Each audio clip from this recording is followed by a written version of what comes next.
Chapter 101, Miscarriage. Arthur and Vivian Young were up early. Their family had a little tradition. The first meal of the day had to be eaten together. Arthur and Vivian, being older, naturally woke up earlier and slept less. Worried that the young couple might feel obligated to wake early and be constrained, they deliberately waited in their room for a while before coming downstairs for breakfast. However, when they came down, they only saw Meredith and Emily setting out breakfast in the kitchen. Arthur frowned. Vivian asked disapprovingly, "Where's Ethan?" Meredith put down the steamed buns and smiled. "Liam called early this morning, said something came up at the company. He left in a hurry and didn't get a chance to tell you." She took off her apron and handed it to the maid. "Dad, Mom, Emily, let's eat. He might not be back for a while, let's not wait for him." The message she had sent him hadn't been answered. Meredith was already accustomed to Ethan's disappearances after their conflicts, so she didn't press further. Arthur and Vivian didn't say anything.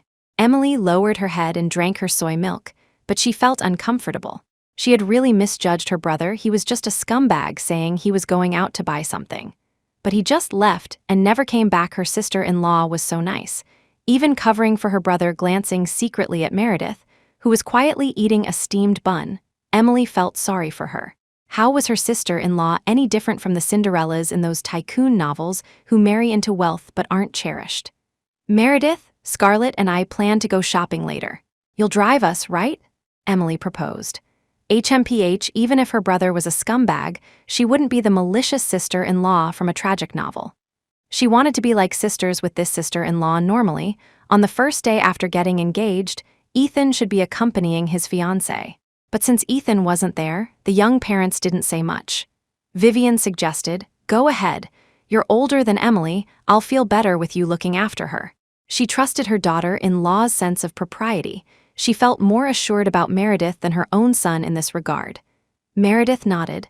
She had nothing else planned for the day. Vivian remembered Meredith changing clothes midway through the event yesterday and smiled. "Now that you're engaged, you're part of the family. You'll be attending more events with Ethan in the future, so go buy yourself more things you like. Our generation might have conservative tastes, but our thinking isn't conservative. Feel free to buy whatever styles you like, don't worry about us." Arthur nodded in agreement. "If you have time, stop by the company more often. The graphic design and creative development departments. I feel the recent proposals they submitted lack a bit of inspiration. Since that's your field of study, it would be best if you could offer them some suggestions." Meredith said, "Dad, I studied oil painting. I might not understand that area very well. But you're a student, you'll learn quickly. If you don't learn, it means you're not applying yourself, and that would disgrace the name Art University," Arthur countered. "You call me Dad, so you need to have some influence at Yeong. If you have better ideas related to your field, Dad will support you."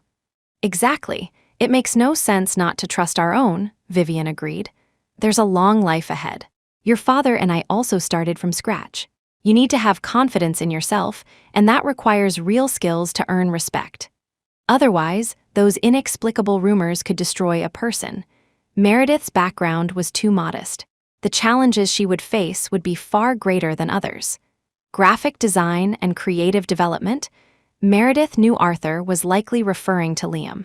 She looked up at Arthur, only to see him discussing with Vivian whether he could have a little more soy milk. He didn't look like an imposing chairman at all, more like the pillar of a warm family. They must know about Wendy's actions. They were backing her up. A sour feeling welled up inside Meredith, and the steamed bun she'd just put in her mouth suddenly became hard to swallow. After breakfast, Meredith drove to the Sutton residence first to pick up Scarlett. She was driving the car Wendy had compensated her with. Marcus was still young and didn't have a license, so she hadn't registered the car under his name.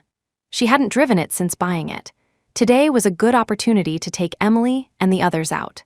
"Meredith, why don't we go to Marcus's school and ask him to hang out with us, okay?" Emily and Scarlett were in the back seat.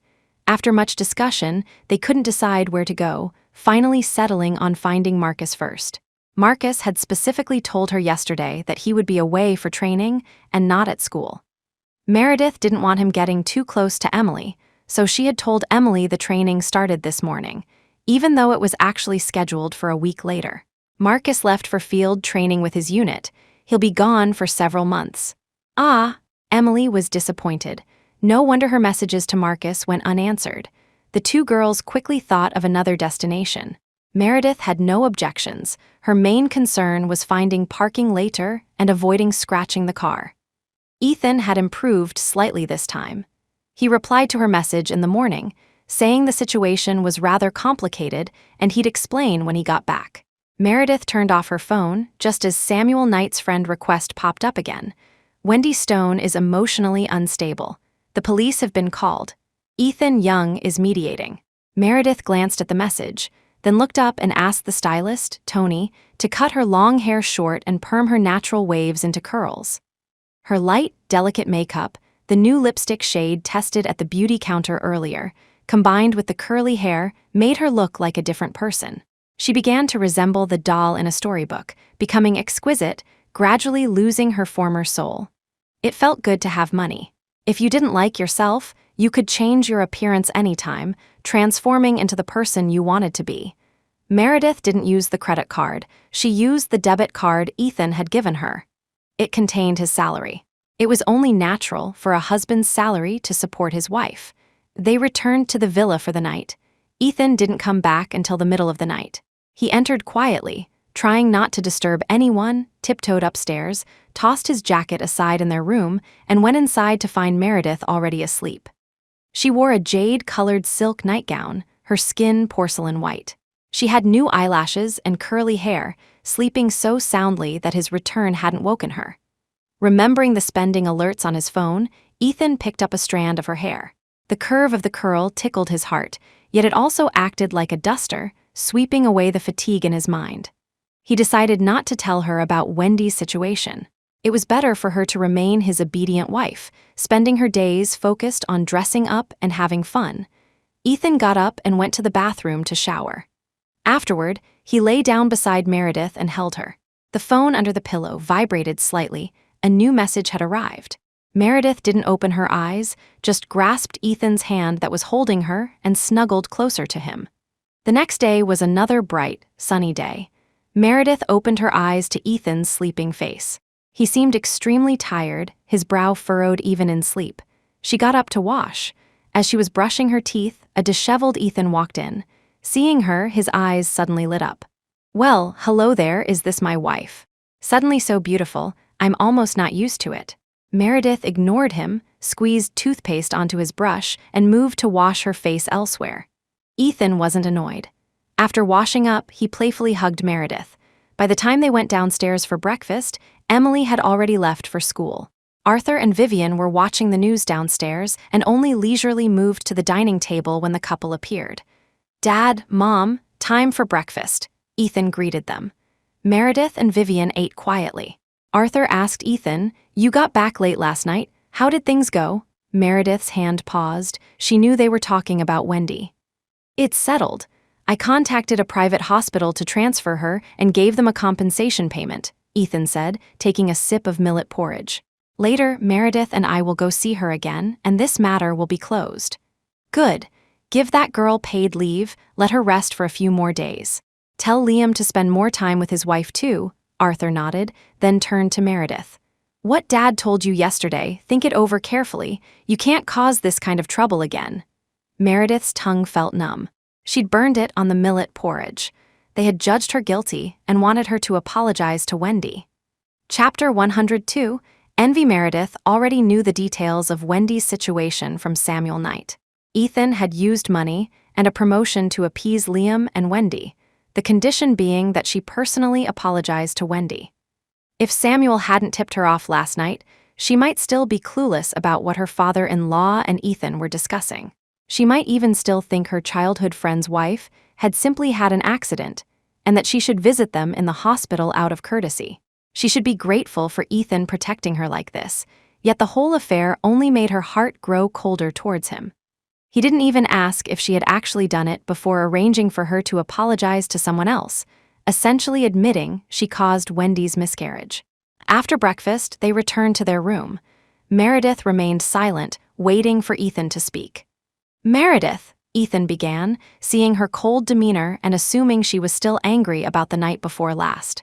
He spoke softly, "I'm sorry I came back so late yesterday. You did nothing wrong, no need to apologize. An employee's wife had a miscarriage, it's right to take care of them." Her words were ambiguous, dripping with insinuation. Meredith untied the duvet cover and replaced it with a new one. Vivian had given them a red one for the engagement for good luck, but now Meredith found it jarring and wanted it gone. The light blue sheet dotted with tiny flowers was much easier on the eyes than the red. "However, I am not going to see Wendy, absolutely not." Although they suggested she and Ethan visit Wendy, they hadn't mentioned it was an apology, trying to trick her. She wasn't falling for it. Meredith, her obvious emotional display surprised Ethan slightly. Then he remembered the past entanglements with Wendy and knew Meredith was upset. He coaxed her, "You're the boss's wife, and this happened at our engagement ceremony. Whether for sentiment or propriety, we should go see her." He hugged Meredith from behind, persuading her near her ear, "Just a quick visit. You don't have to say anything. Your status is different now, you need to be magnanimous, okay?" Magnanimous. Magnanimously take the blame. Meredith removed Ethan's hands, breaking free. "Ethan, you know better than anyone that Wendy looks down on me. And now you want me to visit her. What does her miscarriage have to do with me? I haven't even complained about her bringing bad luck and ruining my engagement." Without waiting for Ethan's reaction, she grabbed her phone, intending to leave. Then she remembered they were at Ethan's parents' house, and storming out would worry them. But she didn't want to be in the same room as Ethan, so she turned and went into the walk-in closet, closing the door behind her. "Meredith, listen to me." Ethan tried to follow, but Meredith wouldn't listen. She sat on the dressing stool, staring at her reflection in the mirror, feeling increasingly confused. Before Ethan was Ethan Young, they were just poor, but he had never let her suffer any injustice. Once, on the street, some drunk men had verbally harassed her. He had charged at them, ready to fight, and it was only her holding him back tightly that calmed the situation. Now, since he became the young master, all her grievances stemmed from him. She had thought marriage, protected by that piece of paper, would make Ethan shield her more. But no, they still mocked her as a sparrow turned phoenix, clinging to Ethan for her current respectability. They laughed at her, thick-skinned, taking all she could get. At the engagement party, Wendy had mocked her behind her back, trying every trick to humiliate her. If Evelyn hadn't stuck by her side, bolstering her presence, Wendy's schemes would have left her unable to hold her head high for the rest of her life. Meredith valued her reputation above all. This was like stabbing her heart. He knew nothing and still wanted to trick her into bowing down and apologizing to Wendy. "Meredith, listen to me. Liam is my childhood friend. His family was very kind to me and my grandmother when I was young. Even if it's just for my sake, could you please go?"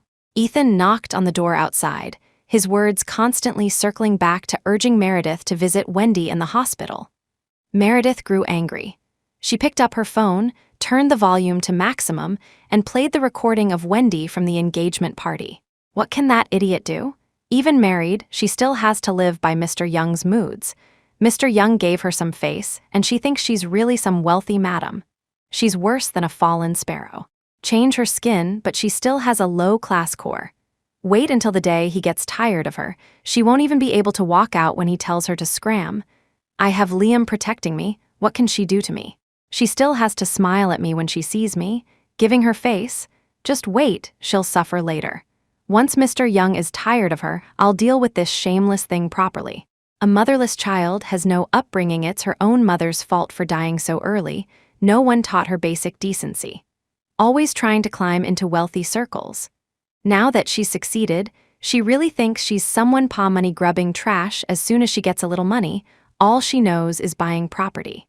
A bug crawled out from the boondocks, ding-dong. A new message notification. Samuel Knight's phone number appeared on the screen. Go to the hospital to see Wendy. Don't mention the cause or details of the miscarriage. Ethan is being threatened by Liam. It has nothing to do with the miscarriage. The text appeared.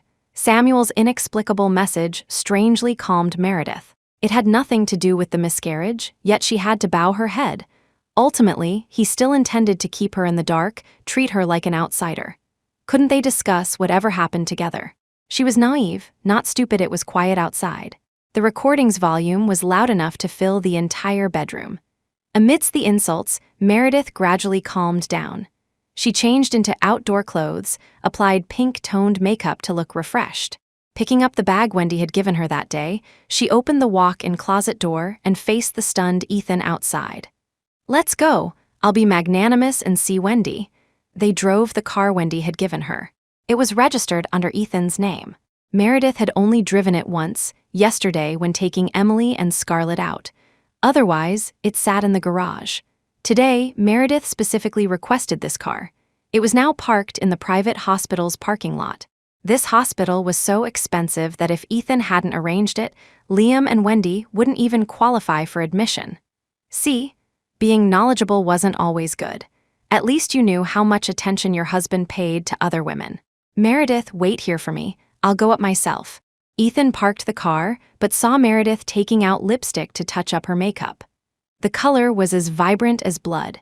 He sensed something was off about Meredith's expression, and inexplicable hostility surrounded her. "Since we're already here, why wouldn't I see her?" Meredith smiled, picked up her bag, opened the car door herself, and stepped out. Her high heels amplified her presence, making her seem less calm and gentle than usual. "Don't worry. This time, consider it my own lapse in judgment for forgetting my place. I won't defy your decisions anymore. Whatever you ask me to do, just give the word, and I'll obey." The crisp click of her heels echoed on the pavement. Ethan tried to step forward and grab her, but she turned back, her eyes red-rimmed. The look she gave him sent a chill down his spine. "How much of an apology do you need? If you don't specify, I'll just improvise, young master." The relationship of supply and demand cloaked in marriage. It was her own foolish hope that made her think marriage meant a fresh start. She thought they loved each other, that his methods, though not entirely honorable, were ultimately because he wanted to spend his life with her, forcing her into marriage. She was wrong, so wrong. She coveted power, he coveted a person. Don't force it into the mold of undying love. Otherwise, it would be like Cinderella's stepsister cutting off her heel to fit the glass slipper. The blood would still spill out. Her words momentarily stunned Ethan, and he failed to stop Meredith's advance. The words were on the tip of his tongue. Ethan wanted to tell her the dirty truth behind it all, but ultimately, he held back. Those matters had nothing to do with her. She shouldn't be innocently dragged into it. Pushing Ethan's hand away, Meredith walked into the hospital. Meredith knew where the room was. Standing at the door, she looked through the clear glass and saw Liam meticulously caring for the reclining Wendy inside. Wendy, usually sharp and sarcastic, looked extremely weak now. There were still swollen slap marks on her face, and the oversized hospital gown couldn't hide her injured body. Her face was pale, and she was crying about her physical pain. Being slapped several times by Meredith and then tumbling down the stairs inevitably resulted in injuries. At that moment, Meredith suddenly felt a pang of envy for her. Chapter 103. "Home, you didn't ask me if I did it." Outside the hospital room, Meredith asked Ethan, "Aren't you afraid they're colluding to extort you?" Ethan shook his head. "I don't need to ask to know you didn't do it. Even if you did, I would definitely protect you. We are husband and wife. Regardless of right or wrong, I stand by your side." Yet he wanted her to apologize. "Meredith, don't ask too many questions. Knowing won't do you any good. Many things have nothing to do with you." His mother didn't know, Emily didn't know, so Meredith couldn't know either. But Meredith still envied Wendy. Regardless of the cause, right or wrong, as long as Wendy insisted Meredith had harmed her, Liam unconditionally stood by Wendy's side. He even used every means possible to make Ethan bring Meredith here to apologize. Meredith couldn't understand. She, too, had dated normally and gotten married, just like Wendy. Both had marriage certificates, yet their treatments were worlds apart. Along the way, Ethan had offered several times that she didn't have to come, but he never once asked if the incident had anything to do with her. Just like outside the walk-in closet, he heard the recording she played, but pretended not to. Meredith raised her hand and knocked on the door. Inside, Wendy, whom Liam had just coaxed, saw her. Her smiling face instantly fell, and she looked panicked, hiding behind Liam. Ethan, beside her, put his arm around her shoulder. Meredith ignored it, shaking it off. "Envy? Look, such a malicious person could still receive the protection you desired. Meredith, you lost to Liam. This was the kind of luck you couldn't earn through your own efforts." Opening the door and entering, Meredith placed the bag she was carrying on the table. I heard about your miscarriage, so I came to see you. Here's the bag you gave me before. I only used it once yesterday. There's some cash inside. Consider it compensation for the car. You! Wendy had expected Meredith to arrive with a bad attitude, but now Meredith was speaking to her so calmly, without a hint of grievance. In contrast, Ethan behind her looked guiltily at Meredith's back, then turned to glare warningly at her and Liam. Say one more unnecessary word, and I'll make sure you suffer. Mrs. Stone, please rest assured. Even without the young family's stocks and bonds, I can still afford this $500,000. Meredith pretended not to understand any of Wendy's implications, acting like a naive simpleton kept in the dark. I can either give you the cash equivalent for that car, or return the car to you. I'll also compensate you for the depreciation. Consider it payment for the few slaps I gave you on my engagement day. However, after compensating her, she'd have to go back to working part-time jobs. Fortunately, she was familiar with that. She didn't need to rely on others. She openly admitted she had indeed slapped Wendy. Liam's face turned ferocious. He accused, "You dared to hit her? Don't you know she was pregnant? You still dared to hit her." "Liam, that's enough," Ethan stepped in front of Meredith, retorting, "She is my wife. Watch your attitude." "Attitude? My child is gone, how can I watch my attitude?" The image of the pool of blood at the bottom of the back staircase was like a knife twisting in Liam's gut. His eyes reddened as he questioned Meredith. "Aren't you afraid at all? Aren't you afraid of retribution falling upon you?" Meredith was fearless. "I never intended to invite either of you to my engagement party. I also clearly stated I didn't want pregnant women near me. You two knew she was pregnant, yet you brought her here to be my bridesmaid. Weren't you hoping something bad would happen to me? It was a custom, perhaps a superstition. But at the time, Meredith had even used this excuse to avoid Wendy getting close to her, yet it hadn't stopped Wendy. Did you also know she was pregnant? Now he talks about retribution. I don't care, so you can bear it yourself." She turned and asked Ethan. Wendy's presence was partly Ethan's doing. Meredith looked at the man shielding her and suddenly felt he was a stranger. "You heard what she said about me today. Do you still think it was my fault for slapping her a few times after she insulted me? Was I supposed to just take the insults and not retaliate?" Ethan didn't refute, keeping his back to her. He said softly, "Meredith, let's not dredge up old scores." Liam held Wendy tightly. Wendy buried her face in Liam's chest, sobbing audibly. "Meredith, I never thought you were so petty." Wendy already apologized to you for past incidents, yet you still use it as an excuse to hit her. "If you're not satisfied, you can hit me," Meredith said, utterly disappointed. She bypassed Ethan and walked towards the hospital bed. Ethan followed, trying to pull her back, but it was useless. "Don't worry, I won't fight back. I don't have a child in my belly either, so a few slaps won't cause a miscarriage. I won't extort millions from you." The thing she feared least was being hit. Marcus's aunt hitting her, that was terrifying. "Liam, know when to stop," Ethan threatened. "I promise to compensate you both, and I won't shortchange you a cent. But if you dare touch a hair on my wife's head, I'll chop off your hand." If he said he'd chop, he really would. It wasn't an empty threat. Liam and Wendy both knew this, so they didn't dare push further. Meredith walked out of the hospital room empty-handed. Her phone was still in that bag. She hadn't won this verbal battle. She had merely escaped disgracefully by claiming discomfort and going to the restroom when Wendy started her frantic insults. They wanted to sue. Ethan had softened again, discussing compensation with them. This scene made even Meredith want to applaud. That piece of flesh in the womb had played its greatest role, winning its parents a promotion and raise. Meredith walked out of the hospital entrance, proceeding on foot. From the moment she realized Ethan had deliberately arranged for Wendy to attend the engagement, her ears seemed to shut out all sound. It wasn't like this before. Meredith had many unfounded taboos. She was wary of the old tree outside her window. Before the engagement, he had specially moved the old plane tree outside his window. Not allowing pregnant women near her at the engagement party was just a random excuse because she didn't want to see Wendy. She had also told him it was bad for future children. It was just nonsense, yet he had insisted she dismiss her roommate and arrange for Wendy to be her bridesmaid. Meredith suddenly found everything tedious. Fighting over and over, yet unable to win against a biased heart. It could favor anyone, just not her. So, when they were alone, what did his displays of weakness mean? And Wendy, what was her position? Simply the wife of a childhood friend. How could that warrant his unconditional favoritism? Could it be like those cliché novels, where the unattainable ideal woman is far away? Given Wendy's materialistic nature, if she knew Ethan liked her, she probably would have kicked Liam to the curb long ago.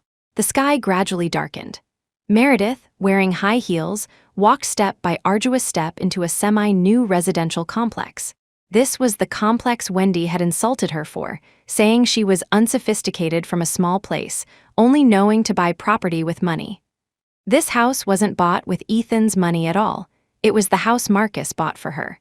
The money came from Marcus selling their old house. He paid the down payment, and the remaining amount covered the mortgage payments, enough to last until 5 years later. Marcus said once he graduated and found a job, he'd have another year to prepare, then slowly pay off the rest of the mortgage. The property deed listed both siblings' names, having nothing to do with Ethan. He didn't even know yet that she and Marcus had their own home. How laughable. Even this small move was discovered by Wendy, twisted, and widely publicized. She truly missed her calling. She should have been a tabloid reporter. 16th floor, Meredith took the elevator up slowly.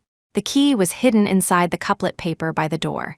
The previous owner used to put up couplets on the empty house every New Year. Opening the door revealed a small space, just over 90 square meters. The walls were only primed, and the floor was still bare concrete. Marcus had said, "Sis, we have a home here now. No one will look down on us anymore."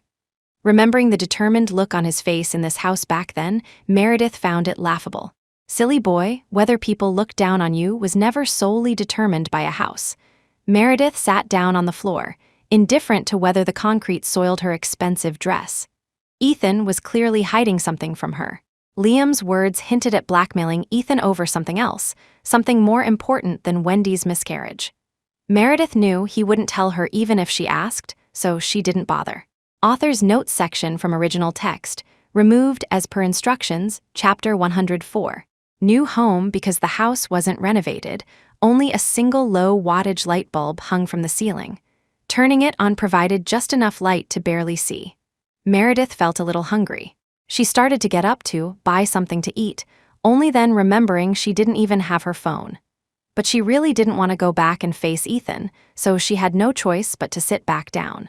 A hollow knocking sound echoed from the door, rhythmic, in groups of 3. There were 2 apartments on this floor, both unfinished shells, unoccupied. It was unlikely someone was knocking on the wrong door. Meredith got up and peered through the peephole, seeing an unexpected face. He wore a well-fitting black suit, his glasses obscuring his eyes, leaving only his lips pressed into a cold line. Samuel Knight stood outside, holding a food container. When she opened the door, he shook the container in his hand and smiled. "I figured you probably hadn't eaten. Here, dinner." His tone was indulgent, like coaxing a sulking girlfriend, but Meredith felt a chill run down her spine, as if he had her firmly by the throat. "Mr. Knight, how did you end up here?" His glasses reflected the light, making him look like a deceptively cultured villain smiling with ill intent. "I followed you," Samuel admitted readily. "Seeing you hadn't come out after so long, I estimated the time and came to bring you some warmth." He showed no sense of unfamiliarity, taking a step towards her. Meredith instinctively dodged, and Samuel brazenly walked into the apartment, even softly closing the door behind him. The house wasn't decorated, and Samuel had no intention of taking off his shoes. He took a pair of slippers out of a bag and offered them to Meredith. "Concrete floors aren't suitable for bare feet. Put these on." Meredith had been barefoot since entering the house. Her high heels, priced in the thousands, had a broken heel, forcing her to walk barefoot inside. The slippers were made of brightly colored plastic, a fluorescent pink printed with an ugly Hello Kitty whose eyes and nose were misaligned due to poor printing quality. The quality was poor, emitting a plastic smell that was noticeable even without bending down. Meredith marveled at Samuel's resourcefulness in finding such cheap-looking slippers in Harborview City. However, this wasn't the time to be picky. She had walked too far in high heels, and the blisters on her feet had all burst. Several were bleeding and had clotted, sticking to her skin. Compared to the slippers, her feet were the truly horrifying sight. "Thank you, I'll transfer the money to you tomorrow, Meredith said, putting on the slippers. Okay, 12, Samuel accepted without hesitation, smiling. But you have to accept my friend request first. Mr. Knight, about the messaging app. Mentioning the app reminded her of the messages he had sent. Meredith still couldn't figure out Samuel's intentions. It's Samuel. I told you, Samuel, he corrected, emphasizing the name. Samuel brought over the food container, which held 6 tempting soup dumplings, likely bought from a nearby small eatery. And Meredith didn't understand. You little girl, truly lovable to the core. But you lack experience in running away from home alone. Don't be so willful without a penny to your name. Wandering around outside at night is dangerous. Samuel found her dazed look adorable and reached out to pat her head, but Meredith dodged him. Mr. Knight, please maintain propriety. His overly casual actions weren't offensive or flirtatious, but they always made her feel as if they had known each other for years. Yet Meredith was certain she didn't know Samuel Knight. If she knew someone of his status, she wouldn't have been poor and helpless. I have a husband, and you are about to marry your fiancé. His wedding with Adeline Pierce was next month. Meredith had even received their invitation. I don't know what intentions you have in approaching me, but I urge you to consider your position and avoid mutual embarrassment. Thinking about him saying he had been following her made Meredith feel suffocated. She hadn't even noticed. The union of Samuel Knight and Adeline Pierce wasn't exactly a fairytale match. An older woman marrying a younger man, nearly a 5-year age gap. Samuel came from an ordinary background and was marrying into the Pierce family, leveraging Adeline's family influence to achieve his current status. The Pierce family had experienced a major scandal 20 years ago. It was common knowledge that Adeline abhorred men fooling around. Even joking about it was forbidden in her presence. Therefore, Samuel should be mindful of Adeline and restrain himself. Husband, Ethan Young, but you can't control him. Are you sure you're husband and wife, not in a passive, subordinate relationship? Samuel wasn't annoyed and didn't mention his marriage to Adeline at all. He smiled. He won't even tell you what happened yesterday, just wants you to listen to his words and be an obedient Mrs. Young. He was talking about Wendy's situation, Meredith knew. That's still a matter between husband and wife, none of your business as an outsider, Meredith said, uninterested in discussing it further with him. If it's a marital matter, then why did you use your own savings to compensate Wendy? And what does it mean for you to be here now, so late and not going home? Samuel picked up a soup dumpling and took a bite. It was still hot, the meat juices spilling out, quite delicious.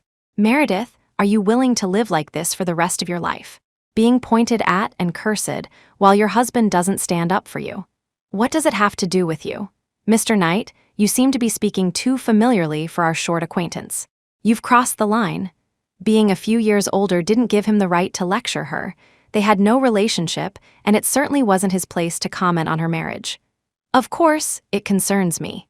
Samuel finished the dumpling, took a handkerchief from his pocket to wipe the grease off his fingers, unbuttoned his suit jacket, and pulled out a piece of paper from an inner pocket, handing it to Meredith. Long time no see, little sister. It was an accident from many years ago. A father took his son fishing. The son, being playful, went into the river and started drowning. The father jumped in to save him, and both ended up drowning. Fortunately, a female factory worker passing by bravely jumped in and saved the son, giving him a chance to live. When she went back to save the father, the woman didn't resurface either. At that time, her young daughter was sitting on the back seat of a bicycle, eating a lollipop, waiting for her mother to return so they could go home together. You were eating a lychee-flavored lollipop then. I remember it clearly, Samuel recalled. He was already 12 at the time and remembered more than she did. In Meredith's hand was an old newspaper clipping from that year, honoring the brave rescuer. Samuel had cut it out and preserved it well. You are, Meredith asked uncertainly, that person's son? Years had passed. Hearing about her mother's incident again didn't stir much emotion in her heart, but this benefactor appearing before her was somewhat surprising. Samuel nodded. I originally didn't intend to disturb you. Fate brought us together under these circumstances. She was married, and he was about to marry. Meredith understood this part somewhat. She wasn't some brainless idiot. Even if Samuel intended to repay the kindness, he wouldn't subscribe to the cliché trope like Ethan of repaying a life-saving debt with one's body. Given Samuel's status, Meredith was beneath him. His saying he didn't want to disturb her could only mean he knew who she was all along, likely looking down on her previous status as a poor student, afraid she'd leverage the favor, hence hiding all this time. So what do you want now? Offering unsolicited favors is either treacherous or deceitful. Clever girl, but just a bit too naive, Samuel praised. Married into wealth for only 2 days and already forced back to your maiden home. Your life must be difficult. I think it's necessary for us to join forces to improve our positions. Coincidentally, I need money, and you need someone to give you advice. Like today, when he messaged her to play Wendy's recording, then insisted she absolutely had to go see Wendy, telling her under no circumstances to question Wendy about pushing her on the stairs. Meredith followed his instructions, but the effect was minimal. Firstly, I didn't get the result I wanted. Wendy is still smug. Secondly, I don't have money. The young family only gave me Ethan's salary card, and that little amount isn't worth you racking your brain to find me. Samuel's position was sensitive. Money and power couldn't coexist perfectly. She understood his meaning but didn't believe his reasons for seeking her out. More importantly, my husband and I share love between us, not what you imagine. Meredith emphasized her feelings for Ethan. Going to such lengths, finding her so secretly, it definitely wasn't just about acknowledging kinship. He represented the Pierce family, trying to drive a wedge between her and Ethan. His motives were impure. Consider it repayment for saving my life back then. Meredith, listen to me, I won't harm you. Meredith was too stubborn. Samuel sighed, the young family is united. You just arrived and have little influence. The best plan now is to establish your own foundation so you can hold your head high later. Think about the insults you endured. Think about how those people laugh at you behind your back, and then think about the difference between other husbands and Ethan. Samuel continued to provoke Meredith. Meredith, we are the same kind of people. Money, power. In the first half of her life, Meredith suffered under the control of money. Just as things improved, she was oppressed by power, struggling to survive. The moment Ethan appeared at her family home, she swore never again to let these two things choke her, leaving her no way out. Chapter 105. Scandal. Samuel knew Meredith was wavering. A glint flashed behind his gold-rimmed glasses. Meredith, I once lived under a bridge too, sleeping in a place open to the elements. I had no money, ate leftovers, drank leftover alcohol. We've both suffered. We're the same, with no one to rely on, having to climb up on our own. Think about your brother carrying a 30-year mortgage. Think about the mansion you live in, yet you can't even come up with the money for one apartment. Samuel recounted his experiences, step by step moving closer, finally leaning in until only a hair's breadth separated them. They could see each other reflected in their eyes. When you were sleeping next to the ATM, I was actually standing right outside. I thought then, if you ended up living an ordinary life, I would at most give you a little money to get through the immediate difficulty. But if you could still enter this circle through Ethan Young, I absolutely had to pull you in to become the strongest allies in this lifetime. He had power. She had money potential access via Ethan. They were very close. She could even feel the deep vibrations of Samuel's voice trying to mesmerize her. His pupils, visible now that he'd removed his glasses, reflected her image, not the gentle quietness of Ethan's eyes, but the cold, selfish ugliness. My Meredith, coming into this complex world. Love required two people to achieve. One half could withdraw at any time, but money in one's own hands meant absolute control. Meredith stepped back, sneering sarcastically. Aren't you trying to manipulate me just the same? What right do you have to criticize others?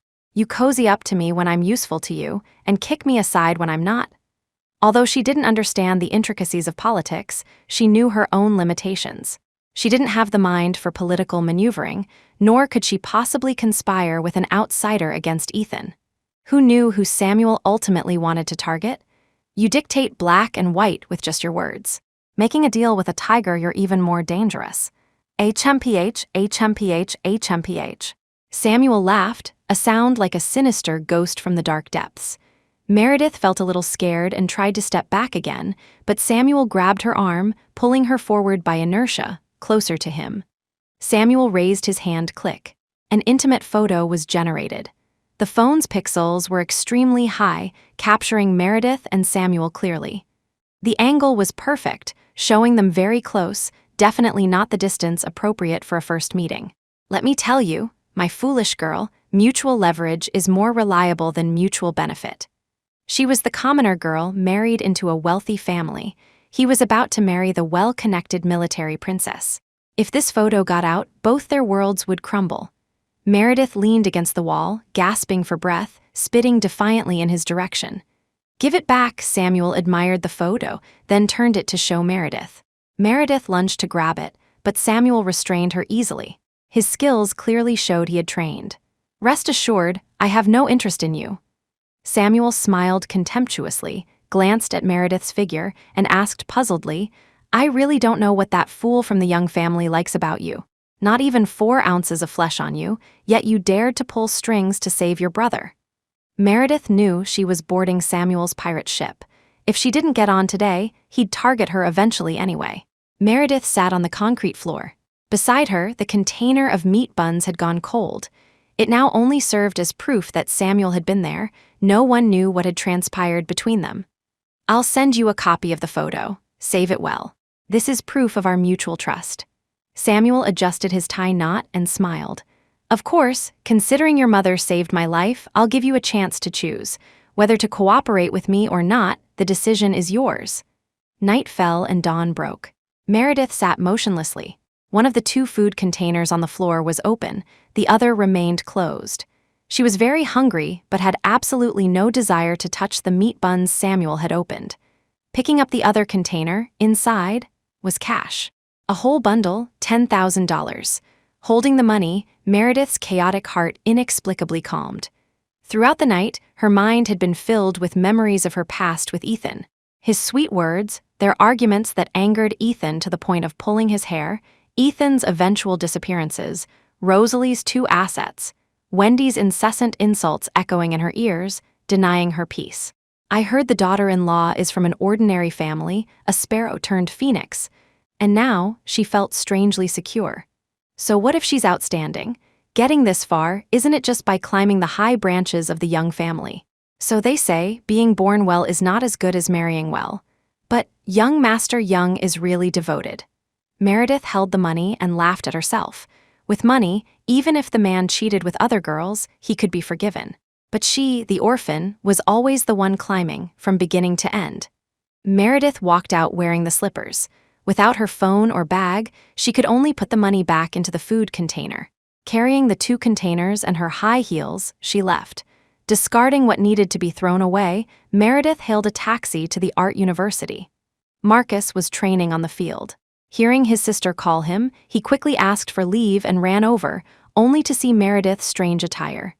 "Sis!" She looked odd, wearing slippers and carrying a plastic bag with food containers. Meredith handed him the plastic bag. "You're going for training tomorrow. Sis has some money here, take it for now." This money was from Samuel, the thank you for her mother saving his life, the amount Samuel said she would have received if she hadn't married Ethan. Her mother's life was worth only this $10,000, not even enough for Ethan to buy a bottle of wine. Meredith didn't want it. She wanted to throw it away but couldn't bear to part with this last connection to her mother, so she gave it to Marcus to take away. "Sis, I still have money, don't give it all to me. Now that you're married and with brother-in-law, expenses are high. Keep some for yourself." Marcus didn't want it either. His sister marrying into a wealthy family was true, but it was also true that they weren't well off. He usually didn't dare ask for much money, afraid his sister would be looked down upon by her in-laws. But his sister wasn't acting right today. Marcus asked worriedly, "Sis, what happened? Did brother-in-law bully you?" "It's nothing. Just take this money. Save it if you want, you'll need it when you find a girlfriend later." Meredith didn't elaborate. She took out 1 bill and gave him the rest. "Okay, hurry back inside." She insisted on not telling him. Marcus saw no signs of distress on her, so he listened and started walking back. Thinking again, he felt something was wrong and quickly suggested, "Sis, how about I walk you back? I'm worried seeing you like this." Meredith refused. "No need, your brother-in-law will pick me up soon." Marcus obeyed, holding the money and looking back every few steps as he returned. Meredith turned the corner and waved down a taxi. She returned to Imperial Clarity Estates. Going to the villa looking like this would only arouse suspicion from the young parents. Now, at Imperial Clarity Estates, the maid would immediately call Ethan. Just after showering, before her hair was dry, Ethan burst in. He was still wearing yesterday's suit, his hair messy, eyes bloodshot, stubble emerging on his chin, tie loosened and hanging crookedly around his neck. "Meredith, where did you run off to all night?" Ethan came over, grabbed Meredith's arm and yelled, "You didn't come home all night, do you know how worried I was?" She said she was going to the restroom and then never came back. He called her, only to find her phone was in her bag. She hadn't taken it. He couldn't find her anywhere. He didn't dare tell the family all night. It wasn't enough time to file a police report. They wouldn't take the case.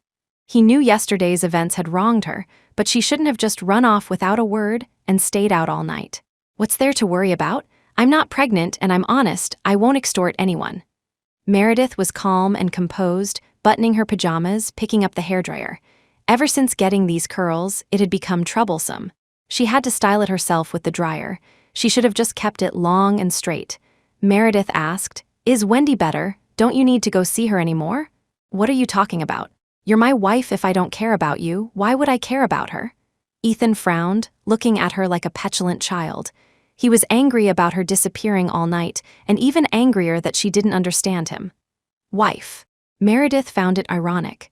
That wasn't what he said at the hospital yesterday. "Meredith, can you just listen for once? I didn't sleep a wink last night looking for you. Where on earth did you go?" The blisters on her feet had burst. Meredith had peeled off the skin while showering, and now the raw flesh underneath was hot and stinging. Nowhere special, just wasn't in a good mood, walked around outside. Meredith decided not to dry her hair, put down the hairdryer, and lay on the bed looking at an art book. Then she thought better of it. What if Samuel messaged her again later? Ethan, seeing it, would definitely misunderstand. She sat up and asked, "Where's my phone?" Chapter 106. Accusation. Ethan was angered by her nonchalant attitude. He grabbed her hand, preventing her from pulling away, and accused her of childish behavior. "Do you remember you're married? Running off like that without coming home, did you ever think about my feelings? I searched for you all night, and yet," she returned, acting so casually, without a shred of guilt. "Where were you last night?" No phone, no cash. He had even checked the ATM where she used to spend the night, nearly breaking down her dorm door to see if she was there. Remembering encountering Samuel Knight last night, all of Meredith's resentment surged. She raised an eyebrow sarcastically. "I went out to repent. I felt so sad, so guilty, felt I was blind and ungrateful. So I punished myself by wandering outside for a night to clear my head about my status." "Meredith, you're still talking nonsense, not a bit of remorse." Ethan's eyes were bloodshot. He squeezed Meredith's hand tighter without realizing it, making her struggle in pain. But she couldn't break free. Having angered Ethan, she was thrown onto the bed. "Isn't my attitude of remorse good enough? I didn't even talk back when I was cursed to my face. What more do you want from me?" Meredith retorted sharply, no longer caring if Ethan was truly furious. All the grievances from Wendy, the helplessness with Samuel last night, everything coalesced into a surge of anger, desperately seeking release. She screamed at Ethan, "In these few months, I've endured more insults than in the first half of my life. What kind of attitude do you still expect from me? I was just dating you. Why does everyone have to step on me? Why? I didn't steal or rob. I'm clearly married. Why do I still have to face those humiliations?" She sat helplessly on the edge of the bed, hugging herself, emotionally breaking down. "Why are you different from others? Why would you rather protect someone else's wife than me?" Liam's defense of Wendy hurt more than being slapped. Marriage should be the beginning of a relationship, yet she was still trapped in that mire, unable to escape. "I have a marriage certificate too. My husband is better than hers. Why am I still inferior to her?" She clearly hadn't done anything wrong. The marriage wasn't something she sought, so why was she the one at fault? Ethan was no longer the person she remembered. Yet she still foolishly hoped that marriage could bring him back to how he used to be. Listening to her accusations, Ethan's anger was extinguished word by word. She had never broken down and cried like this in front of him before. Even when they were burdened with debt, when she had to survive on part-time work and steamed buns, facing his frequent disappearances. She had never cried. "It's not like I begged you to marry me. I don't care about a single penny of yours. Why do they say I'm greedy for money?" But now, she questioned his failures, her freshly washed face full of disappointment in him. Her tears wrenched Ethan's heart. He sat beside her, hugging her tightly. Meredith didn't struggle, just lowered her head and cried, her unrestrained sobs continuing without pause. "I'm sorry. I spoke too loudly just now, my attitude was bad, I apologize. You're my wife, of course I'm on your side. Wendy's situation isn't what you think."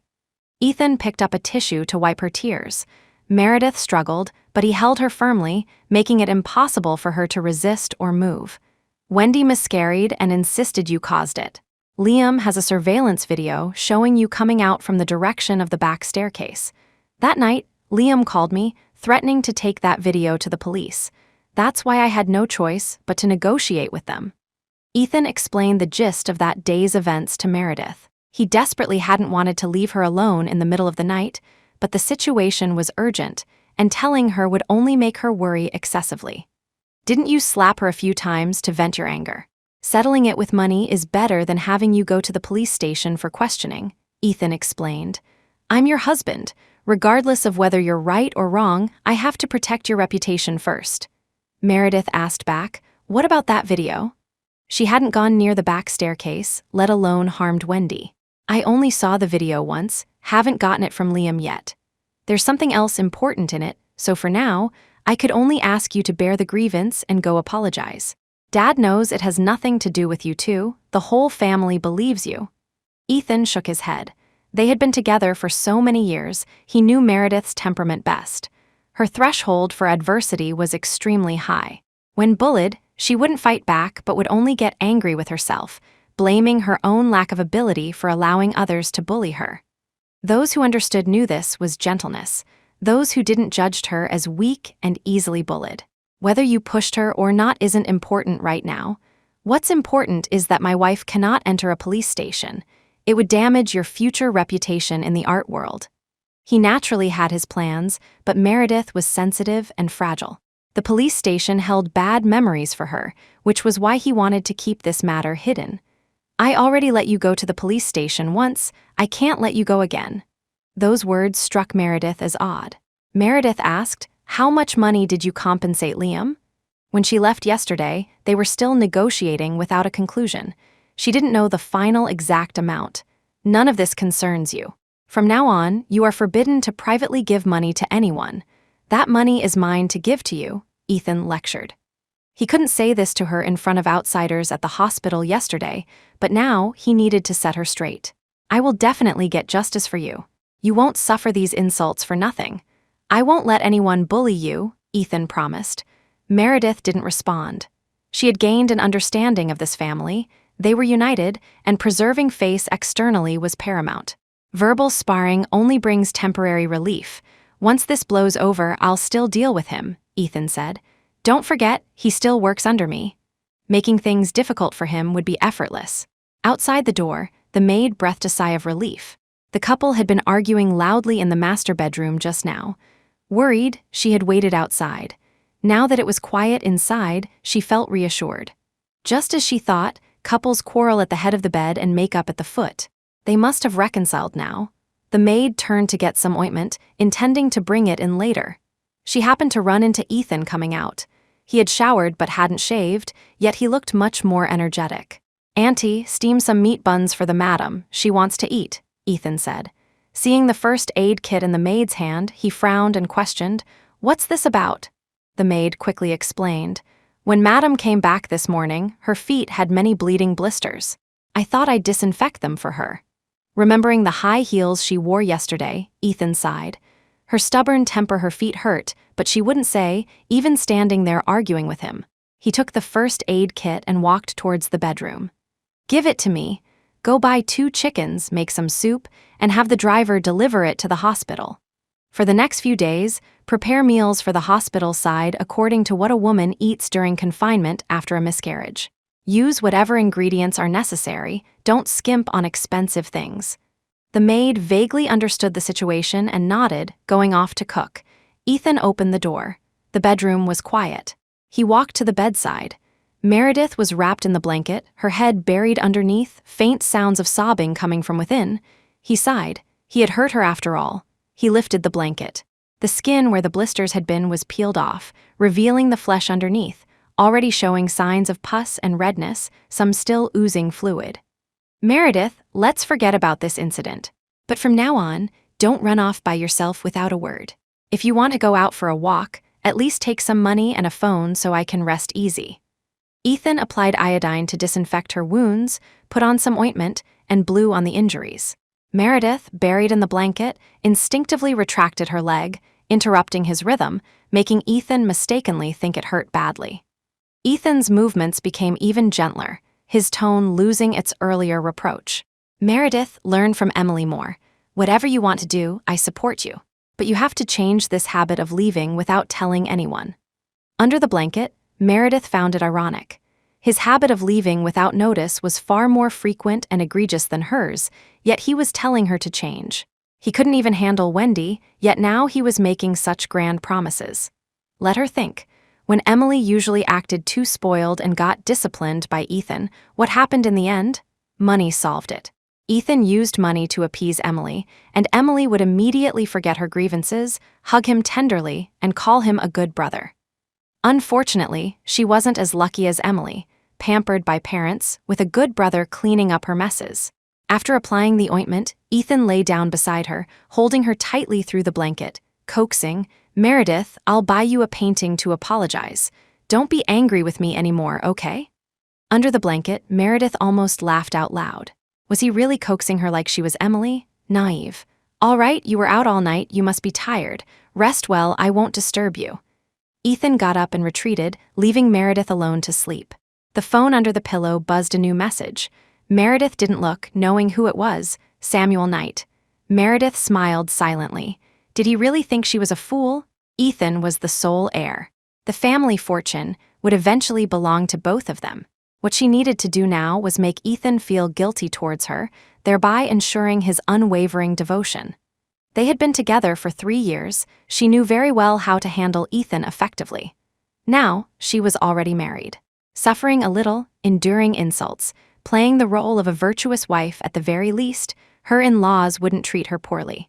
The shares a daughter-in-law was entitled to represented a huge sum of money. All she had to do was endure for a while, and sooner or later, she could have it all to herself. Why bother sharing Ethan's money with a dangerous person like Samuel Knight? She wasn't afraid of being insulted. Chapter 107. Driver that afternoon, after waking up, Meredith opened her phone, accepted Samuel Knight's friend request, curious to see what tricks he was up to. He immediately sent her a surveillance video clip. The video was silent, the quality blurry. Wendy appeared first from one end of the corridor, covering her face as she entered the back stairwell. Meredith followed her in shortly after. A little while later, Meredith ran out of the stairwell. Some time passed, then Liam ran in, holding a phone to his ear. Presumably Wendy had called for help. Meredith paused the video. The resolution wasn't high, but the Meredith in the video was indeed wearing the custom gown she wore at the engagement. Her hairstyle was similar, and the makeup in the blurry footage looked just like hers. Her gown was custom made. There wasn't a second one. The timestamp on the surveillance footage showed a time when Meredith had already changed into a t-shirt. If she remembered correctly, she was talking to Samuel Knight at that moment. Dream. This is the video segment retrieved by the police. They also collected your dress as evidence, proving it's one of a kind. In other words, Meredith was the undeniable culprit. A trip to the police station was unavoidable. Dream. Ethan Young gave Liam Stone a promotion and raise, plus compensated the couple with $2 million. Liam dropped the case. The matter is settled. $2 million for an unformed fetus. Meredith marveled. City people were indeed worth more than country folk like her. Her mother lost her life saving someone, and in Samuel's eyes, it was only worth $10,000. Meredith sent Samuel a 12 payment through the app, labeling it slipper money. The moment she sent it, he accepted instantly, as if afraid she'd change her mind. He immediately replied, "My help ends here. What happens next depends on your sincerity." Meng has enabled friend verification. You are not their friend yet. Please send a friend request first.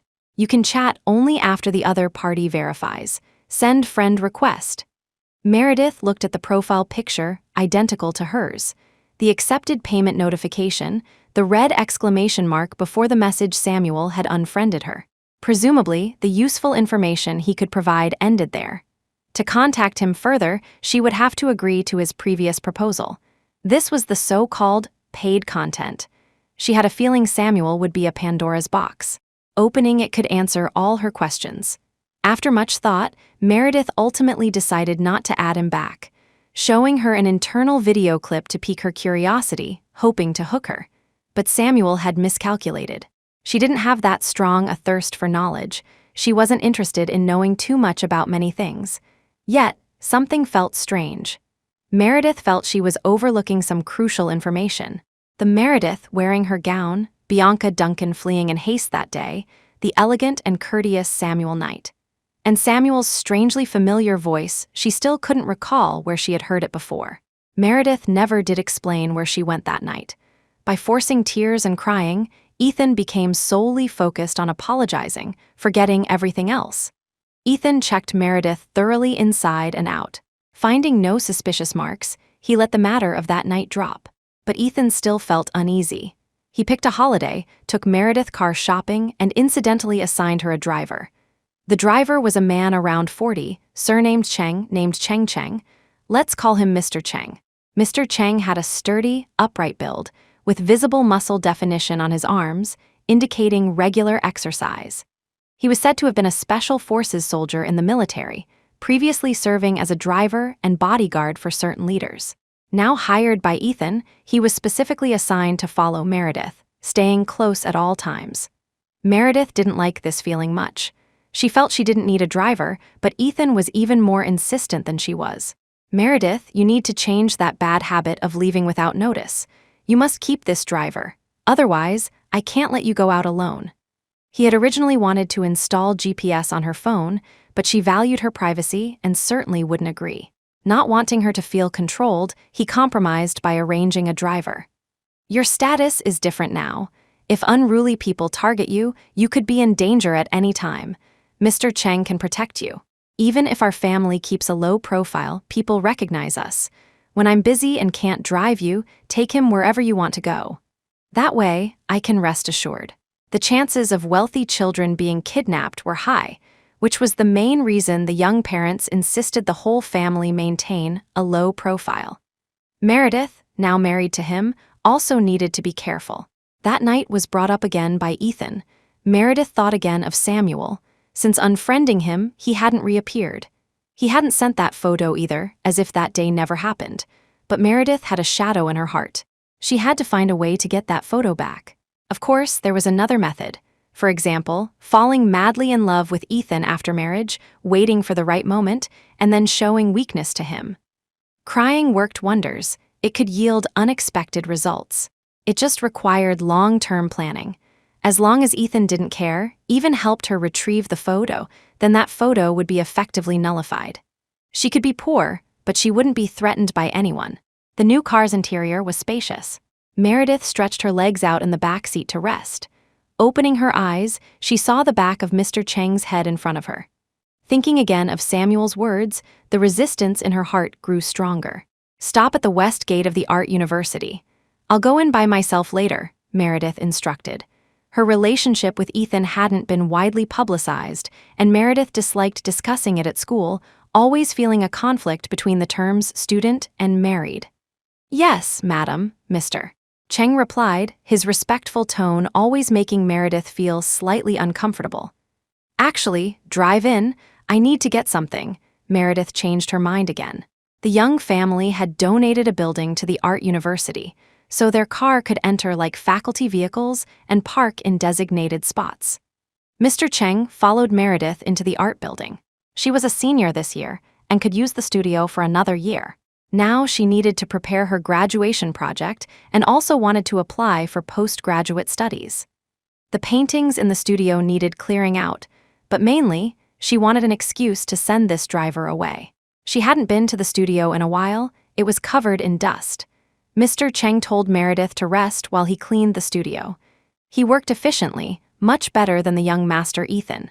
Previously, when the studio needed cleaning, Ethan would come too, but he always ended up critiquing her paintings. Now he was clinging to her quite tightly. It was better to take the paintings back home to work on them. A couple of days ago, Meredith received an invitation from the Provincial Bureau of Culture Art Exhibition, asking her to submit a few paintings. This spot was originally intended for Rosalie Leighton, but now it was given to Meredith all thanks to Ethan's influence. Meredith decided to put forth her best effort and submit paintings she was satisfied with. "Madam, should these books be taken back?" Mr. Cheng pointed to a large pile of sorted books on the floor, asking Meredith if she wanted to take them. These were reference books Sean Davis had lent her for expanding her professional knowledge back when she was dedicating herself to art, with Finn Archer and the others. She thought she'd use them for a long time, so she kept them in the studio for easy return whenever he needed them. Now, perhaps she should return them. Put them in the car. We'll take them later. Yes, madam. Mr. Cheng carried the books away. With nothing else to do, Meredith picked up her phone and checked the group chat. She had previously set the group to Do Not Disturb because she was troubled by her engagement to Ethan. Now the group was called Displaying Wealth for Art. The red dot and 99 message count indicated the group was usually very active. Meredith scrolled up, skipping through messages. The group still had many part-time job postings, mainly from Finn, with occasional listings from Sean. A group of just over a dozen people had managed to create the feeling of a palace drama, with some even playing multiple roles, engaging in all sorts of passive-aggressive remarks and flattery. Meredith found it amusing and scrolled down bit by bit.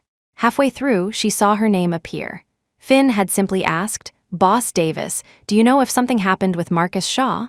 Then many people in the group posted question marks. The next day, Finn commented, "Appearances can be deceiving." Looking at the dates, the group fell silent for several days until Marcus was exonerated. Finn then posted in the group again, "I knew Marcus was fine. Boss Davis, what do you think?" Below it was a sticker of beating up a dog's head. Meredith found it funny, feeling no burden. She scrolled down further. Gradually, the chat frequency decreased, ending a few days before her engagement. "Finn, the road is long and winding. See you again in the Jianghu. Everyone." Meredith frowned, checked the group member list, saw Sean Davis but not Finn Archer. It seemed Finn had fallen out with someone in the group. Chapter 108. Sean's mom Meredith found Finn Archer's private chat and asked him what happened. Finn didn't reply immediately. Meredith sensed something was amiss and got up to go find Finn at his studio. He usually ate and slept in his studio. If she couldn't reach him by phone, he was almost always there. Finn was currently scratching his head in frustration in his studio. When someone knocked, he went to open the door. Seeing Meredith, Finn exclaimed in pleasant surprise, "Meredith!" Several people inside the studio put down what they were doing and turned to look at the doorway, greeting Meredith. "Hello everyone, long time no see." Meredith greeted each of them. She knew all these people. They had helped her repair Vivian's kippo back then. They were a tight-knit group. Now huddled together, Finn's studio was in chaos, having lost its previous sense of organized mess. "What are you guys doing?" Meredith asked. The way they were gathered didn't look like they were painting together.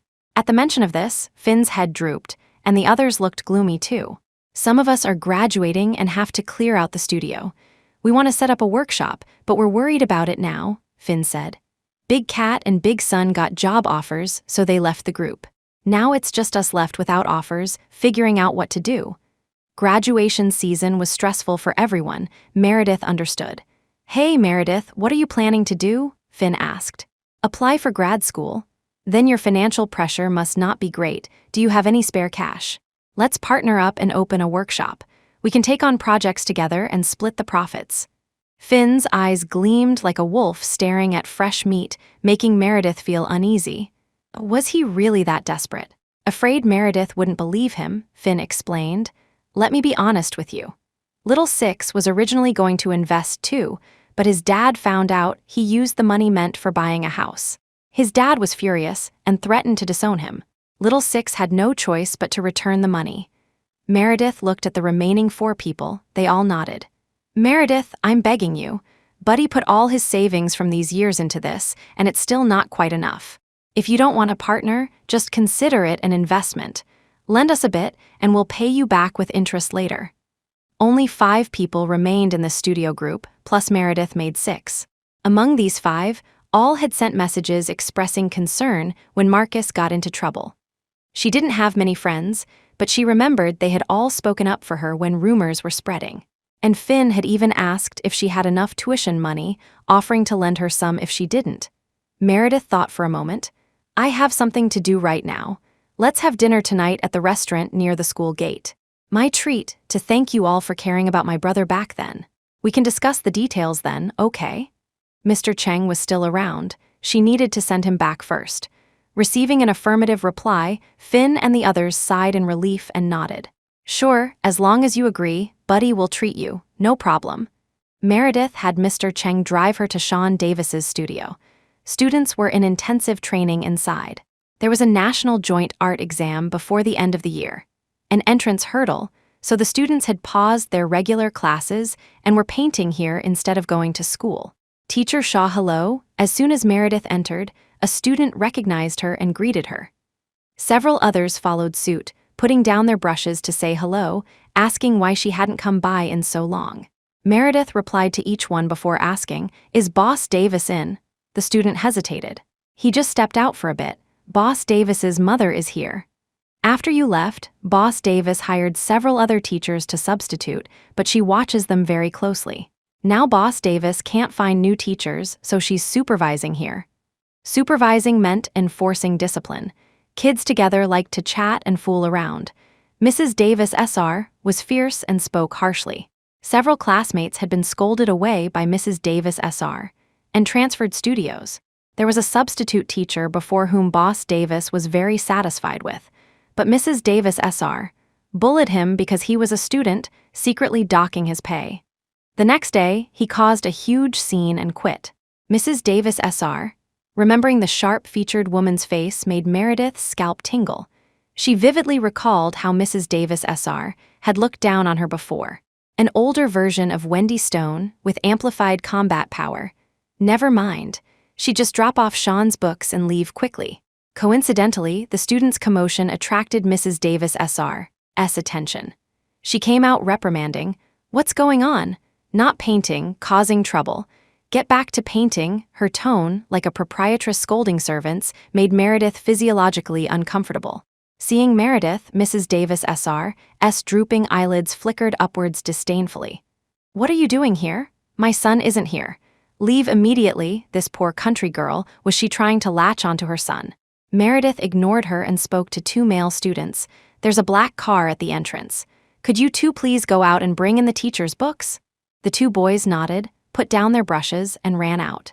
"Come back, don't go," Mrs. Davis SR shrieked imperiously, but the 2 boys ignored her completely, running straight out.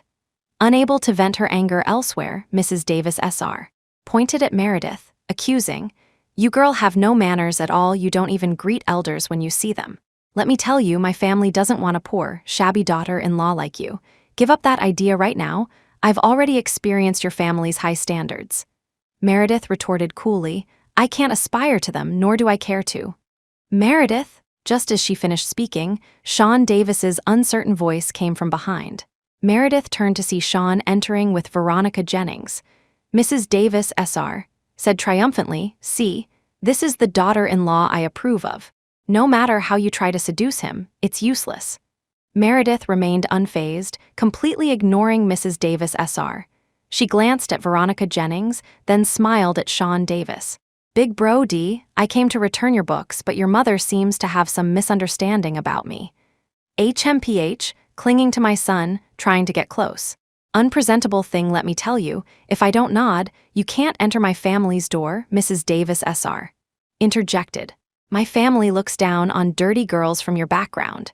Don't think about seducing my son, doing something shameful to bewitch him." Compared to Wendy, Mrs. Davis SR's words were like a minor skirmish versus a major battle. Meredith listened calmly to her insults, her eyes fixed on the uneasy Veronica. Since that incident, Veronica had been trying hard to lower her profile. She hadn't expected to run into Meredith today. She pondered how to greet Meredith, but Mrs. Davis Sr. opened her mouth and offended someone, even calling her daughter-in-law.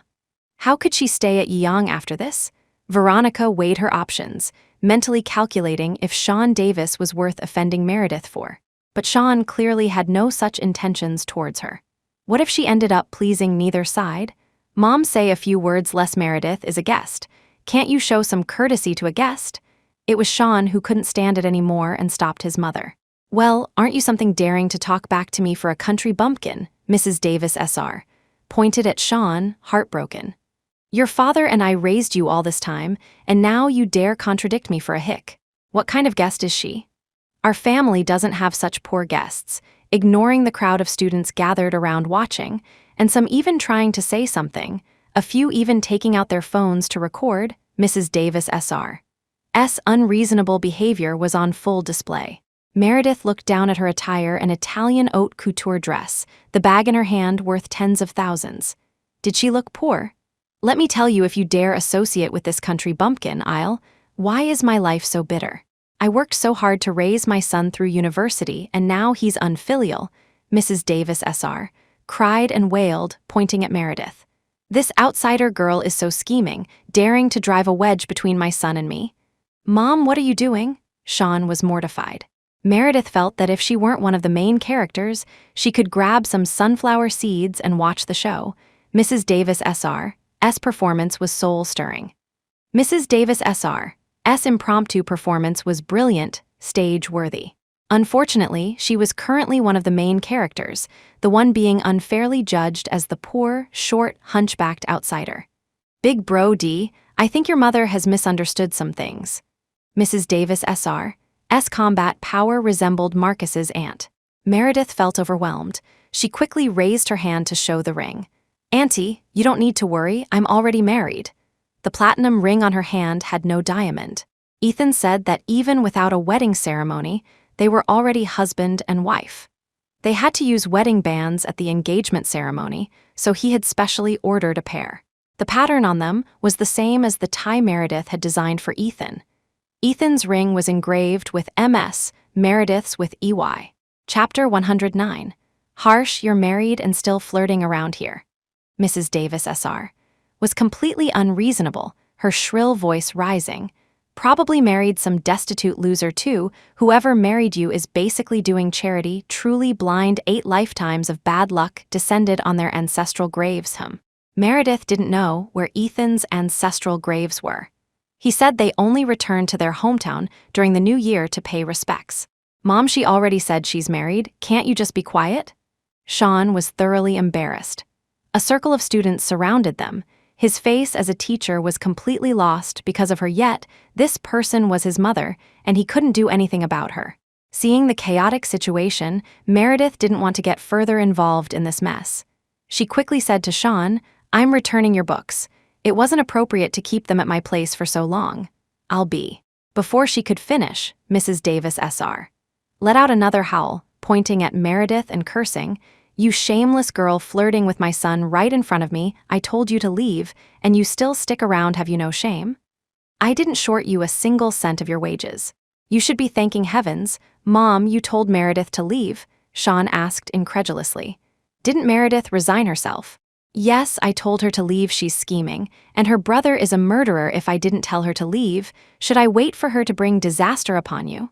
Mrs. Davis Sr. dropped all pretense, pulling Veronica forward. You don't want such a fine girl, yet you insist on mixing with her. What on earth is wrong with you? Veronica, suddenly pulled into the performance, stood awkwardly in the middle. She had already shrunk back into the crowd. How did Mrs. Davis Sr. manage to pull her out again? She could only brace herself and greet Meredith. Mrs. Young, hello. Seeing Veronica was no longer pretending to be a bystander, Meredith smiled meaningfully. Why don't you introduce me to your future mother-in-law? She's not my future mother-in-law. Mr. Davis and I are just neighbors. We have no personal relationship. Mrs. Young, please don't misunderstand. Veronica quickly distanced herself. Seriously, with Mrs. Davis Sr.'s shrewish behavior, she had no desire to be her daughter-in-law. Besides, she was currently pointing fingers and cursing Meredith. It would definitely make her future work at the company difficult. She had been keeping a low profile lately. Meredith hadn't made things difficult for her or given her any trouble. Her direct supervisor had only criticized her for needing to be more careful with her words in the future, without hindering her work. Her days had been much more comfortable than Wendy's recently. She didn't want to resign from Yang yet. She didn't want to provoke the general manager's wife again. Meredith smiled. Being married earned her the address, Mrs. This marriage seemed quite worthwhile. Auntie, Veronica awkwardly addressed Mrs. Davis SR. This Miss Shaw is our general manager's wife. They just got engaged a couple of days ago. As soon as she finished speaking, the students who had gone outside to get the books returned, running and shouting excitedly, Teacher Shaw, is that Bentley Mulsanne outside yours? It's super cool. What does the license plate Y12MS mean?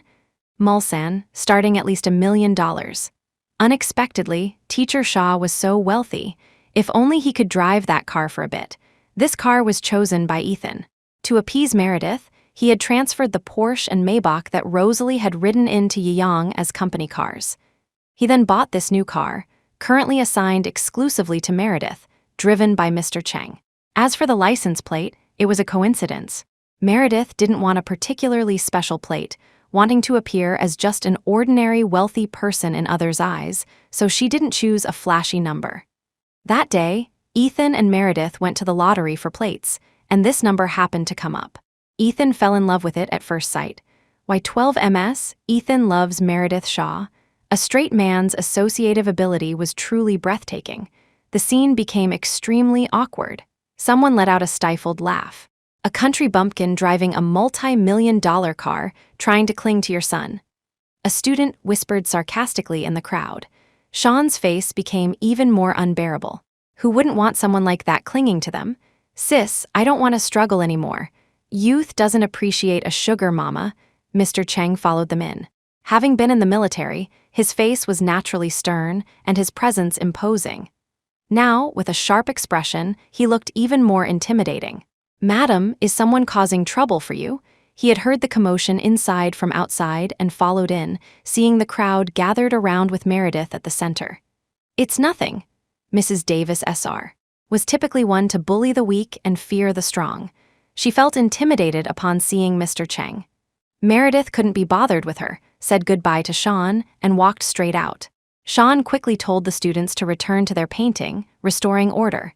Mrs. Davis SR took a while to recover, then asked Veronica, "Is that your general manager's wife?" "Yes, our chairman's daughter-in-law," Veronica replied. "Why didn't you say so earlier? Making me spout nonsense here," Mrs. Davis SR questioned Veronica, finding her increasingly picky as well. Veronica remained silent, mentally planning to distance herself from Sean Davis. His meager income wasn't worth her trying to please Mrs. Davis SR. With a mother-in-law like that, whose eyes were on top of her head, married life would be filled with her nitpicking. It would be unbearable. That evening, Meredith had dinner with Finn and the others, only then learning that Finn and Sean had fallen out.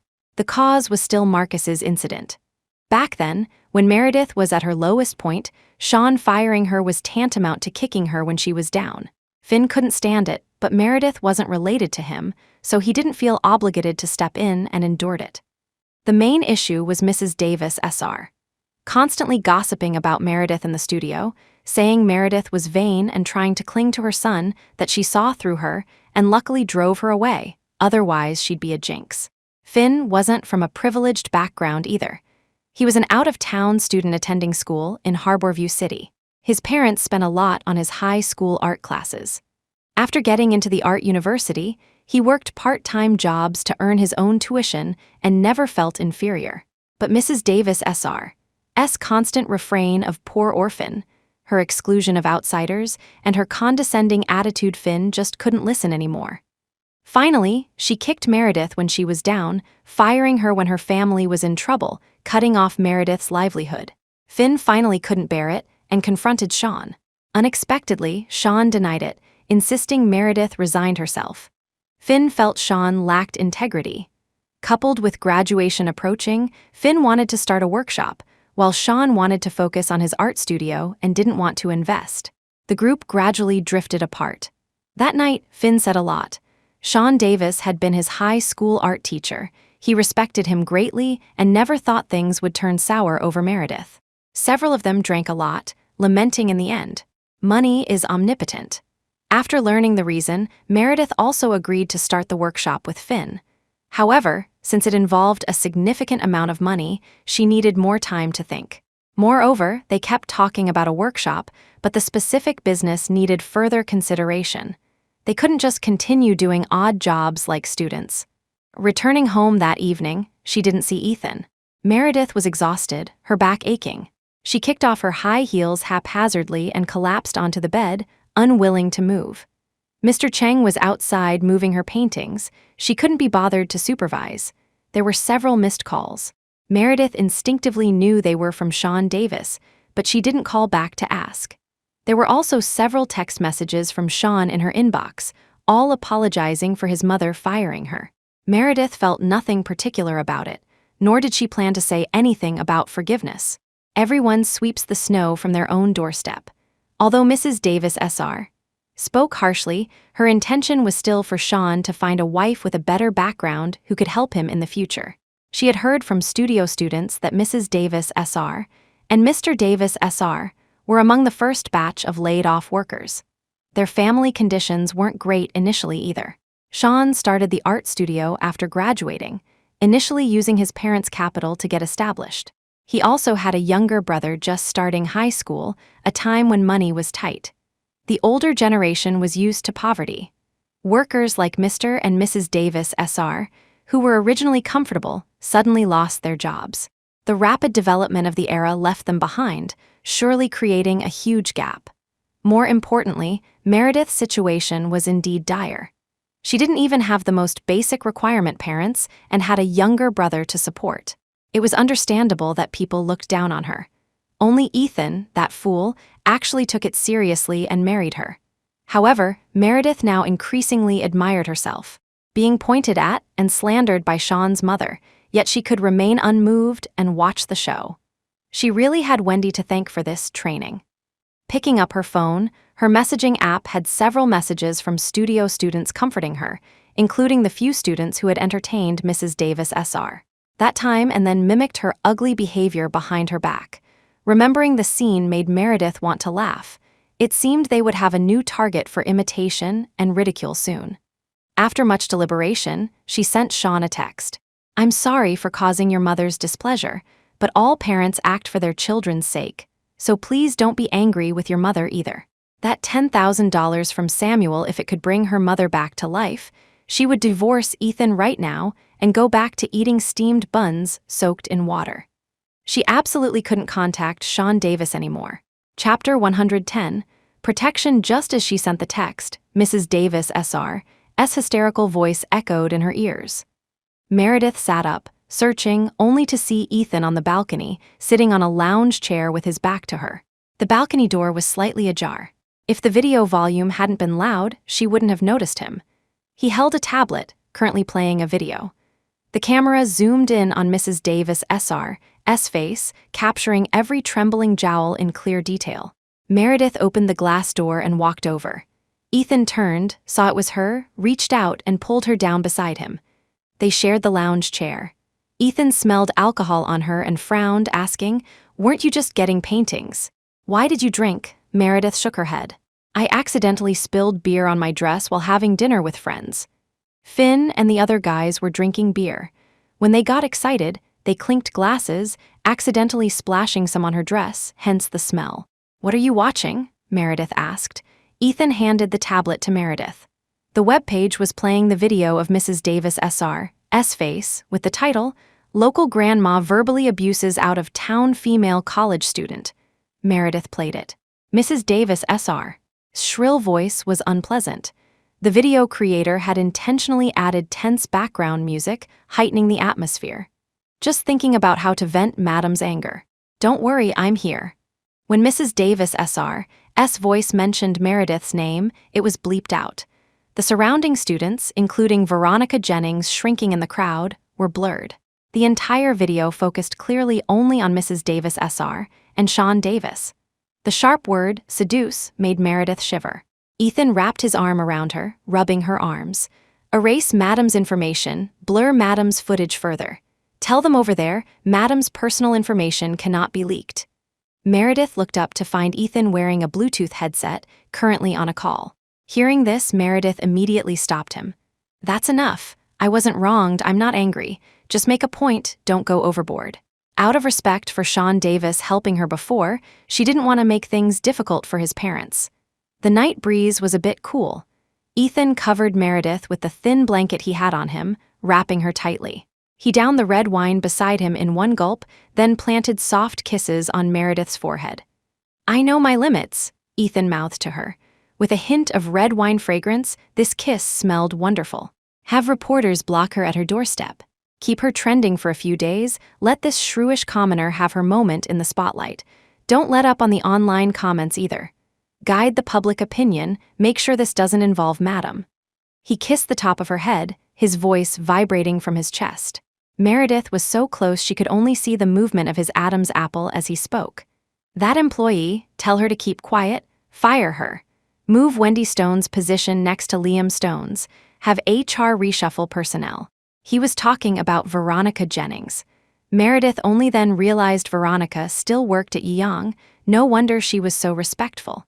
An inexplicable sense of security washed over Meredith. She reached out and playfully scratched the Adam's apple in front of her. The person beside her stiffened, hung up the phone, lowered his head into the crook of her neck, and trailed kisses upwards. A jolt went through Meredith's mind. She reached out and abruptly pushed Ethan away. Caught off guard by the interruption, Ethan looked down at Meredith, asking, "What's wrong?" He usually initiated. Today, she had finally taken the initiative for once. Why did she suddenly change her mind? Meredith shook her head, unable to explain the nameless resistance. Just now, at the moment of contact, as she lost herself in the moment, Samuel Knight's aggressive possessiveness flashed through her mind. Faced with Ethan's tenderness, she subconsciously resisted. Samuel was a ticking time bomb. She had to find a way to deal with him. At that moment, Meredith suddenly empathized slightly with Ethan. Something wasn't about a romantic relationship, yet she couldn't tell Ethan, otherwise, he would definitely misunderstand. Among the things he kept from her, could there be possibilities like this? Nothing, just a bit tired, Meredith explained. Theoretically, she had wronged Ethan within the marriage. Although nothing happened with Samuel, thinking of him at such a moment was a sign of betrayal. Ethan wasn't annoyed either. He smiled. Did you argue at Sean Davis's studio this afternoon? Why did you think of going there today? No, I just returned the books I borrowed before. Ended up running into his mother. She insisted I couldn't let go of her son. Sean asked his mother to calm down, but unexpectedly she started making a scene. Crazy woman, utterly unreasonable. Don't take words from people like that to heart. Dad and Mom just asked me about it. I'll handle this. Don't interact with this person anymore in the future to avoid upsetting yourself. Ethan added, Meredith, you think too much. Don't dwell on words from people like that. Just treat it like encountering a stray dog barking wildly on the street. I'll take care of dealing with the dog. Meredith nodded. Since it had blown up online, Arthur would definitely find out. Asking was only natural. Actually, I understand her too. Maybe the situation cornered her, and she couldn't help but start speaking recklessly. Sean was clearly deceived by his mother. When people's lies are exposed, they often resort to bizarre excuses. Mrs. Davis SR just latched onto her.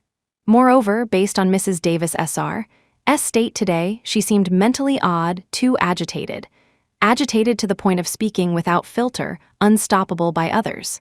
It seemed she needed to find a suitable way to remind Sean to pay attention to his mother's condition, so others wouldn't think he still held malicious intent and was deliberately targeting Mrs. Davis SR. Okay, as long as Madam isn't angry, I'll listen to Madam's opinion. Since Meredith wasn't angry, Ethan didn't dwell on it. It was rare for her to be in a good mood this time and not take it to heart. I have a business trip to France tomorrow afternoon. Let's not let irrelevant people spoil the mood. His palm rested on her lower abdomen, her skin was slightly cool, his palm burning hot. Ethan sighed comfortably. I'm not working tomorrow morning. I'll focus on spending time with you. After the incident with Wendy, Meredith had been angry with him and wouldn't let him touch her. Today, he had to eliminate this barrier no matter what. Did I upset Madam again somehow? I apologize to you. Sensing Meredith was still somewhat resistant, Ethan assumed she still held resentment towards Wendy. His movements were cautious and pleading. But in Meredith's mind, flashes of Samuel kept appearing. Meredith snapped back to the present and suddenly hugged Ethan tightly. "Meredith?" Ethan questioned, sensing something was wrong but unable to pinpoint it. "It's nothing." Meredith smiled, holding him tight, burying her face in his shoulder. Compared to Samuel, Ethan was much better. She leaned more towards Ethan's side. A low chuckle sounded near her ear. Ethan picked her up and walked inside. "Okay, I'll listen to Madam." Ethan had a business trip to France in the afternoon, so he clung to Meredith in the morning, not letting her get up. "Come with me, okay? You're a senior, no classes. Let's just treat it as a trip together. We can stay a few extra days, I'll show you around." Ethan held Meredith, talking nonsense. "We haven't traveled together yet. I want you to come with me. Didn't you want to go to the Louvre? Let's go see it together." Meredith was an art major. When they were together before, she often talked about wanting to visit the Louvre, even forcing herself to learn some French for it. In previous years, Ethan had to pretend to be poor. Every time he saw Meredith looking at museum brochures, he felt an immediate urge to take her there. "Let's go, Meredith. The private jet is arranged. You just need to come with me, don't even need to pack." He had prepared things for her there, she just needed to show up. Meredith felt too lazy to move and didn't want to deal with him. Ethan had let loose yesterday, and neither of them was feeling their best today. Ethan was determined to have Meredith go with him. Meredith got annoyed. "I have my teaching certification exam next week." The exam date couldn't be changed. Ethan would be gone for at least a month. Meredith definitely couldn't go with him. "After the exam, I'll arrange a plane to pick you up." Meredith didn't want to go, just vaguely stalling. Finn's proposal to start a business intrigued her. She didn't want to discuss it with Ethan. The money she earned from her own venture had nothing to do with him. She needed her own foundation, regardless of her future outcome with Ethan. At least if they argued later, she'd have money to travel around, instead of falling from grace and being penniless. Chapter 111. Leverage. After dropping Ethan off at the airport in the afternoon, Mr. Cheng drove Meredith to the university. She needed to prepare her thesis proposal these 2 days and also find time to check out the workshop Finn was setting up. Returning to the dorm that evening, Evelyn Yates was there, and surprisingly, Joanna Chapman was too. After starting to date Kevin Zhang, Joanna had given up her rented apartment outside, and the two lived together. Why was she staying in the dorm today? Evelyn was leaning over her desk reading. Joanna faced Meredith with a slightly awkward smile. Meredith placed the marinated snacks she brought on the central table. "Have you eaten dinner? I brought you guys some late-night snacks. My auntie's marinated dishes are delicious." Luckily, she brought a lot. Otherwise, it would have been embarrassing if there wasn't enough to share. Well, having a maid at home certainly makes a difference. What brings the young mistress back to grace the dorm tonight? Evelyn put down her book, turned around with a sarcastic tone, picked up a chopstick, took a bite of duck wing, and commented disdainfully, "Too salty, not as good as yours. Next time you bring someone else's cooking, I won't eat it." Previously, when Meredith cooked for Ethan, during the times Ethan wasn't at the rental apartment, Meredith often made marinated snacks and brought them back for her roommates. Now that she didn't cook anymore, the snacks were gone.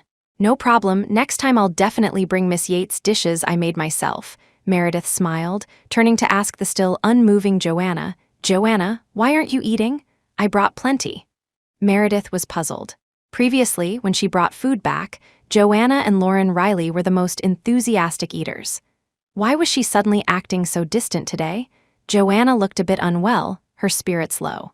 She forced a smile, picked up chopsticks, came over, tried one, and said, "Delicious." Her sudden formality struck Meredith as odd. What was wrong with her? Meredith silently questioned Evelyn. Evelyn rolled her eyes, who knew? She'd been like a clam all day, not saying a word, just staring at her phone, looking at who knows what. "Right, there's a package for you." Evelyn pointed towards Meredith's locker, wiping oil from her hands with a tissue. "It's been at the mail station for days. I only saw it today when I went to pick up my own package, so I brought it back for you." Meredith nodded. Inside the locker was a small package. The basic information on it had been torn off. Sender and recipient details were missing. Only Meredith Shaw and her major were written in marker. The phone number section was also illegible, which explained why she hadn't received a delivery call. Opening the box revealed a phone inside, the latest model, but it wouldn't turn on dead battery.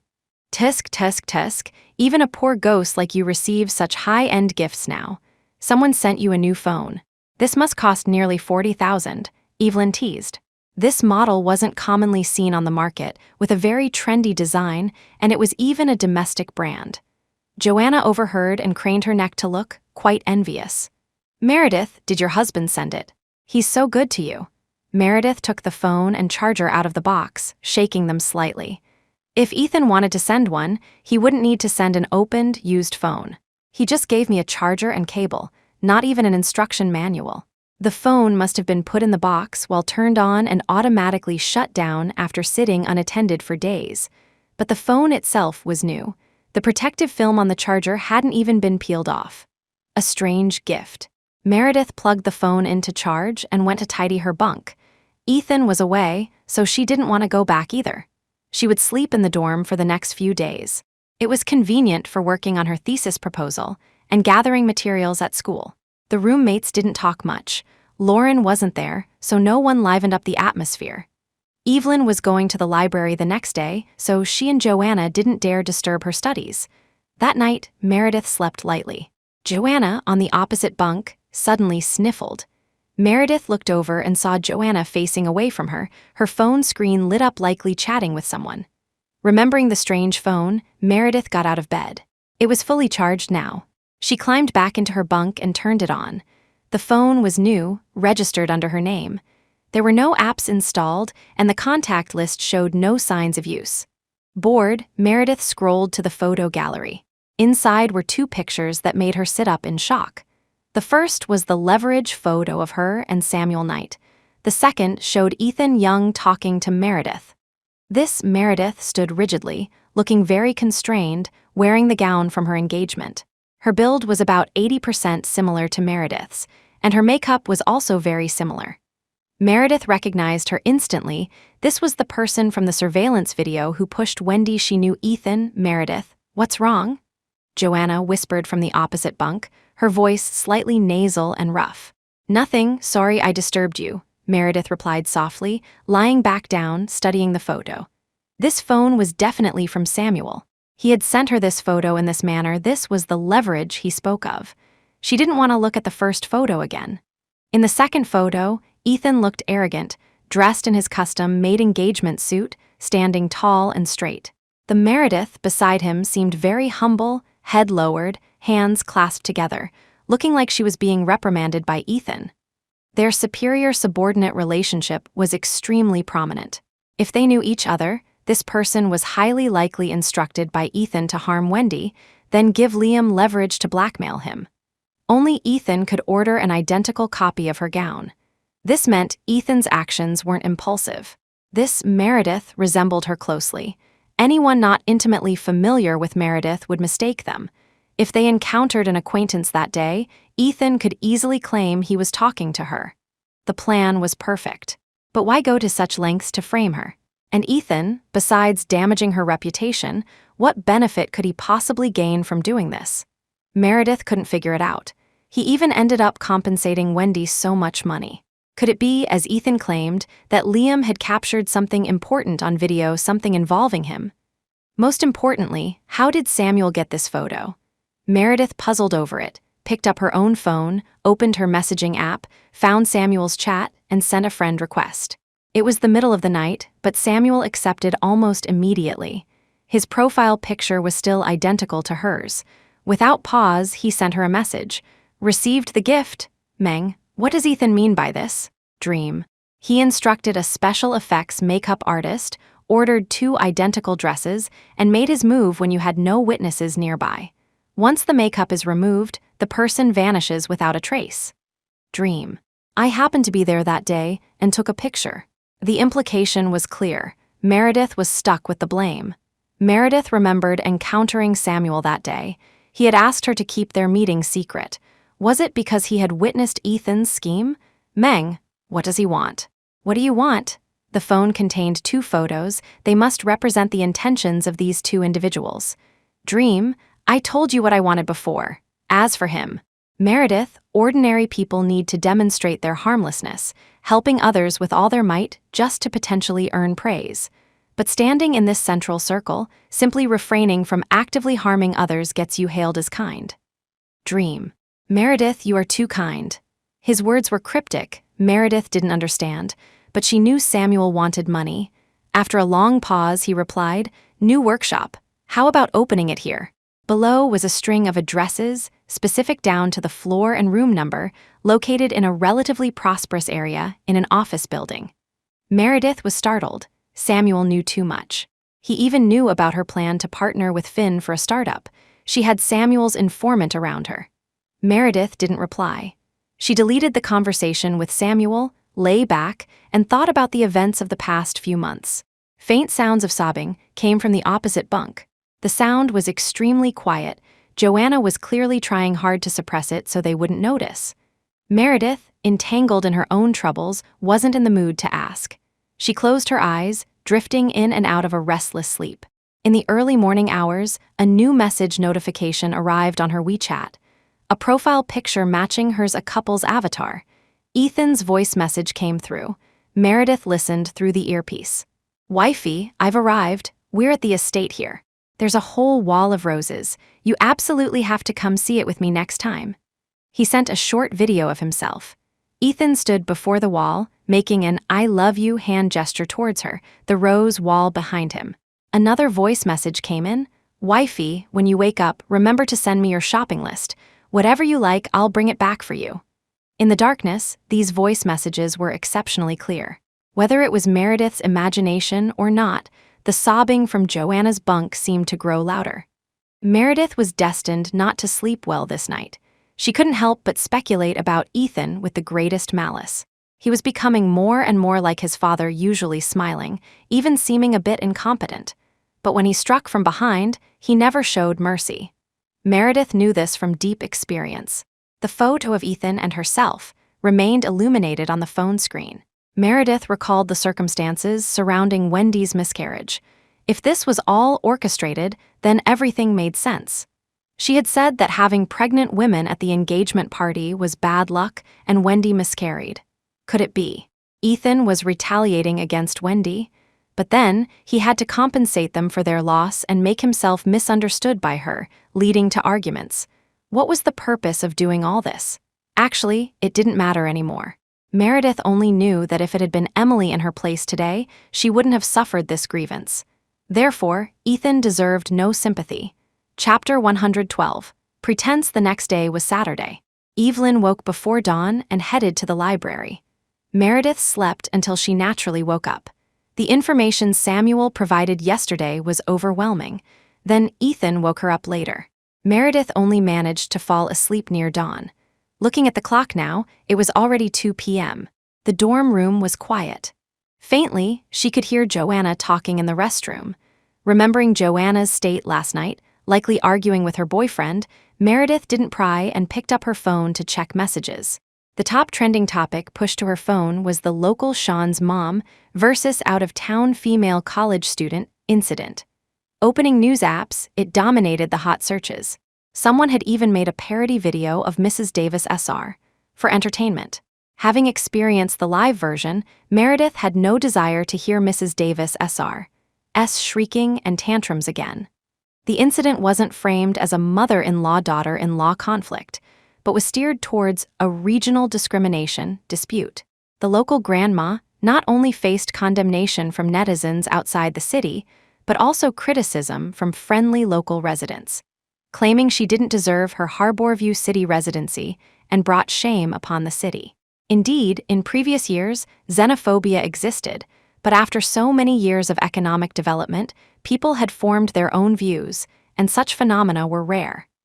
The sudden emergence of someone like Mrs. Davis SR triggered emotions among many immigrants and locals alike, causing such a fierce uproar.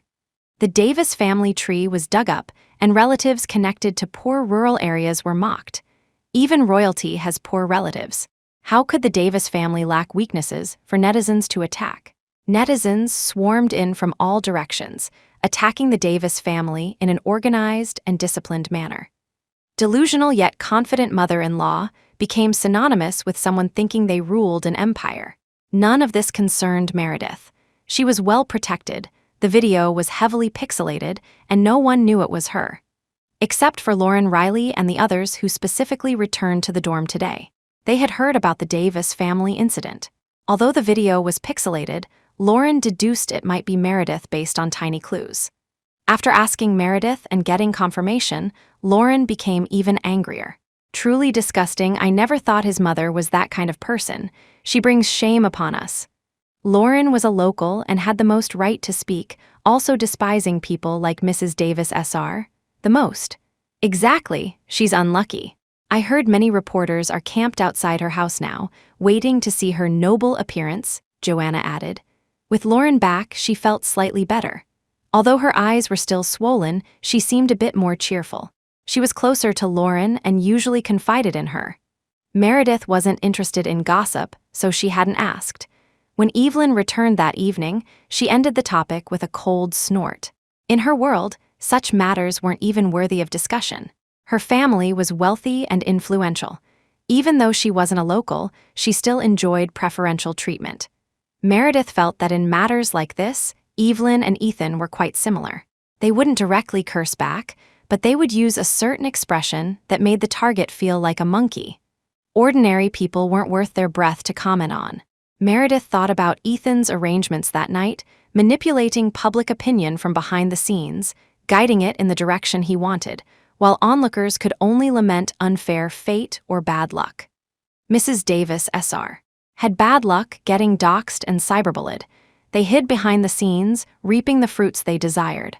On the surface, they still appeared as good people, secretly rejoicing in their victory. With the dorm rarely full, the four girls went out for dinner together that night. The location chosen was a commercial street.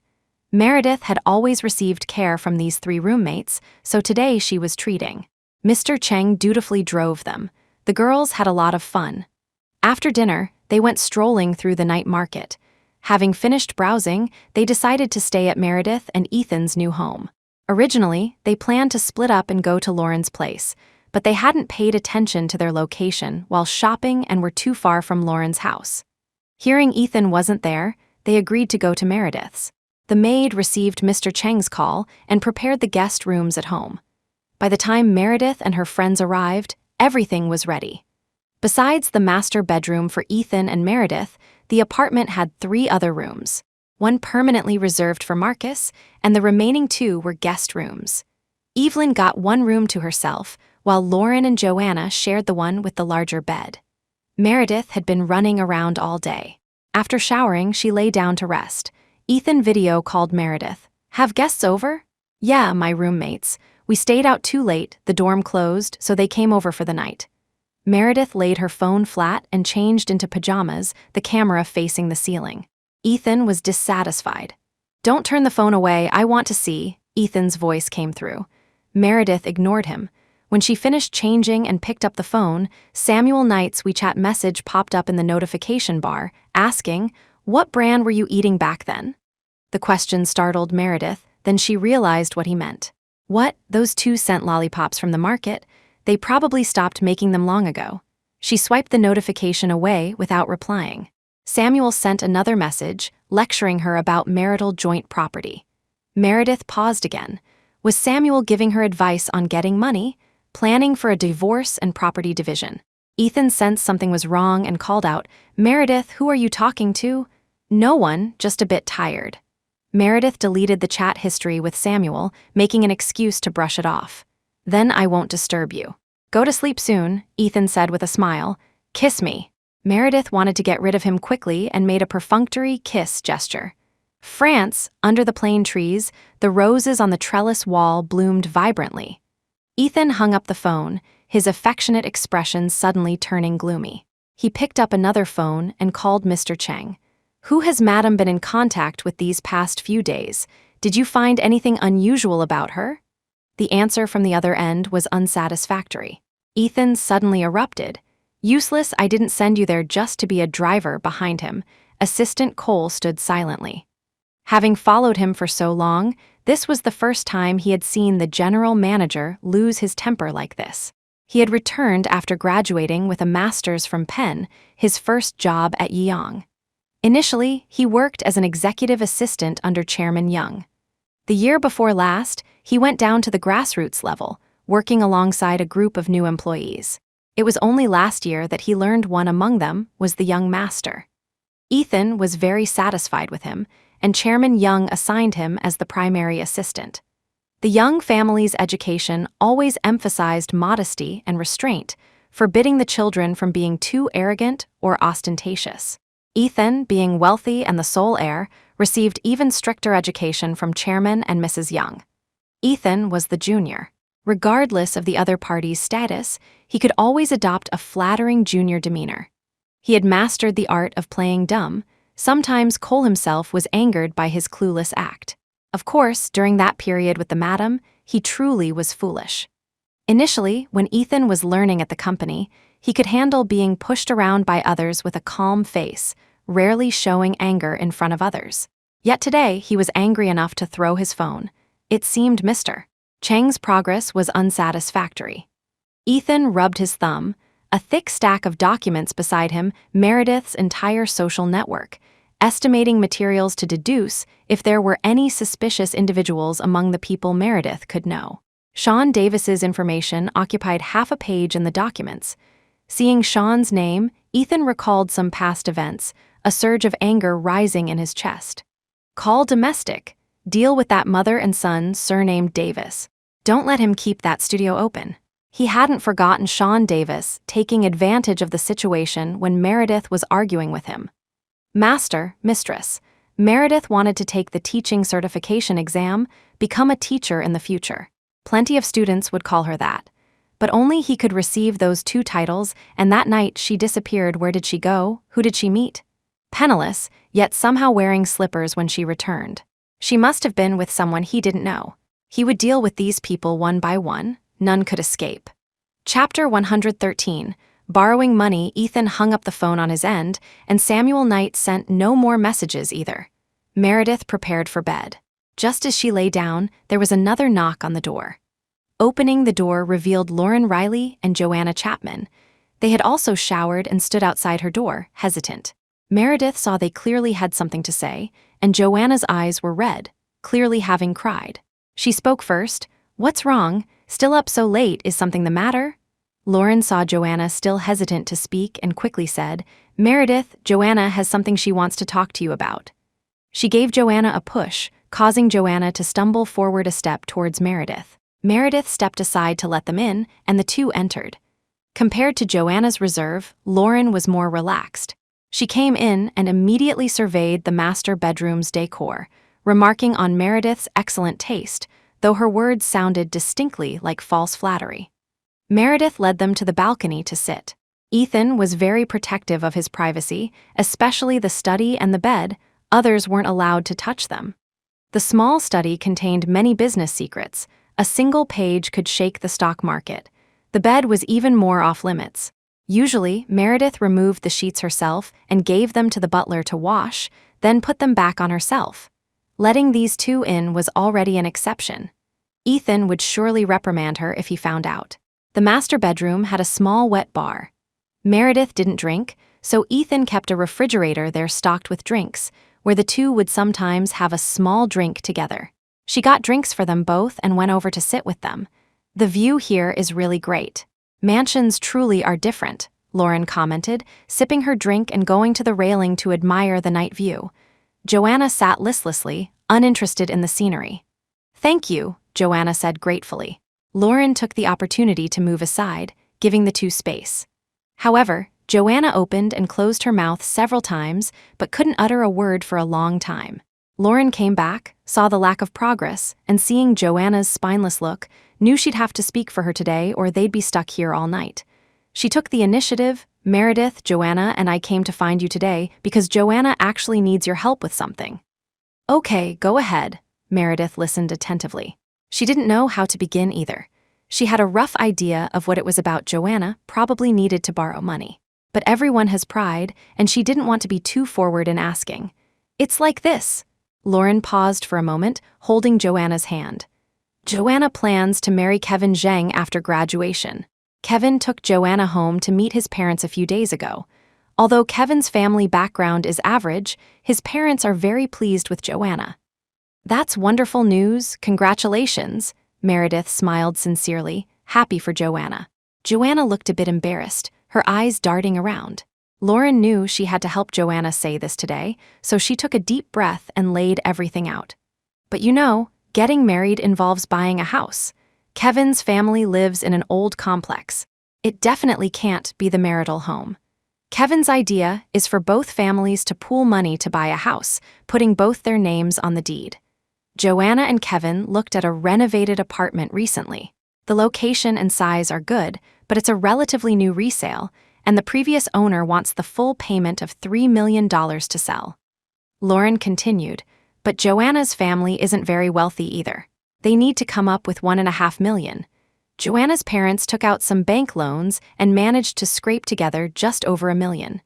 Joanna doesn't have a job, so the bank won't give her a loan either. For the remaining $500,000, she wanted to ask if you could temporarily help out. Meredith knew Joanna, like herself, was from out of town. Her parents had worked hard their whole lives and saved some money. $1 million in a small city could buy a house. It might even be their life savings. But for their child, they still had to take it out. Perhaps even their retirement funds were given to Joanna. Being able to contribute only $1 million towards the $1.5 million needed, Meredith understood their plan. She and Ethan were married now, seemingly better off than them, so they wanted to borrow money from her. Before Joanna could actually ask, Meredith said, "I have about $500,000 I can spare right now. If you need it, you can borrow it first."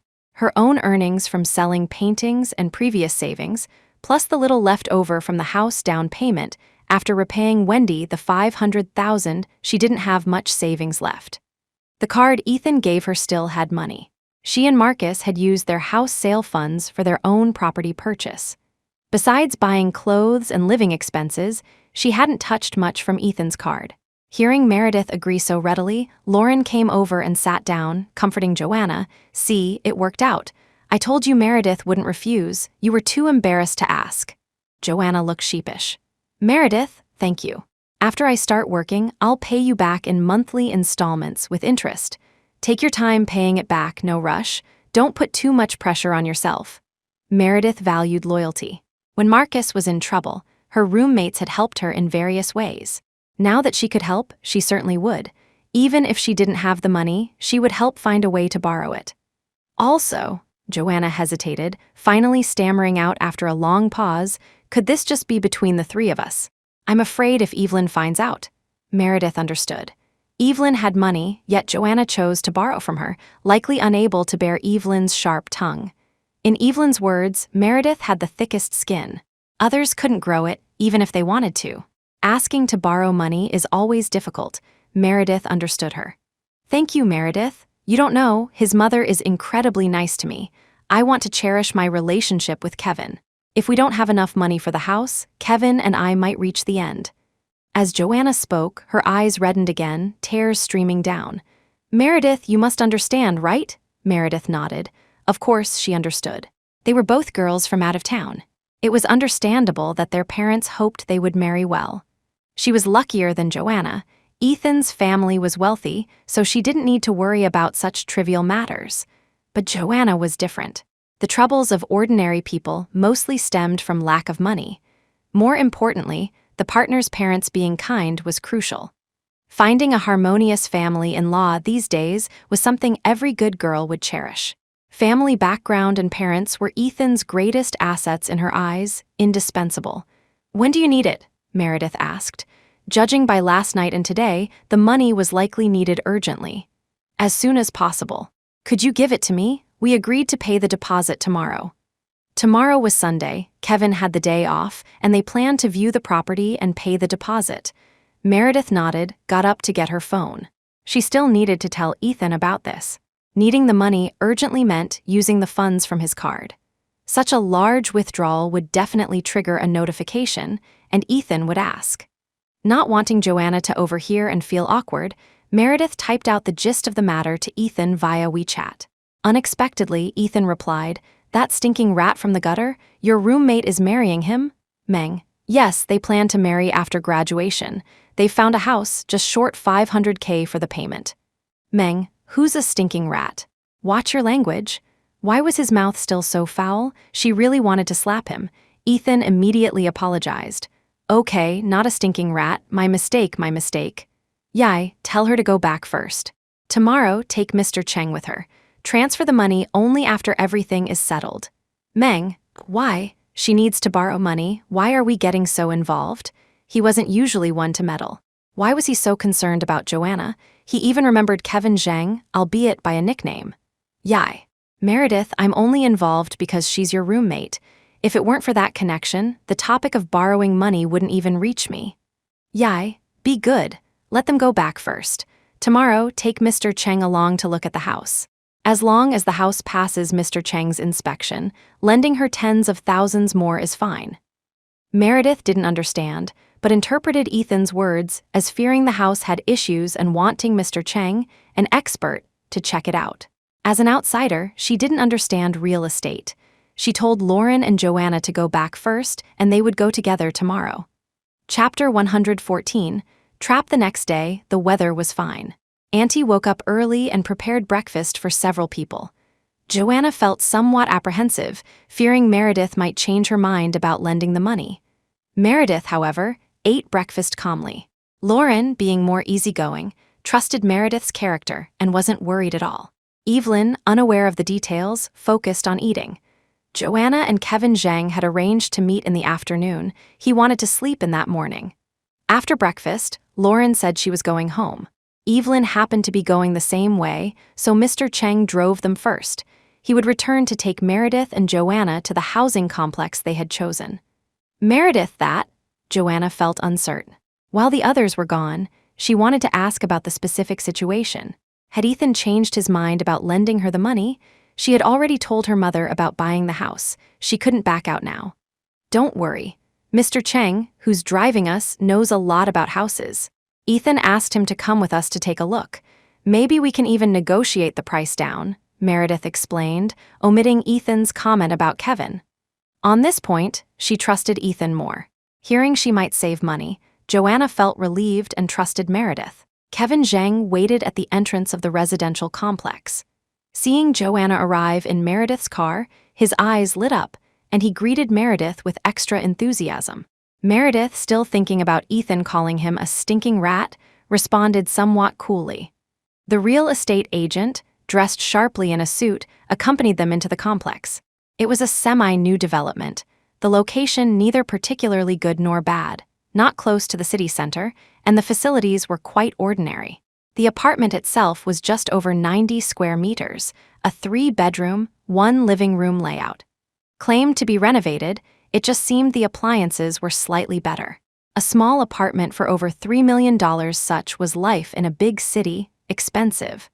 After looking around and finding it satisfactory, the agent gave a detailed introduction. Meredith was about to transfer the money to Joanna, but was stopped by Mr. Cheng. Making an excuse, he led her outside. "Madam, let's see the man provide his share first. Advise Miss Chapman not to rush for now." Meredith was confused. Joanna and Kevin were already inside, envisioning their future life together. Why advise her against it? However, she ultimately followed Mr. Cheng's advice, remained silent, and didn't mention the money transfer. Joanna, being shy, felt awkward bringing up borrowing money in front of others. Mr. Cheng then stepped in, using official jargon to confuse Kevin, urging him to provide his share first. As expected, the problem arose on Kevin's side. After the contract was presented, Joanna and Kevin decided to sign and pay. They could pay the deposit today and go through the transfer procedures on Monday. Mr. Cheng persuaded Kevin to use his half as the deposit, with Joanna paying the remaining balance on Monday. But Kevin hadn't brought a single cent. Kevin rubbed his hands together. "Joanna, my mom put the money in a fixed deposit. Taking it out now would mean losing tens of thousands in interest. So, could you pay first? My mom will withdraw the money and I'll pay then." Joanna was stunned, not expecting Kevin to drop the ball at such a critical moment. However, Kevin took out his passbook and showed it to Joanna. The deposit date was this Wednesday. Joanna wavered slightly and looked at Meredith. Meredith was also unsure. She had never bought property before and couldn't make a decision involving millions for Joanna. "Joanna, it's just a couple of days. You paying first and me paying later, isn't it the same?" Kevin pressed on. "On Wednesday, we'll go handle the paperwork, put both our names on the deed, and then we'll have a home." Joanna looked troubled, likely realizing what was happening. Seeing the two needed to discuss further, Meredith decided to leave with Mr. Cheng first, letting them sort it out themselves. "Joanna, I'm leaving first. Call me when you two have figured things out." She wasn't interested in meddling in their private affairs. Kevin changing his mind at the last minute after they had agreed, and Meredith witnessing it. Joanna was too embarrassed to speak, just telling Meredith to go ahead.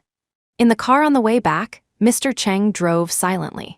Meredith kept thinking things didn't add up. Didn't they agree to pay the balance on Monday? Why did Kevin say his fixed deposit matures on Wednesday, requiring them to handle the paperwork then? Then, why was he insisting on doing the paperwork on Monday earlier? Meredith asked Mr. Cheng. She felt Kevin was acting strangely this time, but couldn't pinpoint why.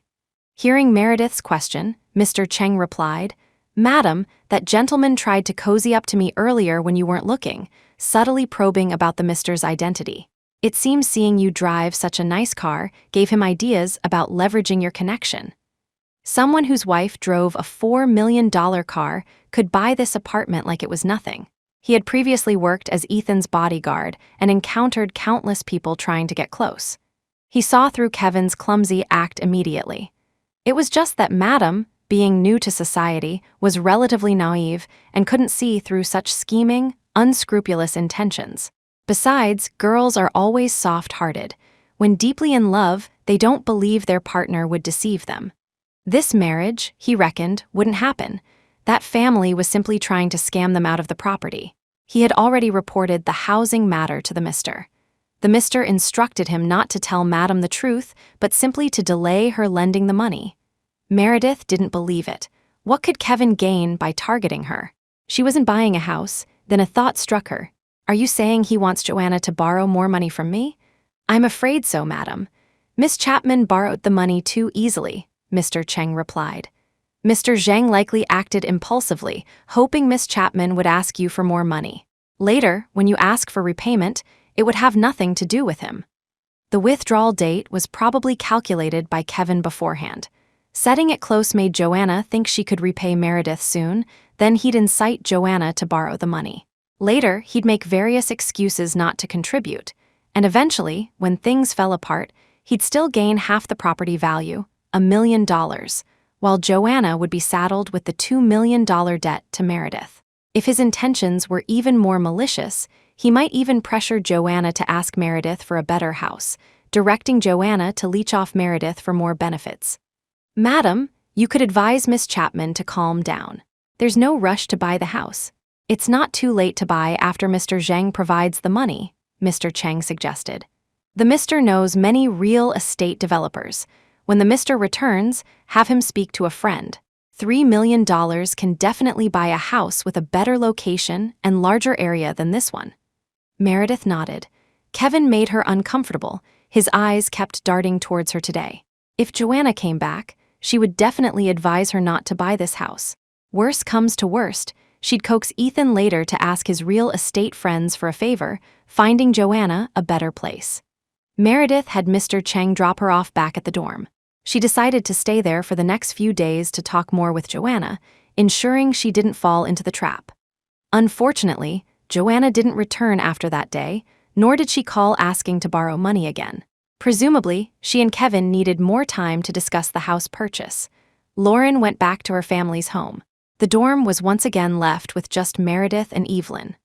Meredith, ultimately still worried, sent Joanna a message via WeChat, telling her to let her know when they figured things out and needed the money, and she would transfer it. Joanna didn't reply. Meredith didn't pursue it further.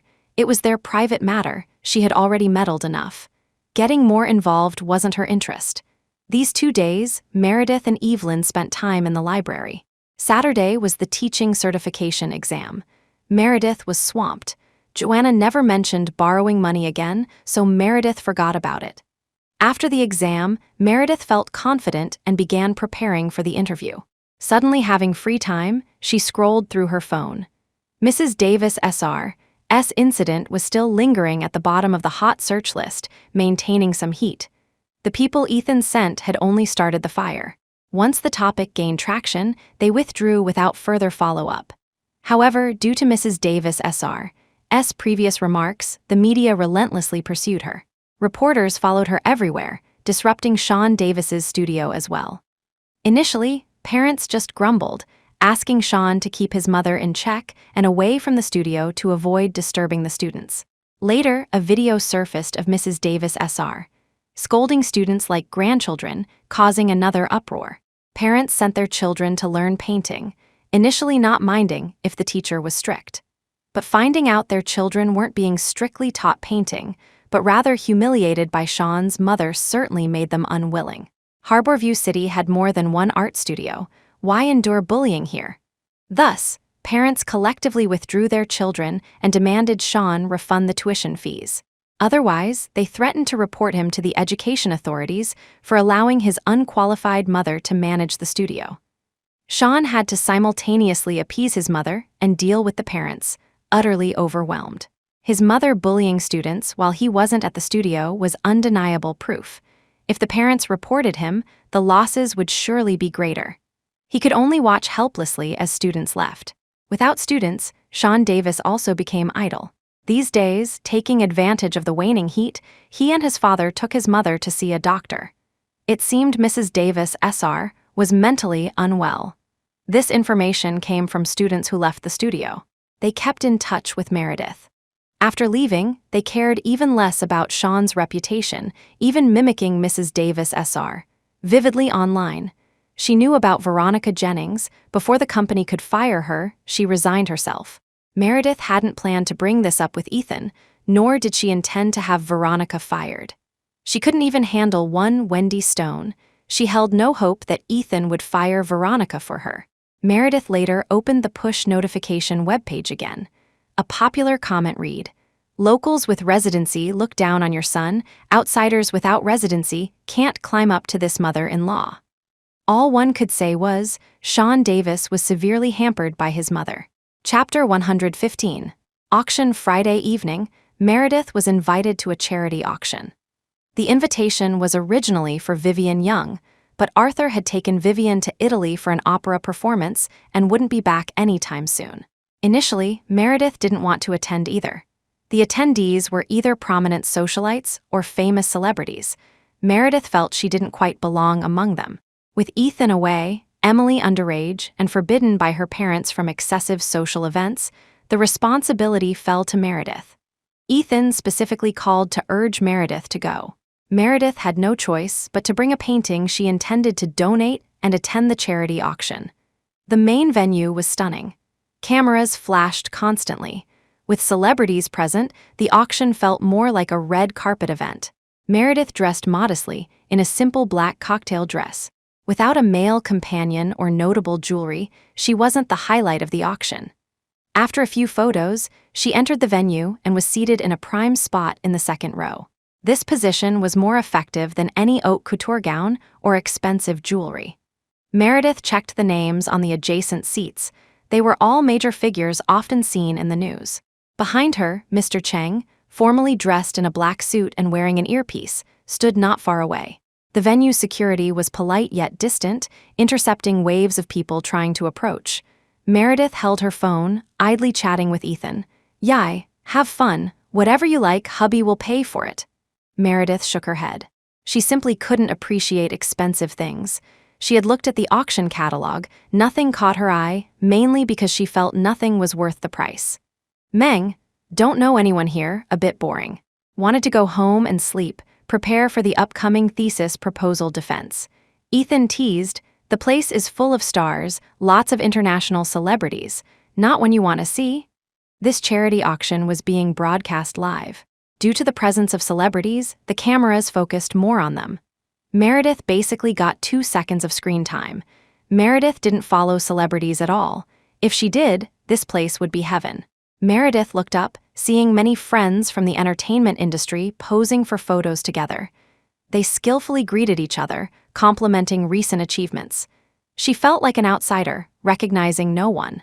Male and female celebrities were shrewd, each maneuvering to get closer to their targets. The men were handsome, the women beautiful. She disliked seeing female celebrities flirting with male investors, some even bold enough to exchange suggestive glances right in front of the man's wife. The men seemed particularly proud, flaunting it like an accomplishment. Disgusting. Meredith couldn't really distinguish who was who. Many celebrities these days looked similar. She had heard their names but couldn't match names to faces. Coupled with the almost fanatical fans, Meredith had once been cursed as blind by fans for saying she didn't see the beauty in a certain celebrity. Now, Meredith avoided them respectfully. People started filling the seats beside her, mostly wives of prominent figures. Although older than her, they were relatively friendly. The story of Meredith marrying the Yang Group heir as a poor student was widely known in their circle. These ladies hadn't attended the engagement party and were somewhat curious about Meredith's appearance. Seeing you in person surpasses hearing about you. Mrs. Young is truly beautiful. No wonder she could marry Mr. Young, one of them complimented. Meredith responded with a smile. She was now in a state of overcautiousness, sitting openly, listening to their compliments, afraid to delve into private matters. Afraid of hearing those comments again, making her disappointed in Ethan once more. How about we go out together sometime?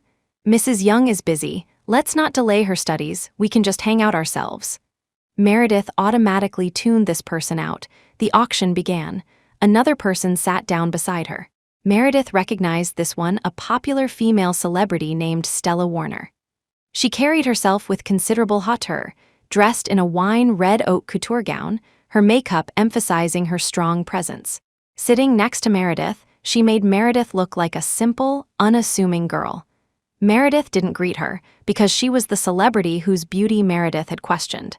Scared off by her fans, Meredith kept her distance. Mrs. Young, good evening. Stella Warner, however, didn't intend to let her be, greeting Meredith. Hello, Meredith replied, already feeling dislike towards her. Is Mr. Young not here today? I heard him mention this auction just the other day. I didn't expect Mrs. Young to come alone. It's Mrs. Young's first time. If there's anything unclear, feel free to ask me. Stella Warner smiled, asking curiously, then added, Mrs. Young, please don't misunderstand. Mr. Young and I are just ordinary friends. Next time I see him, I'll definitely give him a good talking to. Meredith couldn't quite decipher what Stella Warner was trying to show off. The information overload was baffling. Was she saying she and Ethan were close, subtly mocking Meredith for not having attended such high-class events before, and then bragging about daring to lecture Ethan? Or was she implying Meredith wasn't favored, attending the auction alone, without her husband? This kind of low-level provocation, these people truly never tired of it. No wonder the Young family forbade Emily from making friends in the entertainment industry. If she were her daughter, she wouldn't allow association with these people either. Thank you. My husband has many friends across various professions. I'm used to it. I'm not as petty as Miss Warner suggests, Meredith said. Miss Warner, I'm not familiar with you. Please don't trouble yourself to lecture my husband on my behalf. Stella Warner, rebuffed, turned back and sat straight, looking at the auction items. Meredith picked up her phone, opened a browser, and searched for Stella Warner. Besides various marketing campaigns about her stunning beauty, there were rumors she had a wealthy, mysterious boyfriend who doted on her. All her endorsements were supported by this mysterious boyfriend. He secured scripts she fancied and invested in her projects. Her phone refreshed. Stella Warner had posted a selfie with Meredith in the background. The caption, "Thanks for the invitation. I'm so happy today to be able to meet up with my good sister." Many comments below speculated whether the mysterious boyfriend provided the invitation, praising Stella's boyfriend for spoiling her, saying it would be hard for them not to get married. Meredith didn't care about her self-praise, but what did including her in this photo mean? Meredith looked up and saw Stella Warner looking right at her, saying apologetically, "Sorry, Mrs. Young, I accidentally captured you in the photo. You don't mind, right?" Accidentally, huh? Both were in the shot. Stella was clear and beautified. Meredith was dark and blurry. Stella had specifically taken it when Meredith was looking down at her phone, capturing her side profile, slumped over, completely devoid of elegance. Although Meredith wore no jewelry today, she had applied makeup and dressed up before coming. How did she look even worse in Stella's phone than when she went to work part-time without makeup? The sisterly code. Only editing oneself in photos is definitely a sign of a scheming bitch. She deliberately wanted to use Meredith for comparison. Moreover, this sister title reeked of feudalistic ignorance. Meredith looked down on Stella Warner even more. Her mysterious boyfriend was truly foolish. My boyfriend is on a business trip in France. He wanted to see a picture of me. I took it rather quickly, so I didn't notice you were behind me and accidentally included you. Stella Warner smiled. Meredith looked past her and saw several ladies behind whispering amongst themselves. A bad feeling arose. This matter might involve Ethan. Women are extremely sensitive about these things. Meredith smiled. Apologies, my husband prefers to keep a low profile and expressly forbids his wife from appearing on social media. Miss Warner's actions are causing me considerable trouble. Please delete the photo. Stella Warner froze. Meredith stood up, instructed Mr. Cheng behind her to ensure Stella deleted the photo, her mind already made up. What mysterious boyfriend? A quick online search revealed that almost all her endorsements were from Yiyang companies. The TV dramas she starred in were sponsored by Yiyang, and she specifically sought Meredith out to show goodwill. She might as well have written Ethan Young on her face. There was only one truth. One of the women Ethan kept on the side, thinking herself glamorous, had come flaunting herself before her. Chapter 116, Investigation. Meredith didn't go to the restroom. She simply walked around outside for about 5 minutes. When she returned, Stella Warner was no longer in the seat beside her. That seat belonged to a business tycoon. Meredith had just checked the list. Stella must have been sitting there under the guise of her boyfriend's name. Being able to make her leave now was due to her status as Mrs. Young. Even a favored mistress had to bow her head before the official wife. Suddenly, she felt a sense of superiority, like in those palace intrigue dramas. Meredith held her head high and sat back down to watch the auction. The items varied widely. By the time it was Meredith's turn, it was the latter half of the auction, and hers was the first painting presented. It was her first time selling a painting in such a public setting. She felt somewhat timid and nervous, having specifically chosen a piece she was quite satisfied with. The auctioneer introduced it as a painting personally created by Mrs. Young. The proceeds from this work would be donated in Mrs. Young's personal name to improve the meals for students in impoverished mountainous elementary schools. Meredith barely suppressed a laugh, forcing herself to appear generous and gentle. Just half a year ago, she was waiting for someone to donate a meal to her. How quickly fortunes turn. Thank you, Mrs. Young. Stella Warner, sitting behind and to her right, bid several times, then offered a hypocritical apology. I'm sorry, Mrs. Young. Ethan already spoke to me just now. I won't carelessly take photos near you or post your picture anymore. Her words carried a sense of grievance, like a concubine apologizing to the first wife. Meredith ignored her. This act was beneath her notice. Her painting was more important right now. People in the entertainment industry are best at acting. If she were truly favored by Ethan, wouldn't she seize this opportunity to fly to France for a rendezvous? Running to her, the neglected, lonely wife, to show off? Perhaps they had some ambiguity in the past, but after the engagement, it was impossible. After much contention, the painting sold for a price Meredith couldn't have imagined, $2,300,000. She had come mentally prepared. She thought $200,000 would already be considered people giving Ethan face. Who knew it would fetch more than 10 times that? She resisted the urge to go up, renege on the donation, and demand the money. She forced herself to look saintly and benevolent while her heart bled. $2.3 million, she didn't even have that much money herself. Her phone vibrated. Amidst the congratulations, Meredith opened WeChat. Yay. Congratulations to my wife, the most beautiful madam in the room. Mr. Young is immensely proud, followed by cute animal gifs asking for kisses. Dream, a meeting gift. These 3 words instantly washed away Meredith's fleeting, false sense of vanity. This $2 million had something to do with Samuel Knight. France, Rose Manor. Ethan watched the live broadcast, catching a fleeting glimpse of Meredith's face. On another screen, Meredith's face remained constantly in view. Her dazed astonishment was fully captured by Ethan. Phone. Ethan's eyes narrowed dangerously, instantly locking onto the suspicious source. "Have you found out who the buyer is?" His fingers tightened around the crystal wine glass. He was almost certain this buyer was communicating with Meredith via phone right now. Behind him, several technical experts' fingers flew across keyboards. Assistant Cole put down the phone line and came over to report. "The venue only knows it was a professional buyer. We don't know who the person behind the scenes is yet." Cole was very nervous now. He had always believed Mr. Young Jr., and Madam had a good relationship. But this trip to France, Mr. Young Jr. had arranged for people back home to monitor Madam. Analyzing Madam's behavior over the past few days suggested Mr. Young Jr. might have been cheated on by Madam. Especially just now, that mysterious person even competed with Mr. Young Jr. for Madam's painting. If Mr. Young Jr. hadn't given up bidding just now, fearing the price would get too high and cause unnecessary trouble, Madam's painting might have sold for even more. Looking at Mr. Young Jr.'s furious face, Cole felt he knew too much. His neck didn't feel very sturdy, he might be silenced. Especially Madam Mr. Young Jr. treated her so well, yet she dared to fool around outside. Found it the payment came from an overseas account. The buyer is a professional, often buying paintings on behalf of private collectors, one technician said.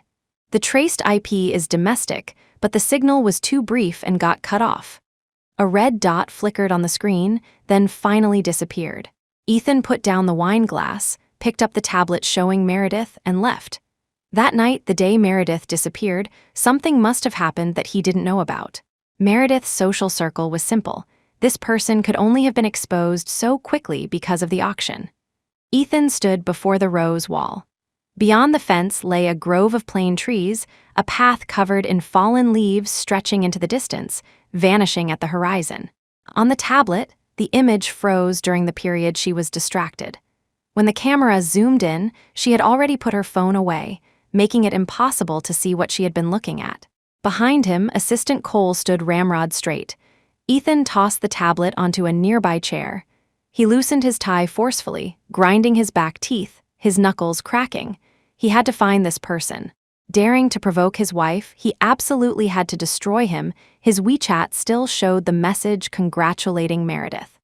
The tablet showed Meredith clearly looking at her phone, fingers typing, yet she hadn't replied to him. She was contacting him while he was celebrating her painting's success. Ethan paced the courtyard angrily, his thoughts racing but leading nowhere. Meredith couldn't find a more reliable backer than him, otherwise he wouldn't be able to keep her. A sense of emptiness spread through Ethan. Only now did his insecurity surface.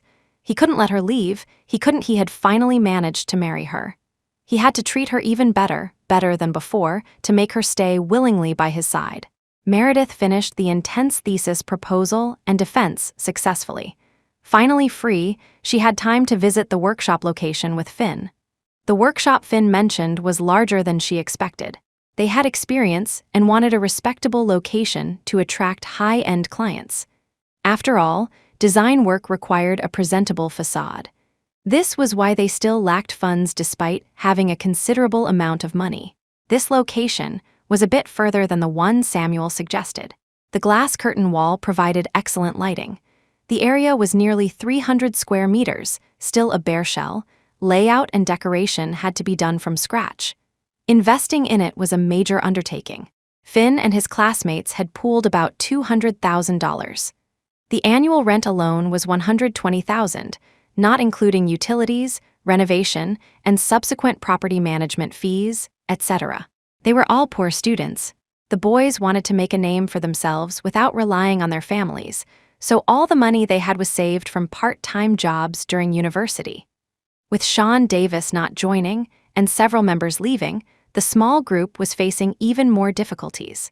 Finn used to discuss projects frequently with Sean and had some connections. Now that Sean's reputation was tarnished, Finn wanted to connect with these businesses for long-term cooperation. Formal contracts required registering a company. Finn's idea was a profit-sharing system. If Meredith didn't want to join, she could lend them money first. Later, once they developed, she could choose to take back the money or convert it into shares.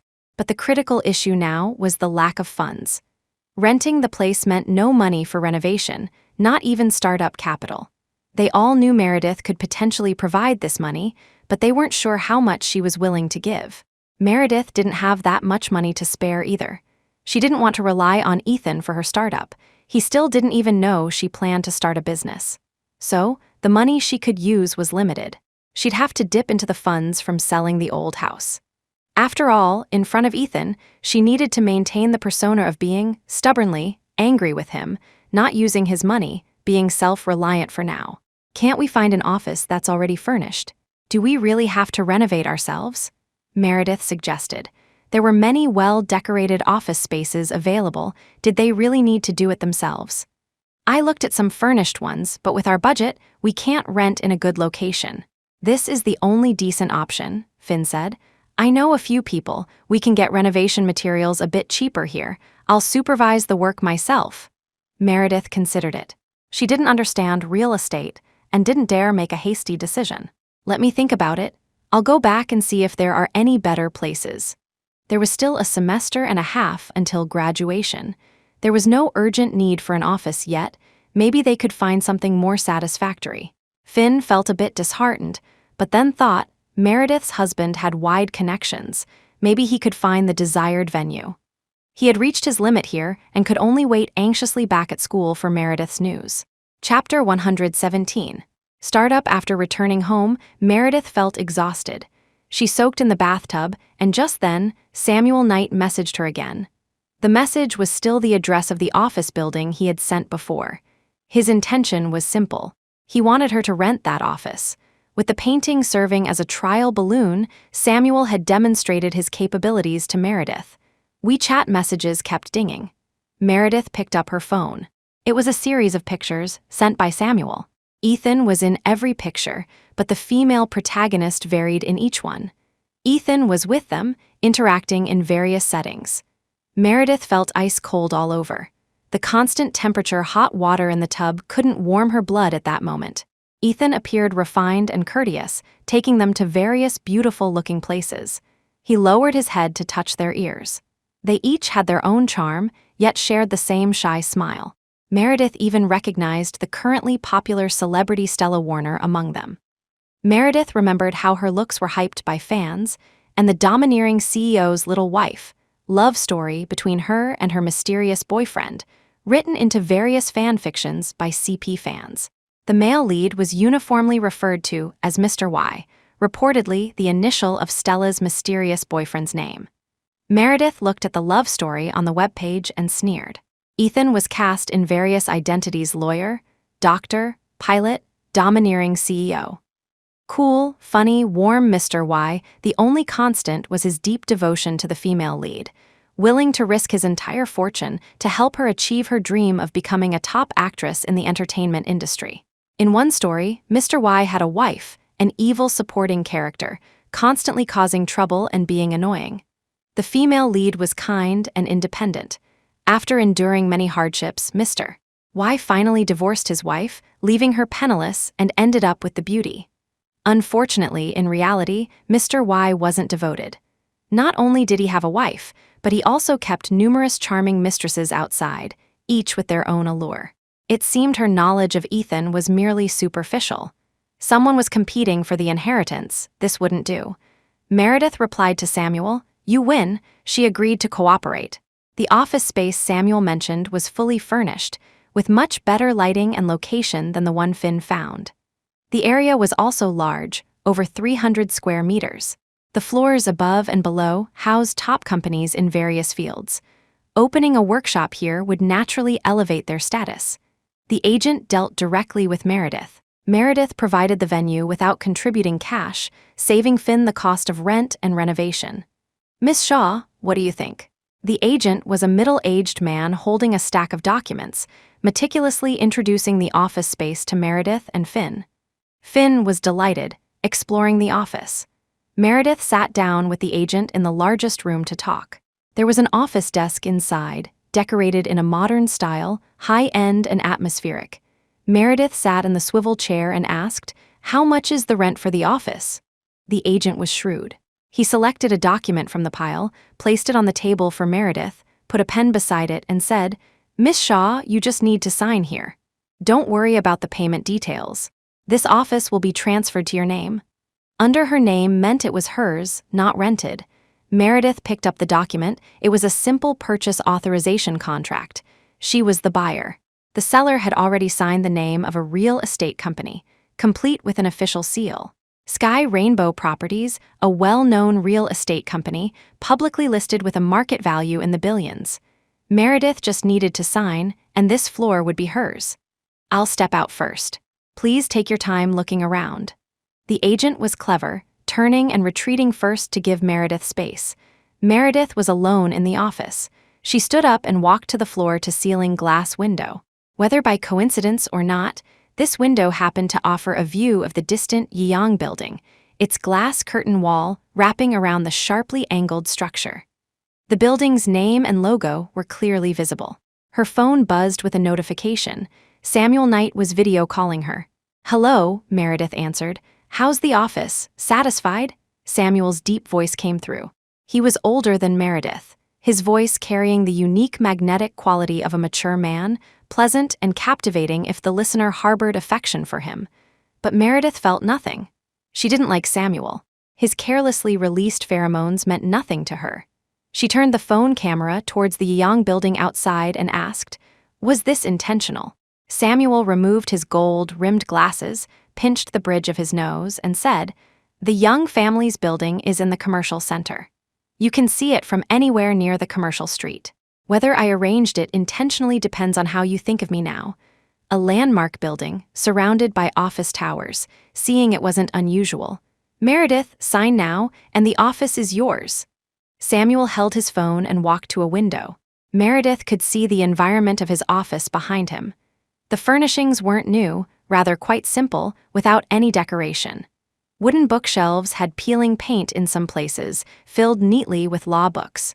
This image of integrity was firmly established. Yet he casually offered a whole office floor, bought a $2 million painting on a whim. Cultured scum. Sign the paper. Someone will handle the procedures for you afterwards. Focus on getting your classmates to work with you. There will definitely be returns. Samuel poured himself a cup of tea and suggested, for the new company registration funds, contribute a little more than him. This office must be under your control for things to work out later. Working things out meant exchanging power and money. Meredith, one day, you two will be able to accomplish things with just a word to an uncle that ordinary people couldn't achieve in a lifetime. Just like with Marcus, she had been helpless, but Ethan resolved it by attending just one gathering. Meredith picked up the pen and signed her name. With the venue decided, the rest was simple. Meredith and Finn, along with the others, determined the company's share distribution. Meredith contributed capital for registration and provided the venue, holding the largest share at 50%.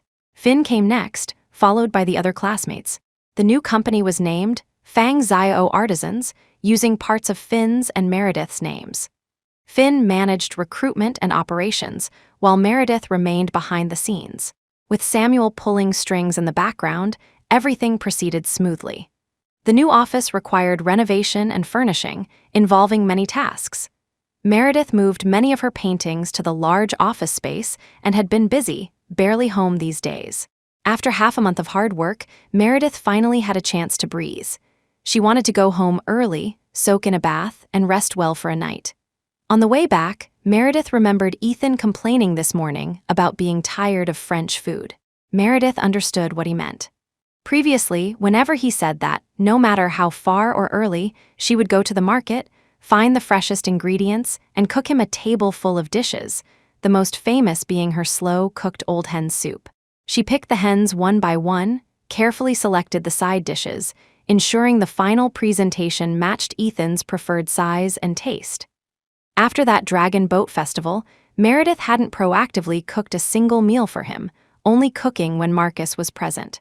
Remembering his slightly coaxing tone yesterday, Meredith just felt annoyed. She called the maid back home, asking her to prepare the ingredients and cook for Ethan. Returning home, Meredith went to soak in the bath. Holding a tablet, she binge-watched that Stella Warner's drama series. Seeing the barrage of comments on the screen endlessly praising her as a fair-skinned, rich beauty, fairy descended to earth, etc., Meredith felt nothing internally. Fairy descended to earth? Descended to the lowest level to be a mistress. Your fairy-like, rich beauty almost stripped for a man after falling? Meredith still had that photo. However, the darling of capital part was true. Yeong owned fashion brands that collaborated with French counterparts.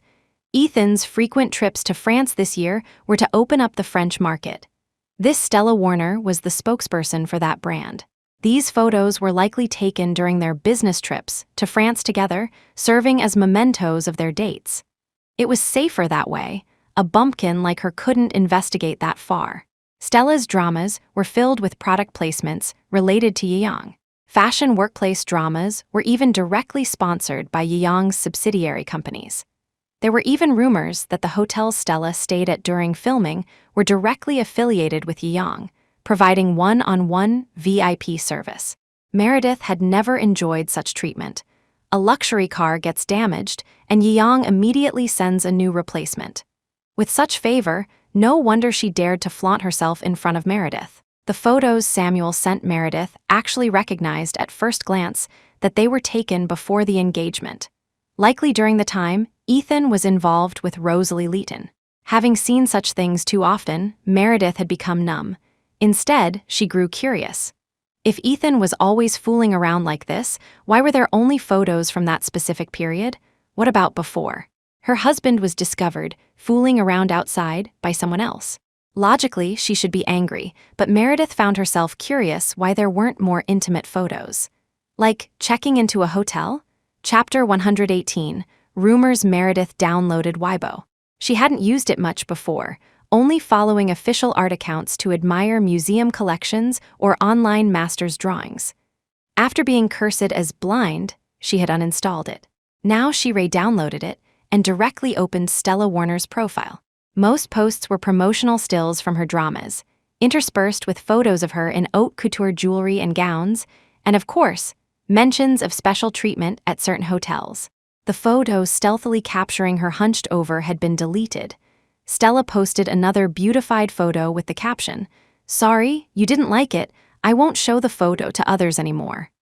At the end, she added a pouting emoji poking its fingers together.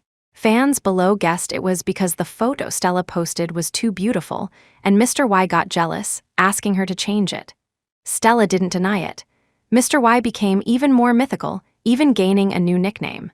Jealous King Mr. Y Meredith had a photo of Stella Warner and Ethan Young. Stella had also posted a photo from the same scene, but from a different angle. Her Weibo post was a beautiful selfie, with the reflection in the glass behind her showing a vaguely discernible man. It was indeed Ethan. The caption read, "Being with you every day is so sweet. Heart, heart, heart." Ultimately, informed netizens revealed the man owned this horse farm, solidifying Stella's rich second-generation boyfriend identity. Some even left comments envying her for being spoiled like a little princess. She even liked one comment and replied with a blushing emoji, acknowledging it. New knowledge: Ethan owned a horse farm. Meredith finished reading about Stella and Ethan's love story. They knew each other before Ethan knew her. Ethan had openly declared Stella was his person in front of friends like Adrian Pierce, forbidding anyone in the entertainment circle from touching her. These analysts spoke vividly, as if they were present, allowing Meredith to match the descriptions to the people involved. This kind of thing, like deciphering codes, could become addictive. Searching for the period around her and Ethan's engagement, she discovered what happened online. Stella had claimed to be unwell and hospitalized during that time. On the day of her engagement to Ethan, Stella posted a status update, roughly meaning, "Be happy, forget about me, this passerby." The next day, she announced she was single again. Fans expressed sympathy, saying the next one would be better. A couple of days later, she posted something like, "It was my mistake to blame you, you had no choice," hinting that Mr. Y had apologized to her and they had reconciled. The accompanying photo showed Stella wearing a necklace studded with diamonds, a dazzling ruby at its center. Around this same time, the The Mr. Y and His Evil Wife fan fiction circulated online. The timing was impeccable, appearing the very evening after Stella's post. It was hard not to connect the dots. Regardless of Ethan's actions, this Stella Warner truly had dramatic flair. Posting photos on Weibo felt like jewelry company advertisements disguised as a love story. However, whether Mr. Y was Ethan or not, she didn't even have the inclination to verify. She had long since become indifferent towards Ethan. If Stella was falsely spreading rumors, seeking verification, and starting a big fight would just waste her emotions. If it was true, it would be an even greater waste of emotion. Either way, it wasn't worth it. The Fang Zio artisan's business was more important. Meredith exited Stella Warner's Weibo profile and browsed casually. Because she had searched for celebrities, the algorithm recommended a slew of celebrities living above the mortal realm. The auction that day was also a grand live broadcast, but identities like Meredith's were intentionally obscured. Celebrities seeking exposure dominated the entire hot search list. Scrolling randomly, Meredith saw a photo of herself. In the photo, she wore a very low-key gown, looking down at her phone alone, her expression captured at an angle that made her look somewhat lonely.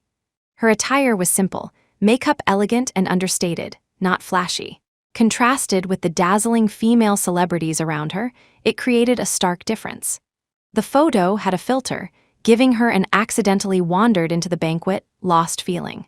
Coupled with the deliberate omission of the bodyguards surrounding her, Meredith's beauty took on a hazy quality, like being forgotten by the party. Above it was a chain of retweets. Clicking on the original Weibo post revealed it was posted by a male celebrity, with the caption, "So much good food, cheer up." There were tons of comments below. Some praised her looks, some speculated she was trying to use the opportunity to debut, and others guessed if she knew the male celebrity personally. Someone recognized her as the background figure in Stella Warner's first photo, saying she was hunched over with no aesthetic appeal, and this photo must have taken several $1 million photo editors to produce. The male celebrity was named Walter Wang. He was down to earth, had no scandals, and therefore wasn't very famous. This Weibo post naturally didn't cause as much stir as those manufactured hot searches. But a small group of people, because of this photo, called Meredith ugly and attention-seeking. Meredith clicked in. Heck, Stella Warner's die-hard fans. Meredith rarely took photos. She quite liked this picture of herself, so she retweeted and commented, "Little lamb loves meat. Thank you, the picture is beautiful, I like it very much." Walter Wang Meredith found it amusing. She got out of the bathtub, dried off, changed into pajamas, picked up her tablet, intending to lie down and browse some more. Just as she was watching a funny video, too focused on the tablet to look around, someone hugged her from behind, causing her to fall onto the bed. "Wifey, you're finally out." Ethan held her, took the tablet from her hand, his voice somewhat urgent. "If you hadn't come out soon, I was ready to go in." Meredith jumped, startled. "When did you get back?" Wasn't he supposed to be back in a few days? Appearing so suddenly scared her. "Finished up over there and came back early. Couldn't help it, missed you too much. Couldn't stand being away for another moment." He reached out to unbutton her top, lowered his head to kiss her. "I showered in the guest room. Wifey, did you miss me?" They hadn't seen each other for a month and a half. His mind was filled with her. Seeing her now, he couldn't restrain himself. Meredith, however, remained calm. Not only had she seen the photos of Ethan's dates with many women earlier, but just now she was browsing about his rumored girlfriend. How she vaguely described their relationship ending tragically, only to reignite. Seeing Ethan now, it would be strange if she were happy. "Ethan, I'm a bit tired today. You flew for so long, you need rest too." Meredith pushed Ethan away, but he was unaffected, even returning with a grin to continue after being pushed away. "It's okay, tomorrow is the weekend, no work." The implication was clear. Nothing could stop him tonight. In France, he was certain someone existed between them. He deliberately stayed in France for an extra half-month, precisely to create free time to find out who was bewitching Meredith. But Meredith back home ate and lived normally, showing no signs of anything unusual, never meeting anyone suspicious privately. Ethan felt slightly relieved and immediately rushed back. He missed her terribly. The bedroom ceiling light wasn't off, the room was brightly lit. The tablet Ethan had just tossed aside was accidentally bumped, starting to play today's grand event. Stella Warner walked the red carpet, being interviewed and praised by the host. "So Stella, can you share with everyone your views on relationships?" the host asked. "Any aspect is fine, let's just chat casually." At this moment, Stella Warner's fans beside the red carpet shrieked, chanting, "Little star, we want you to date." The noise was so loud that even the host joked, "Stella Warner, your supporters care so much about you. How about chatting about your views on love?" I think the most important thing in an equal relationship is mutual respect. My profession is quite special, so I'm willing to accommodate the other party's request for privacy, Stella Warner said with a smile. Actually, in life, I'm also a person who loves to act cute. Even if our statuses are comparable, I still tend to accommodate the other party. Meredith inexplicably felt targeted. The host asked again, "So for tonight's award ceremony, how will the other party help you celebrate?" Stella Warner denied, "No, he's on a business trip in France and hasn't returned yet. We'll celebrate over the phone later." These words practically spelled out Ethan's name. Meredith glanced back at the pitiful-looking Ethan, thinking, according to this plot development, shouldn't Ethan be called away by phone shortly? She pushed Ethan away with force, this time seriously. Ethan also sensed Meredith truly wasn't willing and held her, slowly calming his intentions. The two were silent for a moment. The tablet replayed fans chanting, "Little star, we want you to date," slogans. Meredith picked up the tablet, burrowed under the covers, and lay there browsing Weibo. Ethan, meanwhile, pondered. That person truly had such a great influence on Meredith that she was now unwilling even to be intimate with him. His mind flashed back to Meredith just out of the bath, her pajama top clinging damply to her back. Ethan swallowed hard and lay beside her, watching the show, but his hands weren't idle, trying to arouse Meredith's interest. "Meredith, what's so interesting about this? It's noisy and gives me a headache." The girls playing games inside were screaming. Ethan couldn't watch anymore, resting his head on Meredith's shoulder. "We haven't seen each other in so long. You don't want to do it, can't we just chat, okay? You didn't even say you missed me." "I missed you very much." He was like a large, out-of-favor dog, rubbing against her, looking pitifully at her. Meredith placed the tablet in front of Ethan, pointing at Stella Warner on the screen. "She's so beautiful, her voice is sweet when she acts cute, yet you find it noisy." This person looked familiar to Ethan. He suddenly remembered she was the image spokesperson for several of his subsidiary companies. He also recalled interacting with this celebrity a few times when he was confused and listened to Liam's advice. Now, afraid Meredith would see through him, he deliberately put on a stern face and said impatiently, "People like her all look the same. How would I know her? I came back, didn't even get a meal, and you treat me so coldly. Meredith, I'm upset." Saying this like a rogue, he snatched the tablet, threw it onto the floor far away, took Meredith's hand, and comforted himself. "We both miss you. We haven't seen each other in so long. Be nicer to me, okay?" He wanted a meal, she didn't cook for him. Now she was rejecting him too. Ethan clung tightly. Meredith found him annoying, but was interrupted by a ringing phone. Joanna Chapman's hysterical cries came through. "Meredith, come save me," Chapter 119. Plea for help midnight. Joanna Chapman called Meredith, begging her for help. Meredith couldn't be bothered with Ethan's entanglement anymore. She quickly got up, changed clothes, and headed out to find Joanna. Ethan followed her. Following the address Joanna provided, they drove to a narrow old street. It was a residential area, either lacking streetlights or having broken ones that hadn't been repaired. The occasional bark of a dog or the shriek of a wild cat sounded eerie. The car couldn't enter. Meredith got out and ran into the alley. She stumbled on the asphalt road, a pothole filled with overflowing sewage water. She nearly fell into the filthy water. "Careful, there's a ditch." Ethan steadied Meredith, took out his phone, and turned on the flashlight. 2 phone lights illuminated the path for Meredith. Meredith walked deeper into the old street, finding Joanna by the door of an old, small convenience store. The store was long closed, but a small sign above glowed with a dim, yellowish light. Joanna was wearing shorts and a t-shirt, huddled by the roadside, hugging herself. Seeing Meredith, she ran over, crying.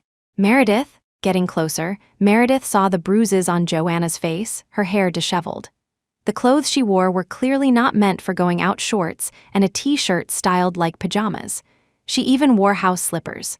She likely hadn't intended to leave, but rather seemed to have been kicked out. "Why are you alone here so late? Where's Kevin?" Meredith looked around, guessing Joanna probably lived nearby. Asking was worse than not asking. Mentioning Kevin made Joanna cry even harder. "Meredith, can you let me stay with you tonight? I have nowhere else to go." Her mind was a mess. She couldn't go back to school, and going to Lauren's risked gossip from Lauren's parents. At this moment, she could only turn to Meredith for help. She was injured, she couldn't be left alone. Meredith said, "Okay, let's go." Meredith wore a two-piece outfit. She took off her outer jacket and draped it over Joanna to cover her up. Joanna wasn't wearing anything underneath her pajamas, and with Ethan present, it was awkward. Ethan gave Meredith his short vest and helped her walk towards the car. Joanna and Meredith sat in the back seat. Because Ethan was there, Joanna didn't dare talk much to Meredith, just smoothed her hair and sobbed quietly. Back home, Meredith settled Joanna in the guest room. Not wanting to wake the maid, she told Joanna to wash up first while she got her some clean clothes. Ethan followed her into the walk-in closet, arms crossed, asking, "She's still involved with that stinking rat? Staying at his place. Can you please be more polite? His name is Kevin Zhang." Meredith was annoyed by Ethan's insulting nickname. Combined with his deliberate concealment about Stella Warner earlier, she immediately retorted, "Do only the rich and powerful deserve your respect? Are poor people not human in your eyes? Oh, getting bold now, are you? Dare to talk back to me?" Ethan stepped forward aggressively, cupped Meredith's chin, adopting a spoiled brat expression. "Young master here is jealous. I asked you to play with me, and you wouldn't move an inch. Now you have the energy to pick someone up. Can't I say a few words to vent?" He was just angry about her unwillingness tonight. Meredith turned her face away, glaring at him. "Such nerve, still daring to glare at me." Ethan tightened his grip around her waist, pulling her clothes against his abdomen, pressing against her provocatively. "Do you still want to go check on her?"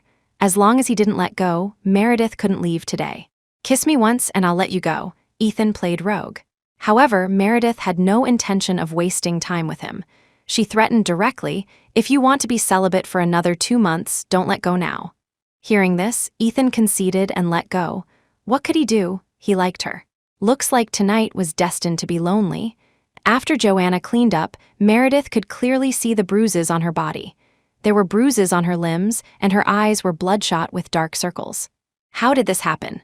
Did Kevin hit you?" The marks were clearly man-made. Joanna also had 2 distinct handprints on her face. Asking was worse than not asking. Joanna finally broke down completely, sobbing uncontrollably. "Kevin, that bastard, he lied to me." Remembering the past few months, Joanna was overwhelmed with grievance. "He said someone in his family was hospitalized and needed money, asked me to pay the house deposit first. Later, when I asked him for the money, he kept making excuses and wouldn't give it to me. Today, I asked him for money again. He got annoyed and ganged up with his family to beat me.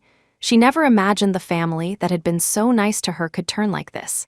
His mother viciously tore at her hair, holding her limbs down while Kevin hit her. "They kicked me out, said they couldn't afford a spoiled princess like me, told me to find someone else to serve.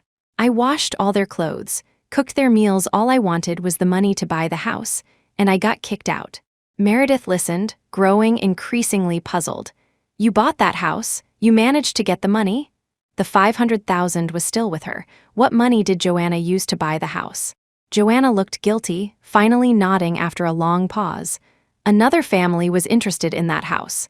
The real estate agent was going to sell it to them.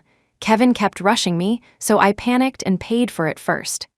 Actually, Kevin's sweet talk played a significant role. If he had one strength, it was definitely his glib tongue. "How did you resolve the missing $500,000? Meredith remembered the agent insisted on the full $1.5 million before processing the paperwork. I borrowed it," Joanna finally confessed hesitantly. "These past 2 days, they demanded the money. I didn't have it. When I asked Kevin, he kept making excuses and wouldn't produce it. Today, things turned ugly, and his parents turned violent." She hadn't dared to say that after the unpleasant house viewing, she stayed at Lauren's for 2 days. He later sought her out to reconcile. After they made up, Kevin constantly whispered negative things about Meredith in her ear, saying if Meredith genuinely wanted to lend her money, she shouldn't have brought Mr. Cheng along to witness their embarrassment. He said Meredith looked down on her. Despite driving such an expensive car, she only lent her $500,000. Why didn't she lend her the entire remaining amount, forcing her parents to take out bank loans? Meredith just wanted her to beg, satisfying her own vanity. In the dorm, Evelyn came from a superior background, and Lauren was a local. Joanna couldn't compare. Joanna and Meredith shared similar origins, though Joanna was slightly better off, pampered by her parents since childhood, never experiencing hardship. But Meredith was different. Even dating dragged her down with debt, being called a beggar by Evelyn.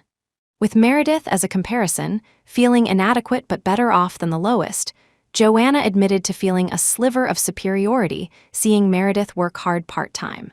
But who knew Meredith's boyfriend would suddenly become a top-tier heir, utterly devoted to Meredith, his life revolving around her, even his parents treating Meredith like their own daughter. Joanna felt bitter. She considered herself no worse than Meredith and believed she could find a local boyfriend with a decent background. She didn't aspire to Ethan's level, just comfortable living was enough. Worst comes to worst, they could struggle together. Who stays poor forever? Wasn't Meredith a living example? Who knew that when it came to buying the house and needing money, Joanna realized how vast the gap was between Kevin and Ethan. A single decorative item in Meredith's house could cover the $50,000 she lacked. She couldn't bear to part with Kevin, and her family truly couldn't provide more money. It was Lauren who encouraged Joanna to borrow from Meredith. Joanna already felt uncomfortable. If not for being unable to stand Evelyn's venomous tongue, she would never have asked Meredith. But Meredith guarded that $50,000 so tightly, never giving it, waiting for her to borrow again. Joanna increasingly felt Kevin was right. She looked down on her, wanted her to beg, wanted to laugh at her expense. Chapter 120. Masterpiece Meredith wasn't concerned about the reasons behind Joanna's borrowing. The consequences she now faced were terrifying, so what are you going to do now? What's the status of the house? What are your plans for the future? From Joanna's tone, she had bought the house. Kevin wanted them to repay the loan together, but now it seemed he had backed out, unwilling to contribute a penny. This matched Mr. Cheng's assessment closely. Kevin reneged, hoping Joanna would borrow more money from her. Meredith looked at Joanna. The girl was covered in bruises, surely deeply humiliated emotionally, her hands still trembling as she hugged herself. The house only has a deposit paid, the paperwork isn't done yet. I want to get the deposit back, pay off the agency's money, and then return my parents' money. That was her parents' life savings. They had even borrowed from relatives and friends for her. I don't want the house anymore. I want to break up with him. She wanted to go back to her hometown. People here weren't friendly.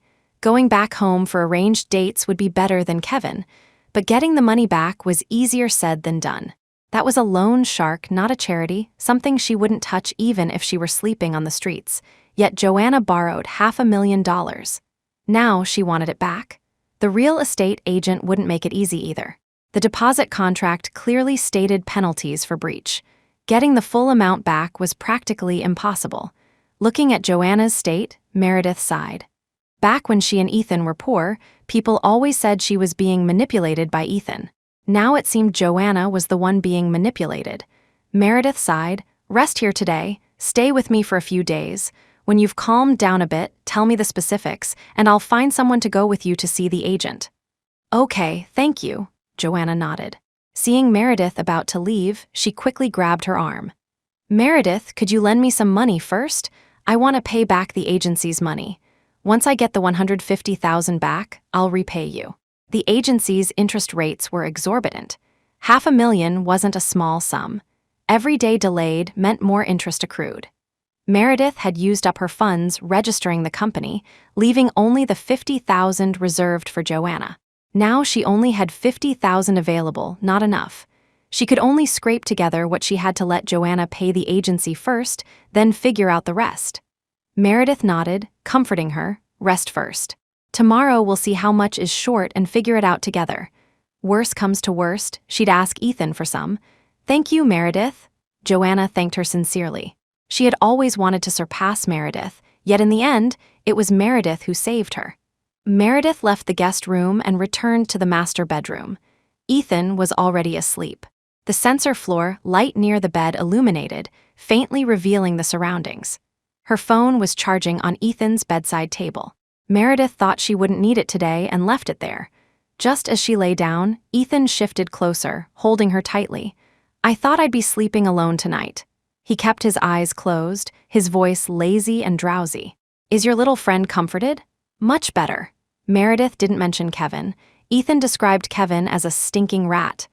Now that Kevin showed his true colors, if Ethan knew, Joanna's image would suffer too. She snuggled into his embrace, finding a comfortable position. "She got hurt a bit, she might need to stay at our place for a while." "Okay, I'll be more mindful these few days." At least he couldn't be too unrestrained with Meredith. Ethan kissed the top of her head. "It's late, go to sleep. With a guest in the house, we can't sleep in tomorrow, lest people gossip." Meredith closed her eyes. "Meredith," Ethan called. I'll accommodate you more in the future, won't make you angry. If I do anything wrong, don't keep it bottled up. Tell me directly, okay?" His sudden apology confused Meredith. Was he referring to her hinting about Stella Warner tonight, or something else? "Sleep now. If you open your eyes again, you won't be closing them tonight," Ethan threatened playfully. Meredith quickly shut her eyes. When she opened them again, the sun was already bright outside. Ethan was gone. Checking the clock, it was 10 a.m. Meredith got up, brushed her teeth, and went out to look for him. "Ethan." Meredith called, but there was no sound outside. Walking out of the bedroom, the house was empty. Auntie was nowhere to be found today either, and there was no breakfast on the dining table. Joanna's guest room door was closed, no sign of her. Puzzled, Meredith suddenly heard a noise from the art studio, like something falling.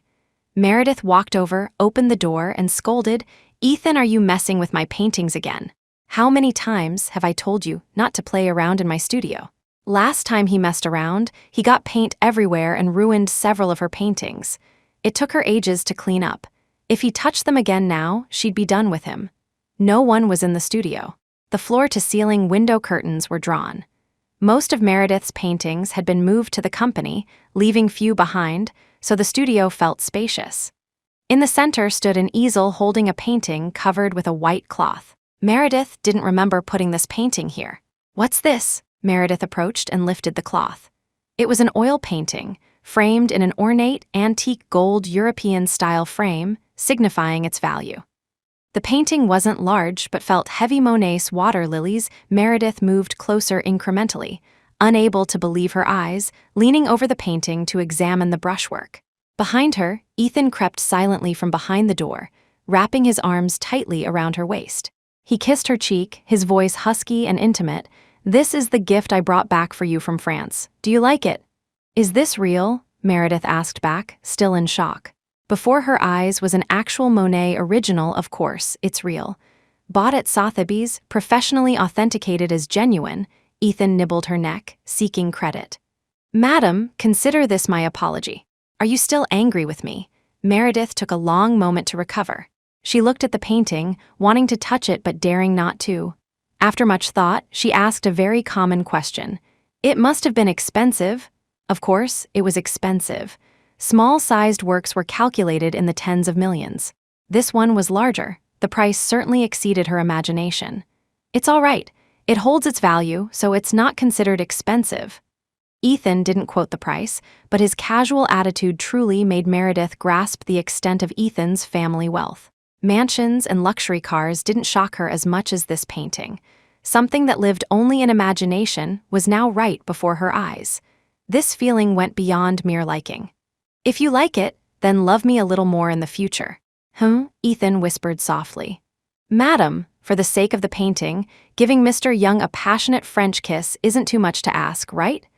She had always been the passive one, sometimes needing much coaxing from Ethan before willing to be slightly proactive. Now that he found her passion, he had to seek some benefits for himself. "Ethan?" Meredith was deeply captivated. She wrapped her arms around Ethan's neck, stood on tiptoe, moving closer. Ethan lowered his head, closing his eyes to cooperate. Instead of the expected passionate kiss, Meredith shoved him aside with her arm. "Move aside. I remember there's a magnifying glass in the study, right? Where did you put it?" Meredith ran out to get the antique magnifying glass she had previously scorned as pretentious. Before, she complained it was expensive and useless. Now, she felt it perfectly matched this painting. Ethan paused, stunned, then followed her out closely, muttering discontentedly, "So now you have eyes only for the painting, not your husband. The painting won't run away. Can't you kiss me first to thank me? You broke my heart pushing me away." Meredith returned to the studio with the magnifying glass, instructing Ethan, "Where's my art book? Bring it over." That art book was incredibly heavy, a museum collection edition. Meredith cherished it, afraid of damaging it herself, always asking the stronger Ethan to help her move it. The book contained authoritative expert commentary on this painting, including magnified detail photos. Meredith held the magnifying glass, leaning very close to examine the painting. She had even washed her hands twice specifically and wore gloves to feel the texture of the paint. Ethan felt sour. If only she treated him like this sometimes. Chapter 121. Jealousy. Despite this, he still opened the curtains for her, went back to the master bedroom to pour himself a glass of wine, and came out just as Auntie returned with Joanna. Joanna's face was still slightly swollen. Auntie had seen her this morning and taken her out to see a doctor, returning with some anti-swelling medication. Seeing Ethan suddenly, Joanna felt a bit unnatural, lowering her head and using her hair to hide her face. Ethan nodded in acknowledgement and instructed Auntie, "Auntie, stew some bird's nest with gelatin for Madam. Madam and I have things to do in the studio today. Don't disturb her unless necessary." Meredith had acquired a new painting and was completely engrossed in Monet. She definitely wouldn't have the mind for other matters today and wouldn't want to be disturbed. "Understood, sir," Auntie nodded. Ethan took the wine and several cushions into the studio, closing the door behind him. Only then did Joanna dare to lift her head, looking at the tightly closed carved door in front of her, unconsciously wanting to follow, but Auntie stopped her. "Young lady, don't go over there." Auntie saw Joanna was also a simple girl and the Madam's classmate, so she explained, "The Mr. and Madam have a good relationship. Every time the Mr. returns from a business trip, they stay in the room all day and don't like to be disturbed." She was an older person and loved seeing the younger generation being affectionate. She felt fond of Meredith and the other young ladies, who were kind and unguarded towards her. She lowered her voice. "The Mr. bought a painting yesterday and gave it to Madam. They must be admiring the painting together right now." "Painting?" Joanna was puzzled. She also studied oil painting and liked art. What kind of painting could make Meredith ignore her completely and stay in the room looking at it? "Yes, I heard Mr. Cole say it was bought at auction in France. Called something Monet, just a small piece." Auntie gestured with her hands, finding it incredible. "I heard it cost over $6 million US. When they moved the painting yesterday, 5 bodyguards came just for that." She couldn't understand why such a small piece of cloth could be so expensive. But it was probably the same principle as the elder Mrs. Young liking to collect jadeite tiny things that cost a fortune. Joanna felt a pang in her heart. She had always secretly compared herself to Meredith, but now she realized she had lost to Ethan long ago. At noon, Meredith came out of the studio, still pushing Ethan as she walked. "I told you, don't stay in the same room with me anymore. Get out." This person was truly annoying. She was looking at the painting, and he couldn't keep his hands to himself. "Hey, hey, hey, burning the bridge after crossing the river? Got the painting and don't want your husband anymore. Can't I fight for my own benefits?" Ethan wasn't annoyed, letting her push him towards the bedroom. This time, he wasn't the one being pushed. She needed him to shield her so others wouldn't see the marks on her body. Joanna and Auntie were picking vegetables together. Seeing the two emerge, Joanna wanted to greet them, but Auntie pulled her back again, shaking her head. "The Mr. has a bad temper, don't disturb him." When Madam wasn't home, the Mr. had lost his temper once in the house. Even Assistant Cole was too scared to speak carelessly.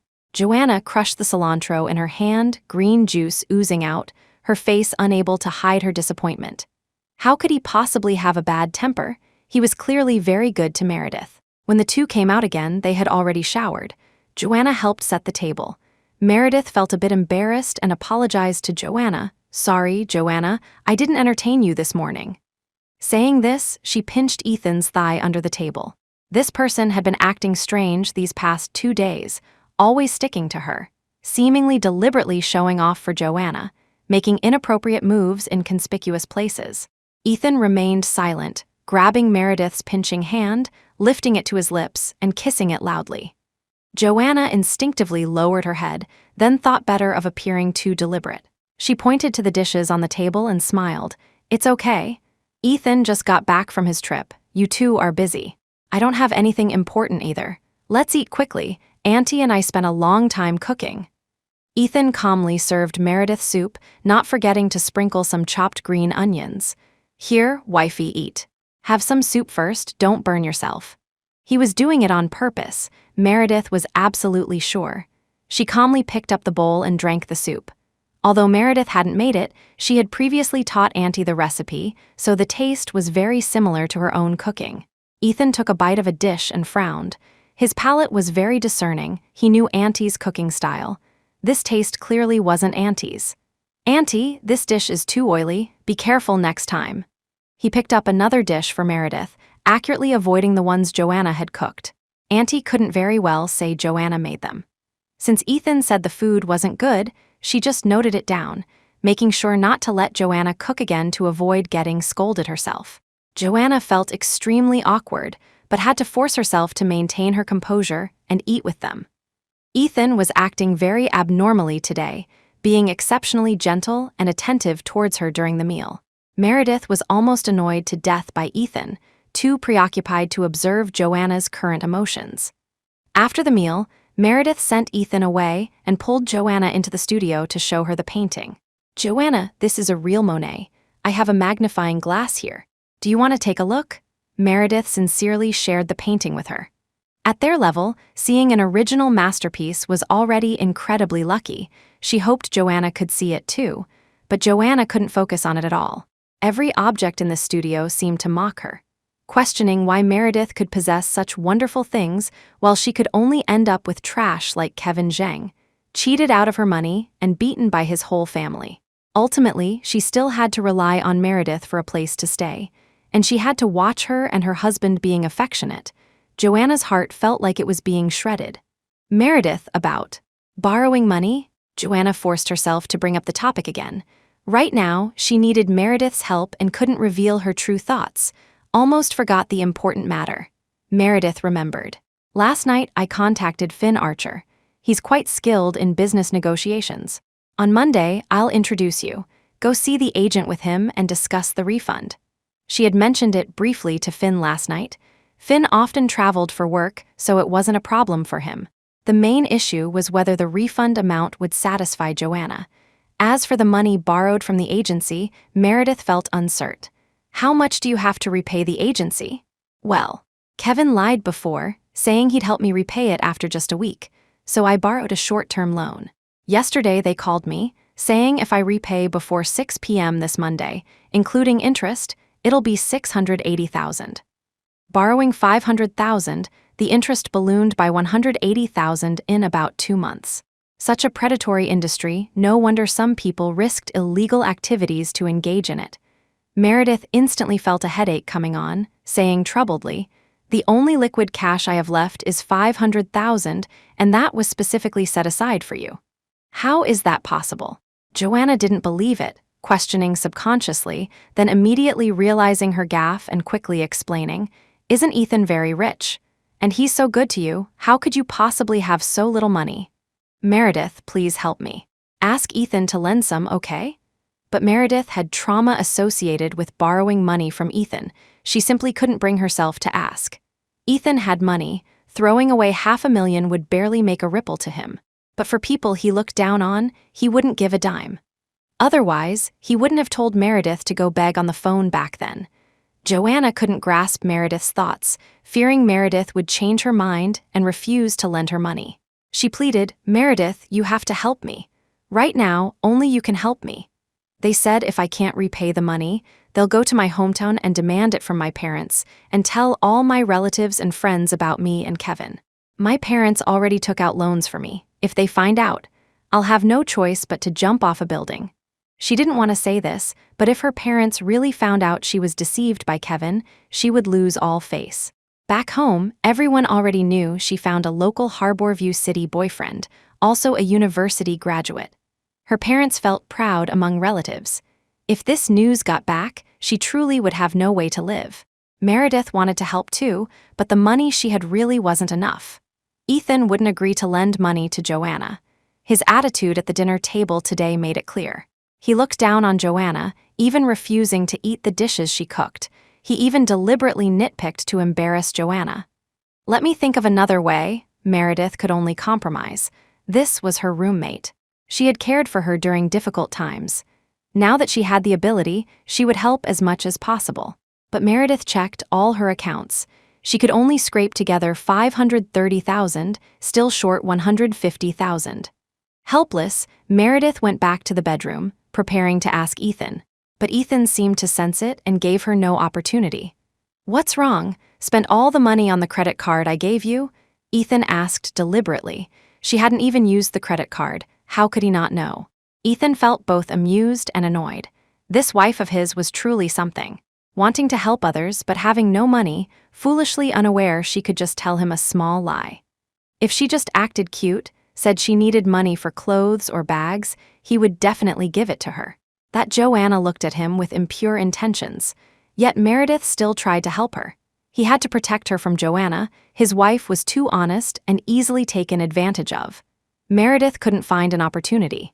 She went to the walk-in closet to change clothes, saw many pieces of jewelry in the cabinet, and finally took out a watch worth around $200,000 to pawn, raising $150,000 for Joanna to pay the agency first. Once Joanna got the house payment back and repaid her, she would redeem the watch. Chapter 122.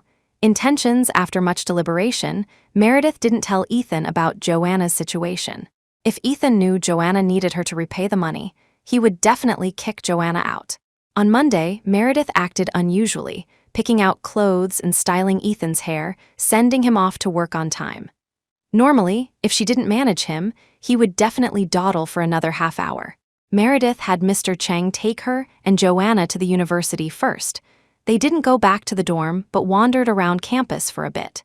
Meredith estimated Mr. Cheng should be far enough away, then took Joanna to the art building, contacted Finn Archer, and had him accompany her to meet the agent. Although Joanna was kicked out late at night, she had the foresight to bring her ID card with her. The two went to meet the agent, but the outcome was disappointing. The contract clearly stated that for the $1.5 million deposit, if either party backed out, they would pay the other party $10 as a penalty. The penalty for $1.5 million was $150,000. If Joanna wanted her money back, she would have to pay the penalty. After deducting various handling fees, she might only get back slightly over $1.3 million. After repaying Meredith $680,000, the $1 million her parents took out would be reduced to $650,000. She would have lost $350,000 for nothing. That wasn't 35, it couldn't just be written off. After meeting the agent, Finn took Joanna to Fang Zio Artisans, letting her consider the next steps in the reception room while he went to find Meredith in the office. "It's a setup. Your roommate's boyfriend colluded with the agent from the start. The penalty is ridiculously high. Now they're saying they won't refund it.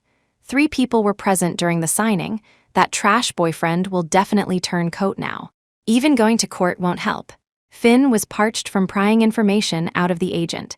He downed 2 glasses of cool water before he could quench his thirst. "That girl is also foolish. That housing complex requires residency qualifications. Even if the guy paid the remaining balance, due to residency restrictions, only his name could be on the property deed." In short, regardless of how Kevin Zhang decided to handle the property, his initial intention was always to cheat Joanna out of the $1.5 million. Truly a stinking rat from the gutter, Meredith cursed inwardly. "How about finding a lawyer to sue?" Meredith asked. Surely all that money couldn't just go down the drain, especially in such a frustrating way. Finn shook his head. "No chance. Even if you get back tens of thousands more, after paying the lawyer fees, you won't end up with much more. You might even get countersued, ruining your reputation completely. Lawyers handling economic disputes usually take a percentage, and they need to ensure a win rate. Typically, reputable lawyers are sought, and their fees range from expensive to exorbitant. This kind of trap is common locally, used by both men and women. One party uses buying a house as a pretext, specifically targeting properties with restrictions. They get the other party to pay half first. If they have some conscience, they pay the rest, put one name on the deed, treat the partner well after marriage, and buy another property for them later when eligible or financially better off. The malicious ones are like your roommate situation, losing both person and money. This scam relies purely on emotions. Anyone with sense can see something is fishy. In recent years, with the internet's prevalence, such cases have made the news. Finn couldn't help but wonder how Meredith had such a naive friend. Not just naive, but greedy too. Boss Meng, you need to be prepared. When your classmate came in just now, she kept looking around our place, her eyes darting everywhere. Finn met Meredith's gaze, reminding her. Your current status has a certain value assessment. Be careful she doesn't try to get you to bail her out and clean up this mess. It's not that easy. I'd like to clean it up, but I don't have that much money to buy it, Meredith said self-deprecatingly. She had Fang Zio Artisans under her name, yes, and an asset assessment, yes, but she only had $560 in cash on her. She was practically broke. Finn was financially better off than her. Mrs. Young crying poor? No one would believe that if it got out, Finn teased. Besides, if his own wife can't produce the money, Mr. Young would lose face immensely if word got out. Isn't the reason I have no money because of this company? Shouldn't you be out there earning money for me? Meredith glared at him. Is the opening date set? I need to tell my husband about the company. Theoretically, Ethan didn't know about Fang Zio Artisans yet. She needed to find an opportunity to tell him, and the opening ceremony seemed like the only chance now. Set long ago, my grandma specifically went to the village temple to consult the auspicious date. Opening on the 3rd of next month, business will surely boom, Finn grinned, going out to get the invitation designs he had prepared. Passing the reception room, he saw Joanna playing on her phone. Without much thought, he brought the invitations directly to Meredith. Boss Meng, which style do you think looks better? Finn smiled obsequiously. They were both art graduates, and Finn's team often took on external projects, so these small details were no challenge for them. Meredith casually picked one. Finn had personally designed the Fang Zio Artisans logo. He was stricter than her in this aspect. I don't care about these. Right now, we can only take on small projects to build a client base. Don't slack off. I estimate there will be big projects after the new year. We can't miss those. Meredith instructed Finn. These were things Samuel had told her before. Presumably, the new company needed time to be accepted. Taking on large projects immediately would arouse suspicion. Understood, Boss Meng. Finn understood. Meredith's status brought them many conveniences, which was why he was willing to let her remain behind the scenes, yet hold the largest share. Meredith was a shortcut, and he was lucky enough to be walking on it. Meredith and Joanna returned home together, also bringing back one of the cars Meredith had previously left at Fang Zio Artisans. Ethan was quite particular about cars. He would notice one missing quickly. The two didn't speak much on the way back. Meredith didn't dwell on Finn's warning, nor did she ask Joanna how she planned to handle the situation. Joanna likely needed some time to process the losses. Parking the car in the garage, they went home. Just as they opened the door, Ethan emerged from the kitchen wearing an apron, holding a celery stalk he was destringing. He called out to Meredith for help. Wifey, you're finally back. Auntie is off today. Quick, come help me make dinner. Meredith remembered Auntie mentioning her son was returning from abroad and she needed a few days off to travel with him. Looking at Ethan's pathetic house husband look, his face smudged with unknown seasoning, Meredith changed into slippers, went into the bedroom, changed into loungewear, came out and asked, "Why are you back so early today? Why didn't you call the butler up?" The high-end community had dedicated butler services. It was just that Ethan preferred home cooking, so they hired an auntie to cook at home. Cleaning was generally done by the butler, with Auntie supervising to ensure his things weren't disturbed. Ethan didn't elaborate, just handed the celery to Meredith. In the Chinese-style kitchen, various ingredients were already washed and prepped, all clearly Ethan's favorite dishes. His intention was obvious. Meredith, you haven't cooked for me in so long. Ethan still felt aggrieved, holding another apron for Meredith, trying to appease her. "How about I give you a massage later, or I'll buy you a diamond necklace? How about it? Just cook dinner once, please?" The more Meredith looked at him, the more she felt he was like a different person. Where was his former cool aloofness? Before, he wouldn't even drink soup unless she placed it right in front of him. Finally compromising, she picked up the spatula to cook. "I'll add the oil. You stand back, careful it doesn't splash on you." Ethan stayed in the kitchen, helping her prep. The kitchen door was tightly closed. Outside, Joanna listened, her heart burning with envy. She hadn't meant to eavesdrop. She just wanted to help Meredith. But as she approached, she heard the intimate interaction inside. Every caring word from Ethan felt like a slap across her face. Why was Ethan different from other rich second-generation heirs? Why didn't he go out socializing, instead coming home to help Meredith cook? Why was he so good to Meredith, begging her to cook and even offering gifts? A diamond necklace. Joanna found it ironic. Her relationship with Kevin had reached the stage of buying a house.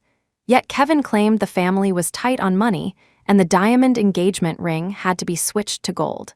She needed to borrow money to buy a house, ended up being cheated and beat. Yet Meredith did nothing and could receive things she couldn't even dream of. Joanna returned to the guest room in a daze, looking at herself in the bathroom mirror. Besides their different looks, what was the real difference between her and Meredith? She was also an oil painting major at the Art University, also drifting alone in Harborview City. Why did she struggle so hard for things Meredith could get with a flick of her finger? Because of Ethan. Joanna was certain. It was only because their boyfriends were different. If Ethan liked her, she could also have everything Meredith possessed.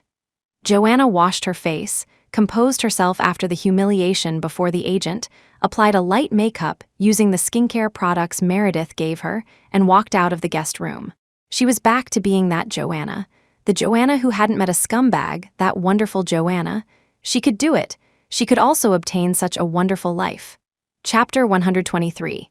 Raising funds. After the bruises on Joanna's face faded, her mood and condition improved daily. She often joined Meredith in the studio to study the Monet painting. Meredith wasn't one to worry excessively and preferred to respect others' dignity. Since Joanna didn't bring it up, she didn't ask. Of course, she lacked the means to help Joanna further. She truly had no money. She informed Ethan about the opening of Fang Zio Artisans. Expecting him to be angry that she hadn't told him sooner, Meredith was surprised when Ethan didn't even frown. He simply praised her competence and asked if she had enough startup capital. He offered her a floor in one of his office buildings, suggesting she move the company there. Meredith declined, informing him this space was also purchased, not rented. Better he knew sooner rather than later. Ethan, hearing it was purchased, didn't press further. These past few days, Fang Zio Artisans landed a renovation project for an express hotel. Meredith and Finn worked overtime at Fang Zio designing. When Ethan had social engagements, he timed them to finish and pick her up from Fang Zio. If he had no engagements, he stayed at Fang Zio to accompany her. Joanna prepared dinner for them. Ethan remained critical of the food, but under Meredith's pressure, he managed to appear outwardly agreeable.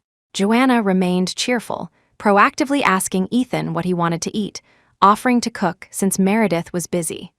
Only Meredith failed to notice Joanna subtly showcasing her domestic skills in front of him. Ethan had no mind to bother with the intentions of an outsider like Joanna.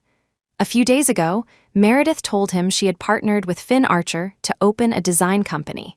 Ethan felt incredibly uncomfortable. His wife had started a company with a classmate behind his back. And this classmate had even called Sean Davis and Meredith master and mistress in his presence. How could he tolerate this insult? They were partners. Did his wife need to partner with someone else? Wasn't this humiliating him, implying he didn't treat his wife well? Mindful of Meredith's temper, he outwardly expressed strong support, suggesting Meredith move the company to his office building. Who knew she had bought her own office space? Using the pretext of picking Meredith up after work, Ethan observed the situation at Fang Zio. While Meredith and Finn were busy, he found the purchase agreement in Meredith's office. Sky Rainbow Properties, the same company that tried to set him up before this office building, wasn't far from the Yiyang Tower. Renting a floor here would cost more than his salary card, given to Meredith could cover. And the contract stated it was a purchase. Where did Meredith get such a large sum of money? More importantly, the owner must be crazy to sell a single floor of an entirely rented-out commercial building to Meredith. Ethan again thought of the mysterious person who competed with him for Meredith's painting at the charity auction. During this period, he observed Meredith's social interactions. Besides Finn, no suspicious individuals appeared. Mr. Chang had been following Meredith constantly, yet found no evidence of her visiting suspicious locations. This indicated the person had strong counter-surveillance awareness, but that person miscalculated. Meredith's financial transactions were relatively simple. This large sum couldn't have been laundered through her accounts. Mr. Young, we've thoroughly investigated. This office building is owned by the developer. Madam's purchase of this office followed proper procedures. The financial transactions and handlers show no suspicious points. Assistant Cole stood in the study, mechanically reporting the investigation results from the past few days. Ethan sat behind the computer desk, flipping through several documents. Today, Meredith was finalizing the design draft and said she'd be back late. He returned first to re-examine the documents copied from Meredith's place. They were meticulously prepared, too perfect to be the work of a novice like Meredith. The lawyer who handled Madam's company documents, have you found out who it was? How's the law firm? Ethan asked. That person was smarter than he thought. To cover up Meredith's inexperience, they found a lawyer to handle the paperwork. This law firm specializes in business contracts. The lawyer is also experienced. There's nothing suspicious there either, Cole reported. The lack of flaws was the biggest flaw. He was away on business for over a month, yet Meredith established a company in less than half that time. Venue, materials, registration, all complete. Even the employment contract for Finn was perfect. There must be an expert guiding her behind the scenes. All signs indicated Meredith was communicating with someone through means he hadn't discovered. And Mr. Chang, whom he sent, gained nothing. Even failing to notice Meredith starting a company right under his nose, Ethan stood up, picked up a golf club from the bucket, tested its flexibility as he walked, then swung it. Striking Mr. Chang's back, the force was immense. The club snapped on impact. Mr. Chang grunted but stood motionless. Tell me, what use are you? I sent you to watch Madam. The company was about to open and you didn't even know? Ethan pointed the broken club at Mr. Chang, veins bulging on his forehead, wishing he could stab him to death. Are you dead? So much paperwork needed running around and you failed to notice. Seeing the pile of documents fueled Ethan's anger. He cursed, useless all of you, useless. With Mr. Young furious, Assistant Cole wisely kept quiet. Mr. Chang couldn't explain. He and Madam Young maintained a professional distance due to their gender difference. Madam often used going back to school as an excuse to send him away. He couldn't follow too closely, fearing the Mister's disapproval, yet dared not slack off too much lest Madam be endangered. The blow to his back wasn't light. Mr. Chang endured the pain. I'm sorry, it was my negligence. I accept the punishment. Hitting him once vented some anger, restoring a shred of reason to Ethan's mind. He warned, if I weren't worried Madam would become suspicious if I suddenly changed drivers, I would have broken your legs. Saying broken meant literally broken. Mr. Chang was different from Assistant Cole. Cole was his employee. He could resign and leave if he wanted. But Mr. Chang was an orphan, discovered and brought back from elsewhere by Ethan's father, given a new identity. He owed his life to protecting Ethan. Ethan was essentially his savior. Get out, Ethan threw down the golf club, telling him to leave.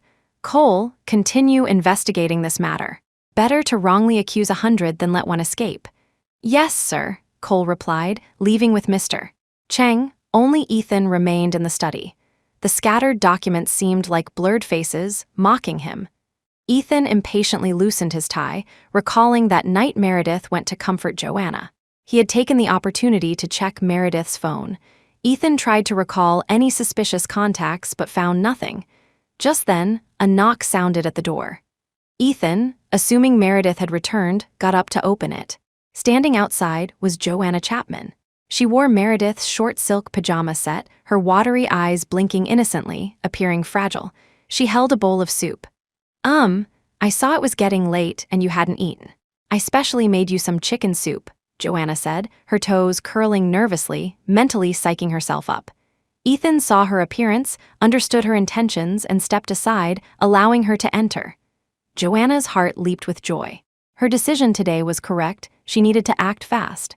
She had just spoken to Meredith on the phone. Meredith wouldn't be back for several hours. Just for today, if she could successfully conquer Ethan today, the masterpiece painting, the mansion, the luxury car, and a doting husband, everything Meredith possessed would be hers. Even if unsuccessful, if she could just make something happen with Ethan during this time, she could still receive generous compensation. Meredith's multi-million-dollar bed and priceless husband, she wanted to experience them both thoroughly. Ethan returned to his desk. This study wasn't like the small one in the master bedroom. It featured a chaise lounge. Usually, when he worked here and they were together, Meredith would lie on the chaise lounge reading art books. Black, seductive, soft silk lying down would accentuate her figure. Meredith would definitely captivate his soul wearing it. But now, Joanna was wearing it. Today, the roommate Meredith rescued late at night wore her pajamas and knocked on her husband's door. If Meredith found out, what would she think? Chapter 124. Consequences. Ethan could roughly guess the outcome. No arguments, no entanglement, just a quiet withdrawal, leaving or divorcing. Seeing Ethan silent for a long time, Joanna felt apprehensive. She placed the soup bowl on the desk. "Drink it quickly, before the soup gets cold." Her soup was also delicious. She was willing to cook for him every day. She could passionately cater to all of Ethan's preferences, unlike the unresponsive Meredith. As long as he could appreciate her kindness, he would surely treat her well. "I'm not drinking it. You can leave now," Ethan replied without even glancing at the soup. Joanna's greed was quite obvious. Ethan gathered the documents on the desk neatly, turned, and placed them in the study's conspicuous safe. When opening it, he intentionally let Joanna glimpse the small mountain of cash inside. Of course, there were also gold bars that the cash couldn't completely hide. Joanna cursed inwardly. Meredith was indeed pretending so much money here, yet she feigned poverty in front of her, claiming she had no money. Joanna blushed, slowly approaching Ethan's desk. "Ethan, I have something I want to talk to you about." She wasn't skilled at this, hadn't even thought of a reasonable excuse before coming to find him, but she couldn't delay any longer. Kevin Zhang was already looking for her, and the agent was pressing her for payment, otherwise threatening breach of contract. Forced, she seized the opportunity while Meredith was away, mustered her courage, and came over. She knew it was wrong, but seeing Ethan's kindness towards Meredith these past few days filled her with envy and bitterness. She wanted a husband like that too. She wasn't any worse than Meredith. "What is it? Shall we chat sitting down or lying down?" Ethan pushed aside the soup bowl, took out a stack of documents from the desk drawer, spread them out without looking, then raised his head to look at Joanna, his expression changing. From proper to teasing, then to roguish. Joanna fiddled with the butterfly bow on the front of her pajamas. He understood her intention. He wasn't entirely devoted to Meredith either. She still had a chance. I want to ask you for a favor." As long as today succeeded, Ethan would definitely help her repay the debt. She wouldn't have to repay Meredith either, and he would surely buy that house for her. From then on, everything Meredith had, she would have too. Joanna gradually moved closer. The playful look in Ethan's eyes deepened. He licked his upper lip with his tongue and asked, "Oh, something Meredith can't know about? Yes, then what is it?" I like you. I've always liked you. I thought about it for a long time before deciding to tell you." Joanna looked shy, as if she had made this desperate decision after immense internal struggle. The acting was clumsy. Ethan couldn't even be bothered to watch. Joanna blushed, tears welling in her eyes. "I know this is wrong, but seeing you every day, my heart just won't listen. I can't forget you." Ethan smiled faintly without speaking, rubbing his thumb over his lips, seemingly contemplating the truth and sincerity of her words, or perhaps considering the feasibility of the matter. "I really like you. I want to be with you. But what about Meredith? She considers you a good friend." He deliberately mentioned Meredith, wanting to observe Joanna's reaction. Meredith had dropped everything late at night to rescue Joanna, gave her expensive clothes to wear, let her use all her cosmetics if Joanna fancied them. Yet now, Joanna was trying to steal Meredith's husband. poor and cheap. Ethan categorized Joanna as waste. Joanna's face showed a flicker of struggle. After an internal battle, she nodded weakly. Things had reached this point. To repay the debt, just to repay the debt, she could sacrifice anything. It seemed this had been brewing for a long time, Ethan concluded. You know I'm married.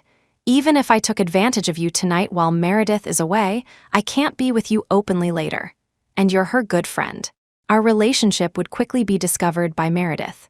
Ethan sighed, regretfully saying, So, apologies, we can't be together. You should leave. I'll pretend tonight never happened. Leave now, move out. For Meredith's sake, I'll give you one chance. Joanna understood Ethan's meaning, but seeing him waver, she couldn't give up. No, I won't leave. You have some feelings for me too, don't you? We won't tell Meredith. I won't compete with her either.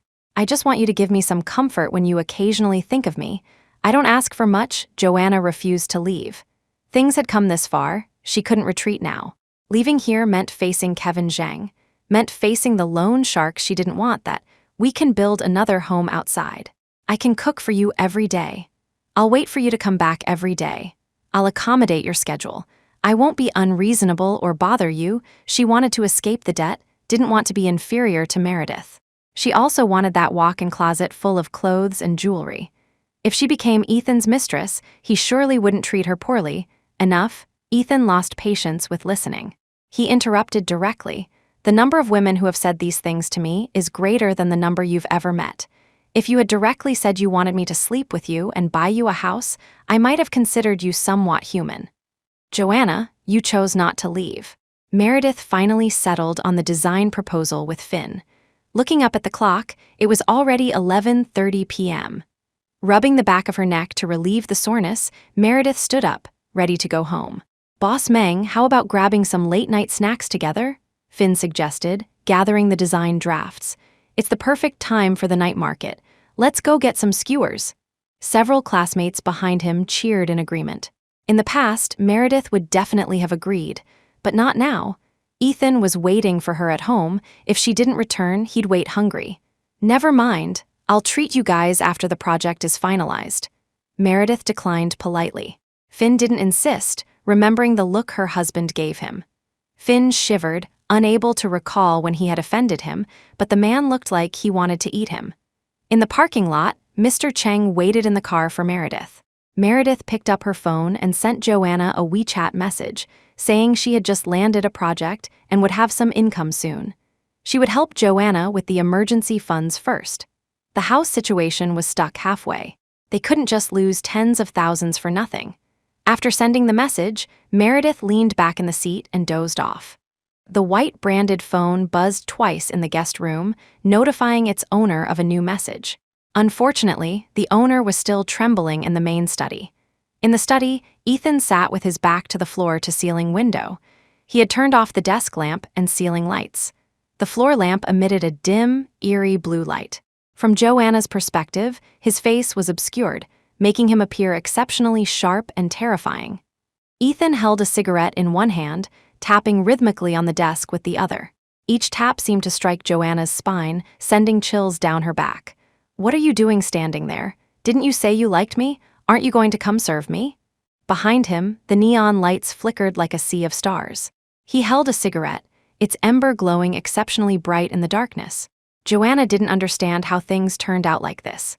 The Ethan she knew always seemed like a gentle, good-natured person, almost spineless in front of Meredith, lacking any assertiveness, always needing Meredith to make decisions.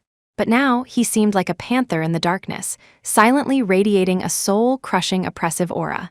Seeing Joanna remain motionless, Ethan chuckled softly. What? Don't even know the basics of serving a patron, yet you want to extort money from me. Do you take me for a fool? No, I really like you. What do you want? A house? A car? Is $10,000 a month in pocket money enough? Ethan chuckled lowly, the cigarette between his fingers inhaled deeply. For your quality, $10,000 is already generous. Damn bro, are you crazy? This quality, even giving her $1,000 would be a waste. A teasing voice emerged from somewhere, startling Joanna into shrinking back, searching the room for the source. What? You expect it for free? Another mocking voice sounded. Joanna kept backing away, trying to run out, only to find the study door locked. The lock button was in Ethan's hand. He reached out, click, and the room flooded with white light, forcing Joanna to shield her eyes with her arm. She wore Meredith's short pajamas, the straps thin and winding around her shoulders. Shielding her eyes exposed everything else. This quality is too poor. Arms and legs thicker than a pig's, skin not white enough. I wouldn't want her even if she paid me. The mocking voice sounded again. Joanna even heard that voice coaxing someone else. Little darling, don't be angry. Compared to you, she's truly far behind. The sounds of amusement continued inside. Ethan stood behind the desk. On the desk, a sophisticated tripod camera pointed directly at Joanna. No matter how foolish Joanna was, she knew what was happening. She was being live-streamed by Ethan. Chapter 125. Humiliation, she was still a student. Even facing Kevin Zhang's brutal beating, she had never experienced such humiliation. Ethan, having shed his harmless facade, now fully displayed the inherent flaws of a wealthy second-generation heir. Basically just a mother rat. Today she runs up to me saying she likes me, wants me to be her fool and pay off her debts. Ethan crushed the cigarette butt and slowly walked towards Joanna. Let me see. You're using my wife's cosmetics, wearing my wife's pajamas, yet here you are confessing your feelings to her husband. This pajama set violated his taboo. He had been thinking of finding an opportunity to coax Meredith into wearing it, but alas, the wish was unfulfilled, now utterly wasted. This piece costs $18,000. How does it feel wearing it? Surely more comfortable than your cheap street stall clothes? Ethan asked. He picked up a decorative jade ruby scepter from the bookshelf nearby, used it to lift Joanna's chin, forcing her to face him, then said with feigned pity, "Tusk, tusk, tusk. This little face is crying so hard. What a waste of my wife's cosmetics."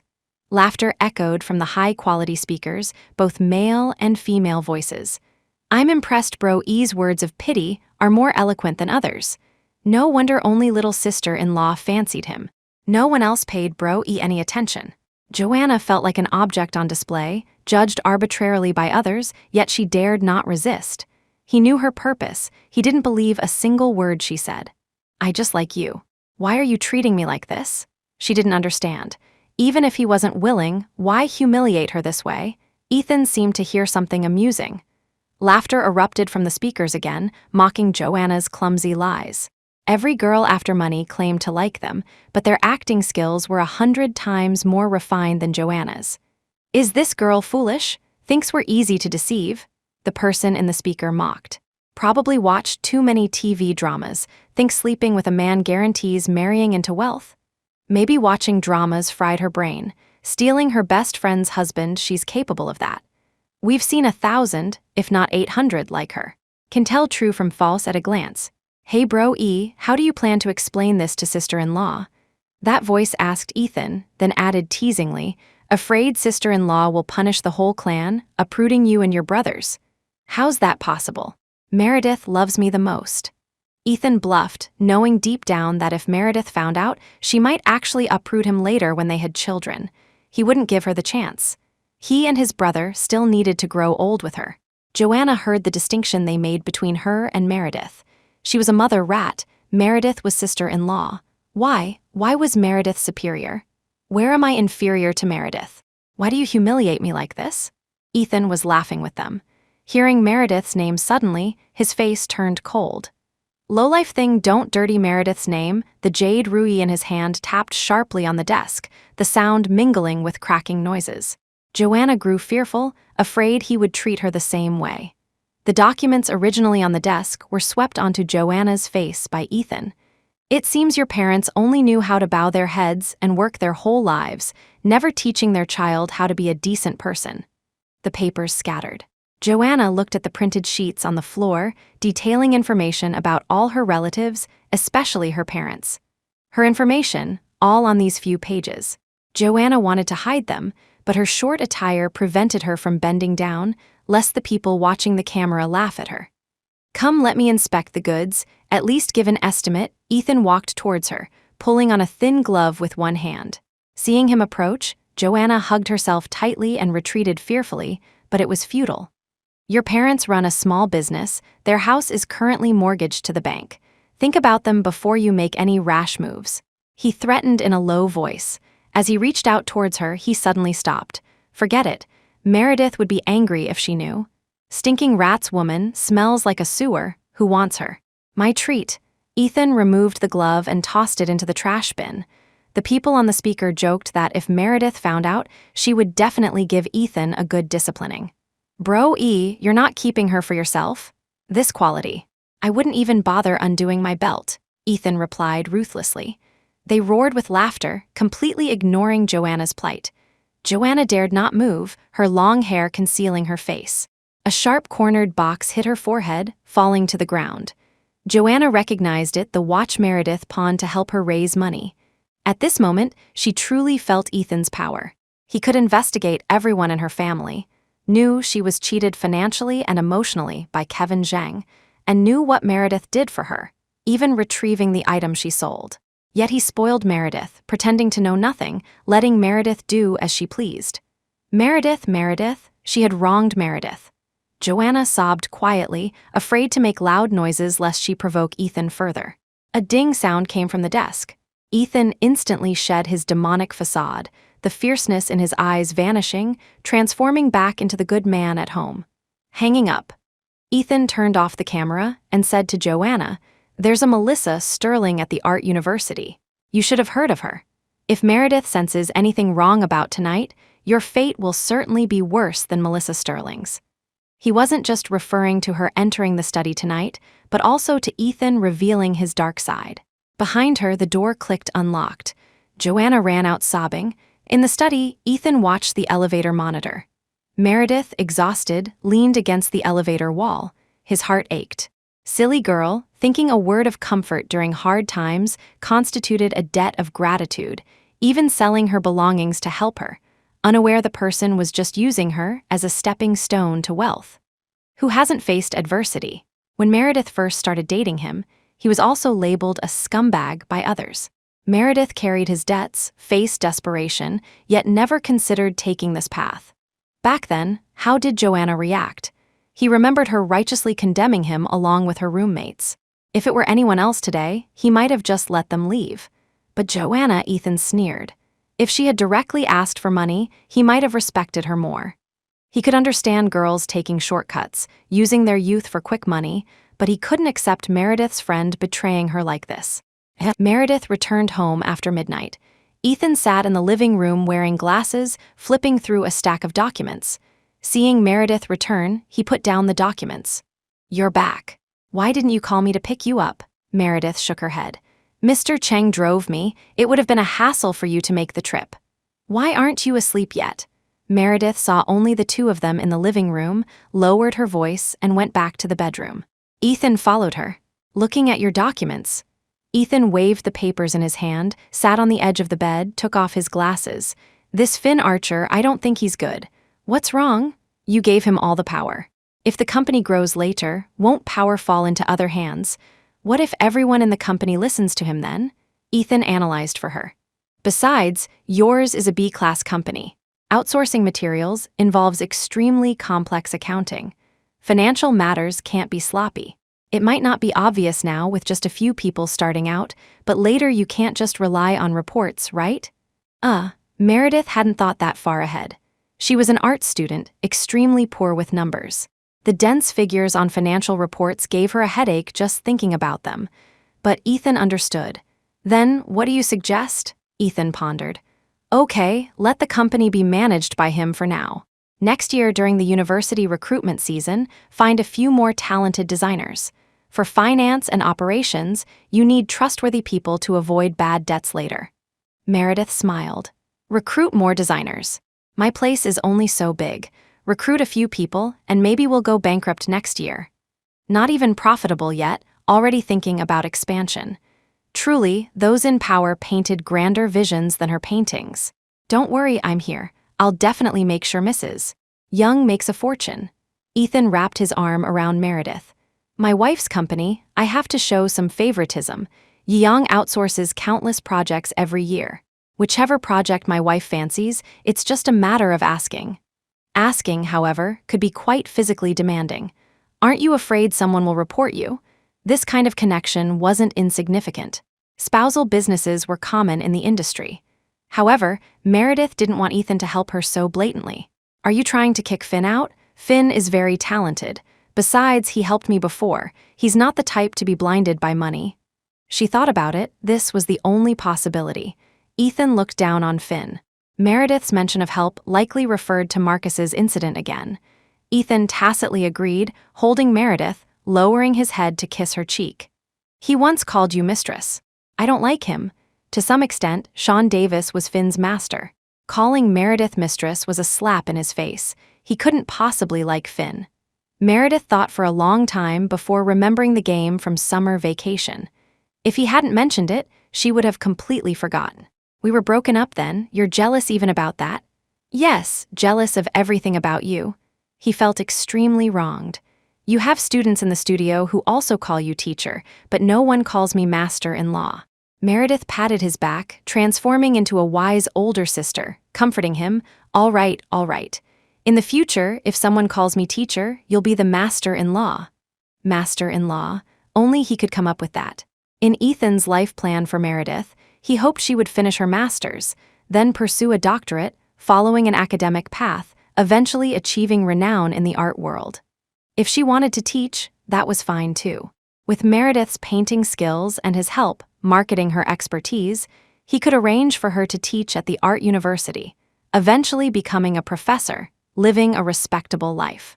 Who knew she would suddenly run off with Finn to start a company, completely deviating from the path he laid out for her? This Finn Archer, he definitely couldn't keep him. "Meredith," Ethan called her. Your hair is oily, and you smell like paint," Ethan said, feeling even more disdain for Joanna. This was all caused by needing to raise money for her, yet she dared to seduce him. "Let's shower together today." Before Meredith could react, he scooped her up and headed towards the bathroom. Chapter 126. Confrontation. Joanna lay on the bed crying. The mansion's soundproofing was excellent. No matter how loud she wailed, no one would hear. She cried hysterically, releasing all the grievances from the past few days, the jealousy from seeing Ethan's kindness towards Meredith. She cried until she was exhausted, falling into a hazy sleep. Waking up before dawn, she continued crying. Her phone's notification light kept flashing, but she didn't want to look. Ethan and the others were right, she didn't like him. Her desperate move today was solely for Ethan's money. Relying on Meredith for money was too slow. These past few days, Kevin Zhang had started contacting her again via WeChat. When she didn't reply and blocked him, he resorted to harassing phone calls, threatening to spread photos of them together from before. She valued her reputation, feared Kevin's retaliation, and thus sought Ethan's help to get rid of Kevin. But she never dreamed the gentle lamb in front of Meredith was actually a heinous demon. Tonight, he assessed her like a piece of cargo, even concluding she wasn't worth much. All her pride vanished today. Her parents, who had doted on her for so many years, were like ants in Ethan's eyes. Their laughter echoed incessantly. Joanna covered her ears, but it was useless. Her phone chimed periodically with notification sounds. Joanna thought, at worst, she'd have a mutually destructive fallout with Kevin. But then she saw Meredith's message on WeChat. "Joanna, I landed a project. Once it's done, I'll have some income. Let's think of another way.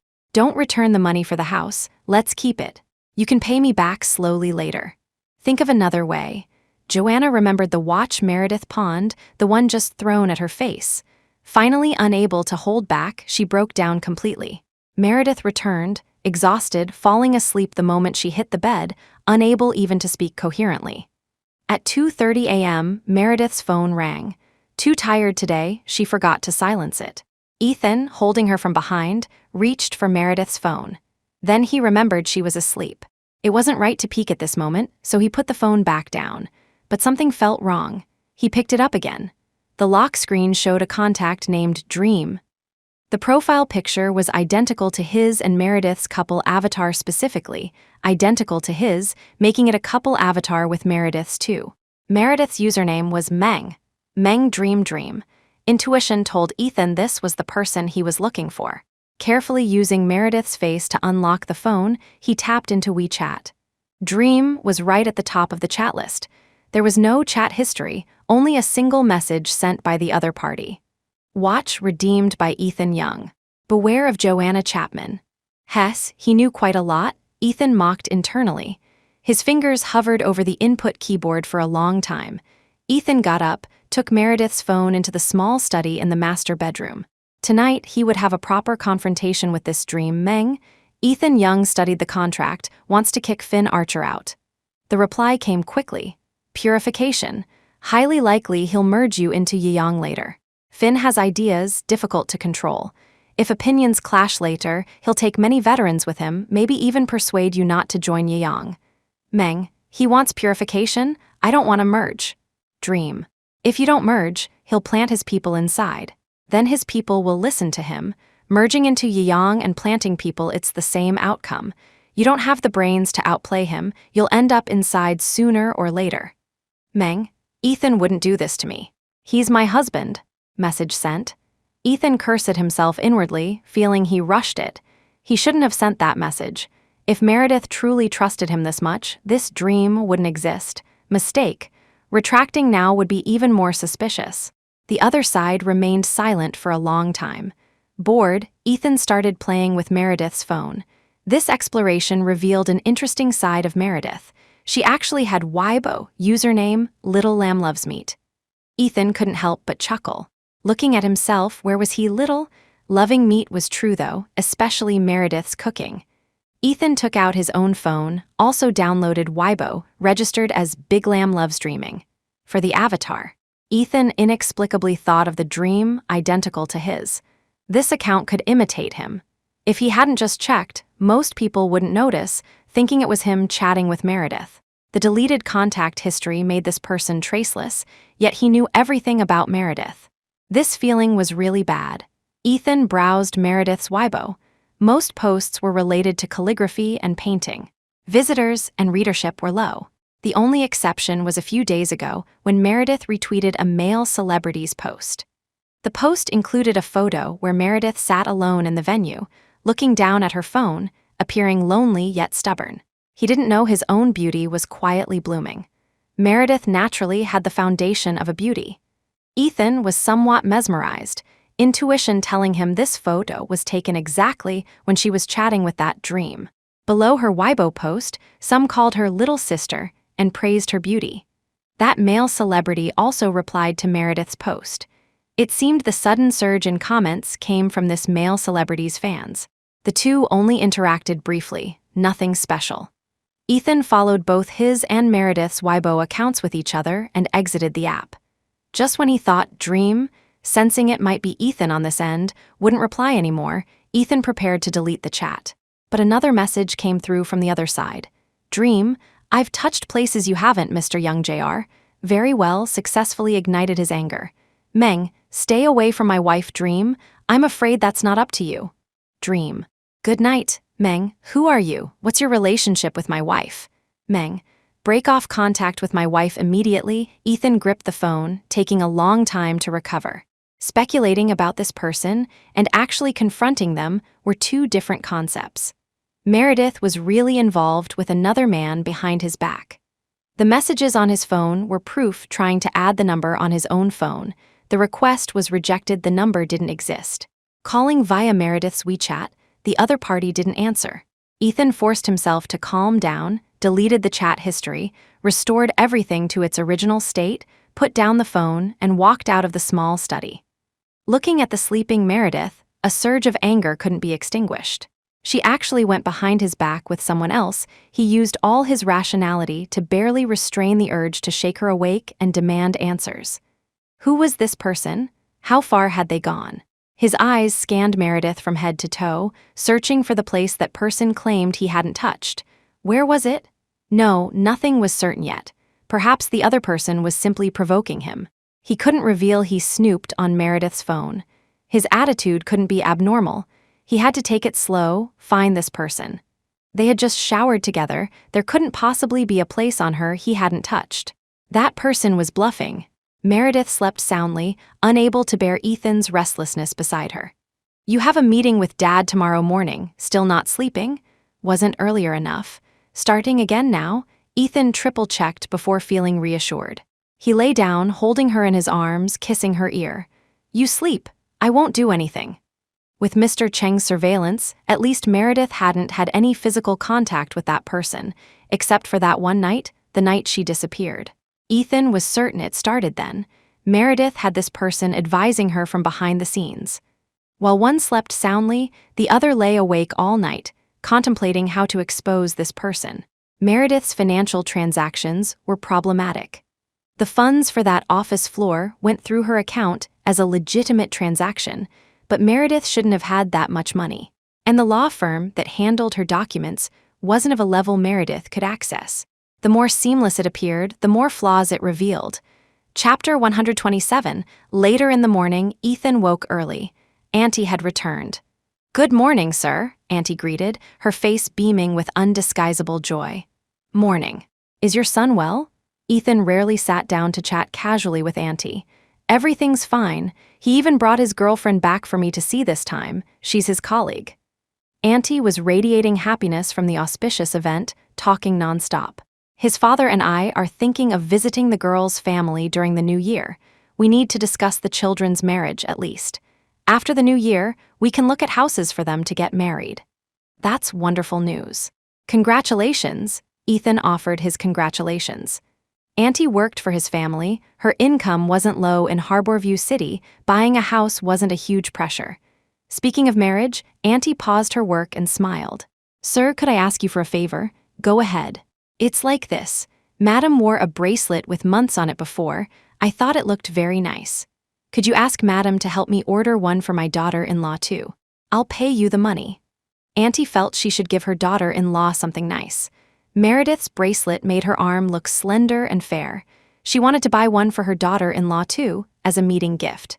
However, most of Meredith's things were VIP custom orders, so Auntie wanted to ask Meredith to help her order one.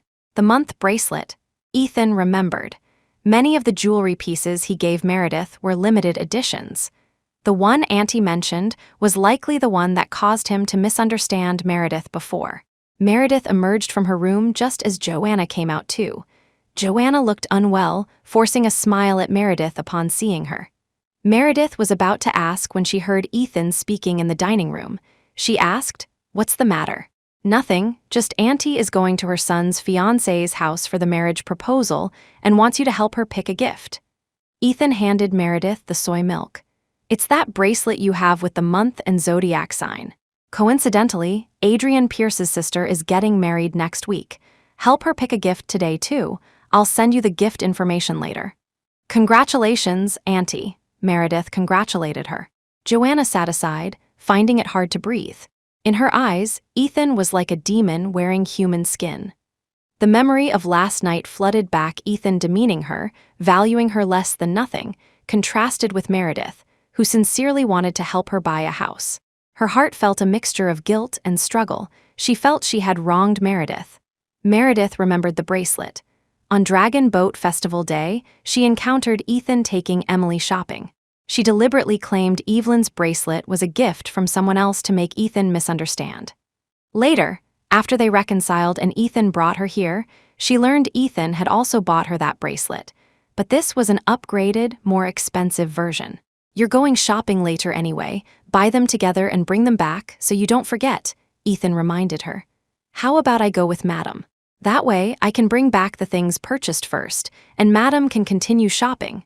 Auntie thanked Meredith and suggested lightening Meredith's load, not wanting to trouble her at all. "No need, Joanna and I will go," Meredith refused. Her saying she was going shopping was just an excuse to avoid going to Yiyang with Ethan. This morning, for some reason, he insisted she accompany him to Yiyang's design department, claiming she needed to learn from experience. Unable to find a good excuse quickly, she said she was going shopping with Joanna. The upgraded version wasn't like the basic one. It cost $30,000 more. Adding Adeline Pierce's wedding gift, at least $100,000 wouldn't cover it. Needing money at this particular time gave Meredith a headache, but she didn't show it. After breakfast, Ethan drove Meredith and Joanna to the shopping center. Before leaving, Ethan clung to Meredith, demanding a farewell kiss. Through Meredith, Joanna saw Ethan's warning gaze. She knew he was warning her not to speak carelessly. Joanna shrank back fearfully. Meredith still knew nothing and planned to take her shopping today. After buying the bracelet, Meredith took Joanna to the rooftop open-air area for bubble tea. They both loved sweets. Elegant coffee affairs weren't their style. Meredith ordered a piece of cake for Joanna. "Been busy lately, haven't had time to talk to you properly. Auntie was also off on leave. Thanks for helping cook at home these past few days." Every time Ethan disliked the food, Meredith ate enthusiastically. Ethan even laughed at her for being too soft-hearted and suffering unnecessarily. Joanna felt inherently sad. Feeling she had wronged Meredith and now being thanked by her made her feel even worse. "Meredith, I don't understand why you don't borrow money from Ethan." That safe held so much money, $500,000 could be counted out easily. Yet Meredith insisted on finding her own way. Joanna didn't understand, couldn't comprehend, but Meredith understood. She sighed, "Joanna, you haven't experienced it, so you don't know. We both come from modest backgrounds." In their eyes, we're frivolous people willing to sell anything for money, including youth. "It doesn't matter if I lend you this money, he has no right to interfere. But if I asked Ethan for it to lend to you, he would look down on you." A girl's greatest vulnerability is being looked down upon. She had been looked down upon once, understanding the cost only after exerting great effort to win Ethan back. And Joanna didn't know, still thinking Ethan treated her well. "Meredith, I think I'll go back to stay at the school today," Joanna said. This was the result of her overnight deliberation. She couldn't face Ethan anymore, and she felt too ashamed to see Meredith again. She thought highly of herself, yet she betrayed Meredith by attempting to seduce Ethan. Although unsuccessful, Joanna still felt sorry towards Meredith. Meredith paused, surprised, then said, "Okay. On the way back later, I'll drop you off at school first. If you need anything in the future, you can call me." The bruises on her face had healed. Returning to the dorm now, Evelyn wouldn't notice. Joanna felt sad, choking up. "You and Ethan have such a good relationship. It makes people envious. You two must continue to live well together in the future." Unexpectedly, Joanna suddenly brought up relationships. Meredith was even more confused. What relationship did she and Ethan have? Thinking about it, Joanna probably just saw Ethan being nice to her recently, compared him to Kevin Zhang, and thus felt they had a relationship. If there was a relationship, where did Stella Warner come from? The suffering she endured in front of Ethan, Joanna just didn't know. Meredith didn't expose it, just smiled and tacitly agreed. "Meredith, I want to ask you something." Joanna hesitated, finally asking after much deliberation, if what happened to me happened to you, what would you do? Fearing Meredith would misunderstand, Joanna quickly added, "Don't misunderstand. I'm just genuinely unsure and want to discuss it with someone. I know Ethan treats you very well. He wouldn't do this to you." That demon like Ethan only retracted his rage in front of Meredith. He would surely continue to treat Meredith well in the future. Meredith, however, misinterpreted her meaning, thinking Joanna was asking about the house.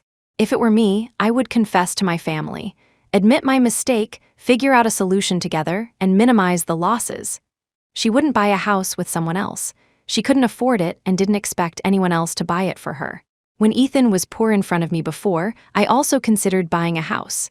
But then I thought, if I can't afford it myself, why rely on others?" Meredith said. "Now, Ethan owns many properties, and I don't know about a single one. His friends all laugh at me for being foolish, married yet not even securing the most basic house.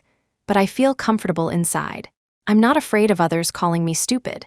If I decide I don't want him, I can pack my things and leave immediately, without any ties." Especially now, with Fang Zio artisans, she cared even less about Ethan's antics. "Meredith, are you getting a divorce?" Joanna didn't understand.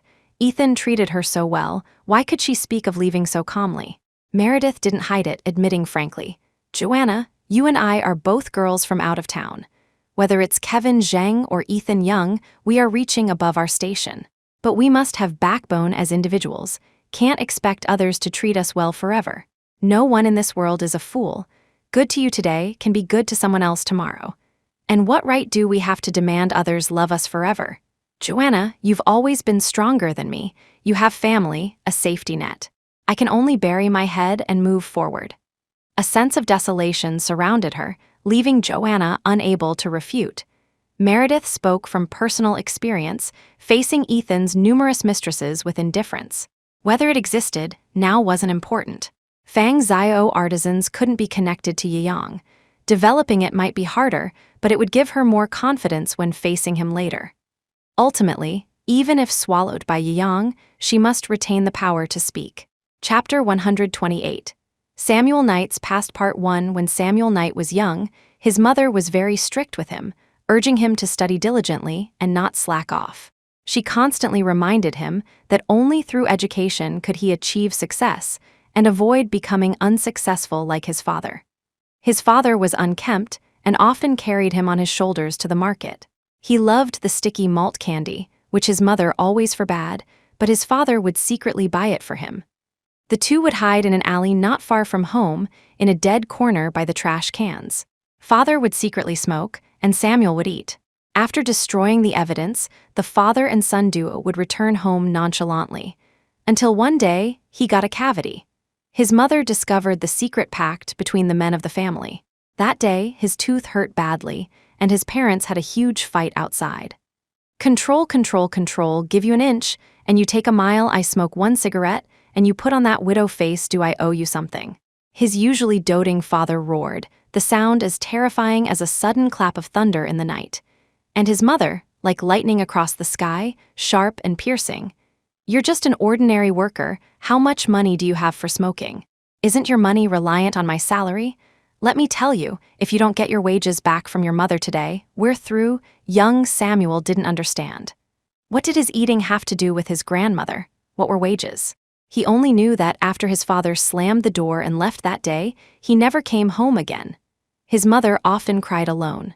Actually, he knew his mother had secretly gone to the factory to find his father, only starting to cry after returning. His cavity healed. The dentist said a new tooth would grow soon. Father also returned, bringing another woman. He said he wanted a divorce. Fifi was gentler than mother, wouldn't control him. Samuel didn't know then that divorce was a fatal blow for women at that time.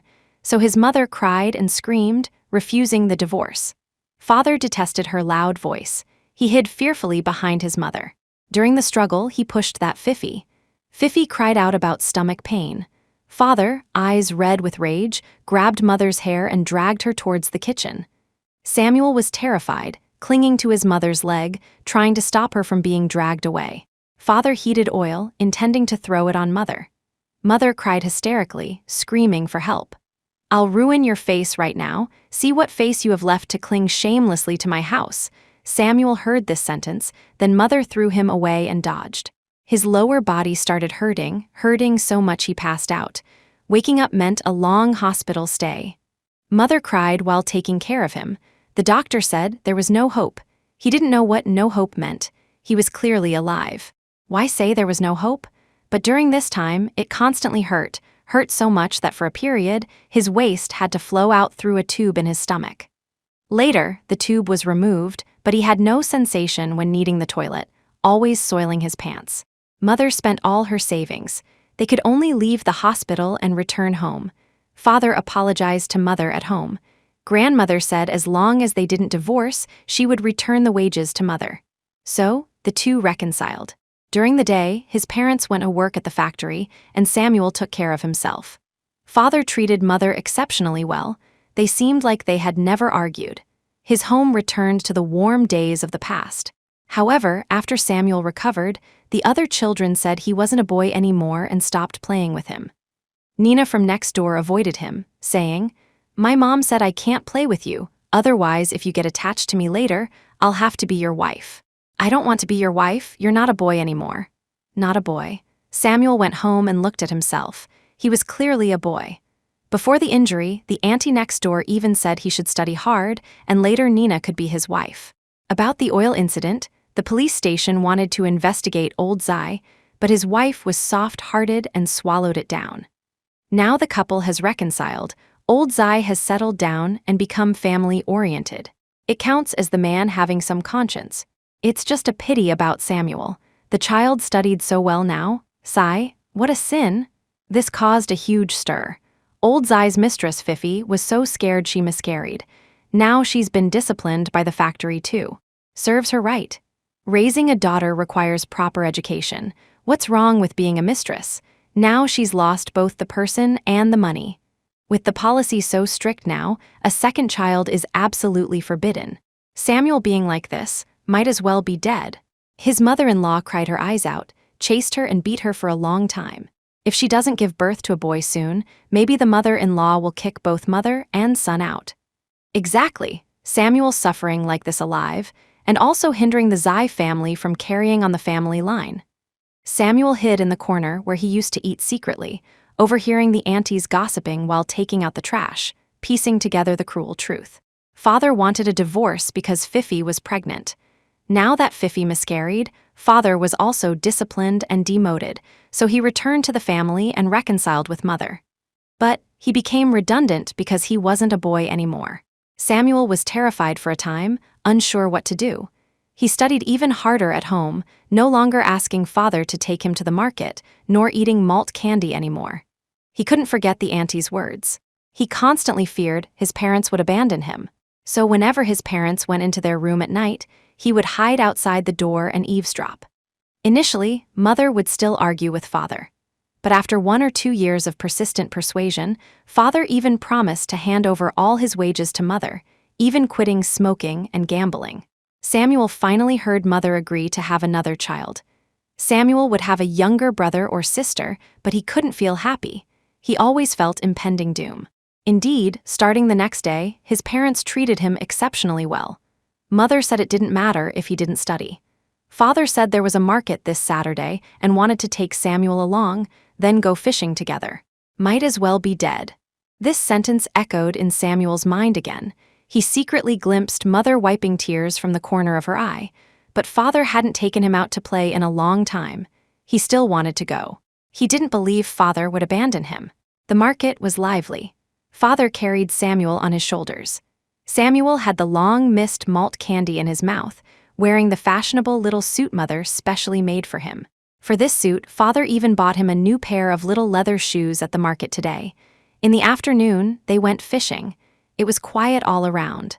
"Samuel, come look, there's a fish here." Dusk approached. No one was by the wild river. His father called him to the riverbank. Samuel suddenly understood what he intended to do. All the hatred in his heart erupted. In an instant, he hugged his father tightly, using the force of his father pushing him to pull him into the river too. It was clearly all his fault. Why did the kids stop playing with him? Why wouldn't Nina be his wife later? It was all his fault if they die together. He clung to the large body, preventing escape. Gradually, father stopped struggling. He lost strength too. If recovered, he would look more presentable than father. He wore new clothes and new shoes. He had just eaten his favorite food. But the murky water before his eyes gradually cleared. He was held in someone's arms, swimming upwards. As the water vapor dissipated, his vision slowly cleared. A little girl with 2 pigtails sat on the back seat of a bicycle, holding a lollipop just bought at the market. "Brother, do you want some? My mom made an exception and bought me 2 today. I'll give you one." At the market today, my mom also bought me a dress and new leather shoes. She smiled happily, completely unaware that her mother hadn't resurfaced for a long time. Samuel spent several more days in the hospital. When mother came, she looked much older. She leaned over his hospital bed, demanding to know what really happened. "He tried to pull me down but slipped himself," Samuel said coldly. She had tacitly approved of father's plan for his accidental drowning. They were accomplices. "Do you want to go find him? That wild river is deserted at night. If you jump in, maybe you'll be recovered together. Then you two can have children in the underworld. Family planning doesn't apply there." Indifferent to his mother's stunned expression, Samuel forced himself out of bed, wearing the new little leather shoes, and walked step by step back home. Mother pushed the bicycle, following not far behind. Samuel detoured to the bridge over that wild river. The lollipop was still in his pocket. Samuel tore open the wrapper, put it in his mouth. Lychee flavored, especially delicious. This lollipop cost 20 cents each. His malt candy was only 1 cent per piece. He later looked for her. The dress had become ill-fitting old pants, her feet clad only in worn-out, 2 small handmade cloth shoes with holes. Later still, he heard she was sent back to her hometown. They never saw each other again. The little princess lost her mother and gained a wicked stepmother. Chapter 129, Defensiveness. Ethan and his father finished their meeting. He sat in his office, staring blankly at his phone. The person's WeChat refused friend searches, indicating the need to start investigating the law firm. This firm's lawyers were shrewd experts, making investigation even more difficult. Ethan lit a cigarette. Adrian Pierce walked in.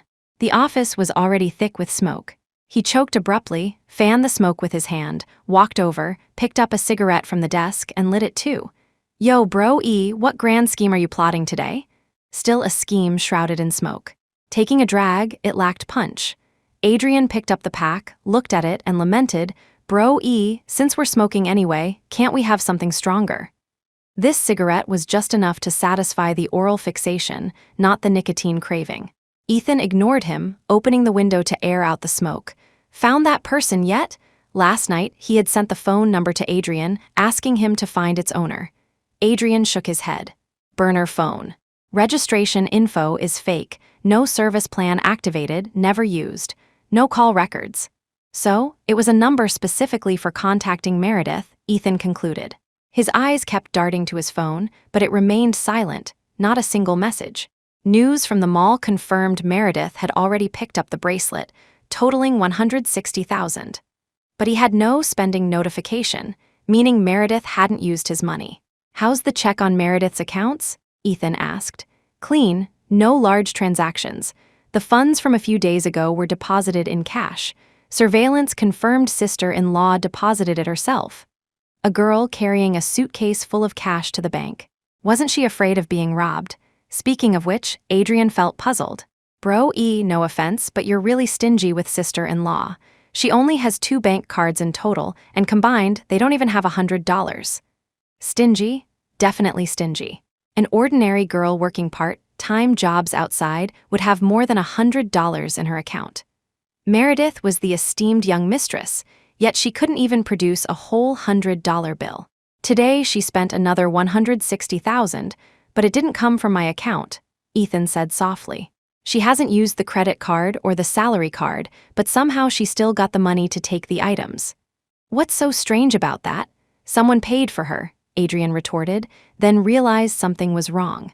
Bro E, the reason you asked me to check all this isn't because sister-in-law is outside, right? Sister-in-law involved with someone outside? Don't talk nonsense, Ethan glared at him. I'm worried someone is taking advantage of Meredith's tight financial situation, deliberately provoking her to be a pawn. The words were subtle, but Adrian understood the implication. For a family to grow large and remain stable, the dangers involved were well known to them. They could even keenly sense emerging issues. But Meredith didn't know. She had always lived simply. Now her status suddenly changed. The possibility of being exploited by others was high. Ethan thought all night. That person's conversation with Meredith wasn't ambiguous. He was analyzing the situation for her. Meredith, described nicely as content, could also be seen as passive. She wasn't suited for manipulating hearts and minds. That makes sense too. After all, the future mistress of Yang Group is reduced to selling jewelry for cash. It's possible she's being used, Adrian recalled the pawned watch.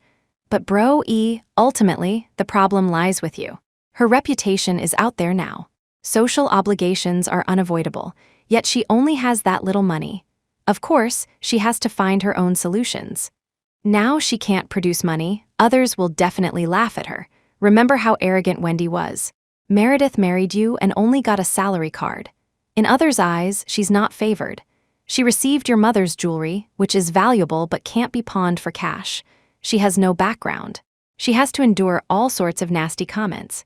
Under these circumstances, it's not surprising if someone tricks her into money laundering. Different circles mean different classes. Meredith eating steamed buns and water at the art university, no one would laugh. Some might even praise her diligence and sincerity. But Mrs. Young Jr. eating steamed buns and water would invite ridicule about foolishly marrying into wealth only to be unfavored. Wendy dared to insult Meredith so blatantly because others dared to bully Meredith behind Ethan's back.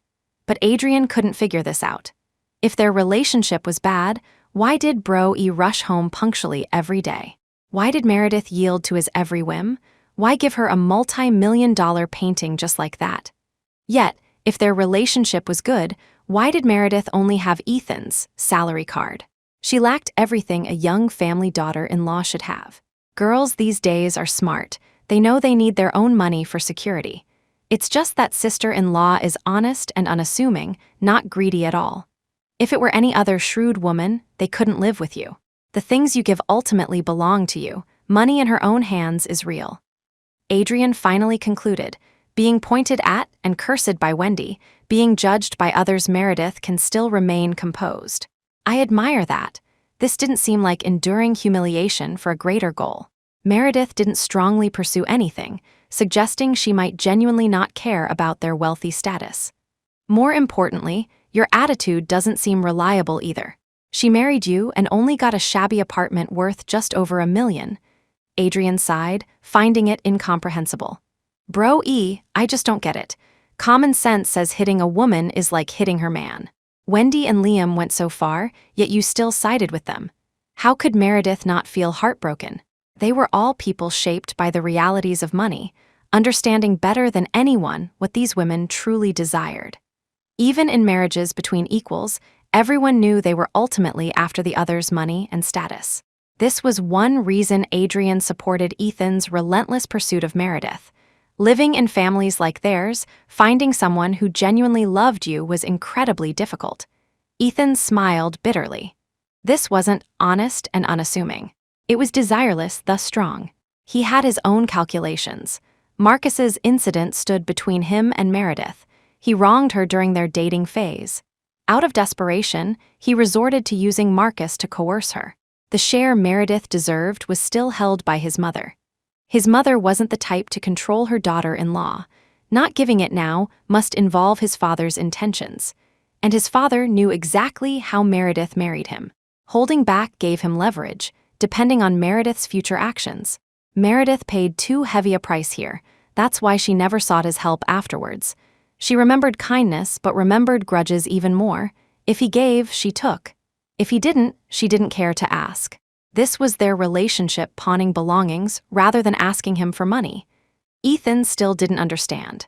They were married, slept in the same bed every day, yet he knew nothing about her affairs.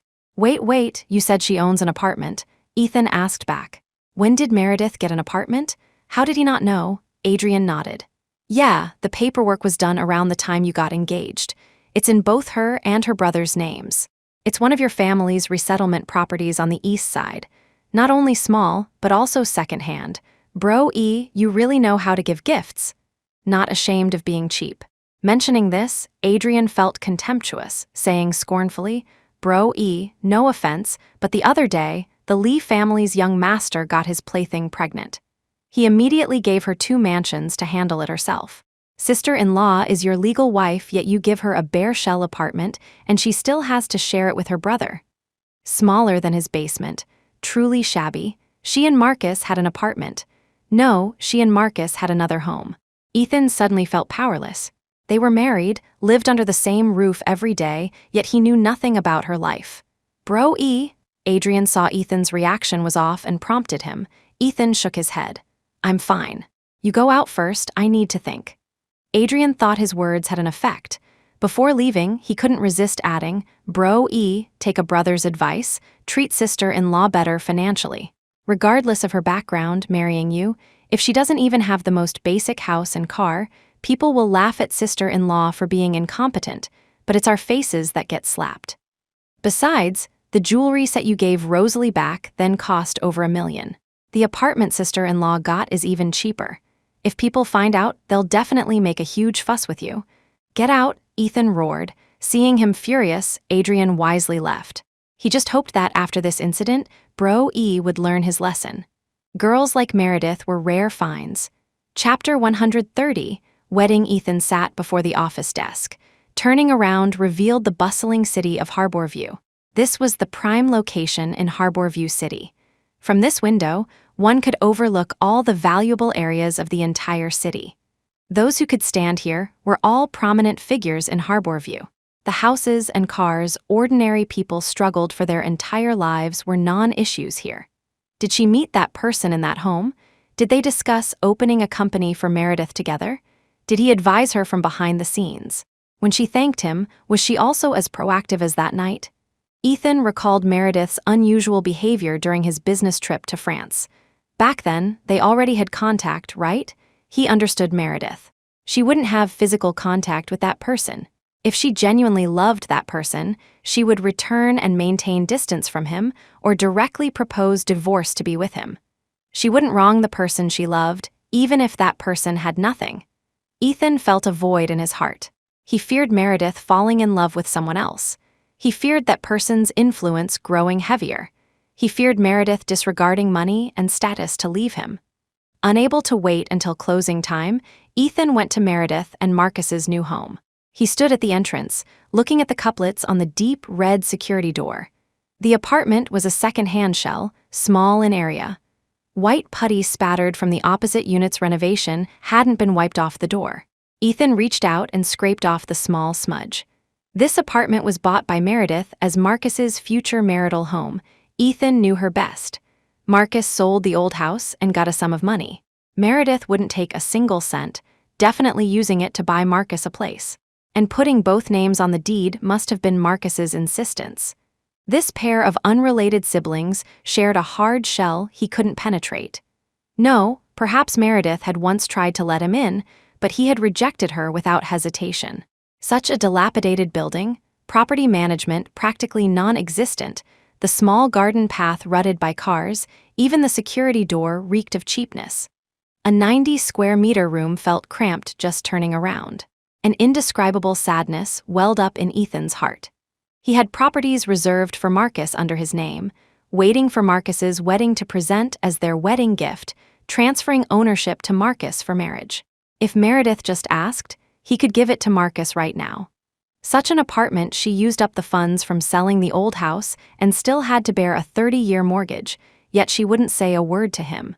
Meredith and Marcus had their own little home, needing him not at all. With this suspicion, Ethan intentionally started testing his theory, seemingly trying to find evidence in Meredith's behavior to overturn his deduction. She loved him. He was her only reliance in this world. Every day, he wavered between certainty and uncertainty.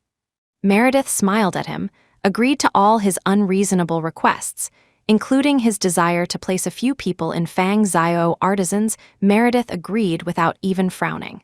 Yet he couldn't deceive himself. He showed her several property deeds, letting her choose, even suggesting they visit these houses over the weekend when free, letting her pick two she liked, one for Marcus to use later for marriage. But Meredith firmly refused, saying Marcus should strive for his own future marriage. If incapable, he could remain single. Most importantly, Ethan turned the house upside down but couldn't find Meredith's important documents, including the title deed for that apartment. Outsiders all said he was wary of Meredith, but in reality, she was wary of him. Ethan felt increasingly anxious, unable to find a way in. Meredith, however, had no mind for his thoughts. Joanna returned to school. She also needed to prepare for the teaching certification interview. Joanna, for some reason, seemed reluctant to talk to her. Evelyn, taking advantage of Joanna fetching water, complained in the dorm about Joanna borrowing so much money from Meredith, yet showing no gratitude. Meredith just shook her head, not blaming her. Everyone has pride. Borrowing so much money, she feels indebted to me. It's understandable there's some distance between us. After the exam, Meredith returned to stay with Ethan. This weekend was the wedding of Adrian Pierce's sister, Adeline Pierce, and Samuel Knight. Arthur and Vivian asked the two of them to attend on their behalf. She had heard they initially planned an engagement, but the wedding date was suddenly moved up and changed directly to a ceremony. Based on Meredith's understanding of Samuel, it definitely wasn't that simple. The wedding was Chinese style. Samuel wore a Zhongshan suit, resembling a scholarly teacher from the Republican era. Adeline wore a traditional red gown embroidered with mandarin ducks and phoenixes, a pure gold phoenix crown on her head, tassels swaying, partially concealing Adeline's smiling face. Meredith and Ethan arrived relatively late and sat at the table reserved for the younger generation, watching the couple perform the ceremony. Although Samuel greeted them flawlessly when they entered just now, she felt Adeline looked at her strangely. "What's wrong? Like the Chinese-style wedding? Then next year when we get married, should we also have a Chinese-style one?" Ethan saw Meredith kept staring at Adeline, thought she liked it too, and asked, We'll also custom make a phoenix crown and gown for you then. You'll definitely look better than her in it. Although they were registered, in outsiders' eyes, he still owed her a wedding. Making it official could silence many mouths. What nonsense are you talking about? I just feel the bride is acting strangely, Meredith said. Always so careful. Hey, what's strange about that? That's because there's someone here. Ethan laughed at her slow uptake, rubbing her abdomen with his palm. Naturally, one is careful when carrying precious treasure. Pregnant. Meredith understood. No wonder it was a Chinese-style wedding. The loose traditional gown concealed the belly well. Flat embroidered shoes were also easy to wear, no need for high heels to enhance presence. When we have one later, we'll definitely treasure it more than them. Tusk, tusk, tusk, Ethan, whispering sweet nothings to your wife, be mindful of others. Everyone at this table feels disgusted. Desmond Duncan, at the same table, dropped his usual airs, poured a glass of white wine, clinked glasses with Ethan, and said, "If you keep showing off like this, we'll kick you aside to disgust others." Meredith felt embarrassed being teased by Desmond.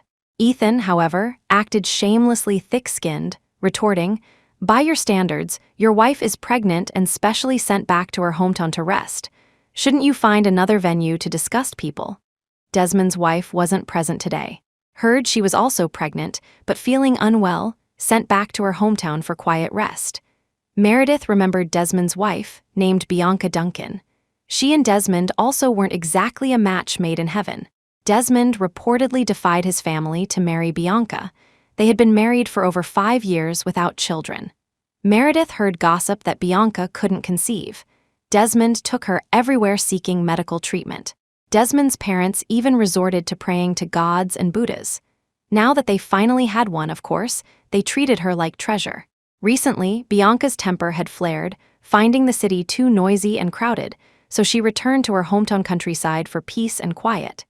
Saying countryside, Meredith knew best vast grasslands, small villas. People like them just called it countryside, casually.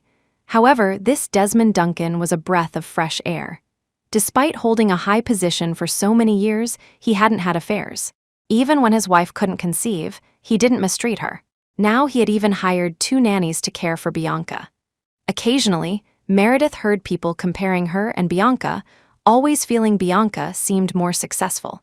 Perhaps because Bianca and the child were mentioned, Desmond seemed particularly happy today. He bantered freely with Ethan and the others, drinking several extra glasses. When the groom came over for toasts, he even drank several more glasses with Samuel Knight. "Congratulations to you both." Ethan drank on Meredith's behalf. Samuel raised his glass to clink with him, drinking for Adeline. "Thank you both for coming," Samuel smiled. "Mrs. Young, please." Meredith smiled kindly at Adeline, then ignored Samuel, turning her face away expressionlessly, sitting down to eat. A couple of days ago, Samuel told her he had confronted Ethan one evening, even provoking him. Meredith wished she could slap him twice right now. Ethan didn't mind Meredith's impoliteness, smiled, raised his glass, and said, "Wishing you both 100 years of happiness." As Samuel tilted his head back to drink, his eyelids lowered slightly, glancing at Meredith. The young lady was becoming more beautiful. Unfortunately, she seemed deeply hostile towards him. Several times he had intentionally invited her out for a private meeting, but she ignored him. It seemed their first meeting angered her. He would have to appease her later, coax her into happiness, Samuel thought, downing the wine in one go. Give her something to eat. Meredith looked at the perfect couple, feeling sorry for Adeline. Such a cool older sister, actually hindered by this lump Samuel. He made quite a few small moves. Meredith had reason to suspect his approaching her wasn't really about helping her get money. It was fundamentally about disrupting her marriage with Ethan. Simply put, he wanted her and Ethan to be discordant to achieve his undisclosed secret agenda. Unfortunately, he held a photo of her, so she couldn't completely turn against him. Meredith thought herself foolish. Why did she run out that day? Being cursed by Wendy for a bit wouldn't have caused any real loss. Of course, the ultimate culprit was still Ethan. The two were different types. Ethan leaned more towards a boyish, youthful energy. Samuel, on the other hand, closely resembled the domineering CEO type Emily often mentioned, though only in feeling. After getting to know him, still cultured scum. Chapter 131. Dispute on the way back, listening to Ethan talk about the past, Meredith finally learned that Samuel Knight and Adeline Pierce were childhood sweethearts. Back then, the two fought quite fiercely. Desmond Duncan's family strongly opposed Adeline. The two dated from middle school through university. If Desmond's mother hadn't nearly hanged herself, they probably would have had grown children by now. Ethan had drunk quite a bit. After returning, he complained of a headache, asked Meredith to massage his head, and while doing so, rambled on about Desmond and Adeline's past. Why was Desmond's mother unwilling? Adeline's family is also powerful and influential. Wouldn't that be a strong alliance? Meredith didn't understand. Desmond and Adeline were in love. Wouldn't that avoid the tragedy of a family-arranged marriage? And Desmond's mother seemed so gentle. She didn't seem like the type to cause a scene. In her impression, only shrews like Marcus's aunt and Sean Davis's mother, ignorant yet blindly arrogant, would act that way. Ethan shook his head, sighing. That year, Adeline's father kept a mistress outside who got pregnant. The mistress came knocking, demanding recognition. Adeline was less than 10 years old. Taking advantage of the chaos while her parents were distracted, she secretly went to the kitchen, grabbed a knife, and stabbed the mistress. Afterwards, although Desmond's family still maintained contact with the Pierce family, they were firmly against Adeline marrying in. Meredith wanted to laugh. Refusing Adeline for such a reason, weren't they just worried their own son would misbehave later and feared Adeline would stab him? People are truly ridiculous, assuming their own son is a scumbag. Desmond's mother was just the face of it. The Pierce family knew the Duncan family was entirely against it. Adeline's mother also had pride and demanded Adeline clarify things with Desmond. Meredith could understand this point. Her own daughter did nothing wrong yet was rejected by the other party. Anyone would find it unbearable. Not 2 years later, Desmond entered government service and started dating Bianca Duncan. The Duncan family again disliked Bianca's background, but Desmond was determined to marry her. Later, the two got married. Ethan recalled, somewhat regretfully, unfortunately, Adeline's marriage prospects suffered. She only got married now after dragging it out. Between men and women, it's always the man who moves on first, Meredith lamented. But it counts as a good outcome, persevering through it. Meredith thought of Adeline at the wedding banquet, carefully protecting her belly, and Samuel caring for her meticulously. Her heart felt slightly comforted. At least she endured and got Samuel, whose appearance and knowledge were comparable to Desmond's. Not a good person, but treated Adeline well. Meredith, Ethan called out, eyes closed comfortably. About the gold bracelet incident, I'm sorry, Ethan apologized. Meredith was puzzled. Why bring this up again? I've always wanted to apologize to you. I shouldn't have started our relationship by deceiving you. These past few days, he had tried many methods, reviewing their entire relationship from beginning to end. Ethan determined the root of all problems likely began when he pretended to be poor and deceived her. You've apologized too many times. It's all in the past. Meredith didn't want to rehash the past. She withdrew her hand and stood up, heading towards the bathroom, but Ethan flipped over, wrapped his arms around her from behind, refusing to let go. Meredith, don't avoid it. I want to talk to you. He held her tightly. These past few days, I've been thinking about this constantly. We live under the same roof, yet you feel so distant. You blame me, I accept it all. Can't you just vent your dissatisfaction at me, instead of always shutting me out of your world? Meredith didn't struggle, smiled. What silly things are you saying? You saved my life, how could I have any complaints? I don't want gratitude, can't we be like before? Before, when we were together, you always complained I didn't go shopping with you, always fantasized about when we had money, wanting me to take you everywhere to buy things. Ethan refused to accept it, burying his face in Meredith's neck.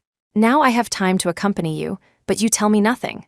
I want you to get angry at me, complain to me, don't always be so understanding and wronged. She too had once longed for shopping malls, but rarely mentioned it because Ethan had no money. But once, watching couples hand in hand on the street, the girls all holding light-up balloons filled with feathers, looking beautiful. It was already late that day. There wasn't much choice left in balloons. The vendor dropped the price from $10 to $6. She liked it very much, the longing in her eyes unable to deceive him. She whispered softly that she wanted one. She could afford it herself, but hoped Ethan would buy one for her. His heart hardened. He pretended not to see, lied about having something to do, and told her to go back to the dorm alone. Why didn't she get angry then? Why didn't she argue with him? Because Meredith understood his burden of heavy debt. $6 was enough for a vegetarian dish and rice in the cafeteria. But now, faced with that oil painting, she only held on to it for the first 2 days, then completely stored it in the safe. As if it wasn't his gift to her, but his possession returned untouched. He now wanted to buy her balloons to coax her, but those balloons were already outdated, unwanted. The young girl Meredith had walked away from his sight, yet he hadn't tried to find her. Now only an empty shell remained, accommodating him to the best of her ability. Meredith, there's a problem between us. Let's not avoid it. Let's solve it together, okay? The existence of that mysterious third party was still based on Meredith's lack of trust in him. Since they hadn't had any substantial contact, once he regained Meredith's trust, this person would naturally disappear. He couldn't let anyone snatch Meredith away. She was his, no one else could touch her. Ethan stood up, went to the study, retrieved the watch box, and placed it before Meredith. Meredith, I redeemed the watch. Give me a chance. I promise I won't accuse you without reason anymore. I'll listen to you, okay? We don't have any problems, Meredith smiled, calmly placing the watch box back into the display cabinet in the walk-in closet. I was wrong to move it without permission. I apologize. Her expression was utterly sincere. Ethan suddenly felt despair. She didn't even have the heart to get angry with him anymore. Okay, if you say we have no problems, then we have no problems. Ethan nodded, affirming Meredith's statement. Then in the future, if something comes up, can you please not bear it alone? Can you tell me first? Don't let me be the last to know. He dared not mention the word money in front of her, afraid of touching Meredith's sore spot. But not mentioning it made him seem useless, his wife struggling outside, and by the time he found out, the matter was already resolved. I don't need help with anything, Meredith refused, especially needing his help. Fang Zio Artisans was on track, starting to show meager profits. Once she saved enough money, she would repay Samuel for the office, find a way to get the photo back. She had cleared all her debts, except for the one involving Ethan saving Marcus. You do the night of the engagement, we agreed to start over, and you promised, Meredith nodded, then shook her head. I did promise, but we didn't watch the sunrise together that day. Before dawn, you left. To see Wendy. Didn't return all day, even made her carry such a huge blame. Regardless of the reason, even if it was a self-inflicted ploy, she was still the one hurt. Wendy, I said I'd give you an explanation. Can't you trust me? Ethan was momentarily speechless. He promised he would deal with Wendy. Why didn't she believe him? Mentioning Wendy gave Meredith a headache, a wave of annoyance washing over her. She waved her hand dismissively. I don't want to hear these words from you. I repeat, every time you mention that name, I feel disgusted. Don't let me see you and feel disgusted too, disgusted. Meredith used such a descriptor for him. Ethan couldn't accept it. Am I that unbearable to you? You're actually disgusted by me? Ethan questioned. Is this your true feeling? You wish I would never appear before you again, never ask about your affairs, right? Meredith was thoroughly impatient. You're bored and looking for trouble. Don't bother me, seeing you is annoying. Living like this was fine. Why fixate on demanding emotions? She glanced at him, not wanting to argue further, seemingly finding him unreasonable. She prepared to grab outdoor clothes and leave. Don't leave, Ethan stopped her, eyes red with anger. Giving up on communicating, he said, I won't annoy you, I'll leave. Meredith didn't stop him. Just one word, disgusted, and he couldn't handle it. Talk about starting over. Starting the cold treatment again. This time, if she didn't give him the cold shoulder until he died, she, Meredith Shaw, would have learned this trick from him for nothing. Ethan pretended to go to the walk-in closet to change, heading towards the door. Before leaving, he looked back to see Meredith sitting there playing with her phone, showing absolutely no intention of asking him to stay. A surge of frustration welled up inside him. He pulled the door open and left. Closing the door, Ethan walked towards the parking lot. No, he had to resolve this knot. Meredith must rely on him first. He couldn't let anyone else snatch her away. Inside the house, Auntie saw Ethan slam the door and leave, while Meredith didn't chase after him. She wanted to show concern, but didn't know what to say. Since she started working here, Mr. Young had always been good to Madam. But as an experienced person, she vaguely sensed Madam harbored resentment towards Mr. Young. Madam ignored his affairs unless Mr. Young persistently bothered her. Only then would she deal with him perfunctorily. Now that things had reached this state, Auntie just hoped the two could reconcile. "Madam, why don't you call the Mr. back?" Auntie suggested. Ethan's car hadn't left the parking lot yet. Clearly, he was waiting for Madam to call him back. Meredith refused. "No need to bother. He's free to go wherever he wants." "It's so late. It's dangerous for the mister to be out alone." Actually, she wanted to say that girls outside these days were very scheming. She feared Ethan wouldn't be able to resist, get taken advantage of, and cause trouble. Meredith seemed to understand Auntie's meaning. He has plenty of tender comforts. He won't be alone. Her Weibo feed was currently stopped on Stella Warner's page. Just exiting, she returned to Samuel Knight's chat interface. Dream, Ethan Young personally stopped Adrian Pierce from touching Stella Warner. Everyone in the circle knows she belongs to Ethan Young. Meredith expressionlessly put away her phone. Indifferent, let him belong to whomever. Chapter 132, Cold War. After storming out, Ethan didn't return. Meredith, however, ate and slept as usual. On the opening day of Fang Zio Artisans, Meredith received 2 flower baskets. One, filled with sunflowers, was from Ethan. It seemed he was still giving her the cold shoulder, too proud to come himself. The other basket was from Marcus. He was undergoing highly classified training and couldn't come out to congratulate her. Besides these, she also received a small gift box delivered by courier. Inside was a pile of lychee-flavored lollipops, an old brand mostly squeezed out of the market by major fruit brands. Unexpectedly, it could still be found and delivered to her. It seemed she had a resourceful ally, Samuel Knight. Meredith unwrapped one, popped it in her mouth. The cheap artificial flavor hadn't changed a bit, yet it tasted exceptionally good. Ethan left and never came back. Meredith lived her life normally, busy with her career at Fang Zio Artisans. Auntie, after several days, finally confirmed the two were genuinely in a cold war, living separately. Month after month passed. With the new year just days away, Meredith lived calmly at home. Auntie, however, grew increasingly anxious. This noon, just as Meredith was about to leave, Auntie packed Ethan's lunch in a thermos, deliberately pretending to feel unwell in front of Meredith. "Madam, I'm not feeling well. I can't deliver the lunch. The mister has been working overtime at the company these past few days. I made some soup. Could you please take it to him? And bring him some clean clothes too? I heard from Mr. Cole that the mister has been eating and sleeping at the company lately." This excuse was the most reasonable one Auntie could devise, not too deliberate, not contrived. It was normal for older people to have minor aches and pains. Moreover, she casually reported Ethan's whereabouts for the past few days. Auntie thought if Meredith knew the mister wasn't fooling around outside, perhaps her anger would dissipate. Meredith had no interest in deciphering Auntie's intentions. She refused. "Have the driver take it. I'm in a hurry today, have things to do." With that, she opened the door and left. Auntie stared blankly at the closed door.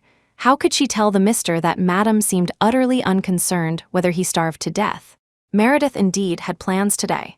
Joanna and her parents were treating the entire dorm to dinner.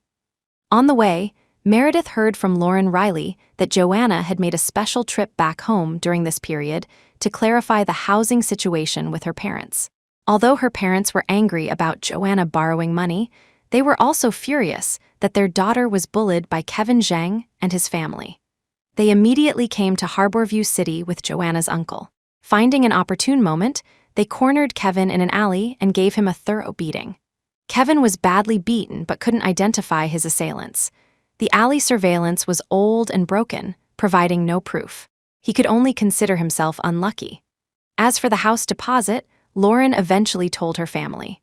Lauren's parents mobilized many relatives and connections, inquired extensively, and finally found a buyer willing to purchase the house, paying the remaining $1.5 million. The house wasn't returned, it was bought directly from the agent. Joanna effectively suffered no loss regarding the deposit penalty. Reportedly, on the day of the closing, Kevin Zhang appeared from nowhere, apologizing profusely, hinting at reconciliation, asking Joanna to reconsider, claiming his family had already gathered the $1.5 million. Meredith guessed he probably thought Joanna had bought the house outright and wanted to reconcile to benefit from it, avoiding repayment altogether. Joanna ignored him completely. Joanna's father declared domineeringly, if Joanna dared speak another word to Kevin Zhang, he would sever father-daughter ties and take the house money back home. Thus, Joanna and Kevin Zhang completely broke off.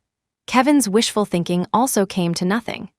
Getting back the $1.5 million, Joanna's parents personally returned the money to Meredith, not a cent short, and also brought many local specialties for the roommates, with an extra large portion for Meredith. Meredith carried a pile of things back, the elevator ascending floor by floor, yet her heart kept sinking.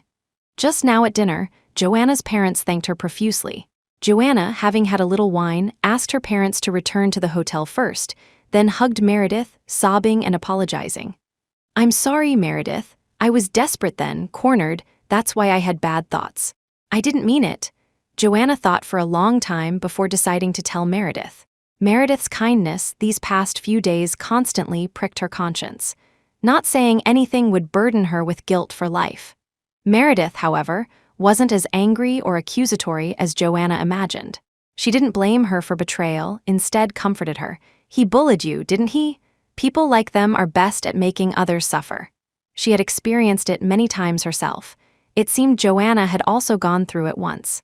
Joanna nodded, saying no more.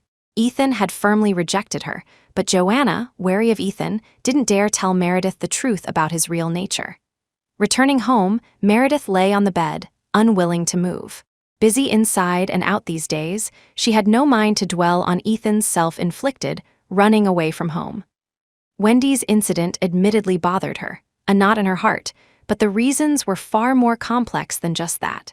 Meredith was already tired of dissecting past rights and wrongs. Living like this was fine. She was content, yet Ethan insisted on digging up those festering wounds, demanding she discuss her feelings. What feelings could there be? Purely bored and looking for trouble. Meredith smiled, put down her phone, closed her eyes to sleep. She had to go to the company tomorrow. New plans after the new year needed preparation. Ethan, meanwhile, was furious he had been away for so long. Even the auntie at home knew to call and check on him. Yet Meredith hadn't made a single call. What on earth was going through her mind? He was her husband even if their relationship wasn't good. After so long, not a single word from her was a bit much, wasn't it? Ethan scratched his head in frustration, fingers scrolling endlessly through WeChat contacts, wishing he could stare a hole through the screen, pull Meredith out, and give her a good talking to. But the more he scrolled, the colder his heart grew. Meredith hadn't chatted idly with him for a long time. Calls were rare too, only contacting him when necessary. Meredith wasn't like this before. They used to talk on the phone all night. Her personality wasn't so dull then. Sometimes her chatter annoyed him. She used to point at shop windows, saying he had to compensate her for every missed anniversary gift later. When she had money, they would travel abroad together, see the Louvre, visit the hometowns of every painter she liked, feel the hardships they endured. Now, focus on repaying Ethan's debt first. If Ethan couldn't fulfill these promises later, she would tell these stories to her grandchildren, letting them know their young family had such an untrustworthy man. She hadn't gossiped about famous painters' scandals for a long time, their affairs making her fume. Before, watching movies together, if a famous painting appeared, she could pause the movie and talk until he fell asleep. But now, after buying that Monet, she hadn't said much extra to him about it either. Ethan printed out all these chat records. Before his identity was revealed, the chat history was countless pages long. After revealing it, only a few pages remained, mostly him talking, her replying only when necessary. On Weibo, she posted photos of Samuel Knight and Adeline Pierce's wedding, wishing the lovers fulfillment. Shared a table full of good food with her several roommates together. Not only did she not seek his help in difficulties, but she didn't even share her joys with him. Meredith, why did they become like this? She refused all effective communication with him, maintaining only the superficial harmony of their marriage. Ethan sometimes blamed himself, wondering if he was being too serious. Living vaguely like this was fine too. A lifetime is long, there would always be chances to win her back. But that mysterious person loomed like a shadow, ever present. Ethan had a premonition. He couldn't find the so-called place he hadn't touched. That person would always exist, and he and Meredith would only drift further apart.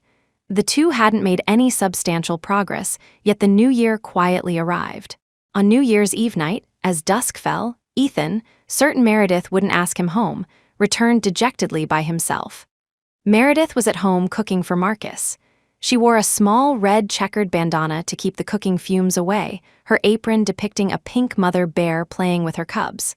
She was just bringing a dish to the table when Ethan opened the door. Meredith smiled. "You're back. Quick, go wash up, dinner's ready." Her words and expression were as if they had never argued or had a cold war, as if she hadn't ignored him. This move of cold treatment plus reconciliation, as if nothing happened, Meredith had mastered this trick perfectly from Ethan. "Liked playing disappear? I'll let you disappear enough. When we meet again, I'll pretend peace better than you. Give him a taste of his own medicine. Let him suffer himself. Brother-in-law, Happy New Year." Marcus came out from behind carrying a hot pot, greeting Ethan upon seeing him. Ethan nodded, returning to the bedroom with a cold face, leaving Marcus bewildered. Entering the bedroom, the dark environment made him unable to hold back any longer. He had considered every possible scenario, Meredith being sarcastic, arguing with him, but never expected to face such a warm scene. His wife and her unrelated brother together in his house. Marcus even wore his apron, carrying dishes. Ethan felt superfluous, or perhaps he was the extra one, disrupting their warmth. Without Marcus, there was the mysterious mistress outside. Everyone seemed to want to push him out. No, he couldn't give Meredith up, she was his wife. No one could steal her. Ethan washed his face to clear his head, changed into clothes similar in style to Meredith's, and walked out to face her. Chapter 133, Complete Victory. The two placed the dishes on the table. Tonight was New Year's Eve. They were having hot pot together. The Spring Festival Gala played on TV. Ethan specially opened a bottle of fine wine to share a drink with Marcus. Marcus, tempered by this semester's training, had shed much of his boyish immaturity, appearing more mature like a man. The two drank while Meredith had juice. Ethan asked Marcus about school. Marcus answered. Meredith quietly cooked meat for them. Just as they were halfway through the meal, Emily Young arrived. "Brother-sister Marcus?" Emily burst in energetically, changing her shoes without needing an invitation, then ran to the kitchen to grab bowls and chopsticks to join the meal. "Why aren't you at home?" Ethan asked. "Dad and Mom left for the hometown trip. Mom said none of the younger generation are going back this year. I was bored alone, so I came to find you." Emily picked up meat with her chopsticks, eating while praising Meredith's cooking skills. Normally, Meredith and Ethan should have returned home for the reunion dinner with Arthur and Vivian this year. But because Marcus had nowhere else to go, her father let the couple spend New Year's Eve alone. They would reunite with the parents after their return from the hometown. After dinner, Emily pestered Ethan for lucky money. Ethan was washing dishes, hands held high, tossing out a sentence. "Go ask your sister-in-law." Emily then turned to Meredith. Meredith had no choice but to go back to the room to get lucky money for her. In the Young family, Emily was the absolute princess, so Meredith didn't doubt Emily asking Ethan for lucky money. Unsure how much was appropriate, Meredith gritted her teeth, took out large red envelopes, and gave Emily and Marcus each a full $10,000. This amount, more or less, was the limit of her ability. Emily was delighted, pretending to count the money, muttering about Ethan being a stepbrother and Meredith being a real sister-in-law. Marcus, however, was more sensible. He took out one bill and gave the rest back to Meredith. "This is from me to sister. You can't refuse." He knew sister wasn't short of money now, but they had both come from poverty. During his holiday break, he helped out at her company and knew money was tight right now. And brother-in-law sister didn't mention him, so Marcus couldn't judge his character. Ethan finished washing dishes and came out of the kitchen, casually rapping Emily on the head. "Can't you learn from Marcus? You'll be an adult after the new year, still so thoughtless." Emily wasn't afraid of him, sticking her tongue out. "Even if I'm thoughtful, this is still only 10,000. You, as the husband, should be more considerate, right? I haven't even asked Marcus yet. He's older than me, after all. I even call him brother. Now you call him brother for money? Some nerve. Ethan said to Marcus, "Take what your sister gives you. You and Emily are the same." Marcus felt awkward refusing in front of the siblings and could only accept it for now, planning to find an opportunity to return it to Meredith later. Meredith remained silent throughout, but thought clearly. Of course, my brother is different.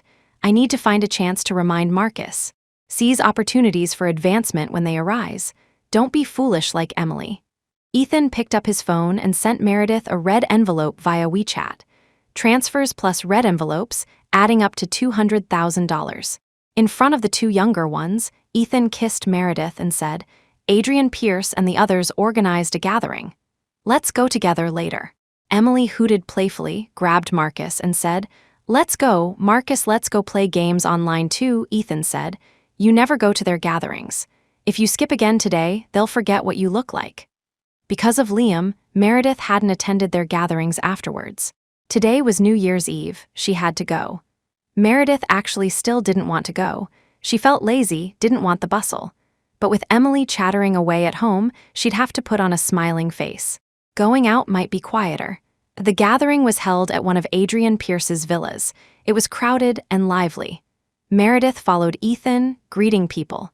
Ethan was stopped by friends for drinks and conversation. Meredith, uninterested in their topics, wanted to find a quiet spot for herself. The luxurious life of the wealthy mansions, beauties, swimming pools, all readily available.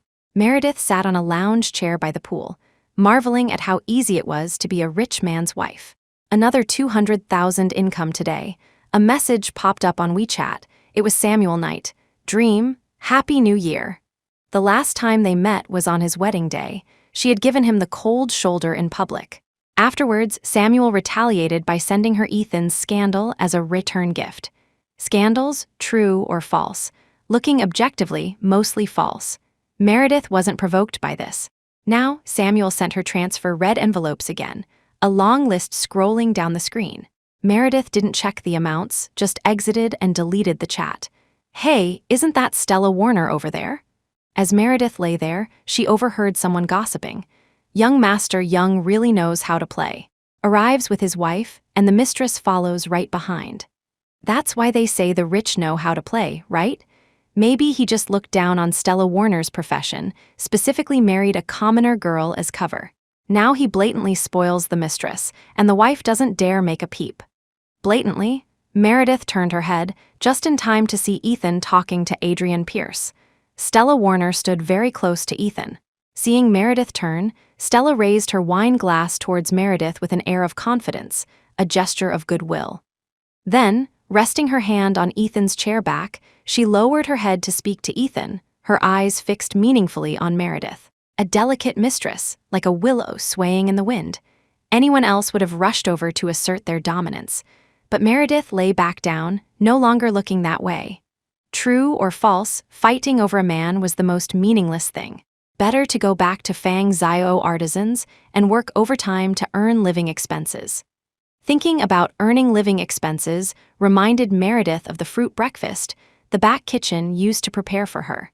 The watermelon they bought was truly sweet. Meredith got up, intending to get herself a fruit platter. Just as she picked one up, she ran straight into Stella Warner. Was this a proactive attack, coming to flaunt herself? "Mrs. Young, Happy New Year." Stella greeted politely, adopting the demeanor of a concubine paying respects to the first wife, adhering to proper etiquette. Meredith wasn't in the mood to argue. "Hello," she replied. Holding her fruit, she intended to walk back, but Stella shifted slightly, blocking Meredith's path, seemingly sharing her joy. "Mrs. Young, what do you think of this watch?" "My New Year's gift." She seemed genuinely asking for an aesthetic opinion, yet also seemed to be showing off. After all, Meredith was the most plainly dressed person present, wearing no jewelry. However, this watch happened to be a couple's model, matching the one Ethan wore today. Why could Meredith recognize it? Because Meredith also owned an identical one, the very one she pawned earlier.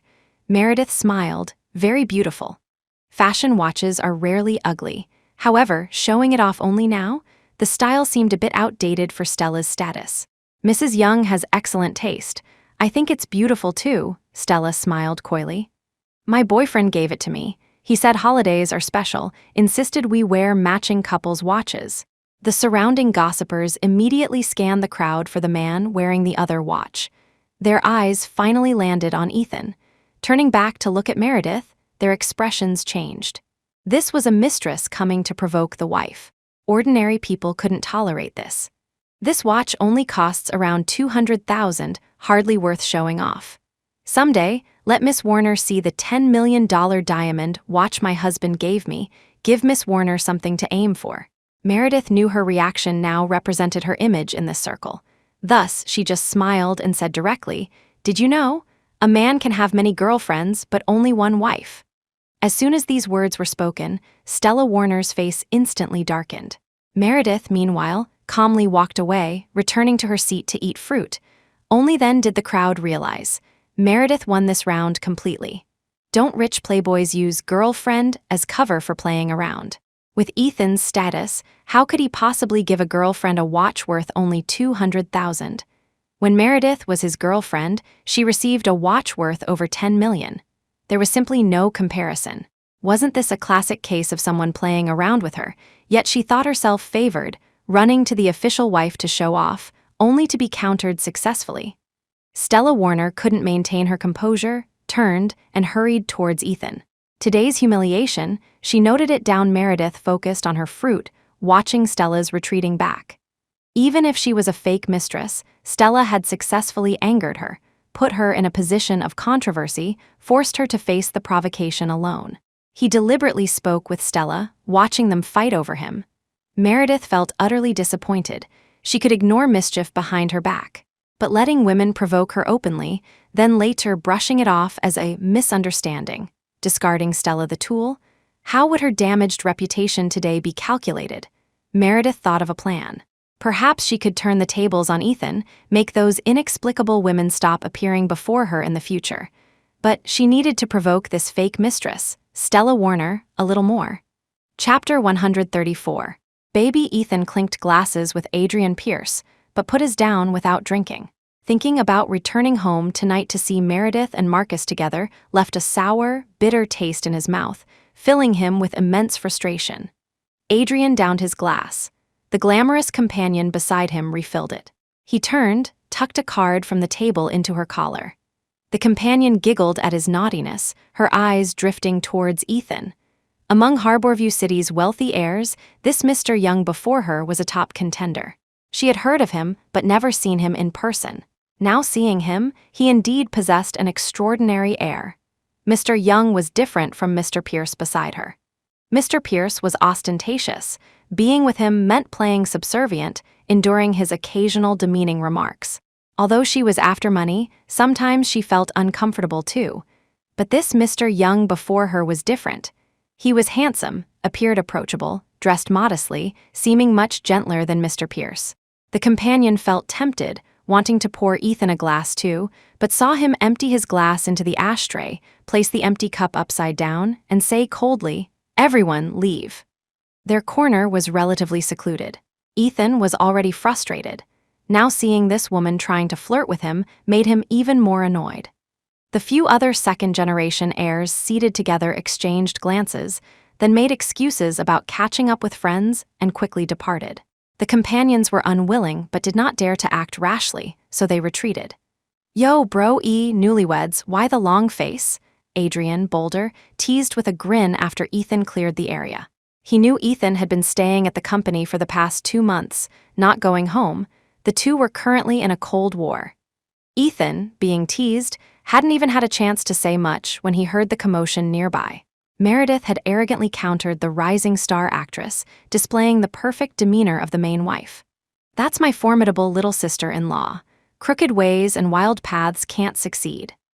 Adrian chuckled mischievously, knowing the two hadn't resolved their issues yet, deliberately prodding, "Hey, bro, that female celebrity is too bold," daring to provoke the official wife. "I think your household management is a failure." "Nonsense, I only have one wife. Where's this talk of official and secondary wives?" Ethan glared at him. "Don't talk rubbish in front of Meredith, or I'll specifically come after you." Adrian, of course, knew Ethan only loved Meredith, but his mouth just couldn't help running off with nonsense. However, he truly admired little sister-in-law's uprightness. Usually, she seemed honest and dull, but unexpectedly, she knew how to assert her sovereignty in such matters. If you don't go over there and show some loyalty soon, sister-in-law will definitely scratch your face when you get back tonight. I think sister-in-law has a strong temper. She won't be easily coaxed back. Adrian suggested, based on years of observing his father's situation, Bro E was currently in a very dangerous position, likely needing to stay at the company even after the new year. Ethan found it ironic. Meredith confronted his rumored affair, yet after finishing, didn't even glance his way. She turned, got some fruit, and returned to the poolside to eat, playing on her phone while enjoying her snack as if the incident never happened. How could he go over and show loyalty? He wished Meredith was like Adrian's mother, coming over to twist his ear, clawing at his face. But Meredith simply didn't care. Didn't care? Despair spread through Ethan. His mind flashed back to past events. Before, the talented girl from the business school had also confessed her feelings to him, several times witnessed by Meredith. Back then, Meredith wouldn't cause a scene either, just remain silent, walk expressionlessly between them, and quickly walk away. When he chased after her, Meredith's eyes would be extremely red, her lips stubbornly pressed together, fiercely holding back tears. Seeing him catch up, she would almost laugh out loud with joy, yet still force out a few tough words. "What are you looking for me for? Hurry back, someone is confessing to you." Back then, Meredith was outwardly strong but inwardly soft. The more nonchalant her words when jealous, the more hurt she felt inside. But now she could calmly rebuff those flitting women without giving him even a glance. Could it be?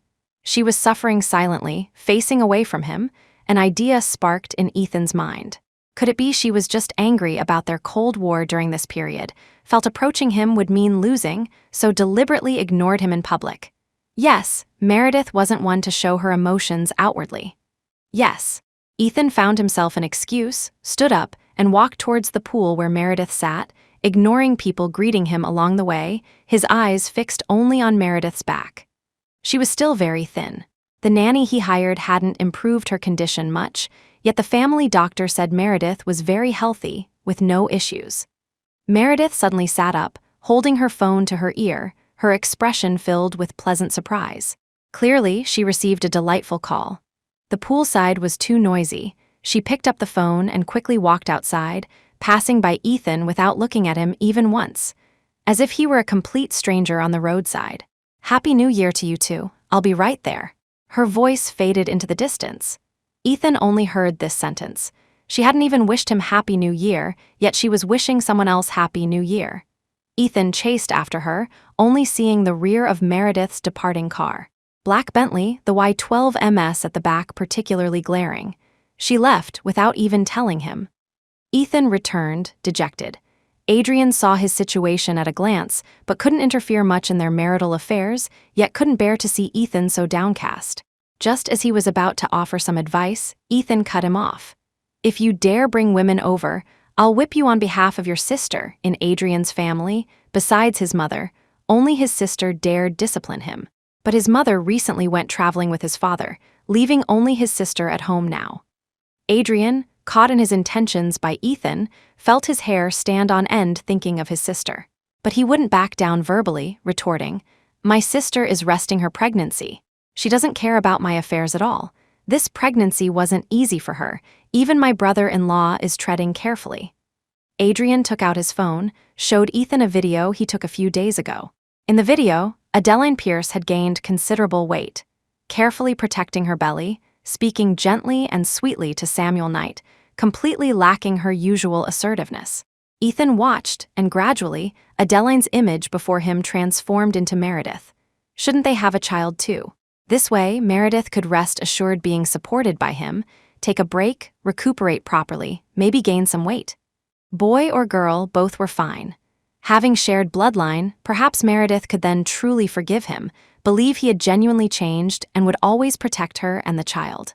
He could cherish this child in the palm of his hand.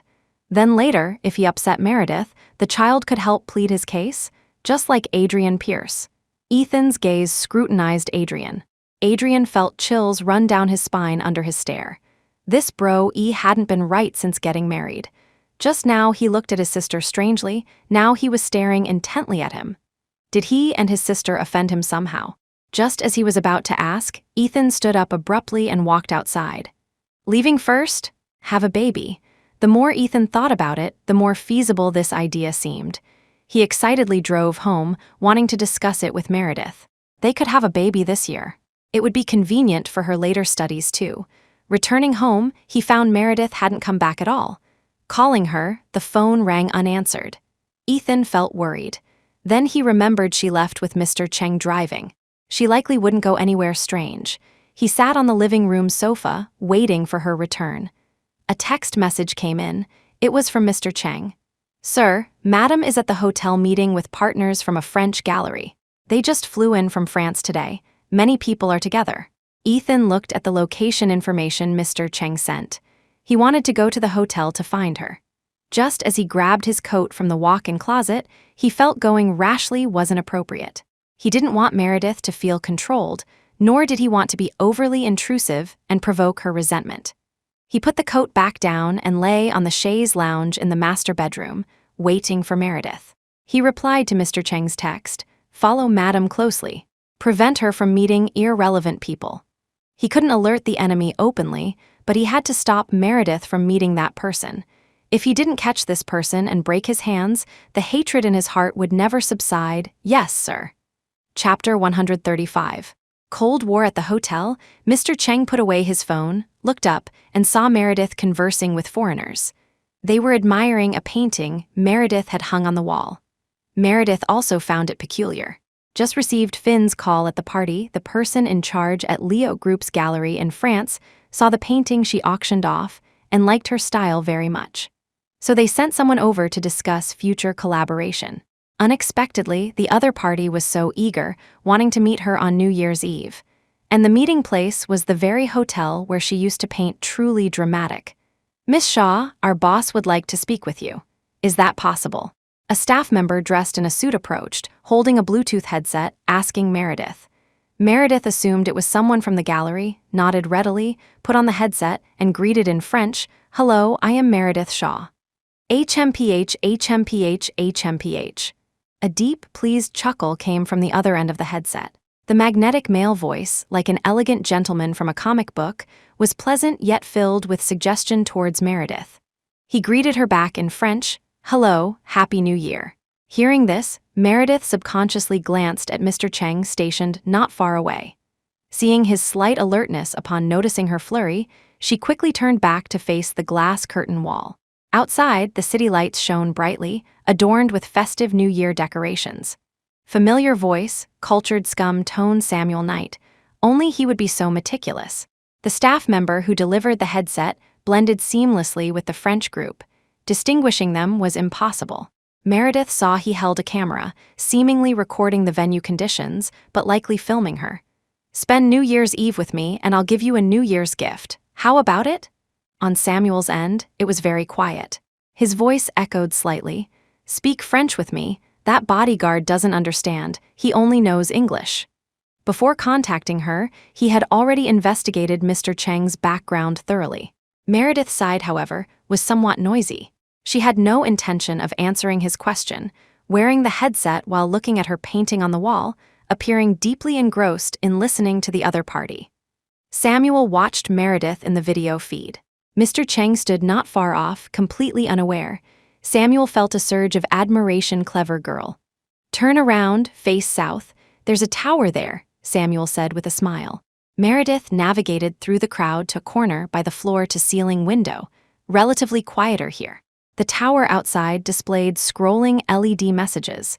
"Happy New Year," followed by highlights from the New Year's Eve gala. "What do you want? You received every cent of profit due to you. You're being too audacious now." Meredith asked in French, "Last time you provoked Ethan Young, I warned you. Best not do such things again." Usually, contact was via WeChat for business. She didn't want further involvement with Samuel. Yet he dared to confront Ethan directly, quite bold. "I just wanted to give you a New Year's gift." The other end sounded slightly aggrieved. "Last time, I know it was my fault, so this time I specially came to compensate you." Meredith didn't want to waste time arguing. Hearing him speak made her impatient. Spit it out. Last time they met, his voice made her uncomfortable, like sticky glue, clinging yet inescapable. But this time, there was a stark contrast, deep, elegant, with a hint of seductive magnetism. Meredith felt he was trying to lure her into an abyss. This person insisted he had no interest in her, yet now hinted at seduction. Marcus Shaw's case, the police found that fugitive Samuel deliberately dropped a topic Meredith would be interested in. Weren't you always suspicious about his uncle's affairs? I heard the criminal investigation team has been interrogating the fugitive these past 2 days. Meredith froze. The matter concerning Marcus's uncle and family was a past she didn't want to revisit. Marcus admired Ethan greatly for rescuing him, yet Ethan held leverage over Marcus. She had no choice but to reconcile with Ethan, marrying him under the guise of repaying his kindness. Today, that Stella Warner provoked her again. Ethan clearly saw it yet stood by coldly, letting her handle it herself, playing the Cold War game endlessly, showing no improvement, lacking discipline. But the immediate issue was Samuel. "You're mistaken. I don't want to know," Meredith refused. The video Ethan held was the key point. She didn't care how his uncle died. "Even this can't persuade you to come over. Truly my failure." Samuel seemed to anticipate Meredith's answer and didn't press further, instead softening his tone, coaxing like a lover. "I just want you to spend the turn of the year with me. How about it? Come straight upstairs, say you need to rest in your room. I'll wait for you here." Saying this, Samuel revealed a room number. Meredith didn't listen at all. She couldn't possibly go find Samuel. Even if it wasn't an affair, meeting him upstairs now was dangerous. "Meredith, I said I have a gift for you. You definitely won't regret it," Samuel promised. "Come up, I won't touch you." After settling the guests from the French gallery, Meredith didn't go home either, instead going upstairs to rest. The room Samuel mentioned was downstairs. This floor housed Fang Zio Artisans Finance Department, rooms specially reserved for the visitors from France. So Mr. Cheng also came up to rest. "You rest next door. Sorry to keep you from reuniting with family tonight. It's too late, we'll leave tomorrow." Meredith pointed to the adjacent room for Mr. Cheng. She couldn't send him back now. He would definitely report the situation to Ethan later. "Yes, madam," Mr. Cheng acknowledged. Meredith used her keycard to open the door. Inside, it was pitch black. Closing the door triggered the sensor floor lights, casting a pink glow in the room. Taking a deep breath, she walked towards the suite's bedroom. The bedroom curtains weren't drawn. The entire glass wall revealed the city lights, illuminating the bedroom dimly. Sitting on the end of the bed, facing the glass wall, Meredith lay on the smoothed-out duvet, picked up her phone, only then seeing Ethan's missed calls and messages. Opening it, Meredith hesitated, wanting to call back, tell him she wasn't coming home tonight. Just then, Ethan initiated a video call. The WeChat screen switched to video mode, perfectly capturing Meredith's tired face, including Samuel Knight, leisurely propped up on his arm beside her, looking on with interest. "Tell me, if we answer the video call like this, what will happen?" He lay higher than her. From the phone's perspective, it looked misleadingly like she was resting in his embrace. Meredith jumped in fright. She scrambled to move away, but was pinned down by Samuel flipping over with the duvet. He supported himself on his hands over her shoulders, kneeling above her. Trapped under the duvet, Meredith couldn't exert force, unable to break free. "No experience at all, huh?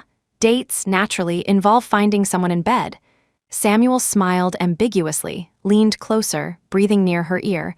"My place is much better than this one. Pity I had to pretend to be your husband and deliver clothes just to sneak in and find out your room number."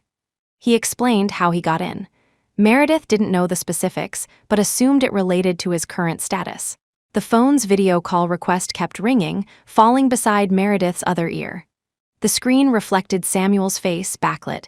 "Answer or not?" Samuel asked deliberately. Meredith couldn't speak. Any movement would bring her lips into contact with Samuel's.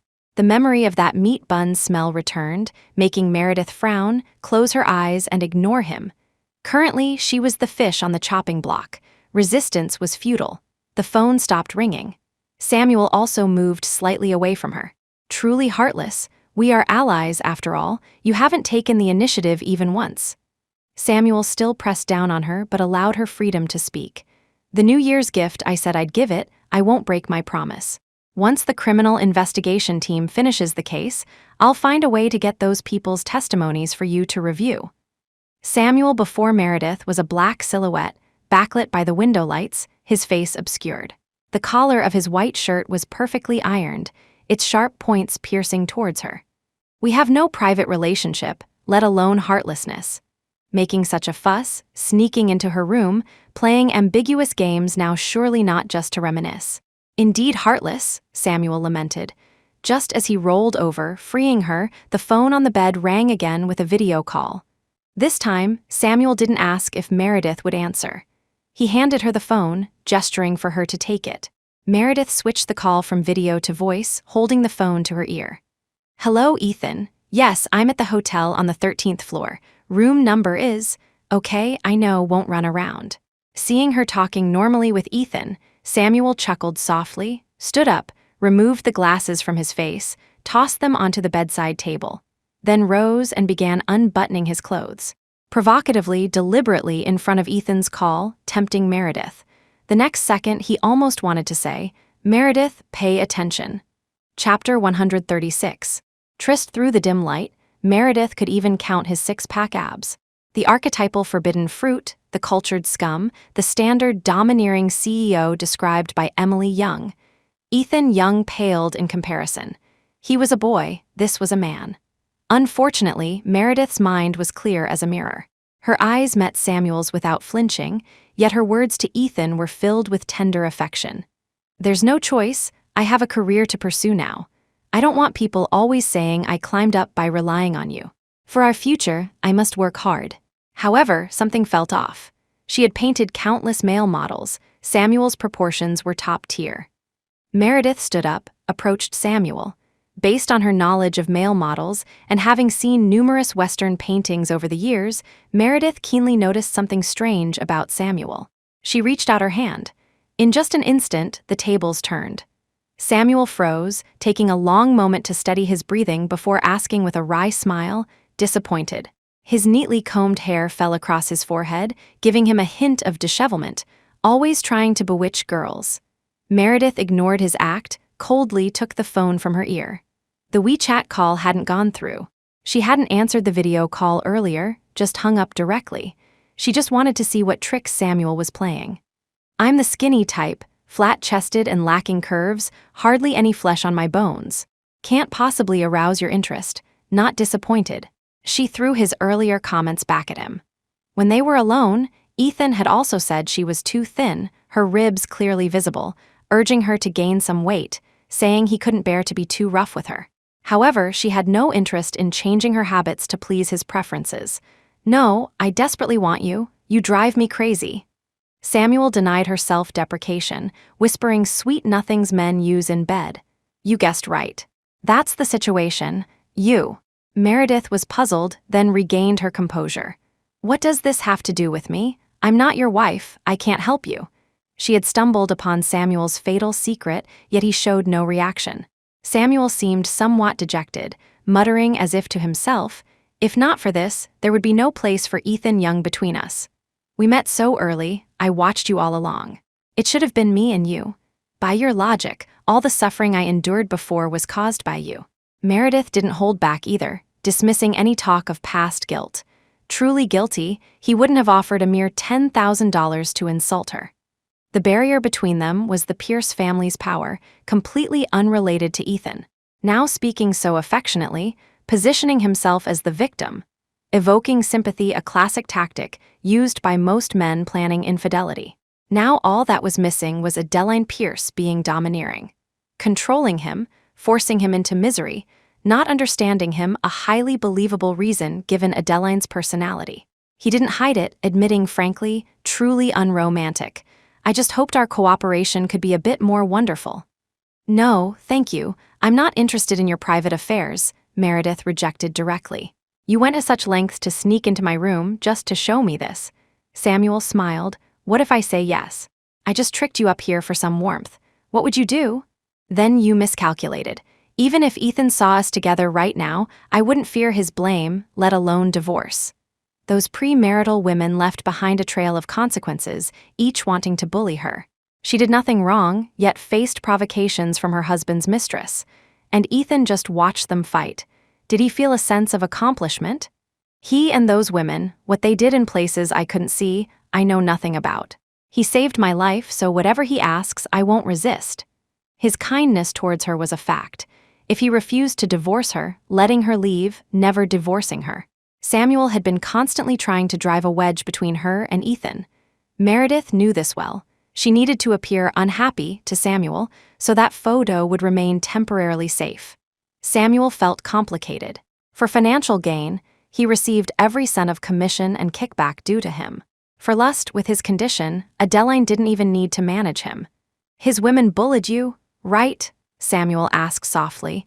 You need leverage, Meredith. The young family holds the advantage. Being uncooperative won't benefit you.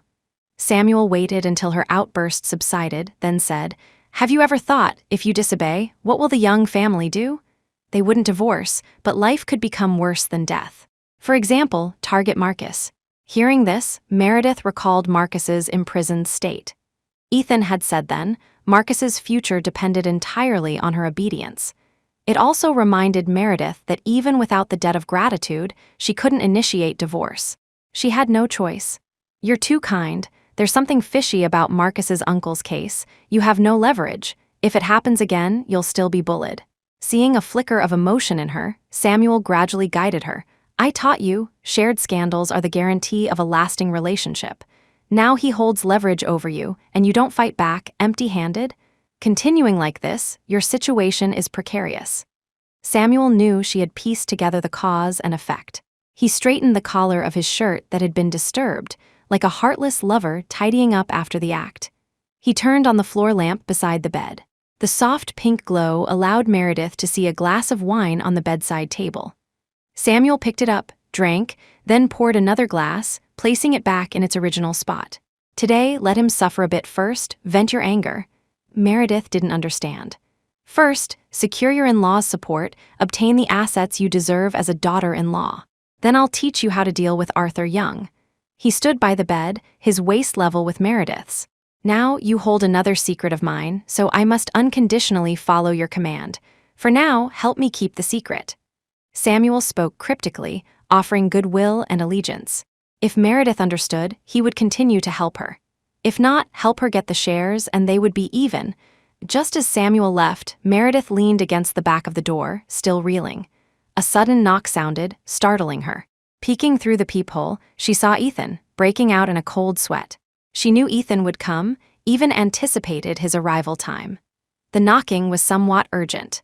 Meredith checked herself in the full-length mirror by the door, ensuring everything looked normal before opening it. Seeing Ethan outside, she showed displeasure. What are you doing here? Ethan, seeing her coldness, felt a surge of anger too. What do you think I'm doing here? It's New Year's Eve, you run off to stay in a hotel without a word. I call you, you don't answer. Of course, I was worried and had to come find you. Meredith remembered just hanging up the phone to trick Samuel, realizing she was in the wrong. The gallery people arrived suddenly. Finn went home for matchmaking and couldn't come. I was alone handling the reception, got tired, so I stayed at the hotel. Finn hadn't gone home for matchmaking. On the contrary, he planned to work overtime during the new year precisely to avoid it. Meredith had encountered Samuel. To break free from him required more information, so she asked Finn to take advantage of the New Year holiday to visit Samuel's hometown for inquiries. The French gallery people were genuine, and Samuel having someone infiltrate the group to contact her was also true. This meeting had no flaws. Then why didn't you answer when I called? Ethan scanned Meredith up and down, seeing her wearing a wrinkled dress, looking tired as if she hadn't even removed her makeup, showing no signs of contact with others. Came in, felt tired, had a couple of drinks, felt dizzy, threw the phone somewhere, forgot. Meredith spoke frankly, deliberately ignoring Ethan's suspicious gaze, turning back towards the bedroom. Meredith, I searched for you all night. I was worried sick. Ethan followed, tossing his jacket onto the bedroom's chaise lounge, hugging Meredith from behind, sniffing her scent. Good, only the smell of alcohol. You used to prioritize holiday reunions most. Now you leave me alone without a word. You can involve me in work matters. I can offer advice too. Ethan complained, unzipping her dress. "This is our first new year together. The first time, since we've been together, that we didn't spend the turn of the year together." Spend the turn of the year together? Meredith found it ironic. When they were dating before, she prioritized holiday reunions the most. On every legal holiday, she urged Ethan to go home and be with his parents. She had no family, stayed alone in the school dorm in Harborview City, helping the school watch the dorms. Every New Year's Eve, Ethan would first return to his parents' house, then bring dishes his mother made, come to the school to accompany her.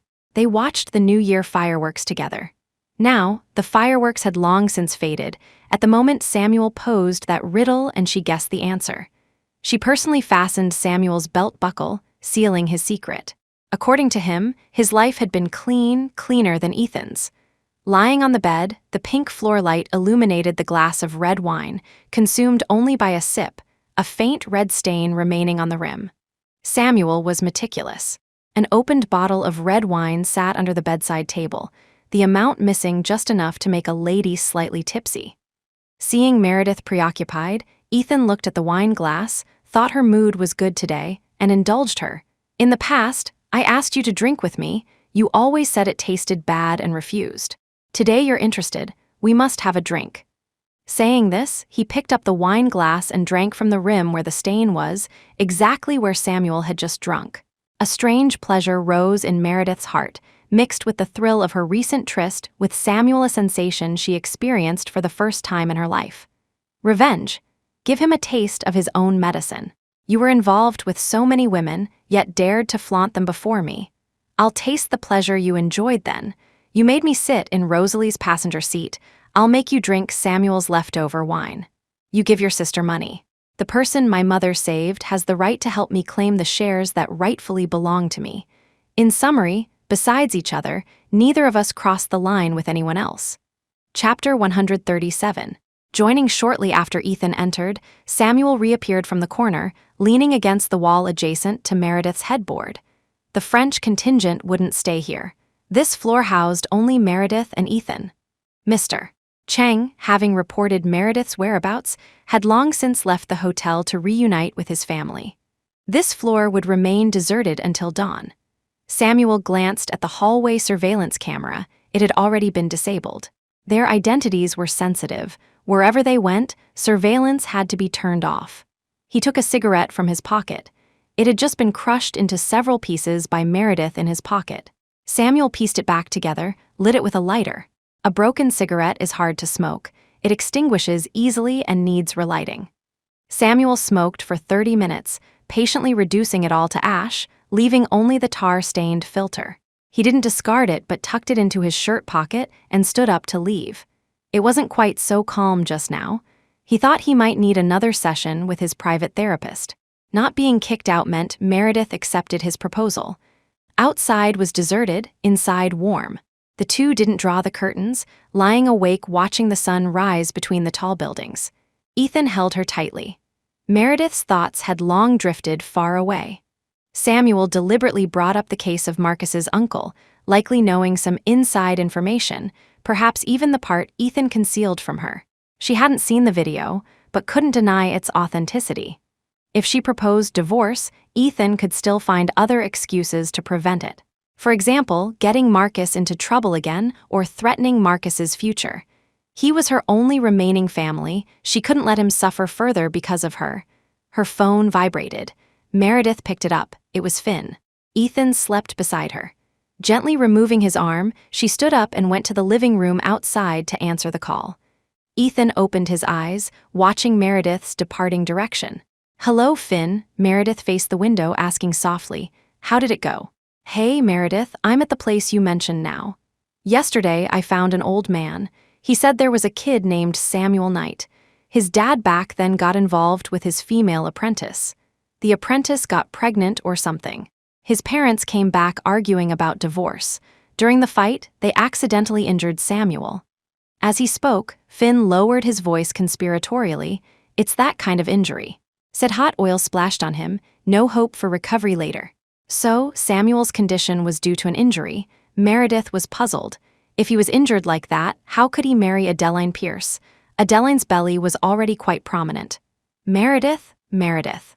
Are you still listening? Finn paused, sensing Meredith's silence, and quickly asked. Meredith snapped back, I'm here, keep talking. Later, his dad took him fishing by the wild river. Supposedly, Samuel was playing and accidentally fell in. A female worker rescued him, but his dad unfortunately couldn't be saved. After Samuel came back, his mom moved away with him. They haven't returned to their factory district for many years. Finn relayed what he knew, sorting through the details. The old man was quite elderly, seemed to be a lonely widower, drinking alone outside on New Year's Eve. He happened to meet Finn, also alone, and rambled on for a long time. Finn had to piece it together. Samuel's mom passed away this year too. Samuel returned once. Heard he's already a high-ranking official at the court, doing very well anyway. Finn marveled at life's strange twists. The old man also said, on the day of the accident, Samuel was dressed very smartly. Neighbors all guessed his dad actually intended to drown him in the river. Heard his mom was pregnant again then. The factory was strict. Second children weren't allowed. Unless Samuel disappeared, the second child could be born logically. Meredith understood. Sigh. Meredith, why are you looking for him? Finn finished, finally remembering to ask Meredith, do you know him? Your friend? Meredith said, he's the boy my mom saved when he was little. Ran into him these past 2 days. He insists on repaying the kindness, so I just thought to ask around. Finn didn't know Samuel. Meredith felt no need to tell him, just giving a half-true account of Samuel's connection. Meredith wanted to say more, but turned to see Ethan emerging from the bedroom. He looked like he hadn't fully woken up, pajama top unbuttoned by 2, walking over barefoot. Meredith, who are you chatting with so early? He came over, subtly glancing at Meredith's phone. The call had just ended. The screen showed Finn's name.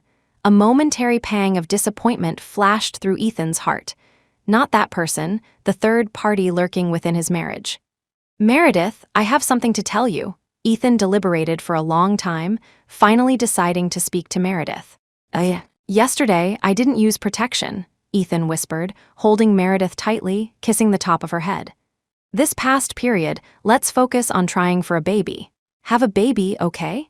Perhaps having a child could redirect her attention, sever ties with that person, or make her return to the family. But Meredith found it ironic. Even the decision to have a child was made by him. She was only informed afterwards. You already decided, why tell me now? Meredith broke free, suppressing her anger. Why not wait until I find out I'm pregnant? Or just blame it on contraceptive failure? That would be great, wouldn't it? You walk out when you want, come back when you want a baby so you take advantage when I'm drunk and confused, and now you tell me. Thank you so much, young master, for treating me like a person. What was originally a warm topic turned awkward due to Meredith's outburst. Ethan couldn't believe she thought this way, even resisting having a child. It's normal for us to have a child after getting married. You're still young, your body will recover well. Before he could finish, Meredith interrupted. Enough, when I have one, I'll report it to you. Now I have to go to work. Not waiting on you to get up anymore. She randomly threw on a dress, deliberately taking Ethan's clothes, preventing him from following her immediately. Still thinking she was as easygoing as before. Playing the act first, report later, trick doesn't work anymore. Meredith left the hotel and went straight to Fang Zio Artisans, preparing her works for collaboration with the gallery. She had produced quite a few paintings over the years. Now she took them out to review, needing to refine areas requiring improvement. After the new year, the gallery director would personally visit. Meredith couldn't miss this opportunity. The entire office floor was empty. Meredith locked the elevator and stairs for this level, staying alone. Ethan's call came in. Meredith didn't answer, directly hung up and turned off her phone. Wanting a child could have been discussed beforehand. She was an orphan. Not only did she like the idea of having her own children, but within her means, having more would be better. But that didn't mean he could unilaterally decide, acting first and informing later. She absolutely had to cure him of these bad habits, otherwise, it would never end. Many paintings from her university days featured Ethan's figure. Meredith found herself reliving their past once more.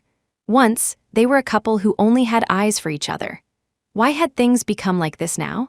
A sense of powerlessness washed over her, making even the brush in her hand feel heavy. When Samuel Knight entered, he saw Meredith staring blankly at a painting. Everything became clear behind his gold-rimmed glasses. He walked over, the sound of his leather shoes clicking rhythmically. Meredith heard the sound and turned. Seeing the visitor wasn't surprising. This office building was connected to him. Having the password or authority to control, it wasn't unexpected at all. "How did yesterday feel?" Samuel brought over a small folding stool, sat beside her. They both faced the fireworks in the painting. This depicted the first New Year's Eve fireworks she and Ethan watched together in the square. It was her first time seeing such grand fireworks. She found them beautiful and painted this piece afterwards as a memento. "It's the New Year holiday now. Aren't you going back to accompany your wife and child?" Meredith asked back. Adeline Pierce was at home, pregnant with his child, yet he had the leisure to roam around. Asking the obvious, "You know more than Adeline does, still deliberately poking my sore spot here." Being exposed so bluntly by Meredith, Samuel wasn't annoyed, smiling instead. "You're married too. Why are you acting foolish?" Adeline's child definitely should be surnamed Knight, certainly not Samuel's bloodline. He said this without a hint of pity, instead continuing to explain, "She only cares about the child in her belly right now. As long as Ethan doesn't see us, Adeline's face is saved. She's not interested in managing me, and I'm not interested in guarding her." Marriage was an exchange of benefits. Samuel promised not to have illegitimate children outside. Adeline was pregnant again, needing a husband to be the child's father. They didn't interfere with each other. "That child?" Meredith started to ask, then stopped. She didn't want to know others' secrets. Knowing more made it harder to break free. "Don't ask too much about those dirty matters. Just know she won't care about my private life." Samuel didn't intend to answer either. "Now it's just the two of us. Don't mention outsiders." "Meredith, how about adding me into this painting?" He used his finger as a brush, pointing below the fireworks in the painting, wanting to add a figure in the crowd, facing the male and female protagonists at the golden ratio point. His intention was clear. He wanted to join this marriage. Chapter 138, Temptation Join. Meredith scoffed. "Join? Don't tell me you think hearing a few words from you means I want to develop a long-term underground affair with you."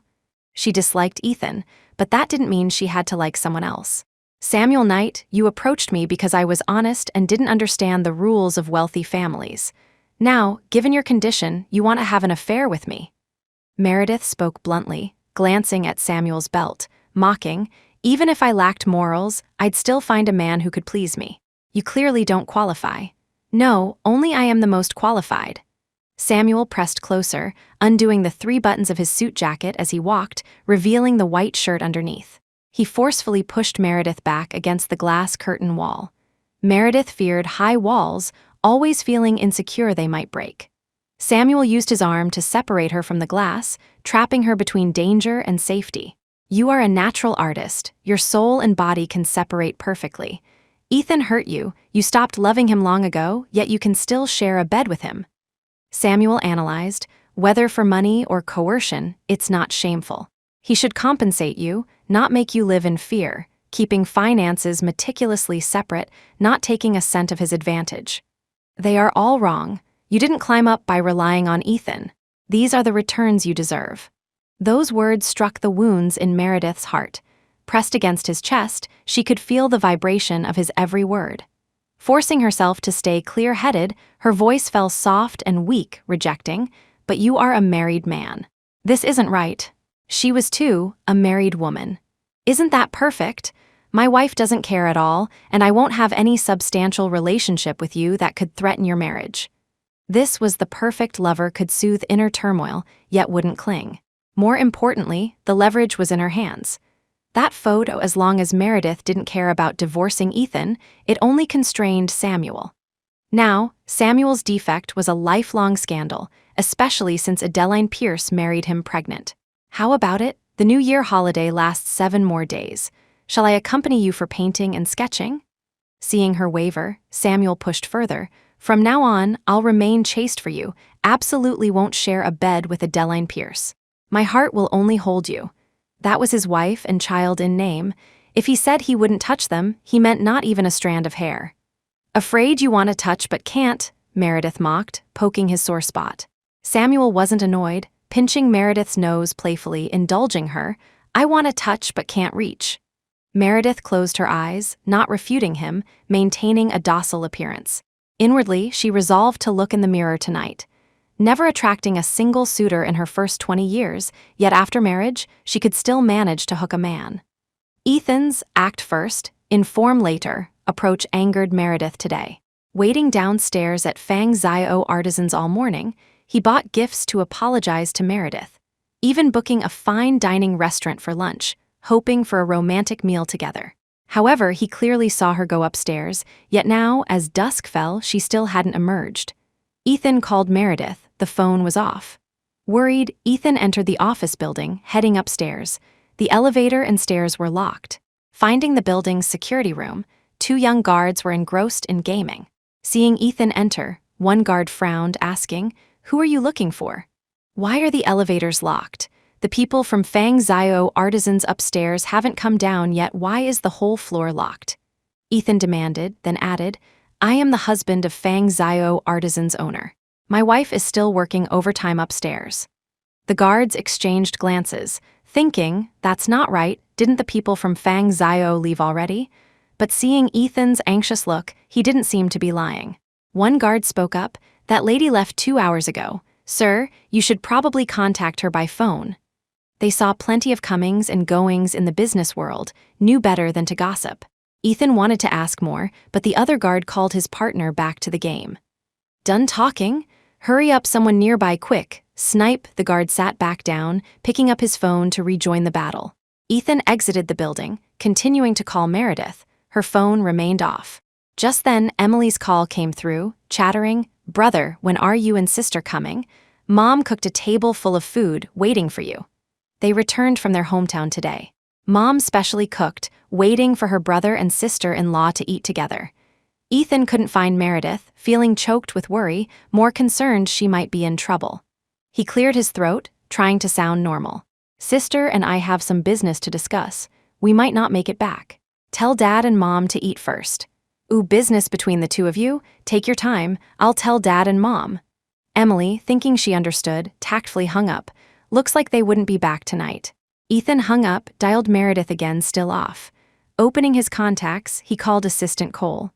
"Cole, apologies for disturbing your holiday. Find my wife's location immediately. See who she's with." Meredith wouldn't disappear without reason. Highly likely someone had led her astray. That person, he absolutely had to find that person. Break his legs. The painting of fireworks ultimately, a block of color was added in the position Samuel specified, signifying Meredith agreed to let Samuel stand among the crowd, joining this marriage.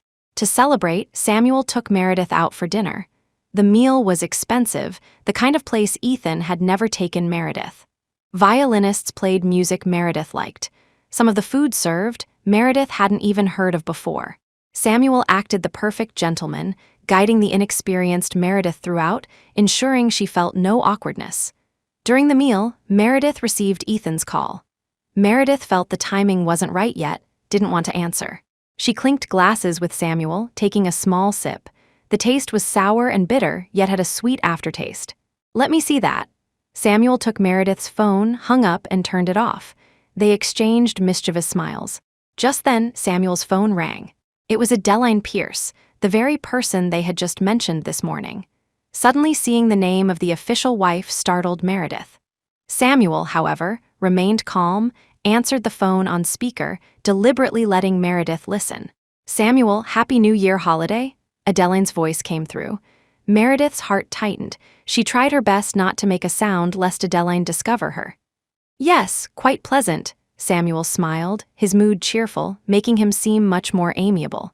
Looking at Meredith, the gaze behind his gold-rimmed glasses held a touch more affection. "Really found a girlfriend? That little girl of yours agreed to be with you?" Adeline asked gossipily. Meredith's heart leaped into her throat. "Yes, stubborn one. Just managed to smooth her feathers today. We're being quite intimate now." Samuel admitted directly without hiding anything, pushing the foie gras in front of him towards Meredith. She liked this texture. "Good for you. But she's losing out in terms of status by being with you. You need to buy her several houses and cars in good locations. When necessary, invite us for a meal together to reassure her." Adeline smiled, seeming to know Meredith was right there, kindly saying, "Hello, I am his wife, Adeline Pierce. Please don't feel burdened, I fully support you two being together." Hearing this, Meredith found it incredible. Samuel was telling the truth. Adeline genuinely supported him finding a girlfriend. A virtuous wife indeed, Meredith marveled. A model for our generation. In ancient times, she could have been recorded in history books, even had a memorial arch erected. "All right, she's timid. Don't scare her," Samuel intervened, then arranged. "Dinner with your father the day after tomorrow. Make the arrangements." Adeline said, "Okay, enjoy your date." After hanging up, Meredith finally relaxed. If she hadn't heard it herself, she still wouldn't believe Adeline could be so broad-minded. She bowed down in admiration. "Really, what? You should learn from her. Better the world wrongs me than I wrong the world." "Then you won't cry over a man anymore," Samuel chuckled. This girl was truly foolish. Usually, in such arrangements, the woman secured benefits for herself, yet she asked for nothing. "Little treasure, can I call you little treasure?" Samuel suddenly called Meredith. Meredith took a moment to react, finally remembering Samuel was addressing her. "If you have something to say, just say it. Don't call me that." "Not 6 or 7 anymore. What's with the pet name? Too disgusting. How about I show you a villa in a couple of days? Consider it my gift to you. The house you and Marcus bought is too shabby," Samuel suggested. This girl's defensiveness was so obvious, she wouldn't feel secure without some benefit. "Prefer row house or detached? I have several under my name in decent locations. When I have time, I'll take you to see them. In a few days, let's buy another car separately, make things convenient later." Adeline was right. She lacked official status. Material compensation couldn't be lacking. However, Meredith hadn't considered this far ahead, rejecting directly. "No need. Extra assets under my name will alert Ethan." She started Fang Xiao Artisans, and Ethan already had reservations. An extra villa would definitely lead back to Samuel. She wanted control within the marriage, not to completely break ties with Ethan. Chapter 139, Boundary. After dinner, Samuel accompanied Meredith shopping. Samuel seemed to know all of Meredith's inner conflicts, taking her to the same counter where Ethan had previously swiped his card for Emily. He bought a complete set of all the makeup and skincare products. Ethan had later bought Meredith a set of these items, but Meredith, still bothered by the previous incident, hadn't even opened them. Now, hundreds of thousands of dollars, Samuel could easily afford it too. Mindful of the public setting, Samuel only pinched Meredith's cheek lightly, leaning in to say, "When you get home, throw away everything he bought. From now on, only use things I buy." Meredith ignored him, picking up an eyeshadow palette, looking at the vibrant greens. Samuel leaned closer, threatening through gritted teeth, "Did you hear me?" "Heard you. We'll switch when I get back." Meredith dipped 2 fingers into some shimmery shadow, and before he could react, dabbed it onto his face. The yellowish-green fine glitter looked surprisingly good on Samuel. Samuel wasn't annoyed, just leaned his face forward. "Naughty. Quick, wipe it off for me." Meredith didn't care, leaving Samuel to deal with it himself. Samuel only regretted his current condition, wishing he could grab her and punish her soundly. The lipsticks Emily looked at back, then were already outdated, relegated to a corner. Meredith picked out several very bright red lipsticks, similar in color to the ones Emily had held. Samuel tactfully offered the back of his hand. "Wanna try? My skin tone is similar to yours." He was fair enough, with that scholarly, intense fairness perfect for testing lipstick shades. Meredith felt playful, dabbed some on his face again. The bright blood red color earned her the first "baby, be good, I'll let you play when we get back" from a man in her life. They wandered aimlessly through many stores, maintaining a safe distance. Anything they liked, they bought, having it delivered to Imperial Clarity Estates. Meredith didn't even have to worry about Ethan discovering her spending records. Meredith swiped Samuel's card with peace of mind. All things considered, they had only met 4 times. The first time, she was coerced. The second, he confessed. The third, they established an improper relationship. Now, they even dared to date openly. Yet, holding Ethan's card, she just couldn't bring herself to swipe it. Whenever the thought arose, his words would echo in her mind. Samuel also needed to assert dominance, acting as if he were the official one. After dinner, Samuel insisted on applying lipstick for Meredith, the same shade she had smeared on his face earlier. After applying it, he rubbed his thumb across her lips, transferring some red onto his own face, smiling. Next time, apply it here. He pointed to his own lips.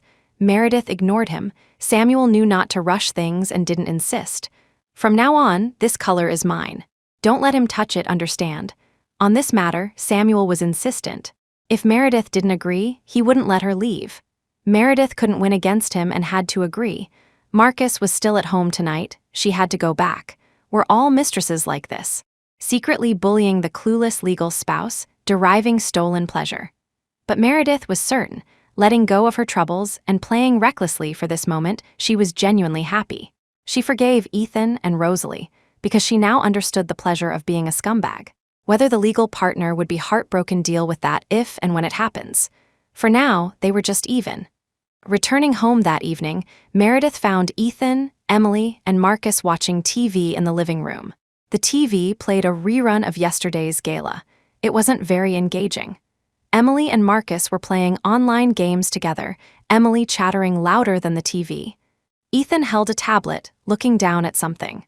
Seeing Meredith enter, Ethan seemed noticeably colder. "You're back. Where did you go?" Meredith nodded, placed the shopping bags she carried on the sofa, changed her shoes. Painting got tiring, went out for a stroll. Emily just finished her game round, put down her phone, happily exclaimed, "Sister, did you eat? We couldn't wait for you, so we ate first."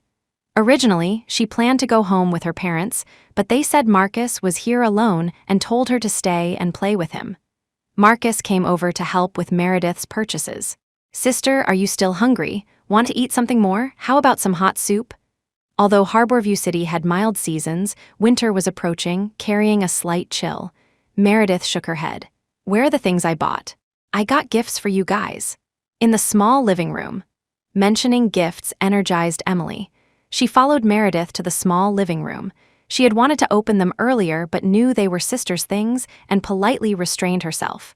The small living room was filled with gift boxes, some bought by Samuel, some by Meredith herself. Meredith handed Emily and Marcus their gifts, then asked Ethan to help her move the rest into the bedroom. Meredith followed Marcus into his room. Marcus looked somewhat puzzled. "Sister, what was wrong?" "Nothing. Among the things Sister bought you, there are also gifts for your roommates. Take them back to the dorm tomorrow." Meredith shook her head, her tone not particularly serious. "Sister might be going on a business trip tomorrow. You stay at our place first." That old house was their home. Marcus had renovated it during the break when he had no assignments. They bought furniture recently. It was temporarily habitable. Saying this, Meredith handed Marcus a card. "While Sister is away, go out and have some fun. When school starts, go directly back. Don't get too close with Emily and her friends either. Maintain boundaries." She had said this from the beginning, but reiterated it today as a reminder to Marcus. Given the extent the young family protected Emily, Marcus wasn't suited to be too close to Emily, including Scarlett Sutton. Young boys' and girls' proximity was the most dangerous thing. Marcus was obedient, nodding. "Got it, sister." Meredith spoke a few words with Marcus, then returned to her bedroom. She had walked in high heels all day. Her calves were aching now. She just wanted to rest well. Entering the room, Ethan sat on the edge of the bed waiting for her, his face dark. The room lights weren't bright. Meredith glanced at him, then went to sort the gift boxes in the walk-in closet. Some were results of her shopping spree with Samuel. Others were gift boxes from brands sent over the new year, which she hadn't touched. Now she needed to categorize them, mainly because Samuel's purchases were mixed in. She needed to open them and check for anything inappropriate. Ethan followed her in, his face still dark. Meredith rubbed her shoulders, took out a pajama set from a gift box first, casually instructing Ethan, "I'm tired. Go run a bath for me." "You went shopping today?" Ethan asked in a low voice, seeing her take out so many spoils. "Did you go alone?" Meredith looked back at him, pointed at the pile of packaging bags, and asked back, otherwise. "I wasn't feeling good. Couldn't I go out to clear my head?" "Don't worry, I didn't use your money." "Whose money did you use then?" Ethan instinctively wanted to ask, but forced himself to stop. He couldn't ask this. Asking would imply suspecting Meredith's infidelity. Meredith saw him motionless and went out to call the maid to run her bathwater. After just one afternoon with Samuel, she felt she had been too good to Ethan before. Even washing his clothes, that's why he thought she was easy to bully, dared to deceive and humiliate her. They couldn't be spoiled. The nicer you are to them, the more they push their luck. I wasn't talking about that. Meredith, you leave without a word. I waited downstairs at Fang Zio Artisans all day today. If you're unhappy and want to go out, you should at least tell me. Ethan changed the subject, playing the sympathy card. We didn't stay home for New Year's Eve. Today you went shopping without notice. I came home alone. Emily and Marcus waited for us for dinner, asked me where you went. I had no excuse. Meredith couldn't be bothered listening to this. Before, when he returned from business trips, didn't tell her what he wanted to eat, she cooked a pile of food only for him to say he already ate. She said the same thing to him, then tell her whether he's eating or not, give a specific time, avoid the food getting cold. Now she realized how annoying it was. Where was the definite time? He had to accompany family first after landing, just like now she and Samuel needed to shop, unsure when they'd return, whether they'd eat or not. It felt really good, especially after Meredith cast Ethan in her own role from back then. But she couldn't show it too obviously. She turned back to unpacking gift boxes. Inside were many unexpected things, like this black lace item, barely any fabric, designed to accentuate curves. Meredith didn't remember seeing this piece. It seemed Samuel bought many strange things behind her back. Was he doing this on purpose? Meredith turned back. Sure enough, Ethan's expression wasn't quite normal. Uh-oh, she thought. If he found out, the loss would outweigh the gain. She casually held it against herself, smiled, and asked Ethan, "Does it look good?" Ethan, captivated by her beauty, his earlier anger dissipated. He came over, scooped her up, kissed her cheek. "Looks good. Considering you'll wear this for me today, I'll forgive you this time. Next time you want to go out for fun, you can take me along. I'll carry your bags and swipe the card." The red on her lips looked beautiful. Ethan wanted to kiss her but was dodged by Meredith. In that second, the fleeting intimacy vanished completely. Ethan gripped the back of Meredith's neck, forcing her to look at him. "How long are you going to keep this up? Does having a baby with me disgust you so much?" Not using his card for purchases, wasn't it just fear of him finding out? Now he wasn't pursuing it, yet she still rejected him. Meredith remained silent, facing him with silence. Ethan, not receiving the submission he desired, pushed her away. Meredith lost her balance and fell onto the soft stool in the walk-in closet. "Meredith, calm down, think carefully. Whose wife are you?" Finished speaking, he changed clothes and left. Clang, the room was once again left with only her. He was resorting to his cold treatment again, just like before. "Madam?" The maid felt somewhat worried. Meredith, however, calmly stood up, opened the gift boxes one by one, replaced old items, put the old clothes in a trash bag, and asked the maid to throw them away. After finishing all this, Meredith lay comfortably soaking in the bathtub. Samuel night video called. Meredith was bathing, hung up, didn't answer. Not 2 minutes later, Samuel sent Meredith a video. Inside, Adeline Pierce sat on the sofa, heavily pregnant, waving hello to Meredith with a very pregnant look. "Hi, I'm Adeline Pierce. He told me everything. This baby has nothing to do with Samuel. We've always slept in separate rooms. Rest assured, he didn't lie to you. So, in the future when it's so late, don't send Samuel home. Otherwise, he sleeps alone upstairs anyway." She looked very happy, seeming like she was explaining things for a good friend to his girlfriend, afraid Meredith would misunderstand even slightly. He thought she suspected him. Meredith closed her phone. What was there to suspect? She wasn't planning on spending her life with him anyway. Chapter 140.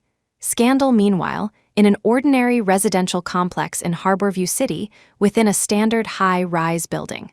Samuel Knight had just opened the door when Adeline Pierce, sitting in the living room, saw him and teased playfully. "Well, your girlfriend let you come back. You're not staying to accompany her tonight. Coming back to keep this pregnant, worn-out wife company?" Samuel, unfazed by her teasing, poured himself a glass of water, drank it, then sat down beside Adeline. The little girl has a temper, afraid of being seen and damaging her reputation, so she doesn't dare let me stay yet. Exactly, Adeline understood. "See, wasn't I right?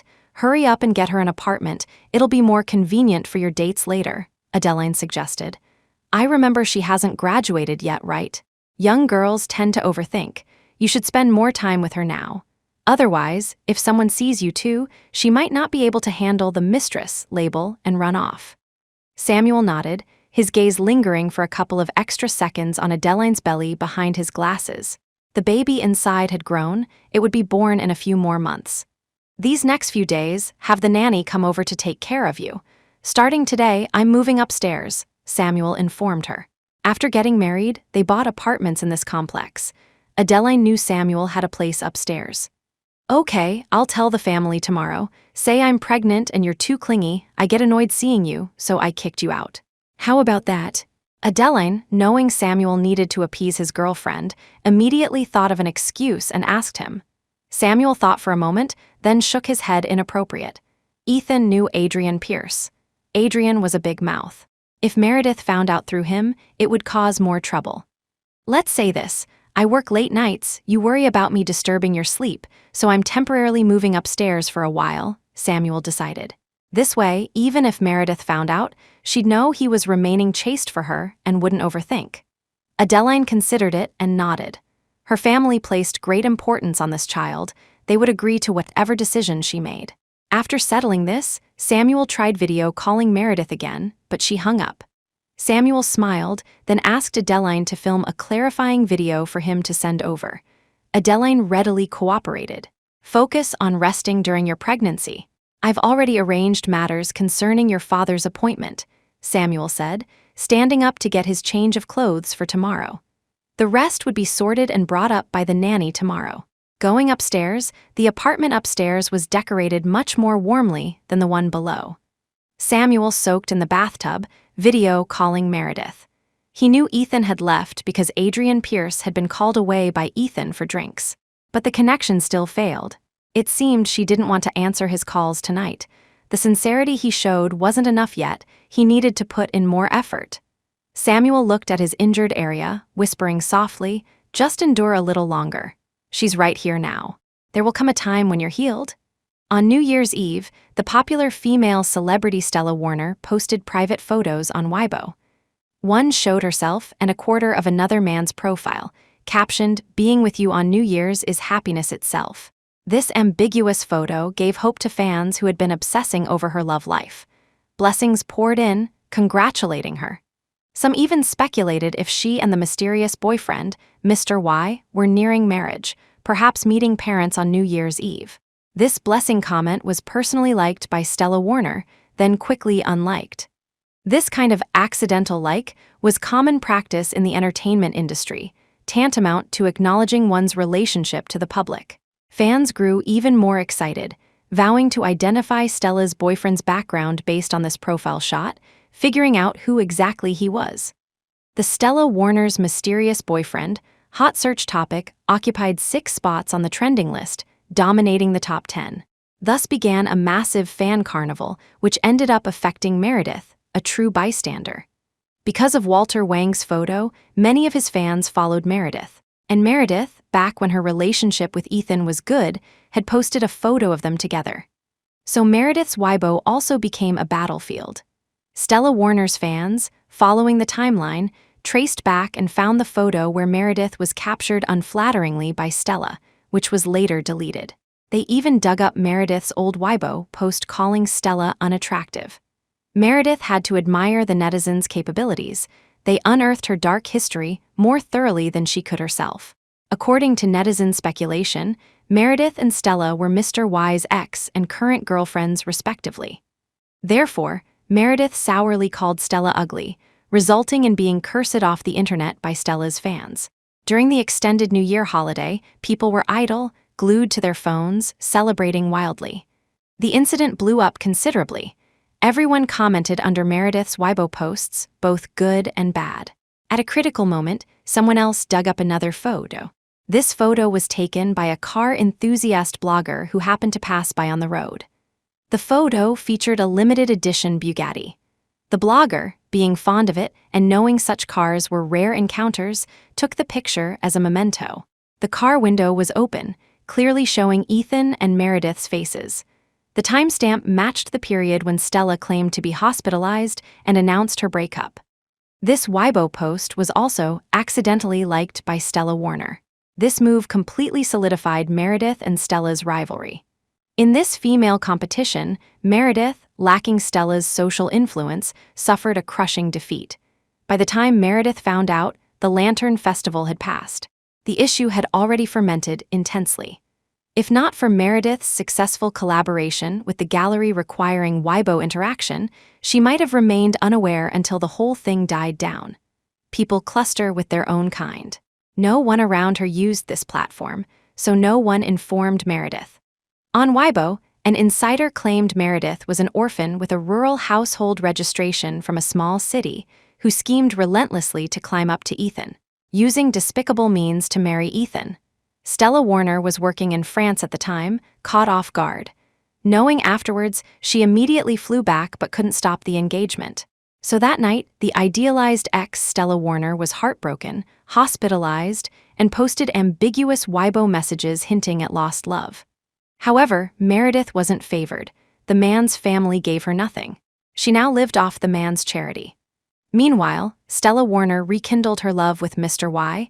Mr. Y even stayed away from home to maintain his fidelity, completely neglecting Meredith. Hearing this, Meredith knew who the insider was, Wendy Stone. Unexpectedly, after the miscarriage, she hadn't restrained herself, now trying to destroy her from the shadows. However, these ramblings could no longer provoke any emotion in Meredith. She opened Weibo, saw Stella's subtle dig at her, a Weibo post featuring a picture of high heels, captioned "Women must be independent."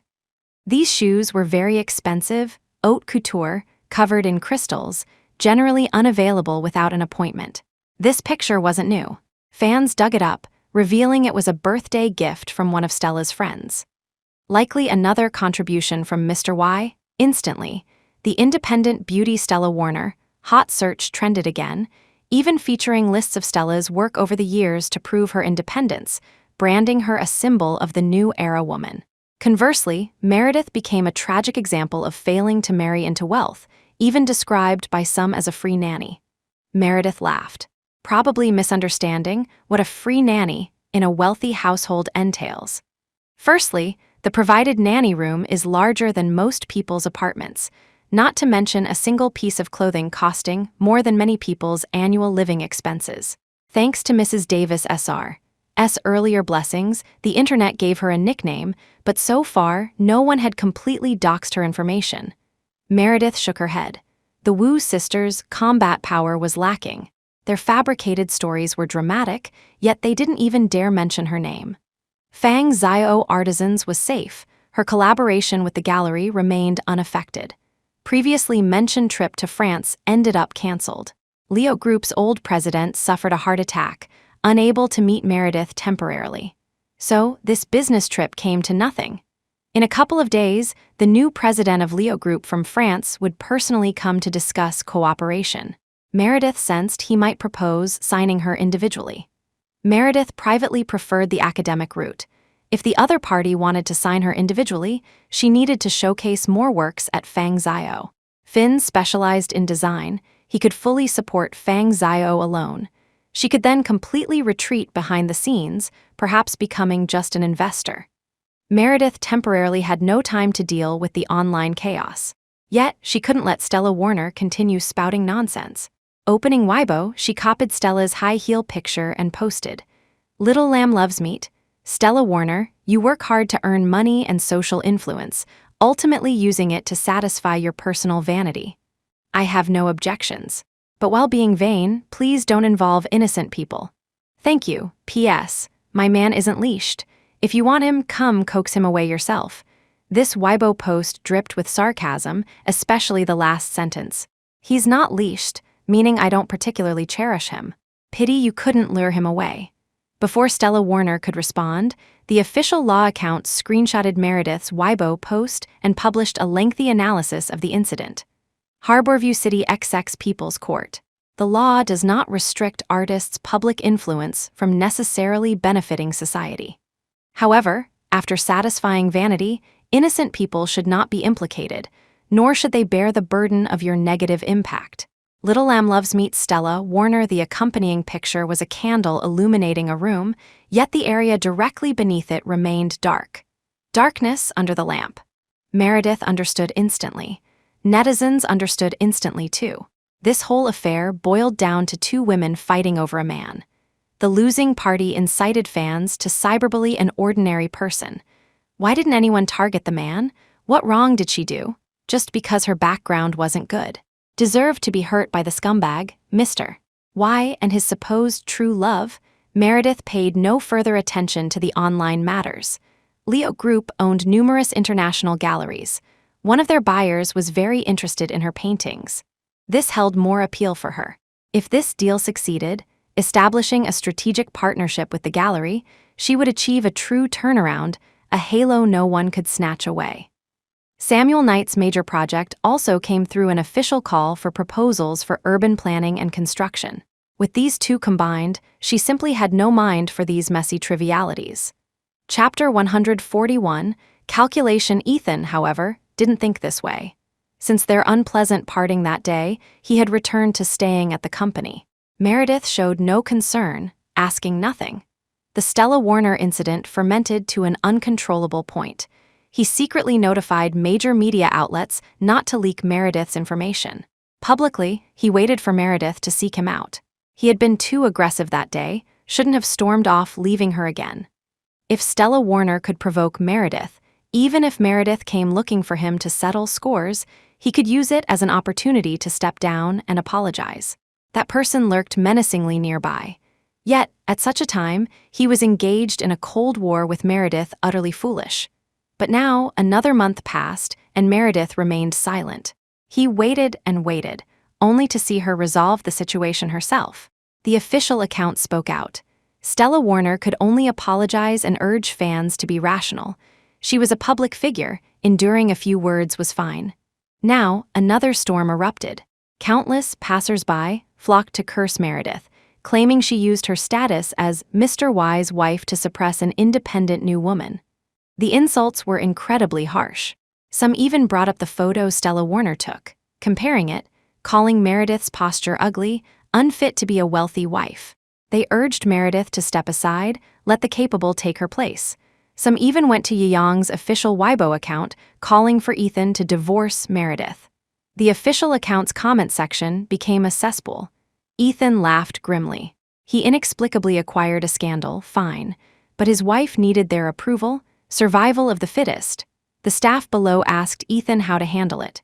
Ethan instructed the official account to close the comment section and adopt Meredith's cold treatment approach. Some even called for replacing the general manager, citing poor moral conduct. Absolutely ridiculous. Perhaps they misunderstood something. Yeong was controlled by his family. These assets would all be his eventually. Watched too many TV dramas, forgot how brains work. He called his subordinates, telling them to hold off for now. All subsequent actions depended on what Meredith said first. After the official statement, for several consecutive days, Meredith offered no response. Fans, finding nowhere else to vent, created a dedicated topic, nicknaming Meredith Nanny Dreaming Big, cursing her for having a father but no motherly guidance, a petty person puffed up with success. Some defended Stella Warner's mistress behavior, only to be cursed into silence. Ethan publicly didn't let Yeong officials intervene, but privately monitored closely, trying to identify who was fanning the flames behind the scenes. He sent people to speak up for Meredith. They were met with anger from passers-by, accused of being fake accounts clout-chasing, their ancestors cursed 18 generations back. It was the first time he was cursed like this. Unable to bear it, he called Meredith. The other end answered after a long pause, "Hello." Meredith sat in a European-style garden, surrounded by high hedge walls. In the distance across a vast lawn stood a white 3-story European villa. Before the villa, Samuel Knight, dressed in white casual wear, swung a golf club. "It's me." Ethan suppressed his anger, trying to keep his voice steady. "Yes, is something wrong?" Meredith asked. He better say it quickly. She had no time for nonsense. "Of course, something's wrong. You're being cursed like this online. Why didn't you tell me?" "Meredith, do you even consider me your husband?" Ethan demanded. "How long are you going to act tough? People are bullying you right to your face. You're suffering grievances, yet telling me is worse than death for you." He could resolve these matters with a single word, yet she didn't tell him at all. Meredith felt only mockery.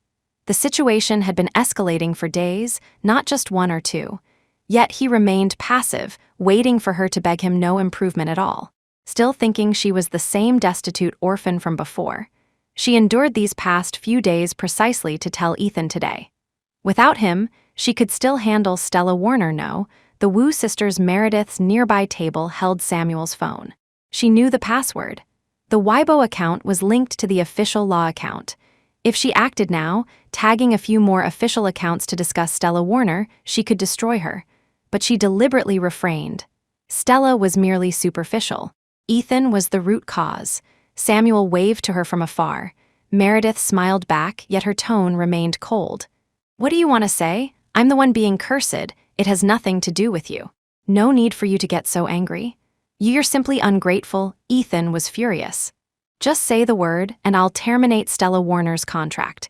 Meredith, just yield a little, and I'll pretend this never happened." He could also return home, eliminating the need for others to speculate about their marital discord. Meredith remained calm. "I have nothing to grieve about. You don't need to terminate Stella Warner's contract either. She's your company's chief spokesperson, much more important than Liam Stone. If she leaves, the company suffers serious losses. I am insignificant and know my place. I wouldn't be so tactless as to bother you. Rest assured, unless my information is leaked, I won't trouble Stella Warner, but if it truly affects me, I won't be polite." "Meredith?" Ethan couldn't believe it. These words actually came from her mouth. Ethan couldn't accept it. "Meredith, how did you become like this?" Aloof, sharp, impervious to persuasion. Then ask yourself, Meredith didn't hang up directly. Her words were sincere, entirely considering Yiyang's interests, showing no dissatisfaction towards Ethan. She couldn't even handle one Wendy Stone. How could she possibly expect Ethan to wrong his confidant for her? Besides, she had always been like this. It was just that Ethan had never been her adversary, so he hadn't witnessed her pride. Ethan finally gave up hope. Meredith wouldn't seek him out because she believed he wouldn't help her. Ultimately, the crux still lay with Wendy Stone. His phone chimed with a text message alert. That number felt like a sharp knife, twisting in Ethan's heart. He mocked him, "Looks like you still haven't found that place." Ethan clenched his phone, anger simmering, unable to subside. He dialed Adrian Pierce's number. "Check the court direction for people. I'm sure that person is at the court." Samuel Knight put down the phone, sat beside her, picked up the red teacup Meredith had just drunk from, downed the cold tea in one gulp, and smiled coaxingly. "Happy now?"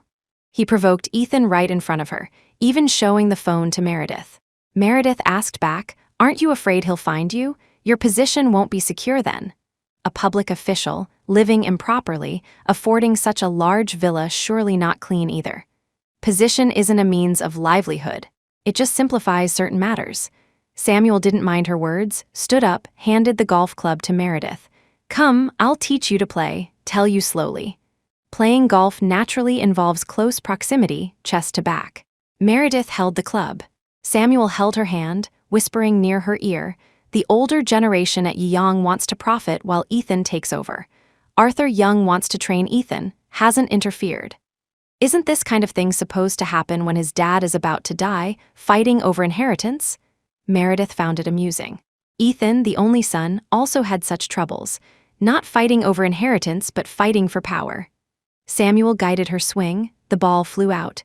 Stella Warner's father is also in that faction. There's a shift in the military circle this year. Scarlett Sutton's father is rising. Arthur Young needs to avoid suspicion, so he took his wife abroad to lie low. No wonder Arthur traveled frequently this year, even staying away during the new year. Money and power are intertwined. The Pierce family's influence needs Ethan's financial support, but so does the Sutton family. The older generation at Yiyang wants to follow Arthur Young in supporting the Suttons. So don't get angry over Stella Warner. Such minor matters, he can't attend to them right now. One was his father's decades-long old friend, vying for a position for the first time this year. The other was an old Harborview City family. All these matters fell on Ethan. Using Stella Warner's incident to distract Ethan, thereby throwing Yiyang into chaos during this competition. And Ethan, having been a good-for-nothing for years, hadn't even acted after his wife was bullied for so long. So those people acted blatantly, unafraid of Ethan settling scores later. Meredith didn't understand the intricacies. She broke free from Samuel, swung the club, sinking the ball in one shot. "Beautiful," Samuel praised generously, adding, "not as beautiful as you." Meredith grew increasingly beautiful, she knew it herself. A few days ago, someone even hit on her on the street. She realized that after marrying Ethan, her appearance had been nurtured, becoming more beautiful. Otherwise, she wouldn't have attracted Samuel. Chapter 142, Lay out regardless of the calculations involved. Samuel's feelings for Meredith were genuine. His using Meredith to disrupt Ethan was also genuine. Stella Warner couldn't be dealt with immediately. Samuel called his contact at Yeong, instructing them to escalate matters to further distract Ethan. The Pierce family could survive without Ethan's support, but the Sutton family absolutely must not have it in his heart. The Pierce family must absolutely suppress the Sutton family. Therefore, during this period, he couldn't let Meredith return, and he absolutely had to possess Meredith. So, on the evening after provoking Ethan, Samuel didn't tactfully leave, but instead went to knock on Meredith's door. Meredith opened the door to find Samuel outside, wrapped in a black silk bathrobe, a couple set matching the one Meredith wore. Her suspicion confirmed, Meredith crossed her arms, the bathrobe hugging her figure, leaned against the doorframe and asked, "So late, looking for me for a night chat?" Sharing secrets. Samuel swirled the decanter in his hand. The red wine inside sloshed like blood. He held 2 crystal highball glasses in the other hand. And sharing something good. "This bottle costs nearly $3 million. Want to feel what it's like to drink someone's lifetime house purchase in one gulp? Trust me, the feeling is luxurious." Ethan forbade Meredith from drinking. Samuel tempted her with alcohol. Truly contrasting approaches. Meredith stepped aside. Samuel entered, then turned back out, went downstairs, and returned with 2 plates holding ham and cheese. "Let me teach you." They sat with their backs against the bed. Samuel poured her wine. "This ham costs nearly $10,000 per bite, same for the cheese, plus these globally limited edition glasses. Take a sip, taste which flavor you prefer." Unknowingly, Meredith was plied with quite a bit of alcohol. Leaning against the headboard, she raised her glass and downed the last sip, then held the empty glass towards the bright moon outside the window in a toast. Mansion, fine wine, romantic time alone together, all these wonderful things Ethan could easily provide, yet he gave them all to others, never to her. The sweetness expected in dating, he never gave either. Meredith chuckled, the sound gradually turning frantic. Lowering her head, wanting another glass, she unexpectedly saw the secret beneath Samuel's open bathrobe, the hideous scar. Below the abdomen, where the abdominal muscles connected to the V-line, there wasn't a single patch of normal skin extending down to his right knee. This, Samuel, slightly tipsy, made no effort to cover up. Instead, he stood up, turned on the overhead lights, drew the curtains, shed his bathrobe, and slowly walked towards Meredith. The hideous scar marred Samuel's otherwise perfect physique, creating a flawed beauty, also proving Samuel's words correct. He had indeed suffered a severe injury that affected his marriage. Meredith, weakened by the alcohol, slurred her words. Remembering what Finn told her, she decided to test if he lied. Pointing at the injury, she asked, "Is this a burn?" "Yes, an accident when I was young. Hot oil splashed on me." Samuel didn't hide it, wrapping his arms around Meredith's waist, lifting her onto the soft bed behind her, hovering above her, admiring her beauty, whispering apologetically, "Sorry, couldn't marry you." Meredith, however, found it hilarious. She grabbed Samuel's neck, demanding, "What right do you have to decide whether you can marry me? Modern medicine is advanced. It can be treated, yet you chose to give up on me. Do you know what torture I endured those 3 years with him?" Finished speaking, she released Samuel's neck, held out her hand for him to see. Her 10 fingers were long and slender, calluses faded, perfectly sculpted like art. Yet the tip of one finger was missing a piece of flesh from when she first learned to cook for Ethan. Couldn't chop through a chicken bone, used too much force, and accidentally chopped off a piece of her finger. "Look, proof of the injury from cooking for him. My hand could have been whole if I were with you then. I could have had all these wonderful things too," Meredith cried, tears streaming down like rain, questioning the guilt-ridden Samuel hovering above her. "But those 3 years I washed clothes, cooked, finished cooking, continued washing clothes, finished washing, continued cooking, injured, bleeding, still had to cook. "I'm sorry, it's my fault. I deserve to be beaten." Her accusations filled Samuel with guilt. He leaned down, holding Meredith tightly. Meredith clenched her fists, pounding his back with all her might. But her face, visible over Samuel's shoulder, remained calm as she stared at the European-style chandelier on the ceiling. Her hands clawed, digging numerous scratches into his back. Her gaze was serene, yet her words overflowed with grievance. "I could have washed clothes and cooked for you too. I was willing to face the illness with you. Strive together, I clearly could have lived a happier life. But you all thought you were acting for my good. Now you appear before me seeking forgiveness. You are no different." Meredith finished venting, stroked the hair by Samuel's neck. She didn't care for their repentance, she just wished they had never appeared in her world. Ethan brought harm and humiliation. Samuel was a married man. Even if Adeline supported them, fundamentally, there was no difference.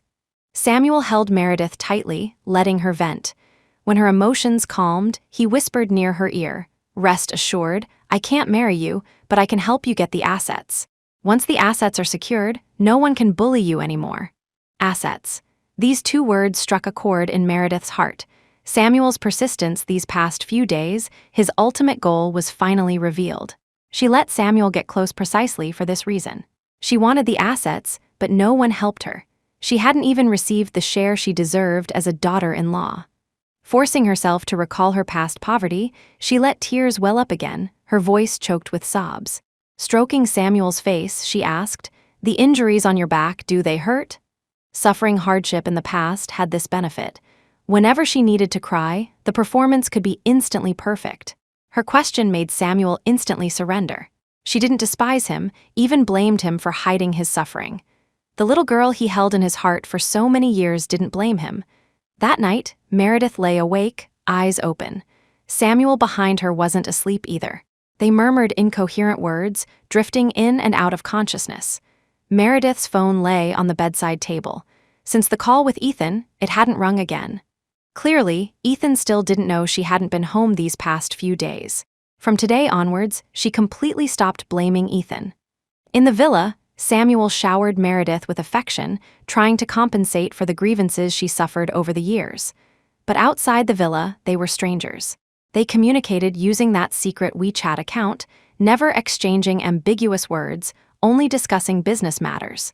Finn was highly capable, bringing considerable profits to Fang Zio artisans. Meredith, as the one who discovered Finn, also benefited greatly.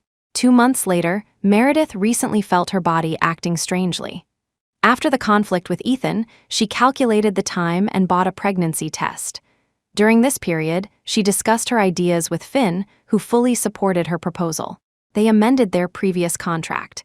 Meredith would become a shareholder focused only on profits, while Finn officially became the head of Fang Zio artisans. Everything proceeded orderly. Today, Meredith just used the test strip. 2 bright red lines appeared. Meredith found time to go to the hospital for a detailed checkup. 8 weeks pregnant. Recommended nutritional supplements, unstable condition, required hospitalization for observation. Meredith felt happy about this child. Following the doctor's advice, she immediately paid the fees and completed the admission procedures. She needed the right moment to tell Ethan, so that plan couldn't be delayed further. Besides, her health wasn't great. Prolonged labor had left her very thin. Nurturing a baby required significant nutrition. Following the doctor's advice, she stayed hospitalized to focus on her pregnancy. Meredith got herself a private room. After completing the procedures, she realized she came unprepared, lacking necessities for a hospital stay. Telling the nanny meant the young family would definitely find out. Telling Marcus risked disrupting his training. Go out and buy things herself. She needed to protect the pregnancy. For the baby's sake, she wouldn't take an extra step. Holding her phone, she debated whether to call Samuel. After much thought, Meredith still sent him a text, taking a gamble. "Meng, I'm pregnant." This was an excellent opportunity. If she handled it well, Samuel would think Ethan treated her poorly. If he genuinely wanted to help her, he would naturally show concern.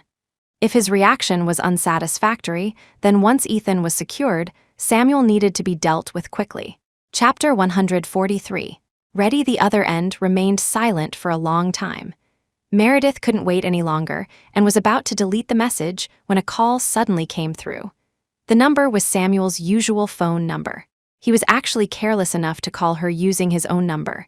The moment she answered the phone, Meredith's hand trembled nervously. "Hello. Really pregnant? Have you been checked at the hospital?" On the other end, Samuel sounded breathless, not bothering to lower his voice. He must have run quite a distance before daring to call her. "Yes, about 8 weeks," Meredith said, feeling slightly dazed. Samuel's voice, however, sounded unexpectedly thrilled. "Yes," Samuel cheered emphatically. "Is the baby okay?" "Are you okay?" Meredith calmed down, deliberately making her voice sound tearful. "Not great. Various indicators aren't meeting the standard. I'm hospitalized now, a bit bored being alone." "Samuel, I don't know what to do, really don't know. The doctor said he's not doing well, needs hospitalization to protect the pregnancy." Hearing this, Samuel knew Meredith was alone at the hospital. "You're alone at the hospital? Where's Ethan?" Samuel's heart ached hearing this, but he couldn't do anything over the phone. He had a court hearing soon and couldn't leave now. "He's been giving me the cold shoulder since last year, hasn't come back yet." A surge of anger rose in Samuel's heart. Ethan treated her like this. She was alone in the hospital right now. "What do you plan to do? Think carefully, tell me." Since she took the initiative to call him, she must be terrified, needing his support and help. Although they knew the child wasn't his, after that period, he subconsciously considered it his and Meredith's baby. "I don't want to be here anymore. Seeing him, I feel crushed by endless debt. I'm so tired, I don't want to be here anymore." Meredith sobbed deliberately, making herself sound more pitiful. "I don't like him either. It came too suddenly. Ethan didn't use protection those few days, didn't tell me. My body isn't suitable for pregnancy." The day after the engagement, Wendy cursed her to her face. She hadn't considered divorce then, but if she divorced, what about Marcus?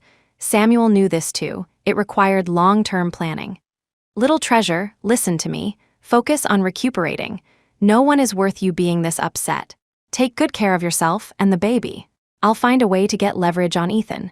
Samuel comforted her. "I promise I'll protect you well. You can't suffer alone. Think about me, I'm still seeking the truth about Marcus's uncle's case." "The truth?" Meredith picked up on the useful information, feigning confusion. "Isn't the truth already established? Marcus's uncle was killed in a double cross." No wonder the testimony wasn't given to her. There must be problems with it.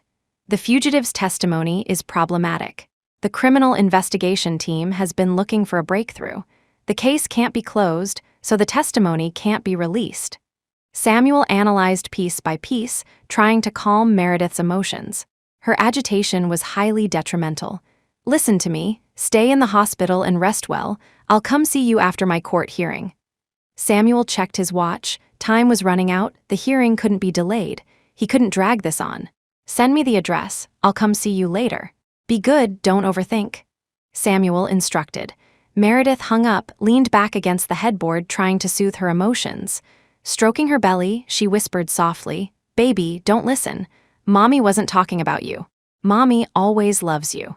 But Meredith couldn't let go of the fact that Marcus had hit his uncle. What if the fugitive insisted he didn't hit him? Would Marcus eventually be implicated again? This question weighed heavily on Meredith's mind. When Samuel arrived, carrying many hospital necessities, he rushed in anxiously, devoid of his usual meticulous appearance. "How are you feeling?" The thought of her having a child excited him. His voice trembled slightly. "Much better. I was a little scared this morning. Came to the hospital for a checkup, and they admitted me." Meredith nodded, looking lost, expressing concern. "There was some spotting this morning, stomach hurt. I was terrified then." Saying this, she looked aggrieved, about to cry again. Samuel immediately comforted her. "Don't cry. The more dangerous it is, the more cheerful you need to be. If you continue like this, the baby will be born wrinkled and unattractive." Picking up the checkup report from the bedside table, Samuel grew angrier as he read. Her physical indicators were so poor, yet Ethan let her get pregnant. This was risking her life, maybe. "Don't keep it, okay?" Samuel suggested with difficulty. Keeping this child was too risky. The checkup report was real, but the doctor had said that starting now, paying attention to diet and exercise would gradually improve things. Meredith hadn't told him this. Recalling Samuel mentioning Marcus's uncle's case on the phone, she frowned. No, without this child I can't repay Ethan's kindness. You know he saved my brother. The rest was implied. Ethan saved her, so she had to have this child to repay the debt. The more cautious and conscientious she appeared, the more Samuel would lean towards her side. Samuel couldn't listen anymore, the long-suppressed words tumbling out. Little treasure, there's something wrong with Marcus's uncle's case. The fugitive said when he arrived, his uncle was already dying. He only filmed the last moments of his uncle's death to report back, so the case needs to be reopened for investigation. Just as expected.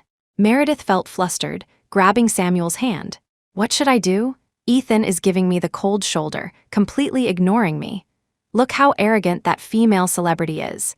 Even with official accounts calling her out, her fans still curse me. I'm weak and alone, what should I do? Samuel pondered for a long time, then used Stella Warner. Meredith's heart slowly settled back into place. His words were enough. Meredith stayed hospitalized without telling anyone. Samuel needed to avoid suspicion and couldn't visit often. He helped her transfer to a private hospital and hired a nanny to care for her. During this time, Ethan called her. Meredith ignored all calls, only telling him she was out shopping to relax. Later, Ethan, unable to do anything else, just reminded Meredith not to be too frugal while playing outside and to be safe. Stella Warner started keeping a low profile. The younger faction within Yeong Group, led by Ethan, privately met with Stella. Ethan bluntly criticized Stella, not only terminating her contract, but also demanding the dismissal of her father from his position as general manager of the entertainment company. The old leadership hadn't stepped down yet. The elders didn't take Ethan's words seriously, thinking they could still rely on their seniority to muddle along at Yeong for a while. But Stella igniting this incident led to major personnel changes within the group. Old shareholders even secretly flew abroad to ask Arthur Young to return and take charge. Yeong Group plunged into chaos for a time. With Arthur and Vivian away, Ethan fought alone against the veterans of Yeong. He shed his usual humble demeanor. Regardless of what the older generation said, he insisted on driving Stella and her father out.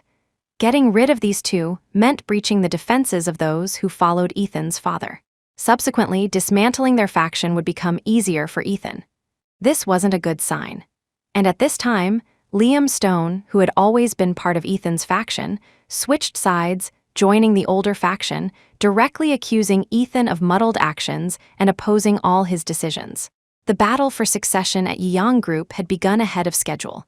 Meredith, unaware of the turmoil at Yeong, finally awaited the arrival of the new president from the French gallery, Ryan Leo. When she received the news, Meredith was preparing to leave the hospital and return home. She went directly to Fang Xiao Artisans to meet him instead. In the conference room, the new president of Leo Group was stunned upon seeing Meredith. Meredith also observed him. His features weren't typically foreign. He had traces of Chinese eyebrows and eyes, yet his facial structure was deep-set, a handsome mixed-race man. Hello, I am Meredith Shaw. Meredith extended her hand, greeting him in French. He barely reacted, realizing his impoliteness, quickly shook her hand, greeting back. Hello, I am Ryan Leo. You can call me Ryan, I speak Mandarin. Meredith nodded, withdrew her hand, sat aside, letting Finn handle the initial docking with the other party. But Ryan kept staring at her, intently, making Meredith feel uncomfortable. Apologies, Miss Shaw. I don't mean to offend, but I indeed came here today asking for your help. Ryan didn't beat around the bush, apologizing first. This new year, due to my father's reasons, I couldn't meet you. Now seeing you, it seems it was my loss. Saying this, he had his secretary bring out a file folder and place it in front of Meredith. Meredith stood up, opened the folder, and took out the contents for Meredith to see. It was a small black and white photograph. The woman in the photo held a bouquet of gardenias, leaning against a lounge chair, delicately smelling the fragrance of a painting. She was of pure foreign descent, yet the woman's profile strongly resembled Meredith's. Mr. Leo, what does this mean? A foreign woman who looked very much like her, importantly, dressed as a married woman. Isn't it strange? I was also startled when I first saw you. How can there be two such similar people in the world? And not even the same race. Ryan smiled. To be honest, I came here today entrusted by someone. A friend of mine greatly admires Miss Shaw's painting style and would like to commission Miss Shaw to paint a portrait for him. Of the lady in this picture? Meredith asked. Yes, I know this task is quite difficult. Currently, we only have this black and white photo and no frontal view of her, so it might require Miss Shaw to exercise some creative freedom. Creative freedom: paint well, it resembles; paint poorly, lose the client. Also, our timeline is quite tight. We need Miss Shaw to finish as soon as possible, Ryan stated directly. Of course, the compensation will not be inadequate. The secretary presented an envelope containing a check. The amount was astronomical. Miss Shaw, I advise against refusing. This friend of mine holds significant weight in the international art world. The implication was clear. Paint well, and Meredith would gain access to international connections. Rest assured, I believe if you use your own features as reference, the problem shouldn't be significant. Ryan reassured again. As one of the few who had seen the subject in person, he confirmed they were truly alike, even sharing small mannerisms like slightly furrowing their brows when thinking. Meredith considered it. This was an opportunity, she had to seize it, wishing us a pleasant collaboration. Meredith stood up, shaking hands with Ryan once more. Pleasant collaboration, beautiful painter. Chapter 144, Confrontation. Just 2 days later, Stella Warner showed up, utterly arrogant. She wore a haute couture gown, her makeup exquisite, carrying herself like a queen. Removing her designer sunglasses revealed sharp, perfectly manicured nails. 2 assistants flanked her, extremely haughty. Miss Shaw, a pleasure, Stella said upon seeing Meredith enter, putting her sunglasses back on. It seemed she had dropped all pretense. Hello, Miss Warner. Apologies, I have guests right now. I'll have someone else speak with you, Meredith replied, not intimidated. This time, Stella even addressed her directly as Miss Shaw, not bothering with Mrs. Young anymore.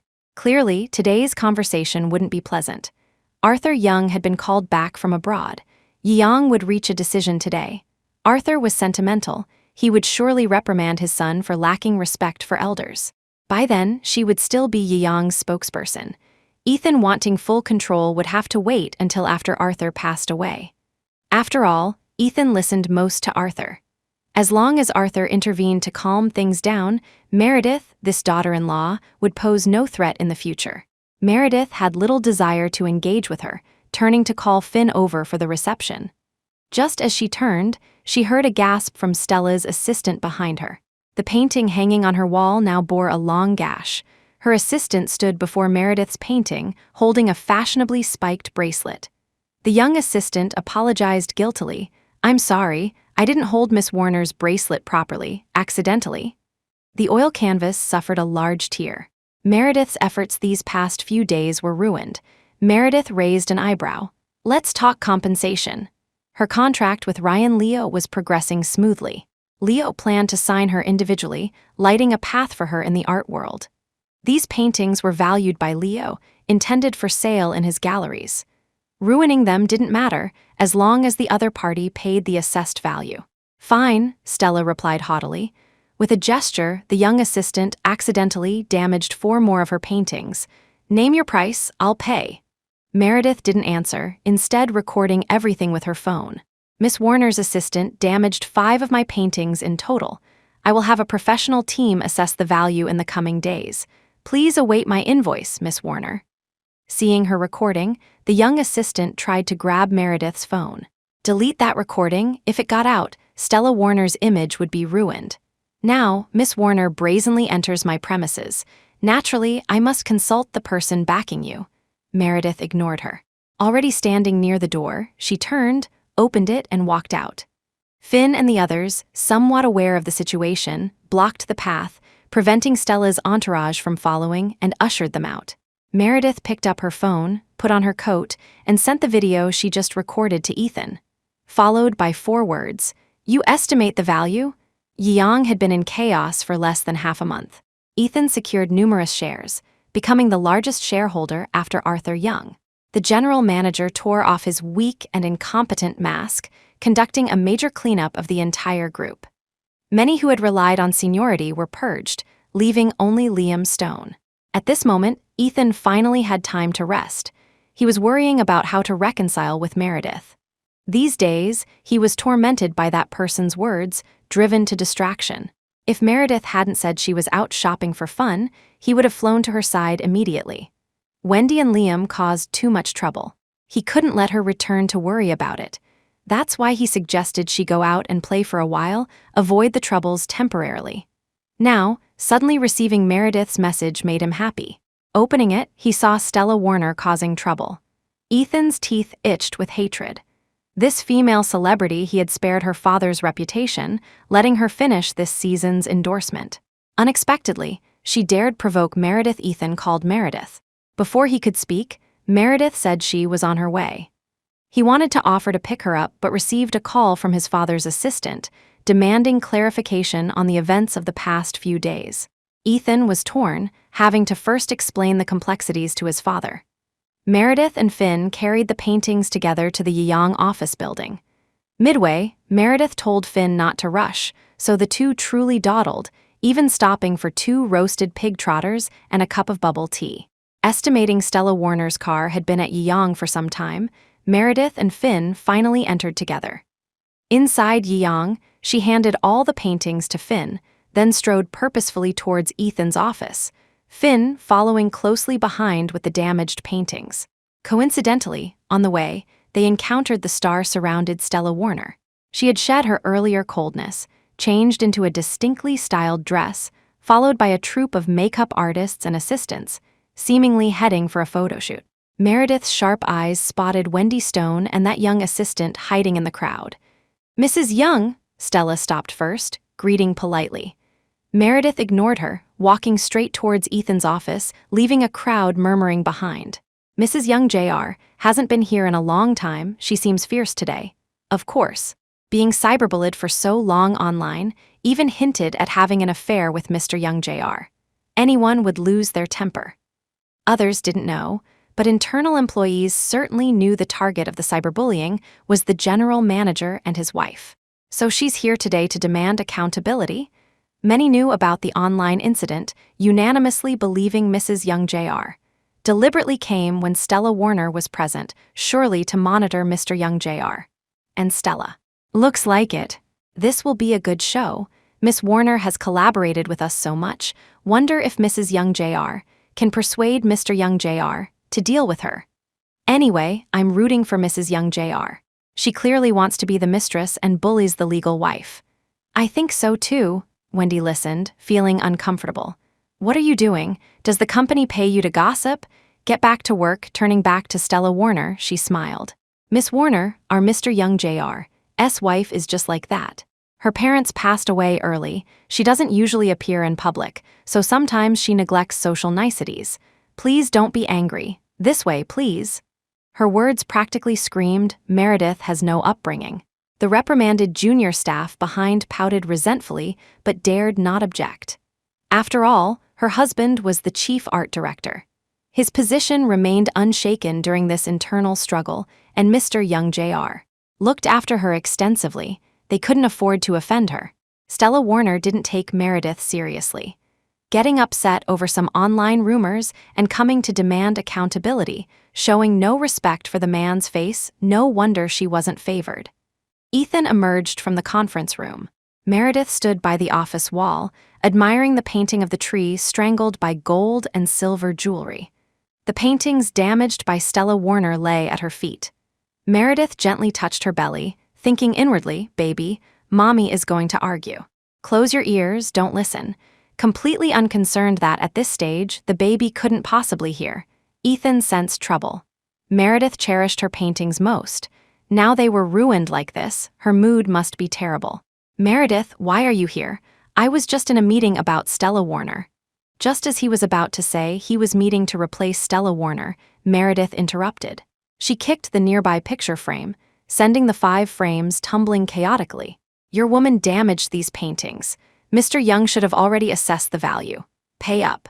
"Meredith, what nonsense are you talking about? Where do I have another woman?" Ethan was confused by her words, then remembered people online calling him Mr. Y. He thought Meredith must be jealous of him and Stella Warner, hence coming today to demand accountability. His fault. Discovering Stella spreading rumors online, he didn't clarify with Meredith immediately. But they were in a Cold War. He remembered Meredith bristling at the mention of having a baby. He wasn't in the mood to clarify the Stella Warner situation with her then. Ethan endured for so long without explaining to Meredith. On New Year's Eve, he deliberately spoke with Stella, letting Meredith think they were close. Now Meredith came storming in. Ethan's goal was achieved. His heart leaped with joy. Outwardly, he softened his expression, wanting to hug her, coaxing, "That's just online nonsense, don't believe them. Stella Warner and I." "Enough, I feel sick just hearing the surname Wu now," Meredith cut him off. "Wendy Stone, Stella Warner, you certainly have a fondness for the surname Wu." Meredith stood up, took a stack of A4 papers from her bag, handed them to Ethan. "Ethan, let's stop pretending. I married you out of necessity. I have no objection to you finding women outside. But since you married me, you must respect my reputation and dignity. Don't let these women jump out in front of me."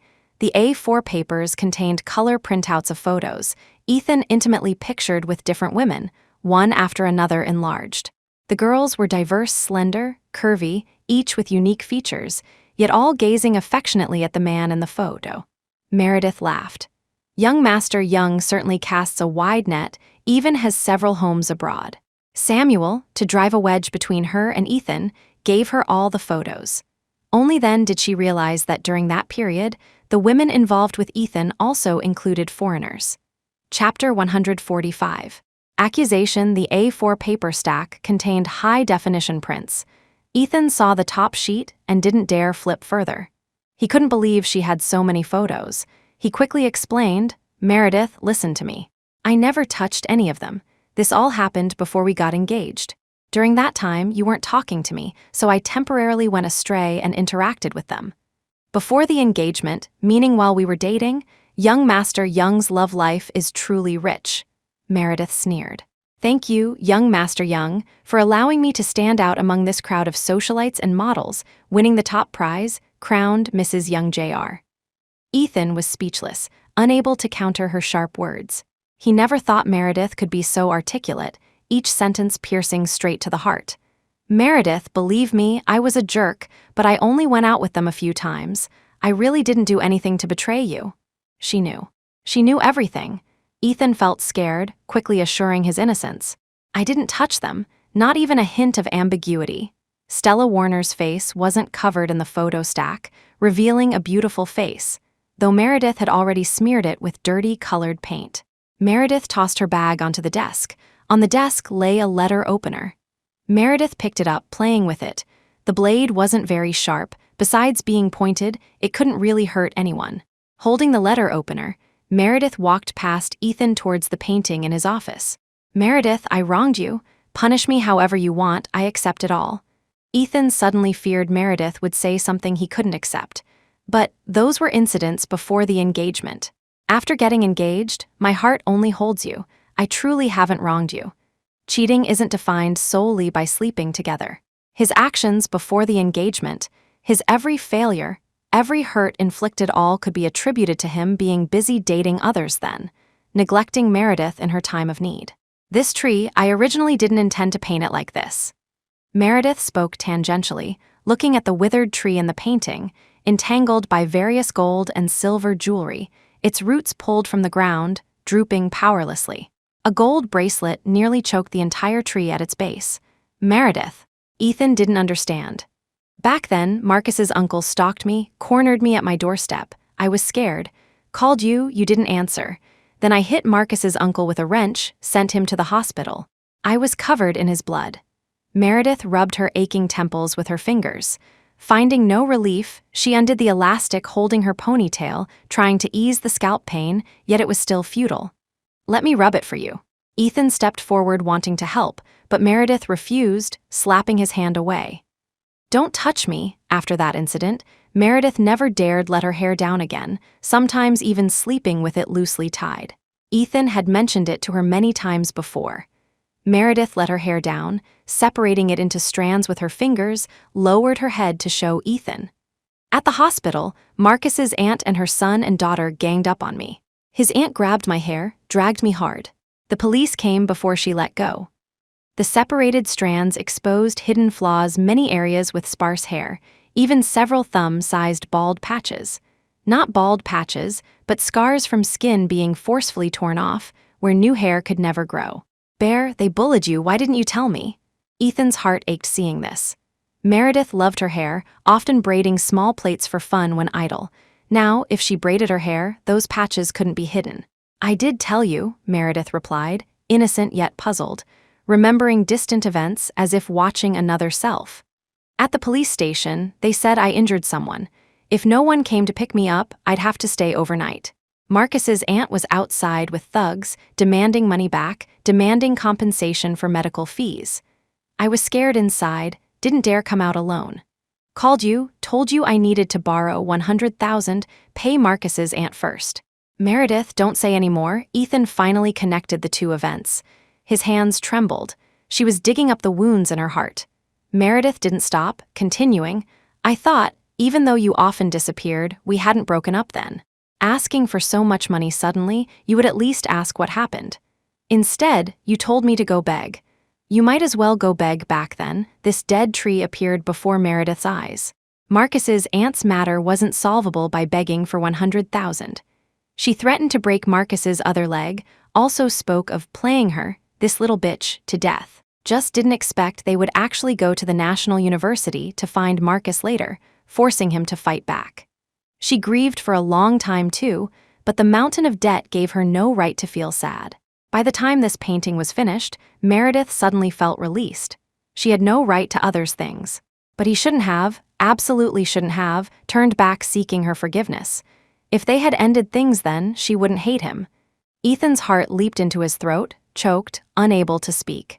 During their dating phase, he privately thought this relationship was him tolerating Meredith's greed. After getting engaged, he always felt Meredith held grudges, shutting him out of her life. Only now, hearing it from Meredith, did he realize he was the one exhausting the love between them. That tree died, strangled by a gold bracelet. Meredith took the painting down from the wall. It wasn't large, she could hold it easily. It was well maintained, the frame's pattern dust-free.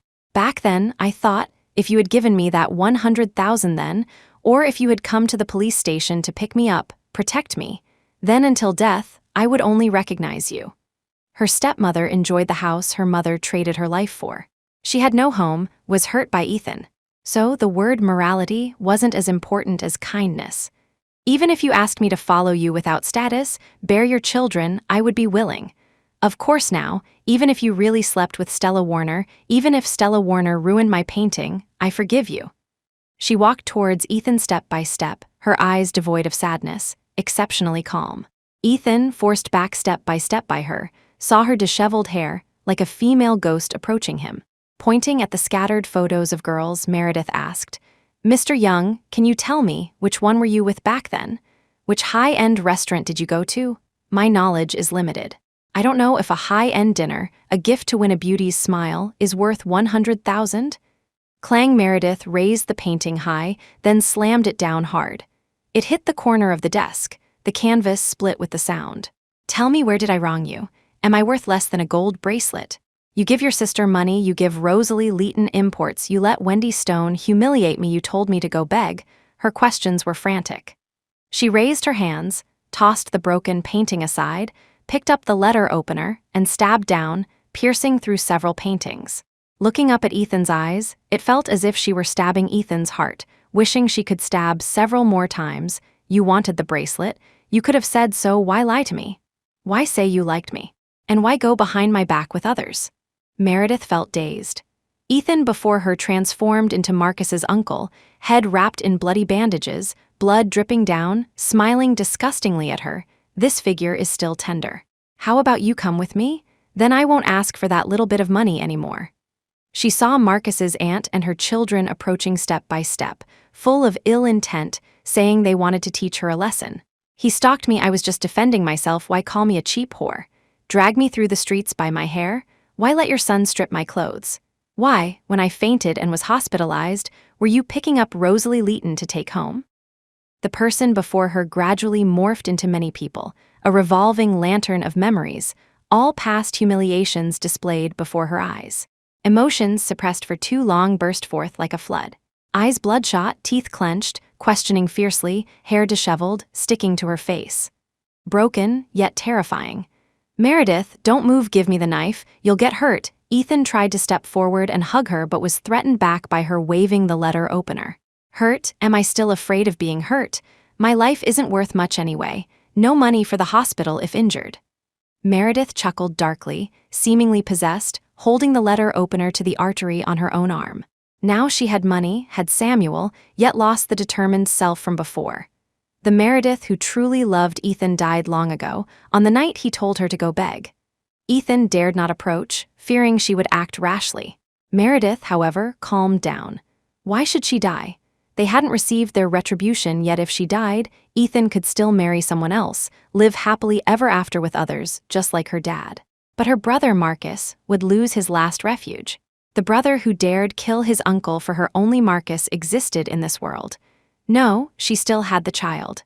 Later, she would have one more relative. He must inherit everything from Ethan, live a life more glorious than Ethan's. She had to live to get the young family's assets, live to use the young family's power to retaliate. As for Ethan, as long as they didn't divorce, there was a lifetime to settle scores. The bullying she endured before, let him taste it all. Revenge is a dish best served cold. Meredith returned to being the silent, dull Meredith. Dropping the letter opener, she picked up the scattered A4 papers from the floor, tidying them neatly. Ethan helped her gather them but dared not get too close to Meredith. He picked up a small stack, placed it beside Meredith's pile. Coincidentally, the top sheets featured Rosalie Leighton and Stella Warner respectively. Meredith lamented, "Now you complain I don't ask you for money. I did asked for money too, but I got nothing. When you dated them, they received many gifts from you: jewelry, endorsement opportunities." Meredith suddenly calmed down, murmuring to herself, "Why did I only inherit your debts? Ethan, tell me, where exactly did I fall short? I have no background, no local residency, a poor orphan, even dragging along a burdensome brother. I knew my status was unworthy of you, didn't try to get close. Yet I was heinous enough to deserve all your contempt, insults, suspicion, false accusations. People aren't born immune to poison." Her current wickedness, cheating without batting an eye, using Samuel entirely thanks to Ethan. All faults were his fault. Chapter 146, Conflict. The general manager left the meeting halfway through. Not long after entering his office, arguments erupted. Mrs. Young Jr., known for being gentle and unassuming, arrived today radiating fierce energy, somewhat intimidating. Inside the conference room, everyone awaited Mr. Young Jr.'s instructions. Stella Warner sat aside, expressionless, waiting. She wasn't afraid of Meredith. She was Young's chief spokesperson, personally protected by Arthur Young. How lowly Meredith was in Ethan's eyes. Ethan wouldn't even offend Liam Stone's wife. How could he possibly offend her? Besides, Wendy Stone mentioned Ethan hadn't been home in a long time. Perhaps they were separated. The law stipulates divorce is possible after 1 year of separation. Another 6 months, maybe they'd divorce. This Meredith was foolish and honest, no threat. Shortly after, news spread through the Young staff group chat via the secretary's office. A fight broke out in the office. Subordinates whispered amongst themselves, every sentence implying Stella Warner, the mistress, was excessively bullying. Stella Warner felt displeased. What did it have to do with her? Couldn't hold onto her man's heart, yet came causing trouble for her. The conference room door opened. The people inside suddenly fell silent. A middle-aged man walked in, followed by a retinue of bodyguards and staff. "Chairman," the person leading stood up to greet him. Arthur Young sat at the head of the table, not even glancing at the others, his gaze fixed solely on Stella Warner. "This is Old Woo's daughter?" Stella Warner stood up, greeted politely. "Yes, hello, Uncle Young." Her father was the general manager of Young's entertainment subsidiary. She had met Arthur Young at private gatherings before. Addressing him as uncle was appropriate according to seniority. At this moment, her father stood behind Arthur Young, like an attendant. The young lady looks decent, but her temperament is somewhat frivolous. Relying on a slight advantage, she dares bully my daughter-in-law online. Arthur Young nodded, his voice heavy. "It seems Old Woo has spoiled his daughter badly these past 2 years. Stella Warner's face flushed red, then turned pale. She wanted to retort but dared not speak. Mr. Wu also felt terrible. He just looked away for a moment, and his daughter caused such huge trouble. Arthur Young's presence was inherently strong. Ordinary people couldn't withstand his words. Originally, I don't like meddling and endorsements. Old Wu, your daughter is decent, and you pleaded with me for years, wearing down your old face. My son, out of respect for me, has always treated you politely. But today, she dares stir trouble on my daughter-in-law's head. Then don't blame me for disregarding old ties. Everyone understood instantly. So Stella Warner's endorsement came from her father begging the chairman. The online rumors about the general manager favoring Stella were completely false. Stella Warner couldn't maintain her composure, about to speak, but was silenced by a sharp glance from Arthur Young. Arthur Young said, "This girl, your character is flawed, face narrow, fortunes thin. I disliked you from the start. Don't fantasize about climbing higher than your station. If my son and daughter-in-law are unhappy, no one else gets to be happy either. Even if I lose my daughter-in-law, it won't be your turn." Inside the office, after Meredith's string of accusations, her breakdown gradually subsided into calm. She sat down, staring blankly at her painting, remaining silent for a long time. This tree was killed by Ethan, yet now destroyed by her own hands. Destroyed is fine too. Perhaps she and Ethan could end things here. "Ethan, my biggest regret in this life is saving you back then."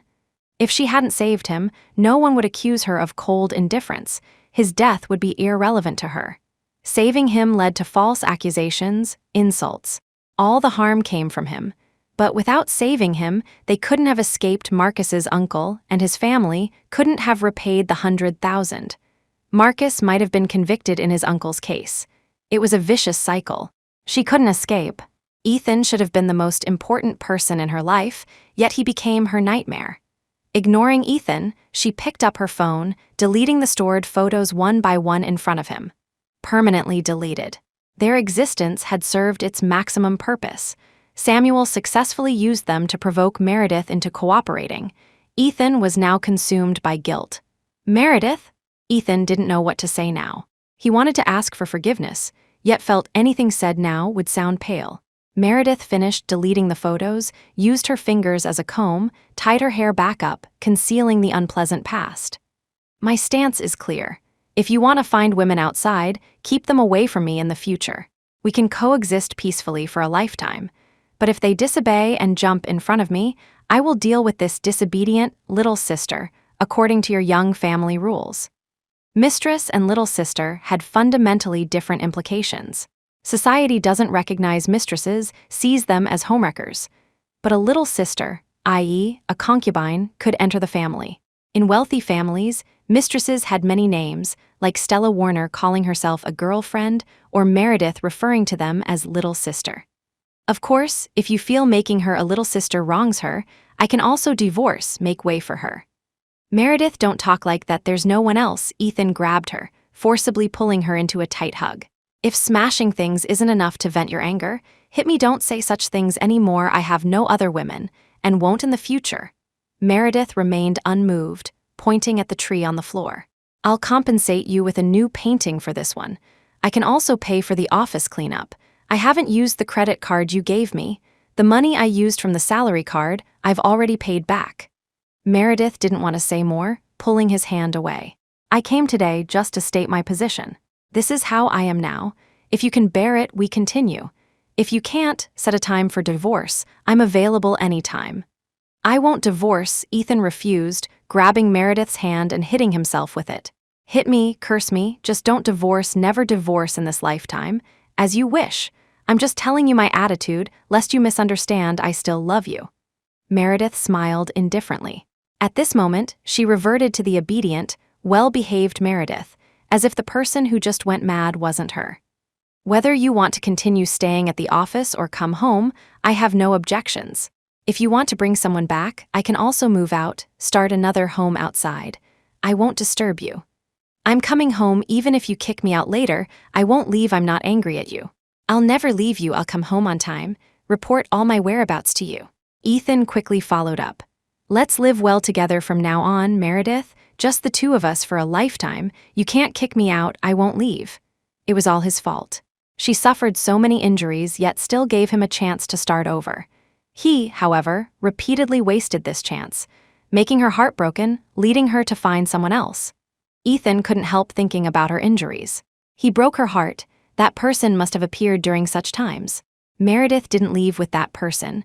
Her heart must still hold hope for him. He wouldn't cause trouble anymore. Meredith, I was a jerk. I apologize. From now on, just the two of us. I'll only be good to you. I'll make up for the hurt you suffered before. He would definitely change in the future, be good to her. Meredith was so good, she would surely forgive him one more time. What needed resolving, he had already resolved. The Pierce family's position in the military was unshakable. They would be fine in the future. After calming Meredith's emotions, Ethan took her hand and walked out of the office. The secretary waiting outside immediately sent a message to the group chat, Mr. Young Jr. and Madam are out. This was a critical moment. Everyone was observant and communicated internally. As fate would have it, they encountered Stella Warner and her assistants waiting for the elevator downstairs. Ethan tensed, gripping Meredith's hand tighter, but Meredith shook him off. Don't touch me, go touch your little darling. She deliberately spoke sarcastically, her indifferent tone hurting Ethan, also embarrassing Stella Warner. Just now in the conference room, she was thoroughly criticized by Ethan's father. Now, seeing Ethan so nervous around Meredith in front of her, Stella felt aggrieved. Mrs. Young, I apologize. I will compensate you for the painting's value. Could you please raise your hand high in mercy and let me go? You're a big star, with numerous fans. I'm just a little nanny married into wealth, lack the ability, dare not trouble you. Your status is extraordinary, Mr. Young Jr. S-person, I can't afford to offend. Meredith said coldly, Miss Warner, better address me as Miss Shaw as you did this morning. Mrs. Young, coming from your mouth, I can't bear the title. These words, from anyone else, would be cold sarcasm.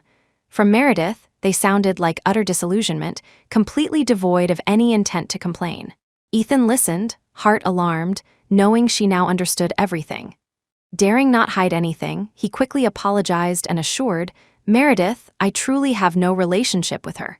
Before, I stopped Adrian Pierce from touching her because her father is particularly troublesome. Who knew they spread rumors that she belonged to me? Had I known this would anger you, I wouldn't have stopped Adrian from sleeping with her back then. Adrian Pierce's reputation preceded him. With family backing, few in the entertainment circle could escape his grasp if he desired them. Stella Warner listened, heartbroken, so this was how she existed in his eyes. Meredith, believe me, haven't touched a hair on her head. Ethan said, only you are Mrs. Young, no one else qualifies. The elevator arrived. Meredith, unwilling to dwell on these matters, tried to enter first. Unfortunately, Stella, wanting to get close to Ethan earlier, now blocked her path along with Ethan. Excuse me, Miss Warner, you're blocking my way, Meredith said. This sentence, for some reason, triggered Stella Warner. As Meredith passed her, she suddenly reached out and shoved Meredith forcefully into the elevator. Meredith, Ethan quickly followed in, failing to catch her, letting Meredith's forehead hit the elevator wall. Meredith swayed, not painful, but slightly dizzy. Chapter 147. Beaten Marcus received the news and rushed from his training base to the hospital. Meredith was still in the room, an IV drip in her hand, unconscious, not yet awake. Ethan sat by the bedside, holding Meredith's other hand. Arthur and Vivian stood aside talking to the doctor. How is my sister? Marcus stepped forward to ask the doctor, completely ignoring the Young family present. This was a private hospital. The doctors followed the Young family's instructions. Having already briefed the family on Meredith's condition, they wouldn't repeat themselves. Mr. and Mrs. Young, I'll go consult with the specialists first. Call me again when Mrs. Young Jr. wakes up. The doctor finished speaking and left. How is my sister? I asked you, how is she? Marcus demanded of Ethan. He had been training continuously, only just learning online about Ethan's affair. He wanted to call and ask about his sister's recent condition, but unexpectedly, Ethan answered, telling him Meredith was hospitalized. Quiet down. Your sister is just sleeping. Vivian, ever composed, reminded Marcus to lower his voice, completely unfazed by his rude behavior. Marcus went over to look at Meredith. Her breathing was even, an IV in her hand, sleeping peacefully. "She's a bit anemic, hasn't rested well these past few days, so she fainted," Ethan whispered. "Really nothing serious?" Marcus asked again. "Nothing serious. She's just pregnant. Combined with anemia and fatigue, we shouldn't wake her. Let her sleep more," Ethan said softly, seemingly afraid of disturbing Meredith. Marcus looked at the sleeping Meredith, feeling no joy at the arrival of a new nephew. She was so thin, unhealthily thin. Yet she was pregnant now, and the young family still didn't cherish her, letting other women bully her. "Come out with me, I have something to say to you." Remembering the online chaos, Marcus stood up and addressed Ethan. Ethan stood up, asked Vivian to look after Meredith, and followed Marcus out. As soon as the door closed, Marcus pulled a thick stack of photos from his training uniform, ruthlessly throwing them in Ethan's face, followed by a kick to Ethan's stomach. "Son of a bitch bullying my sister." Before Ethan could retaliate, another kick sent him sprawling to the floor. He didn't fight back, letting Marcus beat him. This was what he deserved. He had it coming. Arthur heard the commotion outside and rushed out. Seeing his son pinned down by Marcus, being beaten savagely, flesh meeting fist, photos scattered around him, each showing Ethan intimately with a different girl. Arthur's heart clenched with pain. His proud son actually did such shameful things behind his wife's back, and the evidence was thrown in his face publicly. All his reputation was ruined. Meredith lay with her eyes open. It had been 3 hours since she woke up. Private hospital VIP room. Outside the window was a beautiful private garden. Inside the room, the entire young family was present. Vivian had cried through half a pack of tissues. Emily sat beside Vivian, afraid to speak. On the table lay a pile of photos and the A4 papers Arthur's assistant retrieved from Ethan's office. Marcus sat by her bedside, coldly watching Ethan kneel on the other side, being beaten by Arthur. Ethan's face was badly swollen from Marcus's blows. Now stripped to the waist, Arthur whipped his back repeatedly with a belt, leaving crisscrossing welts of bruised blood. Meredith felt the punishment inflicted on Ethan for the false accusation of infidelity had achieved more than its intended effect. Being beaten by his own father, letting his mother-in-law refrain from criticizing her brother for hitting her precious son. Of course, also not criticizing her for concealing the pregnancy, starving the grandchild into poor development. In fact, on the day she went to Yiyang, she first went to the hospital and got the pregnancy test results, tucked them within that pile of photos. Who knew Ethan didn't see them when sorting through the photos later? She planned to go to the hospital with Ethan that afternoon, let the doctor discover her pregnancy then, adding another layer of suffering for Ethan. Who knew she was pushed by Stella Warner, felt dizzy, and simply closed her eyes and collapsed. Estimating enough time had passed, Meredith spoke up to intervene. "Dad, stop hitting him. You've vented your anger, that's enough. Don't let this ruin your health." Arthur's hand paused mid-air, then brought the belt down again. Ethan trembled in pain, gritting his teeth without making a sound. "What a sin, old young. Who did we wrong? Worked hard half our lives raising our children, and now we can't even keep the first grandchild."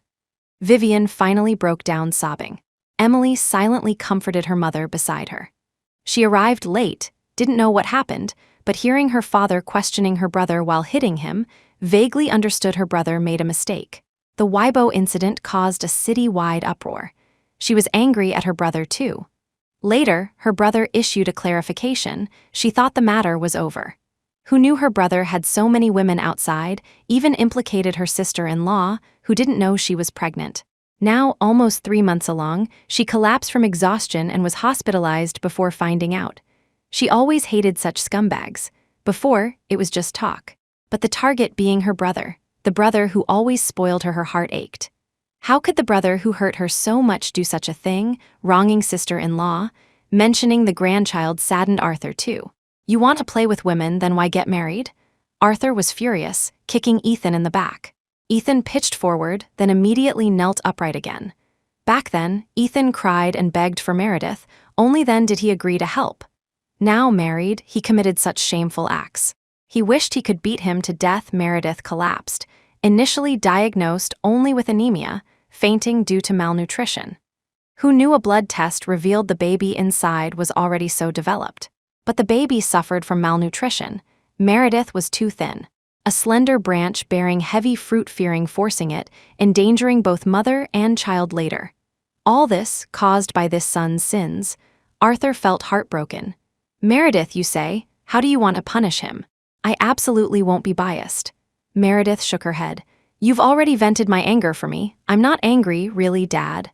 Hearing this, Ethan looked up, saw Meredith's calm, detached expression. His heart twisted. Not being angry was the greatest resentment. Compared to the young family's distress, Meredith was very calm. Looking at Marcus's swollen hand, she said to Arthur, You and Mom, don't be angry. He explained to me too, these people were mistakes made before getting engaged. Who knew someone dug them up and sent them to Marcus? Marcus just lost his temper for a moment, hit Ethan a couple of times. These words completely blocked any attempt Vivian might make, as a mother-in-law, to plead for Ethan. Vivian felt both sad and relieved. This child, Meredith, was too sensible. Mom, the hitting is done. Don't be too sad either. Everyone is young once, sometimes makes mistakes distinguishing good from bad. Ethan just made a small mistake. Fortunately, it didn't cause irreparable consequences. Now he dares to admit his mistake, knows he needs to change. We should give him a chance too. These words sounded righteous, even more biased towards Ethan than his own mother. Unless Ethan truly confessed everything just now, Arthur wouldn't have hit him with the belt. Yet he admitted everything, making Arthur lose face in front of Meredith and her brother. Dad, hitting someone takes effort too. Don't hurt yourself. Now, Meredith not only didn't blame Ethan but also excused him. Arthur felt comforted, yet his appreciation for Meredith grew. Meredith even turned to reprimand Marcus. You child, always impulsive hitting someone without knowing right from wrong, go apologize to uncle and auntie right now. Marcus felt indignant, wanting to argue back, but seeing Meredith's serious expression, dared not disobey. He could only stand up, bow to Arthur, apologize. Uncle, auntie, I'm sorry, I hit too hard. Hit too hard, pity he didn't beat him to death. Marcus bowed, face towards the ground, his ferocious expression hidden from everyone. Vivian felt ashamed. Silly child, you were just standing up for your sister. It's not your fault. It's my fault for not teaching Ethan well. Before, she worried about Meredith's background, lack of exposure. But now it seemed Meredith had her own strengths. At least this stepbrother, she raised him to be very obedient. In the future, with grandchildren, she would surely raise them well too. Meredith couldn't be bothered witnessing more of this motherly love, filial piety scene, signaling Emily to quickly intervene. Mom, don't be sad anymore. Sister already forgave brother. Don't meddle in their family affairs. Emily immediately understood, quickly comforting Vivian. Didn't you always say, no matter how big the matter, as long as the couple doesn't blame each other, it's fine? Yes, Mom. I know you and Dad are good elders. Ethan has also sincerely repented. It's not your problem, Meredith smiled. Whether due to pregnancy or not, a serene aura enveloped her. Turning to Arthur, Dad, don't be angry anymore either. Emily, quickly help Dad sit down, Meredith called Emily. Emily obeyed, quickly going over to coax her father into putting down the belt. The moment Arthur put down the belt, the tense family atmosphere finally eased. Vivian looked at Meredith with relief.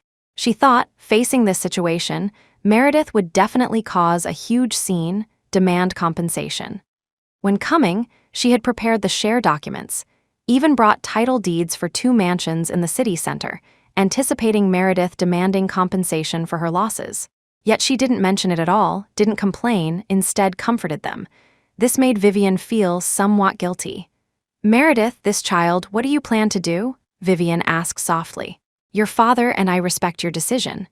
No, we don't want it. Ethan, still kneeling, suddenly looked up and spoke firmly, absolutely not wanting this child.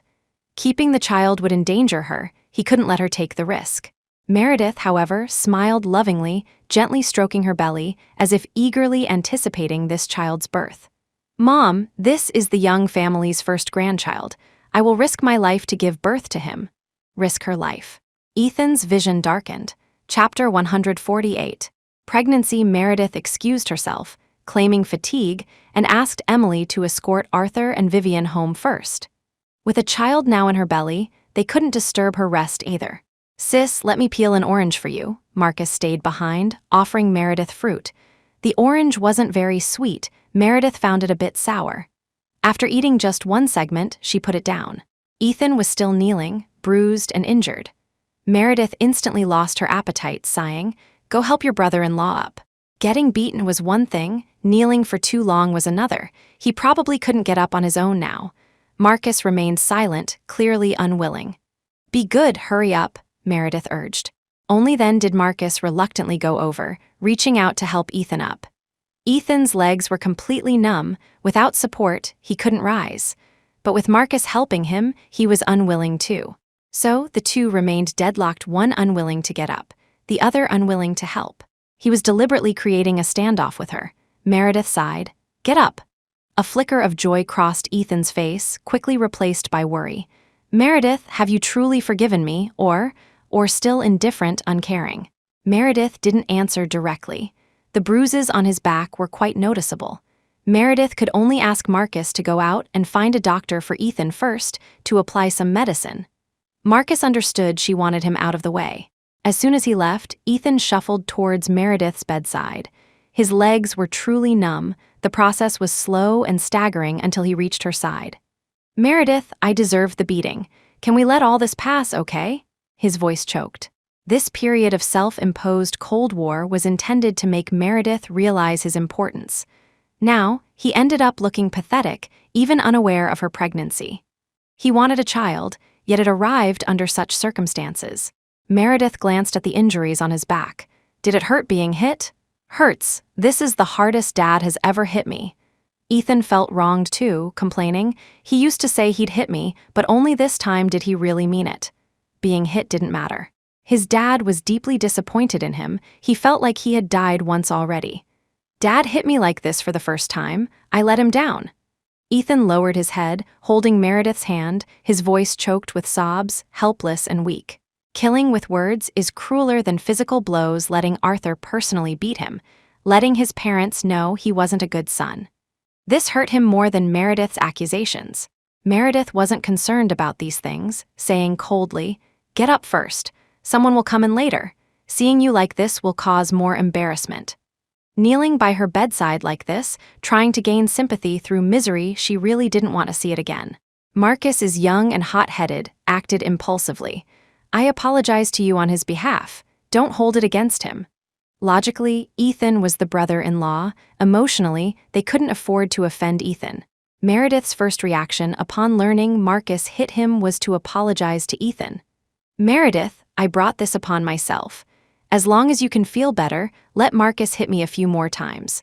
"I accept it all." Ethan shook his head. Things had reached this point.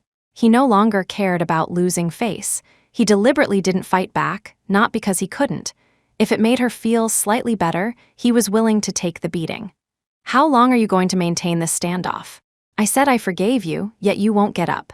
Do I have to help you up myself before you stop?" Meredith lost patience, making a move to get out of bed and help him. Seeing this, Ethan, frightened, finally supported himself on the bedside and sat down beside her, holding onto Meredith's hand that didn't have the IV drip. "I'll get up myself. Don't move around. It's not good for you or the baby." Ethan couldn't describe the feeling, then the doctor saying she was pregnant, while simultaneously recommending against keeping the child. Ironically, they argued and had a Cold War over trying for a baby, yet he didn't know she wasn't suitable for pregnancy at all. Ethan blamed himself. He deserved the beating, he deserved it. "Meredith, I saw your medical records. You have chronic anemia, fainted and went to the hospital several times. Your body isn't suitable for having a child. Listen to me this time, okay?" Ethan pleaded coaxingly. "Let's not keep this baby. Wait until your body recovers later, then we can try again, okay?" Seemingly afraid Meredith would feel burdened, Ethan quickly took all responsibility upon himself. "This is all my fault. Blame me for life if you want. I can't risk you. Keeping him is too dangerous." He hadn't yet shown her the beauty of the world, hadn't compensated her. He couldn't bear the thought of a future without her. He couldn't imagine her being hospitalized alone to protect the pregnancy while he wasn't by her side. He was a bastard. He hurt his own wife. Meredith remained silent, picking up her medical records from the bedside table and flipping through them. This hospital had retrieved all her past medical records, showing 4 instances where she fainted due to anemia and was brought in by others. Samuel had slightly altered this record at the private hospital, making the period she was hospitalized for pregnancy protection seem more severe. They thought she couldn't keep it, but in reality, she had recovered significantly. Looking out the window at the private garden, the roses bloomed beautifully. The white wrought iron bench beneath them exuded an artistic air. Money is truly wonderful, Meredith mused, but she didn't want to let the near-broken Ethan off the hook just yet. 8 times, Meredith said suddenly. Meredith? Ethan didn't understand. This record isn't accurate. I fainted 8 times, not 4, Meredith stated. Starting last May, a total of 8 times. Once on the street, no one helped. I woke up and went back myself. Once, Sean Davis rescued me and took me to a small clinic. The record wasn't digitized. There were also several times before the Dragon Boat Festival. Later, she paid attention to recuperation, and her condition improved significantly. Why didn't you tell? Ethan started to ask, then abruptly stopped, changing the subject. Tell me, I'll find you a nutritionist, specifically tailor a plan to nurse your body back to health. During the previous family doctor checkups, she hadn't mentioned it proactively. Presumably, she never intended to tell him. And Ethan feared asking further, feared uncovering another instance of his neglect. His guilt was overwhelming. He couldn't bear it. The first time was in the dormitory building. I felt too dizzy to walk, ran into Rosalie Leighton. You happened to be picking her up to go home for the weekend. The third time, when Sean Davis rescued me, I called you. You were with Rosalie Leighton repairing the kipau. Meredith spoke calmly. The harm he inflicted had killed all her emotions. Past miseries stirred no feelings within her body now. She seemed like a bystander, as if discussing someone else's affairs, indifferent. Twice in the bar's storage room, lost consciousness briefly, no one noticed. Woke up and continued moving liquor. Actually, she couldn't distinguish if she fainted or fell asleep then. In short, she was unconscious. Meredith, I'm sorry. Ethan felt guilty. Inexplicable self-reproach made his whole body tremble. Only the 8th time did you find out. It's good, having such a high-class hospital room, such excellent medical conditions. A place ordinary people couldn't reach in their lifetime, she now not only stayed here, but also received his repentance. This was likely the bitterness ends, sweetness begins scenario often depicted in dramas. Finally, the suffering wife became the respected matriarch. Except the price was too high, Meredith didn't want it either. Ethan, I want to keep him. Meredith said deliberately, you have no right to negotiate terms with me. I want to keep him. Life or death is my fate. No, Meredith, let's not. Ethan firmly disagreed. He will harm you. The one who harms me most is you. I only need to endure you for another 6 months to repay your kindness. This shackle is too heavy on my heart. Only its existence prevents me from ever living normally.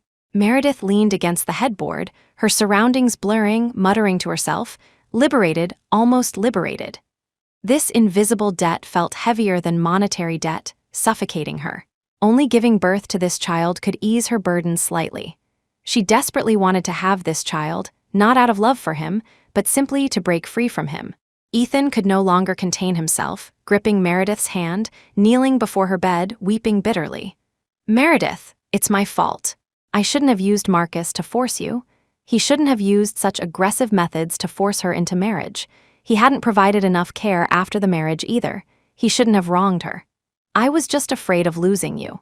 I didn't intentionally do it. I just loved you but did the wrong things. Meredith, torture me. Don't joke with your own life. They should have had a beautiful future. If he hadn't gone through that period of confusion and hurt her, they would have united through love. This child now would also arrive carrying parents' hopes. He had actually thought of names long ago, but now he wished he would disappear. Ethan, I want to have this child. She was lost in thought, completely oblivious to the person beside her crying and repenting, repeating only about having the child. Her state seemed off. Ethan dared not say more to provoke her, only echoing her words. Okay, we'll have him. After he's born, your debt of gratitude is repaid, you won't owe me anymore. Let him spend the rest of his life atoning, forever subservient beside her. Chapter 149. Acting dozens of experts sat in the conference room. Ethan presided at the head, awaiting their final treatment plan. Meredith wanted to have the baby, so he supported her decision. but he also had to make thorough preparations to ensure Meredith's safety. "Well," Ethan asked, "I didn't call you here for a meeting. Give me a plan. I want your results." His eyes were bruised underneath, the injuries on his face making him look even more terrifying.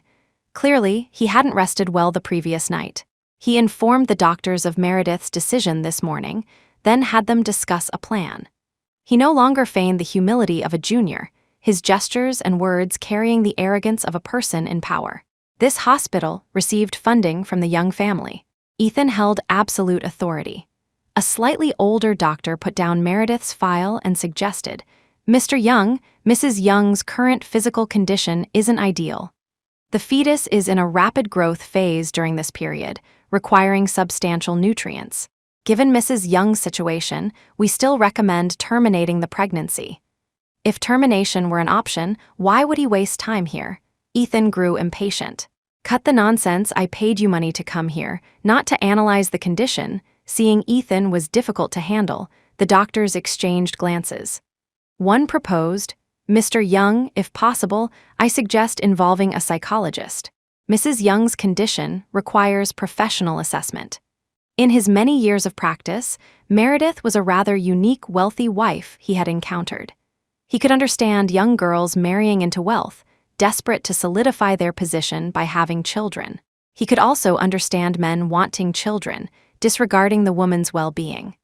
But a situation where the man prioritized the woman's safety and didn't want the child, while the woman insisted on keeping it, was rare. He was certain Meredith was highly valued. Her in-laws even spent heavily, inviting experts from home and abroad for consultations, and respected the daughter-in-law's decision. The doctor suspected the current disagreement over the child stemmed from psychological issues with Meredith. A psychologist might be able to diagnose Meredith's inner conflict and change her decision. Considering this, Ethan made a decision. "I don't care what methods you use, you must ensure Madam's safety." These words effectively agreed to the doctor's suggestion and also made the doctors understand Meredith's importance. Meredith lay resting in bed, Vivian Young and Mrs. Sutton brought many stewed tonics for her. "Eat more, you're too thin like this, it's not good for the baby." Since learning Meredith decided to keep the child, the entire Young family mobilized. Vivian even arranged for 2 more experienced nannies to stay at the hospital specifically to care for her. Fearing Meredith was being stubborn, Mrs. Sutton specially reminded her, "But don't eat too much at once either. Eat a little whenever you feel hungry. Nurturing a pregnancy is a long process. Don't rush." Meredith didn't recognize some of the tonics, but since Vivian said they were beneficial, she ate them. "Emily and Scarlett will come visit this afternoon to keep you company. If you find them too noisy, just send them back," Vivian smiled, holding the ultrasound report. This was from Meredith's checkup today. The baby was healthy, just growing a bit slowly. It was a boy. Vivian looked at the report, happy inside. Their family didn't advocate favoring boys over girls. Often, Ethan suffered more hardship than Emily, but knowing this pregnancy was a boy, she still felt relieved. The biggest issue currently was Meredith's weak constitution. As long as she received proper nourishment during this period, Vivian believed it could still be salvaged. "Meredith, since you decided to keep the child, you must pay more attention to your health. Tell the nanny whatever you want to eat. Don't feel troubled, don't keep it to yourself." Vivian assumed Meredith and Ethan kept the child because they couldn't bear to part with it, thus showing Meredith extra maternal affection. Addressing Meredith's belly, she said, "Our family's first grandson, however spoiled and difficult to raise, Grandpa and Grandma can handle it. Just don't trouble your mother." "I'll be careful, Mom," Meredith answered obediently. "Ethan is even more nervous than I am, nothing will go wrong." Vivian nodded with satisfaction. For their family's first grandson, Meredith would surely endure hardship during this pregnancy. Vivian kept it all in mind. "Rest assured and focus on your pregnancy. I remember all your goodness. What's rightfully yours, I will definitely keep for you." Meredith smiled without replying. Hearing this, she naturally understood the meaning. She thought, having this piece of flesh in her belly is truly beneficial. Even the family assets due to a daughter-in-law were promised to her. The young parents, always priding themselves on being open-minded and magnanimous, weren't they still constrained by the grandson issue at heart? If she hadn't gotten pregnant, If Ethan hadn't been exposed for his mistakes, how much longer would she have remained poor like this? Regardless of her inner contempt, Meredith maintained a very obedient demeanor, appearing as a model daughter-in-law. The topic of family assets was sensitive. Mrs. Sutton pretended not to understand, changing the subject, sighing, "Thinking back to when we were pregnant, it was much harder than now. Yes, when I was pregnant with Ethan, I was also this thin. His dad thought I wasn't eating enough, specially bought me lots of pig trotters to eat. I ate until I was sick of them. Even now, seeing pig trotters makes me nauseous." Vivian recalled. "Later, when I had Emily, things were better. The business was on track. Your dad also had more free time. Whatever I wanted to eat, no matter how far, he brought it back for me." "Meredith, pregnancy is a difficult time for women. If you need anything, just tell Ethan to do it. If he disobeys, I'll deal with him," Vivian instructed. After this incident, she had a new understanding of her son, always fearing he'd act foolishly again and bully Meredith. "He treats me very well, Mom. As long as you and Dad aren't angry with him, you don't need to worry about me," Meredith replied understandingly. Ethan entered from outside, just as Meredith mentioned feeling tired after sitting for a while. Vivian and Mrs. Sutton took this cue to leave, not wanting to disturb Meredith's rest. Ethan saw the two ladies out, incidentally revealing the truth. "The doctor said this is quite dangerous. Right now, we can only try our best. If anything goes wrong, we might still have to terminate the pregnancy." Vivian sighed, thinking of the unborn grandson, yet knowing her own son wronged the other party, leaving her at fault. Ultimately, she could only let out a long sigh. Mrs. Sutton comforted Vivian, "Old sister, don't be sad either. We do our best and leave the rest to fate. If we can keep him, great. If not, it just means the fate with children hasn't arrived yet.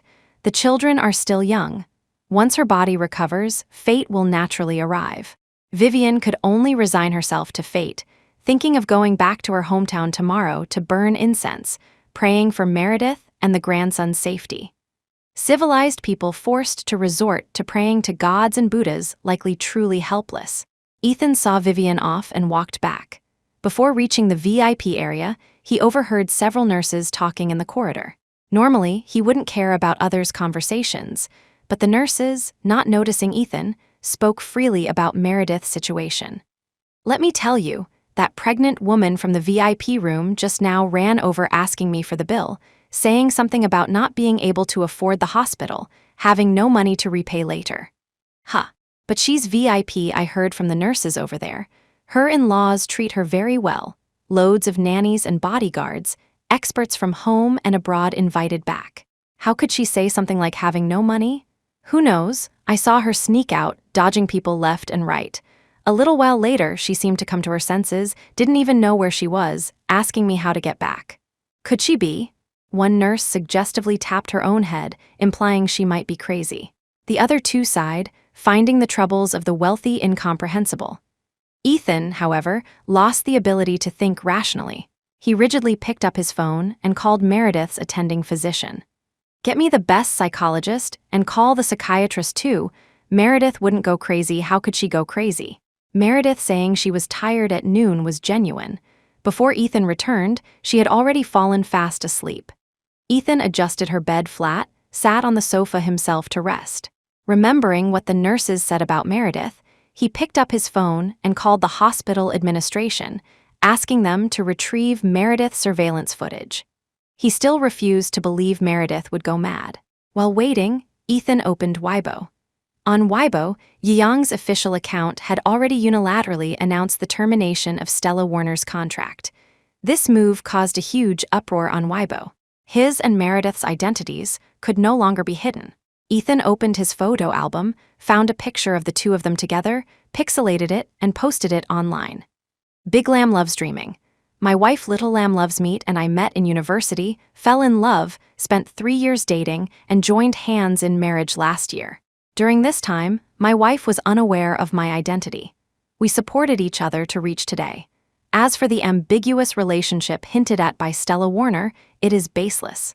Hence, our company has terminated the contract with Stella Warner due to her insinuating slander."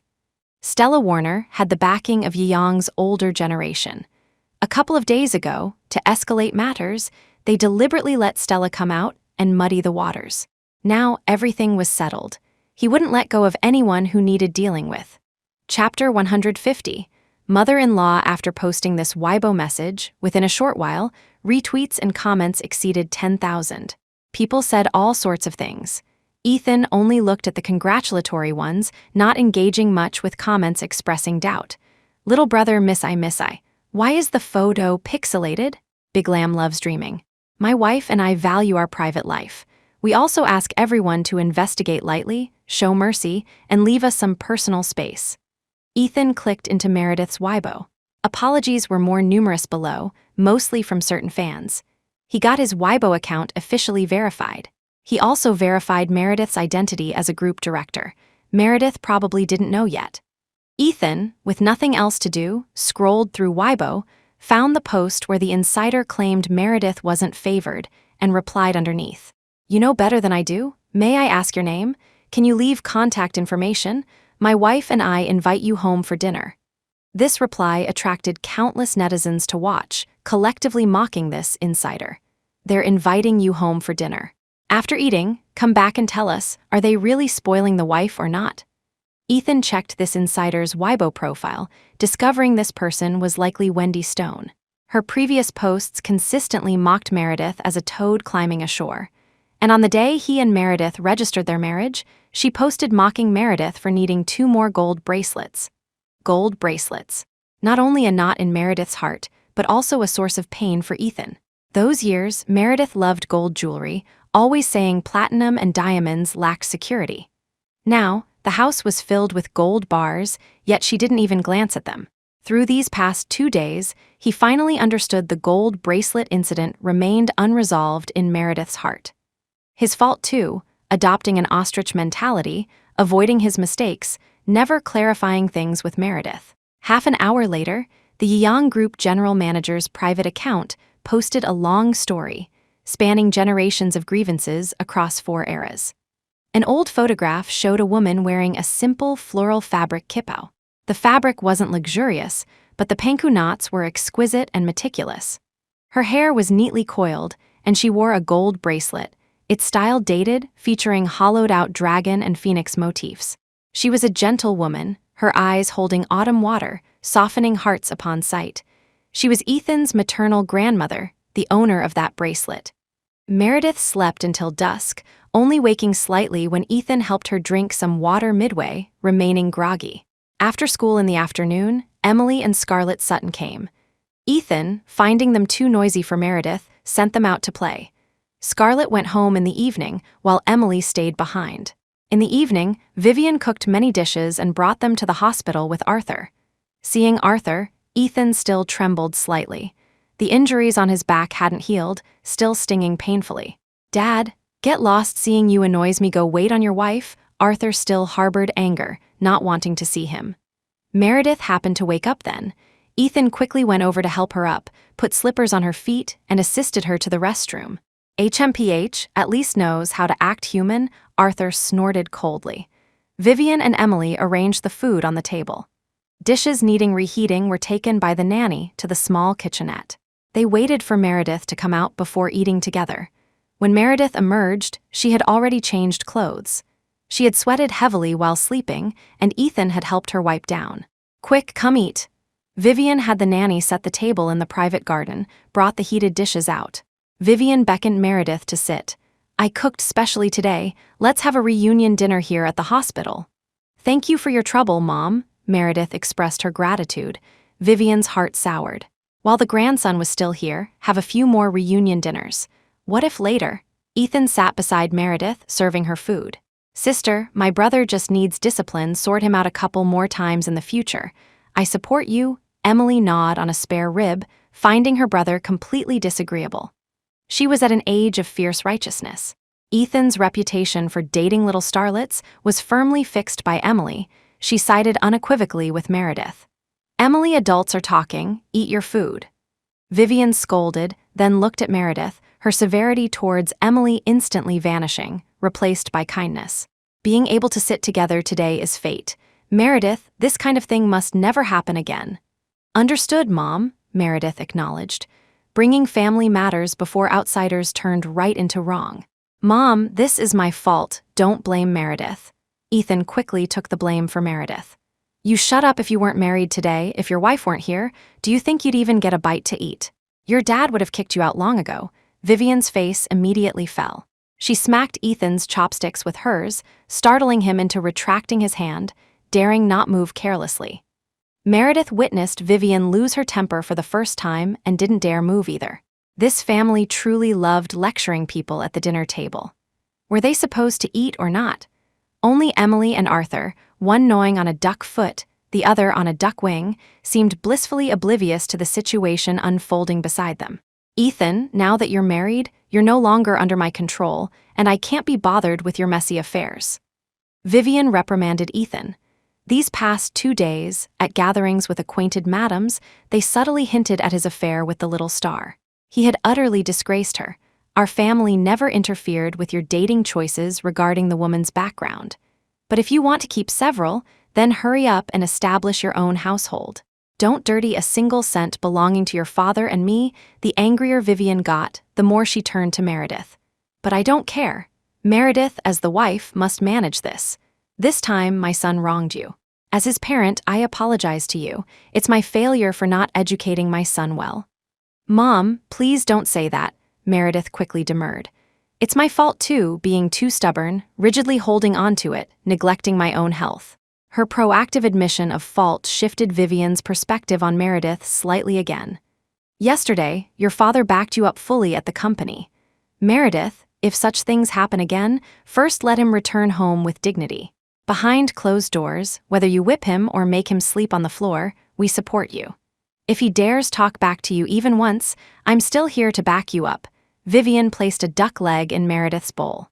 The duck was well braised, the leg plump and enticing. Meredith, however, left it untouched, not moving her chopsticks. "Ethan, we pride ourselves on strict upbringing.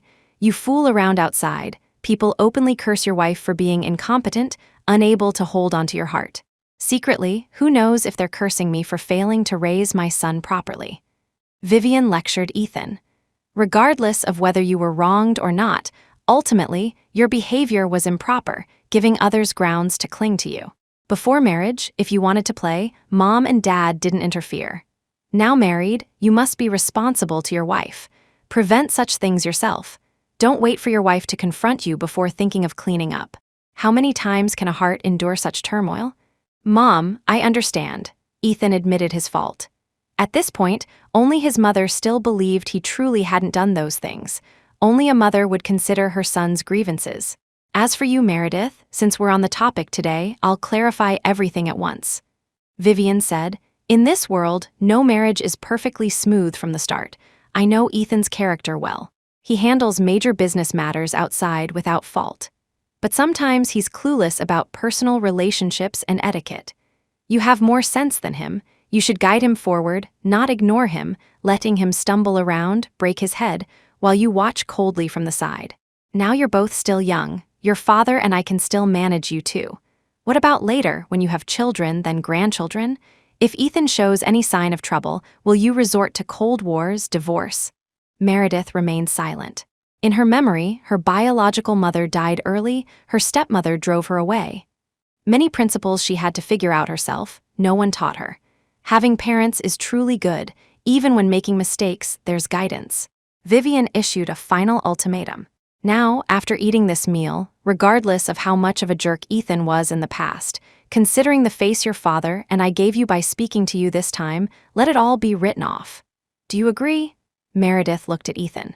He, however, looked back at her pitifully with his bruised face. The injuries from Marcus's beating hadn't faded, making him look comical yet sad. Things had reached this point, exceeding Meredith's expected outcome. Now her mother-in-law personally addressed her. So she picked up her chopsticks and placed the duck leg from her bowl into Ethan's. Vivian's most proud culinary skill was braised duck. Now, the entire duck wings and feet eaten by Arthur, and Emily Vivian had only given Meredith one leg. The last leg sat on the central platter, the meaning unspoken. Seeing Meredith understood her intention, Vivian smiled before Ethan could refuse, placing the last duck leg into Meredith's bowl. Before, there were 4 in the family. Wings and legs, 1 each. Now there are 5. As long as I still have a say in this family, even if I don't eat myself, I will distribute fairly among you. Meredith needs to understand this principle, and Emily too, remember it. Okay, Meredith and Emily nodded, lowering their heads to take a bite of the duck leg. In the future, if he acts foolishly again, feel free to discipline him. Your father and I are completely on your side. Vivian nodded, clarifying everything at once. Husband and wife support each other to last long. If you two walk the wrong path together, I won't blame either of you. It made no sense for one to fall bruised and battered while the other watched from the side. Falling together, standing up together, walking forward together, that's what being husband and wife meant. Meredith hadn't eaten much at noon, then slept the entire afternoon. She was extremely hungry now. One duck leg wasn't quite enough. Just as she put down the bone, another duck leg appeared in her bowl, the one she had just given Ethan. He said nothing, just grinned foolishly at her. Meredith suddenly felt, looking at Ethan through normal eyes, this guy deserved to be alone for life. Looking at him through the lens of a fool, he was actually quite decent. At least his family was decent. Chapter 151. The First Sip 49. The response after dinner, Emily Young clamored for dessert, specifically ice cream. Ethan Young couldn't stand her pestering, so he had no choice but to drive out to buy some, leaving Vivian and Arthur Young in the hospital room watching TV with Meredith Shaw. Emily liked watching her idol's dramas, but Arthur couldn't stomach them, constantly pointing out inaccuracies and fundamental errors. It got to the point where Emily couldn't watch either.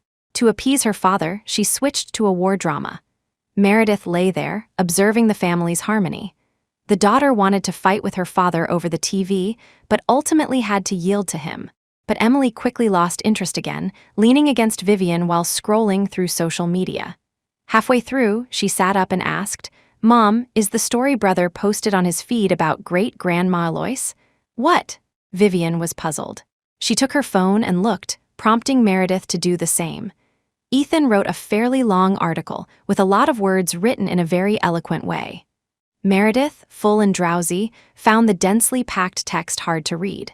"It's about your great-grandma Alois," Vivian sighed, looking at Arthur. "I didn't expect it so soon. It's been many years." "Indeed," Arthur said. "We've all gotten old. Was it really that dramatic? Mom, tell me about it. My brother's version isn't detailed enough. I don't know the full story." Emily's interest was piqued. This sounded more intriguing than a 300-episode soap opera, especially since it involved real family drama. Vivian nodded, remembering Emily was still young back then and only knew parts of the story after coming to live with them. Meredith, being new, knew even less, so Vivian began the tale. Back then, society was quite traditional. Two people grew up in the same village, and when the time came, a matchmaker arranged their marriage. It was a blind marriage, and they wed the following year. Your grandpa you was born. Great-grandpa you went off to trade goods with others to support the family. He never came back from his first trip. The people who returned said great-grandpa ye encountered bandits on the road, had an accident, and went missing. Everyone said he wouldn't be back. Great-grandma Alois was only 19 when she became a widow. She took her son and earned money washing clothes for a landlord, supporting both her child and her in-laws. Fortunately, Grandpa Yu was bright. He learned to read and write alongside the landlord's young master, managing to become literate. Later, the landlord's family was overthrown by rebels. The entire family was killed by bandits, leaving only a young daughter behind. Great-grandma Alois worked hard and raised the young lady too. Out of gratitude, the young lady married Grandpa Ye. He also did well, making a living by teaching others, and their lives gradually improved. Recalling the past, Vivian was filled with emotion. Arthur turned down the TV volume, listening while watching. Later still, when life had settled down, Great-grandma Alois's father-in-law passed away. But then, Great-grandpa Ye returned with another woman and a son for the funeral. Only then did she learn that Great-grandpa Ye had settled elsewhere with someone else and had obtained a new, legally recognized marriage certificate. Great-grandma Alois's marriage wasn't legally valid. She became nameless, the superfluous one. Thankfully, her mother-in-law was reasonable, treated Great-grandma Alois like her own daughter, and protected her, preventing the other two from driving her out. At this point, Meredith suddenly understood. This wasn't an inspirational story of a loyal woman raising her child, but a tale of a devoted woman and a faithless man. Vivian took a sip of water, glossing over many years of hardship, before continuing. After Grandpa Yi and Grandma Yi married, Grandpa Yi faced persecution for several years, and the family's situation was difficult. Grandma Yi sold all the dowry her mother had left her before dying to support the family. Great-Grandma Alois cared for her mother-in-law until her death, and not long after, Great-Grandma Alois also passed away. Before she died, she made Grandpa Yi kneel and swear that he would recover all of Grandma Yi's jewelry. Otherwise, she wouldn't recognize him as her son even in the afterlife, only her daughter-in-law. Later, your Grandpa Yi was rehabilitated and became a teacher. His salary wasn't high. He saved for half his life and only managed to have one gold bracelet made for Grandma Yi. By then, Grandpa Yi's health was failing. As he lay dying, he held Grandma Yi's hand, saying he felt guilty for never recovering her dowry. He said he wouldn't go to the afterlife, but would wait at the doorstep for your Grandma Yi so they could go together later to see his mother. He asked Grandma Yi to speak well of him to his mother, asking her not to blame him. Remembering the scene of her father's passing, Vivian felt sad. Her father hadn't recognized anyone else, only calling for Alois, saying he wouldn't leave, he'd always wait for her. "Mom," Emily hugged Vivian tightly. Vivian took a tissue to wipe her tears. "When you get old, you always think about the past, feeling so much." That gold bracelet was the one Meredith had sold. Meredith knew, but the story didn't move her. She hadn't done anything wrong. She wouldn't feel guilty about the bracelet. On the contrary, they should thank her. Otherwise, Ethan Young would have been long gone. Meredith, Ethan was already 10 years old then. That bracelet was never given to me. It was meant for Ethan's future wife. That's why Ethan values the bracelet so highly, Vivian explained, sensing the source of the conflict between the two. With Ethan absent, it was time to clarify things. "When I got married, Grandma, you wanted to give me the bracelet, but Grandpa, you refused. He insisted on having a new one made for me. Your father sold off his family's valuables to have a gold bracelet made for me.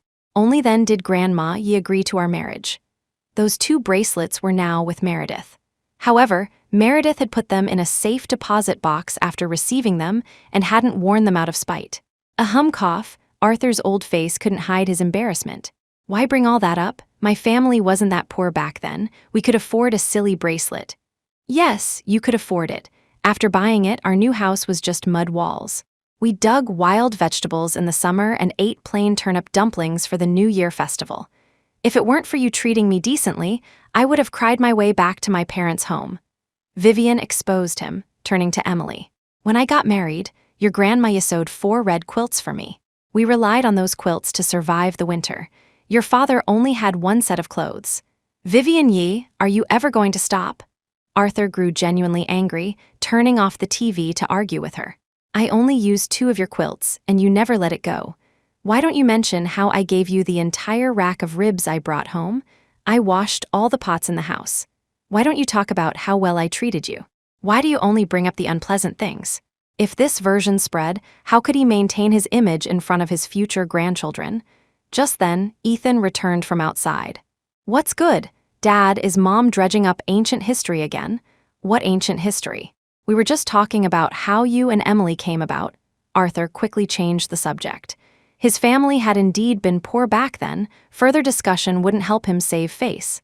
Ethan had the maid plate the desserts. He sat by the bed, took a sip from Meredith's water cup, caught his breath, and said, "I know. My name Ethan comes from Mom's surname Yi. Emily is named Emily because Grandma Alois took Grandpa Yi's surname and was called Aloysie. Vivian Yi, Aloysie the name spoke of a cultured family background. "Hey Mom," Ethan asked, "just curious, if you had had a 3rd child back then, what would you have named them?" "Elora, that name sounds terrible." "Elora." Meredith couldn't help but chuckle slightly. "Mind your own business, worry about what your future kids will be named. It's none of your concern what your mom and I would have done." Arthur defended his wife, retorting against Ethan. "Definitely not Elora," Ethan quipped cheekily. "Get lost, how dare you joke about your grandmother?" An apple came flying at him. Ethan caught it and offered it to Meredith. When Meredith didn't take it, Ethan took a bite himself. "Whatever the name," As long as they're safe and sound, I'm content, Vivian sighed, turning to Meredith. Telling you all this isn't about making excuses for Ethan. Meredith, I hope you understand that family legacy relies on the actions of its women. Right now, it's me, but sooner or later it will be passed into your hands. How far this family goes in the future, whether it thrives or declines, will depend on you to maintain it. I understand, Mom. I'll learn well from you in the future, Meredith replied. Vivian saying so much today indicated that, in her heart, there was no barrier between them. She was still teaching her, she knew. After dessert, Arthur and Vivian left with Emily, not wanting to disturb Meredith's rest. Meredith couldn't fight off her drowsiness any longer and lay down to rest. Ethan, sweaty from his trip outside, went to take a shower. When he came out, Meredith, who had been awake just moments before, was already fast asleep. He figured she must be exhausted after everything she'd been through today. He had requested the hospital replace the bed with a larger one. Ethan lay down beside Meredith. He reached out, wanting to brush her hair aside and look at those scars, but feared waking her, so he resisted and tried to sleep first. He had already given the surveillance footage to the psychologist. The conclusion was that he should pay more attention to Meredith. Her behavior might just be a habit, a fear of money developed from being poor for too long. For now, he would accompany her through the pregnancy. After some time, he needed to find a way to deal with Marcus's aunt and her family. While Meredith slept, the outside world was undergoing tumultuous changes. Popular actress Stella Warner, after being verbally dismissed by Yeong's general manager, was exposed for dating a married man. Yeong sued her for damaging the company's image and the general manager's reputation, demanding compensation for breach of contract. Simultaneously, Yeong presented evidence that the Warner surnamed general manager of their entertainment subsidiary had used his position to improperly secure advantages for his daughter, Stella Warner. They took him to court, requesting a ruling on his income over the past few years.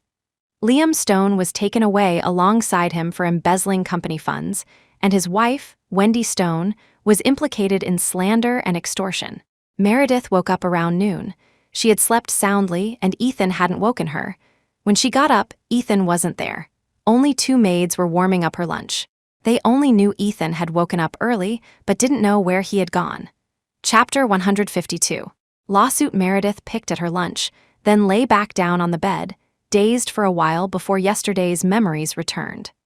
Remembering Vivian telling the story yesterday, Meredith picked up her phone to look at Ethan's social media post.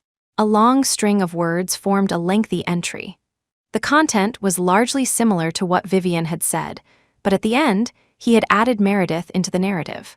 I always thought it was my mistake that caused the bracelet to be lost, and because of that, I hurt my wife's sincere heart. Now, having gone through so much, I understand that fate guided her into my world through the bracelet. Thank you for still being willing to give me the rest of my life to make up for the mistakes I made. The accompanying picture was a cute sheep with big, teary eyes holding a piece of paper that read, "Feed me meat." A herbivore asking for meat. Ethan had drawn this picture back when he was learning from her. At that time, Ethan was paying off his debt, and she managed their living expenses.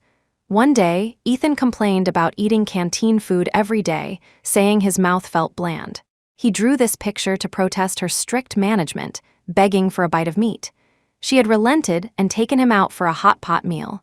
Her social media handle originated from this incident.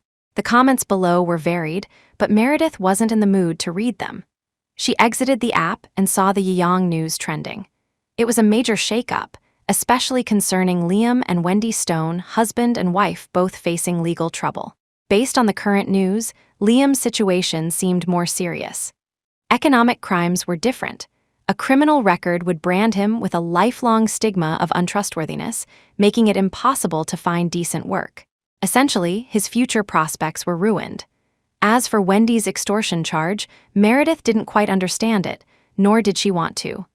Tabloid accounts were relentlessly insinuating things about Stella Warner's independent persona. Without Yeong's resources, all the dramas she had filmed had their investments withdrawn, causing heavy losses for the production crews. The online storm had been raging for days.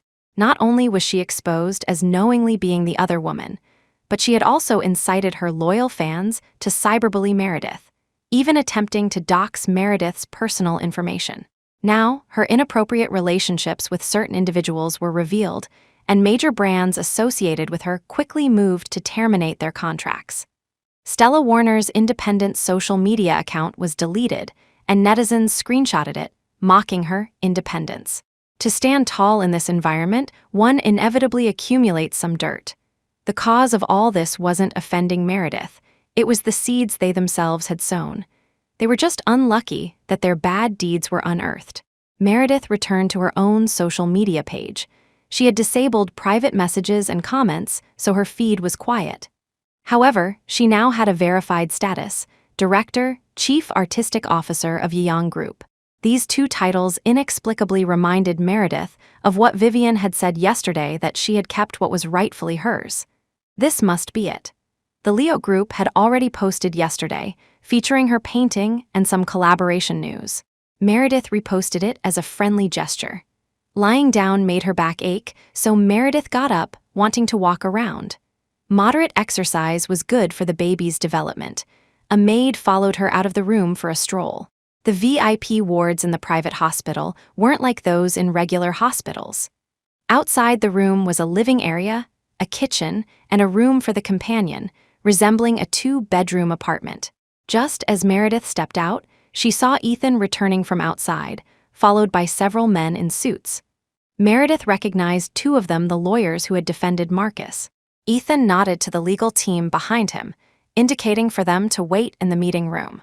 The lawyers nodded politely to Meredith and then left. Ethan came forward to support Meredith. "Awake, have you had lunch?" "Yes, I wanted to go for a walk," Meredith said. Her mood had just been calmed by Samuel's message, but seeing those 2 lawyers now only filled her with disgust. They had conspired to pry open Marcus's mouth, giving Ethan leverage to force her. "I'll go out with you later. Let's meet the lawyers first, come on." Ethan led Meredith towards the meeting room. The lawyers were already seated. Seeing Meredith arrive, they greeted her politely. "Good afternoon, Mrs. Young." Meredith nodded without speaking. The maid served tea and retreated back to the room. "Mr. Young, we've reviewed the surveillance footage. We can already prove that the person in it is not Mrs. Young. Based on the transfer records you provided, I believe a case for extortion is highly likely." Lawyer Huang presented the documents, analyzing. "We just need to know if Mrs. Young has any further demands, or what are your plans if the other party seeks a settlement?" Hearing this, Meredith knew they were talking about Wendy Stone's case. Meredith picked up the documents on the table. They detailed how special effects makeup could fool surveillance cameras, but not an experienced woman familiar with cosmetics. Wendy, knowing the person was impersonating Meredith, still insisted Meredith pushed her, causing a miscarriage, and demanded compensation of up to $2 million. The plaintiff's primary charge was extortion against Wendy. A pile of well-founded evidence left Meredith unable to find any flaws. Of course, this trap was orchestrated by Ethan. The evidence would certainly be thorough. "Have they caught the person who impersonated me?" Meredith asked deliberately. That kind of makeup was usually heavy. Removing it would make the person look completely different, making them hard to catch. "That's the police's job. Right now, we need to get justice for you," Ethan said, putting his arm around Meredith without reservation. "I said I'd get justice for you, and I meant it." Yes, after wronging her for so long, setting up a trap to lure Wendy, and then pushing her into an abyss from which she could never recover, wasn't that quite the act of venting anger? Meredith suddenly felt a chill. Could Ethan have set up Liam Stone the same way? Meredith didn't dare think too deeply. The group discussed how to proceed with the lawsuit. Ethan requested the lawyers handle everything. He and Meredith would not appear in court and would not accept any settlement. "If there are no objections, Mr. and Mrs. Young, please sign here." Having gathered the necessary information, the lawyer handed over the retainer agreement and related documents for Ethan and Meredith to sign. After signing, the lawyers left. Ethan changed into comfortable clothes and accompanied Meredith for a walk in the hospital's large garden. The garden had extensive greenery. Patients wore different gowns than those in the VIP section. Ethan supported Meredith, watching children play nearby.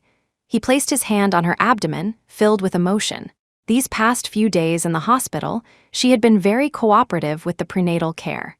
Her condition was good. The psychologist had conducted a basic assessment of Meredith and concluded that her behavior stemmed from her personality, coupled with significant stress, leading to some unusual actions. The psychologist recommended trying to keep the baby. Meredith had no blood relatives in the world. Having this child might improve her relationship with Ethan. As for the baby, with careful attention and following the current trend, a smooth birth should be possible. "Meredith, thank you," Ethan expressed his gratitude. This was all because she was willing to cooperate with the treatment. Everything was moving in a positive direction. Meredith didn't understand, nor did she ask. He had taken care of her these days. At night, the pain from his injuries made it hard to turn over, but he endured it silently, not wanting to disturb her. Compared to his previous boisterousness, he had matured considerably, learning to think of others. From now on, he wouldn't speak of redemption or repentance. He would prove through actions that he truly loved only her. Meredith noticed a little boy ahead, sitting in the grass, engrossed in a book, oblivious to everything around him. Just 8 years old, wearing a white shirt and a bow tie, reading a medical book, wasn't he quite precocious? Meredith found it amusing and walked over to him. The little boy was close, so Ethan didn't follow, watching them from a bench. Meredith took a lollipop from her pocket and offered it to him. "Why aren't you playing?" The little boy looked up, glanced at her, and smiled. "Hello, Auntie. You're pregnant, ma'am. It's best not to bend over while talking. I'll stand up to answer your question, or you can sit down and rest." Closing his book, the little boy stood up to speak with Meredith, accepting the lollipop she offered and thanking her. Such a polite child, Meredith liked him instantly. "How did you know I was pregnant?" She wasn't showing that obviously yet. "Because my mother is Dr. Joanna Song, the OB-GYN Mr. Young specifically invited to treat you," the boy said. "Auntie, my name is Simon Song." Ethan overheard and walked over to Meredith's side, explaining, "The eldest son of the main branch of the Song family from the capital. He's here with his mother to learn this time. Merchants like the Youngs, politicians like the Joes, officials like Officer Astor, and the miraculous doctors of the Song medical family." The Song family was a renowned medical dynasty. Meredith had heard of them, but hadn't expected Ethan to secure their services.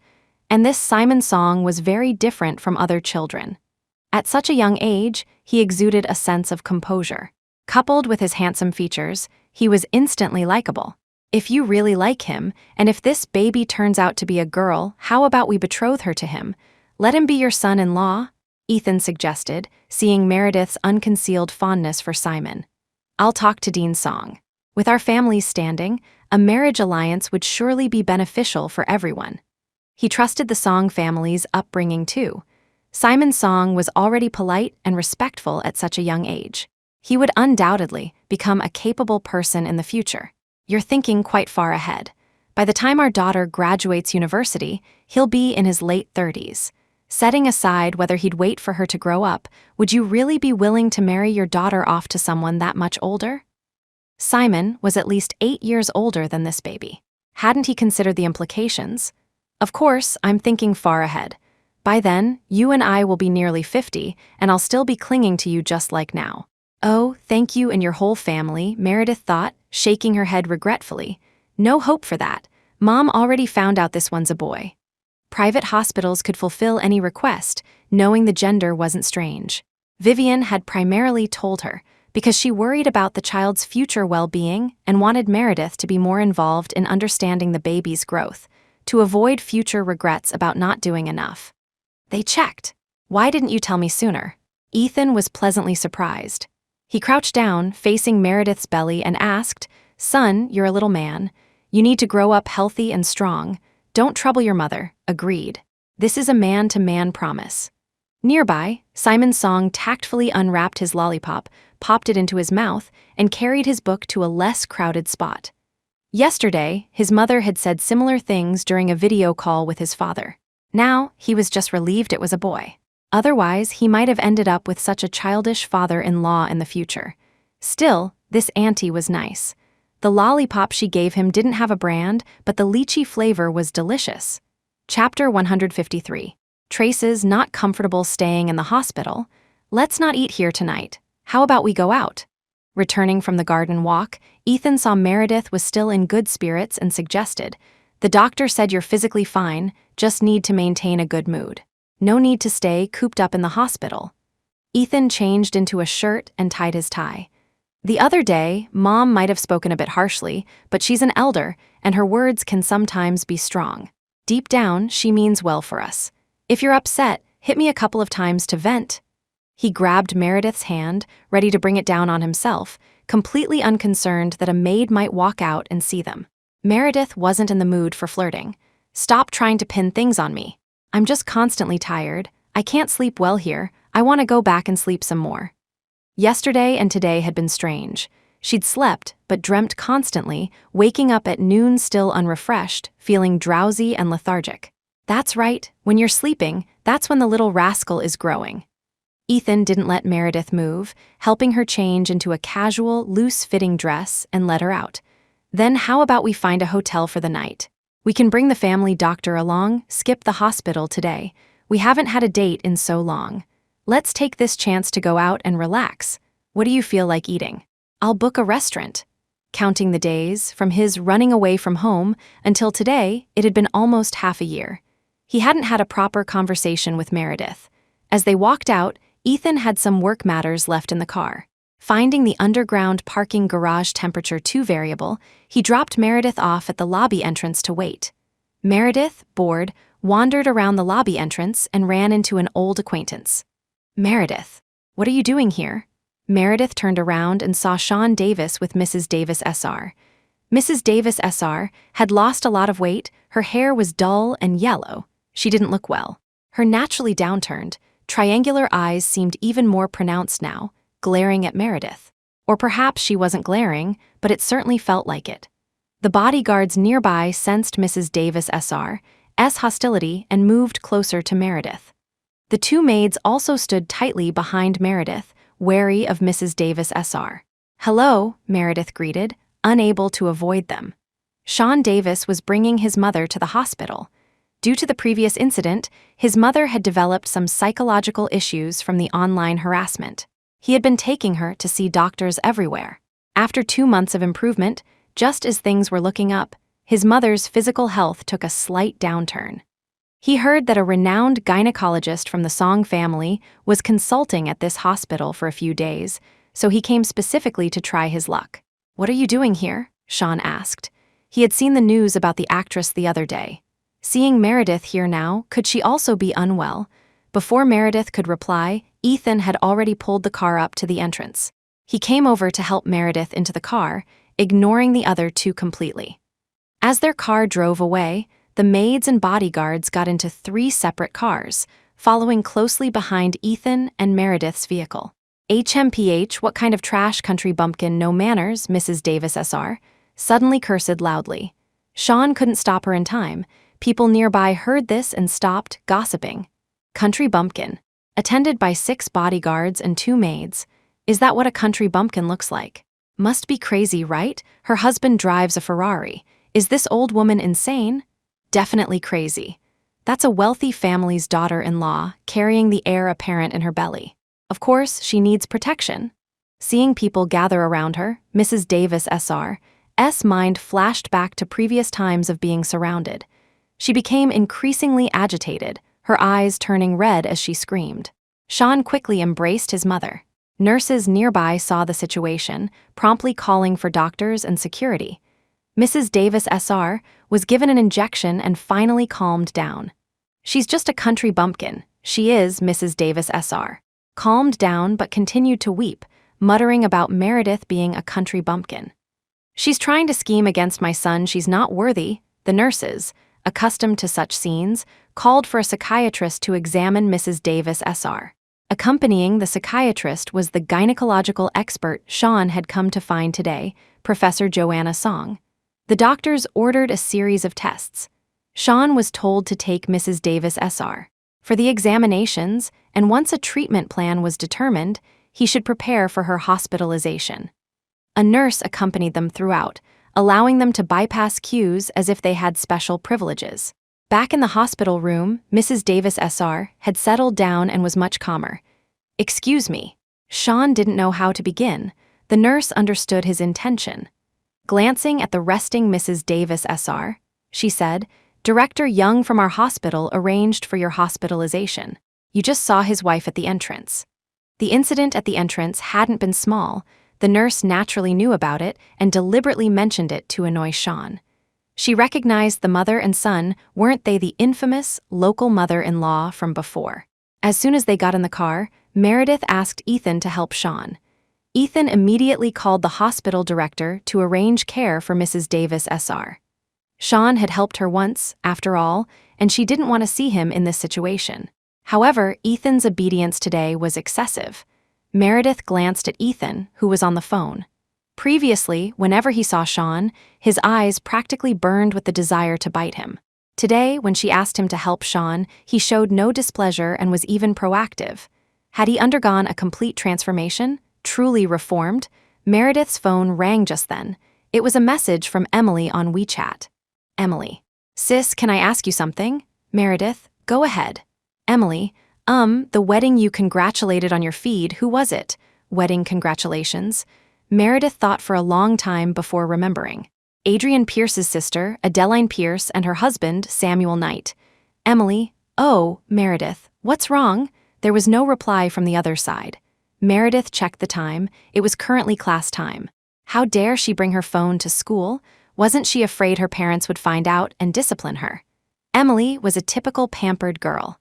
Arthur and Vivian were lenient with her both emotionally and materially. Just looking at how Ethan gave Emily allowance in the thousands showed that Emily was the cherished princess of the family. However, her education was strictly managed. She wasn't allowed to associate with dubious people. Whenever the school implemented new policies, Arthur and Vivian were always fully supportive and cooperative. Regarding celebrities, while Arthur and Vivian didn't forbid Emily from being a fan, they firmly prohibited her from meeting them in real life. For her to risk exposing herself today to ask a question, something must be up. "Meredith, what happened? I won't tell your brother." After a long pause, the reply came, "I don't know how to say it. Scarlett Sutton and I were scrolling through social media, looking at gossip, and then we saw your post. That big bro P's brother-in-law, he's Scarlett's ex-boyfriend." Life's events were just that dramatic, or rather, melodramatic.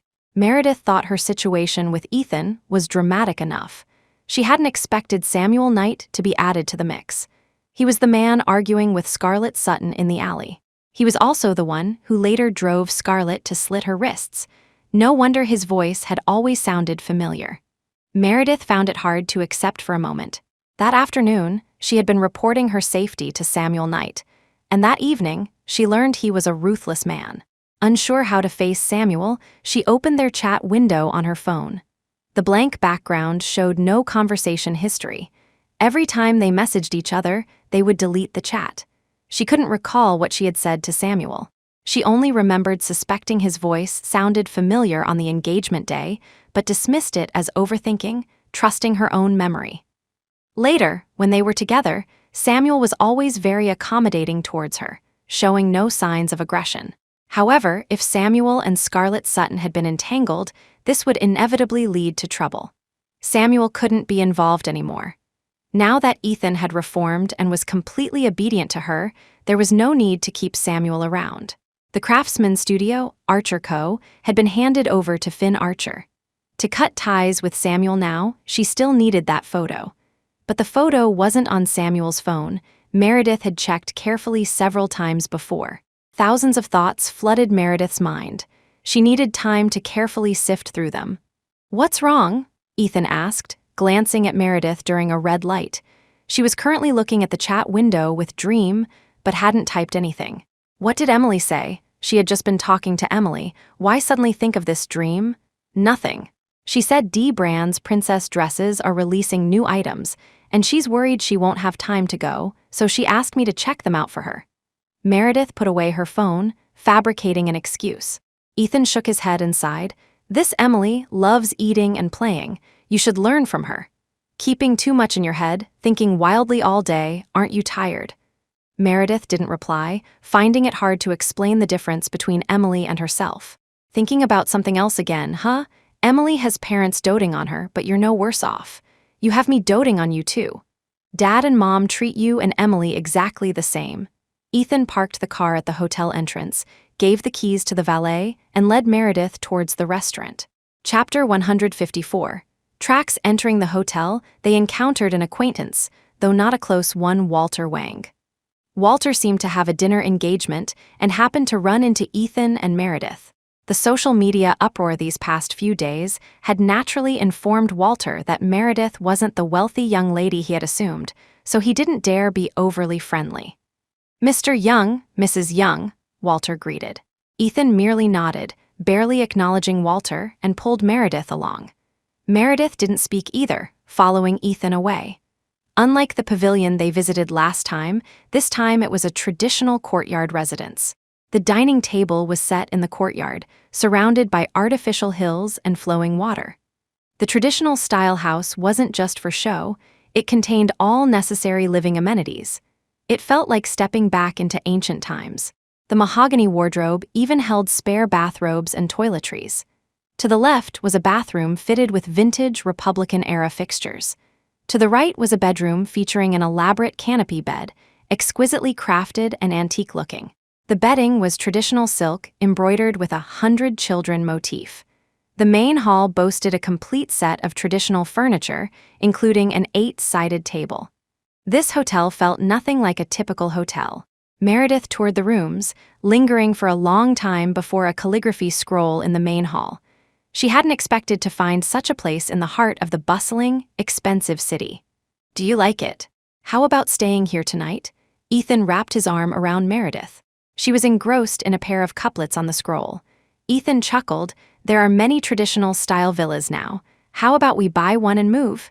He knew she genuinely liked these things. He also knew she didn't care for him as a person now, only money could please her.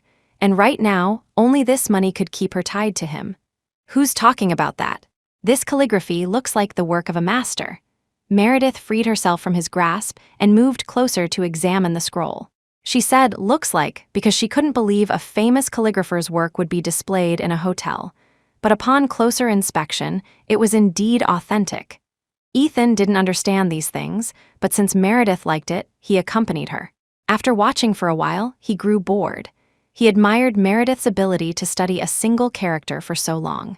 Food was being served outside. Seeing that Meredith wouldn't be finished anytime soon, Ethan brought her a glass of juice. "Did Emily mention when the clothes are coming out? I'll go with you then and buy a few extra pieces. Or maybe have them bring the collection to our house? You pick first, then we'll send some over to Emily," Ethan suggested. He knew Emily's shopping power all too well. Every spring, when new collections arrived, the maids threw out boxes of her previous season's clothes. In contrast, Meredith had once dieted because a t-shirt from 2 years prior no longer fit. Her jeans were worn until they were made into shorts and worn again. Thinking about this, Ethan felt suffocated. No matter the excuses, he had ultimately failed her. Meredith shook her head. "I'm not interested in that." "Meredith, just think of it as reducing my guilt. Don't draw such clear lines between us." Ethan's guilt was palpable. He held Meredith close. "We're husband and wife. I should stand in front of you, protect you. I'm willing to do anything you ask." He didn't forget to add, "except divorce." Ethan, overcome with emotion, let his hands wander. Meredith happened to raise her arms and wrap them around his neck, giving Ethan the mistaken impression that she was willing. "Ethan," Meredith called his name. He was lost in the moment. "If you disturb me again, get lost." She pinched the flesh at the nape of his neck and pulled back sharply. The pain instantly sobered Ethan. He retreated 2 steps, not daring to bother her further. His mother's lesson a few days ago had ostensibly smoothed over their conflict, but deep down, Meredith hadn't forgiven him so easily. After all these years together, he understood Meredith best. A woman who would rather sleep on the streets than take shortcuts by selling her youth wouldn't yield so easily. "Meredith, can I borrow your phone?" Ethan spoke up. Meredith didn't think much of it and took it out of her pocket for him. Ethan took the phone and sat down in a nearby traditional armchair.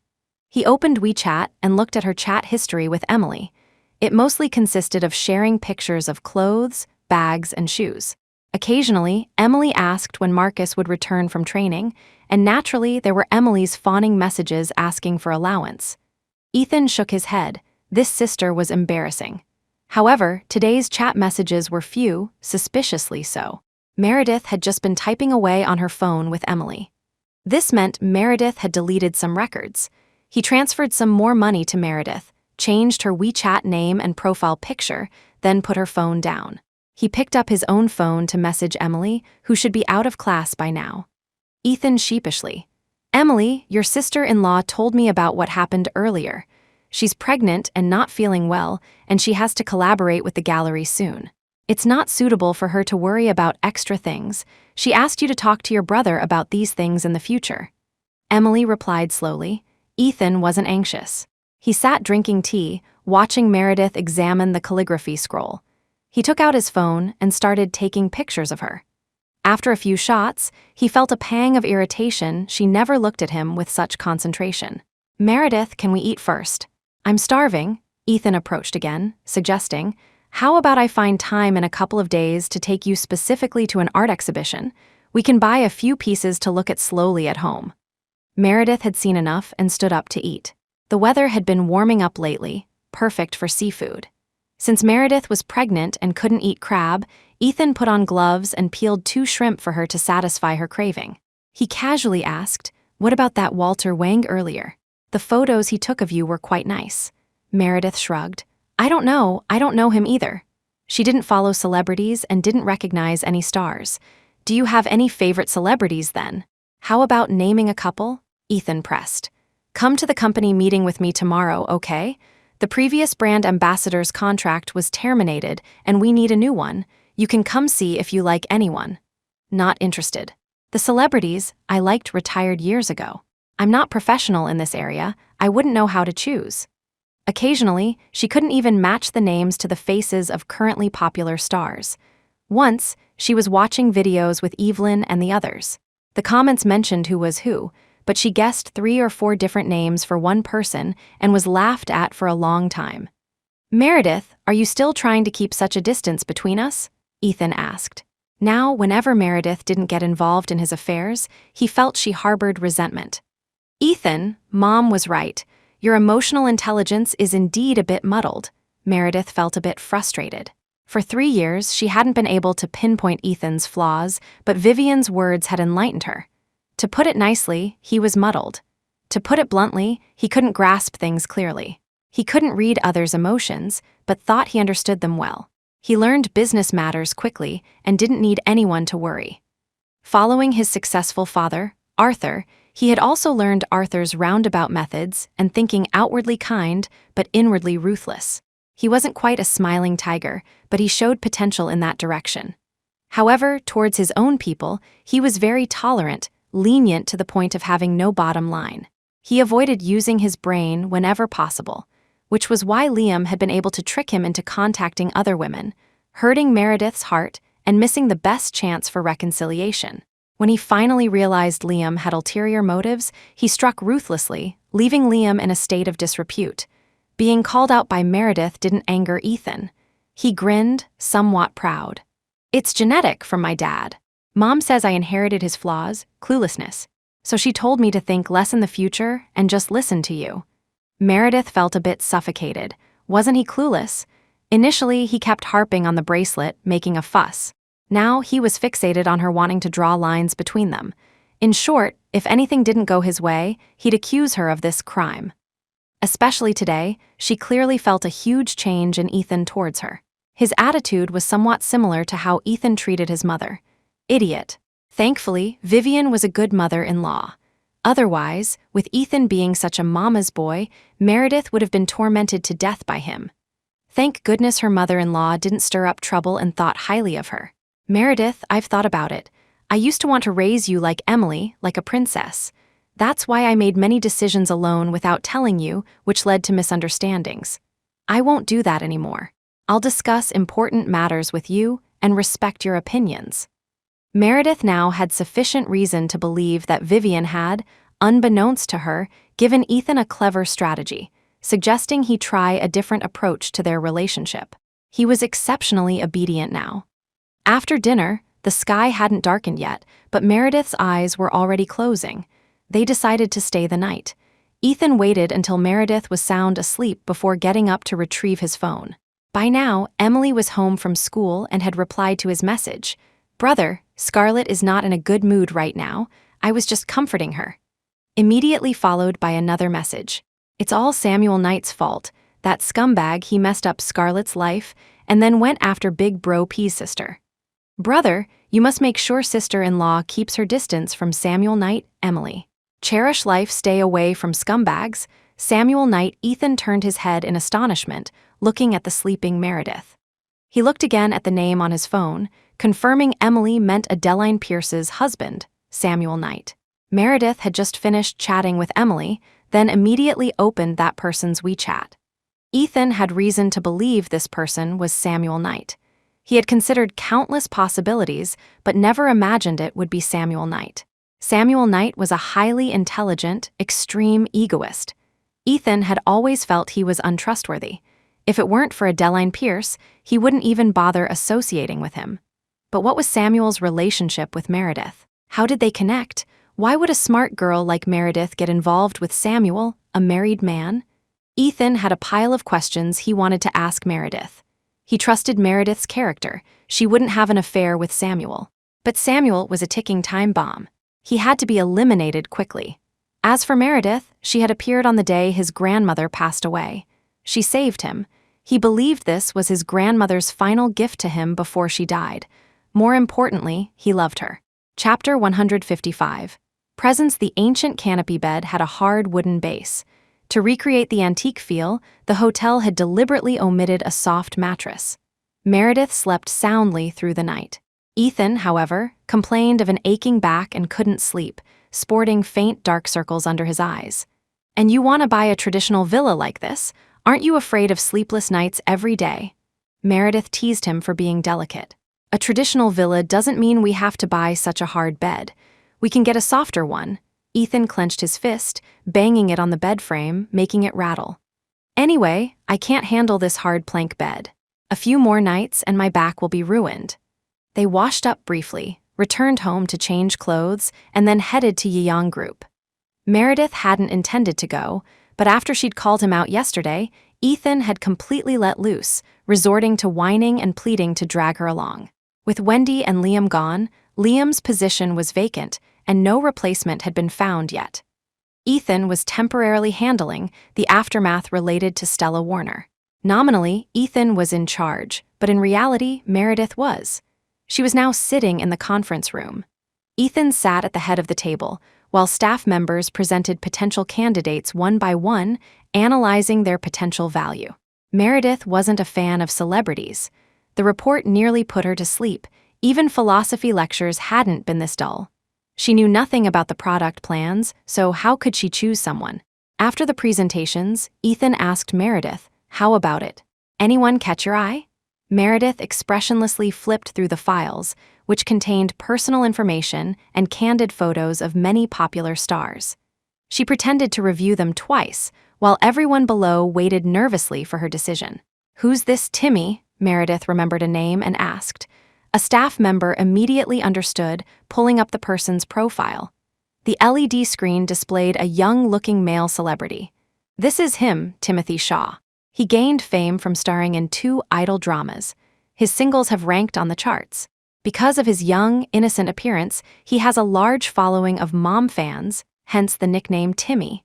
He's also one of the representative figures of the new generation's Little Milk Dog type, with many older sister fans. He's quite suitable for endorsing our fashion lines."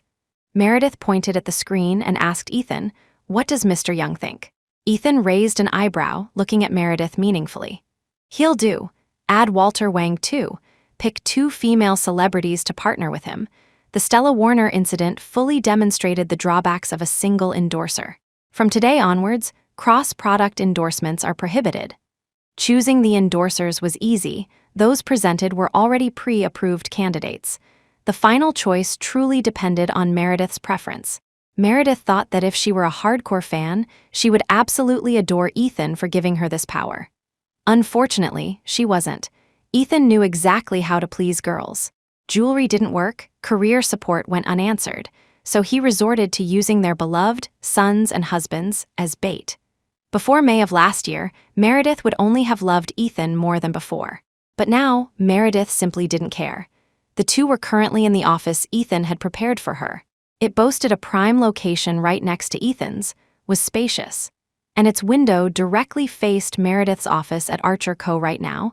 Ethan wasn't in the mood to ask Meredith if she liked the decor. He was consumed by jealousy. So you like that type? Little milk dog, more like a pretty boy if you ask me. Older than him, yet called a little milk dog, a 30-year-old cub. Emily likes him. Since you all forbid her from chasing stars, she only talks to me about these things. Now that I have the chance, I chose him, Meredith explained helplessly, taking out her phone to let him hear Emily's shriek. Sis, you're my savior, tell Timmy that mommy loves him. Ever since Emily knew Timothy Shaw had been chosen, her heartfelt thanks pierced eardrums and struck the soul. That's still not okay. Emily can look, but you can't look at him, including Walter Wang, Ethan whined, pressing Meredith against the edge of the desk. I'm much better than him. Meredith was speechless. He's a professional, has an 8-pack, you should work on your little belly first. As she spoke, she deliberately patted Ethan's stomach. His current leaning posture allowed her to pinch a bit of flesh. Actually, Ethan didn't have a belly. It was just that business dinners and drinking had made the muscles around his waist softer when he bent over. He had an average build. His height made him look neither fat nor thin. Compared to male celebrities who meticulously maintained their figures daily, he certainly wasn't on the same level. But Ethan's net worth added a significant buff, leaving those male celebrities miles behind. He was top tier among the second-generation rich top family background, above average looks and physique. He stood out in any crowd. If he were to go and sculpt an 8-pack, male celebrities would have no chance. He has an 8-pack at 30, Mr. Young, when you're 30, just try not to get dragged by me for a high cholesterol check. Drinking and socializing, sometimes returning home barely conscious. If this continued, dietary restrictions weren't far off. You dislike me? Ethan asked. Should I go get an 8-pack too? He did work out occasionally, focusing mainly on exercise rather than sculpting a specific physique. He didn't have the time or inclination for that kind of effort. His status meant women would throw themselves at him even if he were overweight. Maintaining his current physique was mainly to avoid Meredith disliking his flab and dragging him for health checks. No need. I just like this soft feeling, Meredith refused, squeezing his abdomen twice. But if your belt loosens another notch, I really will drag you for a health screening. Since their marriage, it had already loosened 2 notches. A young man, soon approaching middle age, let his body age naturally. Being too outstanding attracted a swarm of Stella Warners, causing her unnecessary trouble. Really? Does my wife really like it? No need for me to work out? Ethan was flattered. He controlled his strength, deliberately pressing his abdomen forward, causing Meredith's back to nearly lie flat on the desk. She pushed him up forcefully. Go to work. Otherwise, I won't like you even if you become Mr. Universe. All right, as you command. Ethan stood up straight, adjusted his clothes, blew Meredith a kiss before leaving. Wander around. If you need anything, find me. If you don't want to see someone, call security. Yang was now full of his own people. Maids and bodyguards weren't needed inside. Rest if you get tired walking. Don't tire out my son while he's growing, he added, leaving the office with lingering glances, heading back next door. Meredith thought he was making a fuss. With Wendy and Liam gone, who else in this company would she not want to see? Was she really that picky? Soon, Meredith understood Ethan's meaning. A middle-aged woman rushed in from somewhere and intercepted Meredith in the downstairs garden. Meredith didn't recognize the woman, but the woman seized a gap and grabbed Meredith tightly. Her words were a mix of pleading and demanding, urging Meredith to withdraw the lawsuit. Meredith guessed she must be Wendy's mother. The woman looked somewhat disheveled, but her skin was good, suggesting regular upkeep, likely neglected due to recent events. Her appearance was worlds apart from Mrs. Davis S.R.'s, yet they shared the same dead-set attitude. Meredith tried to pull her hand away, but was held fast by Mrs. Croft. Young lady, please, consider this old woman begging you. Whatever money my daughter swindled from you, we'll sell everything we own to pay you back. Just don't sue her, please, Mrs. Croft's long fingernails, identical to Mrs. Davis S.R.'s, dug painfully into Meredith's flesh. "Look at me, an old woman like me, begging you. You're such a kind girl, you must understand a mother's heart. Auntie only has this one daughter. If something happens to her, Auntie has no hope left for the rest of her life." Meredith stood motionless, waiting for security to arrive. Apart from the slight pain in her arm, she felt nothing. Her mind was even calculating how to make Ethan more miserable. Since divorce seemed unlikely now, spending a lifetime with someone like Ethan was unsettling. She needed to either elevate herself or bring him down. Meredith chose the latter. Elevating herself took time. Bringing Ethan down was easier. Anyway, she didn't care. As long as her husband didn't cause her trouble, his appearance didn't matter. She didn't care for a husband. Maybe later, once she secured her and the child's shares and had a say in Yiyang, she could develop a new project abroad and dispatch him there. As long as he didn't father any more children, she wouldn't care if he spent his time drinking and womanizing. Property, a child, no husband. The thought was somewhat appealing. Chapter 156, pleading Mrs. Croft saw Meredith's lack of reaction and inwardly cursed the girl's composure. After a few more forceful pleas, Mrs. Croft realized the girl was daydreaming. This realization embarrassed Mrs. Croft. Her grip on Meredith's hand loosened slightly. Meredith seized the moment, quickly withdrawing her hand and stepping back. "Young lady, Auntie begs you, please let my daughter go. You'll have children one day too. Eventually, you'll understand a mother's heart. I can't just watch my daughter go to jail," Mrs. Croft cried pitifully, attempting to step forward again, but Meredith dodged her. Her arm bore crescent-shaped marks from Mrs. Croft's press on nails. 2 spots were slightly scraped. Annoyed, Meredith cut Mrs. Croft off. "What does her going to jail have to do with me? I'm the one who was slandered and extorted. You come here calling yourself auntie. What kind of auntie are you to me?" She was sick of these people pulling rank, acting entitled, acting like she owed them something. "How can you talk like that, young lady? Didn't your mother teach you to respect your elders?" Mrs. Croft's face flushed, pointing accusatorily at Meredith. "My mother didn't teach me to respect elders, but you certainly didn't teach your daughter how to be a decent human being. Wendy Stone has insulted me more than once. If you, as her mother, had effectively stopped her even once, would she have the audacity to run her mouth off based on some residency status until now?" Meredith hated it when people brought family into it. If you wanted to talk family, she'd give you an earful. Meredith didn't hold back, retorting sharply, "When your daughter looked down on others, what were you doing? Now that things have gone sour, you want to play the elder card with me. I bet you were quite proud back then, thinking your daughter could control the general manager's wife, right? There was no one else around. She didn't need to pretend to be aggrieved anymore." Meredith mocked Mrs. Croft. "My elders are sitting in this building right now, directing empires. Do you have that kind of ability? My mother taught me from a young age, judge the piglet by the sow. If a mother doesn't teach her child right from wrong, don't blame others for teaching her a lesson. How dare you curse people? You're going to have a child too. Are you going to teach your child to be ill-mannered like this?" Mrs. Croft was thoroughly embarrassed.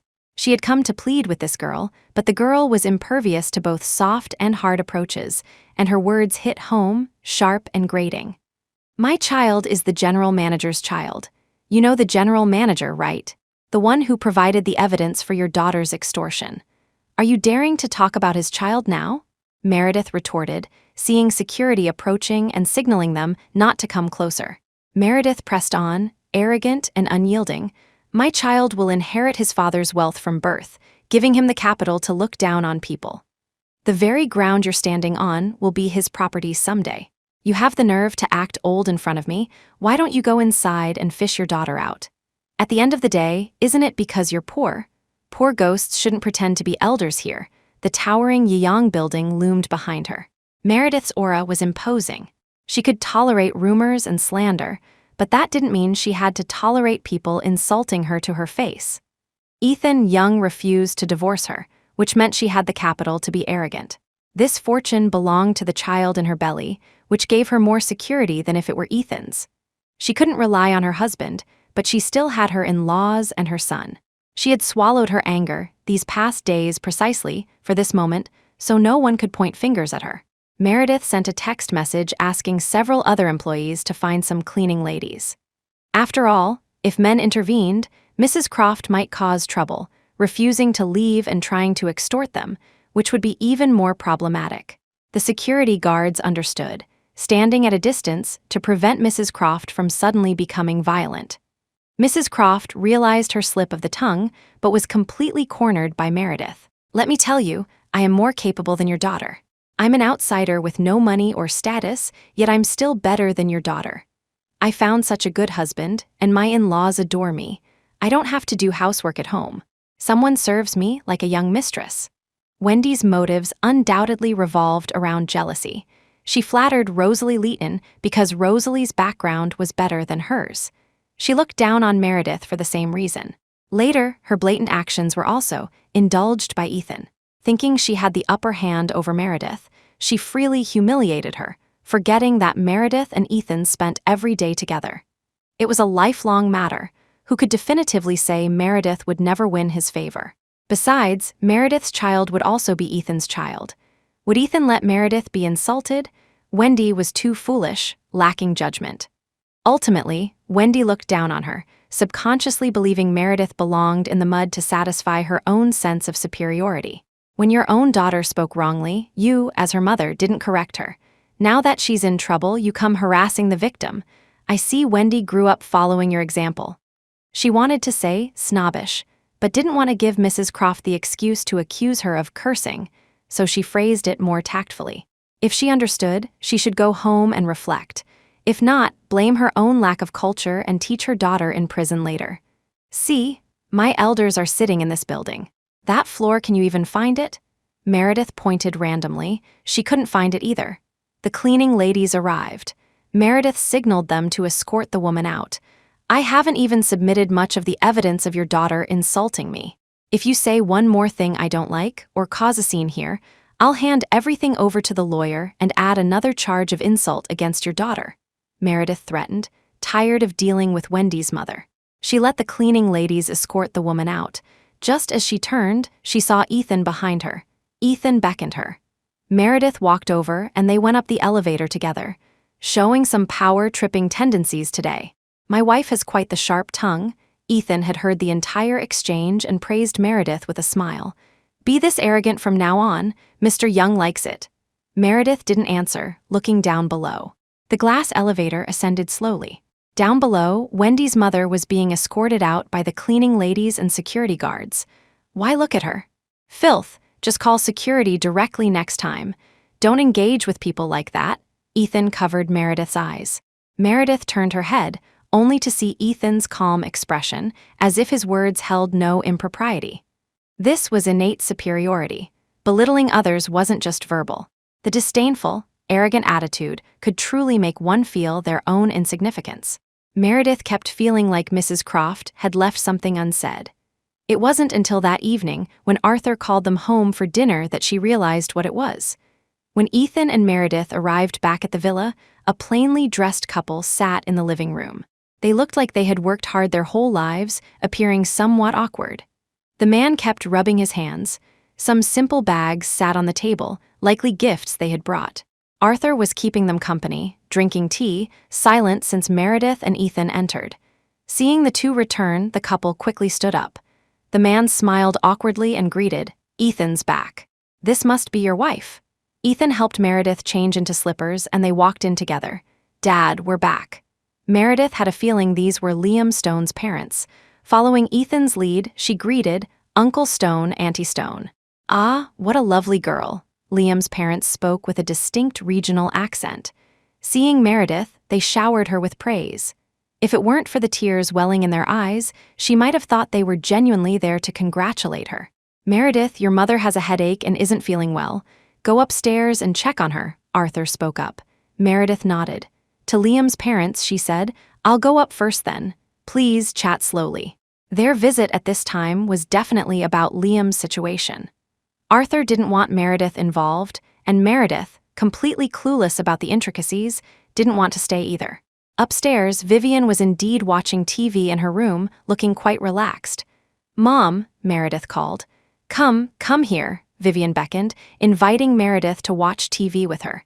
What's happening downstairs is their business, the men's. Don't worry about it, let's watch TV. Okay, Meredith agreed. The show was an idle drama, a pairing of handsome men and beautiful women. Aside from the questionable IQs, it was watchable without much thought. However, Vivian seemed quite critical, constantly picking faults. The props were fake here, the plot logic was flawed there. Sometimes, Vivian's commentary was more entertaining than the show itself. For instance, the trope of a domineering CEO falling for a clumsy, ordinary girl. Vivian found it shameful, not necessarily because of class differences, but because kindness and innocence weren't inherently praiseworthy qualities. A CEO with that level of intelligence would go bankrupt sooner or later. Meredith didn't dare argue, but Emily loved these kinds of stories. And in her opinion, Ethan was even worse than the CEO in the drama. At least the drama CEO would die for the female lead. But Ethan, only when it came to hurting people's feelings, was he very much like a domineering CEO. Chapter 157, Soft Spot. I heard you went to the company today and appointed the brand. Sufficient complaints, Vivian asked. Meredith nodded. Yes, a relatively popular young newcomer. She then brought up Timothy Shaw and Walter Wang's dramas on the TV for Vivian to see what they looked like. Not bad looking, definitely the type Emily likes. You really went to great lengths for her, but when you appointed this person, Ethan didn't throw a fit, Vivian concluded, finding it amusing. In the past, your father wouldn't even let me get involved in these company matters. He insisted on finding a female celebrity, saying male celebrities were too calculating, afraid they'd have ulterior motives. Coincidentally, old Warner's daughter was doing this, and old Warner came asking for a favor, so she became the long-term ambassador. They haven't changed her in years. This, Meredith roughly understood Vivian's meaning. Stella Warner wasn't appointed by Ethan, nor did she have any connection with him. It was Arthur, out of nostalgia and old ties, who had smoothed the path for Stella Warner. Meredith, Emily is a simple-minded child. I have no objection to her chasing stars, but you are her sister-in-law, you understand the dangers of the human heart better than she does. In the future, she'll need you to look out for her more. Vivian turned off the TV. Ethan has always indulged her, giving her whatever she wants. I don't think that's good. You need to play the bad guy sometimes, make Ethan stop spoiling Emily so much, otherwise, her own path forward will be difficult. Ethan knows what he's doing. I'll keep an eye on Emily's life too, Mom, Meredith replied. A girl raised in material comfort, doted on by her parents and spoiled by her brother, would inevitably encounter bad people and suffer from poor judgment when she entered society. Vivian nodded with satisfaction. She was quite pleased with this daughter-in-law. At least she was smart and could understand her intentions. At the same time, she was very tolerant towards Emily. Vivian had never liked girls from small families, not because she looked down on their origins, but because many girls from such backgrounds felt materially deprived and always suspected their sister-in-law would snatch family resources. Therefore, deep down, they felt the sister-in-law was redundant, often showing bias in their interactions, making them unsuitable for handling major affairs. The other day I ran into your Uncle Sutton. He mentioned he's very satisfied with Marcus, wants him to study more, and then join him after graduation. Since Meredith looked after Emily, Vivian naturally had to look after Marcus. She understood the importance of reciprocating kindness. General Sutton was Scarlett's father, a high-ranking official. Encouraging more study was his way of hinting Marcus should aim for higher qualifications. Meredith nodded, I'll tell him. With his support, Marcus's future looked bright. Vivian was pleased. I heard Wendy Stone's mother went to the company today? Yes, I don't know how she slipped in. She cornered me in the garden, threw a tantrum, and I had her removed. Meredith wasn't surprised Vivian knew about Mrs. Croft's visit and recounted the situation truthfully, without hiding or exaggerating. The heart of a parent, Vivian sighed. These people are both hateful and pitiful. Comparing oneself to others must have limits. But they only compare their strengths, seize upon any perceived weakness in others, and wish they could crush them. Sooner or later, someone will push back, simple-minded yet self-important. Meredith listened quietly as Vivian got to the main point. Downstairs are Liam Stone's parents. Ethan's grandmother passed away early, and his grandfather's health was always poor. Besides, a rough old man couldn't care for a baby. After Ethan was born, I left him with his Grandma Alois. Grandma Alois loved staying in that small place, and her health wasn't good either. I thought having a child around would give her something to focus on.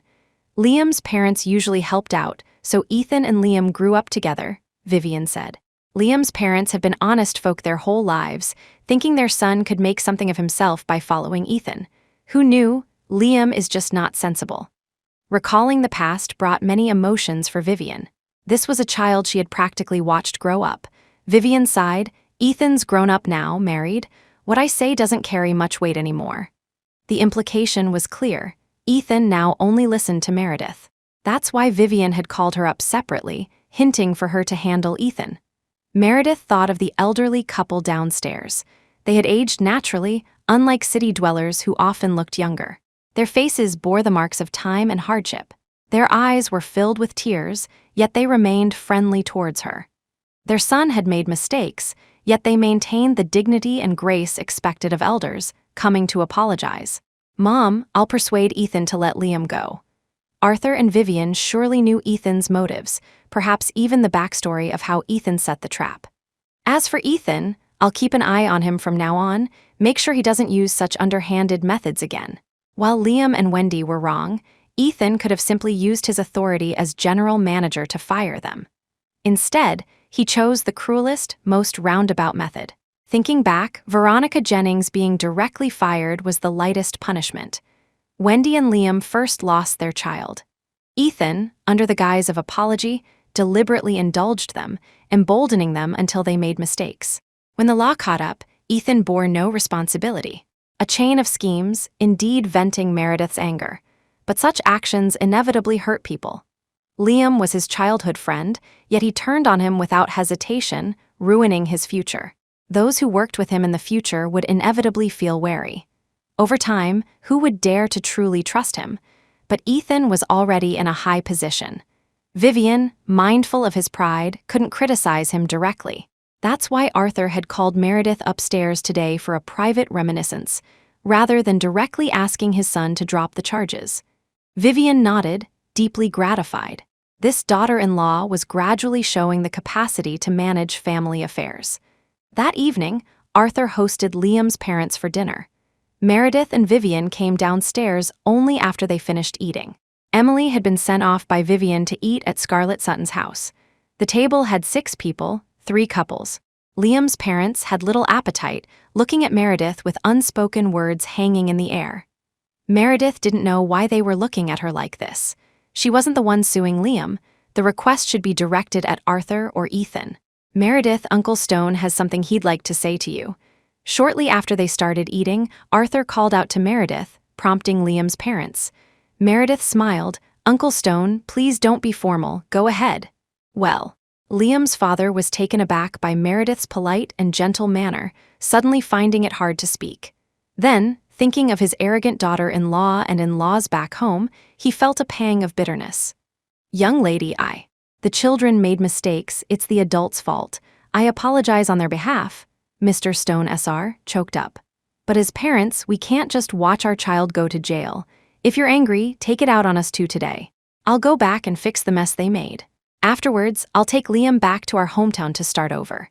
Please, give these 2 children another chance, won't you?" Meredith suddenly realized what was odd about her morning encounter with Wendy's mother. Both sets of parents essentially said the same thing, but the difference lay in Mrs. Croft only mentioning Wendy, while Liam's parents included their daughter-in-law in the apology. More importantly, the well-off Mrs. Croft kept emphasizing selling everything, while the rural Mr. Stone SR only spoke of compensation without dwelling on his own difficulties. Selfishness revealed in times of crisis, thinking only of one's own child. Mrs. Stone SR, not eloquent, couldn't speak much, anxiously looking at Meredith, her eyes filled with unspoken pleas. The young family had pushed all the decision-making onto Meredith. Ethan remained silent, but the look in his eyes already indicated that everything depended on Meredith's decision. "I'll make the boy apologize to you. Later Mr. Stone SR choked again, unable to speak clearly. I'll keep an eye on the boy, he won't appear before you again. It's my fault. Yes, just consider that we old folks only have this one son. Give him a chance, Mrs. Stone SR. Anxiously interjected, her thick regional accent unable to hide her concern for her son. This child is just hopeless. We too work the land to send him to school. Now, if he goes to jail, we won't even have anyone to care for us in our old age. Mr. Stone SR wiped his tears with an old handkerchief. On his dark, weathered face, tears fell from his eyes but were absorbed by wrinkles before reaching his chin. Rural people relied entirely on their sons for elder care, unlike Mrs. Croft, who had a pension and lived in a city with better infrastructure. Meredith had experienced poverty. Her own grandmother was a typical rural woman, working in the fields as long as she had strength to ensure they had an income. Her departure had been swift, without much suffering. But Meredith had gone through middle and high school alone, relying on small amounts of money from her father and uncle. Sometimes it was just tens, at most $100. Liam's parents softened Meredith's heart. Chapter 158, Ruler, however, letting Liam go meant letting Wendy go too.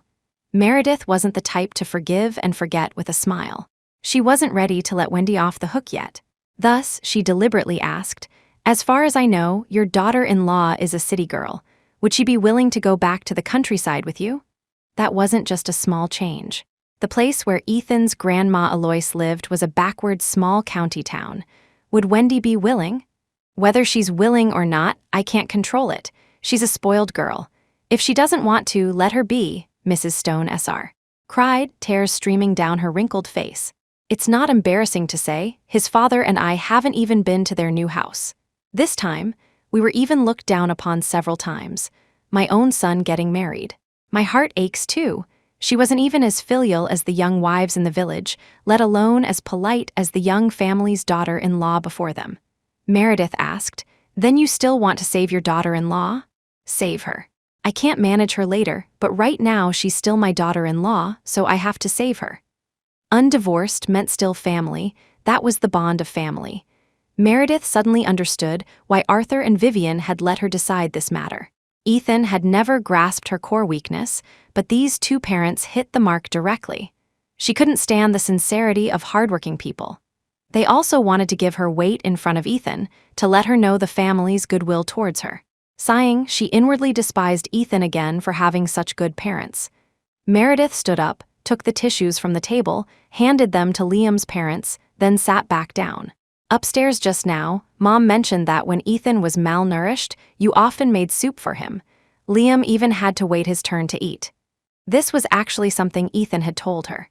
Once, when drinking soup she made, he mentioned a childhood friend whose mother treated him exceptionally well, like her own son. At the time, Meredith thought the mother was just trying to curry favor with the wealthy Ethan, that clueless fool.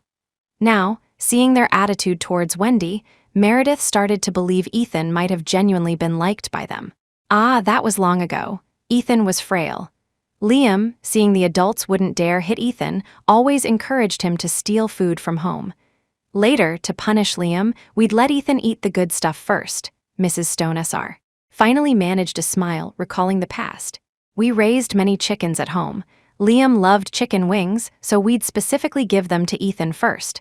By the end of the year, not a single chicken was sold. Those two ate them all. Arthur poured Mr. Stone SR a glass of wine and said to Meredith, "When your mother and I went back to the countryside, he'd get a beating from your mother every year for the money he owed people for stolen food." Meredith looked at Ethan beside her, peeling shrimp, a clueless fool and a glut as a child. Just then, Ethan handed her a shrimp, grinning foolishly. The landlord's silly son. Meredith felt a wave of goosebumps and changed the subject. Ethan also mentioned there's a small temple behind the village with a strong following. Yes, when they were little, a group of kids would go up the mountain in spring to dig wild vegetables. Sometimes, when extremely hungry, they'd run to the temple for food. They could even get a protective amulet on their way back. Meredith listened quietly. The atmosphere at the table eased somewhat, but the adults still had Liam's matter weighing on their minds. They spoke with a trace of apprehension, afraid of upsetting Meredith. "I don't care much for wild vegetables. I ate plenty as a child." Meredith picked up the shrimp and ate it, then stood up and took the wine pot from the table. Ethan quickly took it from her, urging her to sit down and not move around while he filled the glasses for the two elders. Meredith watched the two men toast and drink. "Dad, let Liam go back and get a protective amulet for our eldest grandson. How about that?" This sentence effectively signaled her agreement to let the two go. Mr. Stone Sr. heard this and secretly wiped away tears. Mrs. Stone Sr. nodded repeatedly, saying she would definitely tell Liam to go piously seek one upon returning. Meredith didn't care about their gratitude. Her empathy had long been exhausted. She acted based on her own feelings. A moment ago, Wendy's mother disgusted her, so she could add charges and threaten her to leave. Now, Liam's parents moved her, so she let him go. More importantly, Arthur and Vivian hoped she would let them go. It seemed Samuel's actions of undermining Ethan behind his back had worked. Now was the time for her to demonstrate her sensibility, not letting Vivian's earlier hints upstairs go to waste. Every grievance has its source, every debt its debtor. This matter ultimately stemmed from Ethan's problems. Liam's mistake was thinking he was important, ultimately daring to embezzle public funds. As for Wendy, hopefully, she would learn her lesson and be grateful for the past kindness of Liam's parents. Liam's parents didn't stay long after dinner. They declined Arthur's offer of a driver and supported each other back to the guest house they were renting. Meredith watched their retreating figures, feeling quite emotional. Their son earned millions a year. While perhaps not top tier in Shanghai, even a tiny fraction of that could improve his parents' lives. Yet, his parents lived incredibly frugally. Wendy wore clothes costing tens of thousands, equivalent to his parents' annual income. It seemed Liam's extravagance was reserved only for Wendy. Back home, Arthur and Vivian had already gone upstairs to rest. Meredith also went upstairs to shower. "Meredith, Mom stewed some bird's nest soup with collagen. I'll bring it up for you." After her shower, Ethan came up, put down the small bowl, and came over to hug her. Since the near-fatal mistake before the new year, he hadn't held her peacefully like this for a long time. "My wife is truly beautiful and kind-hearted, tolerant and generous. I love you to death," Ethan exclaimed, flattering Meredith. Meredith didn't buy it. She twisted the flesh on his arm, pulling him away. After being together for so long, she knew exactly what pained him most. "Cut the act. This whole mess ultimately started because of your antics. When you were out philandering, Liam wasn't even around." Meredith switched to pinching Ethan's ear, dragging him towards the bathroom. "Do you think I'm as foolish as you? Liam gave you bad advice, but he first suggested you break up with me before suggesting you pursue others." Smack, a ruler hit Ethan's back. Vivian had given her this ruler just now, supposedly used to discipline Ethan when he misbehaved in the past. Meredith's other hand, with sharp, thin fingernails, pinched the skin on Ethan's back and twisted hard. In that moment, she resembled a vengeful matron, the twisting making Ethan yelp. "Meredith, be careful, don't get worked up hitting me. You were greedy yourself. Stop pinning the blame on others and Wendy too. You deliberately set her up. Let her get so inflated she lost all sense now. She left 3 nail marks on me, let me tell you. Triple the punishment." Wendy's mother had left 3 nail marks on her hand, one even bruised. She still had a belly full of anger with nowhere to vent, and he dared to walk right into her line of fire. "Ouch, ouch, ouch, I won't do it again. I promise I won't," Ethan cried out. Meredith truly couldn't believe this idiot in front of her could endure plotting against someone for so long. His malicious mind needed serious correction, so her actions became even harsher. Meredith assumed the bathroom was at the far end, so a little noise wouldn't matter, and no one would hear. But the bathroom window was open, and just then, Emily returned from outside. Hearing the commotion, she immediately dropped her backpack and ran upstairs to the 3rd floor. "Dad, Mom, my sister-in-law is beating my brother," Emily burst in, jumping onto the bed between Arthur and Vivian, hugging Vivian excitedly. "I heard him apologizing to sister-in-law, saying he won't do it again." Ah. The counter-attack moment she had anticipated for so long had finally arrived. Her sister-in-law, Meredith, was finally standing up for herself. Cough. Arthur coughed, speaking coldly. "Emily, how old are you? Don't you know to knock before entering?" Luckily, he was just talking to his wife. If Emily had walked in on something inappropriate, how could he explain?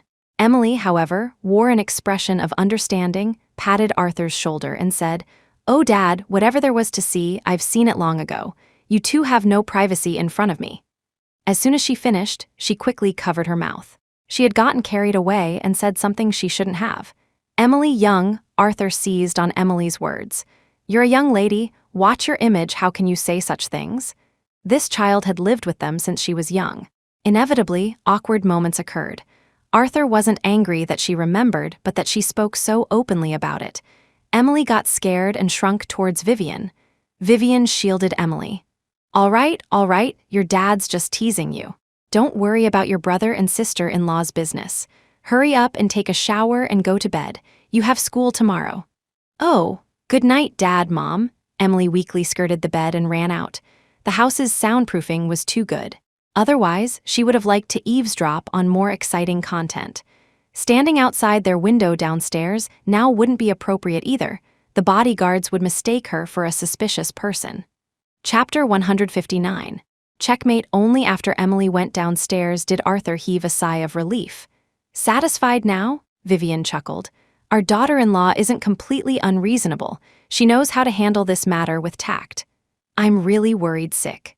He still has the nerve to say Meredith holds grudges. Look at him, holding grudges back to his ancestors." Arthur was still fuming thinking about it. These past few days, many people had asked him about Liam and Wendy's situation, making him lose face. That Samuel night, daring to blatantly expose his son's secrets. He needed to find time to have a serious talk with old Pierce. If he were any kind of man, feeling uncomfortable, he could have just told those two to get lost. Instead, he wrongs his wife, throws tantrums, and then sets such a huge trap to harm others. Where did he learn such insidious tactics? He and Vivian had built their lives over many years without resorting to such methods, yet Ethan had done it all. It doesn't matter who he learned it from. What matters is that someone can control him, Vivian consoled, bringing Arthur his ginseng tea. "I was startled at first too, but children make mistakes. As long as his wife has his back, it's fine. HMPH, that's because his father, me, did too many good deeds, and the blessings fell on him. If Meredith were also troublesome, I reckon our family fortune would be squandered by him before we even died." Arthur grew angry just thinking about it. This son had utterly disgraced him these past few days. Arthur instructed Vivian, "You need to talk more with Meredith. I think that girl is much more sensible than Ethan. This kind of framing incident cannot happen again. You don't know, these past few days when old friends asked me, I was too ashamed to answer. He's completely ruined my reputation." Tonight at the dinner table, Meredith observed everything, understood his and Vivian's intentions, indicating the child knew what was going on and could control herself. "I know what to do," Vivian smiled. Remembering Emily bursting in earlier saying Meredith was hitting Ethan, Arthur wanted to vent. Giving the ruler to Meredith was a good idea. "From now on, we won't interfere in his affairs. That rascal just deserves a beating. Committing such harmful acts without batting an eye, and even getting caught, deserved a beating." In the middle of the night, Ethan knelt by the bed while Meredith lay on her side, reading a novel on her phone. Emily had sent her this novel just now. She had originally planned to sleep, but Emily sent her a book, encouraging her to learn techniques from it and properly discipline her brother. The novel contained all sorts of tactics, some even involving brutally abusing the male character to the point of disfigurement and broken legs. The cruelty exceeded Meredith's comprehension. Meredith shook her head. This sister Ethan had raised her in vain. "Meredith!" Ethan saw that Meredith hadn't calmed down after so long and weakly called out, "It's 2 a.m., we have work tomorrow." He had thought letting Meredith vent her anger tonight would settle things, but she had been engrossed in her phone, reading the novel for hours. "Looking at your phone like this isn't good for your neck or eyes. How about we continue reading tomorrow?" Ethan said, concerned for her, but mainly because his back ached and his legs were numb. He couldn't hold out much longer. The belt marks on his back had just healed, and now Meredith had given him another round with the ruler. It wasn't excruciatingly painful, but he felt uncomfortable all over. Meredith put down her phone, turned over, and asked, "Tired? Want to sleep?" Ethan nodded, then shook his head. "Now you appreciate how gentle other girls are?" Meredith put her phone on charge, sat up, and asked. She poked Ethan's leg. Ethan's leg was numb, and partly playing along, he leaned towards Meredith, trying to fall onto her, but she easily dodged him, ending up sitting on his back instead. Meredith, their gentleness is their business. I just like you this way. When you're gentle, I can't even move my legs. Ethan didn't forget to flatter her. Can't move your legs, yet you still went looking for others. I recall being a traditional woman who didn't talk back then. Wasn't that gentle enough? It's not your problem, it was me being muddled. It's my fault. I deserve to be hit. Ethan quickly admitted his mistake. This matter could be small if Meredith didn't bring it up, treated as if it never happened.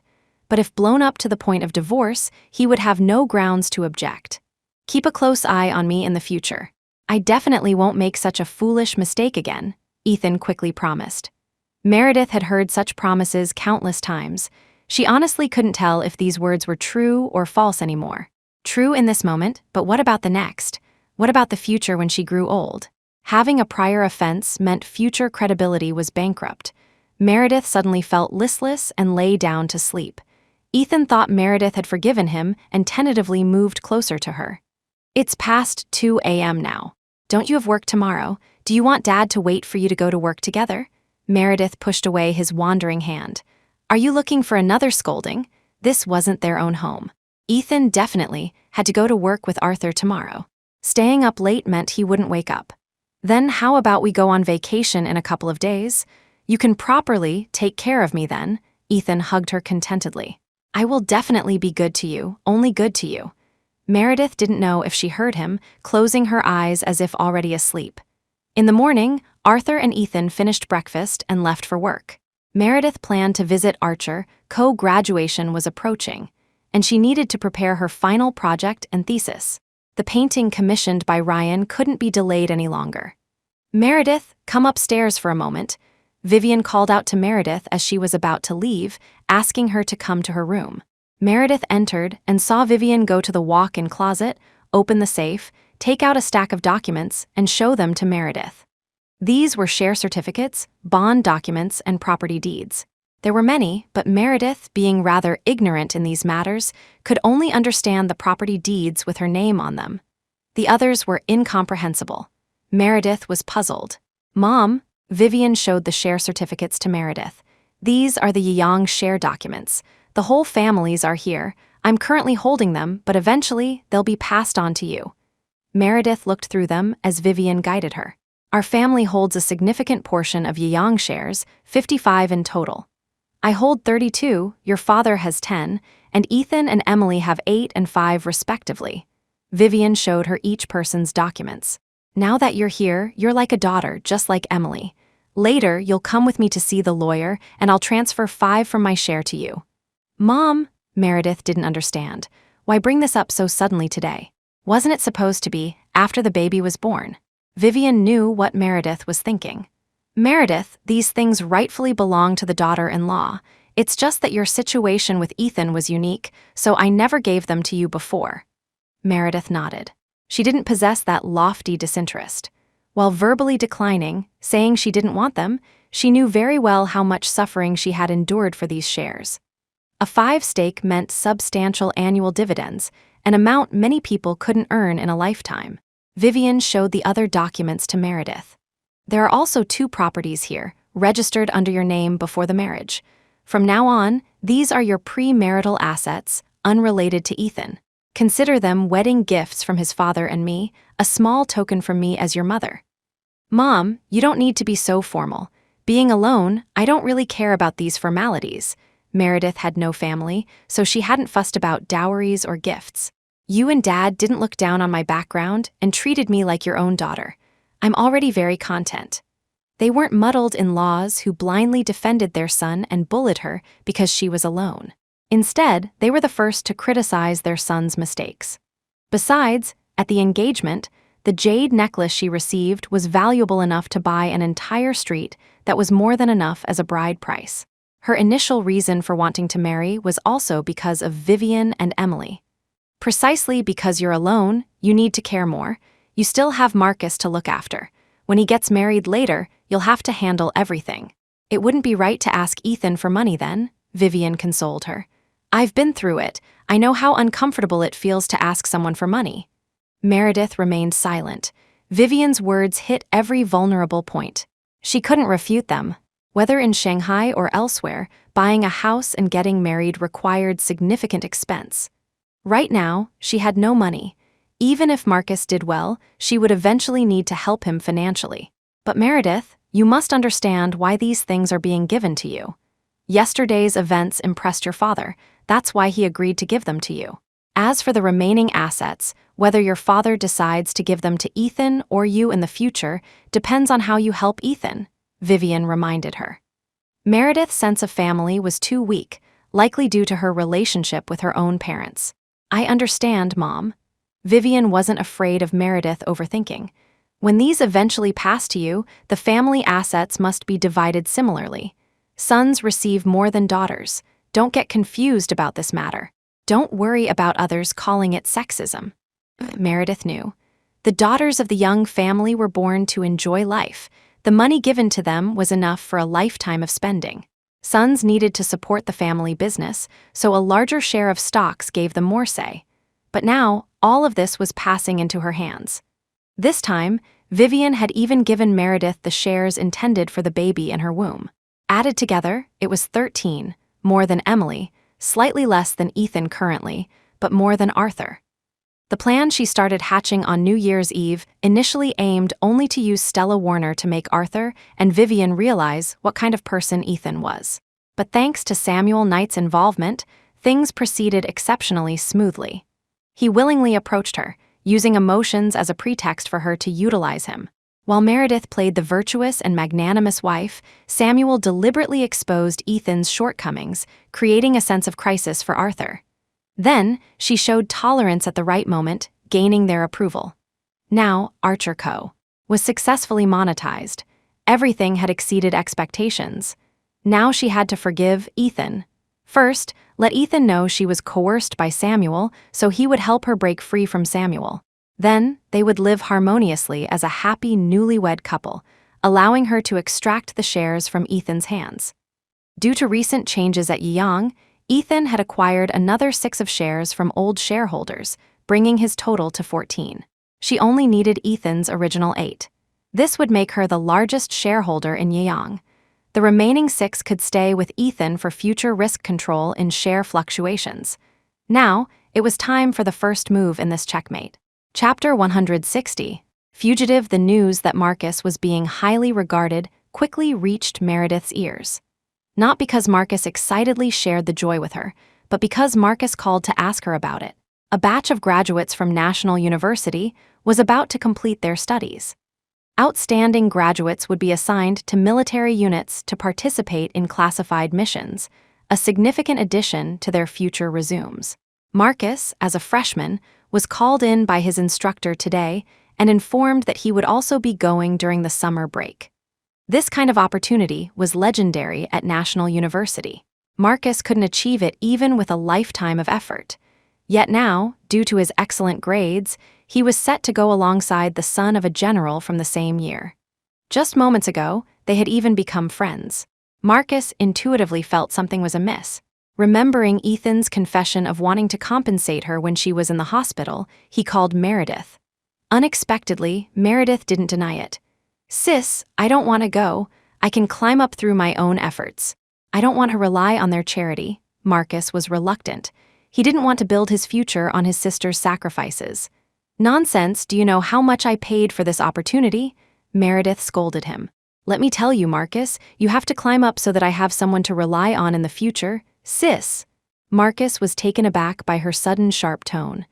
"Marcus, you're not like Emily. You don't have family backing. You have no right to talk about dignity in front of me. Think about the days we were looked down upon. Think about Ethan's women this opportunity. It's all because I endured him and made a deal with his mother." Meredith didn't hide anything. Marcus should know some things from the confrontation at the hospital that day, though he hadn't said anything out of respect for her. He was a grown boy now. He should act like an adult. Marcus remembered that day. He rushed to the hospital upon hearing his sister was injured. Initially, bodyguards wouldn't let him into the VIP area. Later, the doctors barely looked at him. Powerless and without status, one is bound to be looked down upon. Today he still likes me, yet he can fool around outside.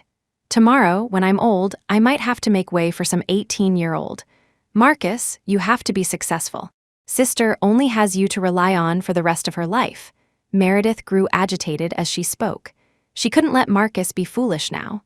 Samuel couldn't control Marcus much, and she didn't know how long she could rely on Samuel. He needed to stand on his own 2 feet, so she could rest assured later.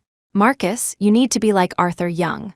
Then your future wife won't be bullied, your son can get any girl he fancies, and you'll have a happy family. Don't let the next generation struggle for money and bow their heads to others. Meredith became increasingly angry, completely unaware someone was listening behind her. Ethan stood behind her, holding the snacks he was bringing for her. She had said her mouth felt tasteless and wanted something sour. He had someone send fresh fruit directly from the source, only to accidentally overhear Meredith's words. The gentleness of these past days was all a facade. She had always hated him in her heart. She even worried he would betray her in the future. Just because of his past mistakes, she smiled and pretended to forgive him, while inwardly denying all his efforts and sincerity. Ethan felt a pang of sadness, his throat tightening, unable to speak. Thousands of words, all stemming from his past mistakes. What could he possibly accuse Meredith of? Ethan slowly backed away, placing the fruit down where Meredith wouldn't see, and turned to leave the room. He needed to calm down, to regain his composure. It was his fault. He hadn't treated her well. Meredith was just afraid of being hurt again. Meredith spent her days at home painting and preparing her graduation thesis. The portrait painting just wasn't coming together. The likeness was there, the features resembled hers, but the inner temperament was vastly different. It depicted a gentle, serene lady who, according to Ryan, was once a wealthy young heiress, well protected. Later, she married into European nobility and enjoyed a lifetime of prosperity and affection. This painting was intended as a funerary portrait. The lady had passed away 30 years before her husband. Photography wasn't advanced back then, leaving only a black and white photograph. Meredith taped the photo to the mirror, finding the lady in the black and white image bore an increasing resemblance to herself. She had reddish-brown hair, skin whiter than yours. This dress she's wearing is a cream-colored lace dress. Her eyes were light brown, and she favored very red lipstick. Meredith picked up the lightest foundation shade and applied it, attempting to replicate the lady's appearance based on Ryan's description. When Ethan came home, he saw Meredith intently applying eyeliner in front of the vanity mirror. She wore a light, lace nightgown. The champagne-colored silk satin accentuated her fair skin, the butterfly bones on her back faintly visible. Just one glance, and all of Ethan's resentment towards her dissipated. Ultimately, it wasn't Meredith's fault for being defensive and distrustful. It was his own past foolish actions that had wounded her so deeply.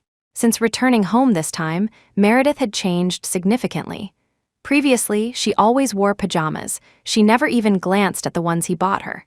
Now, stretches of her skin were visible before him. Pregnancy had added some softness to her waist, and her lower abdomen protruded slightly, carrying his child. But she had worries. Several times, he had woken up in the middle of the night to find her gone, always on the phone in the bathroom. Once she was even crying. "Don't come looking for me anymore. I beg you, I'll give you money. I'm going to have a baby soon. I just want to live peacefully with my husband. Why won't you let me go?" Ethan knew Samuel Knight was still harassing her. He needed to find a way to make Meredith rely on him, tell him everything, so he could help her deal with Samuel. Meredith saw Ethan staring blankly through the mirror. "What are you spacing out for? Your jacket smells like smoke. Hurry up and change." Since learning she was pregnant, her sense of smell had become incredibly acute. She could detect the slightest odor. "Did you sneak a cigarette outside?" "No, just met a friend for work.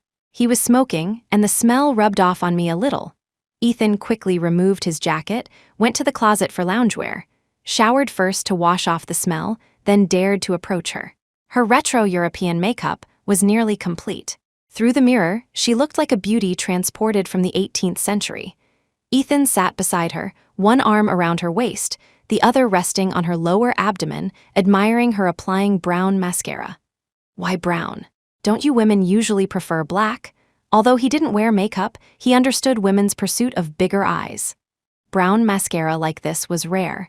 Meredith didn't answer, trying out different lipstick shades. Ethan had specifically formulated pregnancy-safe skincare for her. Everything in the house had been replaced with soft items, fearing she might bump into things. Even the paints were replaced with safer ingredients. "My wife is so beautiful," Ethan sighed. She had truly changed so much, not just in dress and makeup, but from within. She had gained vitality, started paying attention to her posture, and began dressing up. Meredith had a standard petite, youthful, and slim figure. Now slightly fuller, her feminine curves were all revealed. Ethan felt a pang of regret. Her pregnancy had just stabilized, precluding vigorous activity. Was Nathan good today? Did he listen to Mommy? Seeing Meredith preoccupied, Ethan crouched down and spoke to her belly.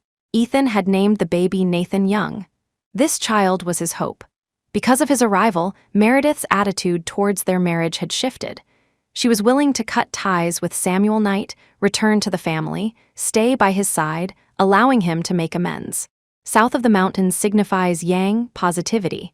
This was his future heir. Just as Ethan sat down, Meredith's phone rang.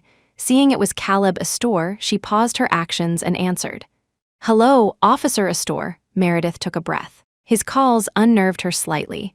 The last time Caleb Astor called, it was to summon her to the police station regarding Marcus killing someone. "Hello, Meredith." Caleb Astor's voice on the other end was calm as usual. "It's like this. The city bureau previously caught the fugitive from your step-uncle's case. I thought I should let you know." "Go on," Meredith said. Samuel had mentioned that after this case concluded, he would definitely show her the deposition. Now Caleb Astor was calling her proactively. Could Marcus be suspected again? Meredith panicked slightly, mentally calculating how to retrieve that other phone and message Samuel. But Ethan was right beside her. If she moved rashly now, he would discover the other phone. Meredith answered the phone with one hand, bracing herself on the table with the other to stand up. Ethan, hearing it was Caleb Astor, guessed it concerned Marcus's uncle's case and quickly helped her to the bedroom bed. "Here's the situation. Through our investigation, we apprehended the fugitive. He claims that when he arrived, Marcus's uncle had already been beaten to near death. He didn't strike a heavy blow, merely filmed the uncle's dying moments to report back," Caleb Astor stated methodically. Meredith listened, her heart pounding. So, did he say why Marcus's uncle was like that? Or did the fugitive see Marcus and implicate him? Meredith lay on the bed, looking at Ethan sitting beside her. He had already figured out what the call was about. Ethan leaned down, whispering in her other ear, "Stay calm." He didn't issue a summons, which means Marcus is still safe. Meredith was skeptical but asked Caleb Astor, "What do you need me to do?" "Meredith, the fugitive's case is quite complex right now. I'm telling you this off the record so you can be mentally prepared. Furthermore, ask Marcus about what happened then, if there was anything suspicious that could aid our investigation," Caleb Astor analyzed. "If he turns himself in, he could receive a lighter sentence." In other words, he wanted Meredith to persuade Marcus. If Marcus really did beat his uncle, confessing was the only way out. Caleb Astor didn't elaborate further and hung up. Meredith was plunged into panic. Chapter 161.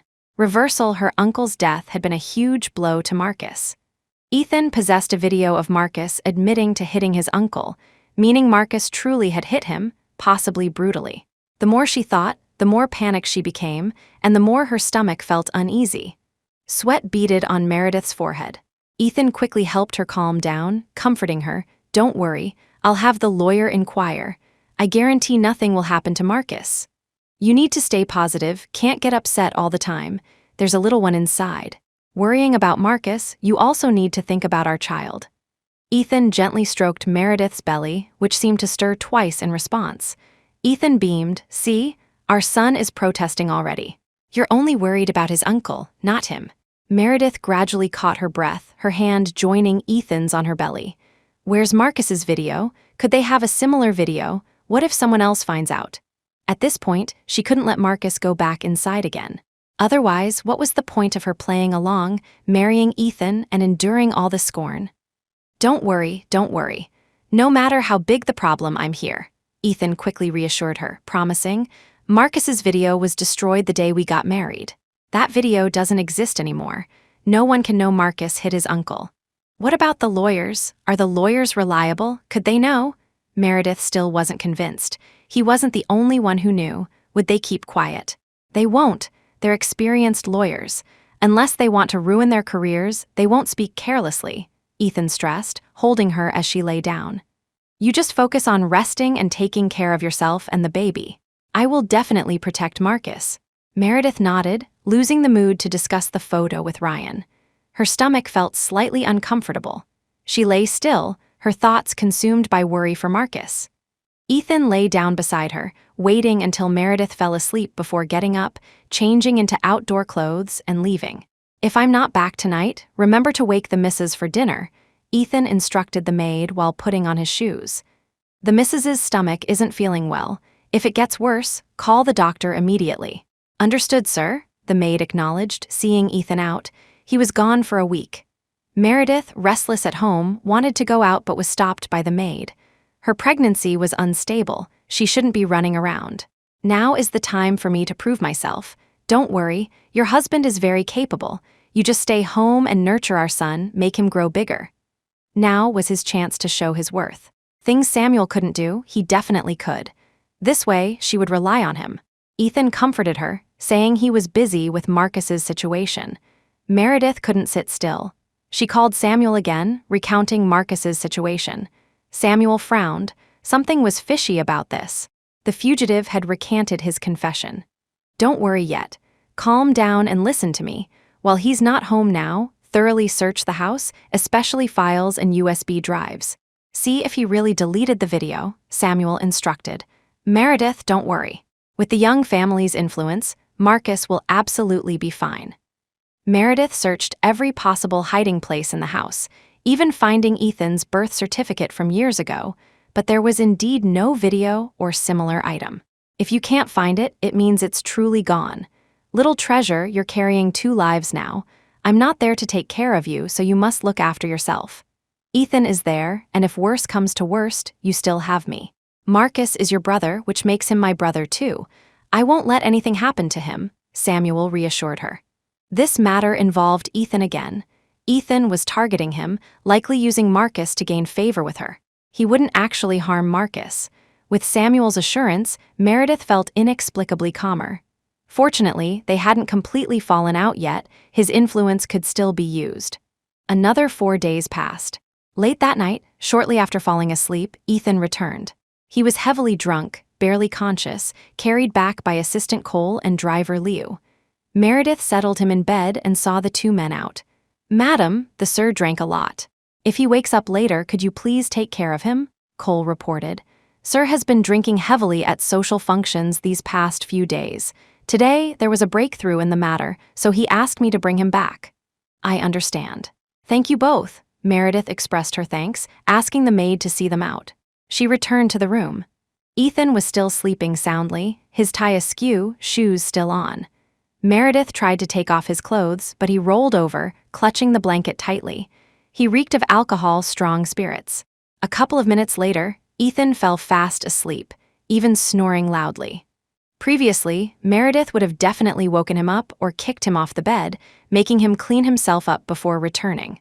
But now he had done this for Marcus. She couldn't be too heartless.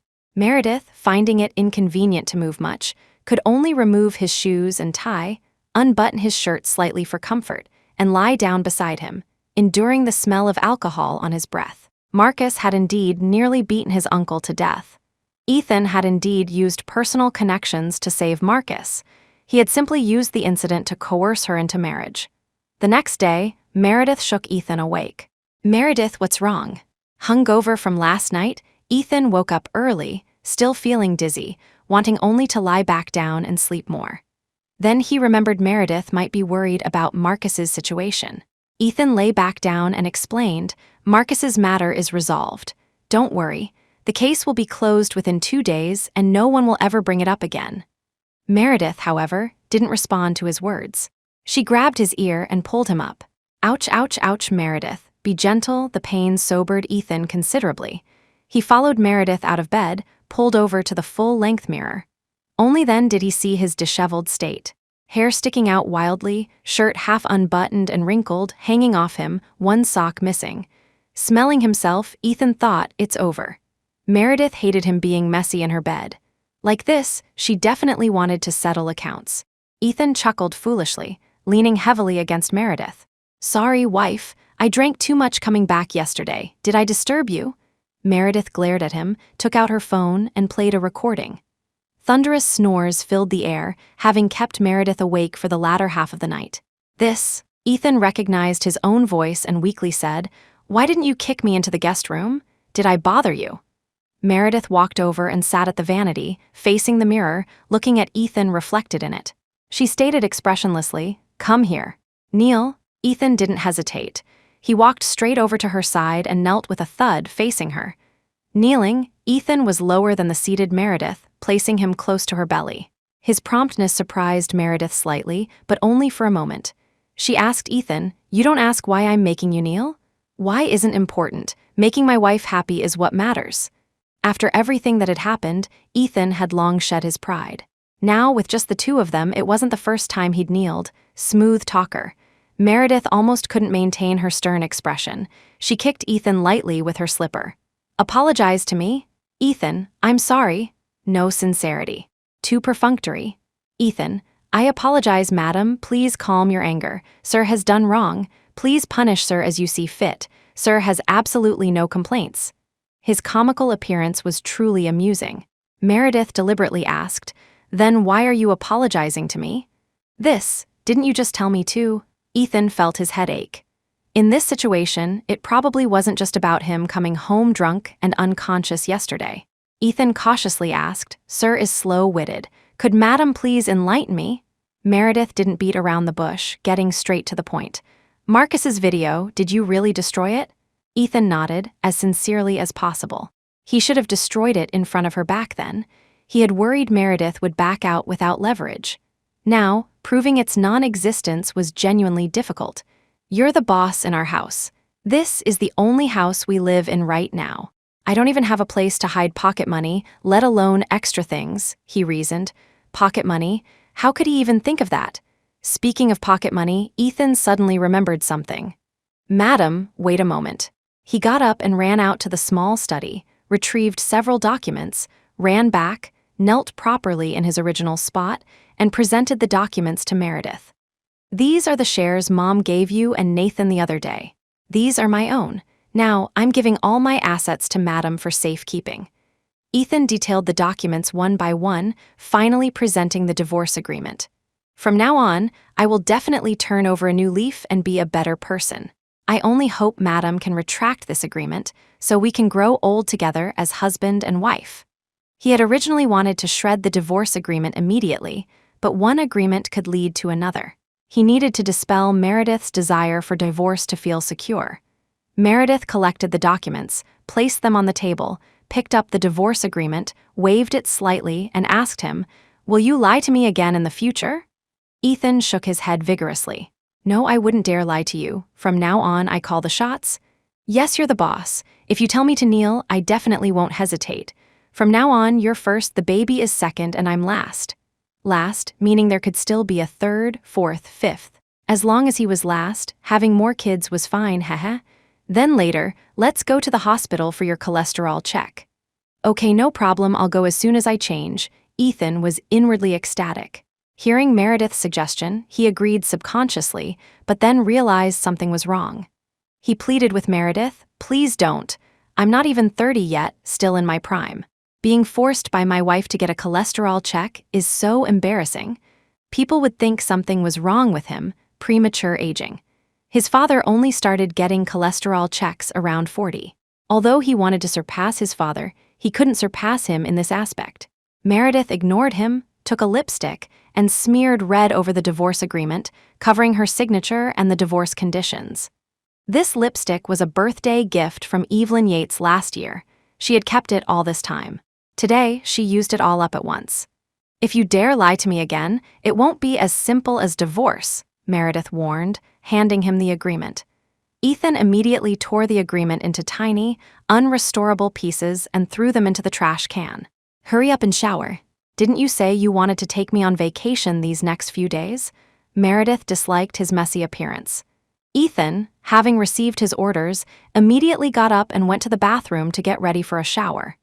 Translator's note: the last line about the author's perspective on misunderstandings versus intentional deceit has been omitted as it breaks the narrative flow and is author commentary, not part of the story. Chapter 162. Pregnancy sickness. Ethan kept saying he wanted to go on vacation, but Meredith hadn't wanted to go with him. Today, she suddenly felt inclined, partly as repayment for his efforts regarding Marcus's situation recently. Drinking himself unconscious at the dinner table must have involved swallowing a lot of pride and saying many humbling words. She personally helped Ethan pack his luggage for their vacation. Ethan, still hungover, couldn't drive. They sat in the back seat. Ethan, dizzy, leaned against Meredith, talking until he grew tired and fell asleep. Meredith watched the in-car TV. A novel she liked had been adapted into a series, and it was quite well done. Just as she was enjoying it, the car stopped. A valet came to park the car.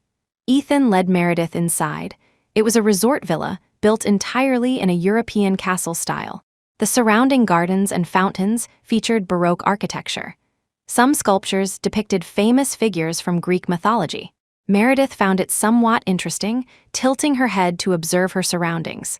The attendants wore maid outfits and tailcoats, undeniably an enjoyable sight. They reached their room. The decor felt opulent, almost blindingly so. Baroque style, luxurious and meticulous. Ethan hadn't recovered from his fatigue. After a quick wash, he lay down on the bed, motionless. "Meredith, my back is so sore. Help me massage it," Ethan whined, lying prone, one hand supporting his aching back. Meredith put down her toiletries, came over to massage Ethan's back, not forgetting to tease him. "Weren't you going to get an 8-pack? Just a short car ride and your back hurts already? Isn't that because I kneeled for you? You don't even feel sorry for me. Help me recover." He had finally earned some credit and naturally wanted to leverage it for some benefit from her. Afraid her hands would get tired, he didn't let her massage for long before pulling her down to lie beside him. Meredith lay on her side, reading a novel on her phone. Her belly had grown noticeably larger recently, making side sleeping the only comfortable position. Ethan lay behind her, reading over her shoulder. After 2 chapters, he couldn't help but complain, "What is this garbage? Chasing the wife, ending in a crematorium? Did he beat his wife to death?" Straightforward male logic. Meredith couldn't be bothered to explain it to him. Ethan continued his commentary from behind her, criticizing the uselessness of the man in the novel.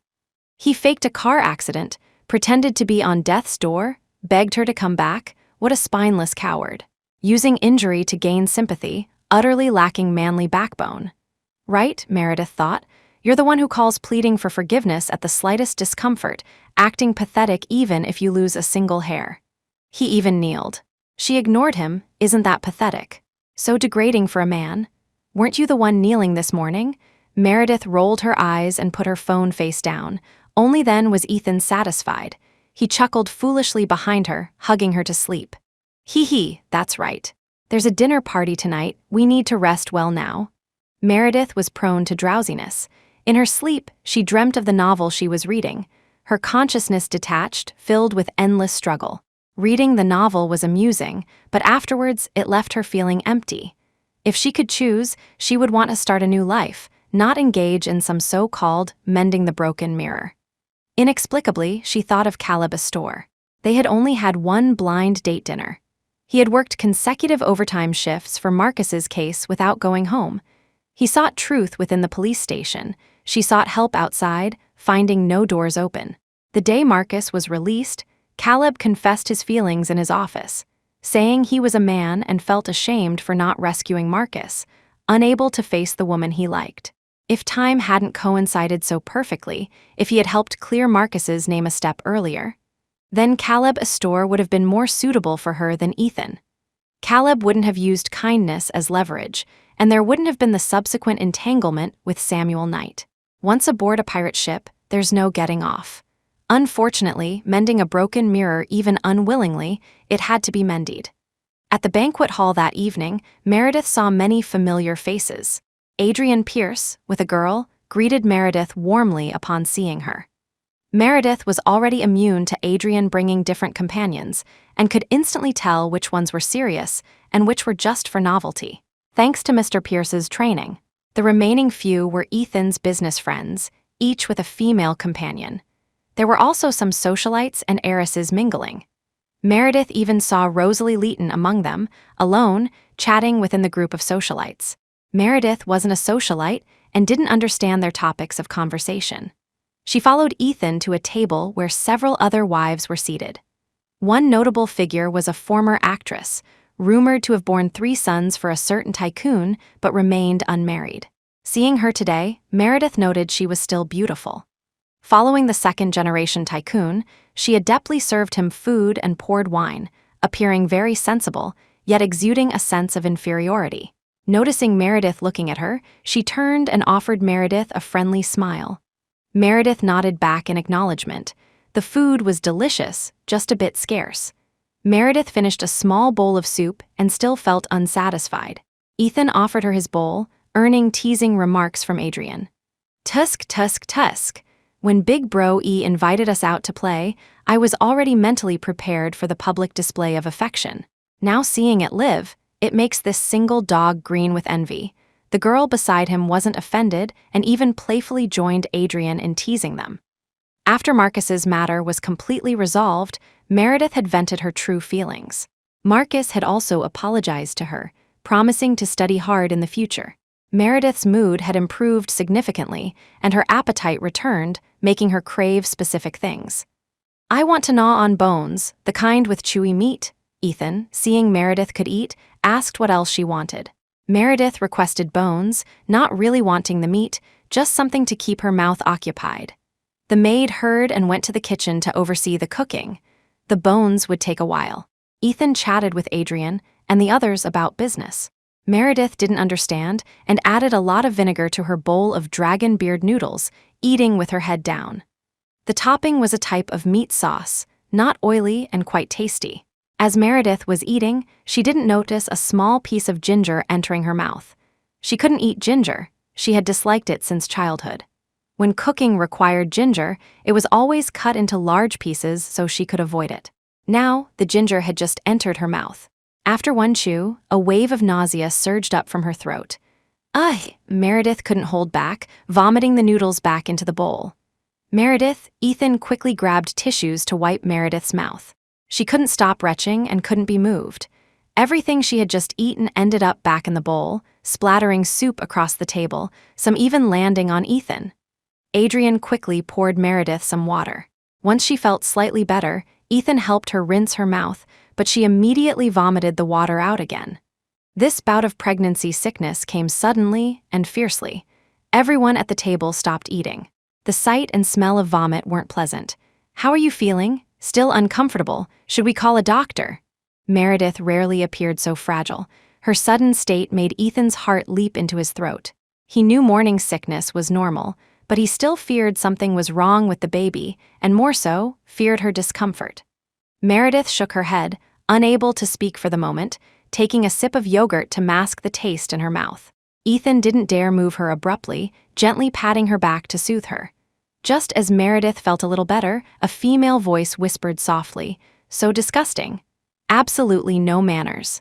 Adrian didn't tolerate it, casually flinging a nearby teapot in that direction, cursing, "Who the hell are you calling mannerless? You have manners, secretly sleeping with a man, giving birth to several children for someone else." With that outburst, Meredith knew the speaker was the former actress. She leaned back in her chair to catch her breath.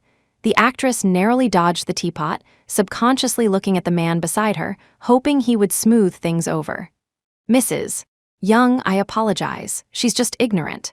Please don't be angry." The man didn't refute Adrian at all. Instead, he apologized to Ethan and turned to reprimand her. "Get out of here now." The actress, heartbroken, couldn't believe that after being with him for so many years and bearing him several children, he would still humiliate her like this. Her eyes reddened, she cast him a resentful glance, covered her face, and ran off. Meredith remained silent, experiencing this moment of prestige. She too had once been in such a vulnerable position. It was clearly her nausea, yet the one scolded wasn't her. Money really was good. No, power and money together were good. Heck! Attendants came to clean up the mess. Having just vomited, Meredith had a strange taste in her mouth and no desire to eat further. She stood up, wanting to go for a walk. Ethan wanted to follow but was refused by Meredith and sent off to the billiard room with Adrian and the others. He had been sticking to her side constantly lately, which was becoming annoying. She needed a couple of minutes of peace. The resort's garden was beautiful, featuring a hedge maze. Meredith, with nothing better to do, strolled through it. The maze could easily hide people.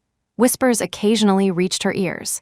Meredith and the actress had clearly become the topic of conversation. Meredith and Ethan registering their marriage without a wedding ceremony was dubbed having the title without the substance, while the actress having children without marrying was having the substance without the title. Meredith found a bench and sat down, listening to the gossip to pass the time. I don't know what's so great about her, being so lucky to climb onto a high branch. Someone nearby shifted the topic, speaking ill of someone else. Exactly, look at that wooden expression. Sits down and just eats and eats, no table manners at all, doesn't even take care of the man beside her. Clearly looks like someone who hasn't seen the world. Meredith felt that if this wasn't about her, then who else could be like her? Maybe she has other special talents? Vomiting on the table and still having someone defend her, truly disgusting. Meredith recognized this voice, it was the actress. However, her tone lacked its previous soft compliance, carrying a hint of arrogance. What talent? Good at serving men? Several people chuckled softly. Meredith was puzzled. Had this actress suffered setbacks with men and now needed to gossip about her behind her back to regain self-esteem? Naturally, she has outstanding qualities to be formally married into the family. A voice interjected into their conversation, clearly aimed at the actress. Certainly not just by bearing sons. This voice belonged to Rosalie Leighton. Chapter 163. Retribution. Meredith didn't need to imagine the awkwardness over there. She just hadn't expected Rosalie Leighton to speak up for her. She stood up and walked towards where they were talking, smiling as she asked, "Of course, it wouldn't be based on background either. Otherwise, given my performance at the dinner table, it wouldn't have been my turn." The socialites, caught gossiping, especially by Meredith herself, looked uncomfortable. The actress was even more embarrassed. "Perhaps it's because you have good manners and never speak ill of others behind their backs," Rosalie chimed in. Meredith nodded thoughtfully. "That must be it. I'll go back and ask Ethan about the questions you ladies raised. Once I have the answers, I'll come back and tell you, ladies and the actress." Caught red-handed, the group awkwardly dispersed, fleeing the scene, leaving only Rosalie and Meredith. "Thanks," Meredith expressed her gratitude. "Don't mention it. I just can't stand the hypocrisy of these people," Rosalie dismissed it casually. Especially that actress. No title, no status, followed him for so many years, even bore him sons, yet didn't gain status through the children. Seeing you, she must be envious, hence the outburst. Meredith wasn't bothered, walking towards the table area. Rosalie followed her. "Meredith, how's your graduation project coming along?" "Still brainstorming. How about yours?" The theme remained elusive, frustrating Meredith. These past few days, she had been forced to focus on preserving the pregnancy, leaving no time for contemplation. Originally, that tree was her graduation project, but now the tree was destroyed and the beloved Ethan was gone too. She still didn't know what this project should express. The portrait was also stuck halfway, lacking inspiration. "Mine's almost done. My dad plans to send me abroad for a master's degree. I might not come back afterwards," Rosalie revealed. Due to the previous incident, Ethan had led the charge in isolating their family in business dealings. Her father wasn't initially clear about it, but after finding out later, he decided to send her abroad. Truthfully, after losing face so badly at the art university, she didn't want to stay in the country either. Being sent abroad this time suited her perfectly. "Congratulations," Meredith offered her best wishes. She had previously considered studying abroad too, but now, being pregnant, Ethan would definitely not agree. "Thanks." Rosalie's face was hidden in the shadows. "Actually, I've always felt very sorry about what happened before. I apologize." Meredith thought for a moment. She must be referring to the Ethan the scumbag incident. Ultimately, it was Ethan's fault. If he hadn't given Rosalie hope, Rosalie wouldn't have tried to defeat her to have Ethan all to herself. Only after their secret engagement, and even marriage registration, did Rosalie realize this wasn't a fair competition, but her unilaterally trying to sabotage Ethan and Meredith's relationship. Ethan hadn't shown her any particular favor. Perhaps he had, but it ended so quietly she hadn't noticed. Thinking she had driven Meredith away, she believed Ethan was her prize, which led her to hurt Meredith. Only after calming down did she realize she had simply wanted to best Meredith. "I didn't take it to heart," Meredith said. "If blame was to be placed, it belonged on Ethan's account. I heard you're connected with a gallery abroad. Congratulations!" Rosalie seemed relieved and congratulated her. Meredith was talented. Having such good prospects before graduation already made her the most promising graduate of their year. "Thank you," Meredith acknowledged. Ryan was abroad, already working on her development plan. If things went smoothly, after the baby was born, she would apply to an overseas art university for her master's next year. Ryan had promised his full support. "This time, consider it my loss to you. If we meet again in the art world, I will also give my all." "Definitely," Meredith nodded. The two walked out together and encountered Ethan. Ethan had eyes only for Meredith, walking straight towards her. Rosalie tactfully excused herself from Meredith and left first. "What were you talking about?" Ethan asked. He was worried Rosalie had said something to Meredith again, leading Meredith to settle accounts with him. "Just discussing little bro E's various escapades," Meredith teased him, calling him little bro E, which made Ethan's legs feel weak. "Meredith, don't listen to her nonsense. There's nothing between us. I haven't even touched her hand." Ethan feared Meredith would misunderstand and quickly explained. "If you don't believe me, call her over. I can confront her." "You confront someone, but they might not even care about you," Meredith retorted. Rosalie possessed the pride and reserve of a wealthy young lady.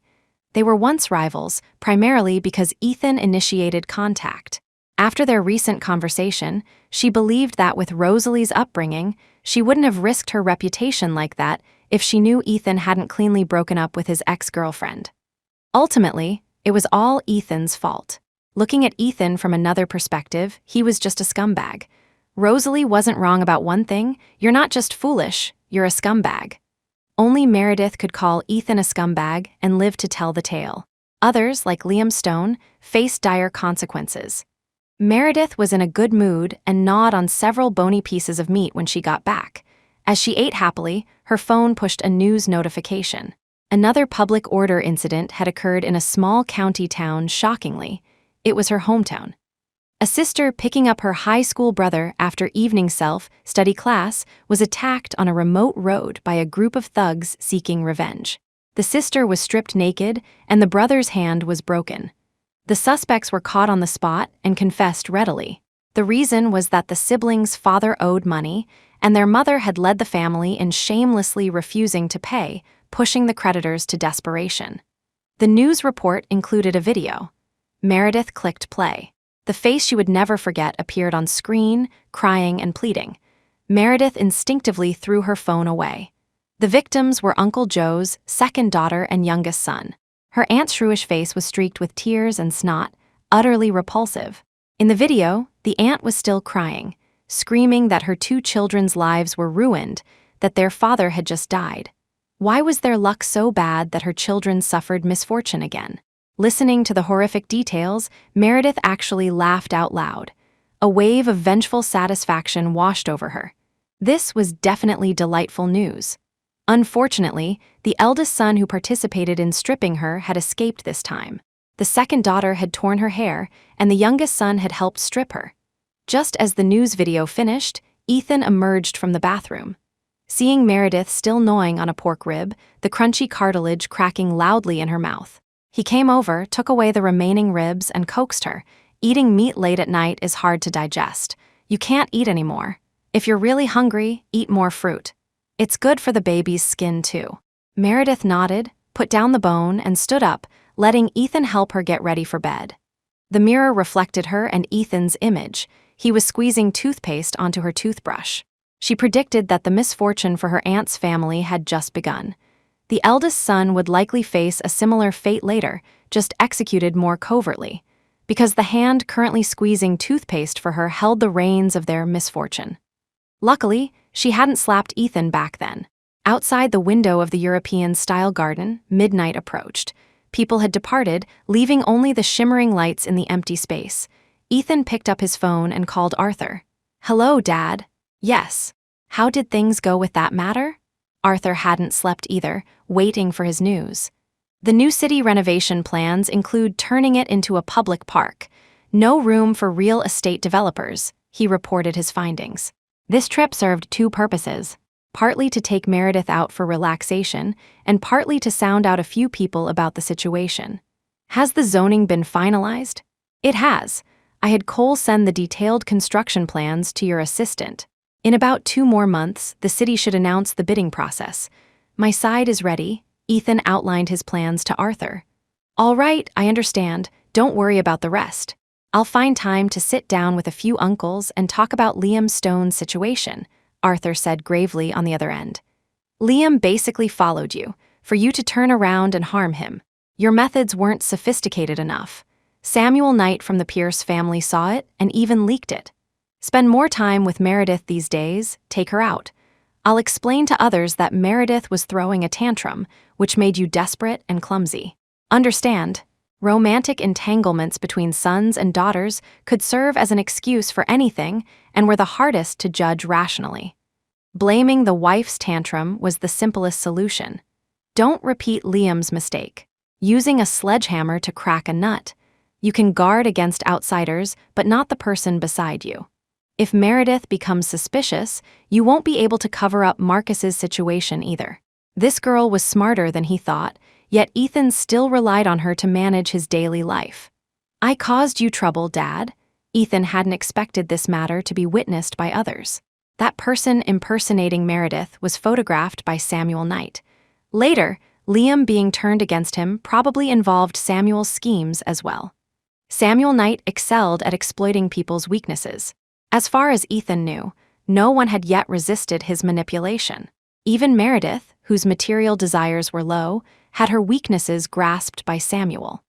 Remembering Meredith crying secretly in the bathroom at night, Ethan resolved to have a serious talk with her. Meredith had private contact with Samuel. His father couldn't know about these things. "Dad, Samuel Knight is Scarlett Sutton's ex-boyfriend. I'm worried the Sutton family won't let Samuel go, implicating the Pierce family too," Ethan worried. Samuel provoking Scarlett Sutton wasn't a simple ex-boyfriend issue. Now Samuel cleverly latched onto the powerful Pierce family, but eventually, the Sutton family would settle scores with Samuel, potentially dragging Meredith in as well. That's their family affair. The Pierce family has their own arrangements. You focus on taking care of your son first, Arthur instructed from the other end. Bring Meredith along more often in the future.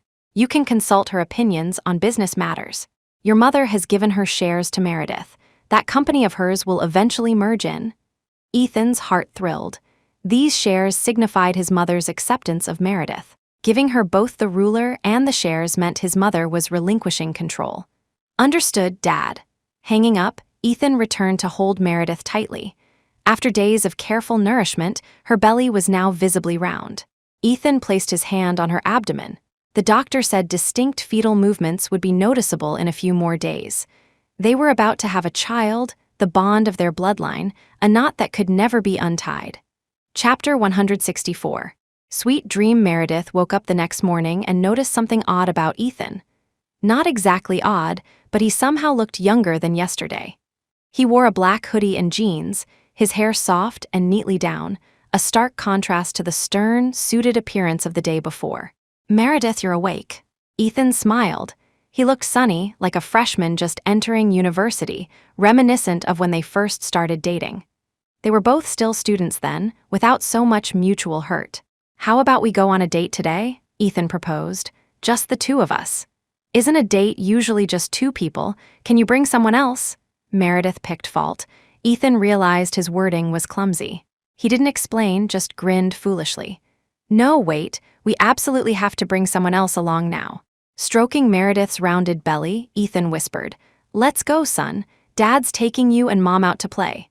Once Meredith changed into a matching hoodie, they walked towards the restaurant together. The resort had an outdoor dining area. The garden flowers were in full bloom. Just as they sat down, Meredith saw familiar faces: the former actress and her boyfriend.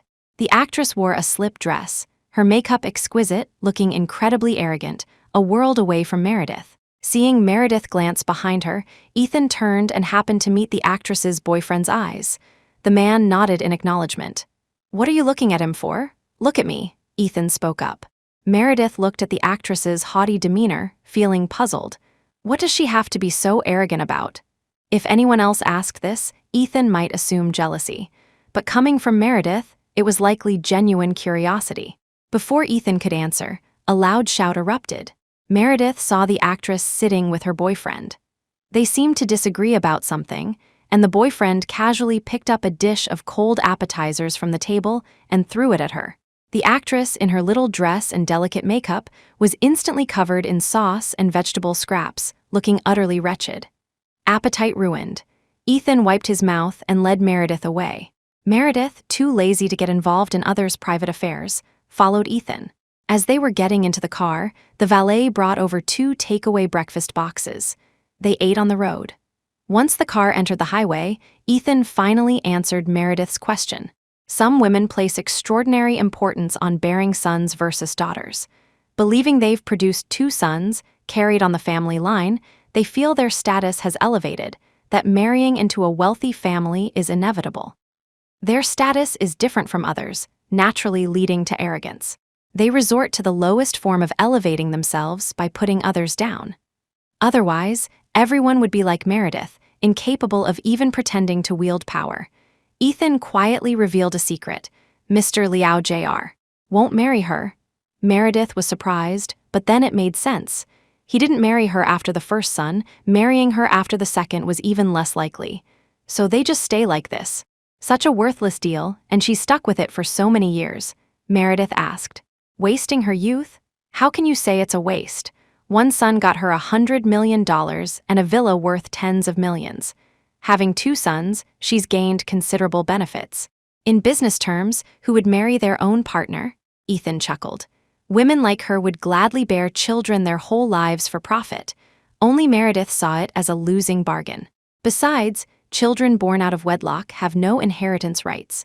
I heard the Liao family is waiting for the right time, waiting for Mr. Liao Jr. to tire of her, then they'll find him a new match. Judging by the recent scene, that day wasn't far off. Meredith shook her head, unable to comprehend. If it were her, she definitely wouldn't put herself in such a situation. Then the future wife must be a wealthy heiress, right? Would that lady be willing to have 2 stepsons? They'll still fight over inheritance later. Living like that must be exhausting. Meredith still couldn't understand. From any perspective, she felt it was degrading and not worth it. Whether it's exhausting is their choice. You don't have to fight for our family's assets. Ethan chuckled softly, changing the subject. Why did you suddenly ask about her? Meredith didn't intend to hide it. Last night, I overheard her talking with some socialites. They were discussing how I'm dull, don't know how to serve a man, yet managed to capture Mr. Young's affection, gaining both fame and fortune. So I remembered. Serving a man? Ridiculous. Pouring wine and serving food isn't what a wife should do. At the table yesterday, none of the legitimate wives made a move. The ones jumping around the most were those kinds of dirty people.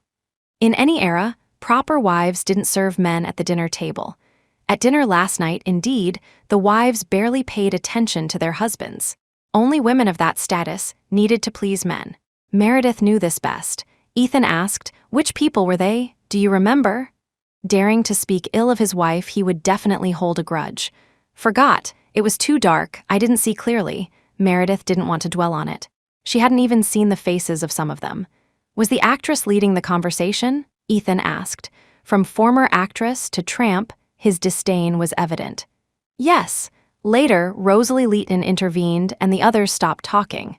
She had a habit of forgetting things immediately after seeing them. Asking her to identify them now, she truly couldn't remember. Ethan nodded. That garden maze had surveillance everywhere for safety. Finding those few people would be easy. What are you planning to do? Meredith asked casually.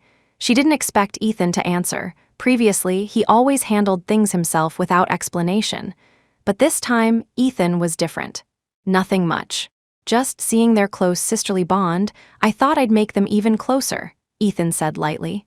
I've found a candidate for Mr. Liao Jr.'s matchmaker. Meredith didn't understand. Ethan smiled slyly. She was being dense again. A couple of days ago, Mrs. Liao Sr. invited Mom for afternoon tea, wanting Mom to keep an eye out for good girls. Family background isn't important. What matters is someone as obedient as Mom's daughter-in-law. Vivian had mentioned this casually to Arthur, and he happened to overhear. She picked the wrong reference point then. If my husband had 2 illegitimate children, I'd strangle one without leaving a trace, then go to jail under his family's name, Meredith scoffed, asking her without considering what kind of person her own son was. Indeed, it was Meredith preferring jade shattered over intact pottery. Ethan suddenly understood why Meredith liked Adeline Pierce. I plan to introduce the women who spoke ill of you with the actress yesterday to Mr. Liao Jr. Make them even closer, Ethan suggested. Meredith understood and chuckled at him. Wicked. In the future, a grand drama would unfold, testing true love and sisterly affection. Meredith hadn't expected Ethan to bring her back to the art university. The resort villa was near folk custom streets and commercial areas, yet he drove her all the way back here. They parked the car at the west gate and walked in. Most of the students passing by were couples, so they barely glanced at them. Hand in hand, they walked past the art university's teaching buildings, the canteen. Ethan recalled which stall served the most generous portion of pork ribs, which one provided ample beef stew gravy perfect for mixing with rice. Meredith's art studio building was where they had spent the most time. He would accompany her while she painted. When tired of reading, he would watch her paint. Finally, they stopped in front of Meredith's dormitory building. Ethan paused under that specific streetlight, the place where he had once picked up Rosalie Leighton. Meredith didn't understand why they came here. Ethan hadn't wanted to come here initially either. But last night, drowsily drifting off to sleep, he felt fetal movement. At first, he thought it was imagination, but shortly after, there were 2 distinct kicks from within. Perhaps it was his heart's desire, perhaps a blood connection. Ethan was too excited to sleep. He lay there, imagining what the child would look like. What if he misbehaved later and hurt Meredith? If Meredith complained to him about their son, he would definitely side with Meredith, punish the boy severely, and vent her anger. Thinking and thinking, he recalled last year's Dragon Boat Festival, her birthday. He had returned from France, sending Emily home first to inform their parents about his girlfriend. He stood at the dormitory entrance, waiting for Meredith to come out, intending to take her to his home, tell her everything, and beg for her forgiveness. She cried and threw tantrums, got angry, gave him the cold shoulder. Finally, they reconciled. She told him where the bracelet went. Then, they moved into the Imperial Clarity Estates. She was initially cautious, afraid of breaking things. He patiently taught her how to let go of the past and become carefree. She truly became a little princess. If they didn't talk for just one afternoon, she would hug him, saying she missed him, showing off her newly painted nails. Her hands were slender and delicate like green onions. When bullied, her eyes would brim with red tears, waiting for him to back her up. Meredith, whose eyes only saw him, couldn't survive a night without him. In the dream, Rosalie Leighton also appeared. But when he pulled back from the brink, Meredith was still behind him, tears in her eyes, smiling as she said, "It's good you're home." He proposed to her in an open-air garden, preparing her favorite hydrangeas. She was moved to tears, hugging him, saying she wanted to cling to him forever. Later, they got married. She requested the wedding be held in the garden where he proposed. Later still, they had children. The first was a boy. Her health wasn't good, so it took several years before they had a second child, a daughter. They moved into a larger villa, decorated in the traditional style Meredith loved. Time passed, they grew old. Meredith divided her frequently worn jewelry into 2 halves, giving them to her daughter-in-law and daughter. This beautiful dream made Ethan wake up suddenly. In reality, Meredith never said she missed him, never painted her nails, and certainly never had eyes only for him. She didn't wear jewelry either, and was still entangled with Samuel Knight. Chapter 165. Bewitched. They clearly could have had a different kind of relationship, one not necessarily originating from his initial suspicion. Meredith, Ethan called her name, answer one question honestly. Meredith turned back. If, back then, I had taken the initiative to tell you about the bracelet, would you have forgiven me? Without Rosalie, without Marcus involved, could they have pretended the bracelet didn't exist and continued living happily? Meredith glanced at him. I would have been angry, given you the cold shoulder, maybe even pretended to break up, but I wouldn't have actually broken up. Liking him still meant not caring about status, not minding whether he was in debt or wealthy. He was once her sole support, not anymore. Yes, Ethan was certain. He should have had a gentle, lovely wife, not the cold, sharp-tongued Meredith of today. It was always him who made the mistake. Ethan suddenly gave up. He pulled Meredith to face him, his tone solemn. Around this time last year, I picked someone else up here. I hurt you. He was talking about Rosalie. Meredith thought carefully, startled to realize it was already late April. The Midsummer Festival was just a few days away. Last year's Midsummer Festival marked the end of their romance. Unbelievably, this year their child was almost due. Yet she had another commitment, someone who said they'd go skiing with her. Their marriage was truly a farce, utterly laughable. I left you alone. I trampled on your dignity. I was fickle, leaving you to face the hardships alone. He kissed her fingers, wishing he could return to this day last year, before everything happened, when he still had time to fix it. Bringing up the past, Meredith tried to withdraw her hand, but Ethan held it tightly. Forgive my confusion and greed back then. I thought you were so good to me, you'd surely forgive me. That's why I acted recklessly, made so many mistakes. Ethan apologized sincerely. He had apologized countless times, yet he always felt it wasn't enough. He forgot that deep love breeds deep hate. Meredith hated him. The past is past, don't bring it up again. He wanted to talk, but Meredith didn't want to rehash it. She didn't want her past humiliation constantly unearthed, didn't want to be reminded of how lowly she once was. Countless couples did the same thing here every day. It was nothing unusual. What are you trying to say by bringing me back here today? That you were just momentarily confused, seeking excitement. Well, thank you very much for not forgetting this old wife, for even knowing to come back and find me, Meredith retorted sharply. Every time her mood improved slightly, he had to dredge up these things again. Couldn't he just move past this cycle and forget about it? I don't want to listen. Stop beating around the bush. If you have something to say it directly. I'm not in the mood to reminisce about unforgettable past affections, Meredith refused. If you don't speak, I'm leaving. He couldn't let her feel good for even 2 days. He had to stir up trouble to annoy her. Purely bored and looking for problems. Okay, I'll talk. Ethan, afraid of angering her, quickly stopped. The other day, I used your phone. He expected Meredith to be angry. Invading privacy would anger any normal person, but Meredith just gave a cold laugh. Is that it? You dragged me all the way here for this. Ethan, you figured out who he is. Otherwise, he wouldn't have brought her here, attempting to use past emotions as a guide. Ethan was incredulous. You knew? Yes. He told me the next day, Meredith said nonchalantly. Samuel had provoked Ethan one day and confessed everything the next. She still had the chat log screenshots Samuel sent her, stored on the same phone as that scandalous photo, hidden where Ethan would never find it. Samuel actually acted somewhat honorably, Ethan said. I looked at your phone. I'm sorry. Meredith was unmoved and turned to leave. Let me finish. This is the last time, I promise, Ethan pleaded.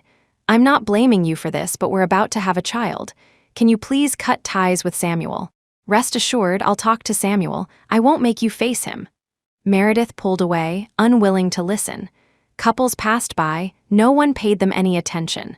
Ethan, dressed in student-era clothes, pleaded with red eyes for his girlfriend to forgive his mistake. Meredith looked at him for a long time. Just for this. Why wasn't he shouting and making a scene, accusing her of contacting someone else behind his back? Ethan nodded cautiously. A potential affair looming, yet you act as if nothing happened. Young Master Young truly surpasses ordinary people, Meredith sneered, marveling at his broad-mindedness. Her words were slightly biased. Ethan hadn't caught her doing anything with Samuel, but she wanted to plant a needle in his heart, just like Rosalie Leeton had done back then. Rosalie would pass, but Samuel wouldn't. If they didn't divorce, he'd have to endure it. She would even prick that needle from time to time, ensuring he never forgot the pain. Meredith, what nonsense are you talking? I know you wouldn't do something like that. I'm not distrusting you. I'm just worried you'll be deceived by Samuel." Since it was all out in the open, Ethan didn't hold back. Samuel is not a good person. He willingly got involved with Adeline Pierce and Desmond Duncan, using it to trade for his bright future. You can't get too close to him. That wild dog will latch onto you and won't let go. General Sutton and his father had deep ties. Meredith was his wife. Samuel would definitely use Meredith eventually. "Meredith, you have to believe me. Samuel is not a good person. He could drive Scarlett Sutton to slit her wrists. He could turn around and bite you later." The focus today was Samuel. He felt Meredith had been bewitched by him. Meredith, people like Samuel are experts at reading people and manipulating minds. Normal people are no match for him. This statement wasn't wrong. During those few days together over the new year, his words could make her forget her married status. Such cheesy sweet nothings sounded pleasant coming from him. "Meredith, we still have a family. Can we let these things pass? Leave Samuel, let's start over. I'll listen to you from now on." Ethan appealed to her emotions and reason, persuading her to return to the family. Samuel wanted to bewitch her, make her devoted like Scarlett Sutton. If Meredith hadn't known Samuel had ulterior motives towards her, she certainly would have been utterly deceived by him. Now that Ethan knew about Samuel, perhaps she could use his hand to cleanly break away from Samuel. People are selfish. Samuel's connections, if known by Ethan's parents, would strip her of all advantages. Meredith considered how to phrase it, turning and walking towards the campus exit. Amidst the coming and going crowd, Ethan protectively shielded her from pedestrians. They walked along the road, crossing a large bridge. Meredith stopped, watching the artificial lake water ripple below. "Many years ago, my mother pulled Samuel out of the river. When she went back down to save Samuel's father, she drowned along with him," Meredith said. Samuel called her hope. She had never felt so important. That day, however, marked the beginning of her despair. Because she had no family, she shamefully hid the whereabouts of the gold bracelet. Ethan reasonably suspected she had pocketed it. Later, when mocked, she couldn't refute it. Only Marcus was the sole comfort in that despair. He was the victim of that act of bravery? Ethan asked. He knew about Meredith's mother sacrificing herself to save someone, but hadn't realized it was Samuel. No wonder he couldn't find any trace of Samuel in Meredith's entire network. So it was hidden this deep. Samuel advising Meredith, helping her behind the scenes, it could genuinely be out of gratitude. Ethan suddenly felt relieved. He knew Meredith wouldn't get entangled with other men. Thankfully, they hadn't argued over this matter. Otherwise, he would have hurt Meredith again. Meredith watched the distant pedestrians, each with their own destination, hurrying along. She had long seen clearly that people lived for a vague purpose, which she collectively termed home. Forming this home required another person. Ethan was undoubtedly the best choice at hand. After all, his earning potential was unparalleled. But this didn't mean she had to beg humbly. He was well-tamed now. As for her use of Samuel, consider it repayment for her mother saving him.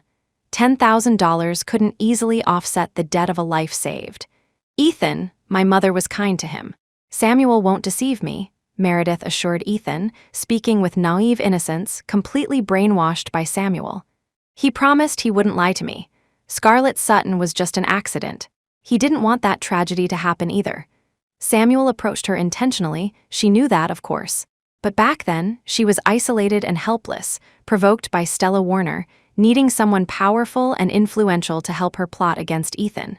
She could deceive Samuel, make him think she liked him. Now she could make Ethan think she couldn't break free from Samuel. Meredith muttered to herself. He said, "As long as that thing exists, he will always help me." And this sentence made it clear to Ethan. Samuel held leverage over Meredith. "Meredith, he's blackmailing you?" Ethan asked. Meredith shook her head frantically, her eyes reddening in less than a second. She whispered, "That one time he hugged me unexpectedly, took a picture." She was utterly wronged, a completely forced victim. He said, "This way you would hate me, think I betrayed you." So later, when he asked to meet, I couldn't refuse. See, an affair sparked by a photo, responsibility perfectly deflected by her. "You should have told me sooner. Why didn't you say so earlier?" Ethan was agitated. She had been blackmailed by him for so long, yet he didn't know and was even suspecting her. Meredith shook her head, silent. The rest was left entirely for Ethan to imagine. There's a signed divorce agreement in the safe at home. If you can't accept it, I can divorce anytime, agree to any conditions. Meredith watched the river flow towards the distance, inexplicably feeling the baby move inside her. General Sutton wanted to promote Marcus. Samuel Knight and Scarlett Sutton's relationship was irreconcilable. He would undoubtedly stand against her. Though regrettable for Marcus's future, sacrifices had to be made. Chapter 166. Sending off the deity. Shanghai High Court today welcomed a distinguished guest. Samuel Knight had just closed his study notes when his secretary knocked and entered. Following him was Ethan Young, formally dressed, accompanied by a lawyer. Dean Knight, Mr. Young requires some legal assistance. The Chief Justice asks for your full cooperation, the secretary respectfully stated. The Chief Justice referred to was, of course, Samuel's superior. Samuel nodded, put on his glasses, and said, "Mr. Young, please sit." The secretary poured tea for all three before exiting. "Mr. Young, how may I help you?" Samuel asked politely, unhurriedly retrieving a black mobile phone from near him and placing it in a locked drawer. Inside were photos of him and Meredith in France. He had been feeling tired earlier and had taken them out for a look. Ethan remained silent. The lawyer behind him placed a stack of documents on Samuel's desk. "Dean Knight, these are the property qualification documents for Archer Co. On behalf of my client, I hope to discuss the ownership of the office property where Archer Co. is located." Samuel didn't flip through the files. The Archer Co. building had nothing to do with him. Ethan arriving today with a lawyer likely meant he had learned some useful information. The phone locked in the drawer vibrated once. Samuel smiled slightly. "Excuse me." He took out the phone and, in front of Ethan, read Meredith's message. A quick glance gave Samuel the gist. Meredith and Finn Archer had completed the paperwork for Archer Co. From now on, Archer Co. belonged to Finn, with Meredith only retaining a share of the profits. Samuel remained impassive, putting the phone back. "Archer Co. is Mrs. Young's business venture. Mr. Young must know that I was saved by Mrs. Young's mother in my youth. Helping Mrs. Young find an office this time was purely out of gratitude. As a public servant, he couldn't have excessive dealings with the business world. Thus, Samuel immediately issued a dismissal. "Apologies, I cannot assist Mr. Young." Ethan still didn't speak. The lawyer spread the documents on the desk, inviting Samuel to look. "Dean Knight might want to examine the documents carefully. I believe you've misunderstood Mr. Young's intention." Samuel glanced over them, noticing a property sale contract hidden within the pile. The complex name matched the one where Meredith and Marcus had recently bought an apartment. The lawyer said, "Mrs. Young recently purchased a small apartment.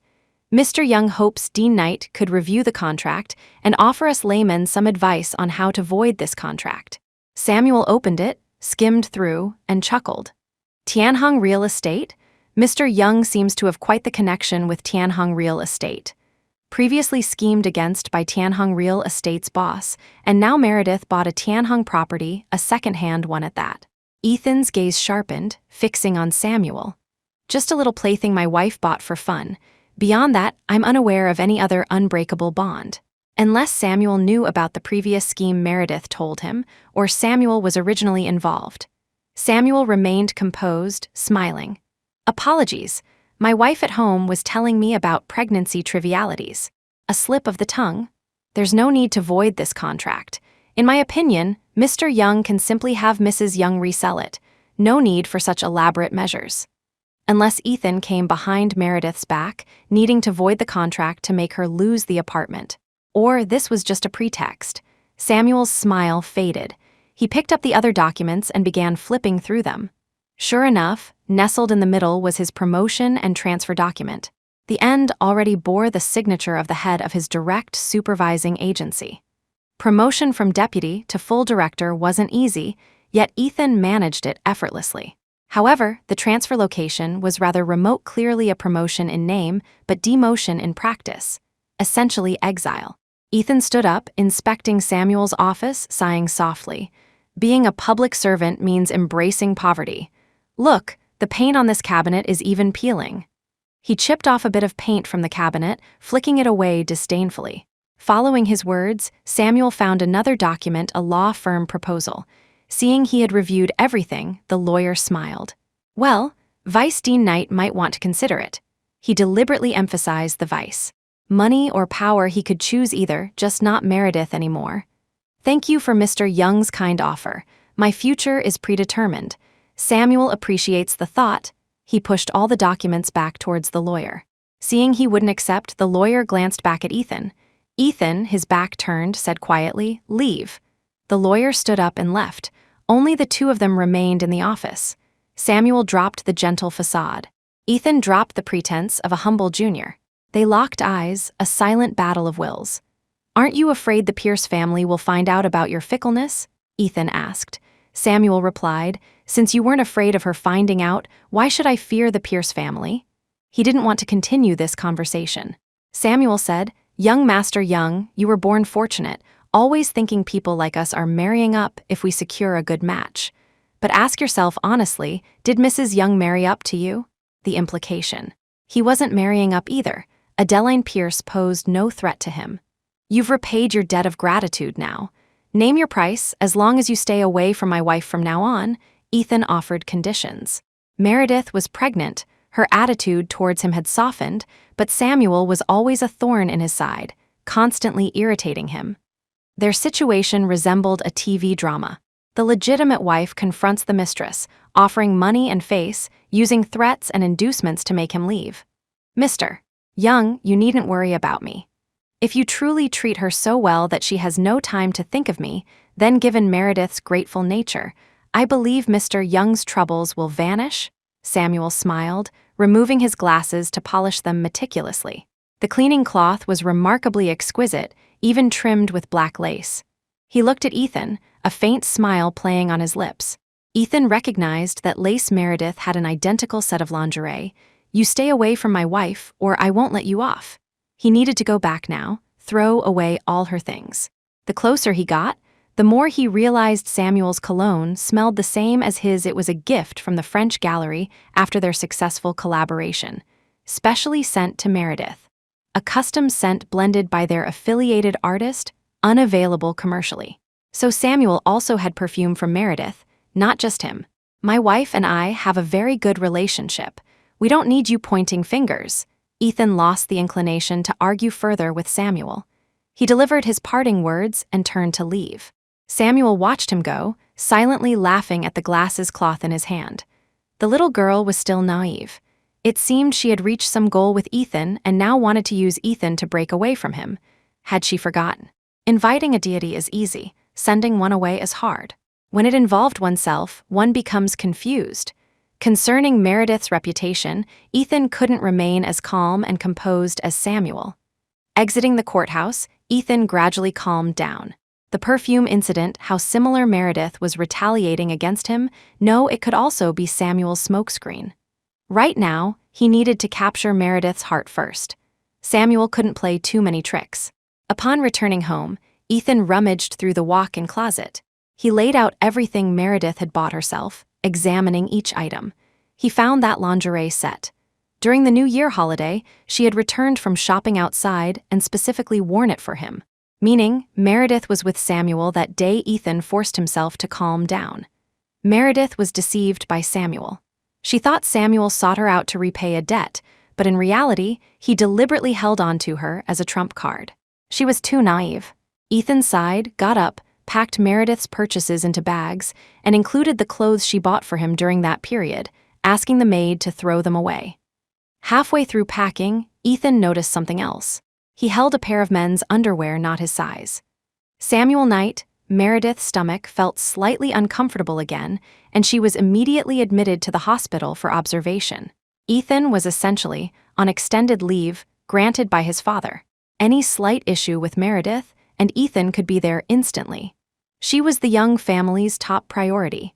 The entire hospital staff was on high alert. Morning involved a battery of tests. In the afternoon, Meredith rested in her room while Ethan went to check the results. "Madam, the sun is nice today. Shall I accompany you for a walk?" The maid, seeing Meredith tossing and turning restlessly, suggested. The private hospital's garden was particularly beautiful. Flowers were blooming profusely these days. A walk outside might help soothe her mood.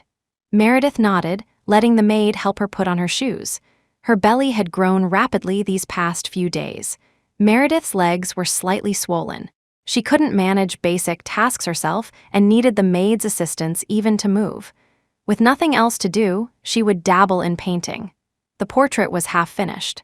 She had sought Ryan's permission and would deliver the painting after her graduation exhibition. In another month, she would graduate. This child, in another 4 months, she would meet him. Meredith leaned back on a garden bench, soaking up the sun. Around her were other pregnant women, similar to her, and grandparents who had already given birth, bringing their babies out for sunshine. Her phone vibrated with a message from Samuel. The case was closed. The man confessed. He had beaten Uncle Joe to death, fled after the murder, framed someone else. Multiple crimes combined resulted in a 20-year sentence. Meredith closed her eyes. The fugitive's face in the news was pixelated, but the general silhouette suggested a ne'er-do-well thug. If he hadn't luckily stumbled upon this, he wouldn't have earned $5 million in his entire life, Ethan had asked, and Ethan only offered this sentence. Meredith understood the implication. $5 million for 20 years. With good behavior, he could get parole. Upon release, he'd have money to squander. Not a bad deal. Ding-dong, a new message arrived. Meredith opened it. Samuel's WeChat message contained 3 words. Look right. Meredith looked right. In the first-floor window of the VIP hospital wing, she saw Samuel standing by the floor-to-ceiling window. Meredith opened her phone's camera, zoomed in multiple times, and saw him smiling at her. This floor housed obstetrics and gynecology. What was he doing here? Then it struck her. Adeline Pierce was due around this time. Could Adeline have given birth? Chapter 167. Joy and sorrow. Meredith and Samuel's eye contact was brief. People came and went in Samuel's room. He maintained his posture, leaning against the window, one arm propped on his forehead, the other hand pinching the bridge of his nose, appearing deeply distressed at first glance. Yet Samuel was clearly smiling, a genuinely happy kind of smile. Meredith didn't ask what had happened. Their affairs were always convoluted, and lately, she simply didn't want to exert the mental effort. It seemed Ethan was still trying to find ways to deal with Samuel. She needed to maintain a facade with him for a while longer. Was her portrayal of being wronged insufficient? Should she stage another nightly awakening, unable to eat? She hadn't sat long before Ethan found her. Meredith put away her phone, supported her waist to stand up, and was quickly steadied by Ethan. His expression was grave. He helped her walk back. Go back first. Don't come out these next 2 days.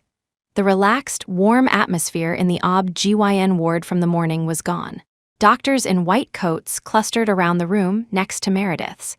Nurses lined up outside the door, awaiting summons from within.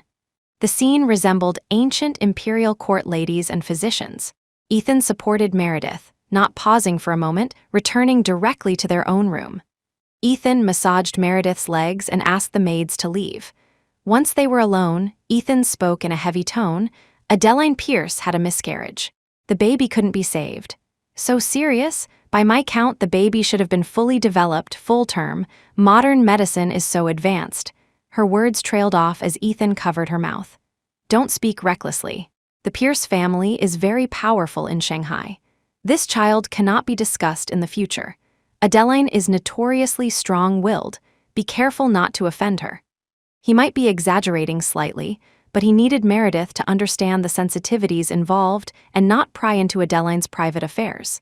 Meredith thought of Samuel. He had been leaning against the window, seemingly grieving but actually happy, even making faces at her to make her laugh. He was now playing the role of a father grieving his lost, beloved child. Meredith suggested, "Should I go see her later then?" "Stay in the room, don't act rashly. Adeline is emotionally unstable right now. If you go see her and get hurt, it will be worse," Ethan refused. "Dad and Mom will be here later. Let Mom represent our family and pay a visit." Ultimately, it wasn't good news. Neither Emily nor Meredith should be involved. Especially Meredith, pregnant and vulnerable. The bad luck of a miscarriage could negatively affect her. Meredith nodded, asking no more questions. Objectively speaking, she quite admired Adeline Pierce. She resembled the strong female leads in Emily's novels, resilient and internally steadfast. She knew what she wanted, hence her alliance and marriage with Samuel. During their time together previously, Samuel had described Adeline's formidable presence. She was clear about grievances and favors, which was why she never controlled Samuel's dating life outside their arrangement. Samuel also understood boundaries and avoided any reputation-damaging actions domestically. Unfortunately, the child didn't survive. Hopefully, she would fare better in the future. The young parents arrived with lots of fruit. Meredith wanted some, so she asked the maid to wash it outside. She leaned back, flipping through an art book, straining her ears to hear sounds from next door. However, Arthur and Vivian hadn't returned yet. Assistant Cole knocked and entered again. He reported, "Mr. Young, Mrs. Duncan Jr. has given birth." Meredith thought for a moment before recalling who Mrs. Duncan Jr. was. Desmond Duncan's wife, Bianca Duncan. Meredith marveled at the strange timing. The two women became pregnant around the same time. Unexpectedly, on the same day, one suffered a miscarriage and the other gave birth. The Duncan family was also powerful. With Arthur and Vivian absent, Ethan had to go pay his respects. This was a joyous occasion. Meredith supported her waist and went with Ethan to see. Bianca's delivery room was upstairs. Outside the door, many nurses also stood by. Doctors bustled back and forth, an even grander display than downstairs for Adeline. "This commotion, you'd think the Empress herself was giving birth," Meredith remarked. The gap between the wealthy and ordinary people truly manifested in critical moments.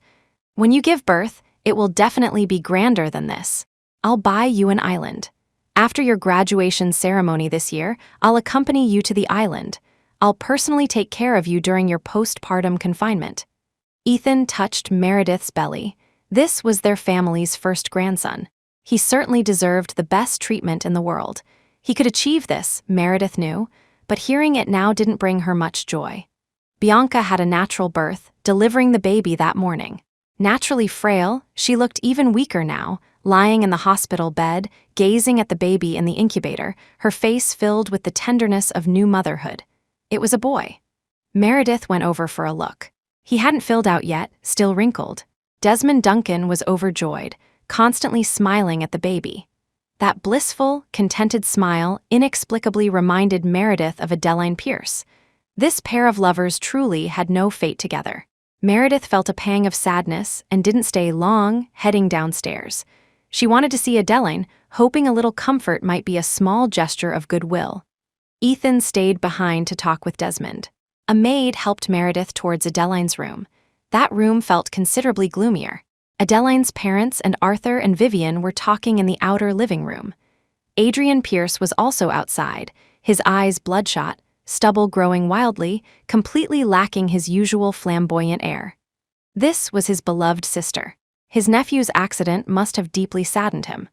"Dad, Mom, I'm going in to see Big Sis P."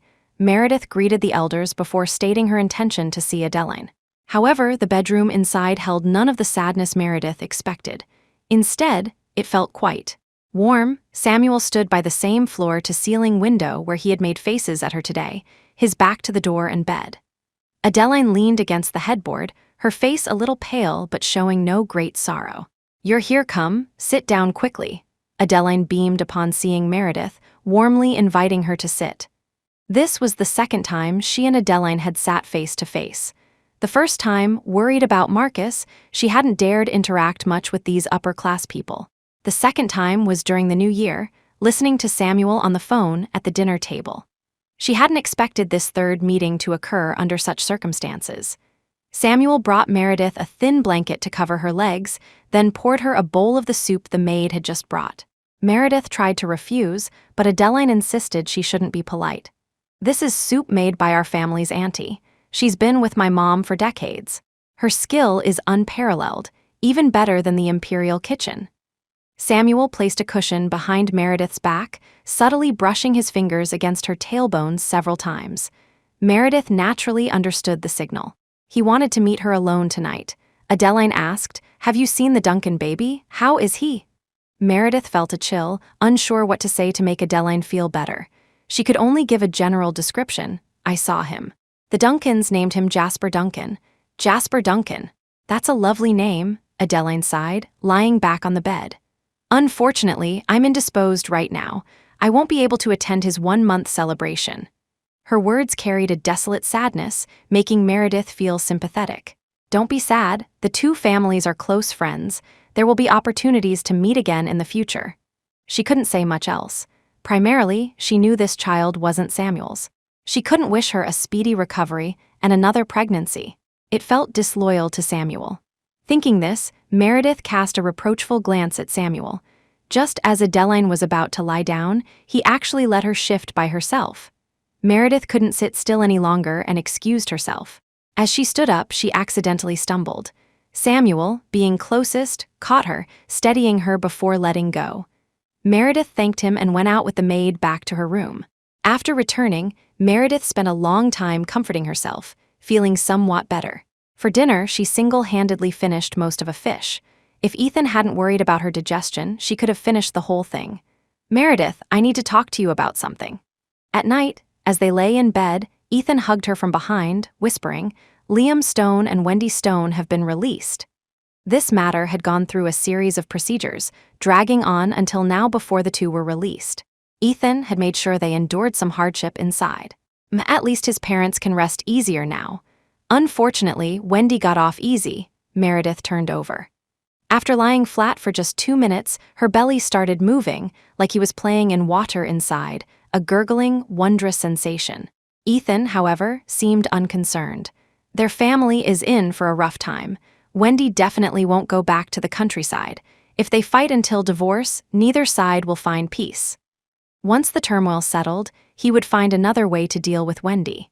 "Nathan, you can pester Mommy now, but wait until you're out to pester Daddy," Ethan chuckled, addressing her belly, educating his son. He helped Meredith turn onto her side again. "We must never be parents like that in the future. No one can bully my son. Whatever he wants, I'll get it for him." Meredith didn't know Arthur had said the same thing. That night, she dreamed. She saw an older Ethan, bearded, facing a Nathan who looked just like him, declaring imposingly, "Son, don't be afraid, it's just a woman. Dad will definitely snatch her back for you." Meredith woke with a start. Outside, the sky was already bright. Chapter 168, Liam Ethan was already dressed. Seeing Meredith awake, he came over to help her up and change clothes. "Get up and eat something first. We're going back to Mom and Dad's today." Meredith had no objection, cooperating as he helped her dress. Upon arriving back at the villa, as Ethan and Meredith entered, they saw Liam Stone and his parents in the living room. Liam wore a simple white t-shirt, completely devoid of his former energetic flair. He looked much older and more haggard. Life inside hadn't been easy. His parents, however, seemed in good spirits.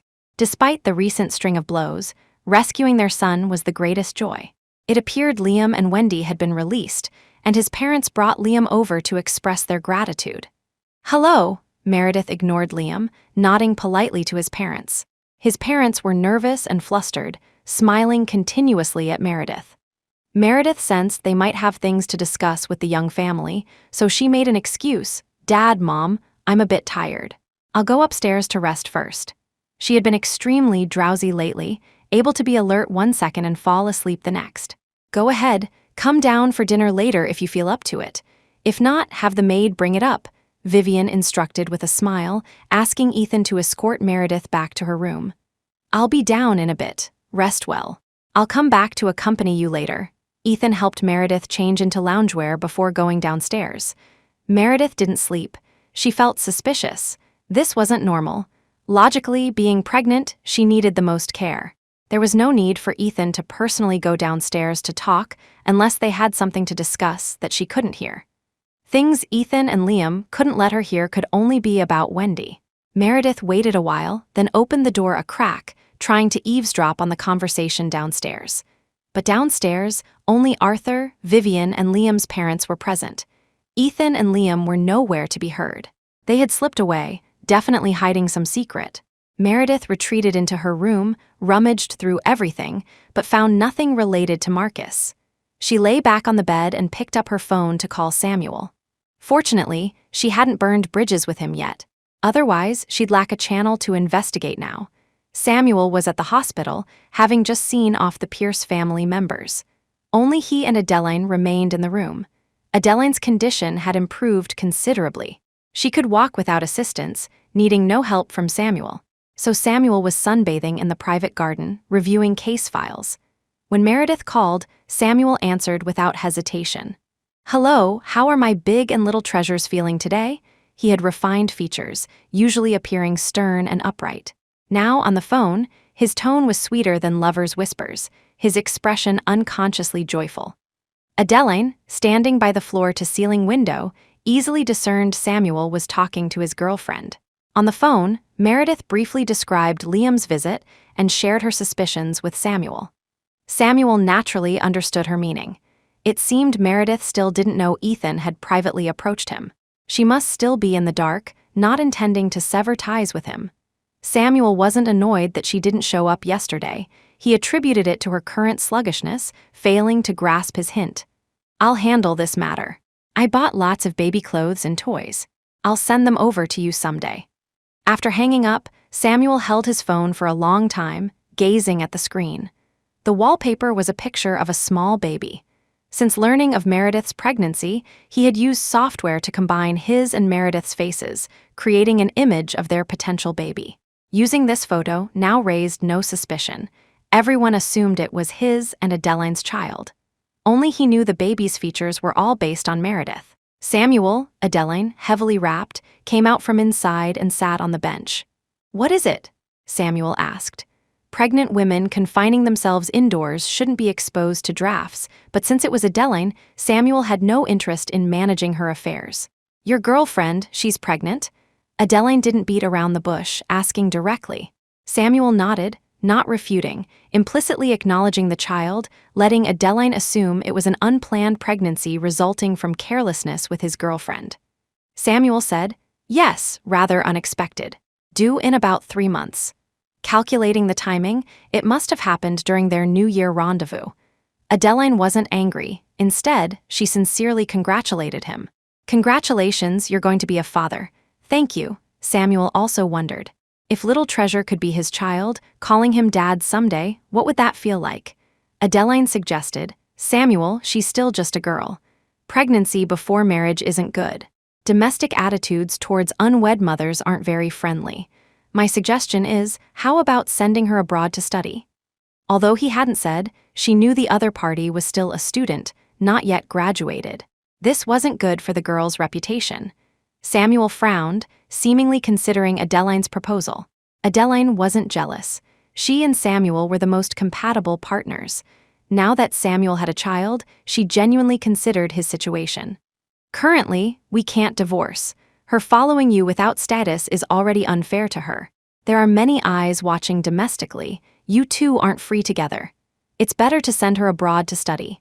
Transfer property and cars into her name so she has some security later," Adeline proposed. "You know my family's situation. If my parents found out you were keeping a mistress outside, my family definitely wouldn't let it rest." The Pierce family's aversion to such matters was well known in their circle. Adrian played around wildly outside, but never dared to easily grant anyone status, precisely fearing his parents' wrath. If the family knew about this, Samuel would be half dead, if not worse, dragging the girl down with him. Even if Adeline intervened, the family wouldn't let it go. So Adeline sincerely suggested Samuel send the other party abroad. Samuel protected her so closely, he should provide her with a better life. "According to the plan, we can divorce peacefully in another 2 years. Then you two can live abroad, and you can give her proper status. That way, I can also make up for some of the guilt," Adeline said. "This way, you can also take care of mother and child." Samuel also wanted to send Meredith abroad. He could live abroad permanently with Meredith like a normal couple. Then the child, born abroad, would undoubtedly be his child. But in the current situation, achieving this domestically was impossible unless Meredith divorced Ethan. Divorce? Samuel recalled dining with her the impulsive morning after. A stray thought arose in his mind. The private doctor's words echoed again. With Meredith's cooperation, perhaps he could be properly cured. But getting Meredith to cooperate required eliminating Ethan first. Otherwise, she would eventually be won back by Ethan. Thinking of Ethan probing him, Samuel felt unwilling. Divorce, that was a good idea. Liam's parents didn't stay for lunch. When Meredith came downstairs, they had already left, leaving behind a protective amulet for Meredith, hoping to bless her and the child with safety. Meredith didn't even glance at it, tossing the amulet into the trash bin. Ethan saw it but raised no objection. After Wendy got out, she learned Liam's future was ruined, so she's demanding a divorce. Ethan relayed today's events to Meredith. His parents came today, partly to thank us, and partly to ask for our help, hoping to get back the marital home they bought when they married. That apartment cost over $3 million. Liam paid for it entirely, and he was also repaying the mortgage. The problem was, the deed only had Wendy's name on it. Now that Wendy didn't want to stay with Liam, the two families were fighting over the house, making things ugly. Liam's parents have worked hard their whole lives. Hearing Liam invested over $2 million, they're thinking they should recover whatever they can from the house. Having never seen so much money in their lives, they were certainly unwilling to just hand it over, hence dragging their old faces here to plead for help. Meredith asked, "Are you planning to help him?" Ethan shook his head. Their marital problems are theirs to sort out. Meredith had no objection, mentally calculating when Samuel might provide useful information.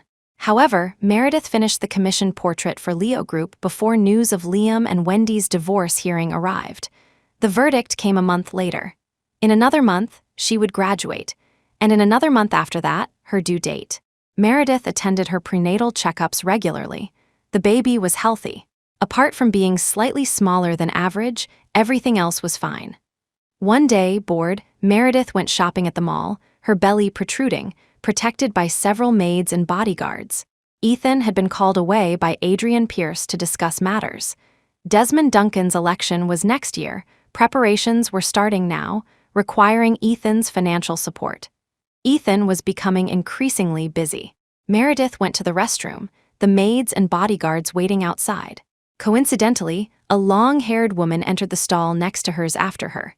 When Meredith came out to wash her hands, the woman washed her hands too. Meredith found it slightly odd. The person was very tall, and her long bangs covered most of her face. Uninterested in prying, Meredith was about to leave when, passing the person, they whispered softly, "The one who beat Uncle Joe to death hasn't been caught." These words were like a curse. Upon hearing them, Meredith immediately stopped, turning to look at the woman.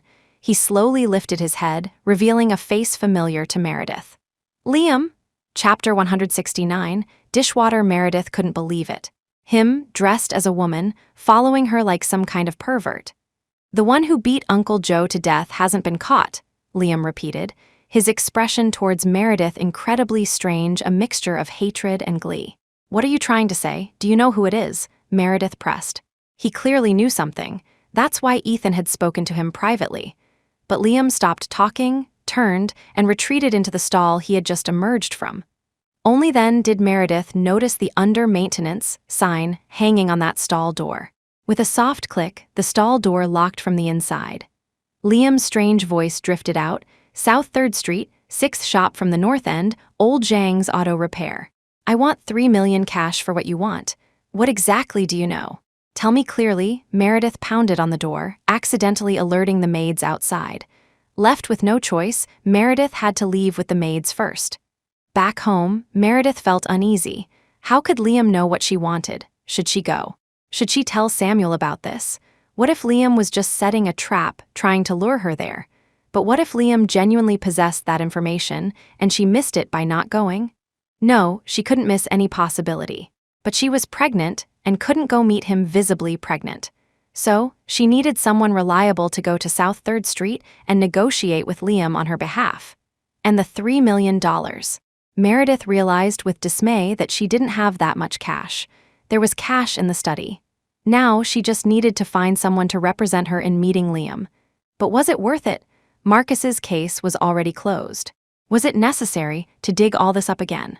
Just as she was lost in thought, Meredith heard sounds outside the door. Ethan was back. Strangely, he didn't come directly to the master bedroom to find her this time, but went to the outer study instead. Finding it odd, Meredith went out to the study to look for him.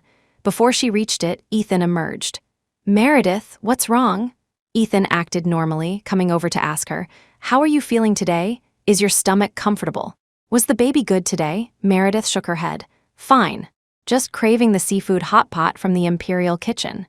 Pregnancy restricted her diet, many kinds of seafood were off limits. Her tastes were also very changeable.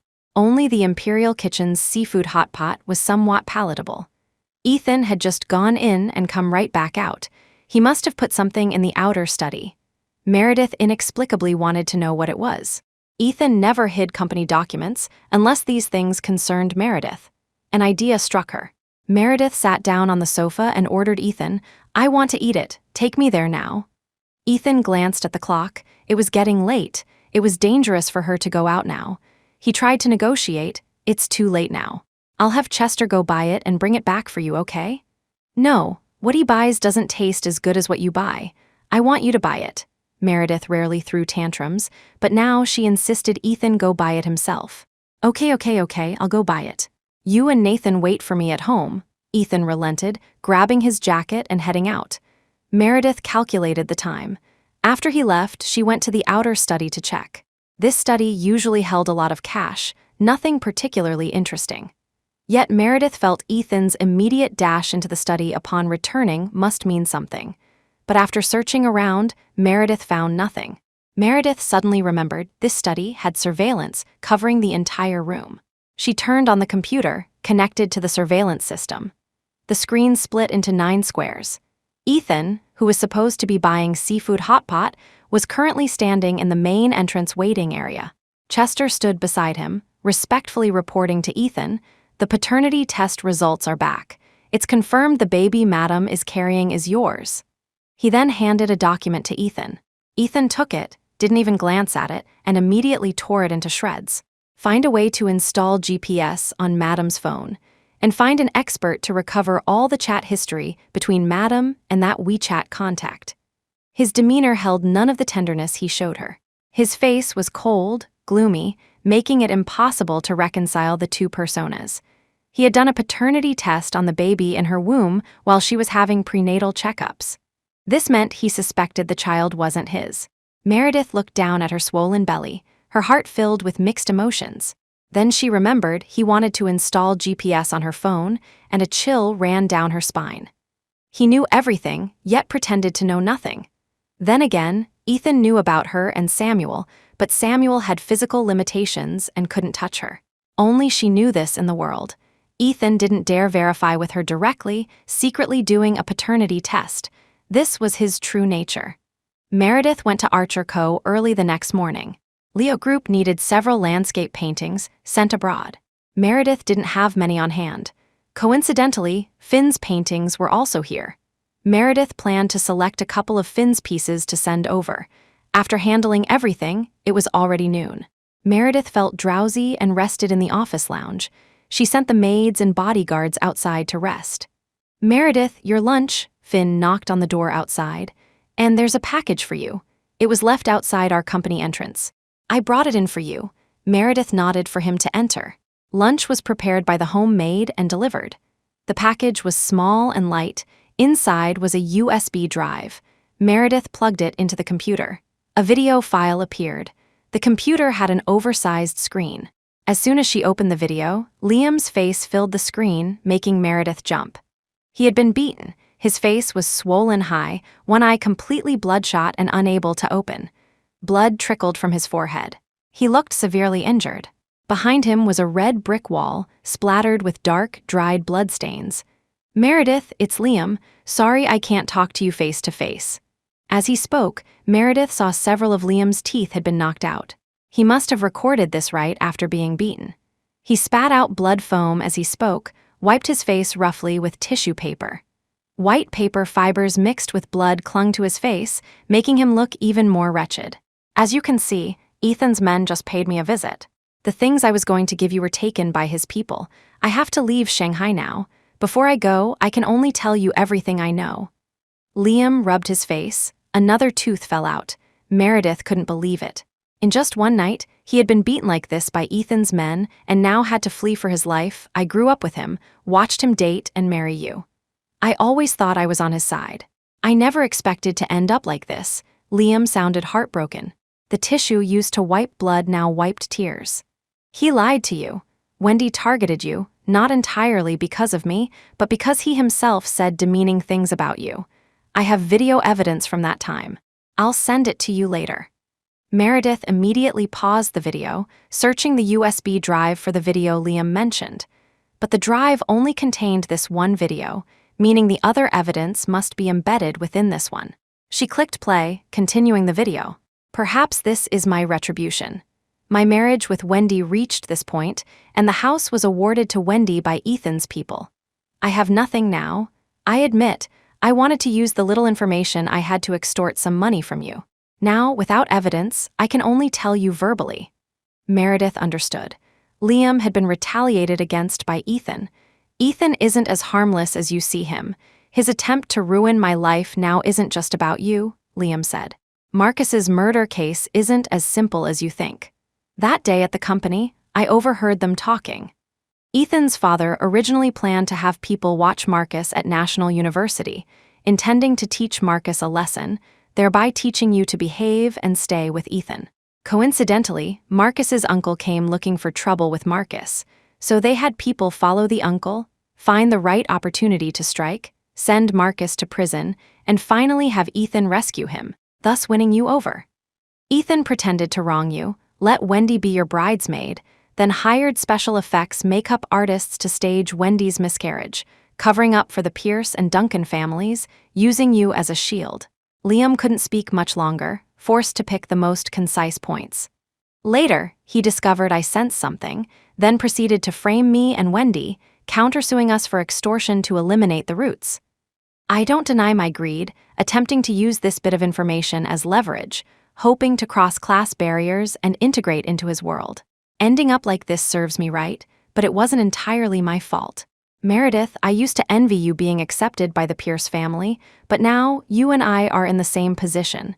We can't squeeze into the upper class. If interests clash, you too will be sacrificed. The end of the video showed a dimly shot clip. Meredith recognized Ethan facing the camera. They were younger then. Meredith could tell this was from when Ethan first started dating her. He looked young and vibrant, the image Meredith cherished from the last remnants of their desperate relationship. But in the video, Ethan wasn't the person she remembered. He took a sip of alcohol, frowned, and complained, "I really don't know how such disgusting stuff exists in this world." Saying it's chicken soup simmered for 4 hours, it tastes worse than dishwater. Chapter 170. Premature birth, he finished speaking and spat, "Pay." The people around him roared with laughter, including Wendy. Adrian Pierce clutched his stomach, laughing until tears streamed down his face. "I say, Big Bro E, that's not right of you. The little lady followed you into the kitchen to learn cooking. Show some compassion, how can you describe it as dishwater?" "Exactly, young Master Young, don't tell me you've actually tasted dishwater." The video lasted only 11 seconds. The first 8 showed Ethan disdainfully commenting on the soup she made. The last 5 showed a dimly lit alleyway where a sturdy figure brutally assaulted someone lying on the ground. The blows were lethal, clearly intended to kill. That figure wasn't Marcus, nor was it the fugitive. 11 short seconds shattered all the feelings Meredith held for Ethan over the years. Fake. Everything was fake. He never liked the food she cooked, despised her soup like dishwater. Back then, she couldn't cook at all, meticulously following recipes, slowly figuring out his preferences. Yet now, such sincerity was met with this kind of return. Dishwater should be poured down the drain. Meredith, wanting Ethan to be satisfied with the soup, had gritted her teeth and thrown out many pots of soup. And Marcus, all fake the emotions she thought she had were all fake. Ethan knew Liam came looking for him yesterday, deliberately went out that night, found South 3rd Street, beat Liam up, and took all the evidence Samuel had said the Pierce family had dirty secrets, that Ethan was involved, and that Marcus couldn't escape being bullied by them. Meredith's trembling hand picked up the phone to call Samuel. It rang for a while before connecting. "Hey, big and little treasure calling me together today? Missing me, huh?" Samuel sounded cheerful, his tone slightly bold and flirtatious towards her. "Samuel, you wouldn't lie to me, right?" Meredith's voice trembled. She searched for a shred of composure before asking, "I need a straight answer from you right now. What's wrong? Who bullied you?" Samuel sensed something was wrong, anxiously asking, "Where are you? I'll come find you." Meredith shook her head, regardless of whether Samuel could see, and asked, "The day of my engagement, I ran into Bianca Duncan and you outside. What was really going on? The banquet was crowded and chaotic. Encountering anyone wasn't strange, but Meredith recalled Bianca's flustered state back then and suddenly felt some things had traceable clues. Shared scandals are more reliable than shared interests, Samuel had told her. So when he fell silent, Meredith already had the answer in her heart. That child wasn't miscarried. He was born safely, wasn't he? Meredith asked. Thinking of the child made her stomach churn slightly, but she forced herself to ask clearly, unable to miss this opportunity. Where did he go? Bianca Duncan also gave birth. Why were there 2 babies, but only one was seen? Bianca Duncan can't have children. That child is now called Jasper Duncan.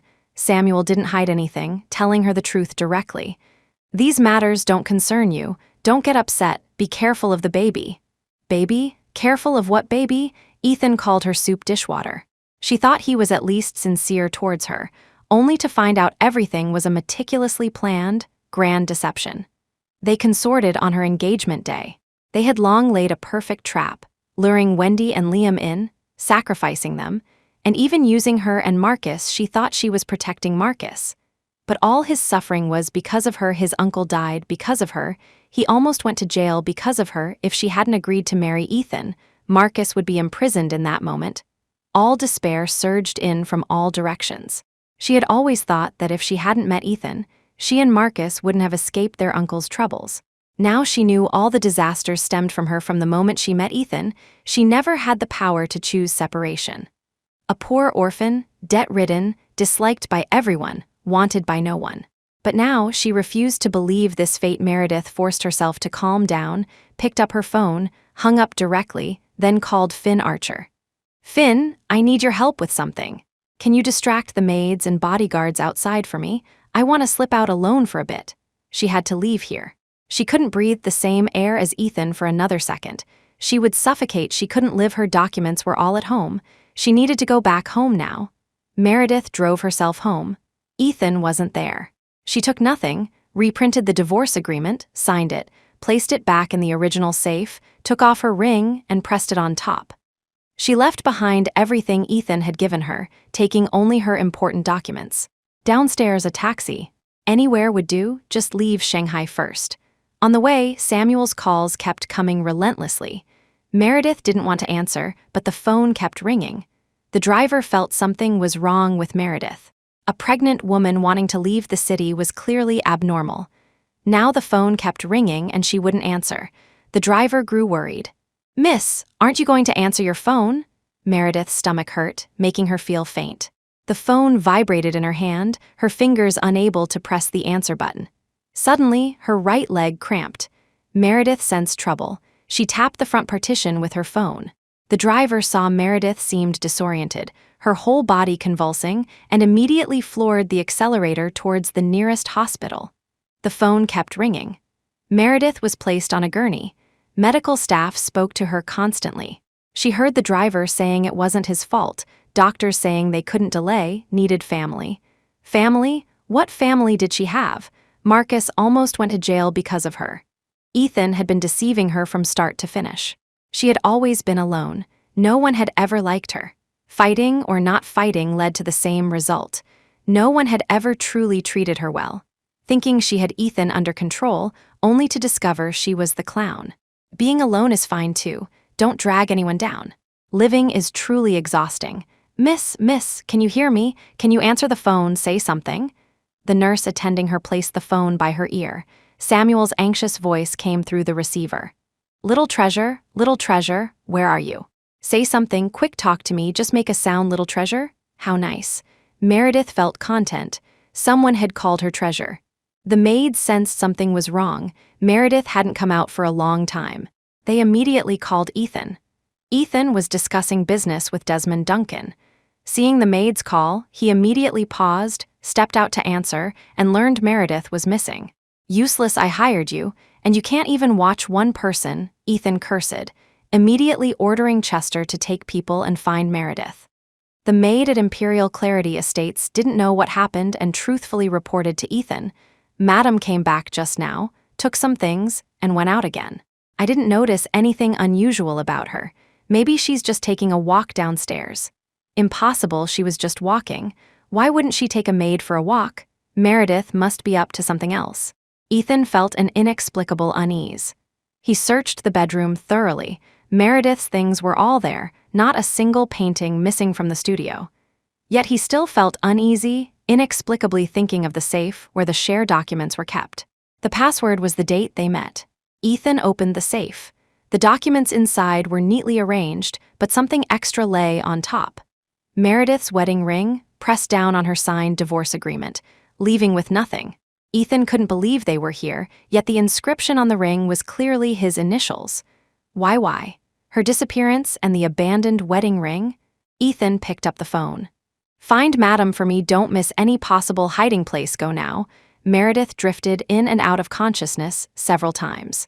During that time, someone told her they needed to give her anesthesia. A female doctor kept chatting with her during the surgery. From her early childhood to her later studies, Meredith relived her life, recalling whatever came to mind. Her beloved mother was gone. Her beloved Marcus almost went to jail, all her fault. Then, they pushed on her stomach together.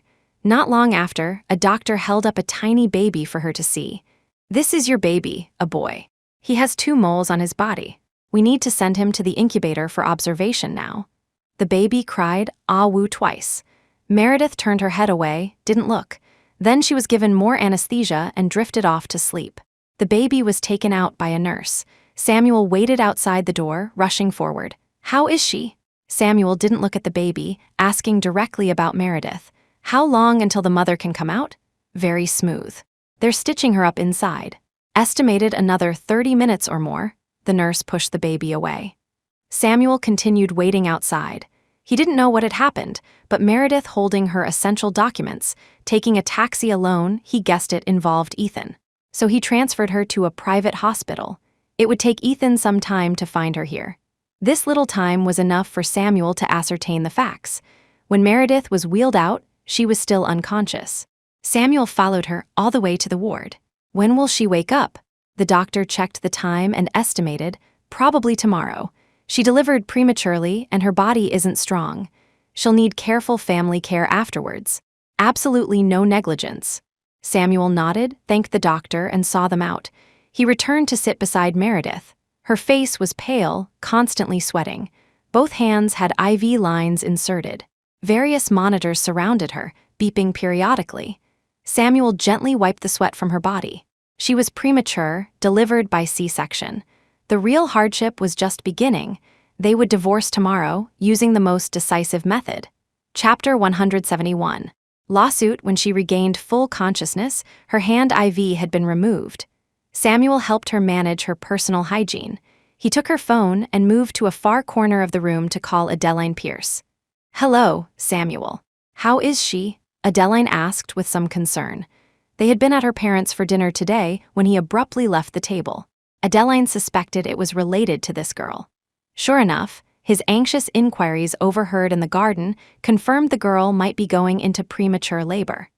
After knowing each other for so many years, this was the first time she had seen Samuel so distraught. C-section, mother and child are stable, relatively speaking. Recalling her lifeless appearance when wheeled out, Samuel felt utterly exhausted. "I need your help. Could I borrow your nannies? Her health isn't good. She needs several people to look after her." He was a man and simply couldn't handle these tasks. He could only seek out experienced help. Adeline was confined for 100 days postpartum, so her nannies were still with her. Borrowing from her was the best option.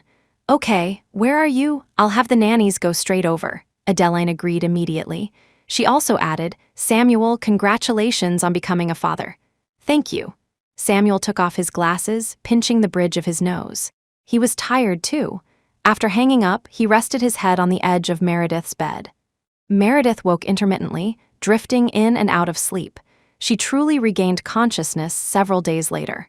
She vaguely remembered passing gas the second night, Samuel being very happy, and then starting to feed her soft, bland foods. She still had a urinary catheter, relying entirely on Samuel for personal care. On the 5th day, the catheter was removed. The doctor advised her to get up and walk around. Meredith couldn't get up on her own. Samuel supported her as she managed a few steps. Meredith gritted her teeth, like a newborn learning to walk, following Samuel step by painful step. Just a few more steps, be good. After less than 5 meters, Meredith couldn't bear it anymore. Her insides felt like they were churning, the incision site throbbed with a downward pull. She wanted to turn back and rest on the bed. Samuel held her steady, not letting her give up so quickly. Be a good girl, walk a bit more, and I won't call you poopy baby anymore. During her period of helplessness, Samuel had helped with her personal hygiene. Meredith felt her most vulnerable side had been seen by him. To ease the awkwardness, he had nicknamed her Poopy Baby, which annoyed Meredith so much she barely spoke to him. Meredith forced herself to walk, sweat already soaking her inner clothes. But to recover sooner, to leave sooner, she had to endure. She had survived alone for so many years. What was this bit of hardship? Only after meeting Samuel's exercise requirement was Meredith allowed back to bed. She was drenched in sweat, her hair clinging to her face, looking utterly wretched. Tomorrow, during practice, shall we go see the baby? Samuel praised her obedience, then suggested visiting the baby. He can open his eyes already, hasn't met his mother yet. Meredith thought of the child, which reminded her of Ethan. A wave of disgust washed over her. She shook her head, refusing. I don't want to go, I don't want to see anyone related to him. Him referred to Ethan. Samuel understood. He smoothly asked, what are your plans for the future? Having a child as a bond made things different from simply saying divorce like before. After the divorce, what about the child? Meredith made up her mind, closed her eyes. Divorce, I want a divorce. I don't want to see him again. He turned all those years of my life to ash, belittled me as dishwater. I don't want to see him again. He was terrifying. So weak and helpless in front of her, yet capable of such ruthless deeds behind her back. She couldn't figure out where she went wrong. Was it just because of a stupid bracelet that she had to endure such unfairness? She hadn't wronged him. She just fell in love, yet ended up neither human nor ghost. I want a divorce. Samuel, help me get a divorce. I don't want any relationship with him anymore. Forget about scheming for assets. She felt like a clown performing. Ethan wasn't worth her scheming. Okay, we'll get a divorce. I'll send you abroad. What about the baby? Meredith, shall we take him with us? I'll raise him. I'll acknowledge him, okay? Samuel was also concerned about the child's fate. To him, this child carried Meredith's bloodline. He naturally wanted to keep and raise him. Keeping him meant Meredith would remember his kindness, making it easier to win her over. The law protects you now. You can get custody of the child after divorce. As long as she wanted him, he could help her get the child. I don't want him. Anything related to him, I don't want. Whether she was irresponsible or unfit to be a mother, she couldn't even protect herself. How could she protect the child? Besides, with her, the child would just be ordinary. With Ethan, he would be the priceless first grandson of the young family, the heir apparent far better off than with her. Receiving her definitive answer, Samuel agreed. You focus on your postpartum recovery. Don't cry anymore. I promise I'll get you divorced and protect Marcus. Samuel, can you really protect Marcus? Meredith was skeptical. Ultimately, she feared implicating Marcus. Yes, trust me, I've seen the video Liam gave you. I have ways to make Ethan agree to the divorce, Samuel stated firmly. Rest and recover. In a while, I'll bring you back to my place. Adeline thinks my girlfriend had my child and will use the Pierce family's connections to quietly send my girlfriend abroad. You just wait to go abroad. She was his girlfriend, Adeline just didn't know it was Meredith. Meanwhile, Ethan's world had turned upside down. Meredith had been missing for half a month and still no trace of her. Her phone was off, unreachable. No spending records, no exit or entry records. Ethan was both worried and angry, worried something had happened to her, angry at her inexplicable disappearance. Initially, he worried Liam had harmed her, but Liam had been beaten up and had already left Shanghai, quietly returning to his hometown. Then he suspected Samuel had bewitched Meredith, but dismissed it. Meredith wasn't that kind of brainless woman, easily swayed by a few words. Samuel had indeed taken a week's leave, disappearing. Ethan's men followed Samuel but found nothing suspicious. Samuel went to work normally, returned home after work, no nightlife or entertainment. The man's routine was terrifyingly regular. Unable to find any leads, Ethan finally reported her missing to the police. Given Meredith's status, Shanghai police sealed off all information, deploying all available resources to track her whereabouts, yet still found nothing. Ethan no longer had the energy to care what others thought. Meredith was due in a month and a half. Where was she now? Was she suffering? Or was someone forcing her, preventing her from seeing him? Ethan extinguished the cigarette butt. His office was filled with smoke. Assistant Cole knocked on the door outside. The momentary opening dispersed some smoke, revealing the general manager behind the desk, head in hands, groaning softly in pain. Half a month.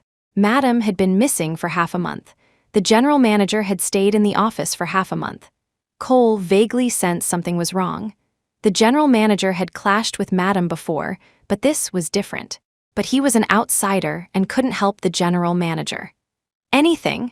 Sensing someone at the door, Ethan momentarily thought it was news about Meredith. But then he remembered the matter was confidential. Few people knew. Cole snapped back to reality, handing the courier document to Ethan. General Manager, a document arrived for you from the court. Large companies like theirs often dealt with lawsuits. Just recently, concerning the general manager and Madam's affairs, the legal department had drafted dozens of complaints. So, receiving court documents wasn't strange. Leave it, Ethan's voice was hoarse. He had smoked too much lately, his throat was ruined. In the past, whenever he smoked too much, Meredith would complain about the heavy smoke smell, calling him smelly. But despite her words, she would always make him soup. Throat-soothing soup was Meredith's specialty. Now, how he wished she would come back and complain about him being smelly. His phone buzzed with a message. Ethan immediately picked it up. A notification from Shanghai High Court. Meredith Shaw filed for divorce on XX date, XX year, XX month. Please appear in court on XX date, XX year, XX month for the hearing. Court, lawsuit, divorce. Ethan almost couldn't recognize the words. How could Meredith sue for divorce? They were fine just the day before. She asked him to buy her seafood hot pot. How could she suddenly disappear and then demand a divorce without even showing up? Court. Ethan remembered this keyword, immediately ran over to grab the courier package. Inside, indeed, was a court summons. Meredith really wanted a divorce. The reason stated was post-marital discovery of concealment, leading to irretrievable breakdown of the relationship. Divorce? Ethan's vision darkened. Chapter 172. Divorce. Just as Ethan was about to tear up the summons, his phone rang opportunely. The screen displayed the name he longed to find. Wife. Hope surged in Ethan's heart. He knew this had to be a misunderstanding. How could she possibly divorce him? She must have been deceived by Samuel. She was being forced to sue for divorce. Hello, Meredith, where are you? Are you in danger? Don't be afraid, just quietly tell me your location. I'll come get you immediately. Ethan's voice trembled as he fired off a string of questions, fearing Meredith would refuse, then quickly added, Are you okay? Are you in danger? Have you been wronged? Is Nathan okay? If young Master Young is truly devoted, makes us mere mortals feel ashamed. Samuel's voice, laced with sarcasm, came through Meredith's phone, deliberately mocking Ethan. Samuel Knight. Ethan instantly turned cold, murderous intent flashing in his eyes. He gritted his teeth. Where is my wife? They really were together. Where she is isn't important. I'm just speaking on behalf of Meredith to young Master Young. I hope you'll consider the divorce. Samuel chuckled at his display of affection. I've seen countless divorce cases in court. Citing irretrievable breakdown alone is already the greatest courtesy shown to the other party. Young Master Young, let's maintain mutual dignity. Everyone wins. My private matters with my wife are none of your business to dictate. Ethan refused. Where is Meredith? I want to see her. She couldn't possibly divorce him for someone like Samuel unless Samuel forced or deceived her. Ethan changed tactics. I agree to the divorce, but we have marital assets. Have her come out to negotiate the divorce agreement, divide the property properly, and we'll go get the divorce certificate together. First, lure her out. Once he saw Meredith, he had to tell her. Samuel couldn't possibly divorce and be with her. Samuel was lying to her. She hated deception so much. Once she knew Samuel's true face, she definitely wouldn't associate with him anymore. Well, apologies, she doesn't want to see you, Samuel said regretfully. Young Master Young, Meredith choosing to divorce via lawsuit precisely means she doesn't want to see you again. If a couple agreed to divorce, they would inevitably discuss the settlement agreement, then go to the Civil Affairs Bureau together at least twice. The moment Meredith appeared, Ethan would detain her, and the situation would become passive. Therefore, Samuel advised Meredith to sue. Although the process was lengthy, it allowed divorce negotiation through lawyers. The final judgment would be legally binding just the same. Samuel saw right through Ethan's intentions. Having witnessed countless bizarre divorce cases, Samuel knew better than Meredith the lengths people would go to avoid divorce. "Samuel Knight, you instigated my wife to divorce me. Aren't you afraid I'll have Adrian Pierce ruin your career?" Ethan, exposed, resorted to threats. "With just one word from me, I can destroy everything you've built over the years." Samuel had no family backing. He was alone, having entered the court system from a small town through the national exam, striving for years, even resorting to marrying Adeline Pierce to advance his career. He couldn't possibly disregard his future. Yet, contrary to Ethan's expectations, Samuel seemed utterly unconcerned. Young Master Young speaks erroneously. As the Pierce family's son-in-law, I naturally have the understanding of Miss Pierce. Clearly, our marital harmony remains intact. She won't turn against me simply because I handled an ordinary divorce case. They both understood Adeline's relationship with Desmond Duncan. Even the provocative photos Samuel had sent couldn't faze Ethan. Samuel wasn't Liam Stone. Liam was foolish, thinking a little insider knowledge entitled him to sit at their level. But Samuel was different. He was involved, even strategized for Adeline. Many Pierce family matters were directed by Samuel. The Pierces couldn't afford to lose him. Unfortunately, Samuel couldn't procreate. If he truly became Adeline's husband, in fact, the Pierce family would eventually fall under Samuel's control. Ethan had calculated everything, yet never imagined that ultimately, the Pierce family would hide his wife and even support her suing him for divorce Adeline Pierce. "Oh, right," Samuel seemed to recall something amusing, addressing Ethan. "You haven't met Nathan yet, have you? He's opened his eyes, looks a lot like Meredith." The first time he saw Meredith, he smiled so sweetly. Meredith stayed in the hospital for a week. Her wound recovered well. Samuel moved her into his apartment. During the day, Samuel went to work. In the evening, he would first go downstairs to Adeline Pierce's place, then come up to accompany Meredith around dinner time. Adeline covered for her, so no one suspected Meredith's identity. However, Samuel didn't let her meet Adeline, because Adeline didn't know Samuel's girlfriend was her. If Adeline found out, it would cause unnecessary trouble. The Pierce family wouldn't betray the young family to secretly send her abroad. Adeline sent over many nutritional supplements for postpartum recovery and had the nanny relay messages, telling Meredith not to be shy, ask for anything she needed, and assuring her she wouldn't disturb her. The apartment wasn't large, about 130 square meters, 3 bedrooms, 2 living rooms. Adeline sent 2 nannies, one to care for her, one for the baby. This left only one room for her, Samuel's master bedroom. Meredith walked around the apartment, supporting her wound. She was recovering day by day, already able to move around freely. One nanny cooked in the kitchen. The other held the baby, rocking him to sleep. Meredith's current condition prevented her from holding the baby, so she could only watch him as much as possible. He needed feeding every 2 hours. Meredith couldn't breastfeed and could only give him formula. "This baby is the best behaved I've seen in years. Never cries, never bothers anyone. Eats his fill and sleeps." The nanny put down the bottle, burped the baby. He fell asleep again. Meredith just listened with a smile. She didn't know if being good was necessarily a good thing. She had been very good as a child, but that wasn't a good thing. A crying child gets fed. The nanny placed the baby in the crib, letting him sleep peacefully. Meredith also retreated, not wanting to disturb him. Just then, Samuel returned. "Feeling better today?" Samuel took off his jacket, hung it in the entryway. Seeing Meredith still clutching her wound, he helped her towards the master bedroom. He let Meredith lie down first, then went to shower, changing out of his dusty clothes before approaching Meredith. He lifted the gauze to check the wound on her lower abdomen. "Healing very well. A couple more days like this, and you won't need medication anymore." Samuel turned on the light brighter, cleaned the wound, applied new medicine and gauze, then gently helped Meredith up, put slippers on her feet, and led her out to the dining room. The nanny served the food. Samuel went in to check on the baby first, then came out to sit with Meredith. Big and Little Treasure were both very good today, deserve a reward. Samuel paid meticulous attention to her postpartum confinement details, specifically instructing the nanny not to let her touch cold or hard things. As a result, Meredith hadn't even washed her face properly yet. Every day before he left, he wiped her face with a hot towel, which counted as washing. He forbade her from being exposed to drafts. Nutritional meals were constant.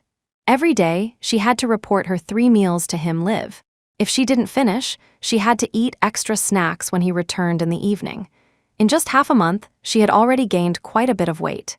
After dinner, Samuel and Meredith went in to see the baby. He genuinely liked this child, so he treated the baby very well. Meredith sometimes thought, in a TV drama, Samuel would be the standard ideal second male lead, not only accepting the female lead, but also treating her child sincerely. Unfortunately, she wasn't the female lead. "Samuel, how is the divorce proceeding?" Meredith asked. These days, her emotions had calmed enough to discuss the divorce with Samuel. "The lawsuit has been filed. The hearing is next month," Samuel explained the process to Meredith. "Next month, when you've recovered more, I'll send you abroad. Rest well these days, so I can be assured letting you go abroad alone later." He currently couldn't go with her. Ethan would undoubtedly be watching closely. Unable to find Meredith, he would surely have people monitoring Samuel. Them being together would expose Meredith's whereabouts. But will he really agree to the divorce? Meredith wasn't sure. Ethan married her under such circumstances. Even if Ethan no longer loved her, he wouldn't likely be led by the nose, divorcing just because she said so. "Rest assured. I guarantee a clean break for you." Samuel placed the baby in the crib, kissing his cheek before leaving, sighing regretfully, "It's just, I won't be able to raise you. Such a pity." They had agreed not to keep the child, so within this month, the baby would definitely be returned to Ethan. This was also the main reason Meredith wasn't very close to the child. She didn't want to develop feelings and find it hard to let go later. Late at night, after Meredith fell asleep, Samuel opened his eyes. He picked up Meredith's phone and dialed the number saved as husband. He must have suffered enough. Had he made a decision? "Hello," Ethan's voice on the other end was weary but held a final shred of hope. "Meredith?" "Mr. Young," Samuel mercilessly shattered Ethan's illusion. "I wonder how your considerations are progressing. I'm here to inform you, if you still refuse to divorce, Meredith will take matters into her own hands and send the child to an orphanage." By then, Ethan, having never even seen his own child, would embark on a journey to find him. These words drained the last drop of blood from Ethan's heart. She would actually be so ruthless just to get divorced. Then why should he keep her? "Samuel Knight, is she okay?" Ethan asked, clinging to his last breath of life. Samuel seemed to enjoy tormenting him endlessly. "I'm taking very good care of her. Will be even better in the future." She was okay, that was enough. "Fine, I'll sign. I agree to the divorce." Samuel smiled silently, returned to the bedroom, and lay down close to Meredith. This grand drama was nearing its end. Ethan would take the fall for him. Meredith would be divorced, staying by his side in the future. Liam Stone, that idiot, was also dealt with, having served his final purpose. Perfect. Chapter 173, Gone. The divorce proceedings went smoother than Meredith had imagined, resolved even before the scheduled court hearing. Ethan's lawyer indicated his consent to the divorce. Without meeting, they received the divorce judgment. Simultaneously, as agreed, Nathan Young was carried into the Young Group building by the nanny who cared for him. Ethan waited in the lobby. As he took the child, the baby began to wail, seemingly aware he no longer had a mother. "Nathan, don't be sad. Dad will definitely bring your mommy back." His cries were loud, heart-wrenching. Ethan, hearing them, felt his own heart break. He held the child, softly comforting him. Meredith was a hands-on person. She would definitely care for the child herself if she kept him. Fearing Meredith would struggle alone, he had secretly enrolled in parenting classes, learning how to care for an infant. While Ethan comforted the baby here, he immediately ordered the people hidden around the company building to search for any trace of Meredith. Based on his understanding of Meredith, she would surely be nearby, watching the child, needing confirmation of his safe delivery into Ethan's hands before she felt at ease. Unfortunately, despite searching the building's surroundings repeatedly, there was no sign of Meredith. At that moment, Meredith and Samuel were already high in the sky, flying towards France. Seeing the video of Ethan holding the crying child, searching for her, Meredith turned off the video and closed her eyes to rest. Feeling reassured, Samuel took the phone from her hand and placed it in the luggage bag. "If you still miss him, I can take more videos for you in China later." Meredith shook her head. "No. Since he's been returned to him, it's best not to see each other again to avoid future entanglement. Ethan would marry someone else eventually. In Nathan Young's world, perhaps life would be better without her." Samuel nodded, letting her rest quietly. At the Young family villa, Arthur and Vivian waited anxiously in the living room. Seeing Ethan's car return, they immediately went out to greet him. "How?" Vivian started to ask, but Ethan signaled her to lower her voice. Nathan Young, in his arms, had just fallen asleep. He had just obtained the birth certificate for him. From now on, he was the eldest grandson of the Young family, the next heir of Yang Group. Vivian looked at her little grandson with pleasant surprise, careful not to disturb his sleep. She followed Ethan upstairs. He placed the child in the already prepared nursery to sleep. Leaving the nanny to care for the child, the adults retreated to talk. What exactly happened? Why is only the child back? Where's Meredith? Vivian asked anxiously. She's still young and inexperienced. Just out of postpartum confinement, she needs proper care. Running around like this will cause long-term health problems. Young people just don't listen to these old sayings, always thinking they're outdated superstitions. When the pain really hits later, they'll know regret. Ethan shook his head. "Mom, she's fine. Just a bit frightened and doesn't want to see people right now. I plan to send her to France for a while to recover." The divorce was conducted secretly. His parents knew nothing, only that Meredith had been abducted by ill-intentioned people, suffered a fright, and the baby was born prematurely. Is she okay then? Should we ask the Song family doctor to check on her? Women are prone to postpartum depression after childbirth. We can't let our guard down. Vivian still had more to nag about, Ethan knew. At this critical moment, you can't be foolish. As the saying goes, grudges from the confinement period last a lifetime. You must treat her well, Vivian instructed her son. No wonder she wanted Meredith to come back for postpartum confinement. She feared Ethan would anger Meredith again. All right. Go look after your grandson.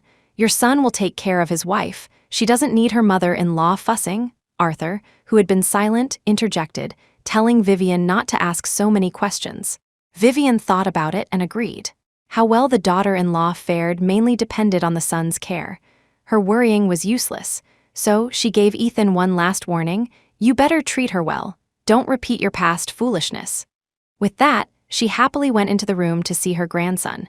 Arthur wanted to ask Ethan, but Ethan didn't want to talk, merely pleading, "Dad, Nathan might need you and Mom to look after him more from now on.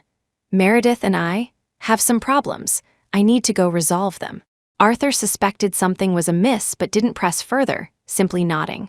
"Don't worry, I'll handle your mother. You just focus on resolving things with Meredith."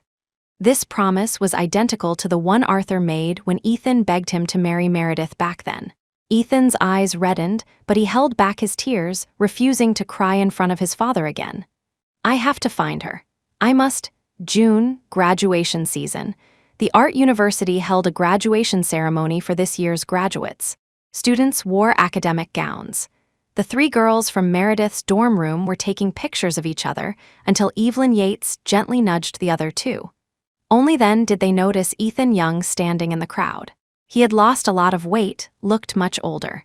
Though dressed impeccably in a suit, his face carefully composed, an aura of despair seemed to follow him. No one knew what had happened, but they knew Meredith wouldn't be attending the graduation ceremony this year. Nor had she fulfilled her promise to send them wedding invitations. What exactly happened between Meredith and Ethan? Lauren Riley couldn't help asking softly, but Evelyn nudged her arm again, stopping her. Why worry so much? That poor girl values Face the most. Maybe she had a fight with her husband last night? Evelyn shut down their gossip, not wanting them to delve deeper, casually adding, "Her status is different now. No matter what, she's better off than us. Worry about yourselves." They all knew about the social media incident. Thinking about it, Evelyn's speculation seemed plausible. Maybe it was over some actress. Meredith went traveling, skipped the graduation photos, deliberately leaving Ethan behind to give him the cold shoulder. The whims of a wealthy wife weren't their concern.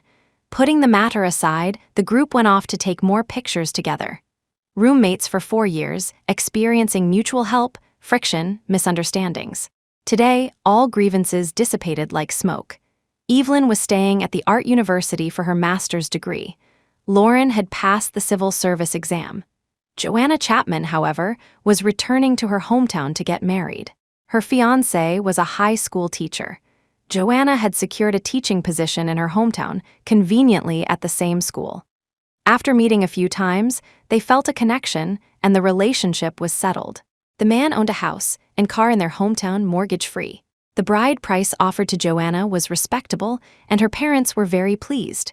However, Joanna glanced back at where Ethan had been standing, a wave of regret washing over her. She had wronged Meredith. She hoped Meredith would find happiness in the future. Wandering among the students, Ethan couldn't find any trace of familiar past moments. At the art building's exhibition, Meredith was still listed as an outstanding graduate. Unfortunately, she couldn't attend to deliver the graduate speech. Instead, her brother, Marcus, accepted her diploma on her behalf. Her graduation piece was a self-portrait. The woman in the painting strongly resembled Meredith. She wore the makeup Ethan remembered seeing that day, dressed in a cream-colored lace dress, seated before a cluster of gardenias, her smile gentle and graceful. This painting was identical to the one Meredith had previously painted at home, only the color palette was warmer, and the person in the painting no longer bore any sadness. Ethan breathed a sigh of relief. At least during the time he couldn't find her, she was living well. That reassured him. Unfortunately, the painting was only on loan for the exhibition. Before Ethan could look his fill, it was taken away by staff to be sent to the buyer's home in Europe. Ethan watched helplessly as the painting was removed, the staff member's words echoing in his ears. "Apologies, sir. This painting is a cherished work of my master. Its display here was solely to help the artist complete her graduation requirement. It is not for sale, regardless of the price." Ethan knew the woman depicted wasn't Meredith. It was a woman cherished by the owner, reportedly lost in youth, never encountered again in life. The woman, following her parents' wishes, married a young master from a matching background, enjoyed a lifetime of her husband's affection, and had children. However, in her final moments, drifting between life and death, she remembered the young boy she played with in her youth and left instructions in her will to return to his side. The young man never married, waiting his entire life for his lady. Foreign wills hold significant legal power. The husband couldn't prevent it. The young man took the woman's remains. The husband lived on alone, raising their children. Now, all he desired was a painting to accompany him when he departed this world. Ethan believed he would definitely find Meredith. He wouldn't raise their child alone. She had no young lover waiting for her. They would surely meet again. That beautiful dream would come true. As long as he kept searching, he would find Meredith. He would. Definitely. Chapter 174. White hair. Ethan attended the graduation ceremony, but couldn't obtain the painting. He wanted to ask Marcus about Meredith's whereabouts, but was instead beaten up by Marcus. "Don't show your face in front of me again, or I'll beat you every time I see you." Marcus gritted his teeth in hatred. His sister divorced without a word and was now hiding abroad, avoiding everyone. It was all his fault, all his Ethan didn't fight back. Leaving the art university, he didn't want to go home. His parents would worry if they saw him. His son cried whenever he got close. After much thought, he inexplicably found himself back at the old apartment they used to rent. Back then, Meredith was a lovely girl, her mind filled only with art and him. Ignoring the pain in his leg, Ethan walked step by step into the complex. Many passers-by steered clear of him, until he encountered an elderly man walking towards him. Seeing Ethan, the old man came forward to support him, concerned. "Isn't this Ethan? What happened to you? Did you get into trouble on the road?" Ethan recognized the old man. He was the landlord of the apartment he rented. Back then, when he and Meredith moved into Imperial Clarity Estates, he had terminated the lease here. Who would have thought their last shared memory was also relinquished by him? The old man hung his keychain on his belt, helped Ethan towards their old building, chatting as they went. "Hey, Meredith should be graduating today, right?" Such a happy occasion, how did you end up like this? The old man rambled on. Ethan followed him, wanting to know who rented the apartment now. How were they doing? Were they happy? Unexpectedly, Ethan stopped at the doorway, refusing to enter. The old man understood, took the keychain from his waist, found the key for this unit. Forgot your keys? I usually see your girlfriend carrying them. Ah, young people's relationships these days, so quick to break up. You two endured the hardest times together, you'll definitely last. The door opened. The interior was clean, not very dusty. The decor and furniture were the same as when they lived there together. Ethan was confused. Hey, let me tell you, finding such a good girlfriend, you guys are truly blessed for 8 lifetimes. Back then, she worried about your finances. As soon as you mentioned ending the lease, she came to find me, renewed it behind your back, and even asked me not to tell you, afraid of hurting your pride. The old man rarely visited, only coming to collect rent, so he didn't know they hadn't actually lived here recently. Sigh, such a good girl. If his grandson could find a girlfriend like her, he'd buy a house outright, put it under the girl's name, no problem. The old man settled Ethan in, told him to rest well, and then left. Ethan sat on the old sofa in the living room, gazing at the familiar furniture, as if transported back to those happy times. Meredith in the kitchen, wearing an apron, stir-frying vegetables. The pressure cooker on the other stove hissed. The washing machine on the balcony rumbled. He found it noisy, came out of the study, turned off the washer, took out the clothes, and hand-washed them in a basin. Ethan stood up, walked through the kitchen, past the old washing machine on the balcony. He entered the study, it was empty. When he ended the lease, he had everything cleared out. Ethan returned to the bedroom. The old spring mattress sagged slightly on the side Meredith used to sleep on. They lived here for 3 years. Meredith never once complained about the bed being uncomfortable. Lying down, scenes of Meredith flashed before his eyes like a revolving lantern. She kept a notebook in the bedside table drawer, taking it out every night to record expenses, summarizing money-saving tips. Ethan reached out, pulled open the bedside drawer. The notebook inside had been returned to Ethan after their breakup. It should be empty. However, inside lay a mobile phone box. Ethan picked it up. There was something inside the box. Opening it revealed a new, domestically produced phone model from the previous year.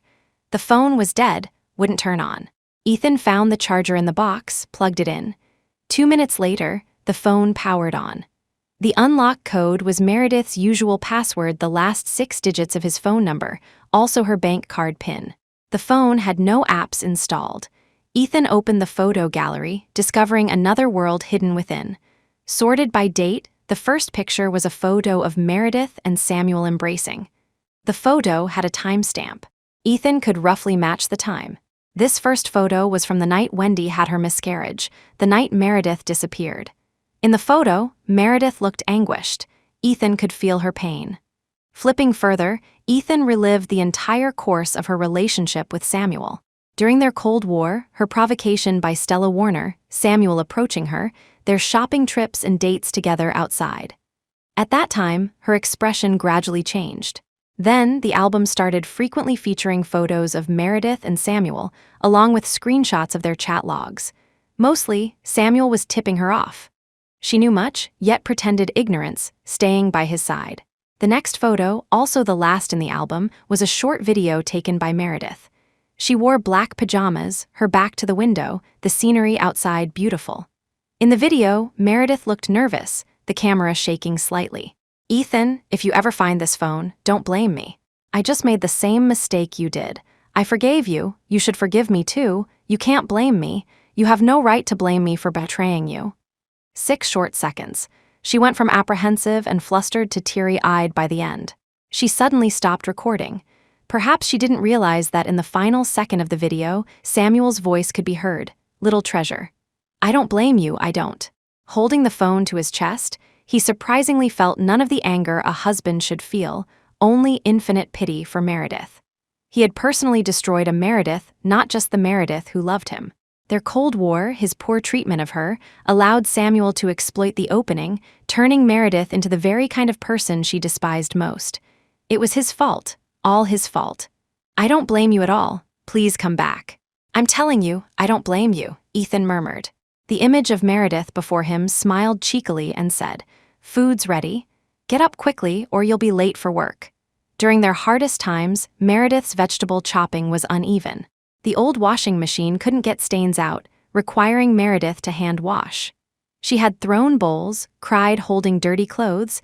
She wasn't without suitors. Other boys had confessed feelings for her. But she never left with any of them, even though they all knew that for Meredith, being with someone else would be infinitely better than being with him. Yet, she always came back. Her chopping became precise, dirty clothes were hand-scrubbed first. But now she left with Samuel, abandoning him and their child. Meredith? Meredith? Lost in this haze for an unknown duration, the phone resting on his chest flashed. A text message arrived. Ethan picked up the phone, seeing a familiar number. He recognized it even if burned to ashes Samuel's number. Happy divorce. Ethan was discovered thanks to the landlord. 3 days after that encounter was rent collection day. The old man didn't receive Meredith's WeChat transfer, called her number disconnected. Thinking Ethan must be there, he came over and knocked. No answer. The old man tried calling Ethan, switched off. Figuring the young people might be tight on cash, having just entered society, the old man didn't dwell on it and left. Another half-month passed. Someone wanted to rent the apartment. The old man still couldn't collect rent nor contact either of them, so he came back to the apartment again. He heard noises inside, so he opened the door and called out, but received no response. The old man steeled himself, used his key to open the door. The scene inside made his hair stand on end. Ethan stood with his back to the door, continuously wiping the table. The old washing machine on the balcony rumbled, the kitchen stove was lit, but nothing was cooking. Meredith's voice emanated from the room. "I just made the same mistake you did. I forgave you, you should forgive me too. You can't blame me. You have no right to blame me for betraying you." It looped continuously. Each time, Ethan replied, "Don't blame you, I don't blame you, please come back quickly." He limped, repeatedly wiping the table with a rag. The child. The child. The old man rushed forward anxiously, asking Ethan. Only then did he see Ethan's current state completely inhuman, eyes vacant, beard overgrown, muttering only that phrase, "I don't blame you, please come back quickly." Nothing else. More terrifyingly, the young man he saw just half a month ago now had a full head of white hair. The old man finally realized the two children must have broken up. The boy had tortured himself into this state, and his leg needed treatment. He called an ambulance, forcibly sending Ethan to the hospital for treatment. Arthur and Vivian rushed to the hospital. Seeing Ethan's current vacant state, Vivian fainted from the shock. With no other options, Arthur had someone bring Nathan Young over, placing him beside Ethan. The constantly crying child suddenly quieted down. Ethan also calmed, stopped murmuring, "Please come back quickly," as if afraid of waking the child. A flicker of light returned to his eyes. The child. They still had the child. Meredith would definitely come back. Definitely. Chapter 175, 7 Years France, Paris, Louvre Museum. Victor fiddled with his camera, weaving through the visiting tourists. He was a photography student at a prestigious French university. His graduation project required a series of portraits. Planning to pursue a master's in Western art history, he frequented the Louvre, observing tourists from around the world, capturing the fleeting moments of intense love they displayed for their favorite artworks. Today was interesting. A particular tourist captivated Victor with her primal feminine charm. Her beauty struck deep into his soul. He entered the museum with her when it opened. Now it was noon. From the beginning, Victor had intentionally or unintentionally hovered near her. She stood before that one painting. Now, as he prepared to leave, she was still there. When Victor realized it, his camera was already filled entirely with her photos. Long, pure black hair, a face of Chinese descent, yet perfectly complementing the blood-red lipstick on her lips. She wore a dress from this year's newest collection. Victor recognized the Mondrian-inspired grid pattern. An alluring lady from the East. "Madam, would you like an explanation?" A pure French accent sounded beside her ear. Meredith, pulled from her thoughts, turned to see a young man with chestnut hair. His facial structure was sharp, yet his eyes were a rare blue. Tall and slender, he resembled a male model from the Fashion Week runways. Meredith offered a polite smile but showed no intention of conversing, turning back to the painting before her. Victor, however, was mesmerized by that smile. Mustering his courage, trying not to appear overly aggressive or forward, Eastern ladies preferred a more subtle, gradual approach. Being too direct might backfire. This piece, The Money Changer and His Wife, is a classic Louvre treasure, second only in fame to the Mona Lisa's smile. Victor attempted to use light-hearted, witty language to capture her attention. People here were ordinary tourists. Being overly professional or dry would make him seem boring. But after speaking, Victor realized he had used French. She was a foreigner, she might not understand him. Just then, Meredith smiled at the painting. Really? I find it rather interesting. She spoke French. This realization made Victor ecstatic. Taking a deep breath, suppressing his racing heart, Victor stepped forward, standing before the painting, disregarding whether she was a performance artist, perhaps impolitely interrupting her. But Meredith's eyes remained fixed solely on the painting. The subjects were a couple. The man, a money changer, counted coins. His wife flipped through a Bible, yet her eyes were fixed on her husband counting money. Art critiques discussed this couple. Many interpreted it as religious faith gradually becoming equal in importance to money.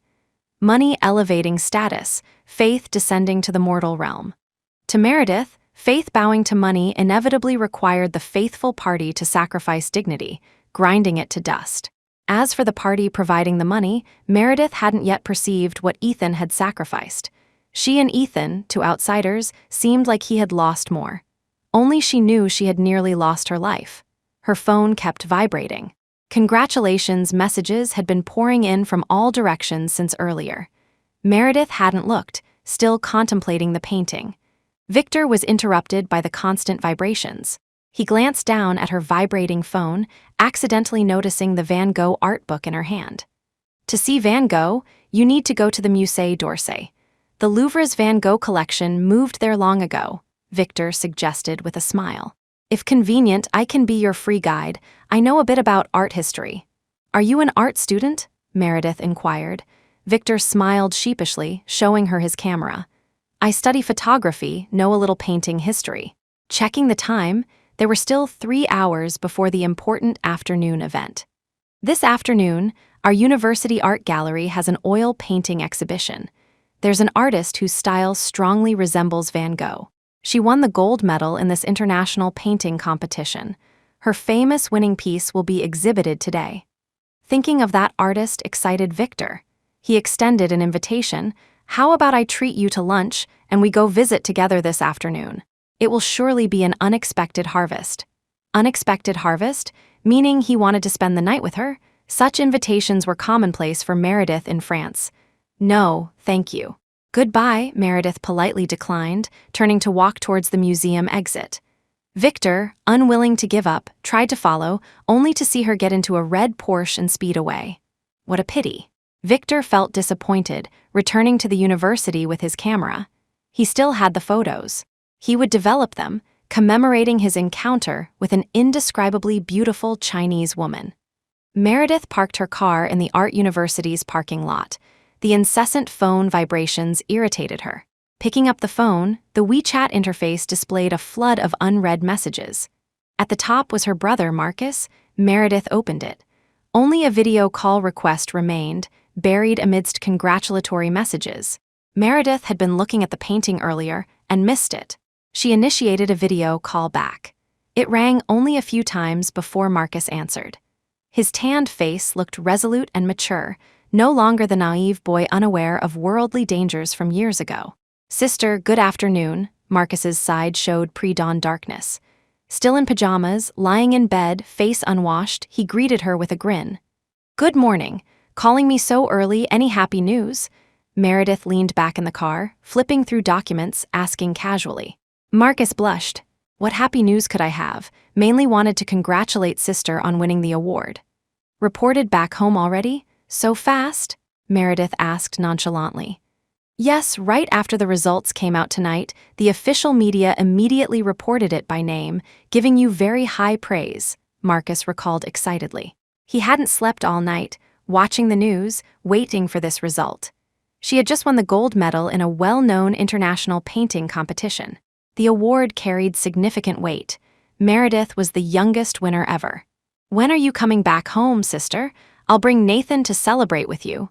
Marcus was beside himself with excitement. If not for his current sensitive status and organizational restrictions preventing international travel, he wished he could fly to her side immediately. Since she enrolled in the overseas university, studying abroad until now, nearly 7 years had passed. Every year, she claimed heavy academic workload, too busy to return for reunions. Marcus missed her dearly but didn't dare say so, fearing his sister would worry and couldn't focus on her studies abroad. Thinking of Marcus and the gradually growing Nathan back home, Meredith felt gratified. Marcus had his own career, no longer needing her worry. After the divorce, Ethan hadn't made things difficult for Marcus, often letting him see Nathan. Maybe in a few months. Can't come back short term, Meredith reviewed her schedule. When I do return, I'll tell you first. Okay, it's a promise, Marcus nodded happily. After some more small talk, Marcus reluctantly hung up. Meredith opened another dormant chat window, typed a few words, then deleted them. Exiting the chat, she locked her phone, tossed it onto the passenger seat, picked up the documents, and familiarized herself with the contents again. The results of the global painting competition, held every 6 years, were announced. The finalists came from all over the world. 10 authoritative art academies professors jointly judged the exhibition. The selected winning works caused anxiety among many national art associations. Entries were anonymous until the winners were announced this morning. The gold medal went to an oil painting titled Running. The painting depicted a golden wheat field. The brushwork was sharp, the texture effects exquisite, balancing the vibrant colors. In the distance, a team in dark green ran, rendered in an abstract style. From afar, they looked like a group of vibrant youths, running forward, shedding sweat and youthfulness. Bold use of color, mature technique, the gold medal was well-deserved. After the results were announced, the winning works would be exhibited at the Paris University of Fine Arts for 3 days, opening this afternoon at 3 p.m. Meredith sat in the car until 2 p.m. before entering the art exhibition hall. Workers were moving paintings, arranging the layout. The organizers had already arrived. "Meredith, you almost missed it." Her assistant, Agent Zhu, had arrived early, overseeing the exhibition setup. Meredith's winning painting required his full protection during the exhibition. Seeing Meredith enter, he greeted her. "Have you familiarized yourself with the speech? This time, media outlets will broadcast live. Domestic mainstream media is paying close attention to you. Your speech later cannot have any slip-ups." He then surveyed Meredith, feeling her makeup was inadequate. "Need me to contact a makeup artist? Your current bare face is too pale." Meredith had eaten a quick piece of bread in the car, temporarily wiping off her lipstick. Now, her complexion appeared pale against the backdrop of the art exhibition.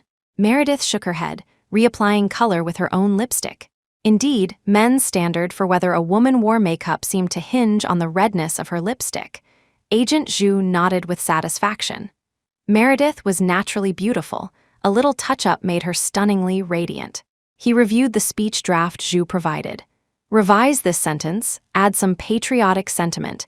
It benefits our image back home." They currently weren't developing the domestic market, but that didn't mean abandoning it. But Meredith knew they would eventually return. Her family was there. Chapter 176, Gold Medal. The art exhibition was a grand affair. Mainstream and independent media outlets flocked to the scene, wielding expensive photographic equipment to report on this artistic extravaganza. Many art lovers attended, including numerous successful figures from various social circles. They exchanged flatteries, standing before certain outstanding artworks, evaluating their commercial value. Meredith stood amidst the crowd, observing the lively gathering, the painting from earlier resurfacing in her mind. Money and faith coexisting. Art now inevitably served money. Only with monetary valuation could more people perceive its artistic merit. Her silent contemplation imbued her with the unique mysterious aura of an Eastern lady, detached and independent, making people irresistibly drawn to approach her, eager to uncover her secrets. Like Victor, who arrived with his camera, he felt Cupid himself was favoring him today. He had encountered her again. "Good afternoon. We meet again," This time, Victor didn't hesitate, immediately approaching Meredith to greet her. Meredith stood before her painting. Through her wireless earpiece, Finn Archer was discussing Archer Co.'s recent operations. She had no inclination to chat with this French boy, but Victor didn't think so. He believed this was Cupid's guidance. He couldn't let this Eastern girl slip away. This painting is this year's gold medal winner. The artist will speak on stage later. I hear she's Chinese. Victor tried using her nationality to spark conversation, but the effect was minimal. Victor persisted. Her ardent followers call her Little Van Gogh, but she retorted, saying she never wants to be Van Gogh in her lifetime. Truly possesses the characteristic traits of an artist. Meredith smiled without speaking. What ardent followers? It was clearly rivals hiring independent media, blindly spouting negativity. It got so bad Meredith couldn't stand it anymore and had to counter forcefully. The opening ceremony began on the stage ahead. The event organizer's representative was speaking. Meredith, prepare to go on stage. Remember to add patriotic sentiments to your speech. The earpiece channel switched. Agent Zhu's voice reminded her. After the representative finished speaking, he gave a brief introduction of Meredith. Excuse me, Meredith interrupted Victor's chatter, maintaining a smile, and walked gracefully onto the stage amidst a sea of cameras, exchanging a hug and greetings with the young representative. Victor was stunned, instantly filled with intense enthusiasm for the person on stage. She was actually the gold medal winner. This year's gold medal winner was of Chinese descent. Her face radiated confident smiles. Various media outlets scrambled to report information about her. On the tablet screen, Meredith's face was magnified. Her skin was flawless. Even under high-definition cameras revealing pores, it didn't detract from her beauty. When asked by reporters about the painting, her face showed an obsessive love for the artwork. Slender fingers traced across her face, pausing on her red lips. Ethan swallowed hard, his Adam's apple bobbing. He felt thirsty again, downing a glass of iced whiskey to barely suppress the rising heat. This softness, once exclusively his. Sir, you have an appointment with the bank director in 30 minutes. Tonight at 7, the branch manager will host you for a dinner. Assistant Cole sat beside him, relaying the day's schedule clearly. Turning, he saw Ethan staring at the image of his wife on the tablet. Cole was momentarily dazed.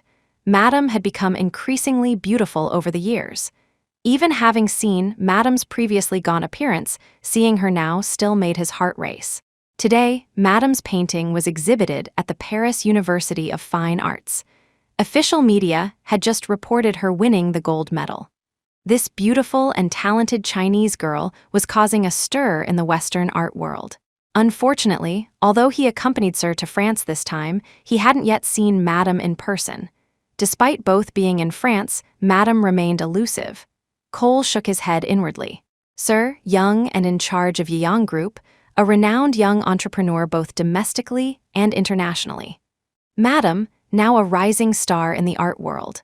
Outsiders would see them as a perfect match of talent and beauty, yet their marital relationship seemed strained. Madame disappeared after giving birth and hadn't appeared alongside Sir since. Cole vaguely sensed something amiss. Rumors circulated throughout the company that Sir and Madame were divorced, but Sir forbade anyone from speaking of it. Madame hadn't visited the company in ages. At the year-end gala, only Sir attended alone. Consequently, many speculated that Sir and Madame's relationship was discordant, that they were processing a divorce.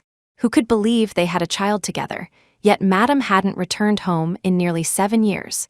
Little Master Young was always cared for by old Mr. and Mrs. Young. Sir spent his days chasing after Madame, barely looking after the child. The inspiration for this piece came from a wheat field I passed during my studies. Back then, I saw it every morning. It was the brightest color in my memory, not derived from imitating masters. On the tablet, Meredith accepted the gold medal trophy and certificate, delivering her acceptance speech in fluent French, now answering questions from reporters. Regarding being called Little Van Gogh by outsiders, frankly, I'm personally rather pragmatic and don't wish to live such an impoverished life. Therefore, if anyone wishes to discuss collaborations, please contact my assistant. Responding to a pointed question, Meredith answered with playful humor, eliciting laughter from the audience. Ethan watched her confidently face the cameras, an involuntary sense of pride swelling within him. This was his wife. The Chinese painter lauded by foreign media was his wife. She had finally achieved her aspirations, become the person she wanted to be. So, the rather pragmatic Miss Shaw, you've always maintained a low profile.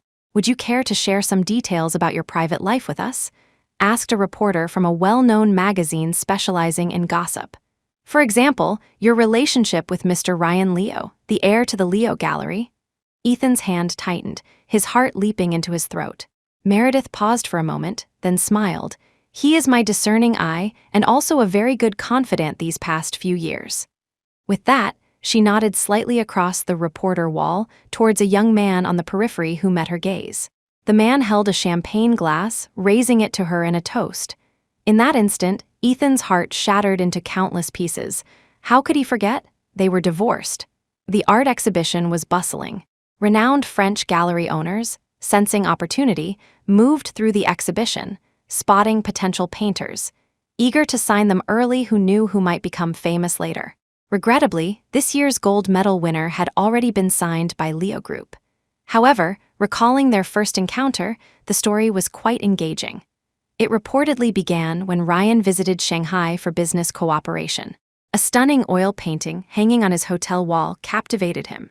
Ryan loved it, instantly recognizing its commercial value. But due to a tight schedule, he couldn't find the artist. Unexpectedly, not long after, at a domestic charity auction, he again saw that captivating style. Unfortunately, the painting was acquired by a private collector. Although Ryan didn't get the painting, after many twists and turns, he finally found the artist Meredith. The painter he eagerly sought turned out to be a beautiful woman, delighting Ryan immensely. Fearing his foreign forwardness might offend her, he had his group's gallery contact Meredith first, starting with short-term collaborations, eventually signing her as an artist, planning her long-term career. Regardless of nationality, people love gossip about men and women. These past events were woven into a beautiful story by the public, especially in France, a country brimming with romance. Meredith faced the flashing cameras, her smile perfectly gracious and composed. She had sacrificed much for this moment. She intended to savor it slowly. Avoiding personal questions, Meredith remained the focus throughout the exhibition. Agent Zhu stayed by her side, deflecting gossip-mongering inquiries. Gradually, the questions lost substance. Meredith grew tired and moved towards Ryan for refuge. Ryan, being somewhat behind the scenes, disliked the limelight and interviews, making his vicinity the quietest spot. "Congratulations, great painter," Ryan toasted her. He was of mixed French-Chinese heritage. His father was Chinese. His features leaned towards Eastern aesthetics but possessed distinct contours. Raised abroad, he possessed French romanticism and impeccable gentlemanly manners. During that period, Meredith studied in France. Desmond Duncan was campaigning for election. Samuel was busy with affairs back home. Ryan provided her with significant help. Over the years in France, their relationship evolved from contractual to friendship. "Big boss, you've said that many times already," Meredith chuckled. From the results announcement until now, he had congratulated her via message, phone call, even email, and now again in person. "One can never be too polite," Ryan replied in Chinese, suggesting, "This university's garden art is quite classic. Care for a walk?" Meredith had been in the venue for a while and also wanted to see the master sculptures in the campus garden. Thus, she and Ryan left the venue together. Their departure reignited the gossip mill. "See, I told you those two have something going on," one reporter whispered. "Just don't know if it's magazine-worthy." Ryan's eyes clearly show his admiration for the gold medal winner.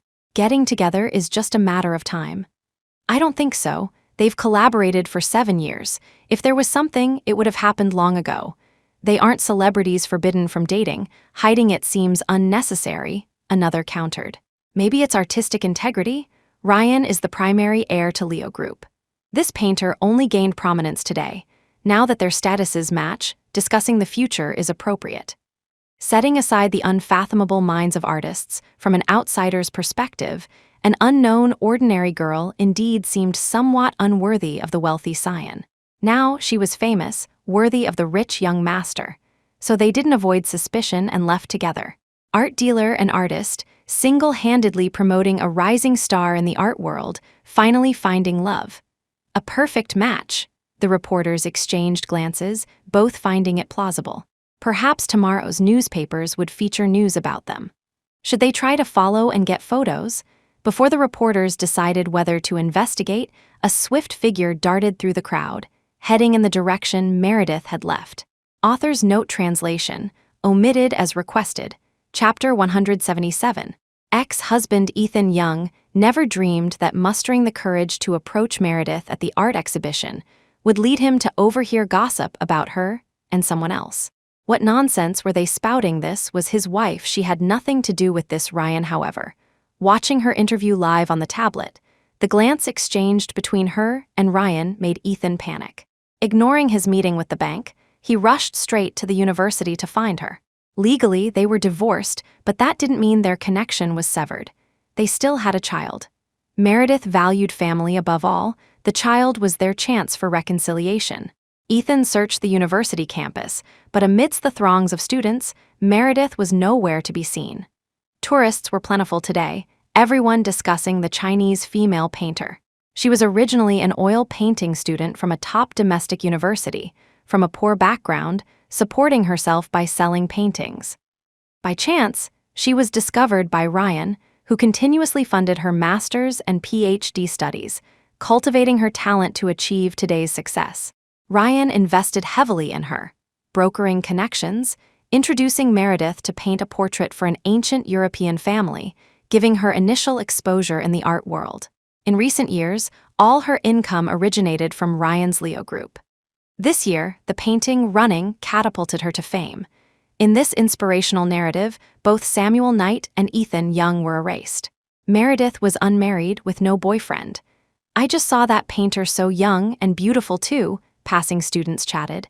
The man beside her is the Leo heir, also very handsome. They look great together. Hearing Meredith's name, Ethan quickly chased after them. "Excuse me, students. Could you tell me where you saw the painter?" The students generously pointed him in the right direction. Ethan thanked them and hurried off. "Who was that?" one of them asked. "Also Chinese. An acquaintance, perhaps?" His earlier expression didn't suggest an emergency search, more like catching an unfaithful partner. "Still, he's quite handsome for a Chinese man," another female student remarked. Chinese men rarely possessed his height. He looked no older than 30, tall and well-built, with fair, handsome features. His tailored suit bespoke high value, further enhancing his noble, dashing temperament. His meticulously combed hair added an air of asceticism. However, he wore a wedding ring on his right hand. He seemed married. The female students sighed regretfully.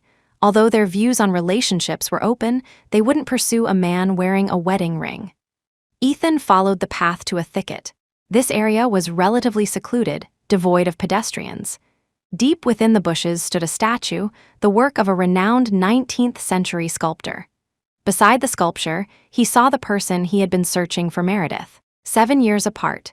She seemed transformed, stunningly beautiful and elegant, radiant in the crowd, giving Ethan a sense of surreal distance. 7 years ago, that day, he returned home holding their child. When he went to find Meredith, he only learned she had flown to France, disappearing without a trace thereafter. For 7 years, he searched for her relentlessly, day and night. Finally, after her award, news of her surfaced. He knew from internal sources that Meredith won the gold medal and immediately flew to France to find her. A surge of heat choked Ethan's throat. He suddenly felt timid, unsure how to approach her. Suddenly, the two figures by the sculpture embraced. "What are you doing?" Startled by the interrogative shout, Meredith and Ryan separated. Turning, Meredith saw Ethan, his face grim. Seeing him suddenly, Meredith wasn't surprised, just frowned. "What are you doing here?" Samuel frequently updated her from China. Ethan hadn't given up searching for her. Yang Group officially never announced their divorce. So, in Shanghai, everyone still thought they were married, that she was merely studying abroad. Meredith was utterly annoyed by Ethan's self-important behavior. Continuing like this, she couldn't live a normal life back home. Everywhere she went, people would call her Mrs. Young. That's why she decided to participate in this competition this year. Rather than passively hiding, it was better to face it head-on. And indeed, News from the morning, he arrived in the afternoon, acting as if catching adulterers, making it seem like Meredith was cheating on him. Hilarious. She had already cheated with Samuel, he caught the wrong person. Meredith, this gentleman is… Ryan didn't recognize Ethan. He understood Chinese but couldn't quite grasp their conversation. This is my ex-husband. We divorced 7 years ago. Meredith introduced him casually, but had no intention of talking further with Ethan. I'm a bit tired. Let's head back. Seeing Ethan drained all her good mood, she shot Ethan a warning glance. As she expected, Ethan froze in place. It seemed he still held some sway over him after all these years. Ryan understood, positioned himself between Meredith and Ethan, walking back shoulder to shoulder with Meredith. Passing Ethan, Meredith didn't even spare him a glance. His bad habit probably wouldn't change in this lifetime. Hopeless. Ryan also avoided eye contact with Ethan. Male creatures possess an innate instinct. Ethan disliked Ryan, Ryan disliked Ethan, simply because they shared a common target of conquest, Meredith. But in this scene, Ryan clearly had the upper hand. Therefore, as he passed Ethan, Ryan politely bid farewell. Apologies, we must be going. This felt like a provocation to Ethan, and Meredith was clearly defending Ryan now. Ethan lacked the courage to pursue them further, remaining rooted to the spot. The guilt from his past wrongs towards Meredith lingered. He couldn't even bring himself to ask her a single question. Meredith wasn't the Meredith of the past. These 7 years, she had made new friends. He had been abandoned by her for 7 years. Returning dazedly to the venue, Meredith had already left.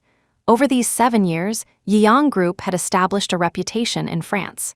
So, as soon as Ethan entered, various celebrities and wealthy merchants swarmed around him. They introduced him to this year's gold medal winner, including representatives from Leo Group's public relations department. This painter was discovered domestically by our president. Chairman Young, if we could gain your support back home, this painter will surely achieve even greater breakthroughs. Ethan looked at the painting on the wall. Golden wheat fields, running students from National University. This painting initially featured only her and him. Later, the version sold to his mother erased Meredith herself, adding his family members. This current version depicted Marcus. Regardless of the version, Meredith herself was absent. She had completely detached herself. Not returning to the exhibition site, Meredith called Agent Zhu, asking him to handle the remaining matters. Meredith drove back to her home in France. This was the house Samuel had arranged for her when she first arrived, supposedly belonging to a friend of Samuel's who wasn't living there, temporarily lent to him. As long as she was in France, she always stayed here. Downstairs, Meredith checked her phone messages. Messages flooded in from all directions. Samuel's chat remained empty, pushed to the bottom of the list. These past few years, Samuel had also undergone significant changes. 3 years after her divorce, Desmond Duncan's father retired. Desmond won re-election successfully. Samuel and Adeline divorced peacefully, their amicability astonishing outsiders. Immediately after the divorce, Samuel claimed illness, resigned from his public position, and flew to France to be with her. At that time, she had already received support from patrons in Europe, traveling extensively for painting. They saw each other infrequently. Samuel didn't pressure or bother her, giving her space to grow, gradually building her own career. He partnered with a top lawyer returned from studying abroad, opening a law firm back home. That partner was the lawyer who represented Meredith during the divorce, a junior colleague of Samuel's. They had a good relationship. Winning cases consistently over the years solidified Samuel's reputation. Adeline Pierce specifically hired Samuel for several lawsuits involving the Pierce family. The Pierce family never troubled Samuel. Both achieved success in their respective fields, yet remained single. In their 5th year apart, meaning 2 years ago, she and Samuel got together. Thinking of this, Meredith couldn't help but chuckle. Samuel, this uncle, had never shed his cheesy aura. Even his confession carried the heavy imprint of the 1980s. Saying give him a chance, take care of her for life, cherish her forever, just thinking about it felt greasy. The confession happened during a very intimate moment. Before Samuel penetrated, hovering above her, he awkwardly blurted out this long speech. As if afraid she'd refuse and regret it later, rushing to get the words out, deceiving her into letting him enter. Pillow talk meant to trick girls, yet he used it for a confession. Her phone was full of congratulatory messages. Only Samuel's, pinned at the top, remained silent. Meredith initially wanted to call and tease Samuel, but then remembered he had a difficult case recently. Desmond Duncan was also running for election again. This time was crucial. With this hurdle cleared, Shanghai would belong to Desmond. Meredith heard from Samuel that Desmond might even aim for Beijing. Samuel was called back by the Pierce family for strategizing and hadn't visited her in a while. He might be genuinely busy, unable to congratulate her. Never mind. She'd let him off this time. Meredith parked the car and got out. Returning home, there was no surprise. The house was dark. Meredith felt slightly disappointed but quickly recovered, grabbing clothes for a shower. Ethan's appearance hadn't affected her at all. It would be abnormal if this person simply gave up. He probably still thought she misunderstood him. Meredith lay on the bed. This bed was her favorite. She and Samuel had picked it out together. Soft and fluffy like lying on clouds, it offered a sense of comfort, made her feel at home. Picking up her phone, she replied to the congratulations one by one. After replying to just 2, Meredith grew annoyed. She didn't even remember some of the senders, yet they congratulated her so intimately, called her sister, invited her to Fashion Week shows. How fake. Before she won the award, when she posted pictures of socialite afternoon teas on her moments, why didn't they invite her to be sisters then? Putting the phone down, Meredith poured herself a glass of wine. Her long tense nerves finally relaxed. Thinking of Ethan, these years had changed him quite a bit. He seemed much older, lacking the brashness of his youth. Meredith deliberately ignored him. Whether he was doing well or poorly had nothing to do with her. Lying down, she soon drifted off. In the middle of the night, Meredith sensed someone beside her. Without opening her eyes, she mumbled, "Samuel, I'm really tired. Let's play tomorrow." She turned over, draping her leg over the person beside her, and continued sleeping. The Samuel beside her indeed stopped, lay down with her, holding her as they slept.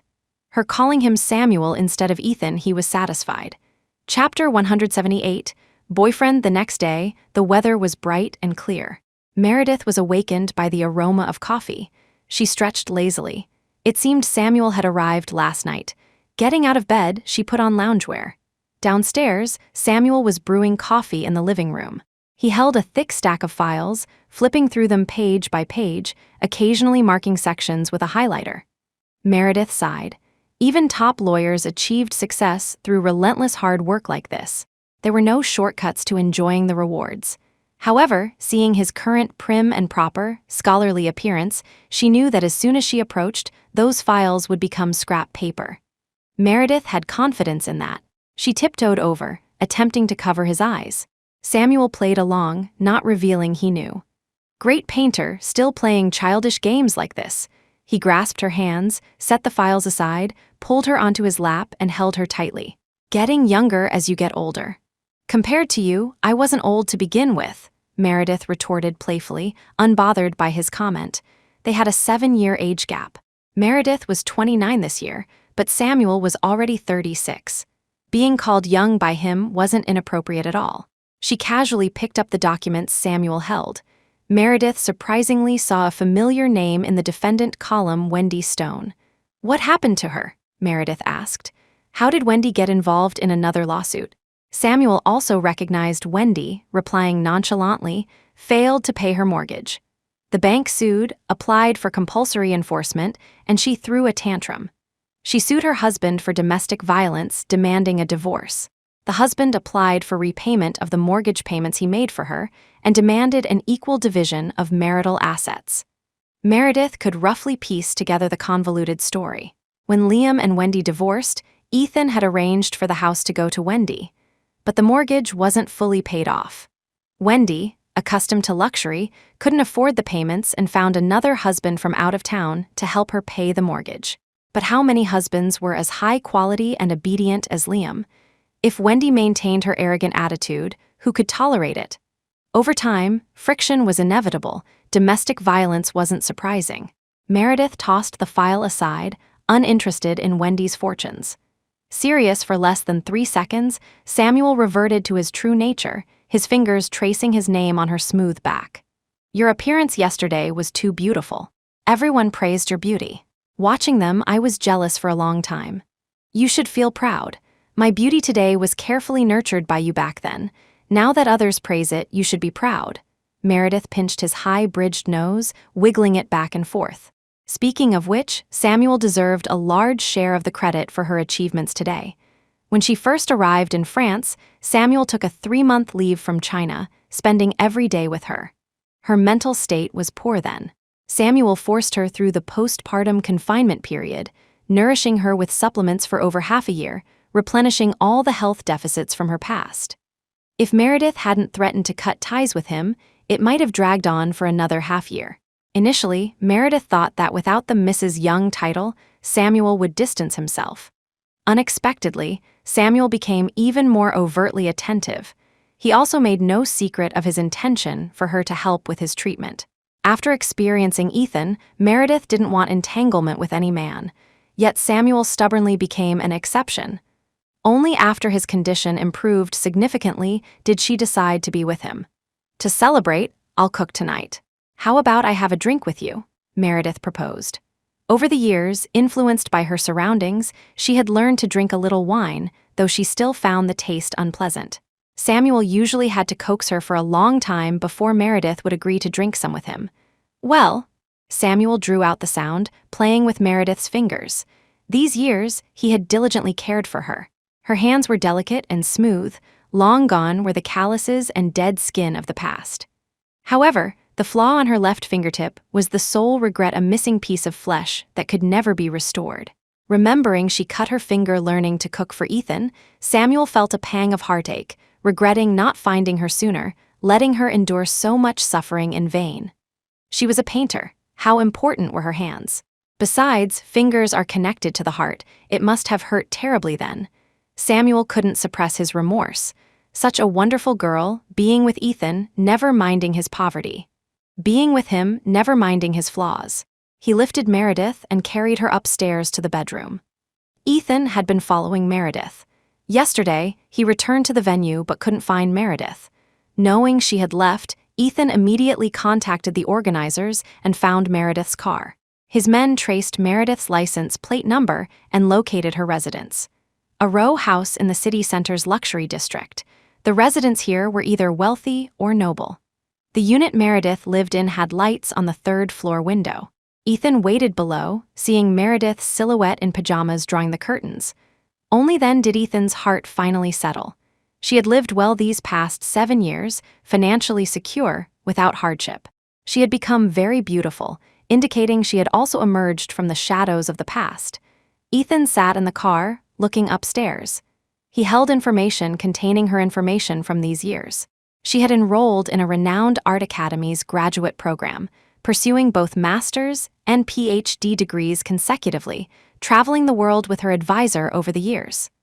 No wonder he couldn't find her. Her life was so vibrant. The file contained some photos, snapshots of her life over the years. Ethan traced Meredith's face in the photos, one by one, as if experiencing her growth during these years. Hiding from him for 7 years, she finally reappeared.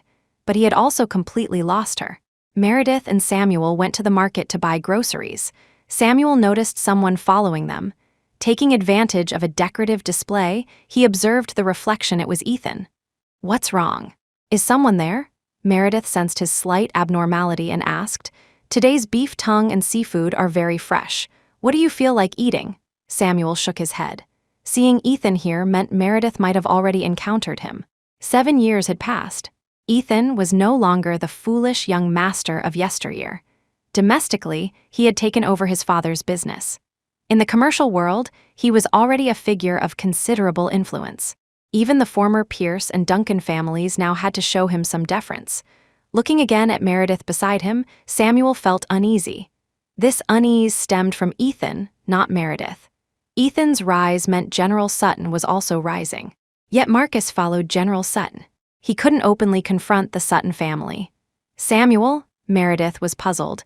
He was fine just moments ago. Why was he suddenly distracted, not even hearing her speak? It's nothing. I was thinking today's fish looks good. Let's steam a fish tonight. He then wrapped his arm around Meredith's shoulder, admonishing her. After all this time, you still dare call me by my name? Seems the previous lessons weren't enough. This was a lingering issue. Previously, Meredith felt their relationship was mutually understood, so she jokingly called Samuel uncle. Later, after that unconventional confession, Samuel insisted she call him hubby. Basically, they skipped the boyfriend stage and jumped straight to marriage. But Meredith truly couldn't bring herself to do it. She had rarely even called her real husband, Ethan, hubby. Now asking her to call Samuel, that she really couldn't say it. Meredith ignored him and went to pick out a piece of tenderloin. "Little treasure, don't run off." Samuel quickly chased after her, grabbed her hand, and negotiated, stepping back. "If not hubby, a kiss should be fine, right?" Meredith stopped, looked at his determined expression, and coupled with her good mood, turned back, kissed him lightly, and whispered very softly, "Hubby." Shameless intimacy between normal couples. Occasionally indulging this uncle, Meredith thought it was quite nice too. Samuel was pleasantly surprised. He pushed the shopping cart with one hand, wrapping the other around her waist as they walked forward. "Since I'm your hubby, rough chores like cooking should definitely be done by the hubby." Uncle was really easy to satisfy. Meredith followed him. These years, the number of times she cooked could be counted on one hand. Sometimes Meredith wondered if Samuel's purpose in existence was perhaps to highlight Ethan's flaws. The person not far away didn't think so. Ethan gritted his teeth in hatred. She actually got a boyfriend, and it was Samuel night she really didn't want him anymore. She was with someone else. No, Samuel interfered in their marriage back then, causing Meredith to divorce him. He had to expose Samuel's true colors. Meredith divorced him, but that didn't mean he lost to Samuel. Dream on, they still had a child. Thinking of their child back home, Ethan felt slightly better. He comforted himself not to rush. He had acted foolishly and done wrong things before, yet Meredith could tolerate and forgive him. Now, their roles were simply reversed. He also had to tolerate Meredith's current actions. God was truly punishing him. The heart-wrenching feeling Meredith experienced watching him shop with Emily back, then Ethan was now experiencing it firsthand. It didn't matter. Samuel helped her so much abroad. Her developing feelings for Samuel were understandable. He angered her. He would tolerate her. After returning home, Samuel cooked while Meredith sat watching TV. Samuel was visibly happy today, specifically allowing her to buy several large lobsters, intending to give her lobster freedom tonight. The TV played current events news. Meredith treated it as background music, peeling lychees, occasionally feeding a couple to Samuel, who was chopping vegetables. The international financial news featured Yiyang Group. In recent years, Yiyang Group had gained strong momentum. Led by the new helmsman, it carved out new paths, rapidly establishing its brand presence in France, even receiving high praise at Paris Fashion Week. Meredith had to admit, Ethan was a natural businessman. Just how could that clueless brain lead such a large conglomerate without bankrupting it, instead making it bigger and bigger? The human brain, truly marvelous. Meredith peeled a lychee and popped it into her mouth. She had secretly chilled them in the fridge earlier. Eating them now felt incredibly refreshing. "By the way, you didn't come to my art exhibition yesterday. Ryan confessed his feelings to me," Meredith suddenly remembered, recounting yesterday's events to Samuel. "He said I should go to Europe with him.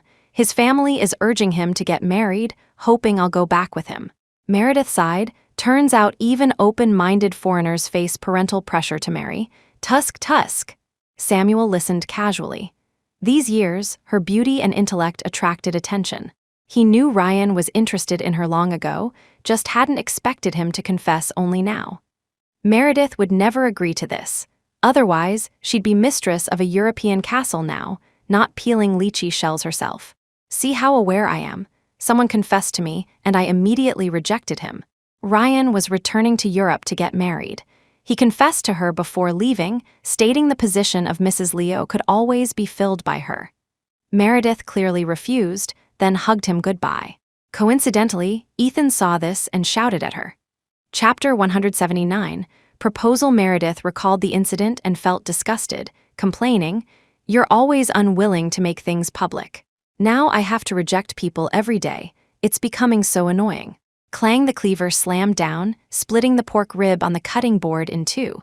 Samuel rinsed the ribs under water. "Oh, blaming me for not making it public now? Why don't you look in the mirror at your own face?" Even if we went public, he would still take advantage of my absence in France to flatter you first, then confess. Why should I bother? His words held a surprising charm. Meredith hummed, "You're just saying that. You were clearly furious." Samuel Knight, the cultured scoundrel, paid utmost attention to his image. So meticulous now, but Meredith didn't believe it would last. "Naturally, I'm angry, but I hope you still have better options." Samuel put the fish in the steamer, checked the time, and shooed Meredith out. "Quickly, get out. Beauties shouldn't be exposed to oil fumes. Great beauties definitely shouldn't be near the kitchen." He was about to start stir-frying. She needed to get out of the way quickly. Meredith waited outside for the food. The TV started reporting other news. Her award interview video was also shown. Just then, Agent Zhu called her. "Meredith, big news. A major domestic film called Warring States is being filmed domestically. The cast is set, and the head director called me today. He saw your interview and wants to invite you back to paint a few pieces for the film." Warring States was an official project, helmed by the highly respected veteran Director Jennings. As soon as word got out, various celebrities were vying for a chance to participate, seeking a valuable opportunity. Due to historical context, the film required several paintings by professional artists. Originally, a renowned elderly professor from China was chosen, but now they suddenly wanted to include Meredith. Agent Zhu was naturally thrilled.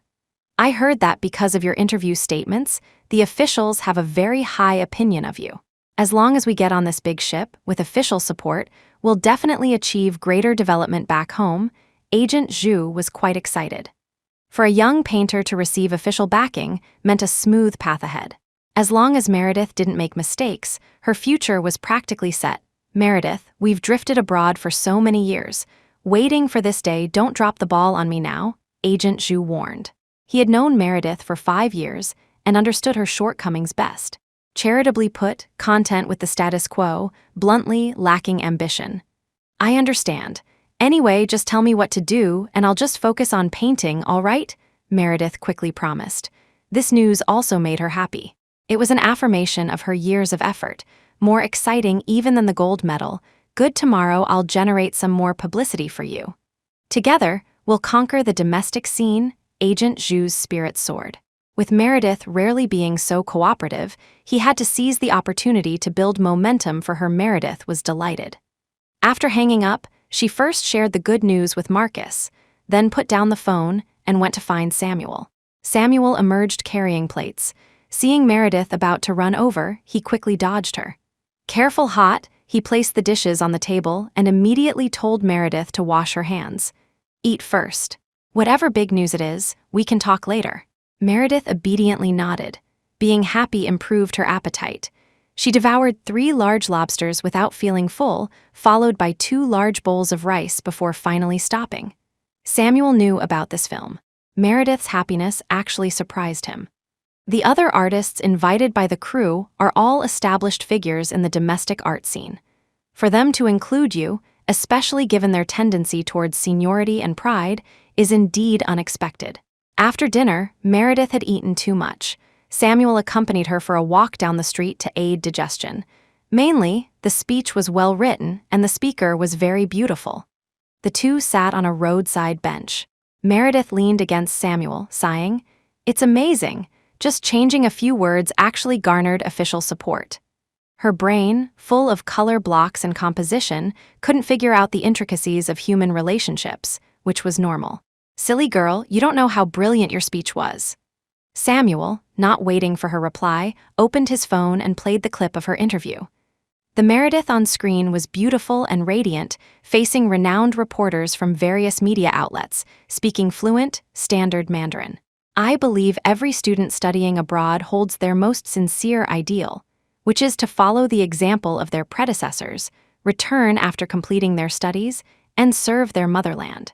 After the walk, Samuel drew a bath for Meredith.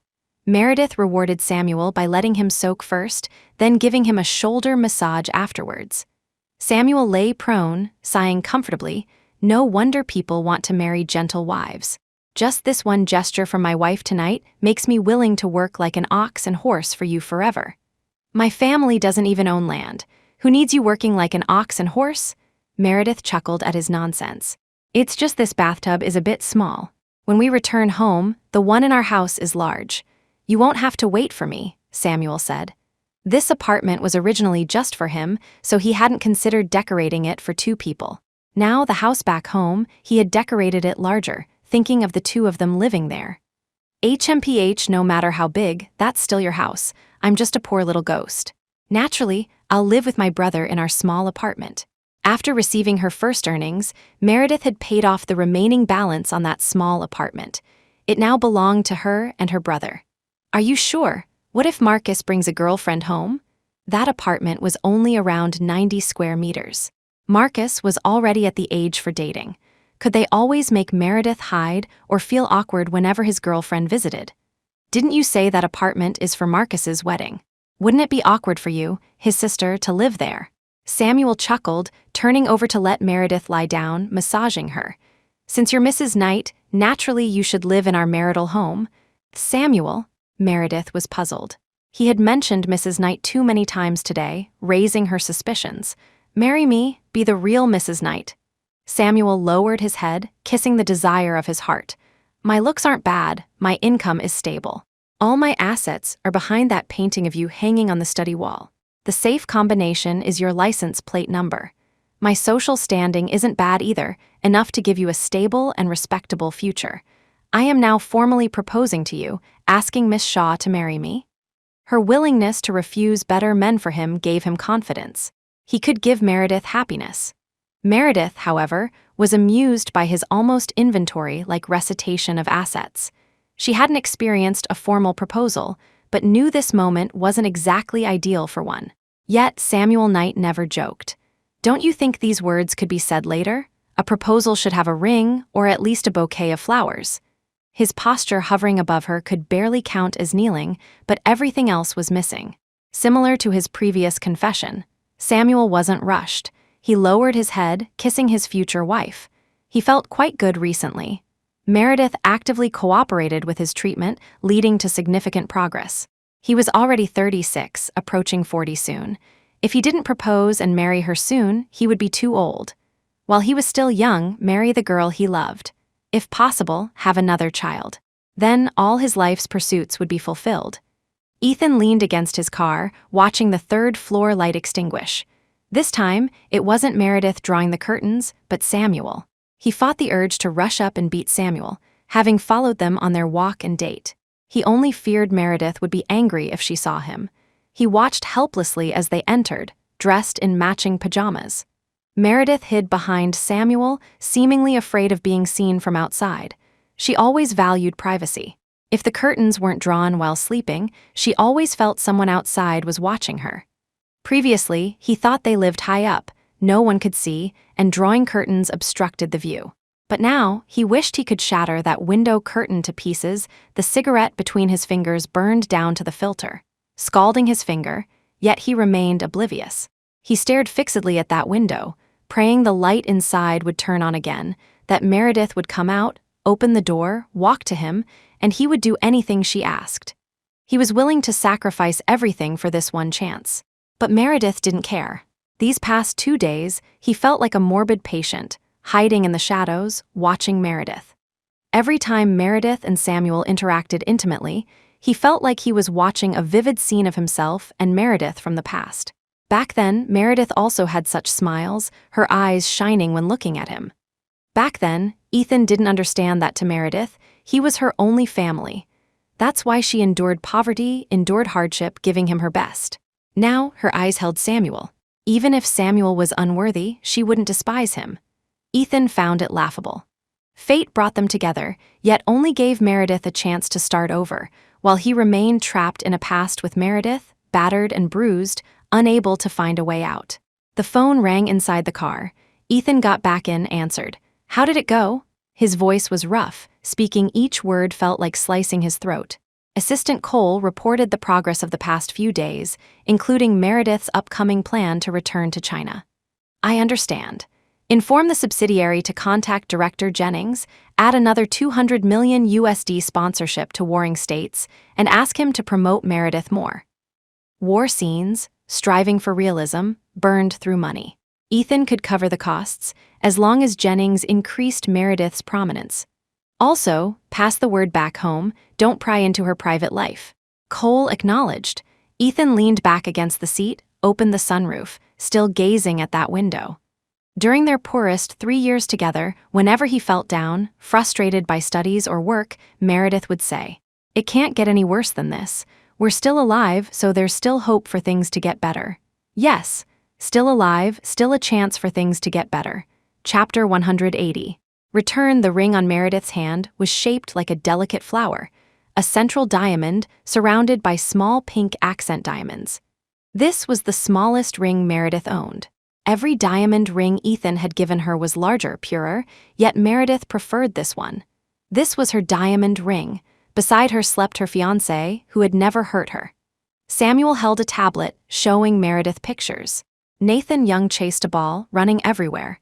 He's very healthy. Hasn't even had a cold all these years. Very well behaved in school, excellent grades, Samuel reported. Meredith leaned against Samuel's chest, reached out to touch Nathan's face on the screen, silent. He was well. She was relieved. She preferred an ordinary family, cherished and favored, not the convoluted wealthy lifestyle like Ethan's. Constantly worrying about others' provocations, worrying Ethan was out with someone else again, flaunting it in front of her.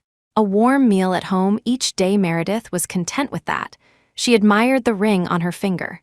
Samuel was changing clothes in the walk-in closet.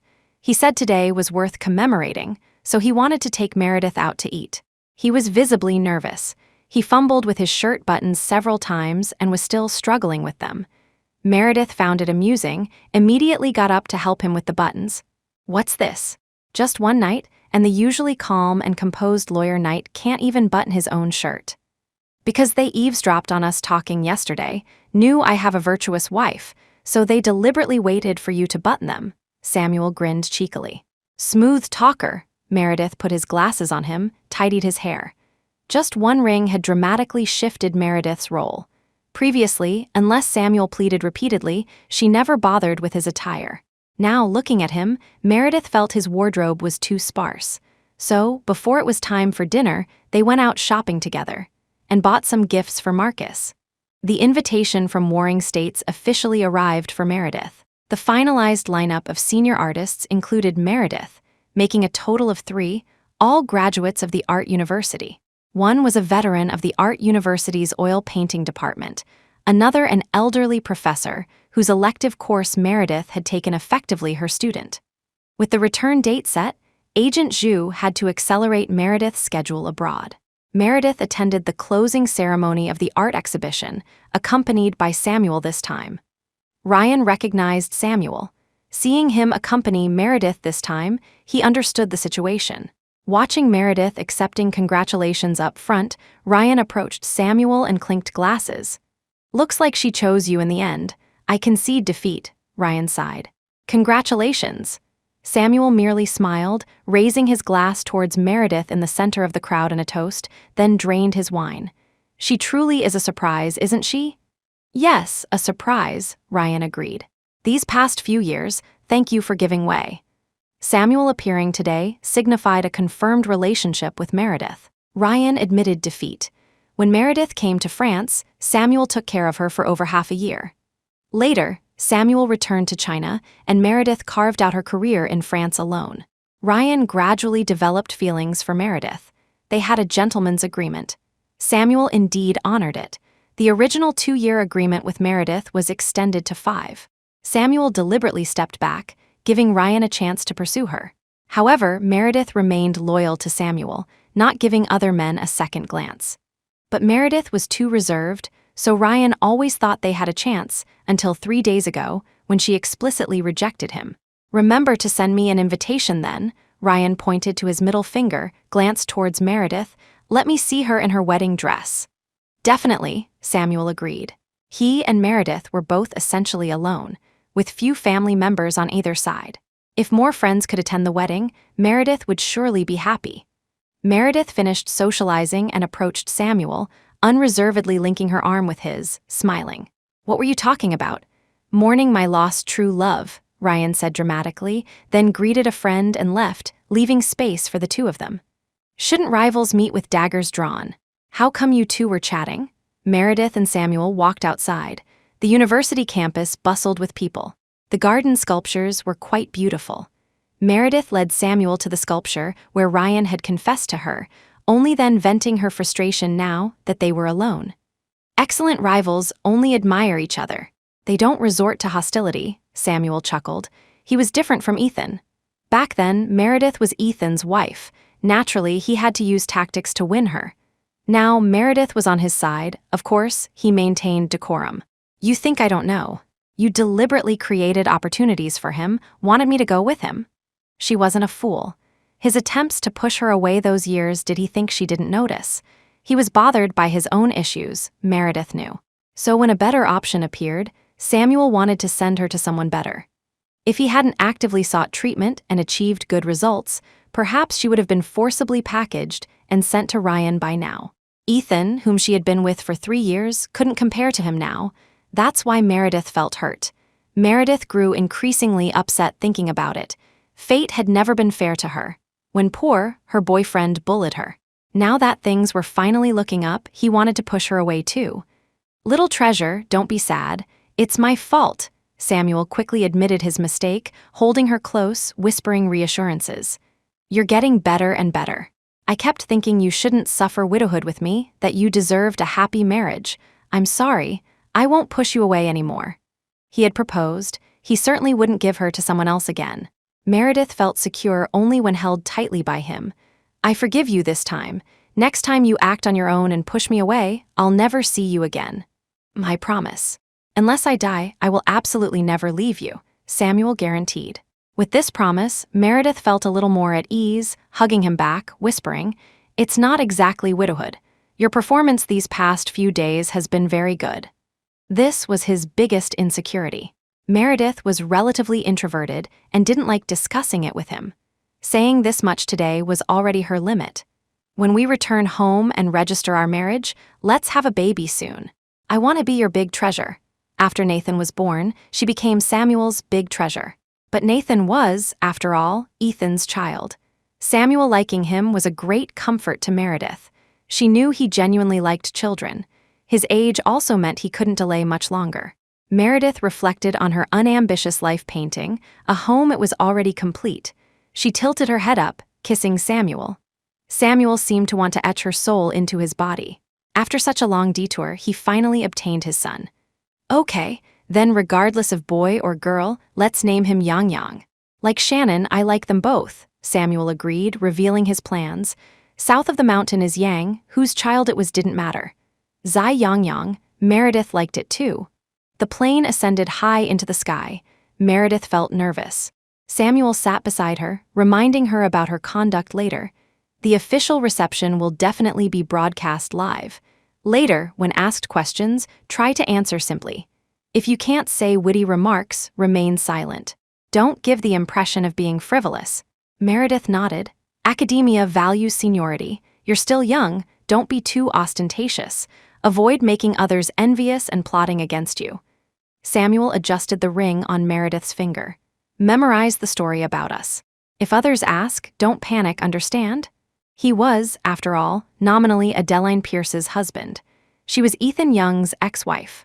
Although their relationship wasn't public yet, these two identities would inevitably be exploited by malicious parties. Both sides needed a consistent narrative to prevent others from criticizing her. I know.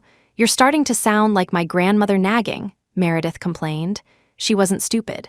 Her brain wasn't as agile as Samuel's, but that didn't mean she couldn't control her words. He treated her like an idiot, needing instruction for every word. Samuel kissed her forehead. Others queued up for him to write a single article, yet she complained about his nagging. I'll go down first later. You wait for their notification before leaving. The reception required clearing the area for the live broadcast, so he asked Meredith to emerge later to avoid disrupting regular passengers. The officials had invited a famous host specifically for the reception. The host, timing it perfectly, had already started building the atmosphere. The last person he received like this was a renowned young musician, now highly established domestically. This Chinese painter was an alumnus of the art university, so the host specifically researched Meredith's story. An orphan, self-reliant, single-handedly raising her younger brother, steadfastly pursuing studies abroad, achieving success, yet not forgetting her roots. A stark contrast to many elites who went abroad and never returned, worthy of emulation by all contemporary students.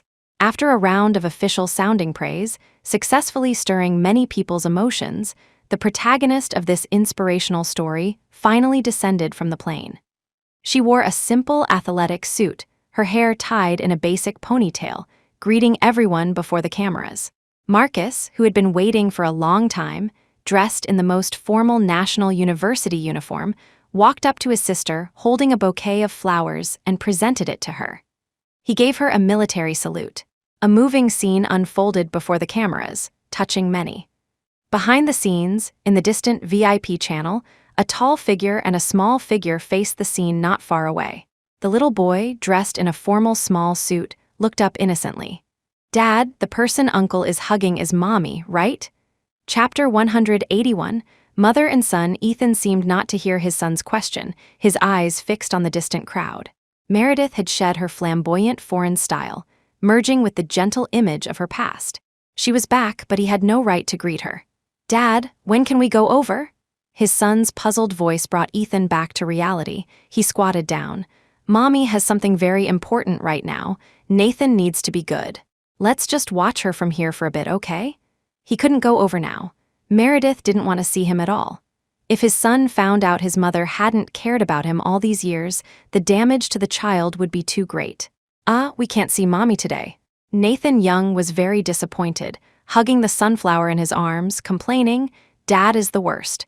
We can't see Mommy today, and I already picked the sunflower." Nathan's appearance blended his and Meredith's features. Overall, he resembled Ethan, but upon closer inspection, his features were more like Meredith's. Especially when looking wronged like this, he resembled Meredith even more. Ethan couldn't bear seeing him like this. He quickly coaxed, "Aren't we watching Mommy right now? Later, Dad will find a way to give the sunflower to Mommy. Mommy loves sunflowers the most. She'll definitely like Nathan's gift." Assured by his father, the boy's tear-streaked face broke into a smile again. He had never met his mother. Growing up, he always heard Dad talk about Mom, saw photos and videos, and the painting of Mom hanging in Dad's room. Today, Mom returned home. He knew she loved eating raw sunflower seeds the most. He had specifically learned to grow sunflowers in his craft class. Today, one sunflower happened to mature, perfect for giving to Mom. He only had this one now. The next one would take a long time to grow. So it absolutely had to be given to Mom. After the filming ended, Meredith and Marcus bid farewell to the host and walked out together. Just as they were leaving, someone called out from behind. "Miss Shaw, please wait a moment." Meredith turned around and saw Assistant Cole. Marcus stepped in front of Meredith protectively, wary. "What do you want?" Cole being here meant Ethan was definitely nearby. His sister had just returned and he was already here, truly persistent. "My sister has already divorced him. Please ask him not to appear before us in the future." Marcus initially disliked Ethan. Now that Meredith had divorced him, he disliked Ethan even more. Cole remained unfazed, addressing Meredith directly. "Ma. Miss Shaw, sir and the young master are in the VIP lounge. The young master has prepared a gift and would like to see you. Would it be possible to spare 10 minutes? He almost called her Madam, but remembered just days ago learning Sir and Madam were divorced. He quickly corrected himself, requesting Meredith see the young master. Hearing about Nathan, Marcus hesitated slightly, asking Meredith, "Sister, do you want to go see him?" When she left abruptly back then, he only found out after she reached France that his sister had delivered 2 months prematurely and quickly divorced Ethan. He originally disliked Ethan, but with his sister caught in the middle, he had turned a blind eye. Her sudden divorce this time, Marcus knew, without thinking, that Ethan must have done something terrible to hurt his sister again. Nathan had always been raised by Ethan. Marcus thought that with things reaching this point, the young family definitely wouldn't let him see Nathan, and he disdained going to their door to beg. Who knew, one day, Ethan brought Nathan to see Marcus. From then on, Nathan often came looking for Marcus, chasing after him, calling him uncle. This child was adorable, very much like his sister. Meredith also knew Cole was referring to Nathan Young. She originally liked this child, but now she didn't particularly want to see him. Seeing him meant seeing Ethan, and she didn't want further entanglement. Just as she was about to refuse, Samuel Knight approached. "What's wrong?" Then seeing Cole, Samuel understood immediately. "Go see him. He's your child after all. You'll have to meet eventually." "I'll go with you," Marcus stepped forward, asking Cole to lead the way. Inside the VIP lounge, father and son were equally nervous. Ethan was nervous about whether Meredith would come. Nathan was nervous about what to say later. What if he said the wrong thing and upset Mommy? The VIP lounge door opened. Cole entered first. Father and son nervously stood up, anticipating Meredith behind Cole. Meredith walked in, followed by Marcus, and of course, Samuel. Ethan's heart sank. Samuel being here meant they returned on the same flight. Meredith actually wanted him to see the child. "Meredith, you came." Ethan's words died in his throat. Had they reached such an intimate stage? Nathan Young was still young, unable to comprehend the complex emotions between adults. He only knew Mommy was right here. He immediately ran over, hugged Meredith's leg, happily calling out, "Mommy." Uncle Meredith staggered back slightly from Nathan's impact, steadied by Samuel behind her. "Careful." Ethan froze, clenching his fists, wanting desperately to beat Samuel senseless. He had to talk to Meredith soon. This Samuel was no good. To get closer to Meredith, Ethan had specifically chosen a smaller VIP lounge. Now, with several people inside, it felt crowded. Meredith was pulled by Nathan to sit on the sofa. He presented the sunflower he had clutched all morning to Meredith. "Mommy, this is my gift for you." He stood straight, waiting for Meredith's praise.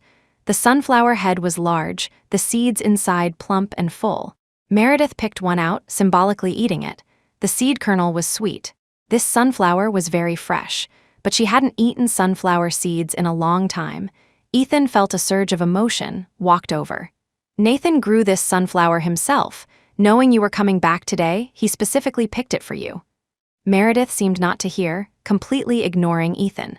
She handed the sunflower to Samuel, asking him to hold it for her, and told Nathan, "Thank you, I like it very much." Perhaps it was maternal instinct. Before meeting him, Meredith hadn't thought much about him. Now, seeing him, there was a sense of familiarity. "Mommy likes it, I'll grow more for Mommy to eat." Nathan was happy, immediately went back to his superhero backpack, took out a thick stack of papers, and showed them to Meredith, presenting them like treasures. "Mommy, these are my test papers. I got full marks on all of them." Meredith flipped through them. Behind the papers were many award certificates, all neatly compiled. "Very impressive," Meredith praised him. Calculating his age, he was only in kindergarten yet had so many awards. Nathan beamed, sat beside Meredith, snuggling close. "Because I'm Mommy's son. Dad says this is just like you." "Like her?" Meredith looked up, meeting Ethan's eyes properly for the first time. He had shed his youthful immaturity, his features held more composure and maturity. He was much thinner, lacking his former sunny disposition. He still wore their former wedding ring on his hand. Looking at her, his expression held the same deep affection as before. Meredith felt oppressed, unwilling to linger. She quickly stood up. "I have things to do, have to go now." Nathan immediately stood up, hugged Meredith's leg, asking cautiously, "Mommy, when will you come find me and Dad? Dad and I miss you very much. We wait for you to come back every day." Ethan wanted to ask the same question, but now wasn't the time. He could only call Nathan over. "Nathan, come back first. Don't disturb Mommy's work. When Mommy has rested, she'll definitely come back to play with Nathan." Meredith handed Nathan over to Ethan. The little boy was reluctant but forced himself not to cry out for her, just hugged his father's neck tightly, watching Meredith leave with longing eyes. The three left the airport. Samuel drove. Meredith and Marcus sat together in the back. Strictly speaking, Marcus hadn't met Samuel before. Now, sharing the same space, Marcus finally had the chance to ask Meredith. "Sister, this is..." He roughly knew Samuel's identity but needed confirmation from Meredith. "His name is Samuel Knight. He's your future brother-in-law. We plan to get married once our careers settle down this year." Meredith didn't shy away, showing Marcus the ring on her finger. Marcus was genuinely happy, calling out to Samuel, brother-in-law. He accompanied them inside just now, likely knowing about sister's past. Judging by his demeanor towards Nathan, Marcus had a good impression of Samuel. "Hello, Marcus," Samuel smiled. "Let's go eat out first, then I'll take you home, okay?" "No need, I bought groceries. Let's just go straight back," Marcus said, giving Samuel the address. The car drove smoothly home. Upon arriving home, Marcus welcomed Samuel, asking Meredith to rest in her room first. Meredith stood in her room, momentarily suspecting she entered the wrong place. The apartment was indeed the one they bought, but Marcus had decorated her room in pink. Pink wallpaper with flowers, all furnishings primarily pink. Was this straight male aesthetic? However, Samuel, entering with her, didn't notice these details. He placed her luggage neatly. "Finally back. Thinking about it, this room witnessed our first time." Their first meeting was here. Back then, it was still a bare shell. Meredith was bullied, cornered. He appeared as a collaborator, initially just wanting to help Meredith secure more money, never imagining they'd end up together. Now returning, his identity was different. How unpredictable life is. "Rest a bit. I'll go cook." He placed the sunflower head Nathan gave her down and retreated, leaving Meredith alone to rest. This was their real home. Meredith completely relaxed. Marcus had given her the larger master bedroom. Thinking of the small house back in their hometown, the difference was stark. They finally had a real home in Shanghai, no longer drifting and rootless. But that sunflower made Meredith feel melancholic. Nathan's face still lingered in her mind. His eager-to-please expression filled Meredith with guilt. She was an orphan. The only person in the world connected to her by blood she had deliberately forgotten for 7 years. He was so small when she left, unable to participate in his crucial growth stages. Picking out a sunflower seed, Meredith tasted its unique sweetness, one after another. Chapter 182. When Samuel came in, Meredith had unconsciously picked out more than half the sunflower seeds. He knew Meredith was thinking about Nathan Young. He squatted in front of Meredith. "Thinking about Nathan?" Meredith nodded. "Ethan raised him well. He surprisingly doesn't blame me." In her long life, most of her time was spent hating her father, hating him for being alive, yet never caring about her. Her reluctance to think about Nathan Young stemmed partly from this fear. Yet, he didn't hate her. He even prepared a gift, presenting his best achievements, afraid she wouldn't like him. Meredith had to admit, she fled in panic at that moment. "He's grown up so cute, very bright. Of course, he's your son. Naturally, he's outstanding." Samuel also liked Nathan Young. When he was learning to walk, he never cried when he fell. He fought with kids in kindergarten and never lost. Every time, Ethan had to drag him by the ear to apologize. "Samuel, how do you know?" Even knowing these small, trivial details. "Because I've been watching him for you. He's always lived well. I know you can't let go, just haven't prepared yourself to accept this child yet," Samuel said. In France, Meredith's studies were demanding. She couldn't manage everything herself. Occasionally, during moments of silence, he knew she was thinking of him. But this child's birth carried pain. Meredith subconsciously avoided it. "Once we settle down, you can pick him up to play every month. In the future, we can be a family of 3 with him," Samuel comforted, smoothing away Meredith's sadness. "You're the child's mother, you have the right to visit him. Don't forget, to me, you two are big and little treasure. I was the first one to hold him when he was born." He genuinely loved this child. Even though he carried half of Ethan's bloodline, it didn't affect his love for the other half of Meredith's bloodline in Nathan. "Okay, I'll talk to Ethan then." Meredith mustered her courage. Not fearing him, just resisting him internally. If she initiated contact, he would surely latch onto her. "I'll go with you then," Samuel smiled, picked out a sunflower seed from the head, shelled it, and fed the kernel to Meredith. Sweeter than before. Nathan Young excitedly ran home. He was so happy today, saw Mommy, and could have dinner with Grandpa and Grandma tonight. Grandma, Nathan burst in, saw Arthur and Vivian in the living room, and immediately rushed into Grandpa's arms. Ethan followed him in, handed the things he bought to the maid, and greeted Arthur and Vivian, Dad, Mom. Arthur and Vivian, however, ignored him, beaming only at their grandson.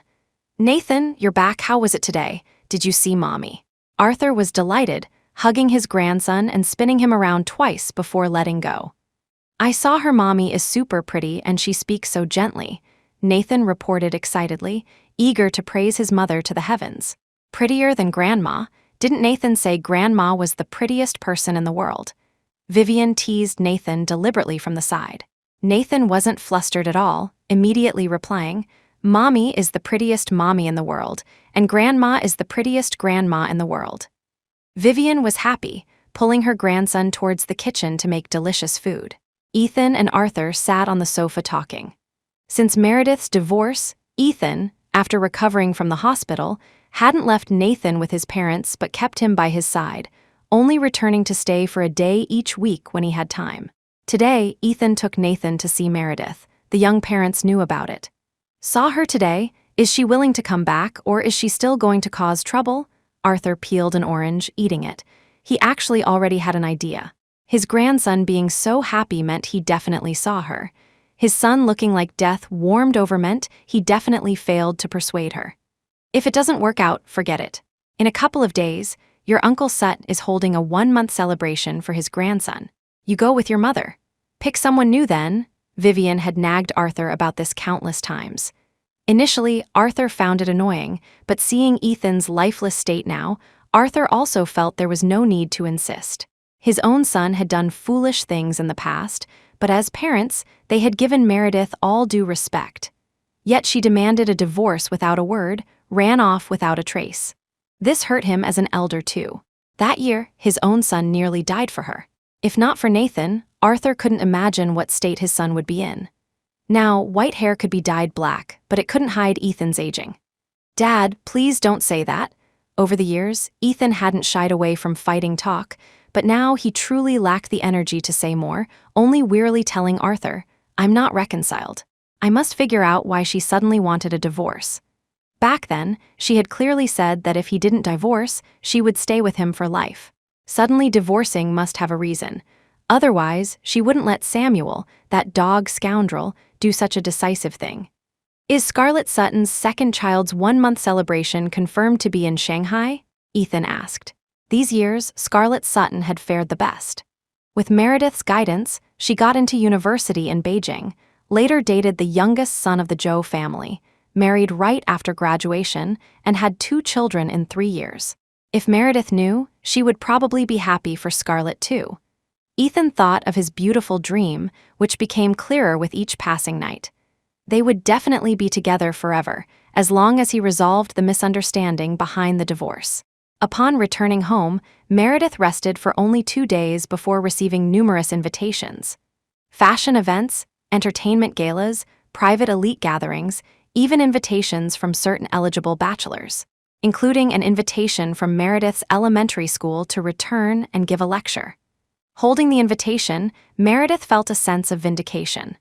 The memories of being accused of theft over a hairclip, being labeled a thief by the school, called in her grandmother, getting beaten, those images were still vivid.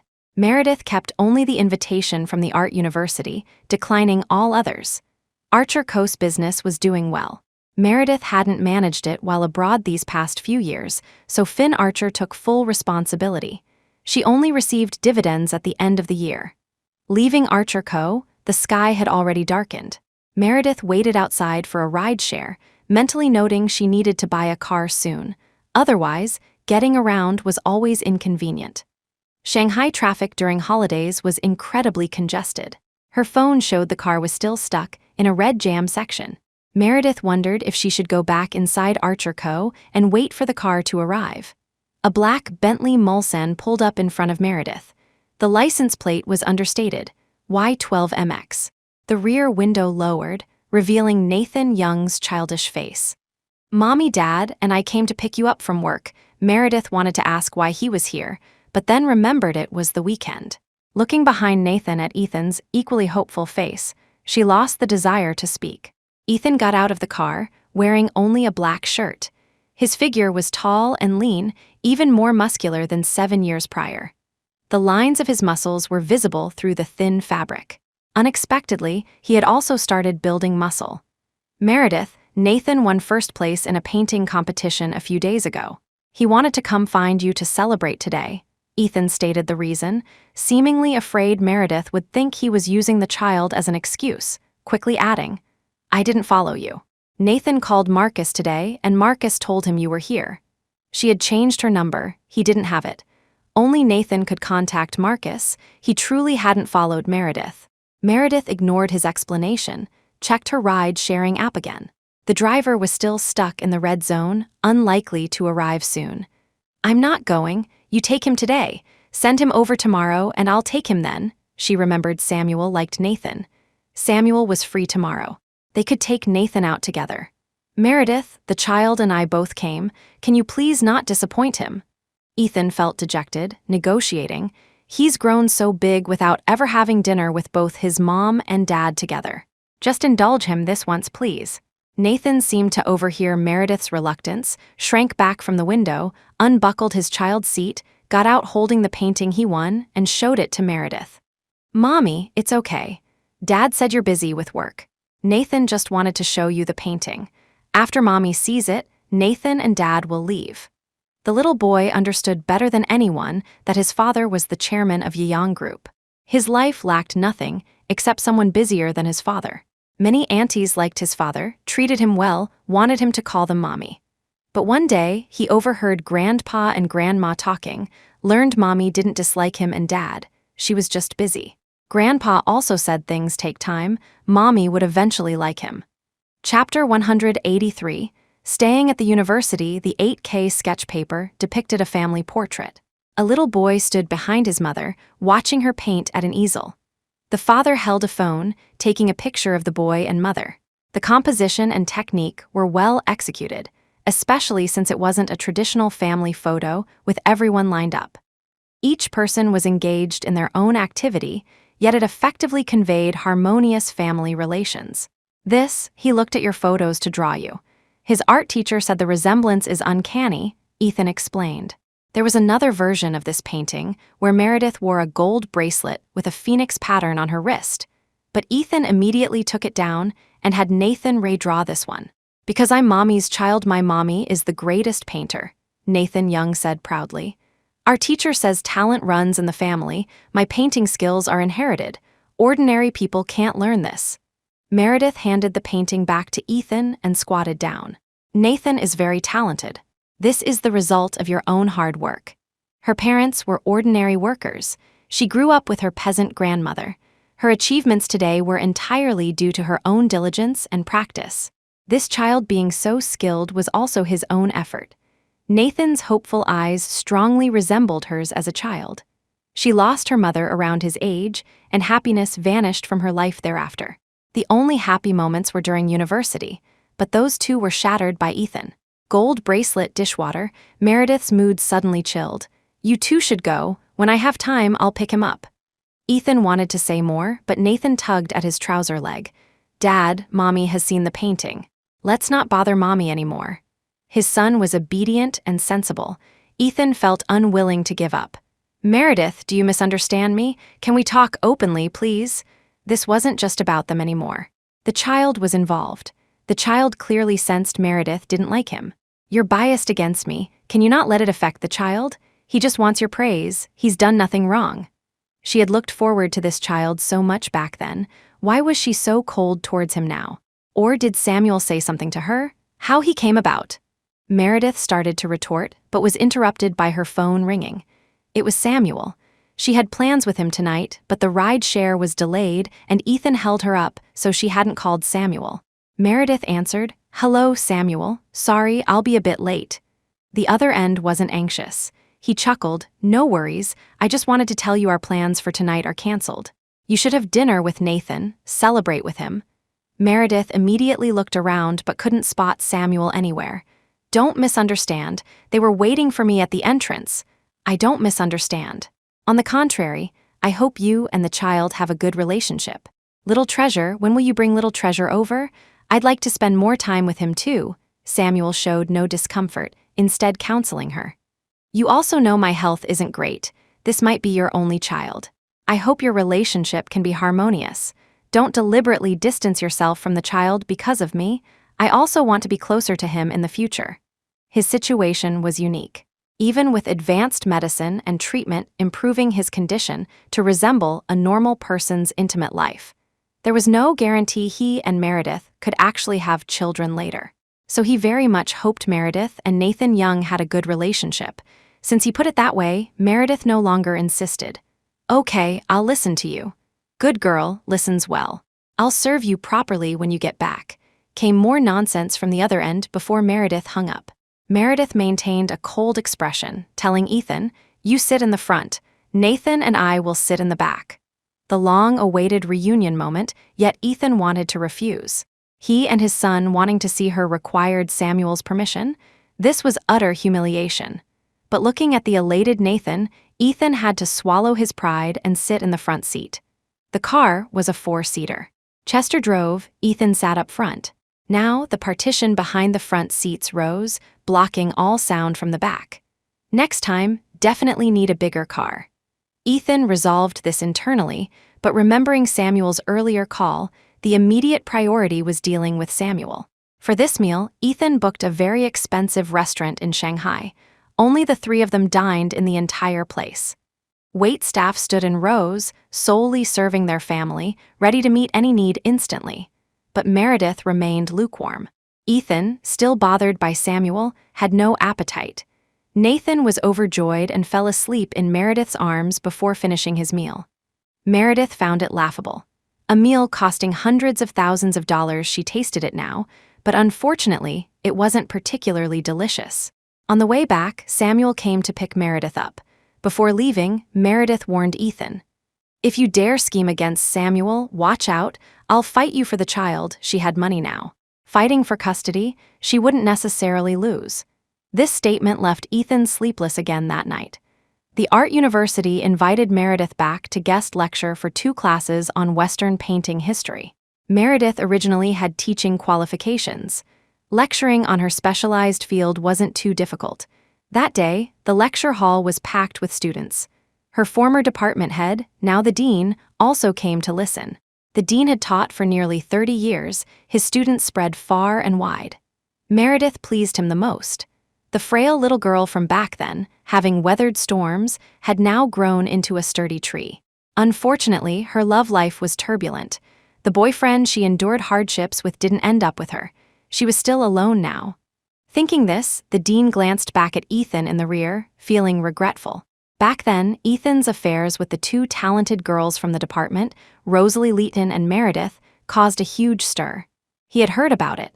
Meredith was even criticized for it, losing scholarships and financial aid she deserved.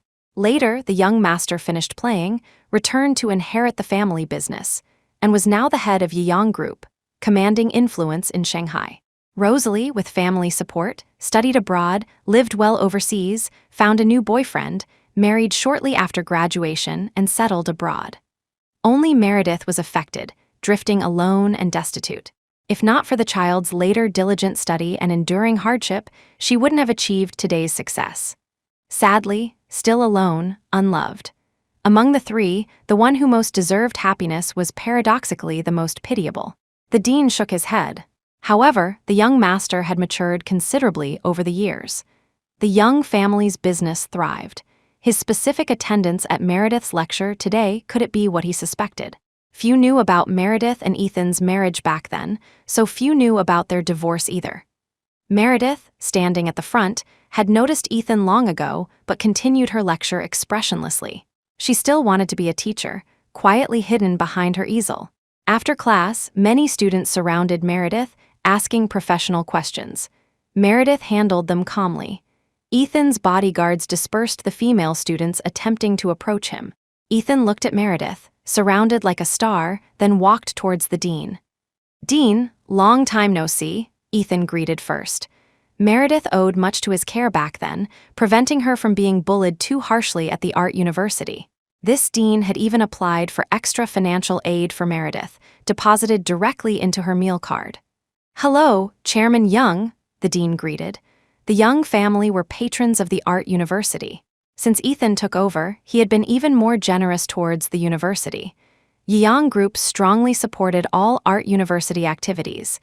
"Dean, I have an impertinent request," Ethan began. The dean looked up, quite surprised. This time, Meredith collected many phone numbers from junior students, returning quite successful. She had plans with Marcus, but he wasn't out of class yet, so Meredith wandered around the Art University campus alone. The campus was still so familiar. Meredith walked past the teaching buildings, went up to the art building, stopped in front of her former studio. This was where Ethan spent the most time with her. Now the door was locked. Meredith didn't have the key, couldn't open it. Just as she sighed about the passage of time, she received a call from the dean. Meredith answered, "Hello, Dean."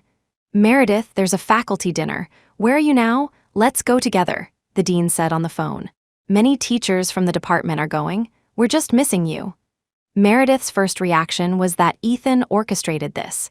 She subconsciously didn't want to go, but couldn't refuse her benefactor. She agreed, then called Marcus to say she wouldn't be back tonight. The dinner was held in the school cafeteria.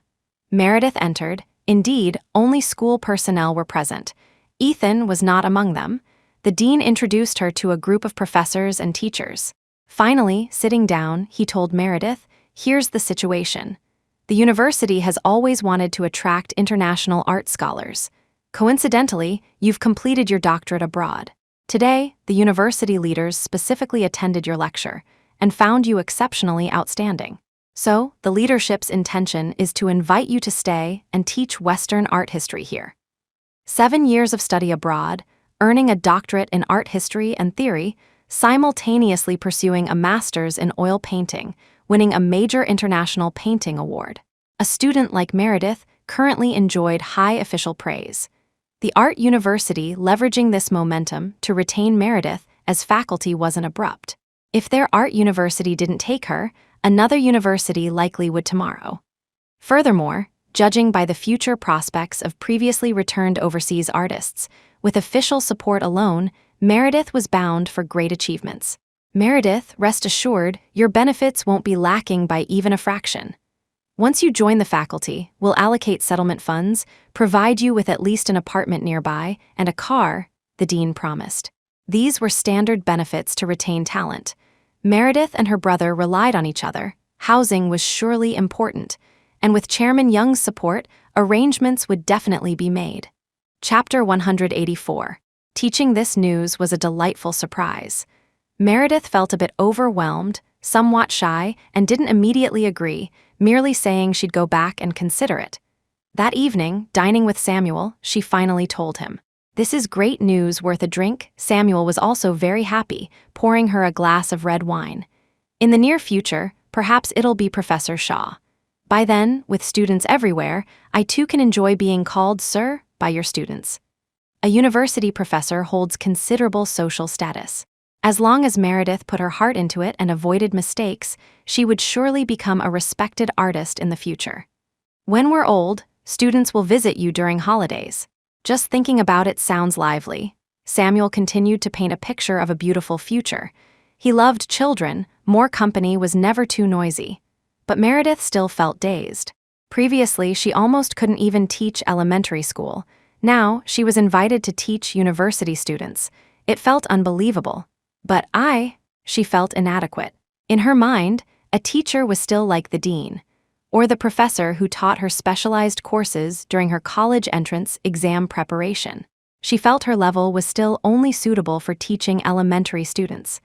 Samuel understood her hesitation. "You're just too self-deprecating. Look at Marcus studying, serving as an instructor at National University while still a student. You're so much more outstanding than him. You can definitely handle it." Marcus Shaw at National University, excelling all the way to graduate school, now pursuing a military doctorate, already a legend at National University. Undeniably, these two unrelated siblings both possessed academic aptitude. "Go for it, Professor Shaw. As your husband, I'm immensely proud," Samuel encouraged her. The matter was thus settled. Meredith gave the dean her affirmative reply that night. She officially had a tenured position, truly becoming a teacher. A formal position was different from guest lecturing 2 classes. Meredith felt so nervous she couldn't sleep that night. Samuel stayed on a video call with her the entire night. After finally coaxing her to sleep, he checked the clock. It was already 4 a.m. He replied to a message from Adeline Pierce on his phone, took off his glasses, and lay down for a brief nap. He had many cases recently. Desmond Duncan's election was this year. The Pierce family ran into some trouble. After handling this period, he needed to consider registering their marriage and planning the wedding. Some were happy, others were not. Like Ethan Young now, his face filled with resentment. His grieving husband look scared Adrian Pierce so much he wished he could retreat 3 blocks away, sit in the neighboring bar. "I say, big bro E, you finally came out for once. Can you stop looking so gloomy? Let me introduce you to some young things, guarantee you'll forget Mir." His words were cut short by Ethan's glare. Adrian felt wronged too, sullenly shutting up. What could he say? After Big Bro E's inexplicable divorce, his temper initially changed completely. He usually revolved around the child like a doting father. Now that he finally came out, he acted like someone stole his wife. Meredith's name was taboo. Mentioning it made him angry. "Tell me about Samuel Knight." Ethan's face was dark. Thinking of Samuel filled him with regret. He shouldn't have let Samuel go back then. If not for the Pierce family backing him, he wouldn't have become so successful, daring to steal his corner. Adrian thought about his former brother-in-law, genuinely unable to recall anything special. "He's quite good. Polite, refined, looks decent, treated my sister well too."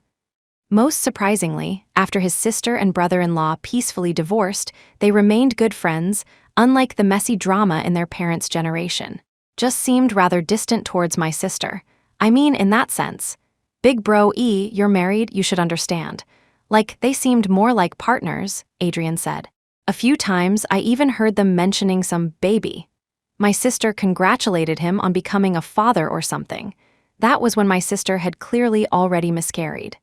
Because of this, he even suspected Samuel had someone else outside behind his sister's back, maybe even had a child. But he hinted around, and his sister denied it, so he dropped the matter." Ethan roughly understood. Adrian didn't know about Adeline and Desmond's affair, hence finding Samuel and Adeline distant. But this baby, Ethan had a gut feeling Adeline was referring to Meredith. Back then, she was pregnant, the timing matched. He had indeed suspected, even secretly tested Nathan's DNA under the guise of a checkup. Samuel was strange. He liked Nathan very much, even encouraging Meredith to spend parent-child time with him. If it were Ethan, he absolutely couldn't do it, wouldn't be so magnanimous or saintly. He would rather coax Meredith into having another baby of their own than watch someone else's child. After all, Meredith might be seduced away during that parent-child time. Yet even so, Samuel could still persuade Meredith to abandon the child and go abroad with him back then. "Where is he from? What's his family background?" Ethan asked. The Pierce family protected Samuel. Trusting the Pierces, he hadn't investigated Samuel's background before. Now, it seemed necessary to investigate thoroughly. "I only heard his parents passed away. His biological father drowned accidentally while fishing with him. His biological mother died of illness a few years ago. Oh right, I heard he used to play around even more wildly than me before, drove some girl surnamed Sutton to slit her wrists. Shortly after, he married my sister." Emily had told him this story. But Adrian still found it despicable not ending relationships cleanly, harming young girls not manly. But since his sister liked him, he couldn't do anything. Surnamed Sutton meant Scarlett Sutton. The Pierces weren't very close to them, having only shared a few meals at their family gatherings. General Sutton kept his daughter's affairs tightly under wraps. If Meredith hadn't posted Samuel's photo on social media, even Emily wouldn't recognize him. Meredith's mother saved Samuel. Samuel repaying this debt didn't quite add up. At that bar, Samuel must have seen Meredith, but he didn't go to repay the kindness. He definitely had other motives towards Meredith. Such a despicable person actually managed to bewitch Meredith into divorcing him and being with him now. Ethan became increasingly certain Samuel was problematic. Adrian recalled something, whispering mysteriously, "Big Bro E, let me tell you secretly, my sister might be remarrying. I think she looks pregnant again." Ethan wasn't surprised she was pregnant again. These years, although without Samuel as a shield, Desmond and Adeline, under the pretext of business trips, met frequently, becoming bolder. His information indicated Desmond had even brought Adeline back to his home, while Bianca was away visiting her parents, letting her live with their child for a few days. For these two to dare have another child, Ethan momentarily didn't know whether to envy or despise them. But Adrian mentioning remarriage, he needed to clarify this with Meredith, couldn't let her be deceived by Samuel. Also, Meredith being able to give birth under his nose and ultimately be sent to France Adeline Pierce played a crucial role. Ethan's eyes grew cold. This couple conspired to ruin his marriage with Meredith. Unforgivable. Meredith returned to China, and the award-winning painting came back with her. Originally intended for the art university, but the subject matter depicted National University students. So, following Agent Zhu's advice, when National University extended an olive branch, inviting her for a lecture, Meredith presented the painting to National University as well. That day, Marcus led the National University Honor Guard to receive the painting. Meredith recalled the time Marcus was in trouble, her standing helpless at the National University gate, seeking aid in vain. Today, she was welcomed into National University with the highest honors. Feeling emotional, she realized that in less than 30 years, a person's life could change dramatically. In the afternoon, Nathan Young called Meredith, wanting to have dinner with her tonight. Meredith had been busy with university matters these past few days, unable to spend time with Samuel. She originally planned dinner with Samuel tonight. Nathan's call meant that plan was off. Seeing her son's pleading, downturned lips, Ethan felt sympathetic too, picking up his son. "Nathan, don't be sad. Mommy is busy lately. Once she's finished, she'll have time to play with you." Nathan, however, didn't believe Ethan's words. They all treated him like a child, but he knew what it meant when parents didn't live together. "Dad, did you make Mommy unhappy? Go apologize, okay? I want to sleep with Mommy." He remembered playing with toy cars in the garden as a child. Auntie said it must be Dad bullying Mommy, that's why Mommy didn't come back. "Dad, please go apologize, okay? I want Mommy." Little Zin in the class next door, her dad bullied her mom and didn't apologize, so her mom had a baby with someone else and doesn't want her anymore. He felt sad. He knew what divorce meant, but Dad couldn't sleep at night either. Dad must miss Mommy too. Ethan felt like his heart was being pierced. He squatted down, hugging his son tightly. "Let's go. Dad will take you to find Mommy." Whatever misunderstanding she had about him, even if she hated him, he had to clarify things.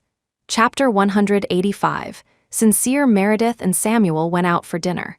Afterwards, they strolled around the lower level of the mall. The mall was holding a promotional event with staff demonstrating interactive robots. The robots had cute designs. By adding parts, users could customize their shapes. Meredith, a complete tech novice, found them incredibly appealing, following the staff's instructions for a long time before learning how to control one. Samuel, seeing Meredith's interest, went over and bought 2 sets. Why 2 sets? Meredith was puzzled. She couldn't really handle these kinds of toys, just found them novel, and hadn't even planned on buying one. One for Big Treasure to play with at our home, the other for Little Treasure. Samuel carried the robot boxes in one hand, wrapping the other arm around Meredith. "Tonight, come to my place. You haven't seen our new home yet." Since returning, she had been busier than him, sometimes leaving right after a meal. She still didn't know where Samuel lived. Leaving the mall, they discovered it was pouring rain. The mall had an open-air parking lot. Samuel went to get the car while Meredith waited at the entrance. Just then, a car pulled up in front of Meredith. The window rolled down, revealing a familiar-looking lady who smiled at Meredith. "Mrs. Young, out shopping?" Meredith paused for a second before remembering the lady might be a friend of the Young family. She just smiled and nodded back. "Won't disturb you then, Mrs. Young." The lady, seeing Meredith waiting for a car, assumed Ethan might be fetching it, so she bid Meredith farewell and drove off. Samuel followed shortly after. Meredith opened her umbrella and got into the car. Shanghai's downpours were fierce. Soon, the road surface disappeared underwater. Meredith sat in the car, watching the traffic jam ahead, completely stationary. "Now it's truly gridlocked," Meredith sighed. The rain was excessively heavy. Taking a shower outside wouldn't be out of the question. "Consider it sea viewing. Quite relaxing." Samuel held Meredith's hand, unhurried, leisurely inching forward. With the cars ahead unable to move, Samuel and Meredith started kissing in the back seat. Meredith's phone kept ringing, interrupting their intimacy. Meredith picked it up, saw it was Ethan's number, hung up, blocked it, and ignored it. With his capabilities, finding her new number wasn't surprising at all. The phone fell silent. Meredith didn't look at her phone again. By the time they reached Samuel's home, it was almost midnight. Meredith was too tired even to tour the place. She took a shower and went to bed. Shortly after falling asleep, Meredith was woken again by her phone. Checking the clock, it was 4 a.m. The call came from Nathan Young's watch phone. Meredith answered. Nathan's crying voice on the other end was filled with tearing pain. Mommy, come save me, Daddy won't wake up. Private hospital. When Ethan woke up, the first person he saw was Meredith. He felt transported back to the year she saved him. Joy surged in his heart. Before he could speak, he saw Samuel on the sofa beside them, holding his sleeping son. Meredith couldn't be bothered to speak much. She threw the charging phone at Ethan. Awake, call your family to pick up the child. Take a nanny when you go out next time. He was alone in the car, terrified, crying all night. Nathan called her in the middle of the night. Ethan had brought Nathan to wait downstairs for her, but due to the heavy rain, she didn't return. Ethan got drenched and developed a fever. Nathan was too young to wake him and could only use his watch phone to call her. Meredith and Samuel rushed over. The rain hadn't stopped. Nathan couldn't give his address clearly, the ambulance couldn't reach them. Meredith had no choice but to let Samuel drive them here. Ethan's phone was dead. As soon as Nathan reached Meredith, he cried uncontrollably. After finally coaxing him to sleep, Meredith didn't know his watch phone password. Meredith had a new SIM card, didn't know his family's numbers, so she and Samuel waited here for Ethan to wake up. Ethan had an IV in his hand. The moment he saw Samuel, he felt suffocated. He stole his wife and now held his son. Seeing Nathan sleeping peacefully in Samuel's arms, Ethan felt the phrase, killing someone with kindness, perfectly described the situation. But he couldn't move now. Meredith stood between them. He couldn't get his son back. Meredith, can we talk? He didn't want to continue this hide-and-seek game with Meredith. He wanted her back. He could agree to all her conditions. Nothing to talk about. You're awake now. I'm leaving. Meredith had been tormented half the night without sleep, now feeling extremely tired. She asked Samuel to put Nathan down so they could leave, but Ethan wouldn't let go. Despite the IV, he grasped Meredith's hand tightly, preventing her from leaving. The needle shifted in his vein, blood seeping from the puncture site. Let's talk. I have something to tell you. Meredith, don't be so cruel to me. His son's tearful words from last night echoed in his mind. If he had truly done something wrong, if she was unhappy, he could apologize, let her vent her anger. As long as she came back, he would admit to any crime. Samuel saw this, immediately picked up the child, and walked into the small adjoining suite. Keep it down. Don't wake little treasure. Little treasure, Ethan wished he could get up right now and snatch the child back. Was he really going to steal his son before stopping? But Nathan was asleep. Rushing to grab the child would startle him, frighten him. Waiting for Samuel to enter, Ethan took a long time to recover from the pain in his chest, looking at the hand holding Meredith's. On that hand, she wore a flower-shaped ring. Meredith, overwhelmed by surging pain, Ethan forced himself to let go, not wanting to hurt her.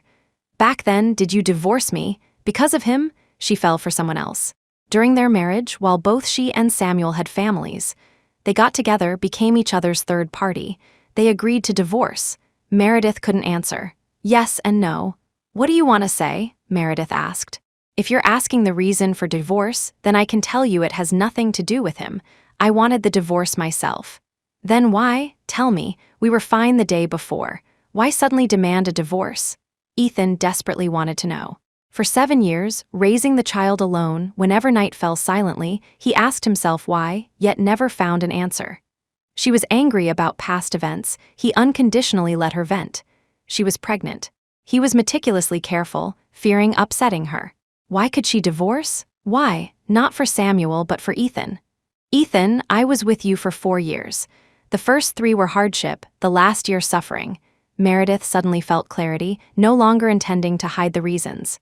Everyone is equal. Why should she alone bear the burden of these matters in silence? Ethan suddenly stopped talking. He forced himself to sit up, pulled out the IV needle from his hand, reached out, wanting to touch her face. I know, I wronged you. Meredith dodged, turned to face him directly. You knew the time I spent with Samuel, right? Otherwise, Ethan wouldn't have done a paternity test behind her back. He knew best in his heart. The 3 years I was with you, your underwear and socks had to be hand-washed and ironed by me before you'd wear them. You said you liked soup. I followed recipes, learned one by one, simmered it for you. My hand still bears the evidence of treating you well." She held out her hand for Ethan to see. Previously, her hands were calloused, hiding the flaw. Now, her hands were delicate and smooth. The missing piece of flesh at her fingertip looked shockingly stark. Fingers connect to the heart, yet back then, she surprisingly didn't feel pain. "I had nothing, gave you everything I could. I thought those 3 years with you, we were just poor, but we still had love between us. I could ignore the misunderstanding about that stupid bracelet. I could pretend the gap between us could be bridged. But Ethan, after meeting Samuel, I realized you actually treated me very ordinarily." The love she thought she had, which made her disregard harsh reality to be with him, now seemed utterly laughable. "You said my soup tasted like dishwater, yet Samuel never even let me touch the stove switch." "Ethan, I know being with Samuel was wrong, but at that moment I couldn't resist him. Do you know, he called me baby. In my whole life, only he called me baby." Meredith couldn't hold back her breakdown, an outwardly foolish reason for infidelity, yet to Meredith, it held fatal attraction. With Ethan, she had nothing, only received the label dishwater. Yet Samuel immediately called her baby. Baby, for those 2 words, she would rather be this person scorned by society. Because with Samuel, she was cherished in the palm of his hand. More terrifyingly, when the word dishwater surfaced in her mind, she still cared, still hated him. Hate and love existed equally. Before divorcing Ethan, she could easily give up Samuel to maintain her marriage with Ethan, yet couldn't bear Ethan's casual 2 words. But she could deceive others, not herself. Ethan was important to her. Hating him, yet never thinking of leaving, simply because she still loved him. Even now, still. Recalling the past, love surged, hate equally shadowed. Before the divorce, I asked myself every day why. Why couldn't we just live well? Why, being by your side, couldn't I just consider which gown to wear, where to have afternoon tea with you? Ethan's confusion, she experienced daily, yet couldn't escape. She was inherently unable to wear the princess dress he gave her. Meredith had accused him many times. Only this time, Ethan couldn't refute, couldn't even utter words of apology. He pulled her into his embrace. She didn't resist, questioning repeatedly why the one good to her wasn't him. They clearly could have been happy. They had a child, the child was excellent. In that moment, Ethan conceded defeat. He lost. He admitted it. Chapter 186, USB drive. Meredith, don't cry. I won't bother you anymore. If you want the child, I'll give him to you. Ethan held the Meredith he owed the most, coaxing, later, if you don't see me, I won't actively appear before you. Meredith cried her fill, then stood up. Samuel and I are preparing to get married. I hope you can tell Nathan about our divorce sooner rather than later. Not just the child, many outsiders didn't know they were divorced. The lady she encountered yesterday still mistook her for Mrs. Young. Her unilateral denial, she didn't know what impact it would have on him, so she needed to discuss it properly with Ethan. Keeping the matter private, Ethan had selfish motives, always thinking Nathan was still young, that knowing his parents were divorced would expose him to malicious approaches. Besides, if Meredith returned later, being mocked by outsiders wouldn't be good, hence not publicizing it. Now, not saying anything was impossible. Okay, I'll find time to announce our divorce. But you have to promise me a few things. At this moment, whatever little he could do for her, he would do more. Meredith agreed. Tell me. Nathan's shares, find time these next few days to go to the law firm with me to certify them. When he grows up later, you can also participate in his upbringing, Ethan said. Also, tell me, why did you suddenly divorce that day? Nathan and Meredith's shares, when she decided to divorce, were returned to Ethan via the lawyer she commissioned. Now he wanted her to take them back. No matter what happened in the future, Meredith and the child wouldn't be affected. Even if she had other children with Samuel later, these shares would allow her to live comfortably. And the reason for divorce he had to find out. She was already involved with Samuel back then. At that time, Meredith didn't mention divorce, even wanted to separate from Samuel. She wouldn't bring up divorce just before giving birth. For her to suddenly divorce, there must be another reason. The reason for divorce, speaking it, would involve Liam again. Meredith weighed whether to say it. But Ethan insisted on knowing the details today. Even if divorced from Meredith, he couldn't let go of the culprit who caused his divorce. Meredith, tell me, I just want to separate from you clearly without implicating innocent people. I promise, Ethan assured her. Meredith didn't want to drag this out further either, so she revealed everything. The day before, I met Liam at the mall. He said he had something I wanted, told me to prepare $3 million and find him at the auto repair shop on South 3rd Street. The next day, Liam couriered me a USB drive. He had been severely beaten by people you sent. He said the things were taken by your men. Ethan listened, confused. What things? What things did you want? Meredith shook her head. I don't know what he was talking about, so I didn't go find him. But he said, you framed him and Wendy, sent them to prison, not to vent my anger, but to cover up for Desmond Duncan and Adeline Pierce. Uncle Joe's case, because of Ethan's later compensation, could temporarily be considered offset. Knowing that at that moment, Meredith felt truly afraid. She had considered Ethan might hide some things from her, but never imagined the person sleeping beside her would even include her in his schemes. Marcus going to prison, plus the dishwater incident she decided to leave first, then divorce him. Ethan guessed Meredith knew about Desmond's affairs. Hearing her say it, his heart still skipped a beat. Meredith, these dirty matters have nothing to do with you, but I never beat Liam. Believe me, Ethan admitted what he did, but wouldn't admit what he didn't do. Can you give me the USB drive? Let me see, Meredith nodded. She didn't want to keep this video. As long as he didn't appear before her again, giving it to him was fine. I'll give you the video. In the future, if Nathan wants to see me, he can call me. Ethan, let's maintain our final dignity, part amicably. She felt she had clarified everything with Ethan.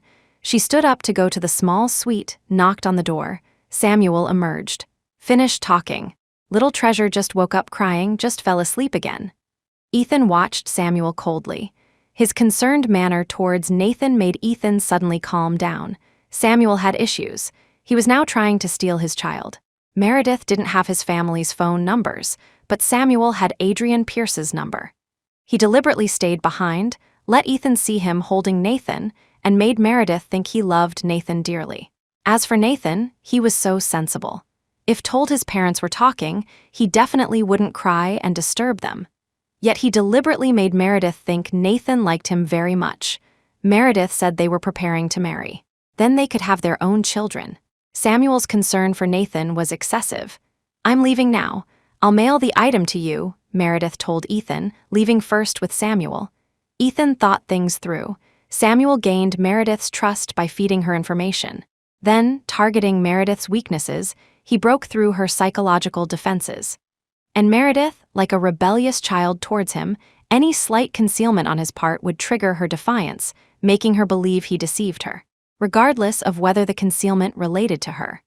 The origin of these conflicts stemmed from his initial debt to her. Ethan wouldn't shirk responsibility, but that didn't mean someone could play tricks between them. This conversation with Meredith, whether it meant a complete separation or rising from the ashes, depended entirely on whether he could grasp Samuel's fatal weakness during this period. First, he needed to find Liam. Meredith and Samuel left the hospital. Samuel drove Meredith home.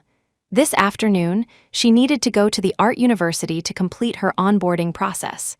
The new semester would start in the latter half of the year, assigning her classes. In the 2 months before school started, she also needed to visit the warring states set to see what needed painting. Meredith sighed. She used to be busy, constantly on the move. It seemed she never had leisure time. Just as she thought of leisure, Samuel proposed, "Your birthday is coming up soon. How about we take Little Treasure on a trip together?" Meredith just remembered the Midsummer Festival was approaching. Since the Midsummer Festival 8 years ago, she hadn't celebrated it, nor her birthday. Past years, either you were busy or I was busy. This year, we finally have time. We must go out and play. Samuel drove into the residential complex. I think Little Treasure quite likes me. How about we take him to the ancient town? Going abroad is also an option. Likes you? Mr. Knight, I coaxed him to sleep. If he weren't asleep, would he let you hold him? Meredith chuckled at his self-importance. You're good, taking all the credit? Yesterday, Ethan had a high fever and passed out. Nathan cried alone in the car. Seeing her, he clung on tightly. If he hadn't cried himself to sleep, Samuel held him for a bit. For her, did he really think he was universally loved? He doesn't like me much now. If you bring him out more to interact with me, he'll gradually warm up. Samuel wasn't bothered by Meredith's words. This child is really adorable. Big treasure, summer vacation is coming soon. Let's bring him out more often, okay? Thinking Samuel liked children, Meredith nodded. Nathan Young woke up in his own room. Growing up, he always slept with his dad. Whenever he slept in his own room, it meant Dad had business to attend to. Nathan, thirsty. Grandma will pour you some water. The nanny auntie sat by the bed. Seeing Nathan awake, she quickly asked. Nathan looked around but didn't see Meredith. He asked hopefully, "Is my mommy back?" The auntie looked troubled, forcing a smile. "Your mommy brought you back, but mommy is very busy and had to go out to work." Nathan beamed, telling the nanny grandma, "Grandma, let me tell you, my mommy is super pretty and she speaks so gently. I like her so much." The nanny naturally knew Madam's gentleness. She used to care for Madam too, but after the young master was born, Madam never returned. The nanny followed over to care for the young master. Nathan climbed out of bed and ran towards his father's courtyard. The nanny followed him, careful he didn't fall. Sir bought this traditional Chinese villa for Madam. Since Nathan could walk, they moved from Imperial Clarity estates to this quieter place. The garden occupied a vast area, built entirely according to Madam's preferred traditional Chinese garden style. The master and secondary bedrooms were separate courtyard villas, offering high privacy. Nathan ran first to Ethan's study empty. Nathan then ran to the bedroom. The master bedroom was fully decorated in traditional style, tables, chairs, vanity all carved from mahogany.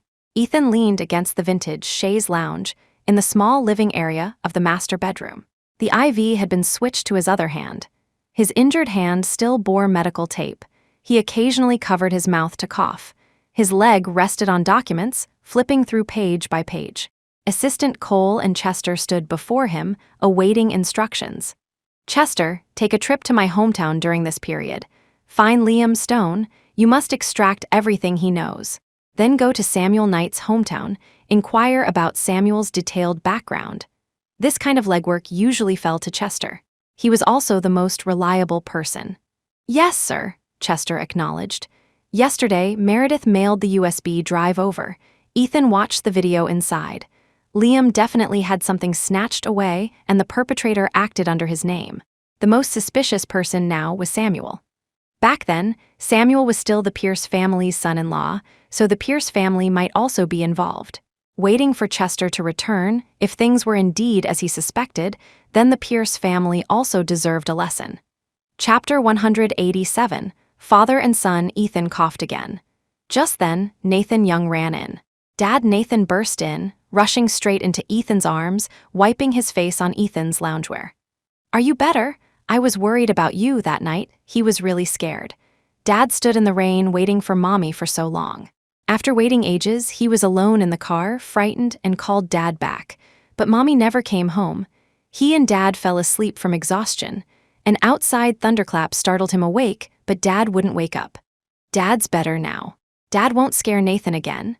Thinking of his son alone in the car while he was unconscious, Ethan felt heartbroken. He would bring more people when going out in the future. He, because of Meredith, hadn't slept properly for several nights, which is why a little rain caused a fever. It was indeed his negligence. "That's good. Nathan likes Dad the most. I don't want that uncle to be my dad," Nathan mumbled. Every time he saw Mommy, that uncle was there. He knew that uncle wanted to be his dad, but he already had a dad. Ethan hugged Nathan tightly, his throat itching, wanting to cough. He immediately put Nathan down, asking Chester to take him out to the garden to play. "Nathan, go play outside with Uncle Chester. Dad needs to talk to Uncle Cole," Ethan arranged. "These next few days, Dad is sick and can't be close to Nathan. Sleep in your own room. Dad will bring Nathan over when he's better." Nathan pulled away from his embrace, nodded obediently, and followed Chester out. This was his only child. Meredith's health was poor during pregnancy, and he was born prematurely. So he cherished Nathan dearly, even resorting to folk methods like having maids and bodyguards act as elders, believing a humbly raised child would be healthier, just hoping he could grow up safely. During Meredith's absence, this child accompanied him every night. Otherwise, he didn't know how he would have survived. Once both left, only Ethan and Cole remained in the room. Cole handed the documents to Ethan. "Sir, this is some information about Madame in France." He recently learned Ethan and Meredith were divorced, but Ethan forbade him from calling her Miss Shaw, still insisting on the title, Madam. Ethan opened the file. Inside were some photos of Meredith. He already had previous information on Meredith. This time, it was supplementary photos her studying in school holding books, her wearing high heels discussing business with art dealers. Simple or radiant, she always captured his heart firmly. "Sir, Madam has already onboarded at the Art University. She will officially start teaching next academic year." Cole reported Meredith's recent situation. The Art University arranged housing for Madam nearby. The car has also been delivered to Madam. These past 2 days, Madam has contacted the director of Warring States. She will be following the production creatively during the summer. Ethan nodded. "Contact the production team. All issues should be directed to me. Don't disturb her painting." Her emotional connection to painting was overly intense. A bad mood would affect her work. "How are things with Leo Group?" Ethan asked. "The stock acquisition is proceeding smoothly. Leo Group's new president called yesterday, expressing willingness for friendly cooperation with us," Cole replied. Since Sir returned from France last time, acquisition actions against French Leo Group began, demanding speed. Ethan closed Leo Group's file, frowning. "I don't want friendly cooperation. I want absolute control. Everyone push the acquisition forward, no dragging feet." Call it jealousy or revenge, he held Meredith, knew his ex-husband's status. Those years Meredith was abroad, he couldn't find her, likely related to this Ryan, giving Samuel an opportunity, making him miss his chance. This debt he would settle bit by bit. Ethan was sick, his head heavy and muddled. After sending Cole away, he fell asleep himself. Since Meredith returned, he often dreamed of bringing her to this villa. Meredith loved it here. They reconciled, lived here with their child. In the dream, Meredith was still fierce. He and Nathan would sneak snacks and she would twist their ears, scolding them, yet he still liked her that way. Ungentle, he still liked her. He returned from socializing, reeking of alcohol. She angrily barred the door. He threatened to sleep with their son but secretly climbed in through the second-floor balcony, holding her, listening to her complain about his smell, yet their bodies intimately connected. In reality, Ethan was shaken awake. He opened his eyes to see Nathan Young standing by his bed, wearing his little blue mask. "Dad, time to take your medicine." His dad was sick, he had to take care of him. Nathan Young picked up a small box of pre-portioned medicine, handed the bowl he brought in to Ethan. "Nathan made this soup himself. Grandma said, after Dad drinks it and sleeps, he'll be better." A bowl of pale yellow, transparent liquid emanated a strong ginger smell. Ethan didn't frown, swallowing it down with the medicine. Spicy. Could almost be called freshly squeezed ginger juice. Yet, drinking it, swallowing it down felt sweet. He had seen the video Meredith sent. It contained him saying her soup tasted like dishwater. He suddenly understood. All the unfairness Meredith suffered actually stemmed from him. It had nothing to do with Wendy or Liam. "Dad, can I sleep with you tonight wearing my mask?" Nathan climbed onto the bed, snuggling close to Ethan. "Right now, it's just me and Dad at home. I must take care of you." Ethan took out a mask for himself too, avoiding infecting Nathan. He removed Nathan's mask. Sleeping with it would be stuffy. "Nathan, remember to sleep with your back to Dad. Don't face Dad." Wearing a mask wasn't foolproof, but he truly couldn't face the night alone. Later, when he fell asleep, he'd have the nanny take him back. The little boy promised happily, lay down pillowing his head on his dad's arm. Seeing the white medical tape on Ethan's hand, he touched the tape, blew on it gently. "Hush, hush, choo, choo, fly." He imitated how his dad comforted him when he was little, trying to blow away Dad's pain. Ethan hugged his son tightly, his heart numb with pain. It wasn't that he hadn't hated Meredith, hadn't considered finding another woman to marry while the child was young and forgetful, giving the child a complete family. That year, he found a female student who strongly resembled Meredith. He planned to marry her after his vasectomy. As long as they didn't have more children, she could only treat Nathan Young well. But the day he brought her back, Nathan Young crawled alone to Meredith's self-portrait, crying heartbrokenly, calling for mommy. Only then did Ethan realize all the things Meredith did, he had done before. Such a loyal girl, forced by him into infidelity during marriage. She was deceived by a single word, baby. This was more severe than any accusation. He failed as a boyfriend, failed even more as a husband. He planted the cause, now had to swallow the bitter fruit. Dad, are you asleep? Ethan's nasal congestion worsened. The little boy beside him couldn't sleep, asking softly. No, Ethan answered him. Nathan turned over, burying his face in Ethan's chest, remembering his dad's words, not looking up. Dad, will you be like Mommy, get a new wife? He asked. Will I have another mommy? Will you have other children later? No, Dad won't marry a new mommy later. It'll just be me and you living together, Ethan promised. Meredith was irreplaceable. No one could treat him better than Meredith. The little boy was happy, hugging Ethan tightly with arms and legs. Then I won't marry a wife later either. I'll stay with Dad forever. Ethan patted his head, not laughing at his innocence. Dad, Zhang Jiaji in my class, his mommy had a baby sister, super cute. He said after having the sister, his dad and mom never argued anymore. Nathan Young recounted the perfect family relationship he knew, saying innocently, Dad, you and Mommy should have a baby sister too. Then you two won't argue either. Have a sister. Ethan wanted to too, but it wasn't that easy. Meredith's crying face constantly haunted his mind. Ethan felt pained. When she gave birth to Nathan, he wasn't there. She delivered prematurely, C-section. The most difficult months in a woman's life, Samuel was the one beside her. One moment hating her for hiding and demanding divorce, the next pitying her premature delivery and solitary pain. Ethan's self-esteem before Meredith was shattered.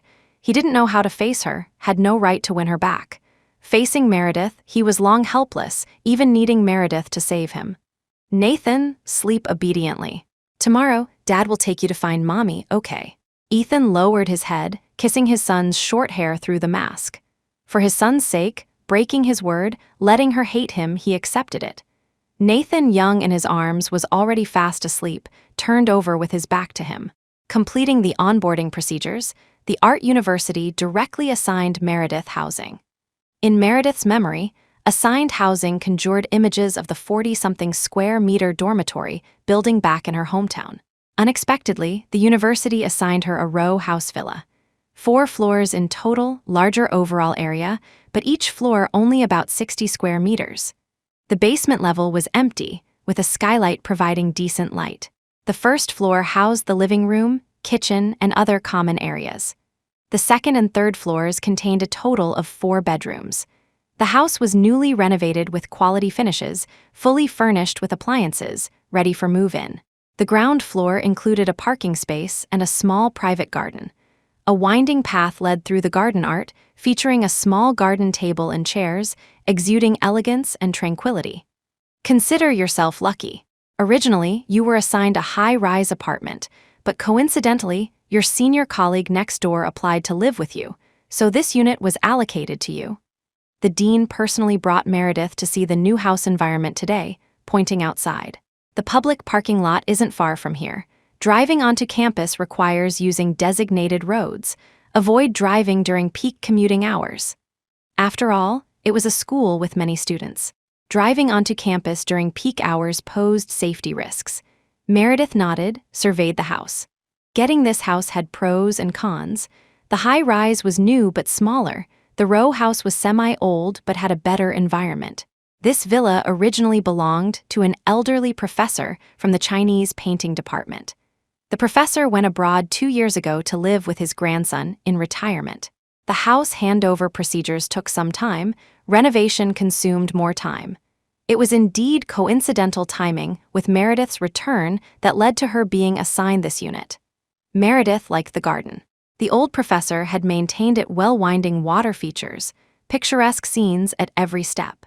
She mentally planned to buy some soft furnishings these next few days. Curtains needed replacing, the bed too.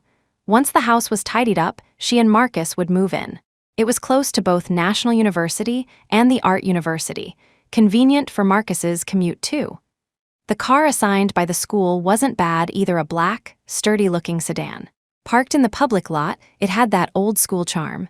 Chapter 188. Rival bidding farewell to the dean, Meredith walked along the wrought iron fence.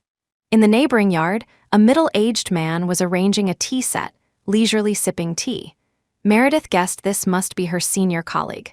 However, the art university had too many students each year. She didn't recognize this supposed senior, nor knew why he would help her secure a villa. Moreover, judging by his demeanor, he seemed like professor-level faculty. He was too engrossed and didn't notice Meredith. After brewing the tea, he called inside. "Honey," then, an elegant middle-aged woman emerged carrying a cake, accompanied by a young daughter. The little girl wore an Elsa blue princess dress, a sparkling tiara perched on her head, happily running over calling, "Daddy, Daddy, Mommy made me an Elsa cake, come look quickly." "Okay, Daddy's coming right now," the mother said, "fussing with your tea leaves again. Hurry up and bring out the food. When son gets back, we'll eat." A harmonious family scene. The senior colleague kissed his wife, then his daughter. Meredith watched for a long time, not wanting to intrude. As a child, before her mother died, she also wore princess dresses. The cakes from the bakery were the prettiest. Grandpa, grandma, and maternal grandfather all came to celebrate her birthday. Later, after her mother's accident, her maternal grandfather's health failed, and he passed away soon after. Then she went to live with her paternal grandparents. Birthdays meant cheap, low-quality sponge cake from the market, $3 a pound. Often, there was nothing. Once, returning home to fetch old books, she saw the beautiful princess cake replaced by a Transformers cake served to Marcus. Meredith walked slowly, encountering a young boy. He wore a high school uniform, riding a mountain bike rather fast, one hand holding a pink gift box with a beautiful pink bow. Hurrying back, Meredith guessed he was the couple's older son. How lovely, a family together. Much like Ethan's harmonious family. Now with Nathan Young added, Ethan's parents would surely treat him well, not mistreating their grandson just because she divorced Ethan. Thinking of Nathan Young, Meredith suddenly realized that due to his premature birth, their birthdays were only a day apart, conveniently encompassing the 3-day midsummer festival holiday. Should she buy him a birthday present? All these years, she hadn't given him a single gift. Lost in thought, Meredith drove to the mall, entered the children's section. The dazzling array of toys left Meredith unsure what to choose. What did he like? Meredith didn't know, only that he painted very well. Perhaps get him a set of professional painting tools. With this thought, Meredith turned to leave the children's section, only to run right into Nathan Young and Ethan Young walking in together. Beside them stood a young woman, somewhat reserved and demure, her gaze towards Nathan particularly warm. "Mommy," Nathan saw Meredith, immediately let go of Ethan's hand, ran towards Meredith and rushed into her arms. "Mommy, what are you doing here? Dad had time to play with me today, and we ran into Mommy again. I'm so happy today." Nathan hugged Meredith, wriggling. Meredith picked him up. The little boy wasn't light. Meredith struggled after holding him for just a couple of minutes. Ethan approached, reaching out. "Give him to me, he doesn't know how heavy he is." Nathan was unwilling, clinging to Meredith. Ethan could only coax, "Nathan, be good, come to Dad." His son refused. Meredith, truly unable to hold him any longer, put him down. Nathan stuck close to Meredith, afraid she would leave. "Mommy, let's go to the children's world together, okay? I want to ride that little dinosaur car," Nathan proposed. Meredith knew the dinosaur car, he meant electric dinosaur-shaped vehicles that could roam freely in the mall, usually seating one adult and one child. Meredith wanted to suggest Ethan take him, but looking up, saw the girl behind Ethan, her eyes hostile towards Meredith. Innate intuition told Meredith their relationship wasn't simple. Thinking of the family next door today, Meredith surprisingly nodded, telling Ethan, "I'll take him to play. You accompany this young lady. I'll have the child find you later." Ethan was speechless.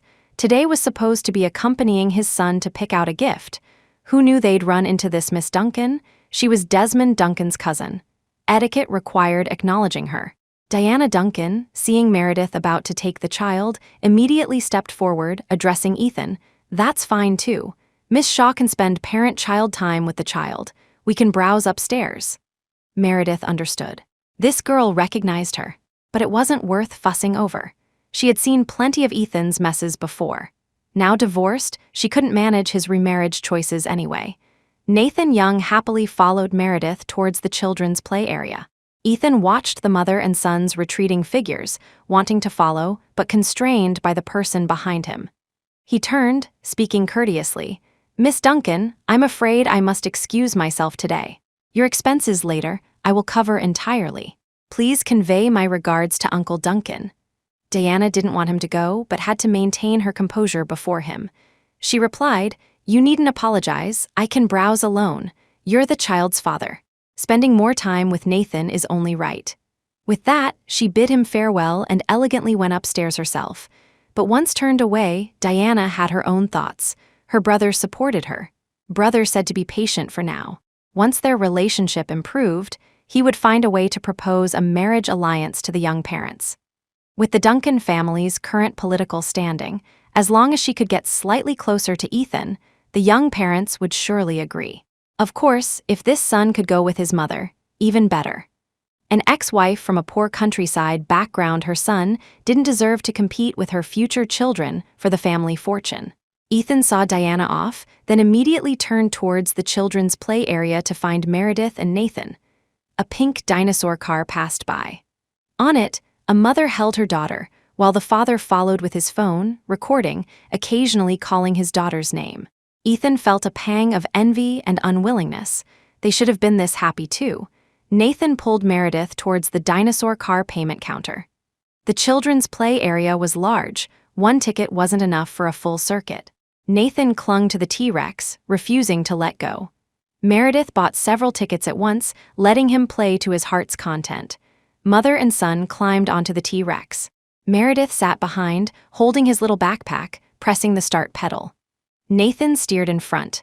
Loud, popular children's songs set the mood as they paraded through the children's area. Ethan searched everywhere without finding Meredith, ultimately being found by Nathan. He drove the T-Rex toy car, Meredith seated behind, charging straight towards him. The children's car moved slowly. To Ethan, it felt like a slow-motion scene. If only Meredith could look at him, it would be perfect. He took out his phone, recorded a short video, son calling dad, wife sulking, refusing to look at him. "Meredith, I was wrong, wife." The T-Rex reached Ethan. Meredith released the pedal, stopping the car, got off. "You take my place playing with him. I need to return a call. Samuel called just now, she missed it. Since Ethan arrived, she could find a quiet place to call back." Ethan replaced Meredith, took the bag from her hand. Nathan drove, controlling the direction up front. Meredith followed behind them, making the call. Samuel had originally planned to accompany Meredith to look at houses today, but Adeline Pierce suddenly sought him out, so he had to discuss business with Adeline first. Fortunately, Meredith wasn't the jealous type, letting him go see the house alone. Learning Meredith was currently with Nathan Young, Samuel suggested, "Meredith, how about bringing little treasure back home tonight? I have an early morning flight to the UK tomorrow. You two can spend these few days together, strengthen the mother-son bond." His private doctor in the UK called, asking him to return for a follow-up check. If the news was good this time, he and Meredith could have their own child. Meredith looked back at Ethan and Nathan on the T-Rex. She didn't know if they would agree, especially Ethan. "All right, I'll ask him." "Okay. I'll cook tonight, wait for you at home." Samuel was happy, immediately changing direction towards the supermarket to buy groceries. Meredith followed them. Once the T-Rex ran out of battery and was returned, Nathan ran down, grabbed Meredith's hand. "Mommy, I still want to play in the adventure zone." He rarely got to see Mommy today. He had to play as much as possible. At the children's adventure zone, Nathan fastened his safety harness and went inside to play on the equipment. Professional instructors followed Nathan, ensuring his safety. Meredith and Ethan sat in the adjacent cafe. They chose a window seat, allowing them to see Nathan's every move. The cafe smelled fragrant. Meredith ordered a fruit juice, leaned against the window watching Nathan climb up and down. "Is he always this energetic?" Meredith asked. These few times she saw Nathan, apart from being quiet the first couple of times, he was now simply a lively, active boy. "It's okay, boys this age are naturally active," Ethan said. He couldn't say this was his son's happiest day. Previously, he was always very sensible. When Ethan was busy, the nanny took care of him. He never asked to go out and play. "Meredith, Ethan hesitated, deliberated for a long time before finally speaking. That person just now was Desmond Duncan's cousin. Nathan and I just happened to run into her today. Coincidence was true coincidence. But Uncle Duncan had indeed tried to set him up with Diana back then. He wasn't interested at the time, so the matter was dropped. You don't need to explain to me. It has nothing to do with me, Meredith shook her head. After everything we've been through, I still hope you can find your own happiness. Don't let me or the child delay your life. Being able to say these words calmly was the result of Samuel's influence over the years. Those 7 years, she countless times fell into dead ends, hated many people. It was always Samuel who guided her. Accepting Nathan Young, not being hostile towards Ethan, he was the child's father, always would be. Chapter 189.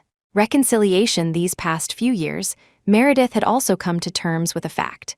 Navigating the corridors of power, no matter how high one's position, often involves compromising one's own will. Ethan, my point is, if your parents genuinely like Miss Duncan, perhaps you should give it a try, Meredith suggested. She could understand Miss Duncan's hostility towards her. As long as she treated the child well, Meredith could stay away from their lives in the future.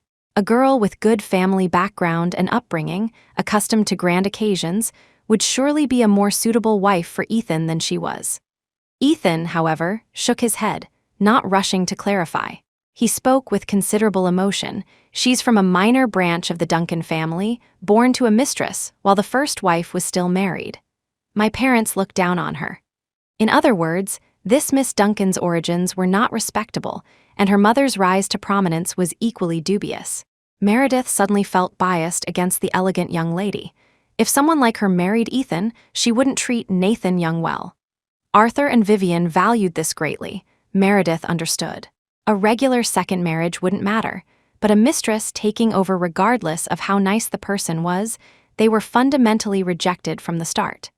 But among the Duncan family's suitable girls these years, she's the only one. So the Duncans want a marriage alliance with our family.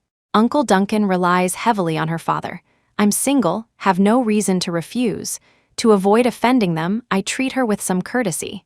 But this matter truly hurt his parents. Desmond Duncan was facing a major election. The powerful Zhou family in Beijing watched closely. He desperately needed Ethan's financial support, yet feared Ethan might back out last minute. So he hastily sent a girl over to curry favor, forgetting his parents' taboo. Now his parents were clearly distant. The Duncan family would surely seek another guarantee. The Pierce family was the top choice. This might even affect Meredith. Meredith, are you and Samuel really planning to marry? Are you sure Samuel is worthy of your trust? Ethan spoke word by word, a phantom pain in his throat.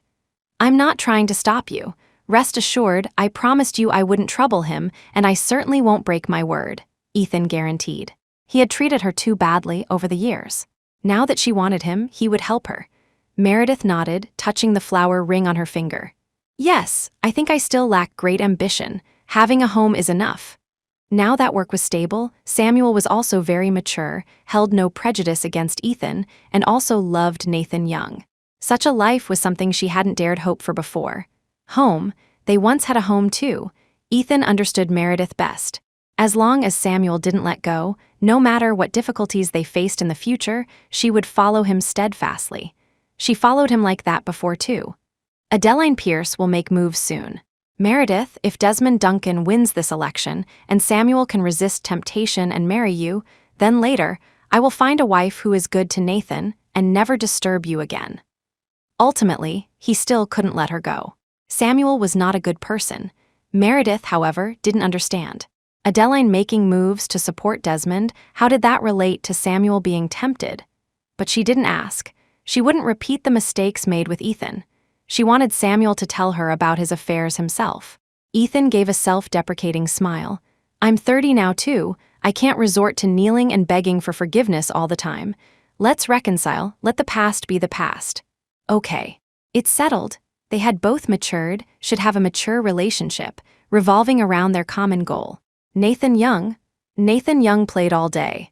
Looking back, he saw his parents watching him from the cafe, his heart sweet as honey. He would paint this scene, take it home to show Grandpa and Grandma. That evening, Meredith proposed taking Nathan Young home for the night. Ethan didn't object, immediately bought Nathan pajamas and toiletries, letting Nathan pack them in his backpack. "When you get to Mommy's house, be polite to Uncle, understand?" Ethan instructed. "If Uncle is nice to you, say thank you. If Uncle isn't nice to you, don't make Mommy sad, understand?" "Understood, Dad. I'll like Uncle, won't make Mommy sad." Nathan nodded. He knew the uncle with Mommy might be Mommy's future husband. He couldn't make Mommy sad. Ethan watched Nathan get into Meredith's car, then drove himself, following Meredith's car. The car was an old sedan assigned by the Art University. Ethan found it increasingly strange, unworthy of her. He followed them to the residential complex. Ethan knew this was Samuel's home. He wasn't as furious as he imagined. Instead, a trace of relief washed over him. He had hurt Meredith too deeply. Perhaps finding someone new could heal those wounds. Ethan's car parked at the complex entrance. Not long after, he saw Meredith and Samuel emerge. Nathan was clearly bathed, changed into different clothes, perched on Samuel's shoulders, holding a toy sword. Samuel held Nathan's leg with one hand to prevent him from falling, the other hand tightly clasped with Meredith's. They talked and laughed, looking very much like a family of three. Nathan's undisguised happiness extinguished Ethan's last struggle. Little children don't lie. Samuel genuinely liked Nathan young.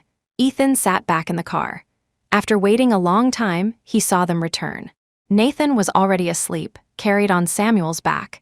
He leaned against the seat. There were too many residents in the high-rise. He couldn't determine which unit they lived in. Ethan planned to sleep here for the night. Just then, his phone rang. It was Cole. These years, Cole had become his confidant. Many tasks Chester couldn't handle required Cole's attention. "Cole, any news?" Ethan listened to the report inside, his expression suddenly turning cold. "Start engine, accelerate, charge out." Nathan, Young, and Samuel got along much better than Meredith expected. Upon entering the apartment, Nathan declared he was sweaty and wanted a bath, pulling Meredith to wash him. Samuel had prepared clothes for Nathan. When they emerged, they wore clothes Samuel prepared. The clothes Ethan bought had been washed by Samuel, but weren't dry yet. Nathan, Young, loved the smart robot Samuel bought him, sitting on the floor playing with it. Samuel also cooked a large meal. Unsure of Nathan's preferences, he kept most dishes relatively light. Nathan was very appreciative, eating 2 large bowls of rice. After dinner, the three went for a walk in the square. There was a fountain show. Nathan, wielding the sword Samuel gave him, soon joined the surrounding children in play. "It's good. Little Treasure likes me," Samuel felt fortunate. "He's even cuter than before." "Yes, Ethan raised him well," Meredith acknowledged. Just from Nathan knowing to be polite to Samuel, she could tell Ethan had been very diligent in teaching him over the years. "Meredith, when I return from the UK, if the news is good, let's pick a date and get married, okay?" Samuel proposed. Although he had proposed before, after returning home, he worried Meredith might reconcile with Ethan because of Nathan. Now it seemed her heart had truly moved on from Ethan. "Okay, we can keep it simple then. I prefer something cozy," Meredith agreed. This time, she wanted a wedding like everyone else's, not necessarily grand. However, going for the checkup didn't guarantee good news. Meredith comforted him. "If it still doesn't work out, we'll register next year. Modern medicine is advanced. IVF is also an option." IVF required the woman to endure significant hardship, yet she willingly suggested it, moving Samuel beyond words. It will definitely be good news, definitely, he had a feeling. He believed fate wouldn't continue to treat him harshly. In the future, he too could have his own wife and children. Before parting for the night, they should have shared warmth and tenderness, but Nathan clung to Meredith, sleeping between them. Samuel, too excited to sleep, watched the mother and son beside him bathed in moonlight. "Meredith," Samuel called softly, unsure if she was asleep. What is it?" Meredith wasn't asleep, also worried about Samuel's trip tomorrow. "Let's just call him Yang Yang." "Zai Jiaoyang," Samuel said seemingly out of the blue. Jiaoyang means proud son. Meredith took a moment to realize he was talking about their future child's name. Not laughing at him for planning too early, Meredith nodded. "Okay, Yang Yang." Samuel was content. One day between them, their own child would surely sleep. Nathan Young was picked up by the nanny the next day. Meredith and Agent Zhu had arranged to attend a gathering for the Warring States crew. The gathering was held in a hotel banquet hall. Meredith wore a relatively conservative cocktail dress. Agent Zhu complained the entire way about the old car she drove, which the university had assigned her. "You earn so much, yet you drive this old thing. If people look down on us later when we arrive, it's all your fault," Agent Zhu grumbled. He should have driven his own car, at least it was better than this. The art university is stingy too. How could they give you such an old car? Regardless, Meredith was now a figurehead for the art university. Even if the substance wasn't great, the appearance should be. Giving her a decent-looking car, even a lower-end model, would have been better. Agent Zhu, the university assigns cars for transportation, convenience between classes, not for showing off wealth, Meredith said amusingly. The art university campus was vast. During her student days, she had witnessed the magnificent sight of teachers racing bicycles to make it to class on time. Besides, for people of their status, a low-key exterior was often necessary. "Let me tell you, don't embarrass me. Archer Co. gives you so much in dividends each year. Don't drive the official car, buy a new one quickly. Don't be disgraceful," Agent Zhu lectured Meredith. She was habitually frugal, surely reluctant to spend that money. But to build a career in high society, the right image was essential. Otherwise, people would definitely look down on you. Meredith didn't think it was that exaggerated. She wasn't a celebrity relying on this for a living. Who knew that upon arriving at the banquet hall, she would actually be stopped? Chapter 190. New home Meredith and Agent Zhu had invitations, yet the staff politely informed Meredith she couldn't enter without giving a reason. Meredith was baffled. Agent Zhu was furious, wanting to curse but needing to maintain decorum. He immediately tried calling the assistant director he had liaised with but couldn't get through. Wave after wave of people walked in from outside. Each one glanced at Meredith with expressions ranging from confusion to mockery. Meredith detested such scenes the most. She had experienced too much of it back then at National University and the police station entrance.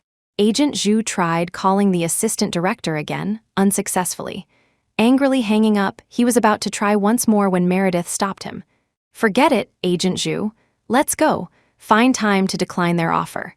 I'm not painting." This scene clearly indicated someone was deliberately making things difficult. Her stance remained, she didn't rely on this for income. Fame and fortune, with or without, made no difference. She wouldn't submit to this gatekeeper's power play. "Miss Shaw."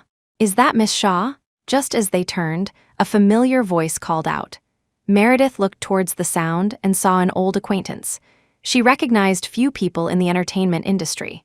The first memorable one was the popular actress Stella Warner. Though now reportedly blacklisted by Ethan, her savings used to repay her father's debts, her current situation unknown. The second was the then less famous Walter Wang, who had taken a beautiful photo of her. During the dispute with Stella Warner, his fans had been very supportive. Later, she appointed him as Yeong's brand ambassador. Judging by his current star-like entourage, his career must be flourishing. "Hello, long time no see." Encountering a familiar face brought Meredith some slight joy. She greeted him politely. Walter Wang had been in the industry for over a decade. He understood Meredith's situation at a glance. "Right place, right time. Let's go in together." With that, he gestured for Meredith to proceed. The staff at the entrance tried to stop them again, but were intercepted by one of Walter's assistants and pulled aside for questioning before they could even speak. The two entered the venue. Agent Zhu went to find the assistant director. Walter's assistants blocked many people trying to approach them for connections. Meredith didn't know anyone and was temporarily left alone. "Thank you," Meredith expressed her gratitude. "No need to thank me. You're partly responsible for my success. Helping you is only right," Walter smiled. He knew a little about Meredith and Ethan's situation. Regardless, he felt he should help her. Thinking of the incident at the entrance earlier, Walter reassured her. These kinds of gatherings often have people who obtained invitations through dubious means. Warring States has already started filming. Most staff members know each other. You just returned, aren't part of the industry, so misunderstandings are possible. Her low-key attire could easily lead people to mistake her for an 18th-tier actress, which was relatively normal. Of course, some people fear incoming actresses might be prettier, stealing their opportunities. So, Blocking people at the door like this happens frequently. Ultimately, it boiled down to self-degradation, projecting their own filth onto others. Meredith shook her head, not taking it to heart, but that didn't mean she wasn't bothered. Being blocked at the door today crossed her line. She just waited for Agent Zhu to clarify things, then they would leave. Agent Zhu didn't return, but Walter's manager did. He was a middle-aged man, slightly overweight, but his expression revealed experience and understanding of the industry's ways. "Miss Shaw, this is my manager, Mr. Zhao," Walter introduced. Meredith nodded politely. "Hello, Miss Shaw, is it? I've been waiting for you at the set for a long time. We'll need your help looking after Walter this time." Mr. Zhao was smooth, speaking with a broad smile. "I've already inquired about the incident just now. An actress instructed irrelevant personnel not to disturb the event. It was all a misunderstanding." The situation matched Walter's second explanation. Meredith looked towards the arrogant actress. Very good, almost rivaling Stella Warner's arrogance. She had strived overseas for so many years precisely to avoid enduring such petty slights today. The actress sensed the gaze, raised an eyebrow at Meredith, then toasted Walter beside her. Meredith didn't care, excused herself to the restroom, planning to leave as soon as Agent Zhu emerged. Unexpectedly, passing the actress, her assistant blocked Meredith's path. Meredith moved left, she moved left. Meredith moved right, she moved right. If you know what's good for you, get back where you came from. Don't try to squeeze into places you don't belong. The actress tilted her head high, words drifting out from between her teeth, audible only to Meredith. From afar, she still maintained a gentle smile. "This lady is..." Meredith was puzzled, genuinely unable to recall her name. However, Warring States had been filming for some time. For her to speak like this suggested a significant role, perhaps the female lead. Or backed by a powerful sponsor, Meredith humbly accepted the advice. "You're right, I'll leave immediately." The contract wasn't signed yet. If she said she wouldn't paint, she wouldn't. But according to Samuel, she was officially designated. Refusing would cause significant trouble for the production. Agent Zhu came out, saw Meredith smiling and chatting with the female lead, led director Jennings over to Meredith. "Meredith, the misunderstanding is cleared up." The actress, upon seeing the head director, immediately adopted a humble posture. Meredith, however, couldn't be bothered to watch her pretentious act. She extended her hand to Director Jennings. "Director Jennings, hello. It's regrettable we cannot collaborate this time. Since your actress dislikes me, I shall take my leave." With that, Meredith departed gracefully. Agent Zhu knew Meredith was genuinely angry, so he didn't say much, following her out. Leaving a bewildered Director Jennings, he asked the second female lead, "What exactly happened?" The second female lead felt slightly guilty but maintained an innocent facade. That evening, Director Jennings found out what happened. Someone blocked Meredith at the entrance, preventing her entry.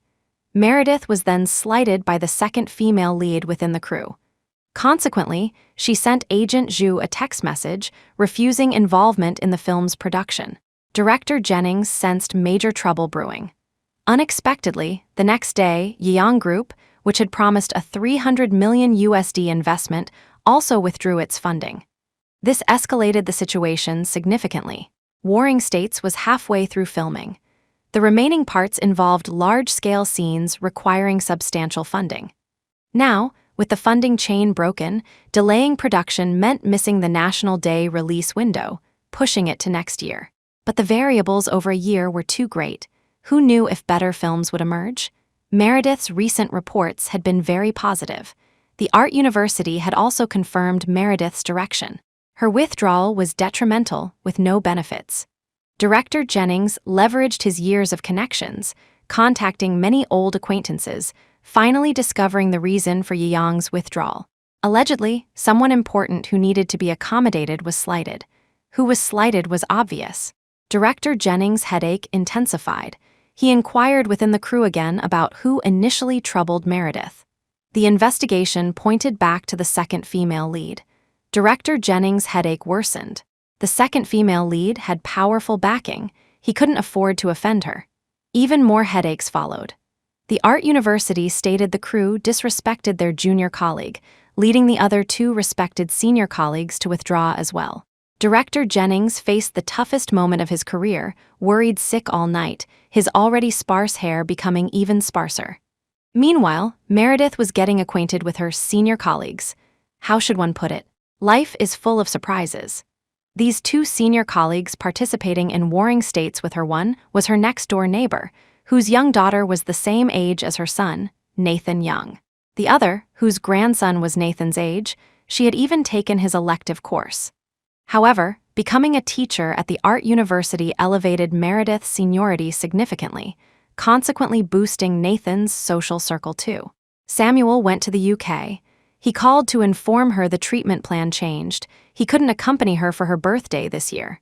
Meredith felt slightly disappointed, but for his health, didn't say much.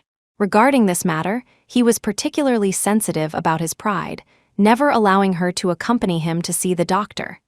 Now that he mentioned the treatment, Meredith respected his decision. With warring states stalled, Meredith found herself idle again.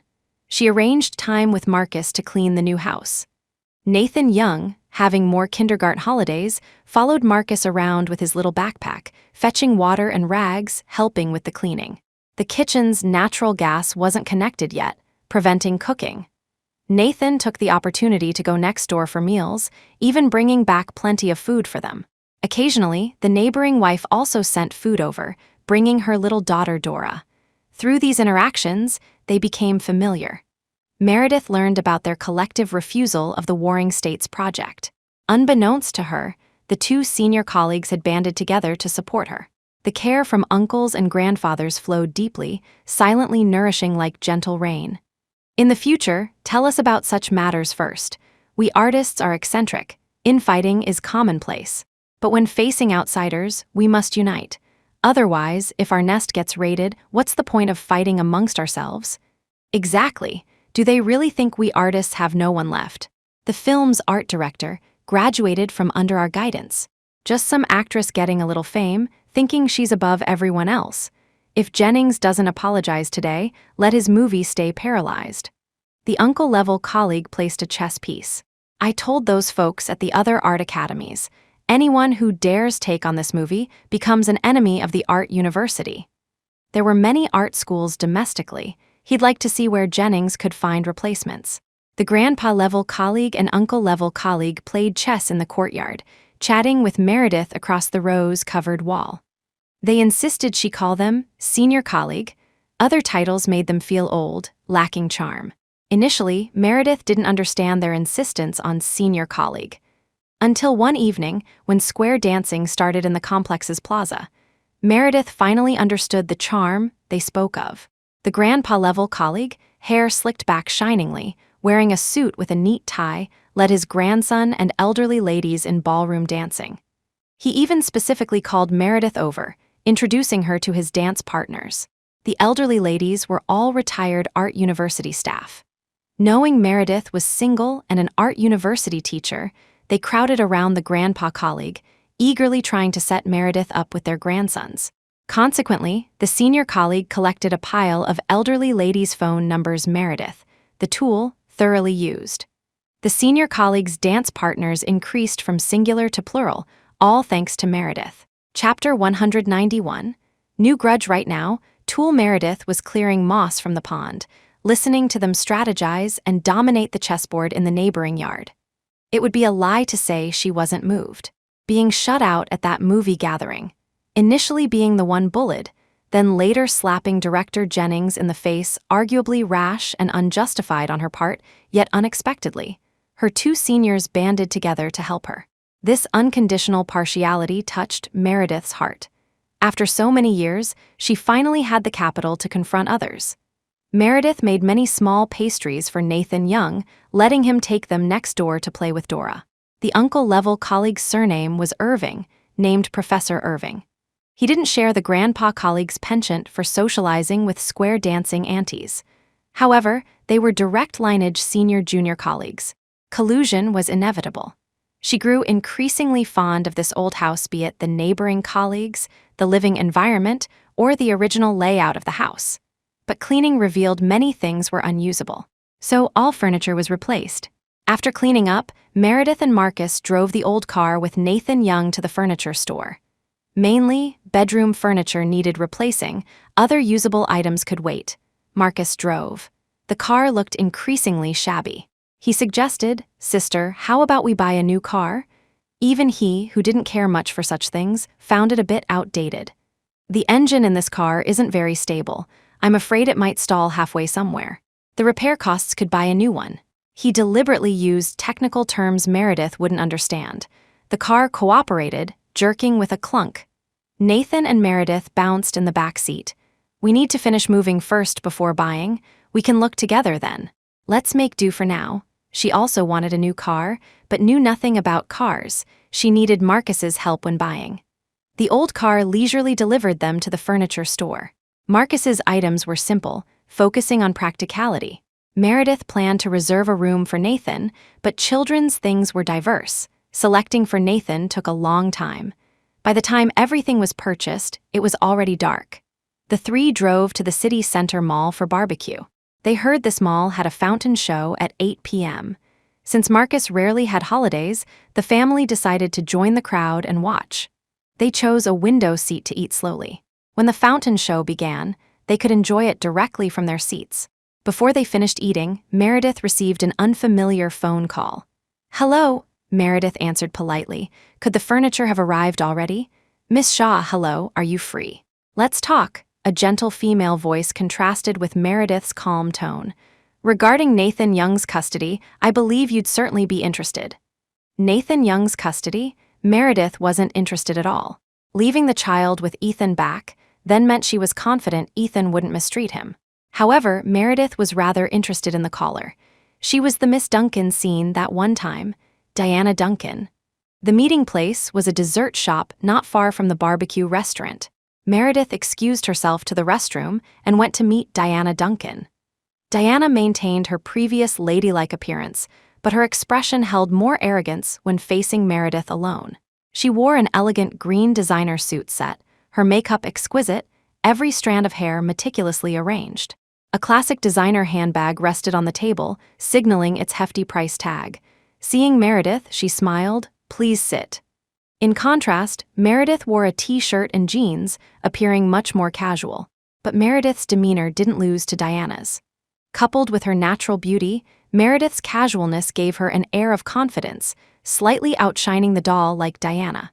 Previously, Meredith might have thought women like Diana and Rosalie Leeton were more suited to be wealthy wives than her. But after learning Diana's background, Meredith didn't regard her highly at all. She discriminated against her for having a mistress mother, consequently looking down on her too. Her father was the most despicable. "Miss Shaw, taking the liberty of asking you out, I actually have something to discuss." Diana smiled gently, initiating the conversation. "It's like this. My brother Desmond Duncan has already mentioned my marriage with Ethan to Uncle Young. Therefore, as Ethan's future wife, I feel it necessary to talk with you." Meredith understood. This was the current wife putting on airs before the ex-wife. "Who Ethan remarries is of no interest to me. I just want to know, what do you mean by Nathan's custody?" Seeing Meredith being so direct, Diana dropped the pretense, took a check from her designer bag. "Miss Shaw, you studied hard abroad for many years, yet returned to teach at your alma mater. Finances must be tight. Here's a little money, not much, but at least enough for Miss Shaw to change to a better car." Seems she had been followed. Meredith picked up the check from the table, glanced at the amount. Not much, 1 million USD. Paying bank was a major bank. Paying account was Diana's private account. Just this little money. She really wanted to shove Archer Coast's monthly report in her face, let her see how many days' profit 1 million covered for Archer Co. "Miss Shaw, you also know the child is still young, needs maternal love. I see Nathan has been living better with you these past few days. So, Ethan and I discussed it recently and decided to transfer Nathan's custody to you." Here, Diana feigned difficulty. "Ethan has been very troubled being with me these days, so he asked me to discuss this with you. Rest assured, once Nathan's guardianship is transferred to you, there will be further compensation for Miss Shaw later." Brother's election was imminent. The marriage alliance couldn't wait any longer. They would talk to the Young family in the next few days. So now, she needed to create misunderstandings between Ethan and Meredith. Only then could the marriage alliance proceed smoothly. Once she became the mistress of Yang Group, giving her a little more money later to shut her up would be like tossing scraps to a beggar. Meredith found it amusing. Did this Diana think she was stupid? 1 million to buy out her son's inheritance rights? Then what did leaving her son behind back then count for?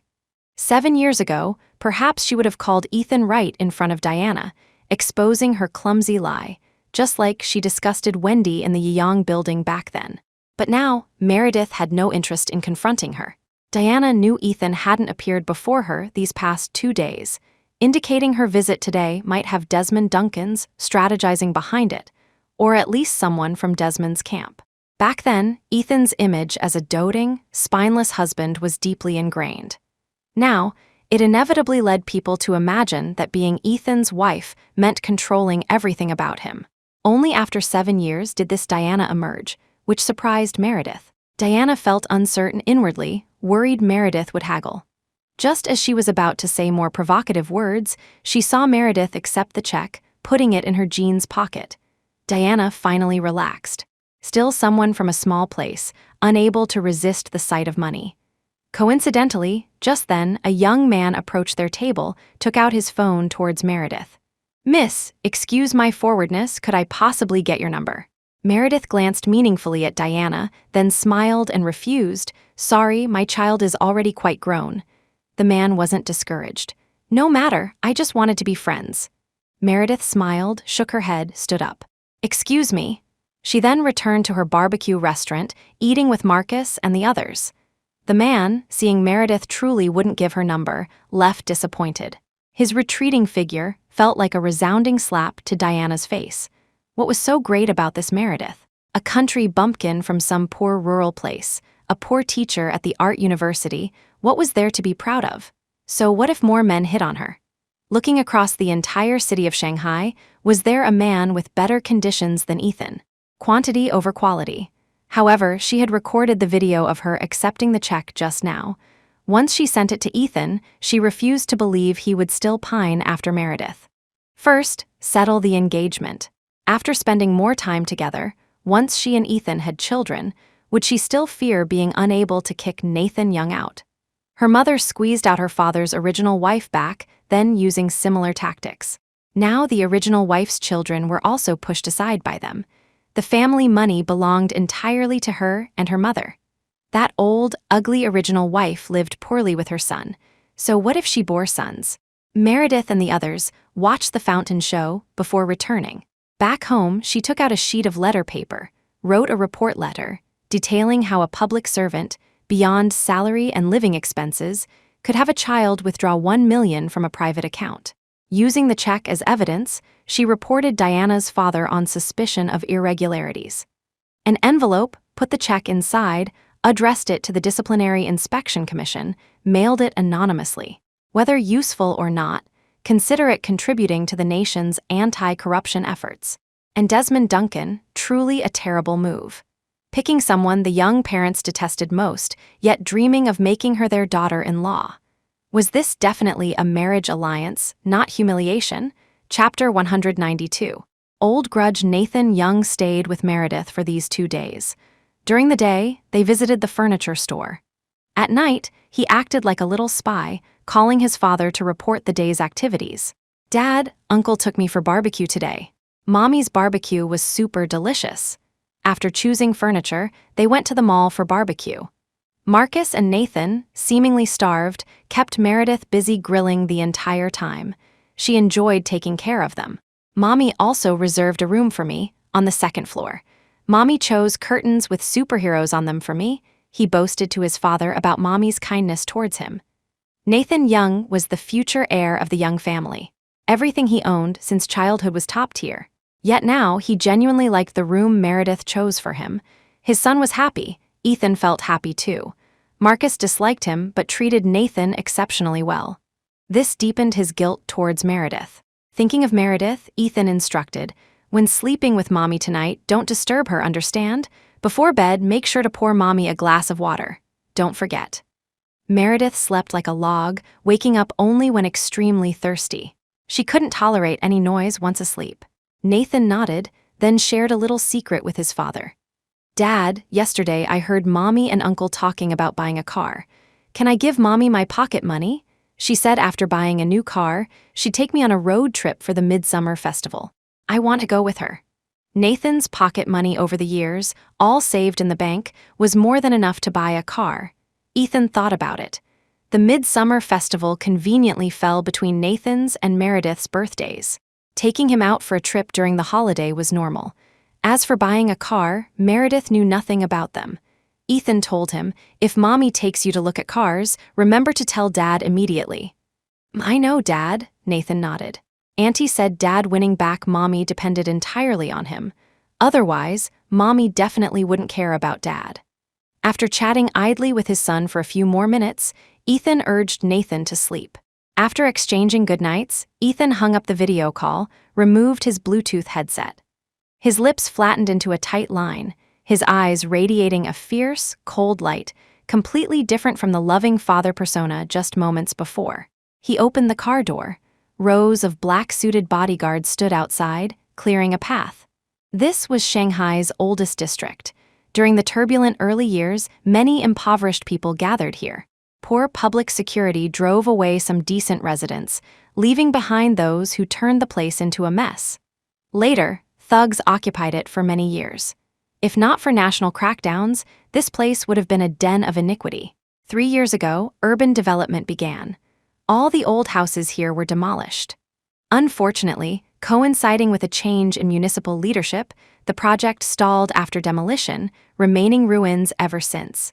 Underfoot lay dirt and concrete chunks. Debris from demolished houses littered the area. After a few steps, a barely walkable path emerged.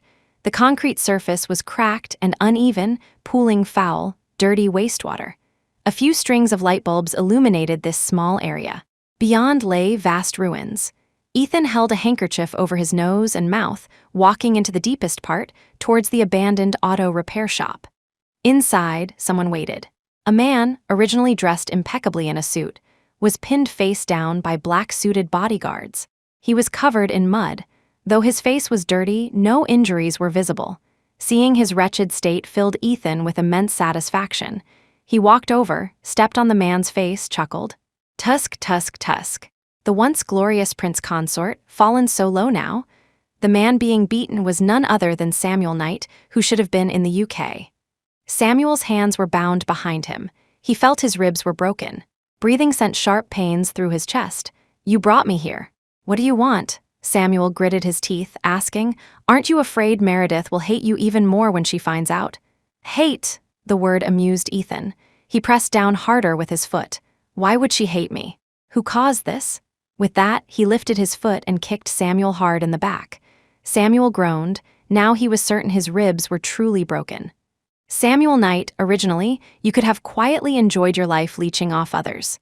You seduced my wife behind my back. Out of respect for Meredith, I didn't pursue it. But you shouldn't have, absolutely shouldn't have, instigated her to divorce me." Thinking of it enraged Ethan. He always thought Meredith divorced him due to some misunderstanding, never imagining this dog scoundrel was manipulating things behind the scenes. "What? Looking like this, you still want to marry my wife?" Ethan stood up, took an iron baseball bat from a bodyguard, had the bodyguards flip Samuel over. 4 bodyguards pinned Samuel down, preventing movement. The baseball bat scraped against the ground, creating a harsh, grating sound. Ethan slowly moved it down Samuel's face, pausing at the place where Samuel kept his secret. "You waste dreaming of being cured?" Thinking of it infuriated him. He considered everything, yet never factored in Samuel's impotence. No wonder he liked Nathan so much. Ethan always felt he wanted to steal the child. Turns out the reason was this Samuel, exposed, struggled, only to receive another kick from Ethan. "Hitting me now only vents your useless anger. So what if I'm a waste? She's still willing to marry me." Samuel stopped struggling, lay flat, mocking Ethan.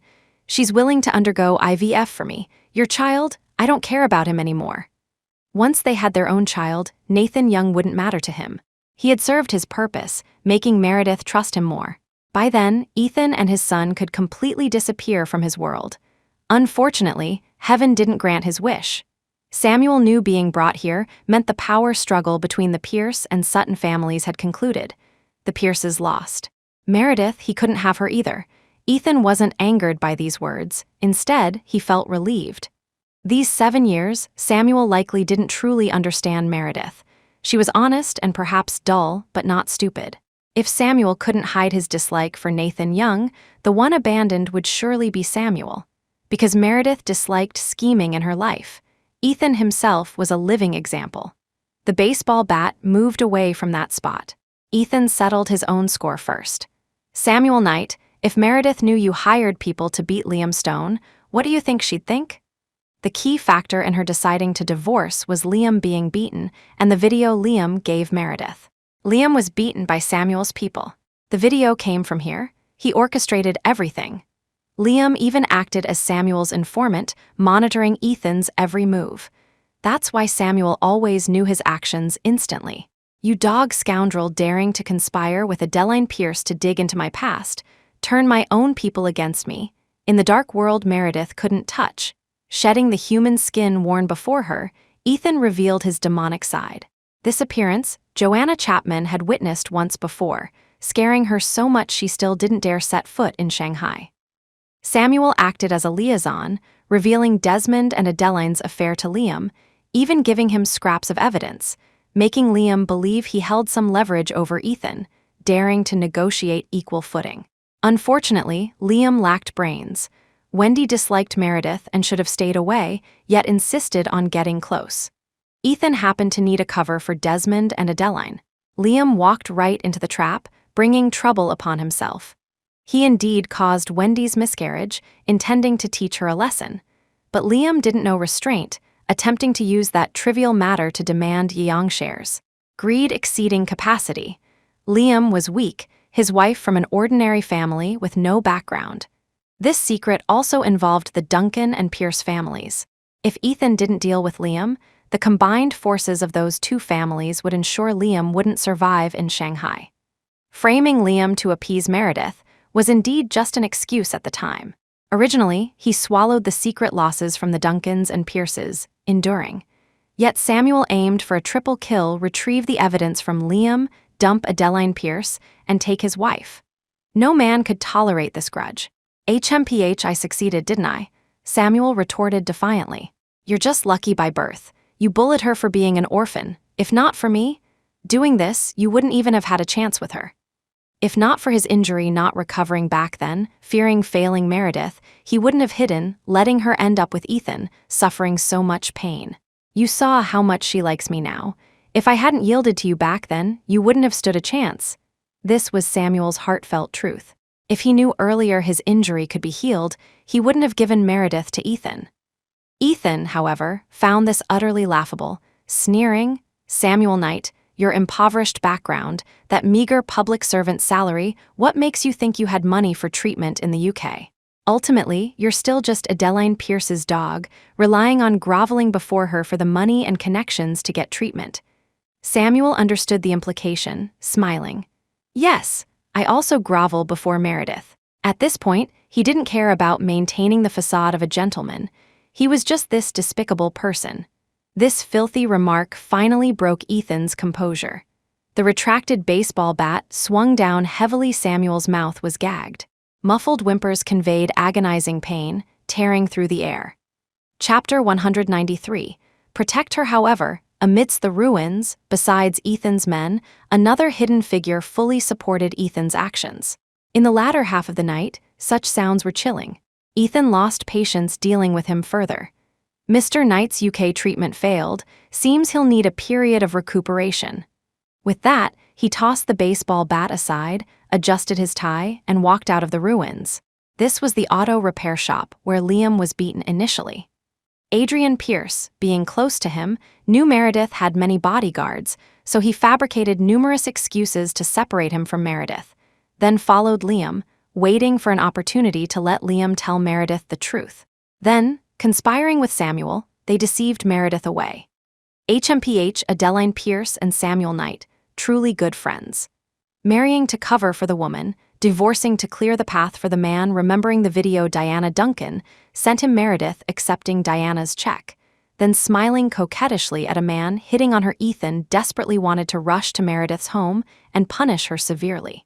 But then, considering Meredith's lack of shallowness, he forcibly suppressed his anger, realizing this was Desmond Duncan's setup. Marrying the background-less Meredith, he accepted the disadvantage. But he wouldn't allow anyone to target Meredith sitting back in the car. Ethan took a long time to catch his breath.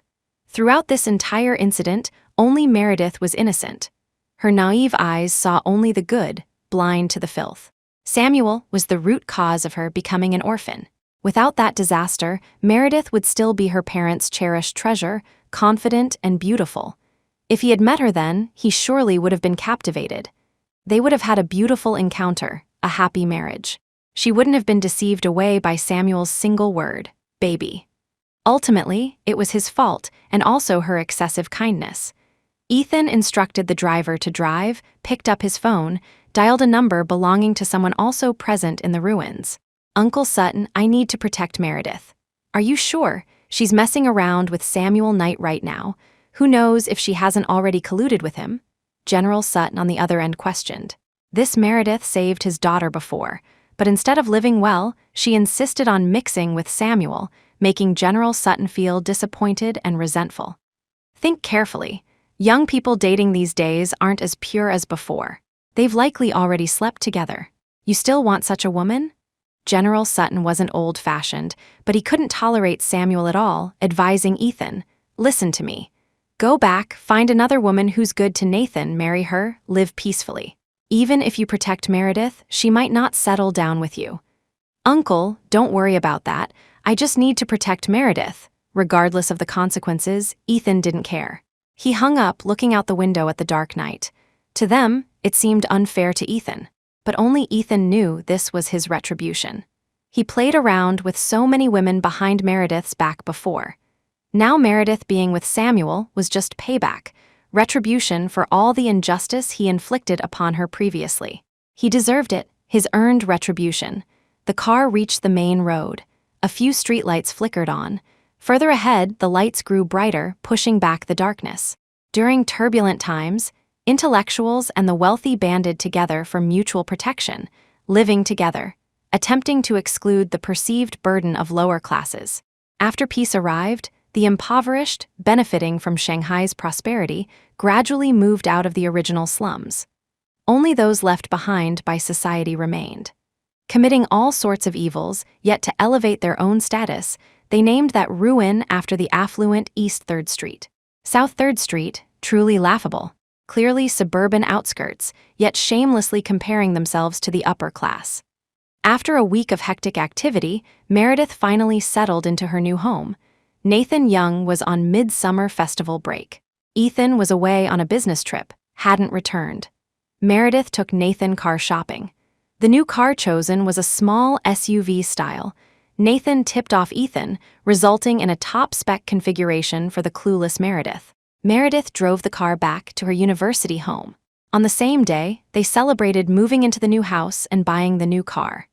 The two senior colleagues next door, Grandpa leading Uncle, waited at the entrance early. They even set off firecrackers at her doorstep. Firecrackers were banned in the city. Grandpa, playful, somehow acquired a massive 30,000-round firecracker string and personally lit it. Crackling explosions filled the air, truly feeling like a joyous occasion.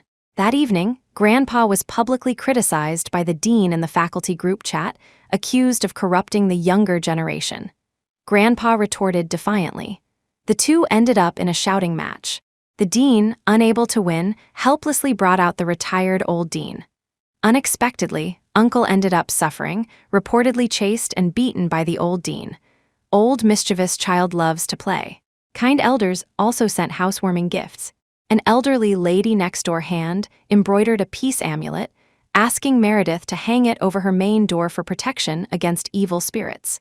This craft was long lost in modern times. Meredith, recognizing its value, hung it on the doorframe.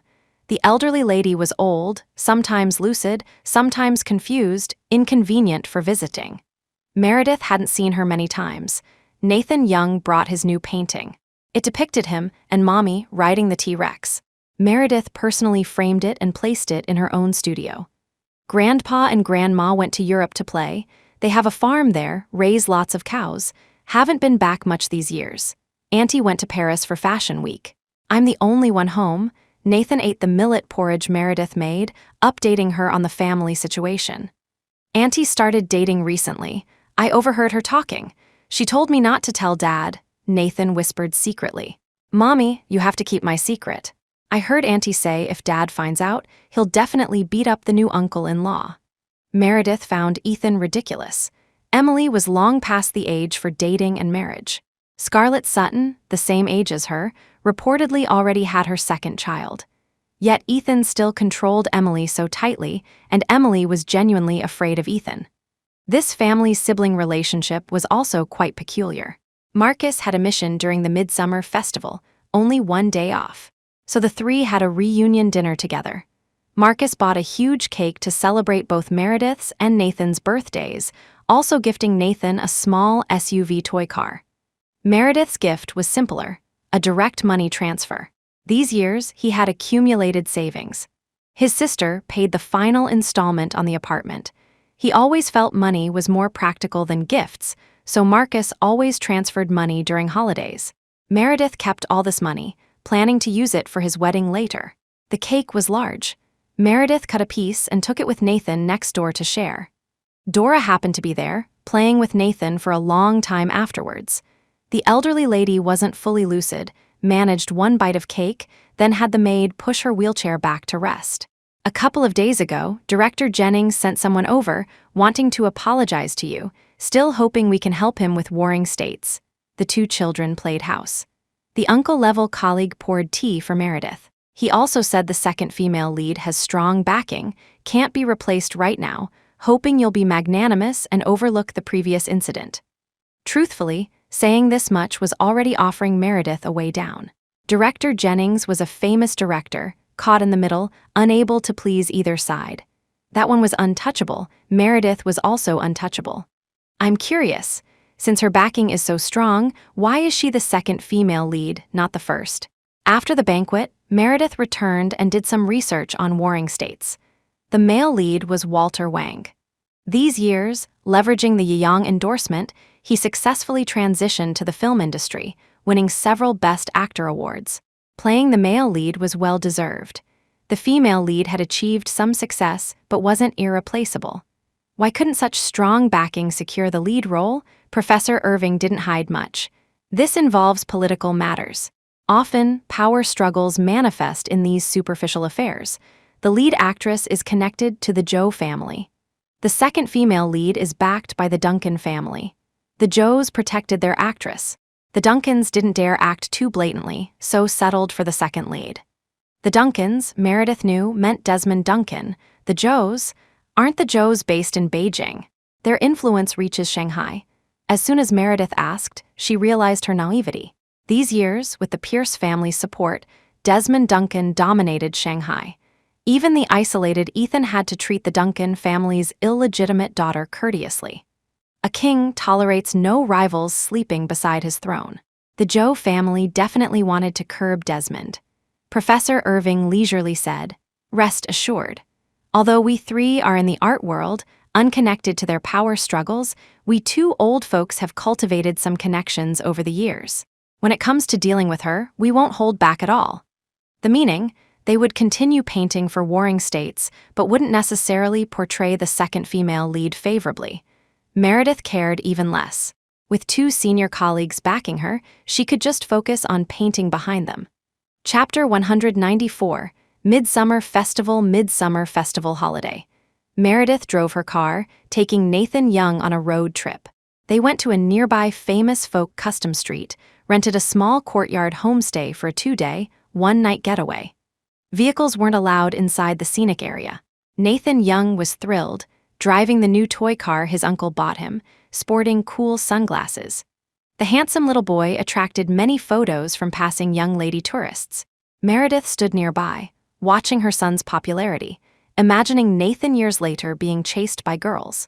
She instantly decided to educate Nathan well from childhood, preventing him from becoming a scumbag like Ethan. Mother and son rented a traditional Chinese courtyard. The homestay's scenic area offered DIY activities.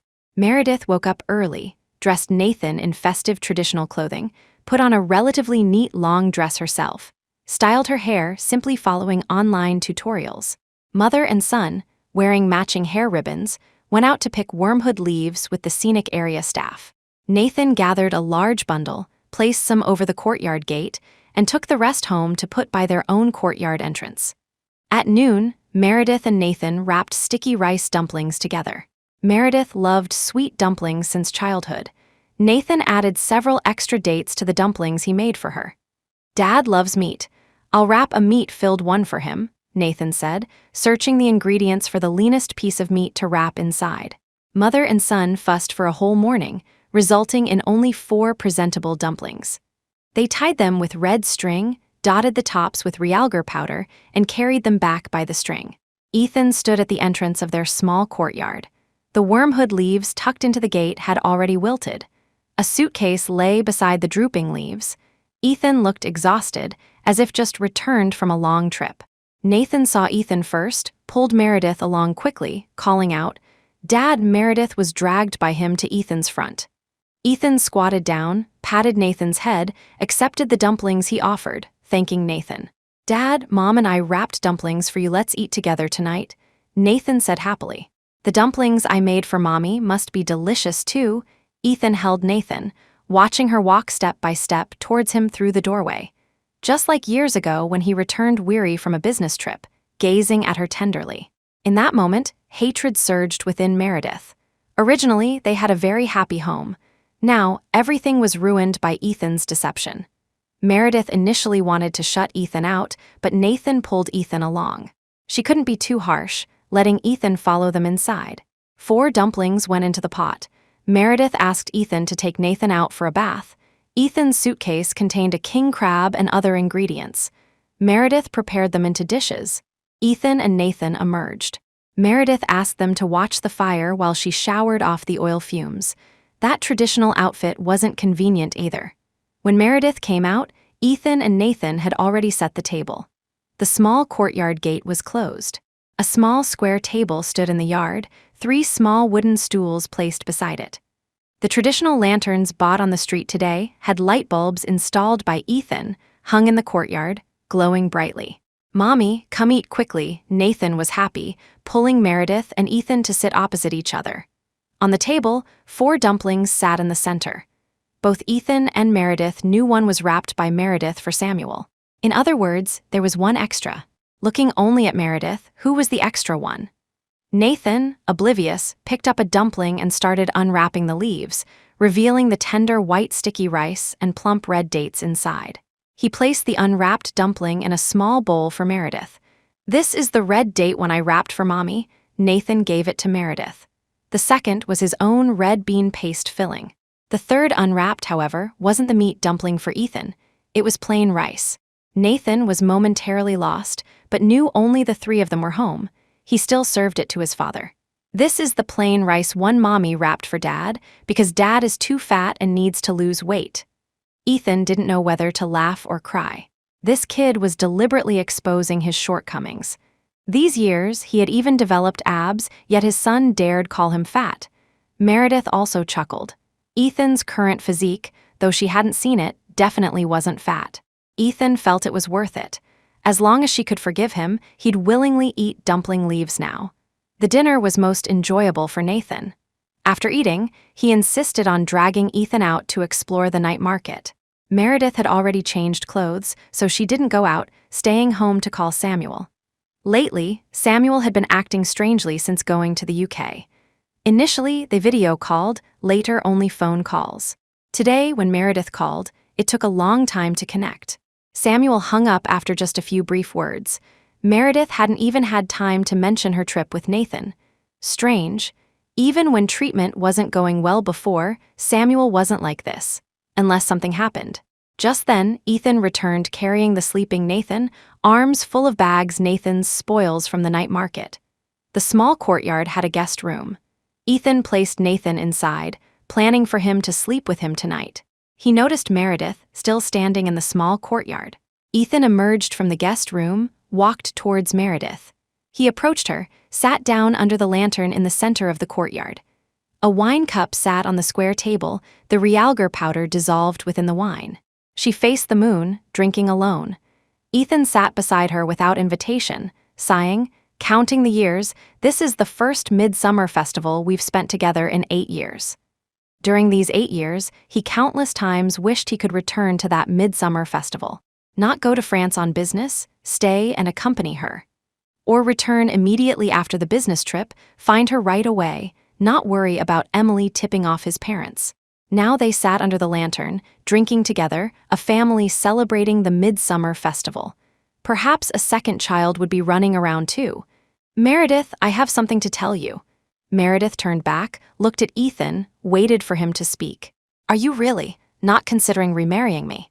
Ethan brought up remarriage for the first time. Actually, they both knew, as long as Meredith returned, Ethan would simply open the door and welcome her. There was no need for him to verbalize reconciliation. Even just for Nathan's sake, let's remarry, okay? Remarry for what? To be deceived by you, or used by you as a shield? Meredith retorted. You can't even manage basic sincerity. On what grounds do you talk about remarriage with me? She had Samuel now, she wouldn't remarry anyway. If you don't ask, how do you know if I'll still lie to you? Ethan sat opposite her, looking at the same moon tonight. A crescent, not full. Meredith thought about Samuel's strange behavior, turned her head to look at Ethan, inexplicably asking, "What did you do to Samuel?" "Nothing much. I beat him up. Revenge for grudges, settling scores." Ethan didn't intend to deceive her, stating directly, "I won't trouble him because you're with him. I only did it for the false accusations he pinned on me." "What nonsense are you talking? What does he have to do with you?" Hearing Samuel was beaten angered Meredith. She stood up before Ethan, questioning him. "If you suspect me of infidelity during marriage, you can come at me." No wonder she felt Samuel acted strangely, only calling, not video chatting. Turns out his face was injured, afraid she'd find out and worry. Thinking this, Meredith couldn't stay a moment longer, immediately wanting to go back to her room, change clothes, find Samuel. Ethan watched, heartbroken. She didn't even care what false accusations Samuel pinned on him, only concerned if Samuel was okay now. Resigning himself to fate, Ethan said, "You don't need to find him. He'll be back in 2 days at most." Meredith stopped, questioned, "What do you mean?" "He's with Adeline Pierce. They're preparing to remarry." This time, Ethan didn't embellish the cruel reality, telling Meredith, "Adeline is pregnant again. The child is still Desmond Duncan's. Samuel needs to be the nominal father, so they will remarry soon." His and her misunderstanding, besides his initial debt, also stemmed from his self-righteous protection during marriage, making Meredith feel excluded, allowing Samuel to exploit the opening. Your nonsensical lies should have limits. Meredith didn't believe it. Samuel promised her they'd marry upon his return. How could he suddenly run off and remarry Adeline Pierce? Ethan didn't force Meredith to believe. His information was accurate. Samuel was currently with Adeline Pierce. "You're not my wife now. I have no need to lie to protect your feelings." Ethan didn't argue with her. "Considering you're my son's mother, I'm just telling you in advance so you're mentally prepared." He took out his phone, found Adeline Pierce's number in WeChat, initiated a video call. The other end didn't take long to answer. Adeline's slightly fuller face appeared on screen, smiling broadly. "Well, you're a rare guest today. Why suddenly call me? Did that rascal brother of mine cause you trouble again?" The phone camera didn't capture Meredith. Ethan smiled. "Nothing much. Just out celebrating the festival with my son.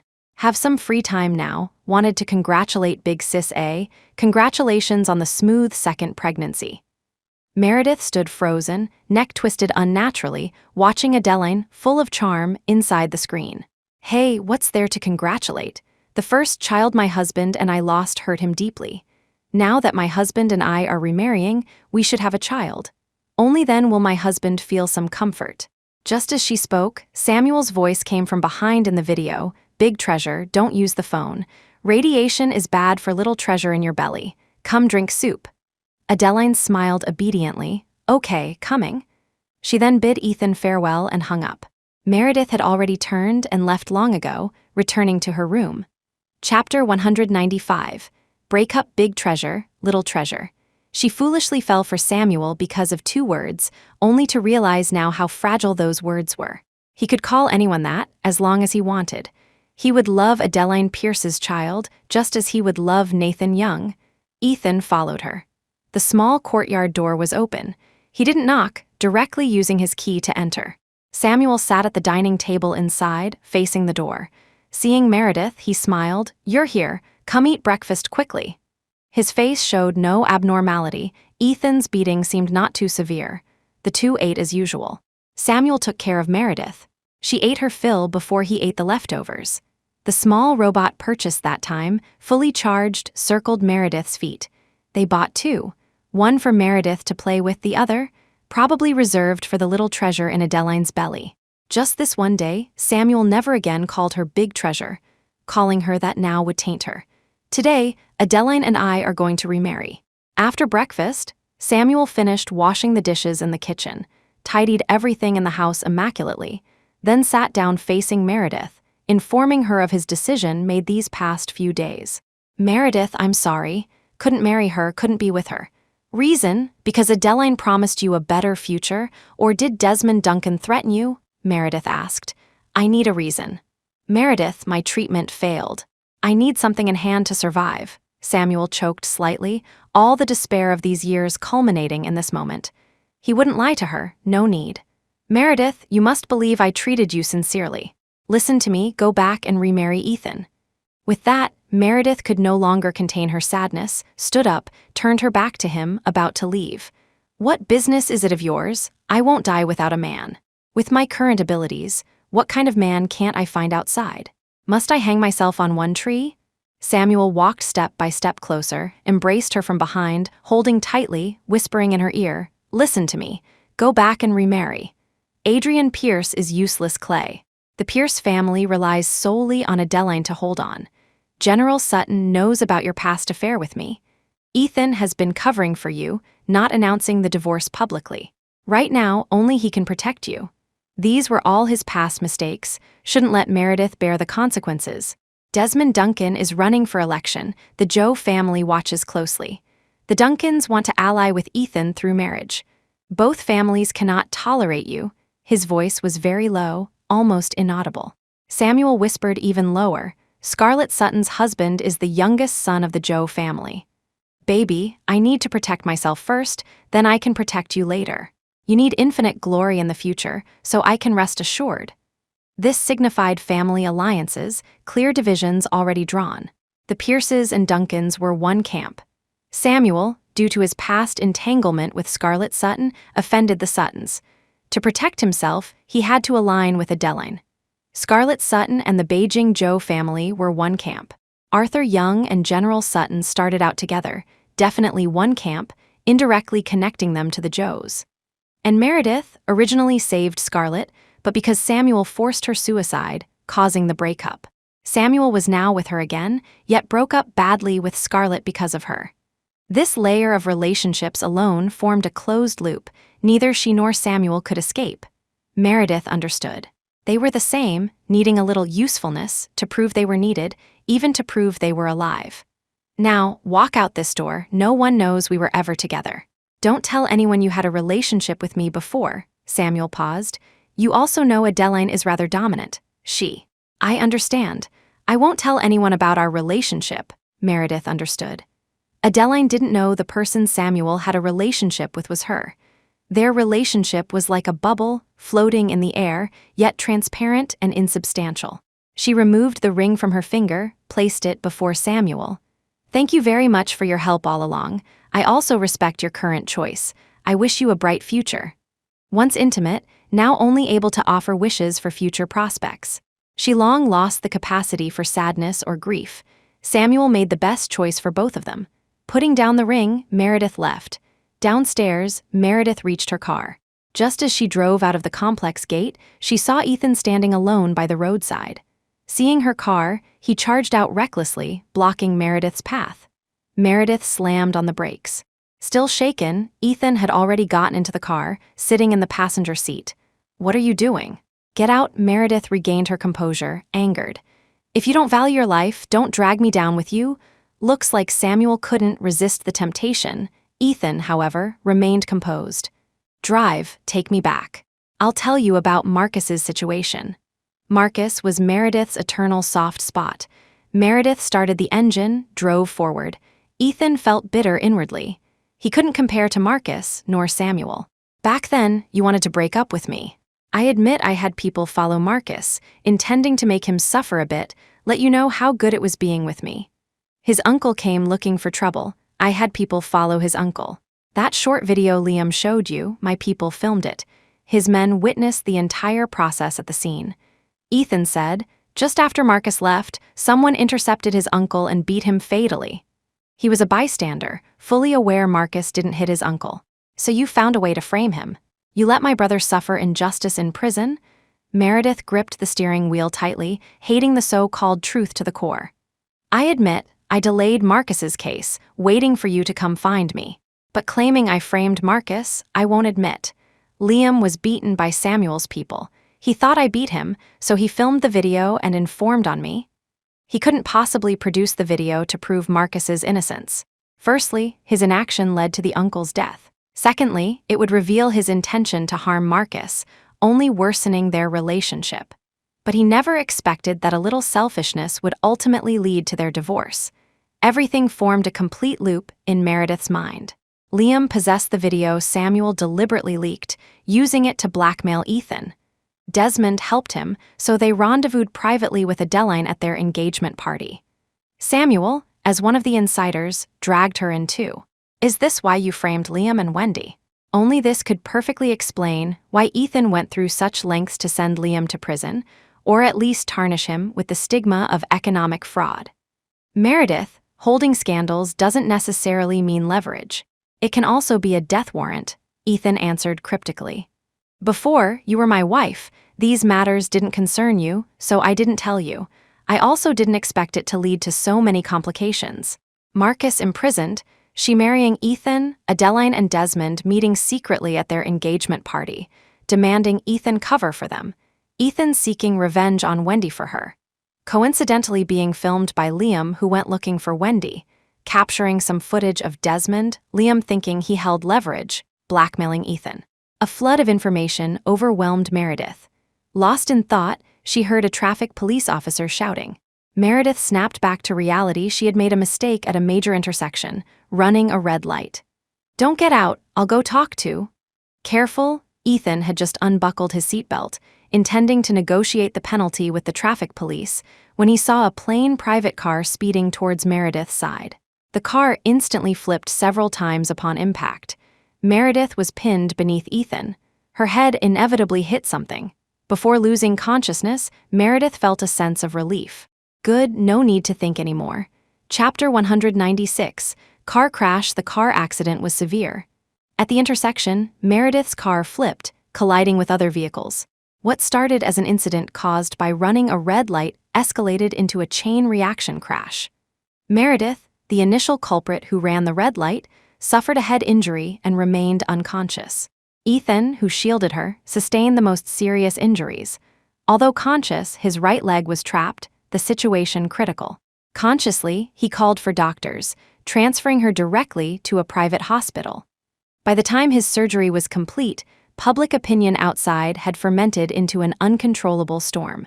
News spread that Meredith, arrogant after winning an international award, recklessly ran a red light, causing the chain collision. Some even falsely accused her of drunk driving, claiming it led to the crash. Amidst public outcry, Meredith became the target of condemnation. The injured were all sent to this hospital. Those with minor injuries cried and whimpered but could endure. Families of the severely injured wept inconsolably, cursing Meredith to die a horrible death. Die. Dare curse her to die? He'd kill them first. Meredith remained unconscious. Ethan, extremely anxious, saw assistant Cole rush over from Young Group after receiving the news. Sir, old Mr. Young has arrived at the company. Lawyers went to the police station to understand the situation. The PR department is handling the media. We'll find out who leaked Madam's information as soon as possible. It made no sense. Official police reports weren't out yet Meredith's identity flew everywhere. Those independent media outlets acted as if possessed by Meredith, knowing her affairs intimately. This car crash was deeply intertwined with Young Group. Meredith still held the title of chairman's wife. Her accident now inevitably affected Yeong and the art university's reputation. That evening, Yeong Group officially released a statement of video recorded by Ethan himself. His head bandaged, severe injuries clearly visible, he sat in a wheelchair. "Hello everyone, I am Meredith's husband, my name is Ethan Young. Firstly, on behalf of myself and my wife, I express our deepest apologies to everyone. For the distress caused by my wife's accident, we sincerely apologize. Secondly, the accident has occurred. I apologize to the victims affected by this incident. Let us respect the facts, fully cooperate with the police investigation. I trust my wife will not suffer any injustice. We will not shirk any responsibility we ought to bear. My wife remains unconscious. We hope everyone can give us some time and space, allowing my wife a peaceful environment for treatment." A minute later, the official account posted accompanying images. A police-released victim list, identities obscured except for surnames, followed by Yeong financial records showing compensation payments. Those frightened received comforting gifts. Medical expenses for the injured hospitalized were fully covered. Yeong's PR department contacted each victim over these 2 days, miraculously calming the dispute. Someone even appeared with an arm in a sling, speaking up for Meredith, urging everyone to be rational, that the accident wasn't necessarily Meredith's fault. From his perspective at least, Meredith's car shouldn't have been hit by the oncoming vehicle. Meredith had already stopped, and traffic police were coordinating flow. He couldn't see the oncoming car, only saw Meredith and Ethan preparing to get out. He released his dashcam footage. It clearly showed Meredith unbuckling her seatbelt, preparing to exit and address the situation. But the next second, Meredith's car flew horizontally. The dashcam footage froze on Meredith tumbling inside the car, Ethan pinned by the steering wheel. "Sir, the police surveillance footage also shows the vehicle crossing horizontally accelerated just before hitting Madam's car." Cole reported the findings to Ethan. They both knew this crash wasn't simple, but the police acted based on evidence, unlikely to heed their words. That person claims he mistook the accelerator for the brake, insists Madam running the red light caused the crash, that Madam should bear primary responsibility. The police estimate will likely assign primary responsibility to Madam too. The disgusting part was this. The driver readily admitted his mistake, but insisted on blaming Madam running the red light. Meredith running the red light first meant she couldn't escape responsibility determination. Let him say what he wants. Have the lawyers follow up. Whatever responsibility is assigned, we'll bear it entirely for the other party. All compensation will pay. Ethan put down the documents. The problem wasn't the crash itself, but the person behind it. Major elections every 4 years. Last time, Meredith was abroad. After the election, Samuel divorced Adeline. This year, Meredith just returned, and someone targeted her. Meaning, it was still related to those few families. Election, the Meredith he had extricated, how dare they drag her back and this wasn't over that night. Arthur and Vivian arrived at the hospital. Seeing their son, right leg in a cast, covered in injuries, his dyed black hair showing white roots again, face unshaven, looking utterly wretched beyond recognition, Vivian felt heartbroken. What kind of karma was this? A perfectly good family, now torn apart. How's Meredith? Vivian suppressed her discomfort, asking Ethan, what exactly happened with the car crash? She knew in her heart. This son wronged his wife. These years, they ostensibly pursued studies and careers separately, but secretly divorced long ago. Her son was a scoundrel. She didn't blame Meredith for wanting a divorce. These years, arranging blind dates for her son, he refused them all. The family fought several times over this. Ethan eventually took Nathan and moved out. At the peak of conflict, Vivian even threatened to disown him. Arthur, knowing he couldn't hide it anymore, revealed the truth. This father and son conspired to bully the helpless orphan, forcing her to abandon her child and divorce right after giving birth. But over time, Vivian could only forgive them. One was the husband she supported for half her life, the other her own flesh and blood son. She couldn't bear to part with either. But seeing her son unable to find Meredith, living listlessly, she couldn't bear watching either.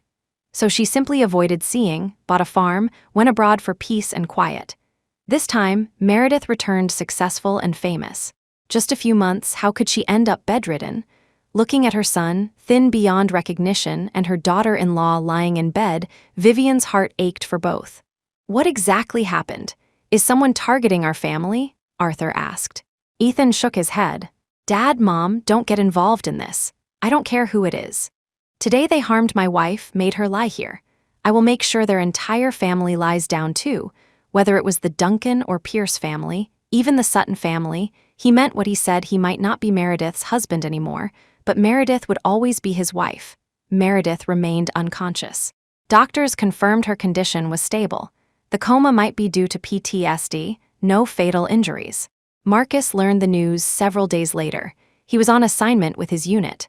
Upon return, he found out about Meredith's accident. Contacting Ethan, Marcus rushed to the hospital.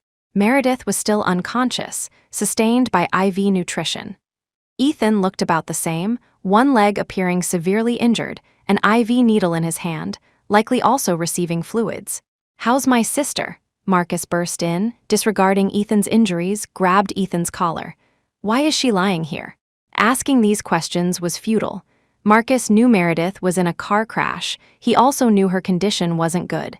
But besides this, he could say nothing else. Why did such misfortune strike them again? Sister was clearly recovering, they had money, a home, yet bad luck never left them. Sister was getting married. He thought he'd attend her wedding upon returning from training, but now sister lay here. Marcus slumped down, letting go of Ethan, collapsing beside the hospital bed, utterly lost. Suddenly, Marcus remembered Samuel. He asked Ethan, "Where's Samuel? Why are you here? What did you do to Samuel?" Did he use some scheme again, drive Samuel away? Ethan felt bitter. The whole world thought he forced Meredith, all because of his past transgressions. Samuel remarried his ex-wife. Your sister, after leaving his place, accidentally ran a red light while driving, causing the crash. Ethan felt remorseful. He shouldn't have told her those secrets. She wouldn't have been distracted, run the red light, giving those who wanted to harm her the opportunity. Hate him then, hate him. She hated him plenty already. Why couldn't he resist telling her? Not remarrying, just not remarrying. Hadn't they lived like this these years? At worst, he'd slowly pester her later. He was a scoundrel. Scoundrel. What nonsense are you talking? Samuel has an ex-wife? Marcus couldn't believe it. Samuel, who treated his sister so well, actually remarried his ex-wife? Ethan nodded, revealing everything. Meredith's mother died saving Samuel. Samuel was injured, became impotent. He forced Scarlett Sutton to commit suicide. Seeing your sister with me, felt she was wronged, unhappy, took advantage of the situation, instigated your sister to abandon Nathan and divorce me. 4 years after the election, he divorced his ex-wife, pursued your sister in France. This year, political elections again. Samuel returned to remarry his ex-wife. One of the families involved targeted your sister. Just who, remained unclear. Chapter 197, Aftermath Political Struggles. Marcus understood. But why involve his sister? His sister was just a painter their lives. The only person who could touch power was Ethan. It's related to you, isn't it? Not just Samuel, your reasons too, that put my sister in such danger, Marcus realized, immediately lunged up, punching Ethan in the face mercilessly. Didn't you say you loved her? Why drag her into your filthy affairs? Ethan remained silent, taking punch after punch. Finally, he broke down too, holding his head, sobbing, I did wrong, wronged her. I admit I'm a scoundrel, but I always told her not to mind. Many things didn't concern her. But Samuel told her everything she couldn't bear it. That's why she wanted a divorce back then. With Uncle Joe's case, Marcus went inside, but he also got him out. Hitting him, cursing him, he endured it all. Still couldn't appease her hatred. I'm heartbroken too. I was her husband, I treated her badly. But I wouldn't harm her, but Samuel dragged her in. He hated Meredith too, thought about washing his hands of it. Why couldn't she be like Emily, just be a wealthy wife who knew how to eat and play? Knowing Desmond's dirty secrets, so what? Adeline wasn't pregnant with his child. What impact did it have on her? Wasn't Liam's fate enough of a lesson? Why decide to divorce yet not come back and ask him? Hitting him, he'd accept it too. Why be so unfair to him? Samuel clearly wronged her more. Samuel caused her mother's death. Samuel instigated their divorce. Yet she only clung to his mistakes, wouldn't let go. He was changing. Why be so cruel only to him? Not give him one chance? She knew too much. Sutton, Pierce, Duncan, all three families might want to harm her. Now I'm investigating the culprit. I won't let a single one go. Keeping silent wasn't fear. He couldn't spare anyone. Marcus released Ethan. Tell me honestly, what does my sister know? Ethan told Marcus everything he knew, adding at the end, perhaps she knows more. Perhaps Samuel didn't tell her everything else. Now, no one cared how much she knew. She was already tied to the same rope as Samuel, a grasshopper. You mean they, for your money, framed each other, wanting to kill my sister in the crash? Marcus grasped the root cause. Ultimately, it was about money. Ethan tacitly agreed. Samuel was guilty, so was he. Get out, you get out too, Marcus exploded, grabbing Ethan's collar and throwing him out. Ethan, having barely eaten or drunk lately, his body already weak, dragging a broken leg, was no match for the trained Marcus. He was tossed out of the room. Returning to the bedside, Marcus knelt beside the unconscious Meredith, holding her limp hand, overcome with pain. Sister, I'm sorry, I was late. Sister, it's all my fault. I was so weak, unable to protect you, letting you suffer so much harm. From his earliest memories, sister mattered more than mom. Following mom to stepfather's house, he was taken care of. Mom had energy to earn money outside, didn't need to do housework at home. The family situation improved. He could even afford expensive cakes from the bakery. But his arrival only brought her burden. Until now, still a burden. Sister, do you remember when we were little, we went to the vegetable seller's house in the back street, fought with his son. I was too small then, couldn't help you fight, just watched other kids curse you for not having a mother. They lost that fight miserably, limped home together, only to get another beating from mom. It's different now. I can protect you. It's my turn to protect you. As long as this wasn't General Sutton's doing, he would join forces with the Sutton family to investigate the other two families, definitely avenging Meredith. But if it was General Sutton's doing, he would fight to the death to get her justice. The room was silent. Meredith lay pale, unconscious, unresponsive. Marcus's trembling hand, for the first time, dared to gently stroke her face. Nominally siblings, his physical growth forced her out of her mother's house. Every night thereafter, he felt ashamed of growing up. Initially, he hated mom, why marry stepfather? Then they wouldn't be siblings. Later, he hated himself, weak and easily bullied, needing her protection. Until one day, in a dream, he shamefully dreamt of his sister, only then regretting growing up too late. She suffered so much for him. Sis, I never told you I'm an officer now. I can protect you. Please wake up. Whoever you want later, I'll help you get them.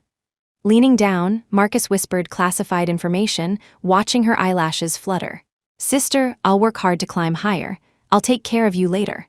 A touch lighter than a feather between their lips.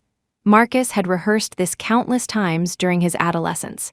His first kiss with the woman he loved, also his last kiss with any woman. The nurse in the hallway jumped, wanting to help Ethan up, but Ethan struggled to his feet himself. Marcus hit hard. He deserved it, not worthy of sympathy. But first, find the person who harmed Meredith. Only then would he have the face to appear before Meredith and her brother. Just as he forcibly stood up, sharp pain shot through his right leg. Something wasn't right. He collapsed in the hallway. The nurse quickly helped him into a wheelchair, pushing him towards the doctor's office. By the time they arrived, the person in the wheelchair had already fainted. Waking up, it was still deep night. Ethan couldn't wait for dawn, immediately hobbled on crutches to the next room to see Meredith. During Marcus's half-day vigil, Meredith had actually woken up. In the room was also a heavily wrapped postpartum woman, Scarlett Sutton. Meredith lay talking with Scarlett, seeming in good spirits. Hearing noise at the door, she turned her head, saw Ethan, startled by his appearance. Not only haggard, but his hair had turned grayish-white. You, Scarlett was also startled, quickly yielded her seat to Ethan. Little bro E, what happened to you? Ethan's eyes held only Meredith. He limped step by step towards her, trembling hand reaching out to touch her face. The warm, real touch finally confirmed she was recovering. Meredith? Ethan choked, unable to speak. Of course, he couldn't say much before collapsing forward. Chaos erupted in the room. Ethan, unconscious, held Meredith's hand tightly, refusing to let go. The doctors, helpless, placed them side by side on the bed. Meredith was awake, spirits seemingly decent. Arthur and Vivian received the news, rushed to the hospital. Vivian, seeing her son's current miserable state, couldn't handle the shock and fainted. Another round of chaotic rescue for Vivian. She was arranged in the room next door to rest. When Arthur arrived, he entered alongside General Sutton. Mrs. Sutton also came but didn't enter Meredith's room, going directly next door with Scarlett to care for Vivian. Marcus was still in the room, ignoring everyone else's plight, guarding Meredith vigilantly, not leaving her side. "Dad, how's Mom? Is she okay?" Meredith asked with concern. After these years apart, she felt guilty towards Arthur and Vivian, unable to change her form of address immediately. "She's fine, needs rest. You don't worry either, just woke up, need rest too," Arthur said, preventing Meredith from moving. The two men sat on the sofa. General Sutton didn't beat around the bush, stating directly, "Meredith, Uncle came to find you today, has something to say. Since Marcus is here too, Uncle won't be evasive, will speak plainly." Meredith's car crash caused a huge stir. These past few days, the elders were also searching for the mastermind. "Please speak. I know you and Ethan suspect me of targeting you because of my daughter's affairs. But Uncle guarantees, patting his chest, this wasn't my doing. Regardless of your relationship with Samuel, you saved my daughter back then. Uncle will remember this kindness for life." General Sutton, a military man, spoke with righteous conviction. He could promote Marcus for Meredith's sake, but would never harm Meredith because of Samuel. Especially since Ethan vehemently protected Meredith before him, he couldn't possibly touch her. Meredith remained silent, glanced back at the unconscious Ethan beside her. "This fool almost starved himself to death. But child, you're too strong-willed. Regarding matters within these families, Ethan's mother and Emily, Scarlett's mother and Scarlett, they all know nothing. Only you got entangled in these affairs and insisted on divorcing Ethan." General Sutton spoke out. "We old folks aren't dead yet. Regarding major rights and wrongs, it's not Ethan's place alone to make arbitrary decisions. Ethan bullied you. You have your father-in-law and mother-in-law to back you up. Yet you so easily abandoned your husband and child. Was whipping him with a belt back then not enough? You still treat us as outsiders, not part of the same heart? Meredith, I promoted Marcus for so many years. Still not enough to give you confidence, treat us as your own people?" General Sutton was heartbroken. He only recently learned about this girl's car crash. Unexpectedly, an orphan could stir up Ethan to the point of suspecting him, a decades-long elder. Quite capable. Like General Sutton, Arthur also choked back emotions for a long time, finally stabilizing, sighing heavily, "Meredith, the heart of a parent. My Ethan wronged you. I let you hit him, curse him. Now he's tormented into this ghostly state by you. At death's door, still clings to you, won't let go. You have a child too, can you bear it? You're much smarter than Ethan. Regarding everything these years, try putting yourself in the shoes of the future mistress of the young family. Think about it. Don't always assume everyone wants to harm you, casting yourself as the victim viewing Ethan." Arthur couldn't bear looking at Ethan's current state. "Besides me helping my son bully Marcus once, which matter wasn't done to your satisfaction? He played around with women outside. I beat him severely. He changed his ways, focused only on you. These 7 years, fighting with his mother over blind dates, drove his mother abroad, refusing to return. Willing to sever mother-son ties just to protect your reputation, refusing to announce the divorce publicly." Thinking of it angered Arthur. He stood up, walked towards Meredith, reached the unconscious Ethan, teeth itching with hatred, yet ultimately couldn't bring himself to slap him again. His son, just over 30, now looked older than him. Yet he couldn't touch Meredith, or else Ethan would fight him desperately upon waking. Trembling hand clenched into a fist, Arthur said, "Everyone has bad habits. This son of mine is so stupid now, I don't even want him, but not wanting him wasn't an option." "Dad, I'm sorry," Meredith apologized. "You didn't wrong me. People are selfish," Arthur said. "Today, Marcus and Uncle Sutton are here. I'll risk this old face, ask you one last question. How much property do you want to remarry him?" Chapter 198. Venting ultimately, she still didn't believe Ethan had truly changed. Meredith's insecurity stemmed from Ethan initially pretending to be poor to deceive her. Now, her confidence in rejecting his wealth came from her own successful career. She didn't care about money anymore. But Arthur's words plunged Meredith into self-reflection. After they all left, Arthur went next door to check on Vivian.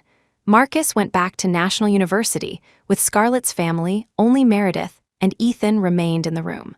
Meredith finally had time to contemplate the events between them. From Wendy's miscarriage to Liam being beaten, none of it truly concerned her. All the women in the Young and Sutton families knew nothing of these matters. They lived lives thousands of times better than hers. Scarlett, just having given birth to her second child, dragged her postpartum body over to explain things, fearing Meredith would misunderstand. Emily was still vacationing in Paris, completely unaware of the major events unfolding back home. Including Vivian, Meredith once envied her happy family, yet she herself, following Samuel, stubbornly got entangled. Knowing Adeline and Desmond secretly had a child, so what? The child wasn't Ethan's. Bianca Duncan should be the anxious one, not her. She wasn't running for election, nor qualified for military service. These things had nothing to do with her. Knowing them only brought disgust. Stepping outside the situation allowed her to see clearly how much trouble Ethan shielded her from. A wealthy heir who could have benefited from a marriage alliance, yet because Meredith was an outsider, became caught between several conflicting interests, surviving in the cracks. Now, not only riddled with scars, but also lying here unable to move. Arthur always called Ethan stupid, but the most foolish one was her. Samuel could easily abandon everything and live with her in France, yet now returned to Adeline's side. To put it bluntly, he still obtained a more important bargaining chip than her. What it was, Meredith had no interest in knowing. She was moved by Samuel's meticulous care during Nathan's birth. She had indeed planned to spend her life with him. But thinking back now, when she first discovered she was pregnant, Ethan had cared for her just like this, reluctant to let her walk even one extra step, fearing she'd tire herself and harm her body. Now, lying here unable to move, it was also Ethan holding her hand, refusing to let go. Both were at fault. Ethan erred in lacking mental fortitude and being deceitful. Meredith erred in being insecure and suspicious. On the phone screen, the video of Ethan apologizing on her behalf played over and over. His voice pierced through memory, taking her back to the beginning. That intersection, after their first kiss, he smiled shyly, stammering, "Now that we've sealed it, you're mine forever. You can't run off with someone else." Whatever step she took, she didn't regret it. Ethan woke after a long sleep. It was still before dawn. Meredith slept beside him. This scene felt like a dream. Although Meredith's face bore injuries, in Ethan's eyes, she was as beautiful as a celestial fairy. Not daring to disturb Meredith much, Ethan carefully got up, supported himself on crutches, and left the room. Outside the door, Cole kept vigil in the living room, resting on the sofa. Hearing the noise, he opened his eyes, immediately put on his glasses, and greeted Ethan. "Sir." Cole poured Ethan a glass of warm water. Ethan sat down. "Don't be so formal. You've worked hard these past few days." "You're too kind, sir." "It's my duty," Cole replied politely. Following Ethan these years, witnessing him gradually take control of Yang Group, his own status as special assistant rose accordingly, his power slowly increasing. Ethan was a good boss, but not a good husband. Cole presented the documents to Ethan, whispering, "Old Mr. Young and General Sutton visited. Their assessment is this matter is likely related to the Duncan family. The Duncans are being closely watched by the Joe family during the election. As for the Pierce family taking Samuel back, it should also be related to Adeline inheriting her father's position." Scarlett Sutton was the Joe family's daughter-in-law. Unable to secure Ethan at this time, lacking financial resources, the Duncan family's chances of winning were slim. Furthermore, our people gathered intelligence. A sum of money disappeared from the two families' joint account. Mutual suspicion likely prompted them to have another child placed with the Pierce family to solidify relations. Cole reported one by one. "It's highly possible the Duncans targeted Madam so urgently, hoping Miss Diana could quickly form an alliance with you through marriage, thus replenishing the funds. That's why they wanted to discredit or kill Meredith, forcing Yang to distance itself from her, ideally damaging relations with the Sutton family too, muddying the waters." Unfortunately, Ethan refused to let go, dead set. Those two families were now somewhat intimidated. Ethan pondered silently for a long time, then picked up his phone and dialed a number. Things had reached this point.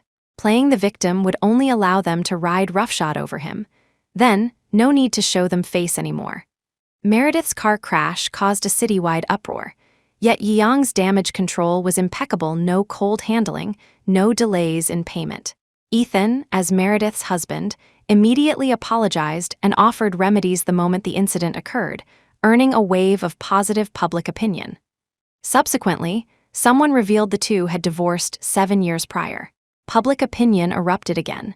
Remaining steadfastly by his wife's side during her crisis moved many, especially since she was his ex-wife. Wow, going for the devoted route, huh? Wife chasing crematorium. I say, with money, what woman can't he get? Better find someone new. Sigh, eating the same dish over and over, the taste changes after 7 years. Are there no other women in the world? Must he hang himself on one tree? Let me see how beautiful this woman must be to make someone unforgettable. I have the video, upstairs, here's the link. Thanks, initial comments deemed Ethan foolish. Later, the thread gradually derailed, focusing on Meredith's appearance and figure. At this juncture, Ethan used his personal social media account to issue a clarification. I am not devoted. I am just an ordinary man who made mistakes. The cause of the divorce lies entirely with me, not my wife. She will always be my wife. This statement caused another sensation.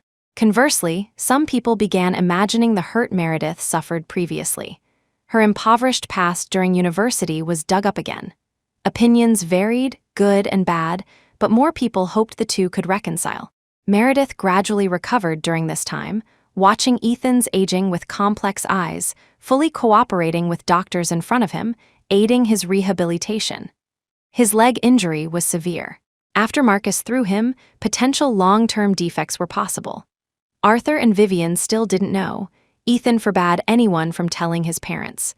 Seeing his head full of white hair, Meredith thought again of Arthur's words. How much property to remarry? Parents act for their children. Arthur had done everything possible. After a period of treatment, Meredith could move freely. Only Ethan still needed a wheelchair, slowly rehabilitating. Tell me, what exactly happened with Uncle Joe? Her and his shattered marriage, they both became people they least wanted to be. In the end, she still hadn't pieced together the complete truth. Protection or deception, since she was already involved, she had to know the whole truth. It's just as you thought. Just after Marcus left, his uncle was beaten to death. My men filmed the video. I selfishly kept it hidden. Later, Desmond Duncan helped Marcus get out. He wanted me to cover for him. He and Adeline Pierce at our wedding. Wendy insisted on getting close to you, bullying you. I hired someone to impersonate you, attack Wendy, teach her a lesson. Liam went looking for Wendy, happened to run into Desmond and Adeline, used that footage to blackmail me for money. A few short sentences summarized their marriage from beginning to end. No good people. They ultimately became bad people too. However, Ethan omitted Samuel instigating Liam against him. Let Samuel remain a good person in her eyes. Her inner comfort relied solely on Samuel now. Ethan no longer had the energy to pretend, confessing everything to Meredith. Initially, I deceived you because of the bracelet. Finally, unable to bear you dating someone else, I begged my father to frame Marcus. But Uncle Joe's death had nothing to do with me. Conversely, Samuel possessed that video. Perhaps it related to Samuel. Ethan didn't say, couldn't bear to. Everything was an interconnected trap. Pulling one thread moved the whole body. Ethan trapped himself, ultimately leading to this string of tragedies. He originally intended to keep her, yet ended up hurting her the most. I'm sorry, it's all my fault. Then Samuel? Meredith asked again. General Sutton, does he really want to kill Samuel? Ethan nodded. Samuel is not a good person. Everyone knows Desmond and Adeline can't marry. He advised Adeline and Desmond to secretly consort to consolidate the two families' ties. Then Adeline would gain power, and Samuel could attain higher status. He fed you information, gained your trust. Ethan no longer concealed anything. Meredith, initially, he wanted to use your Mrs. Young status as a lifeline. But later, Adeline said, Samuel reacted to contact with you, so he wanted you to help cure him, hence hiring people to deliberately beat Liam, instigating our divorce. Unfortunately, Samuel's business dealings with the Pierce family couldn't save him.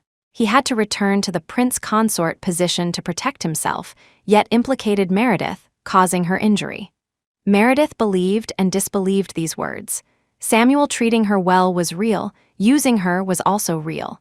Meredith, I previously said I'd vent your anger for you. Now the time for venting has come, Ethan said. Whether we remarry or not, I will honor my promise. Belated protection. Regardless of the outcome, he wouldn't hesitate. Chapter 199, Reporting the Election approached fiercely. Meredith, recuperating in the hospital, could feel the tense atmosphere. Cole ran back and forth to the hospital daily. After waking up, Ethan was constantly busy, video conferences non-stop, documents sent and growing thicker each time.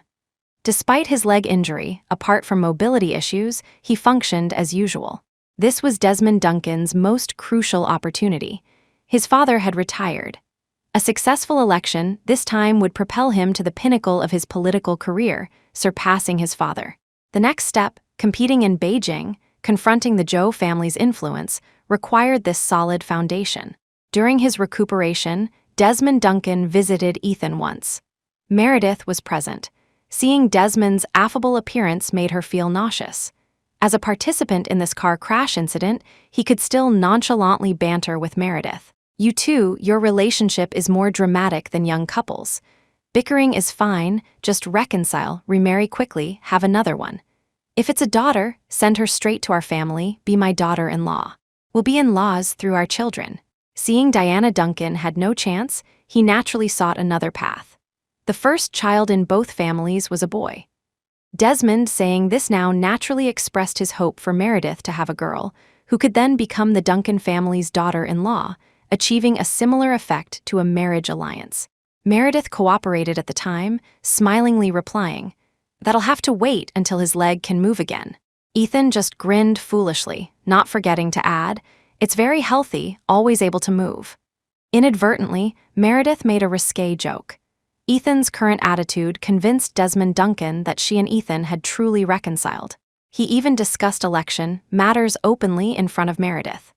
Meredith didn't understand, but knew she had also become someone who could lie without changing expression, considered an insider by Desmond, not needing avoidance.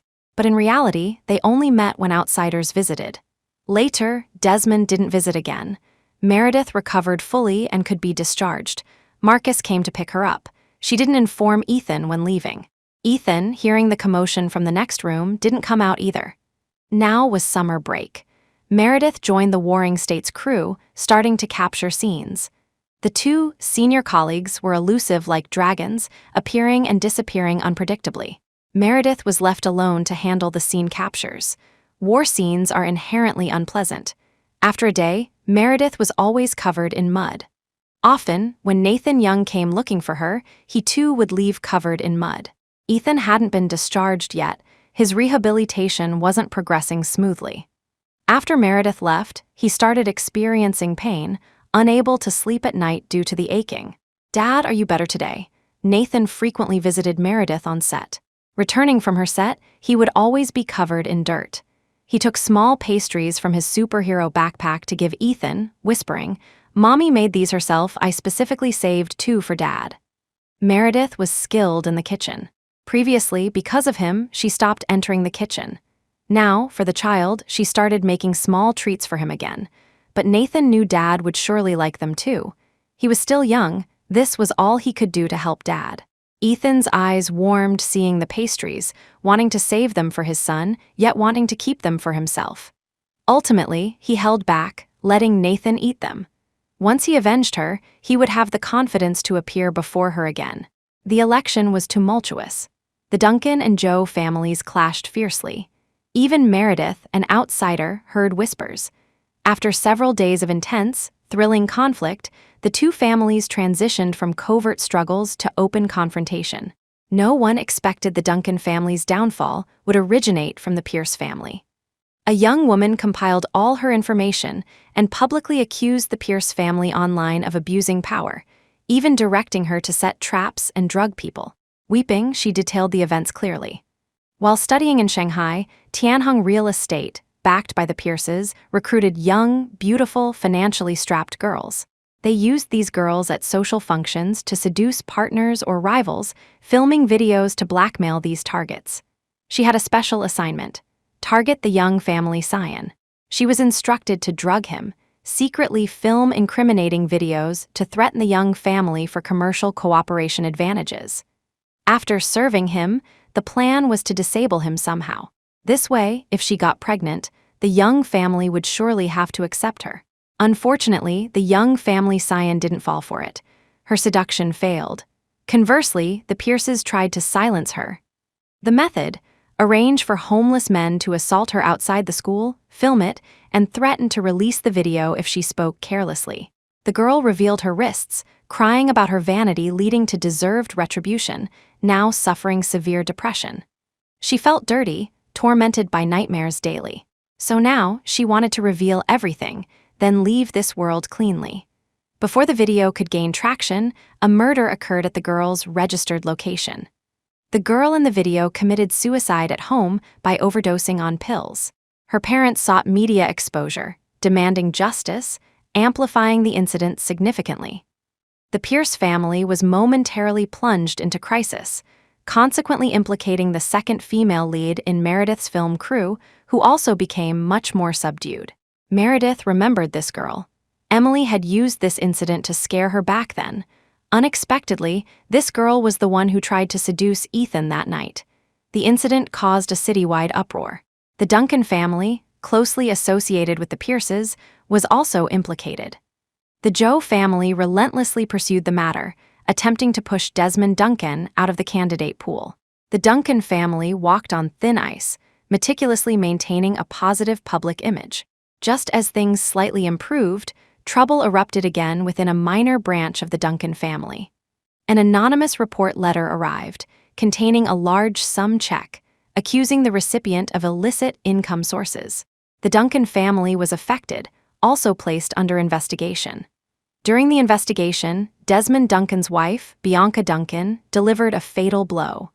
She produced a paternity test, proving their son, Jasper Duncan, was actually Desmond Duncan and Adeline Pierce's child. Simultaneously, she submitted evidence of Desmond colluding with a private hospital to tamper with patient records, damaging her healthy body to the point of infertility. This revelation was a complete scandal. Desmond Duncan was removed from the candidate list and required to cooperate with the investigation. Meredith hadn't expected the person delivering the fatal blow to Desmond would be Bianca Duncan. The Pierces investigated, the Duncans investigated. Two prominent families, standing for a century in Shanghai, now teetered on the brink. Eventually, the second female lead backed by the Duncans was replaced. Meredith knew this power struggle had ended in the Duncan family's defeat. And Ethan, upon receiving this news, had Cole release the information he held at the opportune moment, delivering the final, fatal blow to these two families. Colluding with employees to steal corporate secrets, repeatedly abusing public office for personal gain, embezzlement. When Liam was turned against him back then, he was prepared. However much information they took, now they had to repay. No blood for blood. His small shell company, accounts fully documented, submitted, became Desmond Duncan's final death warrant. Enduring for so many years, all for this moment, Ethan nodded with satisfaction. The effect was good. Unfortunately, Liam was too stupid, playing himself into this situation. Just then, his phone rang. It was the number Ethan had hated for 8 years. Samuel had used this number to provoke him before. "Prince Consort Pierce, what guidance do you offer?" Ethan answered, sarcastically addressing him without courtesy. Now the two had remarried. Just days ago, the Pierce family held a grand family gathering, celebrating the new hope brought by the new life in Adeline's womb. Meredith, still hospitalized then, faced the outside world alone, not speaking, crying for a long time. "Let's make a deal." Samuel ignored his cold sarcasm, relaying his plan truthfully to Ethan. "A deal requires collateral. What qualifications do you have to trade with me?" Ethan clearly didn't want to talk much with him. "Ethan, a centipede dies but never falls down. If the Pierce and Duncan families aren't completely eradicated, you and Meredith will never find peace. Even if a large family falls, its internal network still allows for maneuvering. And currently, only he could uncover the Pierce family's hidden cards. Fear not the thief, but the thief's constant concern. Failing to crush them this time would lead to endless future troubles. Ethan understood this principle too, finally compromising. "Speak," Outside, the weather was exceptionally fine, yet Samuel's world crumbled around him. He had ways to save the Pierce family, but they absolutely shouldn't have targeted his baby. This wasn't over. He had to protect his Meredith, eradicate the roots. Chapter 200. Child Meredith spent her days rolling in mud on set. A month later, Ethan reappeared before Meredith. His hair was white, leaning on a cane with his left hand, walking with a slight limp, holding Nathan Young's hand with his right. Nathan saw Meredith, let go of Ethan's hand, and ran towards her.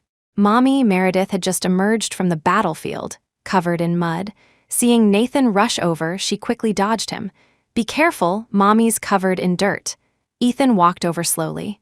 "You're just painting. Why do you need to roll around in the dirt?" "Why?" "Because of the promotion from her 2 senior colleagues, of course.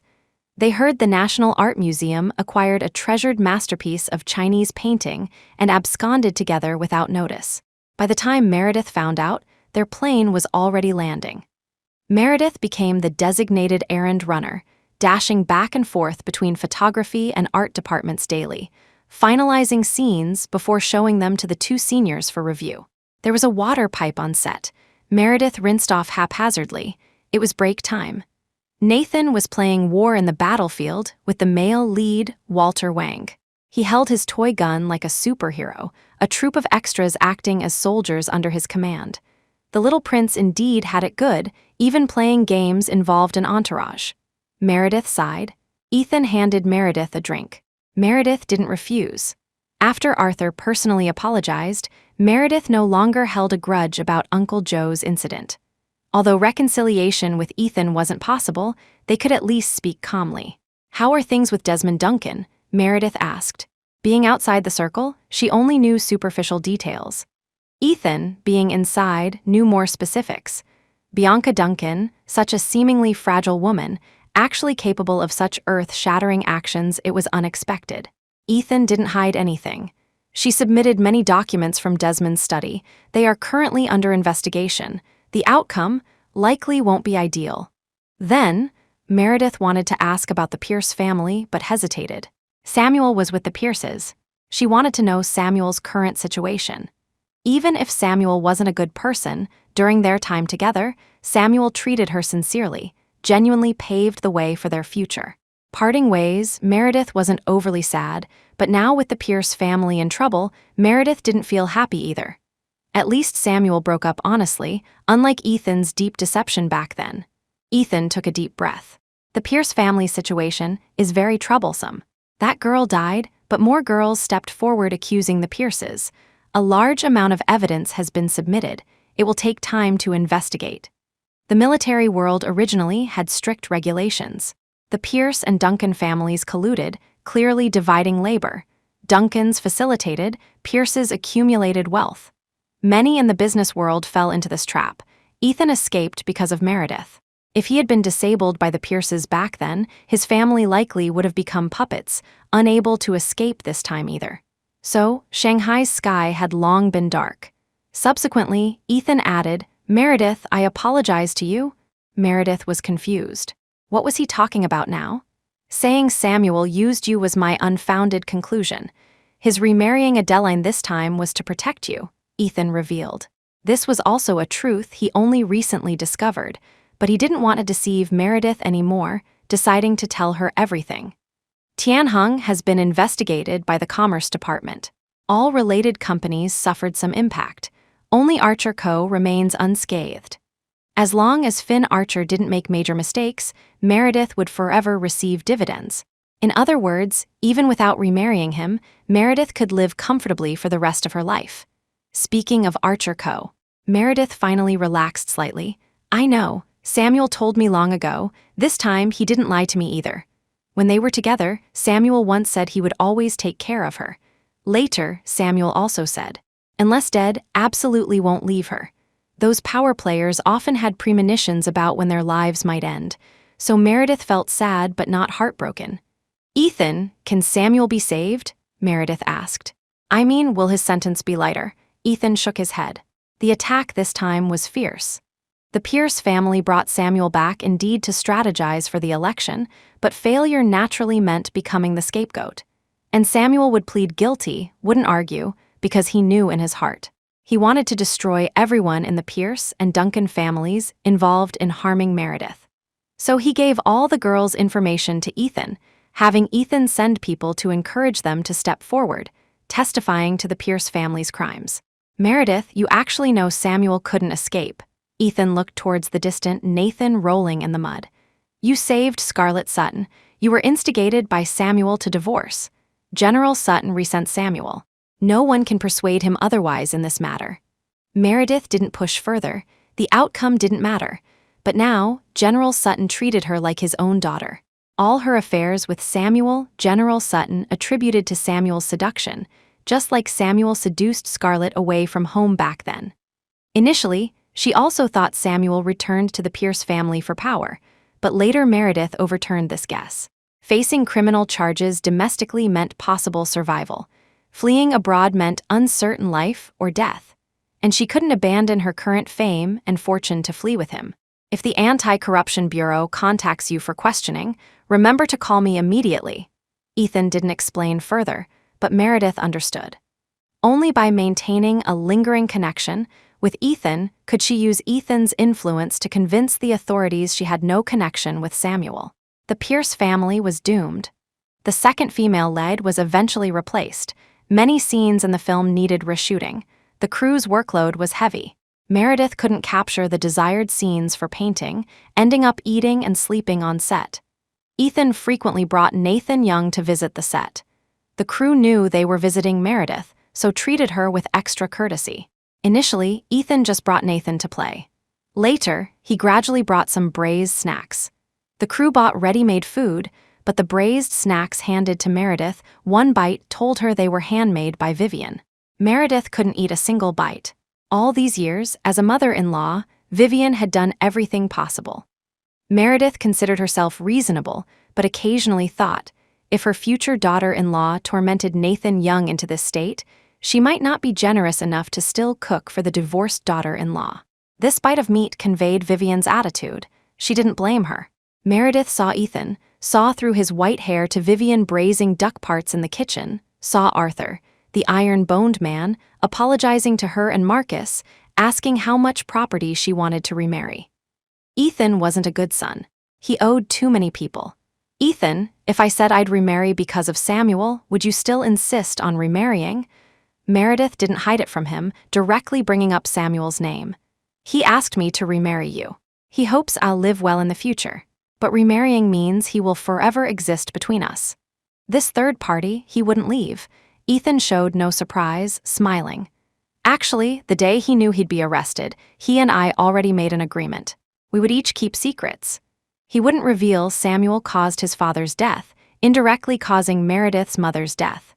Samuel would take the fall for some disgraceful matters for him, like Ethan beating Samuel into disability Meredith didn't know. As for the Pierce family, perhaps it was retribution. They wanted to eliminate Meredith, unaware she was Samuel's bottom line. The final straw that broke the Pierce family was Meredith. Meredith, believe it or not, I still thank him. When you gave birth to Nathan, during your most difficult time, he accompanied you, took care of you, Ethan said, looking towards the distant Nathan playing general. If you don't want to remarry, I won't force you. We have Nathan. Let's raise him together. If you find someone else you like, I'll live alone with Nathan. When you miss him, you can come see him anytime. Ethan spoke freely, but didn't dare look at Meredith. He feared one more glance, and he'd lose control, do something wrong again. Someone liked? How could it be so easy to find someone liked? The first person she liked was Ethan, but he deceived her. The second person she liked was Samuel, but he was too ruthless, retaliated against by enemies. No more liked people left. Filming wrapped up completely. Meredith finally got the scenes she wanted and left the set. Marcus went on another classified mission. Meredith lived alone in the campus villa. The next day was her first class of the new school year. The art university welcomed new students again, another year full of youthful energy. Meredith taught Western art history to freshmen. Less than a month into teaching, she won the art university vote for the most beautiful female teacher. Wherever Meredith went, people secretly took photos. What truly made her famous for her looks was an international magazine cover. The cover featured a graduation work from this year's French University of Arts photography major. The designer used Meredith's profile, seen looking at a painting in the Louvre, as the main design element, creating a series of photographic works themed around love. Her eyes captured a fleeting moment of intense love. Meredith only remembered looking at a painting then, The Money Changer and His Wife. At that time, she was thinking of Ethan, so that was her expression looking at this painting. Meredith thought she should have looked cynical, world-weary. She remembered the French boy who photographed her. His name was Victor. Meredith flipped through the magazine. The inside pages described her as the aesthetic embodiment of art itself. This description clearly bore Ryan's hallmark. Closing the magazine, Meredith prepared to go home and continue working on the Warring States paintings. The movie missed the National Day release, now aiming for Spring Festival. Time was tight, the task heavy. Everything else had to wait. Chapter 201, Birthday. One day after school started, Meredith Shaw received a call from Nathan Young. Nathan had started first grade this September. It wasn't as free as kindergarten, so he came to see her less often. Without Nathan as an excuse, Ethan Young also didn't appear before her frequently. It was still early morning, so it was strange for Nathan to call. Meredith answered, "Hello, Nathan." On the phone, Nathan was crying uncontrollably, gasping for breath. Mommy, they said I'm lying, tell them I'm not lying." "Nathan, what's wrong?" Meredith asked. "Wah. Come quick, I didn't lie, you want me, you didn't abandon me, you didn't." The child was sobbing desperately. Meredith put down her paintbrush and headed to the school to find Nathan first. She tried calling Ethan on the way, but no one answered. When she arrived at the school, Nathan was hysterically crying, clutching a painting. The teacher beside him kept trying to comfort him, but it wasn't working.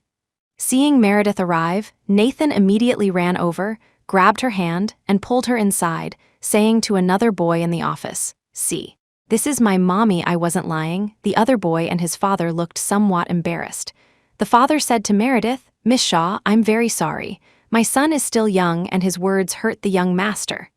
Meredith nodded, then spoke to the teacher. "Hello, teacher. Could you please tell me what happened?" It started with the painting in Nathan's hand. The painting depicted Meredith's photograph from the magazine cover.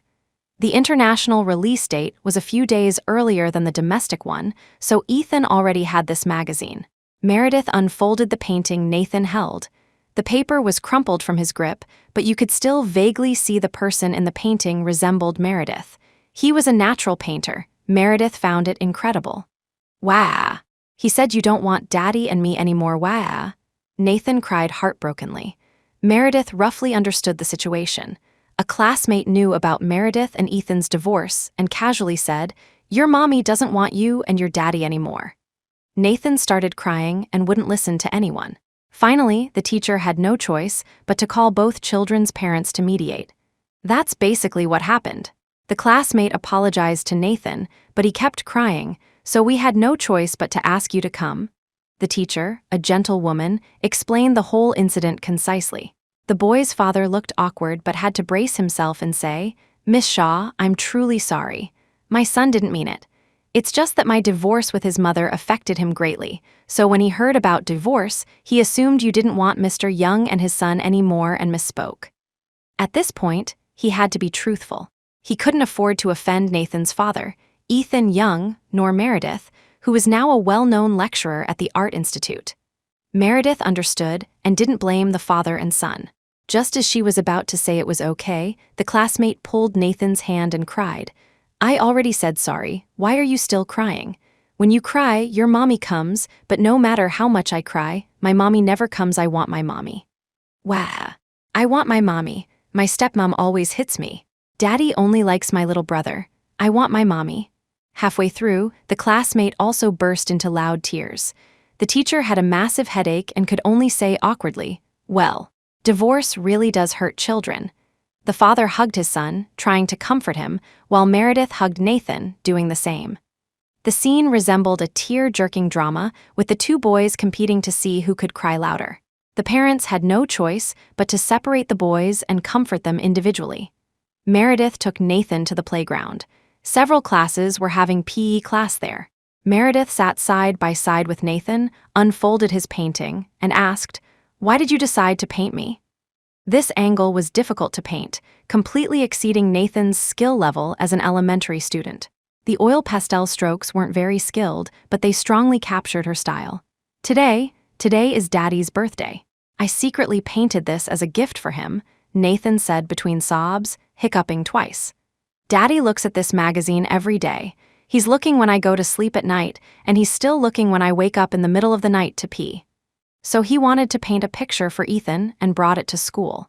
Uncle Chester said he'd take me to get it framed after school, but now it's like this." He had cried so hard that the paper was not only wrinkled, but also torn in several places along the edges. Meredith then remembered it was Ethan's birthday today. She felt terrible seeing Nathan cry so sadly. She rolled up the painting and said, "You go to class now. How about Mommy frames it for you?" Hope sparked in Nathan's eyes. Really? Really, go to class quickly. Mommy will take you home after school," Meredith promised. She had plenty of framing tools at her place. This painting could still be saved. Having received Meredith's promise, Nathan hugged her and kissed her cheek. "Then I'll go make up with Donnie first. I wasn't really angry with him." "Okay, go ahead." Donnie was the boy who had upset him. Thinking about how heartbroken that child had cried, Meredith was touched by Nathan's gentleness. She watched him leave, then picked up the painting and headed towards her studio. After framing the painting, Meredith drove to Nathan's school gate to wait for him. As soon as she arrived, she saw Nathan standing at the gate, looking like he was about to cry again. Only when he saw Meredith's car did he happily run towards it. Mr. Chester followed behind him, protecting him from being bumped by other students. Walking up to Meredith, Mr. Chester politely said, "Madam." Meredith wasn't in the mood to correct his form of address. Because of the previous car accident, the whole world knew she and Ethan were divorced, but everyone still called her Mrs. Young.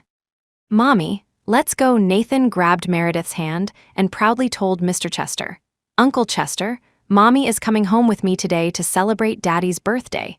Meredith felt like she had seriously misspoke. Why did she say she would take him home later? Mr. Chester nodded, opened the car door and said, "Madam, please get in." Meredith shook her head. "I drove my own car. You lead the way in front, I'll follow behind." She planned to find an intersection later, wait until Nathan was home, and then drive away immediately.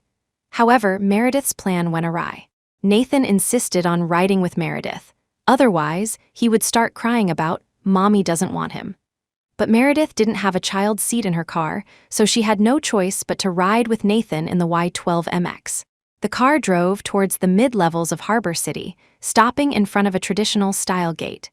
Double red lacquered doors, red lanterns hanging under the flying eaves.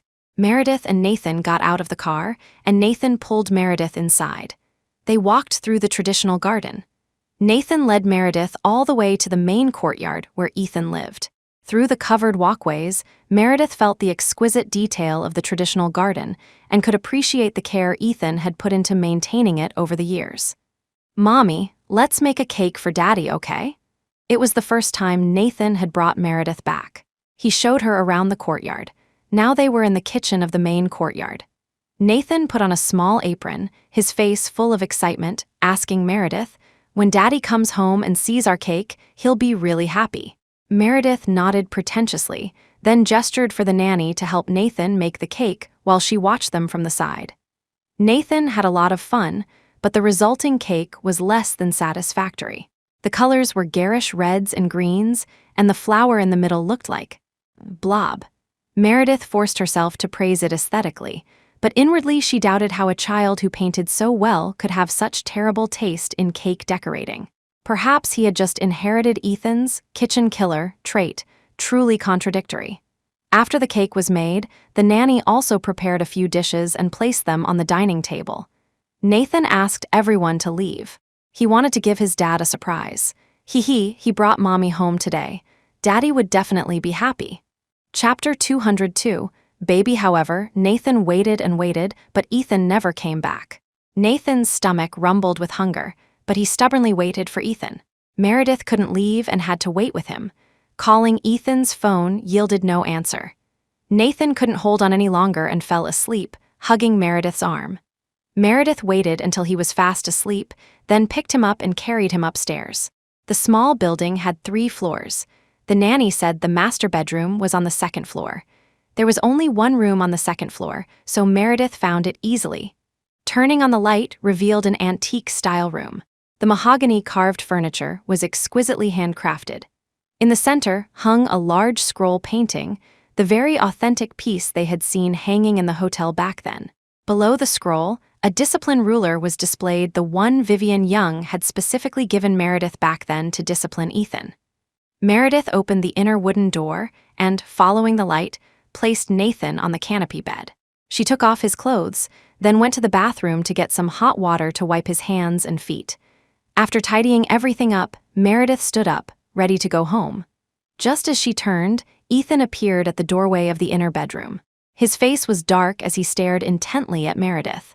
He wore a very ordinary suit, but around his neck was a Prussian blue tie. The tie was perfectly knotted, impeccably neat. Dark embroidery stitched horizontal and vertical diagonal stripes on it, forming Meredith's initials. MS, Meredith Shaw. This was the tie she had given him back then, witness to the beginning of her misfortune. The old grandfather clock in the room chimed dong dong dong 12 times. Midnight, the time the magic disappears. Meredith glanced at the time, wanting to say she was leaving, but saw Ethan turn and walk outside. As if under too much strain, his leg seemed slightly uncoordinated, one step deeper than the other. The aftereffect of the car accident. His right leg had sustained permanent damage. It wasn't usually noticeable, but it became apparent after prolonged exertion. His silence made Meredith nervous. She followed him out, only to see Ethan untie the tie, fold it neatly, and place it on the coffee table. Then he used a teacup from the tea table to pour Meredith a cup of cold tea. The person hadn't left, but the tea had gone cold. "Talk with me for a bit, okay?" Ethan sat to one side, pointing to the rattan chair opposite him. "It's been so long since I've talked with you. Seeing as it's my birthday today, talk with me for a bit, okay?" Meredith saw the desolate soul beneath his polished exterior, drifting like a lonely ghost. Unable to refuse, she sat opposite him. "I'm sorry, I didn't know you and the child were waiting for me at home. I came back late," Ethan apologized immediately. He had just been walking around the places they used to frequent and returned a bit late. He had seen the cake downstairs, its frosting already collapsed, and the gift Nathan had painted for him. Thinking the child must be asleep by now, he had tiptoed upstairs. He hadn't expected Meredith to be there, taking off the sleeping child's clothes and washing his feet. Afterwards, she had even bent down to kiss the child's forehead. A pain pierced Ethan's heart. He greedily watched her, wanting this moment to last forever, yet worried she would be too tired. Before he could decide how to face her, Meredith turned and saw him. "I have something for you," Ethan said hoarsely, an unspeakable bitterness suppressing his heart, leaving anguish wherever it touched, making his chest feel tight. He stood up and went into the inner room to retrieve a box for Meredith. The box was also a retro-style carved wooden box. The brass clasp, shaped like a Rui traditional decorative scepter, wasn't locked. Meredith opened it. Inside was a phone box containing a phablet, a domestic model from 7 years ago. Not trendy, but very expensive. Meredith picked up the phone. It had power and immediately lit up. The password was the one she always used, the same string of numbers for every phone, including her bank card pins. Inside the phone were photos of her, all the evidence of her secret dealings with Samuel Knight. Lastly, there was a video of her. She looked terrified and nervous, her hands trembling as she filmed herself, constantly questioning Ethan. "Ethan, if you ever find this phone, don't blame me. I just made the same mistake you did.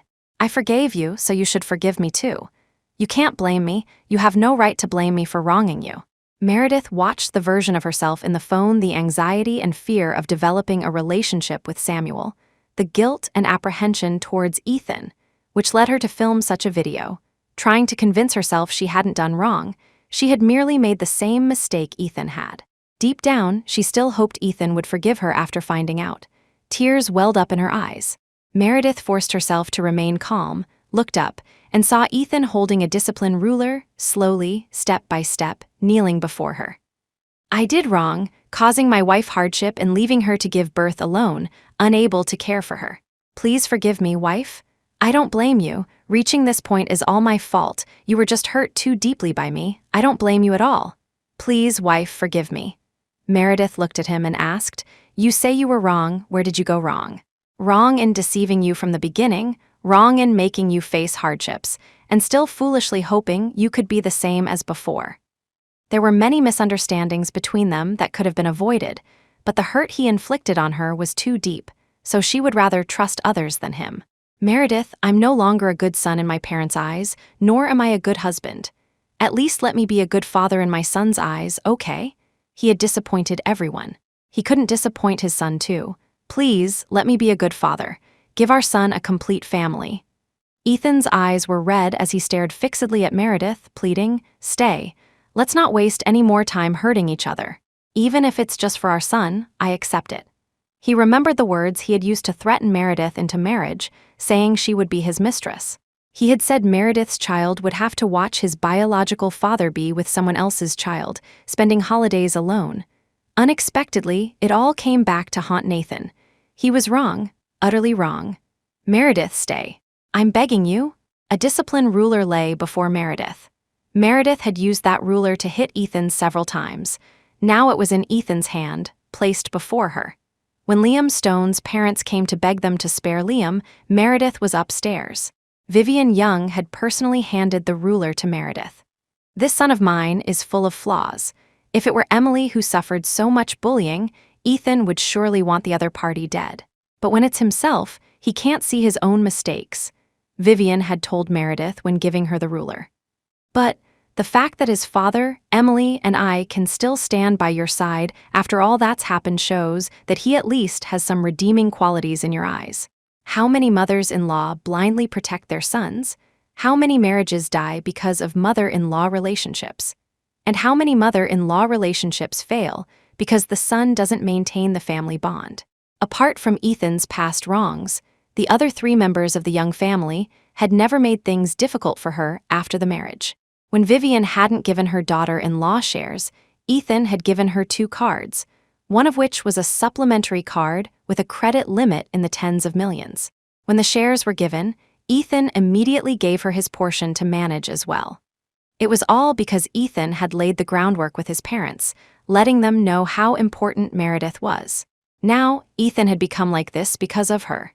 Vivian had collapsed crying in the hospital, but had never come to question her even once. "Do you insist that I hit you?" Meredith picked up the ruler. Vivian had said this ruler was originally bought to discipline Ethan for not studying hard, but Ethan excelled academically. Apart from stealing poultry from the village to roast as a child, it had never been used on him. Who knew it would be used so frequently in relation to getting married? "You know that even if I hit you with this today, it doesn't mean I forgive you," Meredith said. "Even if I don't leave today, it doesn't mean I'll have any future development with you." The current Meredith was not the penniless country girl from before. She had beauty and fame, capable of seeking any boy she desired. Stay if she was happy, tell them to get lost if she wasn't. Even if something like the Marcus situation happened again, Meredith wouldn't be threatened by anyone anymore. Ethan knew times had changed. He had also promised not to pester her about getting back together.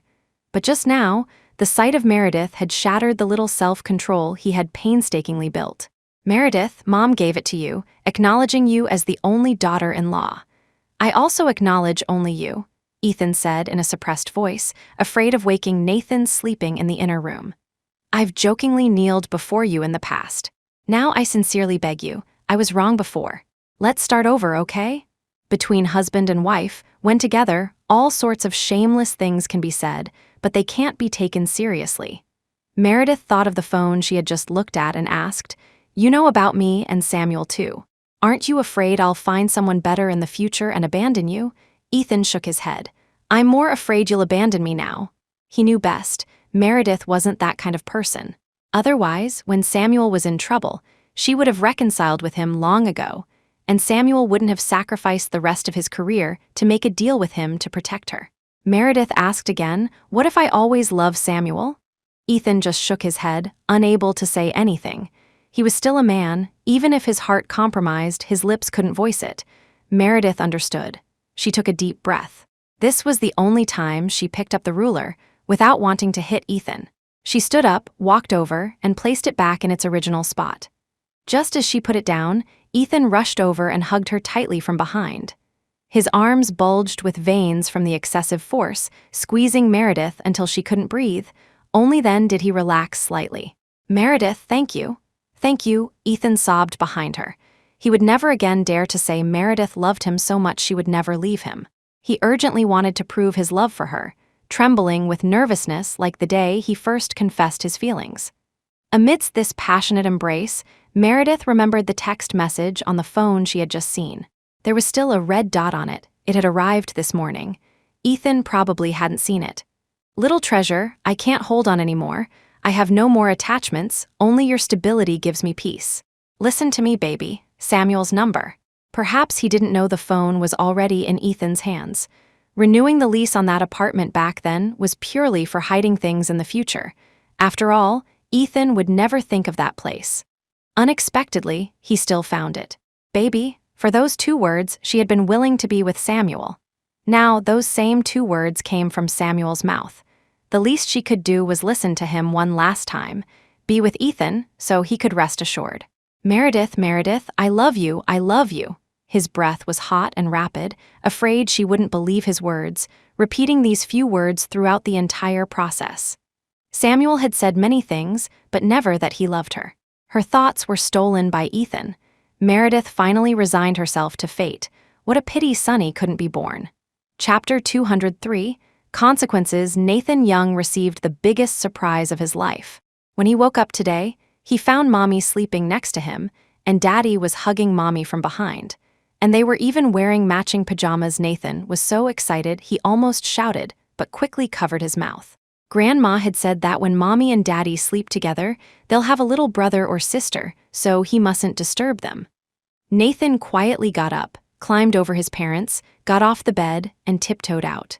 He was going to tell his auntie that yesterday's plan worked. Daddy had convinced Mommy to stay. Ethan half opened one eye, watched the small figure run out, and silently congratulated himself. His own son truly had tact. He hugged Meredith tighter, smelling the same shower gel scent in her hair, masking her unique turpentine smell. Everything from last night flooded his mind. They had been entangled to the death. It wasn't a dream. She had come back. But he didn't get to hold her for long. Meredith's biological clock woke her up. "Meredith." Ethan held her tighter, wanting a little more tenderness. Nathan's presence yesterday had made him restrain himself quite a bit. He hadn't performed well. Today the child was out, giving him more room to perform. What Samuel could do for her, he could do too, even better. There was a scar on her lower abdomen, evidence left from giving birth to Nathan. Ethan kissed the scar even more gently. Although Meredith was awake, she was still groggy and soon became disoriented by Ethan's actions. He was beneath her, his lips and teeth sending shivers down her spine. She glanced around, her son was gone. No wonder he was so bold. When it was finally over, Ethan held her for a moment, wanting to go again. Meredith took the opportunity to pinch the flesh of Ethan's arm resting on her stomach, pulling it away. Ethan gasped in pain, pitifully saying, "It hurts, Meredith, it really hurts." Meredith ignored him. This canopy bed was really annoying. She had to get off from Ethan's side. "Get up quickly, I have class this morning." They had already delayed for a long time. If this absurdity continued, it would affect her teaching. Ethan chuckled, quickly got out of bed to make way for her. Everything Meredith used was here: face wash, skincare, all replaced promptly according to the season, and clothes including the latest styles. Everything seemed as if Meredith lived here. After changing clothes, Ethan and Meredith went downstairs together. Nathan was already sitting at the dining table waiting for them, and next to him sat Emily Young, whom Meredith hadn't seen in a long time. "Mommy, sis," the two shouted in unison. Meredith was surprised not to feel any unfamiliarity upon seeing Emily. She still looked like the little princess, completely unchanged by the passing years, not having matured a bit. "Sis, hurry up and eat breakfast." Emily acted completely at home, immediately inviting Meredith to eat. She and Nathan even bickered over who got to sit next to Meredith. "Auntie is the worst," Nathan pouted, crying. "You always snatch my food, and now you're snatching Mommy from me too." "What do you mean snatch?" "I knew your mommy way before you did. If we're talking first come, first served, you're the one snatching my sis."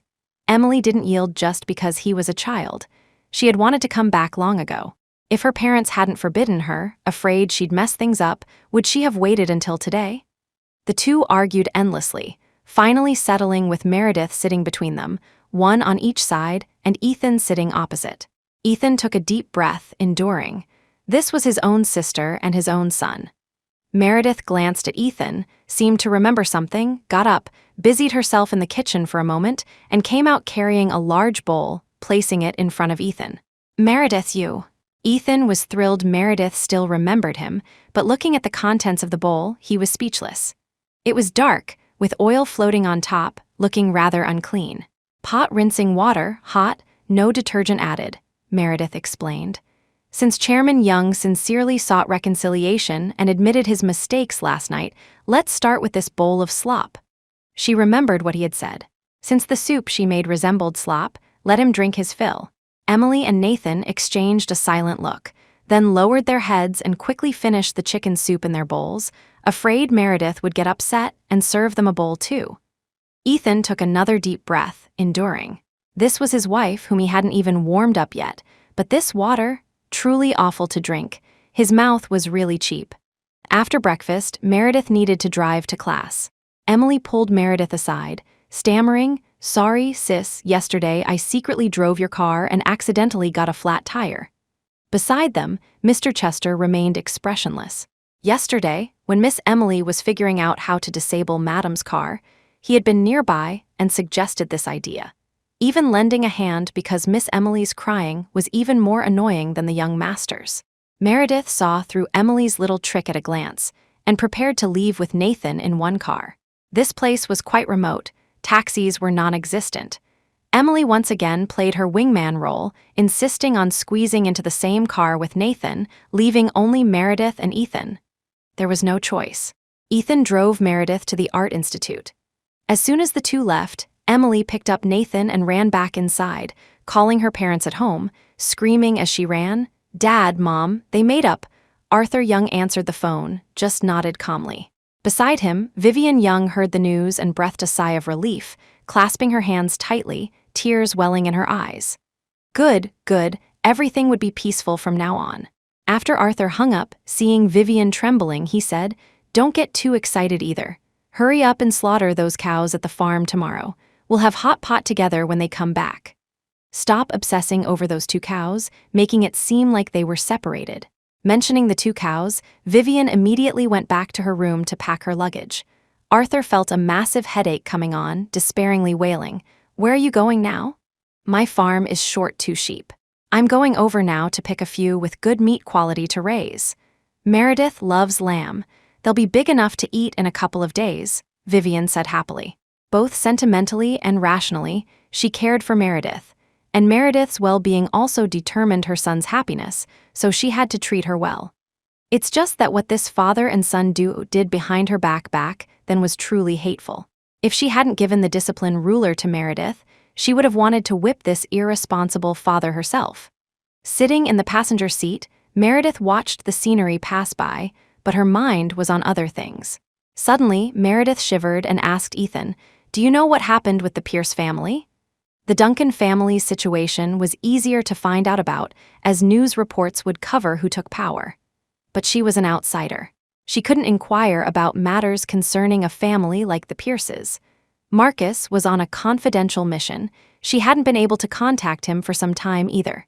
The only person she could ask now was Ethan. Ethan didn't make things difficult, answering directly, "Not good. Internal investigation and cleanup." Half a month ago, Adrian Pierce's father applied for medical retirement. Adeline Pierce applied for resignation citing pregnancy. The retirement documents might be officially announced in the next couple of days. Medical retirement was a euphemism. Meredith knew it was more dignified than being dismissed later. Meredith, General Sutton, is also in the military. He endured hardships all these years precisely for this moment. The Pierce family has fallen. The word fallen explained everything. The seemingly unshakable century-old Commander Pierce family would soon be renamed Commander Sutton. Then what about Samuel Knight? Can he be saved? She didn't want Samuel to be implicated. She hoped he could fare better. Ethan didn't get jealous. He turned right while driving and said, The most I can do is make his time in prison more comfortable. This incident involves extensive connections, dozens of lives pulled into it. Even Caleb Astor wasn't spared.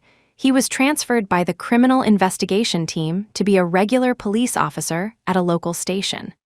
When the nest falls, no egg remains intact.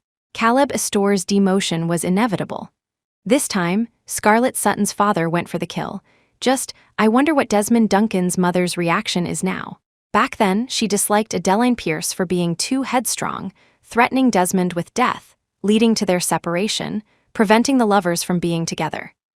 Now, she knows her grandson was born from Adeline's womb, that Desmond and Adeline's connection was never broken.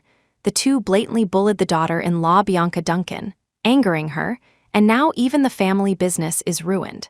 I wonder if any of them feel any remorse towards Bianca, an innocent girl, dragged by them into this filthy vortex. And Meredith, if not for Ethan protecting her, being implicated by Samuel this time, she would have been crippled if not killed. If they had just allowed the two families to form an alliance through marriage back then for mutual benefit, it wouldn't have led to such ruin today. Self-inflicted wounds, they absolutely deserved it. Chapter 204. Retribution. Ethan first dropped Meredith off, then went to the company. Upon arrival, Assistant Cole was waiting for him in the lobby. "Sir, young Master Pierce is here," Assistant Cole reported. Ethan understood. With the Pierce family in major trouble, Adrian Pierce's visit now must mean he knew Marcus Shaw was handling the investigation. Ethan went directly to the reception room to find Adrian Pierce. Successive family troubles had completely stripped Adrian of his former swagger and loyalty. He sat slumped in the reception room, head bowed, only showing a flicker of life when Ethan entered.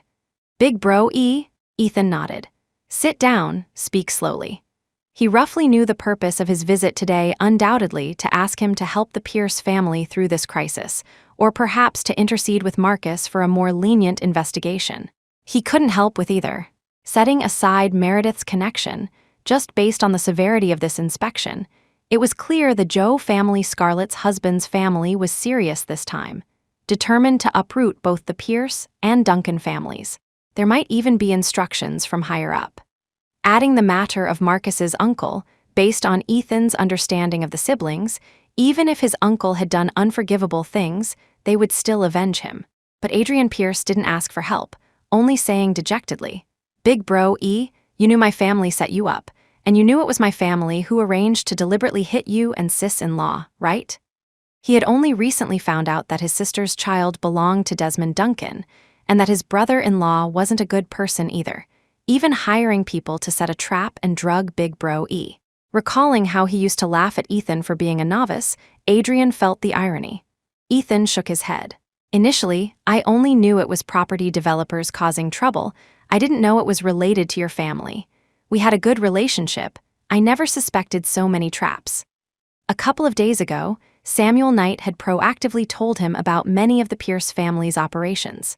Only then did he realize the Pierce and Duncan families had always been dissatisfied with his marriage to Meredith. His relationship with Adrian was so good, yet they allowed Desmond Duncan and Adeline Pierce to cause chaos at his engagement party, causing Meredith to quarrel with him for so long, even leading to the emergence of Samuel as a third party, ultimately resulting in divorce. Yet they still couldn't withstand the supposed solidity of their alliance. "Big Bro E, I really don't get it. The family fortune is so vast, why did she have to go down this path? She's one of the most respected figures in Harbor City. Even the mayor has to show her some deference. I know I don't have the ability, so I didn't compete with her for the family business. Why did she have to do this?" Adrian couldn't understand. Isn't living comfortably good enough? Are all the men outside dead that she had to get involved with Desmond Duncan? Now look, the family is gone. The anti-corruption investigation was extremely strict. His sister, father, and uncles were all taken away for investigation. Even Caleb Astor and Quentin Astor couldn't escape. Only he, the consistently useless one, remained free to wander. Seeing his usually close friend so dejected, Ethan couldn't bear it either and advised, "Addie, you also know that the person handling this case is Marcus Shaw. He's my brother-in-law. I can't help you. General Sutton only had a daughter, no son. After gaining real power, he had been grooming Marcus. His identity information had long been erased by official channels. The Marcus Shaw, remaining on Meredith's household registration, was just a placeholder. The system had no record of such a person. Given Marcus's current momentum, one day in the future, when Commander Sutton stepped down, Commander Shaw would likely take the stage. Big bro E, I didn't come today to ask for favors. You and sis-in-law have been through so much hardship. It hasn't been easy for you either. Adrian smiled self-deprecatingly. Retribution, this is really retribution. Back then, my brother-in-law sent people to beat Marcus's uncle to death. Now Marcus is investigating our family in return. Retribution? The fugitive was someone sent by Samuel Knight, likely to avenge Meredith. Beating her uncle to death was then used by Ethan, ultimately harming Meredith again. Now karma had come full circle, backlashing onto the Pierce family. This is good too. Let those people taste the bitterness of the human world, understand the consequences of their actions, and admit their mistakes to our ancestors in the afterlife. Adrian felt a sudden surge of satisfaction. Didn't his sister want to be with Desmond Duncan? Once Desmond also falls, they can be together perfectly, raise their son, and stop bothering Bianca Duncan. His mother had already collapsed from the shock. His righteous sister ended up becoming the very kind of person she hated most. Retribution, truly retribution. A towering tree in Harbor City was uprooted silently and without a trace. After Desmond Duncan's disastrous election defeat, he was investigated by the authorities. Bianca Duncan cooperated fully, providing much evidence against Desmond, even implicating Desmond's retired father. Thinking about it, Bianca was the Duncan family's daughter-in-law. They hadn't guarded against her, so she surely could obtain much classified information. The internet analyzed her thoroughly. A girl born into an ordinary civil servant family met Desmond Duncan just after passing the civil service exam. Desmond fell in love at first sight, pursued her fiercely, and finally fought his family to marry her.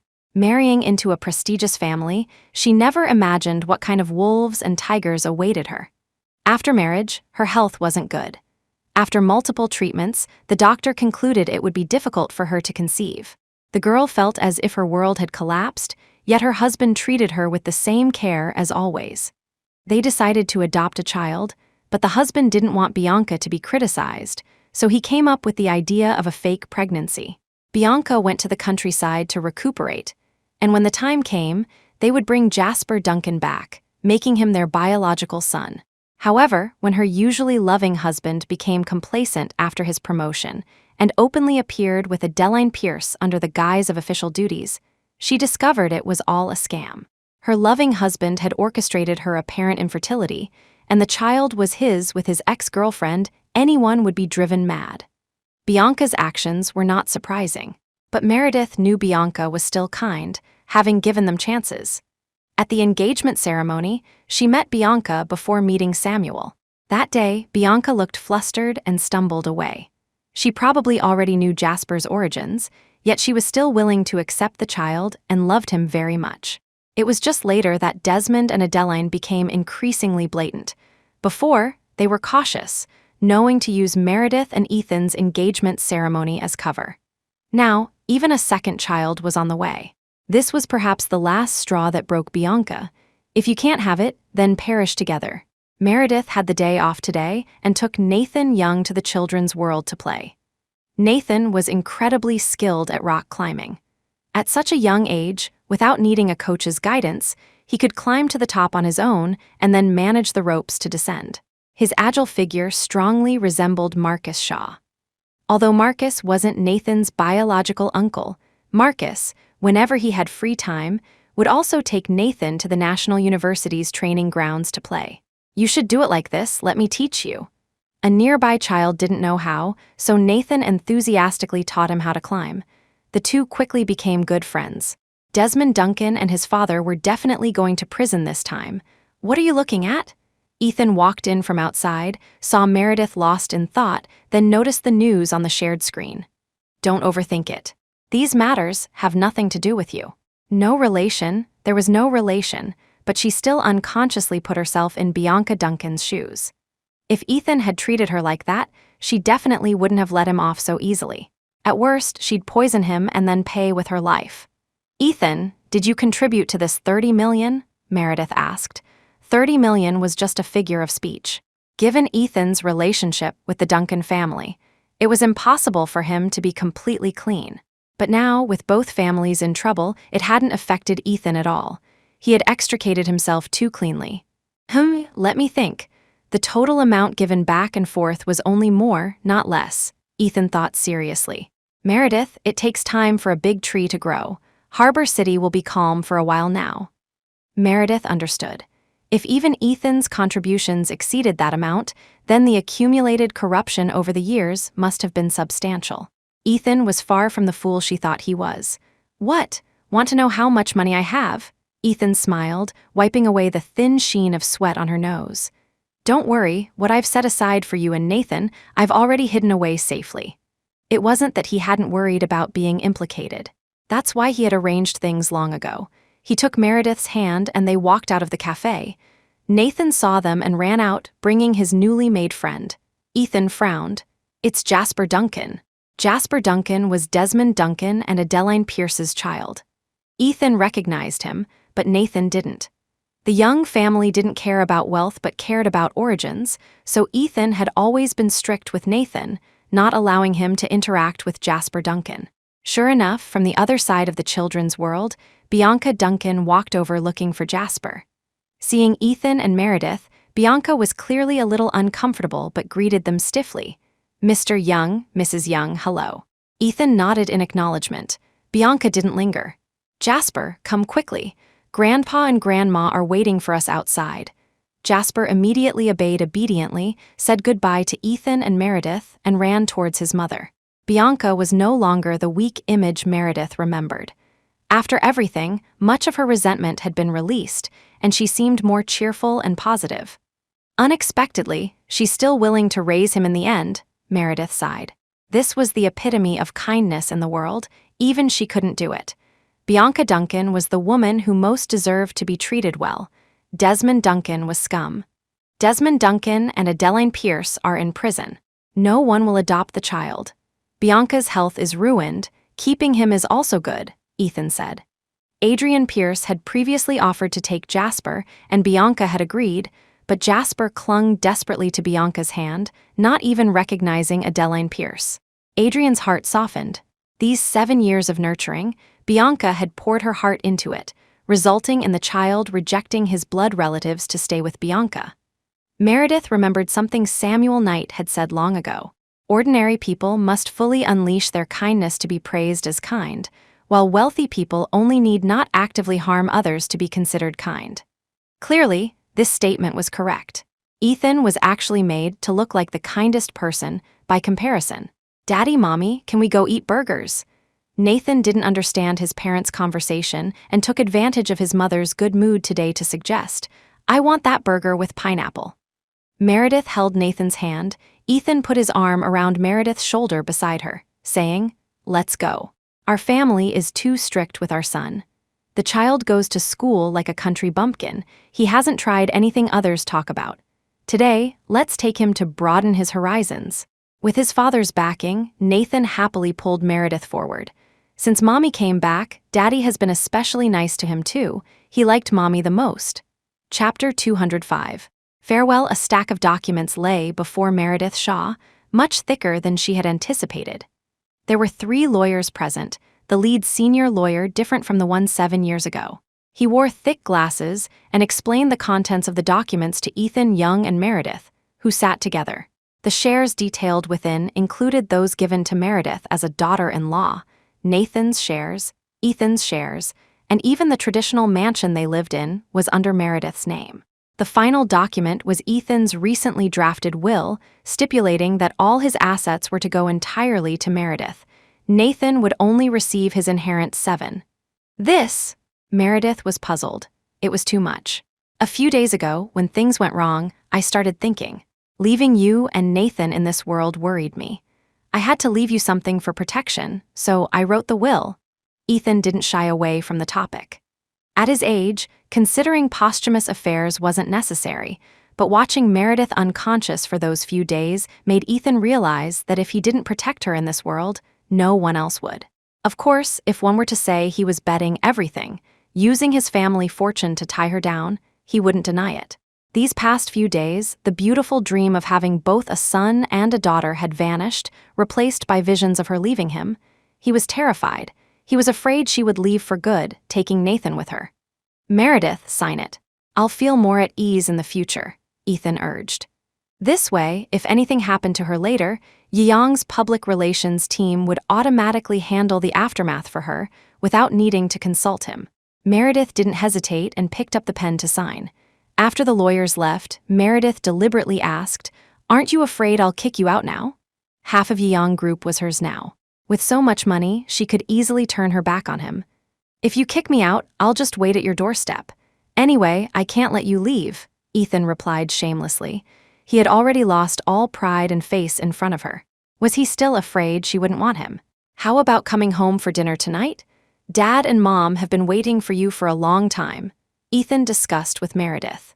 His parents back home knew he and Meredith had reconciled and had been eagerly anticipating her return every day. But Meredith still felt apprehensive. Before they divorced, she had faced Arthur and Vivian Young quite calmly. Now that they had reconciled, she felt embarrassed to see her in-laws. Ethan knew what Meredith was thinking. "Don't worry, Dad and Mom see you as half a daughter. They don't blame you." Meredith felt quite complex emotions, even more nervous than her first visit to Ethan's home. That evening, Ethan brought Meredith and Nathan back. Vivian Young stood at the villa entrance, blocking the main door, preventing Meredith and Ethan from entering. "Grandma?" Nathan didn't understand, but Emily Young tactfully picked him up and carried him inside. Ethan shielded Meredith, immediately admitting fault. "Mom, if you want to blame someone, blame me. Meredith and I came back today. Shut up, stop interrupting me." Vivian wished she could slap this son dead. Was she such a fierce mother-in-law? Everyone acting like they needed to protect Meredith from her bullying was truly disheartening. Meredith stepped out from behind Ethan. "Mom," Vivian nodded. "Meredith, today you and Ethan have arrived at the door. I can't possibly keep you out. But once you step through this door today, if you ever mention the word divorce again, I'll throw away this old face of mine and cause such a scene it'll turn your world upside down. Enter this door, and from now on, if you mention divorce again, you'll be buried directly in our young family's ancestral grave. Go tell Ethan's ancestors down below, see if they agree first." Her son had nearly died for this daughter-in-law. Her heart had shattered along with his. She couldn't bear to go through such turmoil again.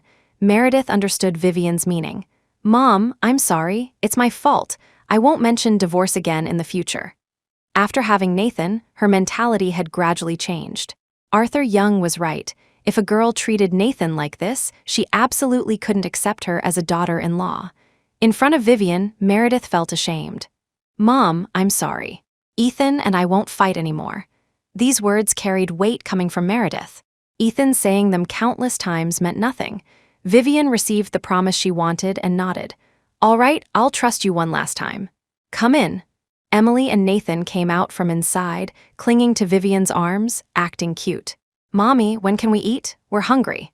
"Yes, Grandma, I want to eat the goose leg you made." Vivian knew they were trying to ease the tension for Meredith and Ethan. She smiled and scolded Emily. "All you think about is eating. When will you bring home such an obedient son-in-law for me? Scarlett Sutton has already had her second child, and you're still single. If she could have a son-in-law like Ethan, who disregarded everything for her daughter, she would rest easy even in her ancestral grave." Emily, however, remained unconcerned. This was her prime time. Before, her family was strict and didn't let her hang out with idols from the entertainment industry. Now that no one controlled her, wasn't she going to spread the love? Meredith and Ethan entered together. She knew Emily had a boyfriend but pretended not to know anything. Today, the whole family ate hot pot together. Since Nathan and Meredith couldn't handle spicy food, Vivian specially made a split pot for them. The clear broth was made from the bones of cattle raised on their farm. Vivian personally watched the fire and simmered it all afternoon. The soup was milky white. Drinking a bowl of the pure soup first, it was rich and fragrant without being greasy. "In a couple of days, the Sutton family has a happy occasion. You two represent us and go congratulate them," Arthur Young said while dipping lamb into the pot. These years, Marcus has relied heavily on Uncle Sutton. Now that you two have reconciled, you should pay their family a visit." Ethan and Meredith agreed. They stayed at the villa that night. Nathan happily wanted to sleep with his parents, but was forcefully carried away by Emily to sleep with her. Nothing in the house had changed. Emily had even taken out the red four-piece bedding set they used for their wedding. The embroidered children playing in the courtyard on the 100 Children pattern quilt. Lying amidst this sea of red, Meredith finally felt like she was truly back together with him. That night, he had held her just like this, saying he wanted to watch the sunrise with her, but was called away by Liam Stone in the middle of the night. Thinking of Liam, Meredith asked Ethan beside her, "How is Liam Stone doing?" The last time she saw him was before the divorce. So many years had passed. Wendy Stone was getting divorced again. She wondered how Liam was. He returned to the village and opened a craft shop. 5 years ago, through village connections, he married a girl from the village. Although the girl didn't go to school, she's very filial to Liam's parents. His business has been doing well these past few years, and the whole family moved to the city. Ethan recalled his previous encounter with Liam. He was actually doing better than him, with a little kid trailing behind him and his wife pregnant with another.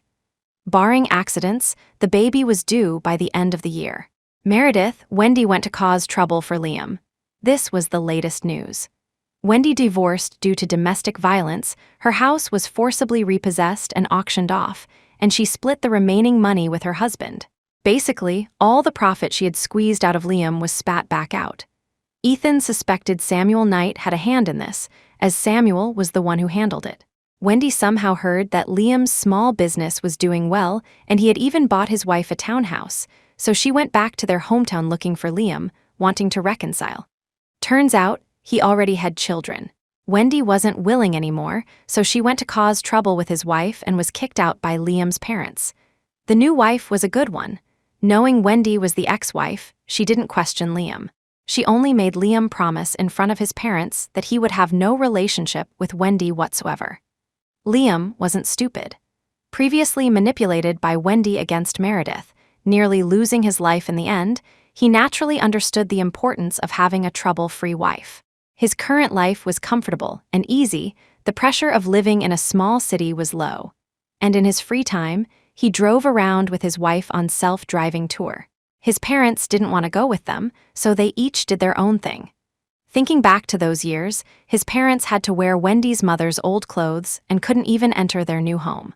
Looking at the present, his parents had developed rheumatism from a lifetime of farming. This wife, even while heavily pregnant, was willing to brew ginger water for his parents and urge them to soak their feet to drive out the cold. What more could he be dissatisfied with? So when Wendy showed up, he didn't even spare her a glance and just told her to get lost. Behind the shadows of the villa's trees, a red sun gradually rose. Ethan, eyes open, watched the red sun fully reveal its silhouette. While the sunlight wasn't yet blinding, he gently shook Meredith, who was asleep in his arms. "Meredith, Meredith? Wake up quickly, Meredith. We agreed to watch the sunrise together. The sun is out. Sleep again after watching. Meredith, the sunrise I owed you, I will definitely make it up to you. This time, we must watch the sunrise together." Chapter 206. Staying within a couple of days, an invitation from the Sutton family arrived. The pretext was the birthday of Scarlett Sutton's eldest son. They had celebrated the younger son's full moon ceremony in the first half of the year, and now they were celebrating the older son's birthday in the second half. However, the guests were all prominent figures from the military and political circles. Just like last time, Meredith didn't recognize any of these people. She arrived with Ethan Young. Ethan spoke with General Sutton while she went to see Scarlett Sutton. Scarlett had just finished her postpartum confinement and was still a bit plump. Seeing Meredith enter, she immediately put the baby down and greeted her. "Sis, come sit down quickly." Seeing her, Meredith felt a sense of things having changed. They hadn't seen each other for over 7 years. The current Scarlett was no longer the young girl who had been heartbroken and suicidal over love. Scarlett had been informed beforehand about Meredith and Ethan's situation, so she didn't deliberately bring it up, only sighing, "Sis, thank you so much back then." Meredith knew what she meant but just shook her head without speaking. "Sis, you don't blame my dad," Scarlett said hesitantly. It wasn't that she was afraid of Meredith, but she had looked up to Meredith's strength all those years. She was genuinely worried that Samuel Knight's situation might cause Meredith to distance herself from them. Meredith shook her head. No, you have your reasons too. Winner takes all, there's nothing to hold a grudge over. Samuel's fate today wasn't because of her. General Sutton not implicating her had already shown the young family considerable face. Meredith chatted with Scarlett for a while, then went out for a walk by herself.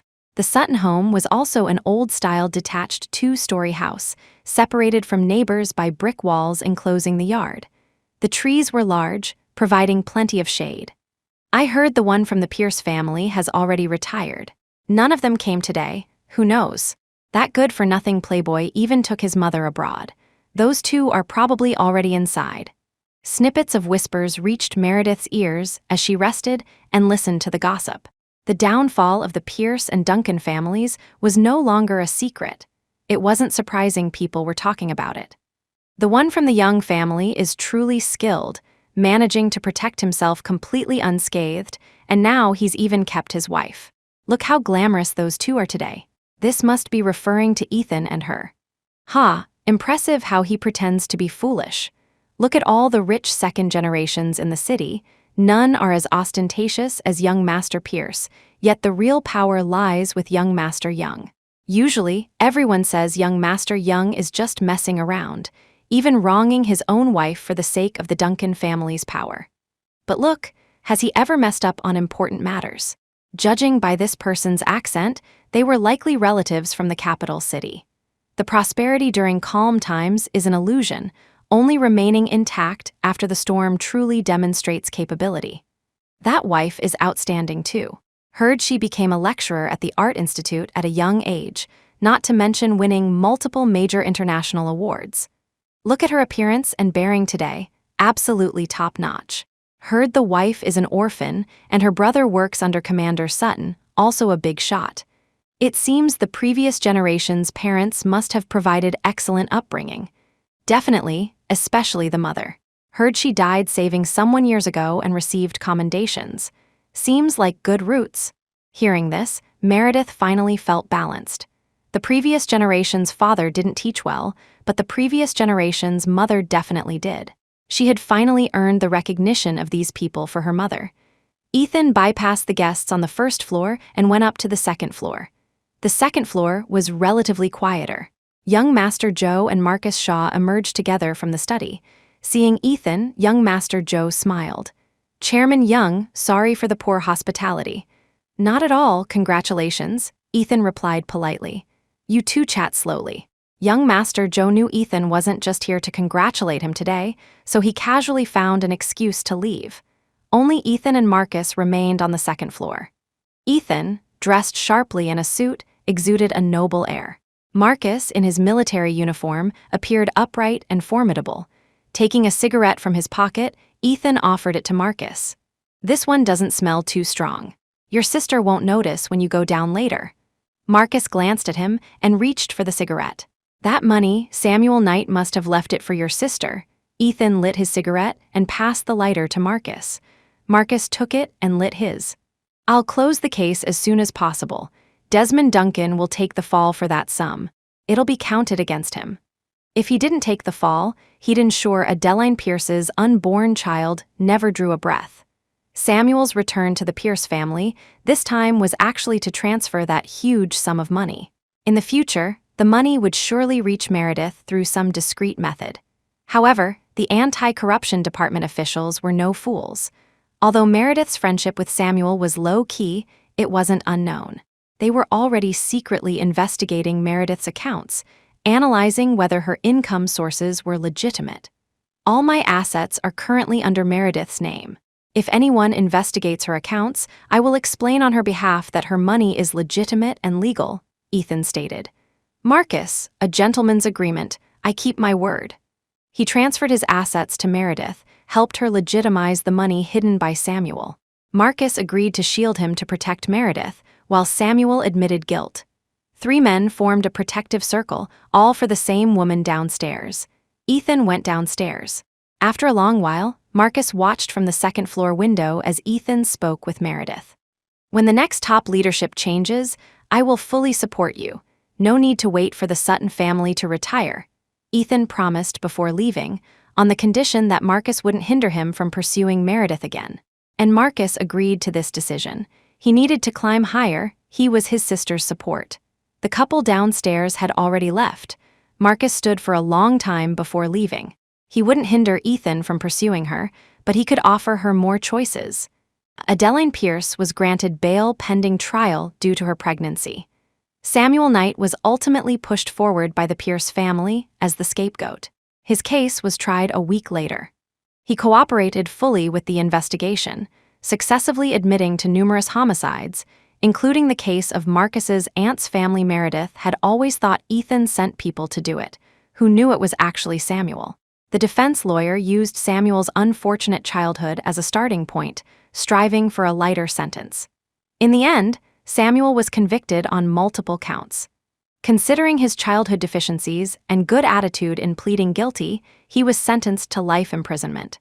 A week after his imprisonment, Meredith finally had the chance to visit Samuel. Now they sat across a table from each other. Samuel's hands were cuffed, fists clenched. His hair had been shaved very short. He wore glasses, still retaining that refined yet villainous look, gentle and scholarly. "Did he give you the family assets?" Samuel asked with a smile, the crudest matters sounding somehow elegant coming from him. "He did," Meredith nodded. The figure she now controlled nearly matched the amount held by her mother-in-law, Vivian. Samuel nodded, then advised, "Meredith, don't be stubborn. A new person means starting the adjustment period all over again. Ethan has been tamed. Being with him will save a lot of trouble." Meredith nodded. "I know. That's good." Samuel was relieved. Ethan had kept his promise. "Samuel, I still can't believe why it turned out like this," Meredith couldn't understand. Samuel had never shown her any malice, yet how could he emotionlessly harm so many people? She had always assumed the scapegoat role would involve only corruption cases, never imagining they were all homicides. "Why?" "Because of fate. Because I refused to accept my fate, so in the end, I reaped what I sowed," Samuel lamented, then quickly shed the sentimental expression. "Meredith, time is short, listen to me." "Okay. I sent people to kill Marcus's uncle. I didn't mention it in court because it involves Ethan tracking videos and covering up the truth, later abusing his power to detain Marcus in Harbor City, and the $5 million he paid to close the case. The case is closed now. I've spoken to Calibastor. He won't reveal it. Don't argue with Ethan over this case anymore. Ethan knows I protected him. He swore he would treat you well. Don't come here anymore. Just pretend you don't know me. Live a good life with him." Samuel explained the cause and effect of the matter clearly. "Blame everything you can't figure out on me. Don't live with hatred. You're going to be a painter. You can't have any blemishes. Also, if Ethan treats you poorly in the future, go back to our home in France. I left some gifts for you there. Don't tell anyone. Remember, I'm watching you from inside. I want to see you live happily ever after." Meredith nodded repeatedly, speechless. He was undoubtedly a bad person, yet all his kindness was reserved for her. He grabbed her hand and pressed something hidden in his palm into hers. A ring. Pink diamond fragments surrounded a white diamond, forming a small, cute flower shape. "From now on, you don't know me, understand? This relationship doesn't exist. They were people from two different worlds, never meant to intersect. Visiting time was up." After Samuel's final instruction, he was led away by the prison guard. Meredith clutched the ring in her hand. Just as she walked out of the visiting room, she saw Ethan standing outside the door. His white hair had been dyed black by Meredith herself a couple of days ago. He looked a bit like the Ethan she used to love back then. Meredith felt a moment of disorientation, feeling like she had returned to the night she was beaten by Marcus's aunt's family. She waited for him in the detention room, and he appeared just as she had imagined, showing up at the police station, saying, "Don't be afraid, I'm here to pick you up." "You're out." "I came to pick you up." Chapter 207, finale. Returning home, Meredith booked a flight to France that same night. The townhouse on a bustling street in France. Meredith opened the main door again. The air was thick with dust, choking her so much she had to cover her nose to breathe. She fetched water and thoroughly cleaned the entire house, but found no trace of the gift Samuel Knight had mentioned. Changing into clean bedsheets, Meredith lay on the cloud-like bed, trying to recall what details she might have overlooked. Slowly, she remembered the diamond ring Samuel had given her. On this very bed, when he proposed, he had mentioned the bathtub being too small. Meredith immediately got up and went to the bathtub area, searching high and low. Finally, under a floor tile slightly lighter in color at the bottom of the tub, she found what Samuel had mentioned. A card. Meredith went to the issuing bank according to the information on the card. The account holder was her. As for the bank card password, Meredith inexplicably thought of the words Samuel said during his proposal. All his assets were in the safe, the password was her license plate number. Sure enough, the password was correct. The balance in the account exceeded Meredith's wildest imagination, a long string of zeros. Counting them, Meredith finally broke down, covering her face and sobbing uncontrollably. 500 million euros. Converted, that was over $3 billion. Thinking back to the figures reported by the media, it wasn't even a fraction. The Pierce and Duncan families had fallen one after another, and the embezzled funds from both families had vanished without a trace. It turned out they were all here. Samuel had given it all to her. He had given her not just the dividends from Finn Archer's workshop, but also this money. No wonder he wanted her to go back to Ethan Young. Mrs. Young could splurge with this much money, but Meredith Shaw couldn't suddenly become wealthy. The anti-corruption agency would follow the trail back to her. Now the case was long closed, those who deserved sentencing were sentenced and imprisoned, and the money didn't need to be returned. A bank teller approached concernedly. Meredith cried her fill, wiped her tears, took back the card, and walked out of the bank expressionlessly. Outside the bank stood Ethan. He reached out his hand to her, smiling. "You're out." Hand in hand, the two went to the Louvre, standing before the painting, the money changer and his wife. Meredith's mind was filled with thoughts of Samuel. How ironic. Last time she stood here thinking of Ethan. I want to set up a foundation to help students who can't afford art school. After much deliberation, staring at the money changer was weighing, Meredith proposed an idea. She couldn't keep the money Samuel left her. Giving it away now would allow her heart to remember Samuel normally. This way, in her eyes, he was still a good person, having never harmed anyone. "Okay, we'll register and establish the foundation when we get back," Ethan said casually, as if Samuel had never appeared between them. He avoided talking about him, instead suggesting, "How about we have a wedding when we return, or would you prefer to have it in France, in a medieval castle, or a garden by the sea?" They hadn't remarried yet. They lacked a wedding. He wanted to give her a perfect wedding to celebrate their new beginning. Meredith let him lead her away. He took her sightseeing around France, eventually arriving at the Rose Manor he had mentioned. When she was poor, she had no visa nor spare money. He described this place to her verbally, telling her how beautiful his business trip location was, but she could only imagine its beauty based on his descriptions. Later, when she had money, she no longer wanted to come. It was a very beautiful manor, with walls covered in blooming pink roses. Woven rattan chairs and tables recreated a natural outdoor feel. Various colors of hydrangeas bloomed nearby. Gardeners trimmed the grass, and the air was filled with fragrance. A small river flowed through the garden, with occasional small fish swimming by.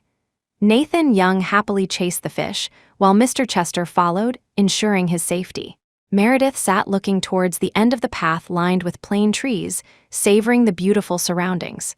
Ethan was in a meeting on the second floor. After the fall of the two families, his father and mother had reconciled. The current Young group was entirely left to him and Meredith. The shares were given to Meredith, but the power remained in his hands. He worked for Meredith. After the important meeting concluded, Ethan came downstairs and sat with Meredith, watching Nathan play. Ethan looked at the child playing alone. Nathan is a bit lonely by himself. If he and Meredith hadn't gone through so many twists and turns, they might have had their third child by now. Meredith sighed. "They say you laid low for many years, even wronged your wife, pretending to be a scoundrel, just so Yeong could achieve today's breakthrough." In Harbor City, Yeong already had the capital to interact with the Zhou family, meaning Ethan could establish a foothold in the capital city in the future, potentially even gaining political status. No longer just a simple businessman, no one would dare manipulate him again. The goal that the Duncan and Pierce families failed to achieve through their alliance ultimately landed at Ethan's feet. Ethan shook his head. I wasn't pretending. I really was a scoundrel, treating you badly before. I didn't have any deep-seated hatred, nor did I want to topple the mountain ahead. Reaching this point was entirely due to those two families bringing it upon themselves. Just as Adrian Pierce said, they were used to being the elite in Harbor City and delusional to step on the elite in the capital city. But they didn't know the immensity of heaven and earth. Besides the Joe family, the capital city had countless imperial relatives and descendants. Meredith remained noncommittal. Meredith, sometimes I think, if I didn't have the family fortune, and we worked hard together after graduation, maybe I wouldn't have so much money, but you would definitely become a painter. Meredith's achievements over the years were the result of her own efforts, unrelated to him. Meredith wouldn't abandon him after becoming successful, and he too could achieve something one day. Things didn't go as planned. He had the family fortune, which should have made things easier for both of them, yet it led them down the most rugged path. Yeong, because of you, was able to connect the path to the capital city. Meredith to Yeong, you are more important than me, Ethan said. A major shareholder with a positive influence and correct direction brought many conveniences to Yeong. He led Yeong, but she was his direction. New Year, the mainstream movie, Warring States, was released. On the premiere day, a film press conference was held. The organizers invited 3 artists, including Meredith as the last, for interviews. Her 2 senior colleagues, trying to appear profound, each held an art institute branded thermos, a symbol of seniority at the institute. Meredith had joined later and hadn't earned this thermos yet. To help her fit in, the dean gave Meredith his own new thermos to use. The Art Institute was one of the top in the country. Due to Meredith's achievements, it was now aiming to compete among top international art schools. Giving her a thermos was only a matter of time. As a result, Meredith ended up holding the most senior thermos. Her 2 colleagues felt they lost face and temporarily decided to change tactics, using ordinary old cadre-style tea mugs instead. At the press conference, the 2 senior colleagues transformed into comedians, cracking jokes better than stand-up comedians, completely shedding the reserved demeanor of old artists. Throughout the event, Meredith became the most artistically inclined artist. Ethan watched her from the front row audience seat. He was the largest investor and went on stage to give a speech. Mr. Young, did you invest such a large sum in this film because of your wife's participation? During the QA session, every question inevitably involved Meredith's name. Ethan didn't act coy, generously joking. If I said no, would you believe me? Laughter erupted below. Yes, but not entirely. Initially, Director Jennings hadn't invited her, and I was already discussing the film's investment matters. It's just that because she joined later, the number got bigger. Ethan smiled, finally saying, in fact, my wife, due to certain reasons, couldn't receive full poverty assistance during her studies at the Art Institute. Therefore, this time, my personal income from the film will be directly donated to the Art Institute to make the criteria for poverty assistance projects more comprehensive and humane, allowing more students to showcase their talents and have more opportunities to contribute back to the country. Back then, Rosalie Leeton and the other 2 had conspired to slander Meredith, causing her to lose her scholarship and poverty aid in her final year, bringing her immense financial pressure, becoming a lifelong regret for him. Therefore, he wanted to establish such a scholarship fund in her name, helping every Meredith in need, together with her. Ethan's words were remarkably similar to Meredith's back then. The live online broadcast even raised the banner of Wife Sings, Husband Follows, and someone even coined a name for Ethan and Meredith's poverty alleviation plan, Dream Has Billion Sons. A Dream with a Billion Sons. The film premiere was a great success. Meredith's painting effects were excellent, and she was once again praised by official channels. Her fame even overshadowed the original male and female leads of the film. Later, Ethan really liked the name Dream Has Billion Sons and wanted Meredith's foundation to adopt it, but Meredith vetoed it with 1 vote. She already had a name in mind.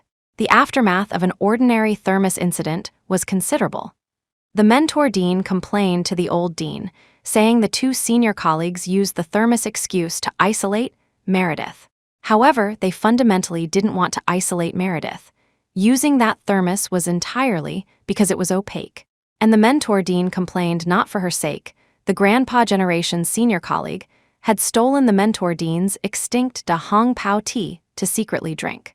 Meredith, as cannon fodder, had drunk that tea too, forced into collusion with them. Nathan, due to school, couldn't attend the premiere. Meredith took him to see a movie on the weekend. However, they ended up not watching Warring States, as it wasn't suitable for Nathan's age. They chose an animated film suitable for children. Meredith sat in the middle, Nathan happy and satisfied on her left, Ethan sleeping through the entire movie on her right. After the animated film ended, Meredith and Ethan led Nathan out of the cinema. The jewelry store at the cinema entrance had expanded its storefront. Huge, beautiful posters attracted passers-by. Coincidentally, the male star in the advertisement was Walter Wang. Meredith stopped, remembering the past. It was right here, back then, she borrowed money from Sean Davis to buy a gold bracelet, returned it to Ethan's parents, and broke up with Ethan. Thinking back now, she was truly childish. A misunderstanding over a gold bracelet, she clearly had faults too, yet she blamed everything on Ethan. Ethan saw Meredith standing at the jewelry store entrance, somewhat puzzled, asking, "Meredith, what's wrong?" Meredith shook her head and led Nathan into the jewelry store. A beautiful and elegant sales associate greeted the family of three, inquiring about their needs. A family of three definitely wasn't here to buy diamond rings. Most likely, they were buying some small gold trinkets for the child. Sure enough, Meredith bought a pair of children's gold bracelets and a box containing a silver lock for Nathan. Where they came from, it was customary for the maternal grandmother to buy a gold lock and silver bracelets for her grandson when he turned 1 month old, bestowing good fortune upon him. Nathan had passed that age, but she still wanted to make it up to him. "Nathan must wear these, they are a gift from Grandma." Hearing this, Nathan, who initially wanted to take them off, obediently put them on properly. Seeing this, Ethan immediately asked, "Meredith, when are we getting remarried?" He had the diamond ring ready. His parents even had the cash gift envelopes prepared, but she just wouldn't agree. Meredith, however, remained unhurried, leading Nathan towards the exit. "Wait until my brother lets you through the door." This time, Marcus was extremely strict with Ethan. He even introduced suitable young men from his military unit to her. Ethan came to her house several times, but whenever Marcus was home, he was kicked out. Ethan's future looked bleak.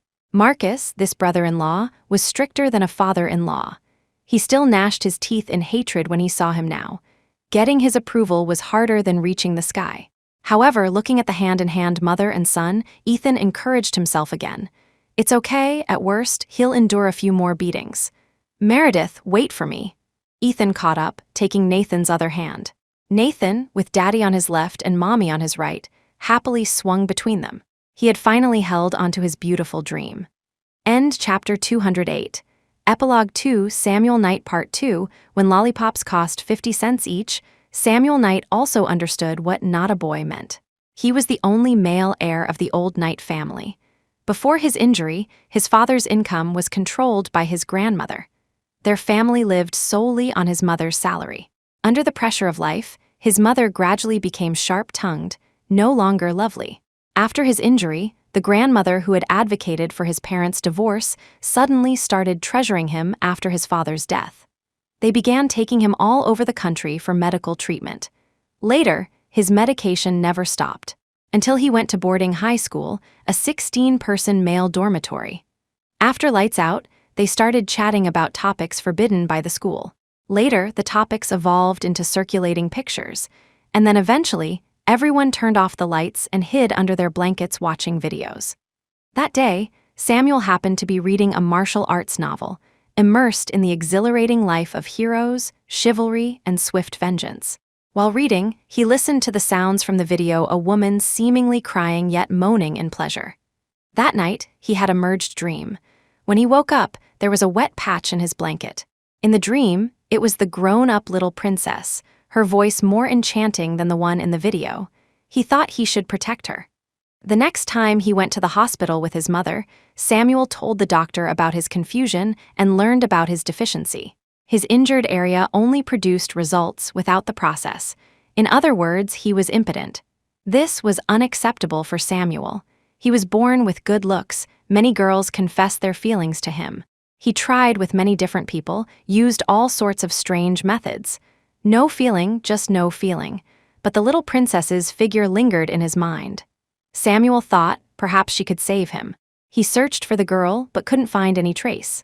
Until a car accident in the small county town made the news. A truck driver surnamed Shaw caused the accident.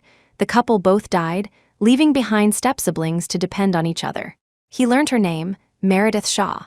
By then, she was already a graceful young woman, studying oil painting at the Art Institute through her own efforts, destined to become a great painter. And he was already the vice president of the Harbor City Court, fame and fortune within his grasp. He could pursue her, take care of her and Marcus, make her the dean's wife, so she wouldn't have to suffer scorn anymore. However, before he could even get close, he saw a tall, thin boy beside her. They entered the Art Institute hand in hand. Samuel thought, forget it. Her life might be a bit harder, but it was better than being trapped in a sexless marriage with him. When she graduated, if her life was still difficult, he would secretly help her out, let her be an artist living in idealism. Samuel returned to his decadent lifestyle. By day, he was sanctimonious. By night, his words could deceive women into giving him their lives. He saw the little princess again at a bar. She was painfully thin, weaving through customers, carrying cases upon cases of alcohol to the bar. The women beside him felt bland. Samuel broke up with them, determined this time to give her a better life. But coincidentally again, his mother fell gravely ill, requiring him to return for the funeral. Samuel only took 2 days, didn't even wear white mourning clothes, completely ignoring the relatives of the old Knight family who cursed him as ungrateful, a white-eyed wolf. He was cool and noble, the most accomplished among this generation of children. The kids who used to laugh at him for not being a boy now fawned over him, hoping to get some scraps from his hand to fill their pockets. Nina from next door also looked at him coyly. Samuel saw through her base intentions at a glance. Just a few glances and words from him sent Nina head over heels. On the 3rd day, at dawn before his departure, Nina waited under the tree where they used to secretly play. Unfortunately, only thugs awaited her. At that moment, hearing the girls' shrieking cries, Samuel experienced a thrill originating from the depths of his soul. When Samuel returned to Harbor City, Meredith and her boyfriend had reconciled. The other party was very wealthy, from a prominent Harbor City family. Samuel retreated once more. The other party was better than him. His princess could be entrusted to someone better. As for him, he just needed to eliminate those who hurt her. Killing Marcus's uncle, setting up Ethan Young with drugs to ruin him, it didn't matter. That brutal pleasure fascinated him, but she still wasn't living well. There were irregularities in her brother's case being exploited. She was distraught and agreed to Ethan's marriage proposal. Samuel knew he couldn't just stand by anymore. The little princess would be devoured by Ethan, leaving not even scraps. He proposed to Adeline Pierce. He knew what Adeline needed now. He suggested Adeline and Desmond Duncan rekindle their old flame. This way, the Duncan and Pierce families could stabilize their relationship. Coincidentally, Adeline also needed his status to prove she was still glorious and hadn't married beneath her. Attending her engagement party, he incidentally obtained leverage over Adeline. Coming out, he saw Meredith in a t-shirt like a lost Cinderella. Polite yet constrained, Samuel admitted he couldn't let her go. Since she had already married into wealth, he would protect her lifelong prosperity. He swore, initially, he didn't want to entangle Meredith. But she became increasingly captivating, yet steadily lost ground within the Young family.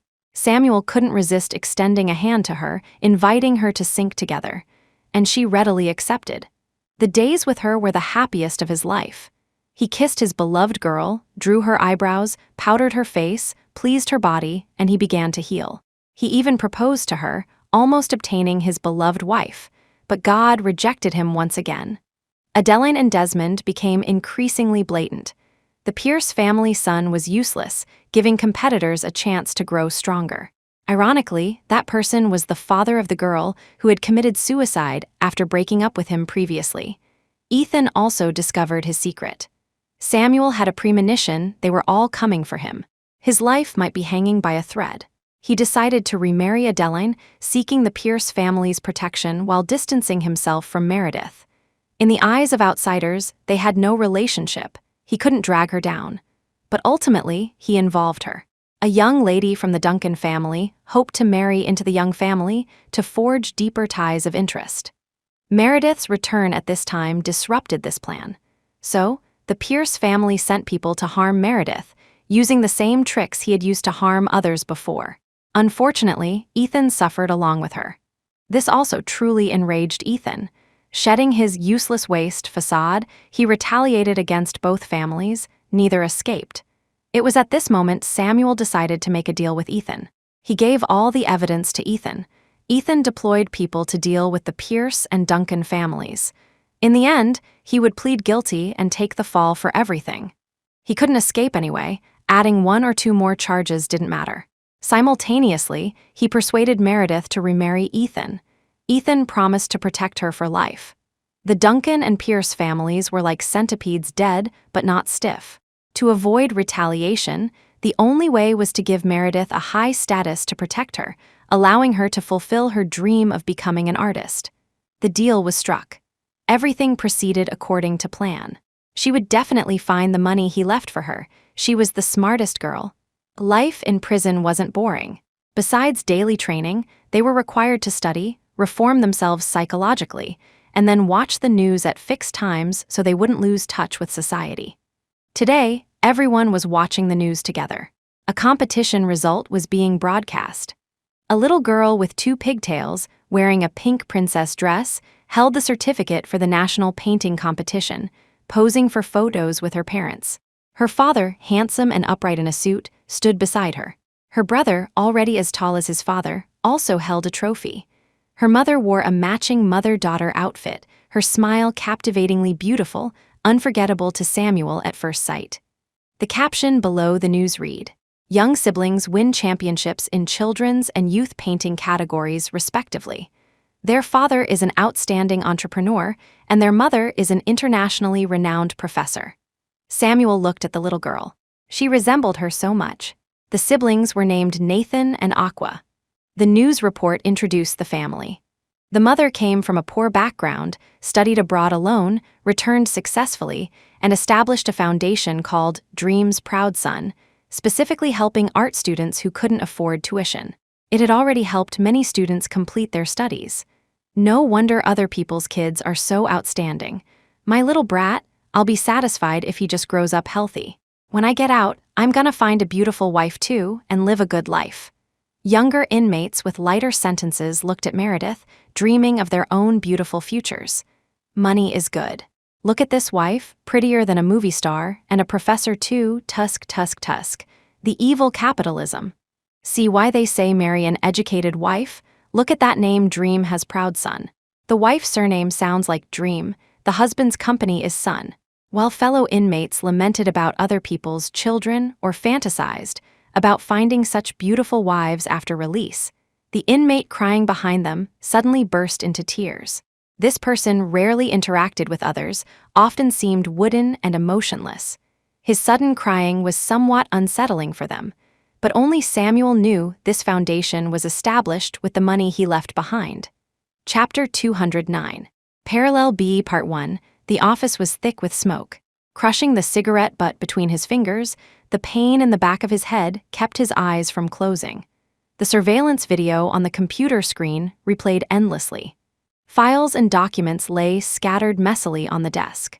Caleb Astor rubbed his forehead, trying to alleviate the fatigue and headache from the past few days. But his misguided attempt to rub away the pain only made the back of his head feel worse. The sensational nephew kills uncle case, which had rocked the nation, rested entirely on his shoulders. Public opinion was rampant with speculation, and immense pressure from superiors demanded he solve the case quickly and provide an explanation to the public. Time ticked away, yet he remained clueless. The suspect insisted he hadn't hit his uncle, but the timing of his uncle's death coincided too closely with his departure. Unless he really did kill his uncle, someone must have deliberately followed him, waiting for the right moment to strike after the suspect left. But this speculation required evidence, and there was none to suggest the uncle had met anyone else after the suspect left. Tomorrow, officers from the original jurisdiction would arrive to transfer the suspect. This case would then be out of his hands, becoming the first unsolved case passed on from him, potentially a lifelong stain on his record. The more Caleb thought, the more frustrated he became. He picked up the teacup on his desk, but the liquid inside was cold, strong tea astringent and hard to swallow. Not wanting to change the tea leaves, he stood up, intending to refill it with hot water. As he passed the window, he saw someone outside. His office was on the second floor, the window directly facing the police station's main gate. The iron gate was already closed. A figure sat on the curb outside, head bowed, hugging themselves, motionless. He recognized her. They had been on a blind date just last week. Caleb remembered when his younger brother got into National University. He had a mission and couldn't see him off. His mother returned and excitedly showed him photos, saying she had found him a prospective wife. He glanced twice but wasn't impressed. She was too thin, with dark circles under her eyes. The clothes she wore were things even poor girls in Harbor City wouldn't wear, a t-shirt frayed with several holes at the hem, resembling the drug addicts he usually arrested. His mom smacked him and scolded, "Serves you right for not finding a wife, as the saying goes. To know if a family is rich, look at how plump the wife is. With the money you earn, buy her a few more clothes, let her eat a few more bowls of rice. Would she be this thin? Catching criminals all day long, your brain's gone haywire. You look at everyone like you want to interrogate them. Why don't you interrogate yourself?" "Unfilial," his mother grumbled on, still not satisfied after scolding him, turning to curse his father, who was watching an anti-war drama nearby. "Watch, watch, watch, you're useless too. Your son can't get married now. And it's half your fault. Ever since he was little, you made him watch police and war films every day. Were you killed in battle in your past life? Now look, the neighbors are laughing because we have no grandchildren. I can't live anymore. A family of 3 men, none of them reliable, from grumbling to wailing. It was all raw emotion, no acting involved." Caleb was scared of her. He took the girl's phone number. Every day his mother nagged him, asking if he had contacted her. Heaven knows he had already forgotten about it. Last week, when he had free time, he finally remembered to call her. After one meal, Caleb's initial impression of her changed. She wasn't that bad. Her clothes were worn because she painted and wasn't afraid of getting dirty.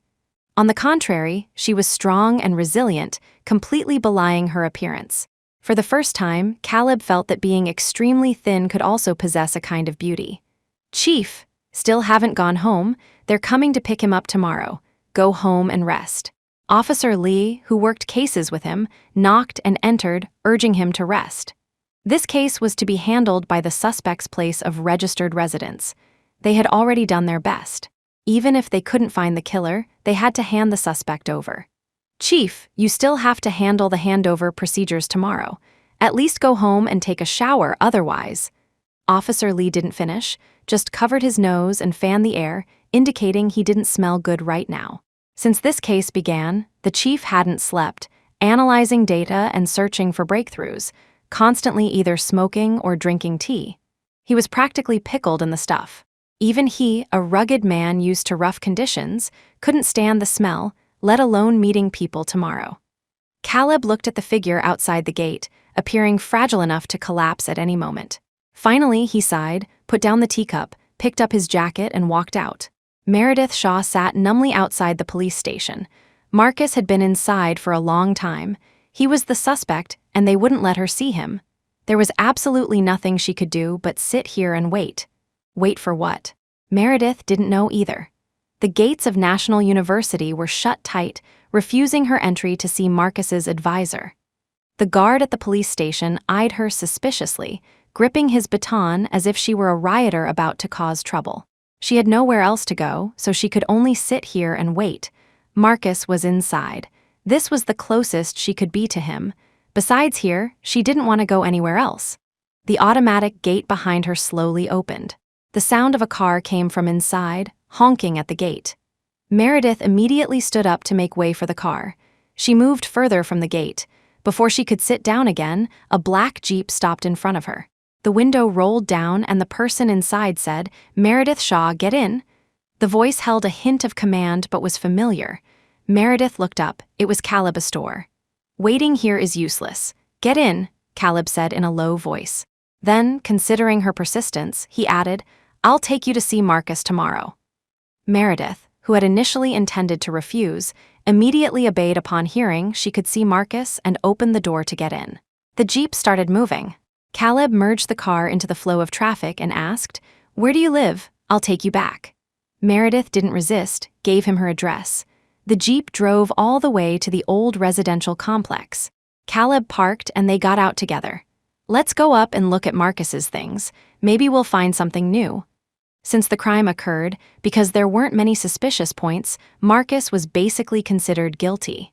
So they hadn't come to investigate Marcus's home. This time, he took the opportunity to see if there were any new discoveries. The two entered the apartment.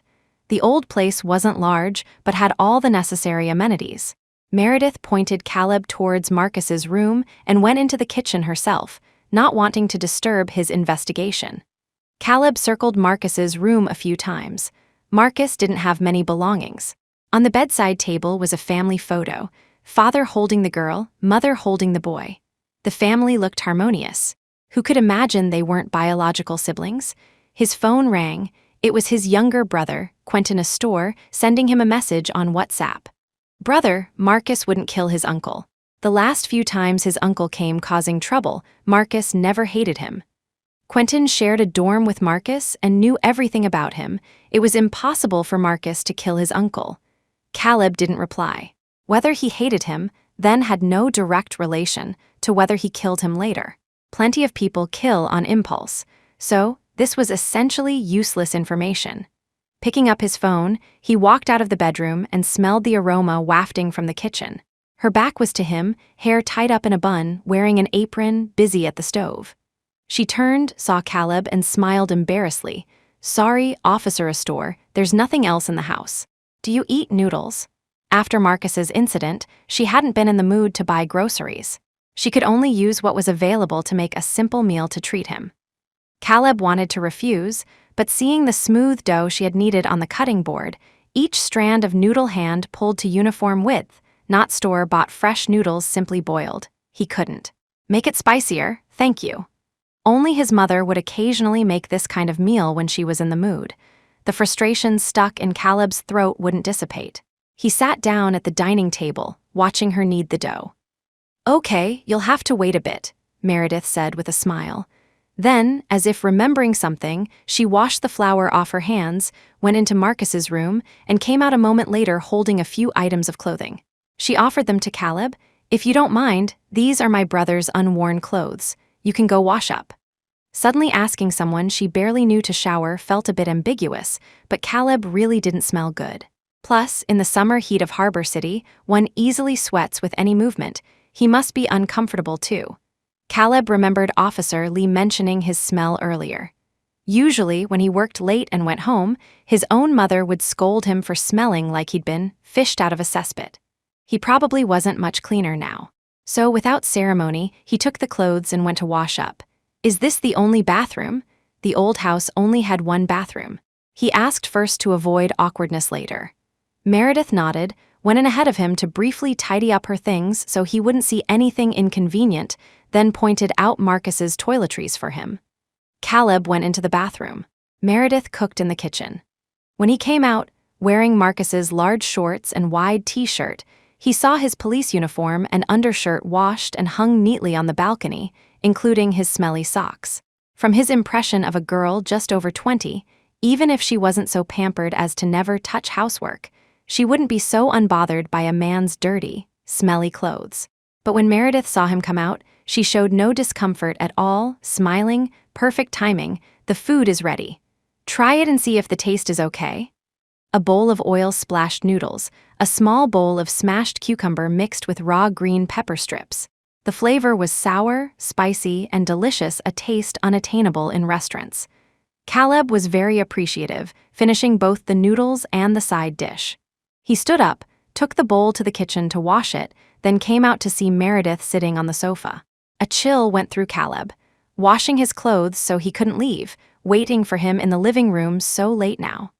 Could she be planning to use unorthodox methods, then blackmail him into saving her brother? If she dared to do that, he'd have to arrest her too for questioning. I've washed your clothes, they should be dry tomorrow. Please make do in Marcus's room tonight.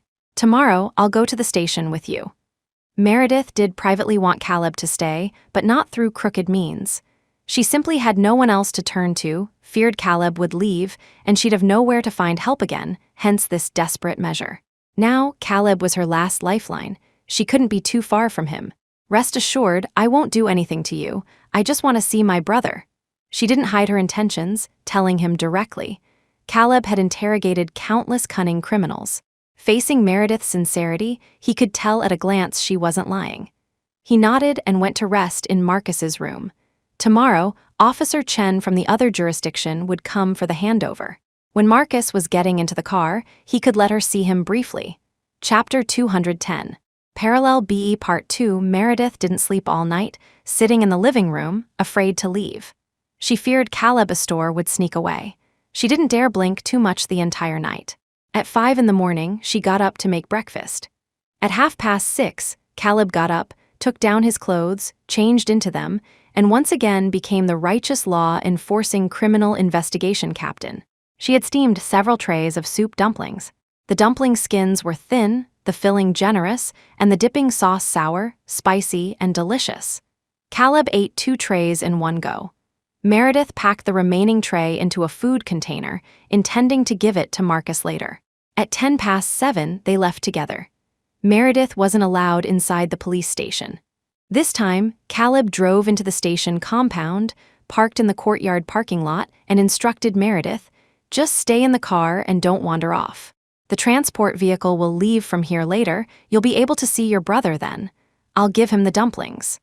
With that, he got out of the car, carried the container of soup dumplings Meredith had made, and entered the police station building. Officer Lee and the group of young officers saw Caleb carrying the soup dumplings, their eyes lighting up, practically wanting to snatch them. But deterred by Caleb's intimidating presence, they all forcefully restrained themselves. "How's Marcus Shaw?" Caleb asked. "Still the same, hasn't spoken much. When he does talk, it's just denying he killed anyone," Officer Lee reported casually, his eyes gleaming at the food container, trying to flatter Caleb. "Chief, these dumplings aren't store-bought, right? Did the new sister-in-law make breakfast for you? The one from the blind date last time?" "Get lost, none for you." Caleb shooed him away and took the food container to find Marcus. He looked dejected in the interrogation room, sitting in the interrogation chair with restricted movement, hands tightly cuffed and immobile. Caleb placed the dumplings on the table, pushing them towards Marcus. "Your sister made these dumplings for you. Eat." Hearing about his sister, Marcus looked at the dumplings and burst into tears. The container was light blue, printed with a cute Doryman. Sister had said he always had training, and she would pack extra food for him when he left. Now he was being taken away, and Sister had indeed brought food to send him off. "Marcus, you and your sister have a very good relationship. Yesterday, your sister waited outside the police station all day. If you confess, we can keep you in Harbor City, apply for leniency based on your cooperative attitude. It won't be many years. Then you can reunite with your sister." Seeing Marcus emotionally break down, Caleb immediately signaled the recorder beside him to pick up the notebook and take notes. Caleb reasoned emotionally, "But if you are extradited back today, given your aunt's influence back home, not only will you suffer, but your sister won't even be able to visit you in the future." All things considered, confessing now and receiving a lighter sentence was better. The victim's family back home was involved in organized crime, so once Marcus was imprisoned, they would definitely find someone to rough him up. Furthermore, Meredith would likely never see him again, and perhaps even Meredith herself would face retaliation from them. Marcus stuffed dumplings into his mouth, crying and eating simultaneously, his mouth so full he couldn't swallow, yet still desperately shaking his head in denial. "I didn't kill my uncle, I didn't." He had failed his sister. She worked so hard to support his education, yet he ended up embroiled in such trouble. "Think it over carefully. Call us any time when you've made up your mind." Since he wouldn't confess, Caleb didn't press further. He picked up the documents and left with the recorder, letting Marcus cool down and think in the interrogation room. Marcus lowered his head, eating the dumplings, crying as he ate. Caleb returned to his office to smoke. Judging by the siblings' reactions, they likely hadn't killed the uncle, but the evidence was solid, and he couldn't find a breakthrough. His car was right below his window. Meredith was obediently staying in the car, hadn't moved. For the first time in years, he felt sympathy for a criminal suspect. Caleb picked up his phone and called his father, learning that the Young family, Meredith's former connection, was deliberately suppressing the case, likely aiming to control Meredith. It was just puzzling why the Young family hadn't made any moves yet. At 10 o'clock, the officers from the other jurisdiction arrived to pick up the suspect. Caleb, as the main person in charge in Harbor City, signed the papers and authorized them to take Marcus away. Marcus, handcuffed, was escorted by 2 officers into the police van. Coincidentally, the police van parked right next to his Jeep. That car hadn't moved. It seemed Meredith had kept her promise not to cause trouble. However, the escorted Marcus seemed to see Meredith, crying out, "Sister, go back, I'll be back soon." How could he possibly be back soon? Taken back to identify the crime scene, the crime would be confirmed. Caleb kept his eyes fixed on the roof of the Jeep, his mind replaying his father's words. From the initial blind date, his cousin Adrian Pierce had invited him for drinks, explicitly telling him to back off, not to get entangled with Meredith. She was wanted by the Young family. But now she sat powerless in the car. She must be crying, right? Women crying are the most troublesome. Watching the police van drive away, Caleb finally went downstairs. Walking to his car, he saw Meredith in the passenger seat, head bowed, looking at her phone, her face calm, not crying. She saw him and smiled in thanks. "Thank you, Officer Astor.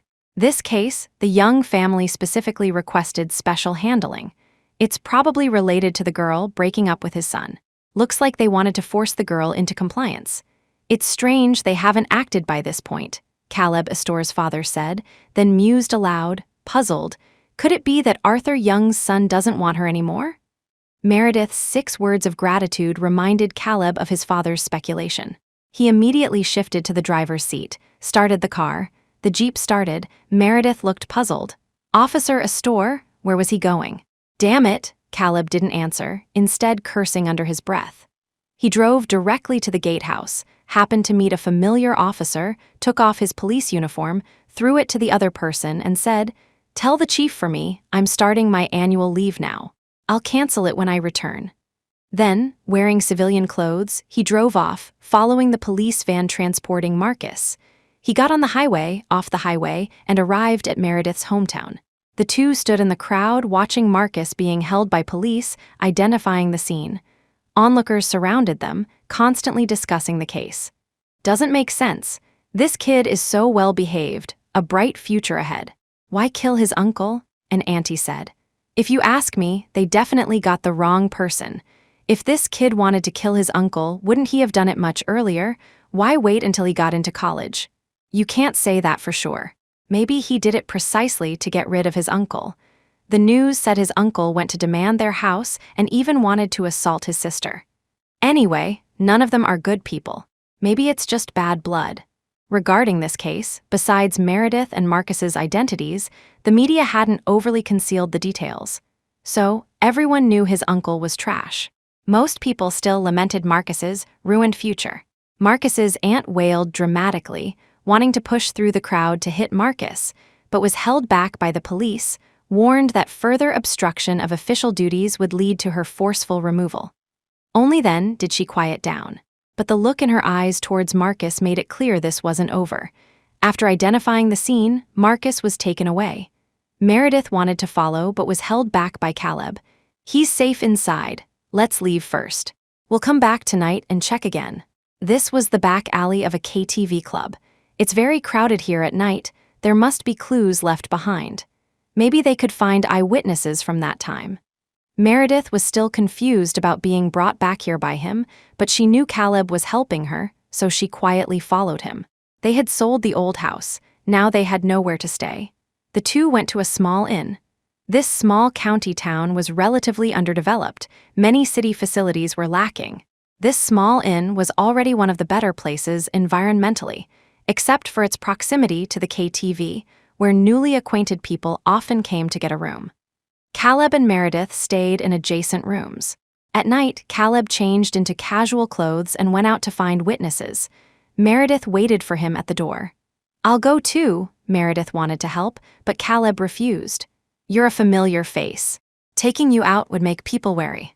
Besides, I'm going to ask questions in that kind of place. It's inconvenient to bring a woman." This KTV offered a wide range of services.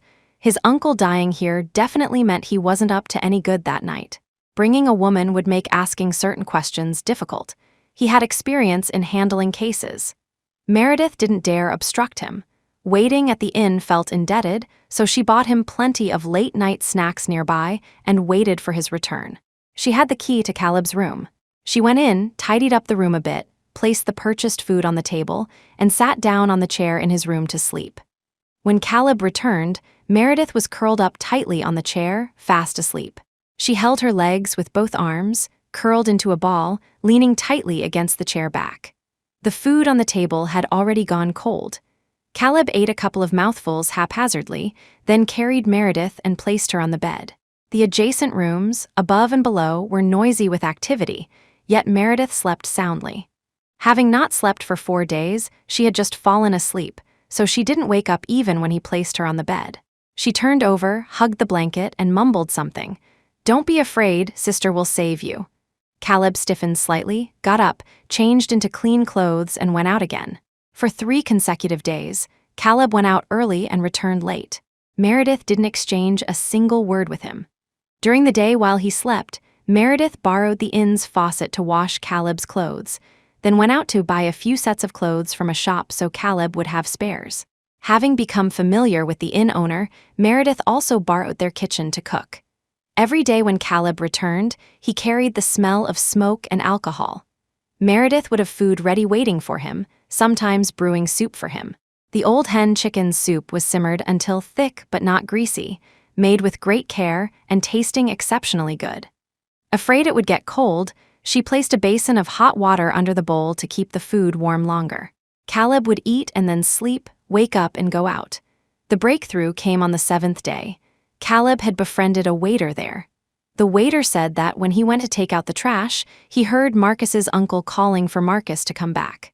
This meant Marcus had left before his uncle died, and judging by the voice, his uncle sounded robust, not in a near-death state. Caleb also found a dashcam video recording, confirming that when Marcus emerged from the alley entrance, another person went in. The reason the evidence wasn't submitted was because the car owner was engaged in illicit activities inside the car. Caleb paid some money, asked the waiter to go to the police station to explain the situation, and handed over the dashcam evidence to Officer Chen. Although they couldn't find the killer, it could prove Marcus's innocence. In the 2nd week after arriving in their hometown, after investigation, Marcus was released without charges.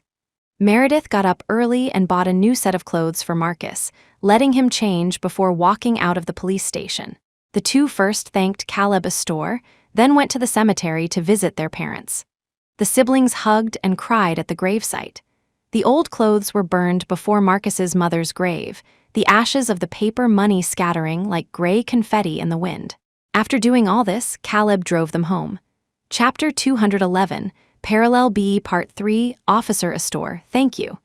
Letting Marcus go upstairs to shower, Meredith stayed downstairs to thank Caleb Astor. Caleb looked up at the lit window on the 3rd floor. "I'm not at the station. You don't need to call me officer." The implication of his words was clear. Caleb looked at Meredith. Despite his disheveled appearance and stubble, his eyes gazing at her were exceptionally bright. Meredith had just emerged from the hurt caused by Ethan Young and wasn't quite ready for another relationship. Yet, from the moment he brought her back to their hometown and investigated Marcus's case, her heart had already prepared itself. "Meredith," Caleb suddenly called her name during the awkward silence. Caleb lit a cigarette, took a deep drag, holding it in his mouth. "My team has 6 people investigating this case. Everyone eats spicy food, and each can eat at least 2 trays of dumplings." After saying this, the Jeep roared to life and sped off, leaving Meredith behind with a cloud of smoke he had exhaled. Meredith took Marcus to National University to explain the situation. The news of his acquittal had already been broadcast, so the advisor didn't make things difficult for Marcus, just offered some words of caution for the future. Returning to school, Marcus had to participate in training. He accompanied Meredith, walking her to the National University gate. "From now on, tell me no matter what happens. You must learn a lesson from this incident." Meredith told him to go back, repeatedly reminding him not to let something like this happen again. "Sister, I'm sorry," Marcus blamed himself, having apologized many times already. But thinking about being locked up still saddened him. His sister must have been terrified, alone outside. It was all his fault. Meredith patted his head. "If you really feel sorry, then study hard. Sister will rely on you in the future, understand?" Marcus nodded. Watching Meredith's departing figure, he made a decision in his heart. They, brother and sister, had no one to rely on, surviving in this world solely through their own efforts. In the future, he must achieve success. Only then would it not be in vain for his sister to raise him so arduously. Meredith walked back to school alone. Her roommates in the dorm, knowing the storm had passed, finally relaxed. While Meredith was back in their hometown with Marcus these past few days, they had worried too, but none dared ask Meredith about the situation. After the initial joy subsided, Evelyn Yates, the bolder one in the dorm, slowly said to Meredith, "While you were gone these few days, that guy from the Young family came several times." That guy from the Young family naturally referred to Ethan Young. Hearing the name, Meredith felt a strange sense of déjà vu from a past life, then shook her head. "I broke up with him. Maybe he wasn't looking for me when he came." She packed her things. There were no classes in the 4th year. If Ethan kept coming, she would live outside for a while to have some peace. After Marcus's incident, she had thought Ethan might help her. But until she watched her brother being taken away with her own eyes, her hope in Ethan completely died. Caleb Astor took her back to their hometown. On the way, she received a message from Wendy Stone on WhatsApp. In it, Ethan was Liam Stone's best man. While her brother was wrongly imprisoned, he still had the mood to attend someone else's party. Moreover, in Harbor City, when she was with Ethan, the ones who bullied her most were Wendy and Liam. They mocked her for being unworthy, called her a poor country bumpkin with an incurable poverty disease. Towards him, she no longer had a shred of feeling left. When Wendy mocked her as a killer sister, she immediately blocked all contact methods for Wendy and Ethan. Now that the storm had passed, she didn't need him anymore either. Meredith finished packing her things, left the school, and returned to her rented apartment. Downstairs, she saw Ethan. He looked somewhat disheveled, even more haggard than her. One might think it was his brother who had been thrown in jail. He stood blocking the entrance to the apartment building. Seeing Meredith carrying her things, he immediately went up to her. "Meredith, where have you been these days? I couldn't find you anywhere. You didn't answer your phone. I went to your school." "Young Master Young, you exaggerate. My brother was imprisoned. I merely went to see him." Meredith spoke lightly, trying to bypass him to go home but couldn't. "Young Master Young, please step aside. I need to go home," Meredith said. "You've had enough of your games. Please go home too. Don't come back again." "What games am I playing?" Ethan didn't understand. Then, thinking she must have misunderstood his lack of help for Marcus, he quickly explained, "That day, I came looking for you after I found out, but you weren't home. I called you, but you didn't answer." Meredith knew. The morning he spoke of, she had gone with Caleb to see her brother. That's why she didn't wait for his charity. Looking back now, it seemed even fate didn't want her to have any further connection with him. "Then, I really must thank you for taking time out of your busy schedule to check on me," Meredith said sarcastically. Marcus's case was headline news, happened several days ago, the details flying everywhere, and you only found out after I left. Hearing this, Ethan was speechless. Actually, neither of them was foolish. Meredith had been waiting for Ethan to save her. Her self-imposed deadline was the moment Marcus was taken away. As he was led away before her eyes, if Caleb's car door hadn't been locked, preventing her escape, perhaps she would have already gone to Ethan, begging him to save Marcus. But now Marcus was out, and she no longer needed Ethan. "I'll clarify with Scarlett Sutton. I won't be tutoring her anymore from now on. Please don't come here again either." Scarlett knew people connected to Ethan. They would all try to help Ethan set her up. So she didn't want to go anymore. Although she desperately needed the money, because of Ethan, she could forego it. "Meredith, listen to me. I didn't intentionally." Ethan still wanted to explain, but Meredith had absolutely no desire to hear another word from him. "You were my boyfriend. Wendy and Liam ganged up to bully me. My brother went to prison, and you didn't care, even attending their wedding." Thinking about it felt laughable. No one would believe such disgusting things could happen. Meredith asked him, "Ethan, ask yourself honestly, on what grounds should I reconcile with you?" On what grounds? It wasn't like she was desperate, unwanted by any man, that she had to seek him out. "Don't come back again. Every time you come, I'll move. If it really comes down to it, I'll just drop out of school. Young master, you're rich and powerful. I can't afford to offend you, but I can hide."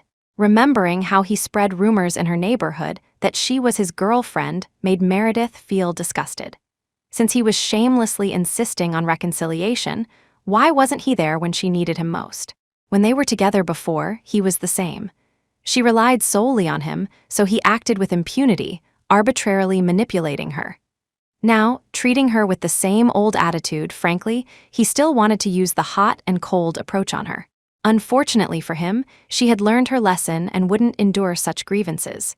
After her brother's incident, she had at least learned one truth. The Young family wasn't all powerful in Harbor City. Life might be a bit harder without relying on his fame and fortune, but it wasn't impossible to survive. She didn't expect to enjoy a man's affection. She wouldn't be hurt either. At worst, she'd endure this final year of university. If he continued to pester her, she'd find a deserted place and live there for the rest of her life. She hadn't done anything wrong in her life. She didn't believe fate would keep treating her unfairly. Meredith went upstairs, leaving Ethan with a resolute back. Ever since the truth about his deception was revealed, Meredith had shown him no mercy. The breakup was thorough, and now her words were utterly final. Ethan watched her building for a while, then his phone rang wildly. It was his father calling. These past few days, he had been frantically forcing him into blind dates, pressuring him to marry, all because he had made a bet with his father. This time, his father intervened to have Marcus detained. If he could successfully handle Meredith and reconcile, he could continue being with her and marry her soon. If not, he would have to marry the person his father approved of. Things didn't go as planned.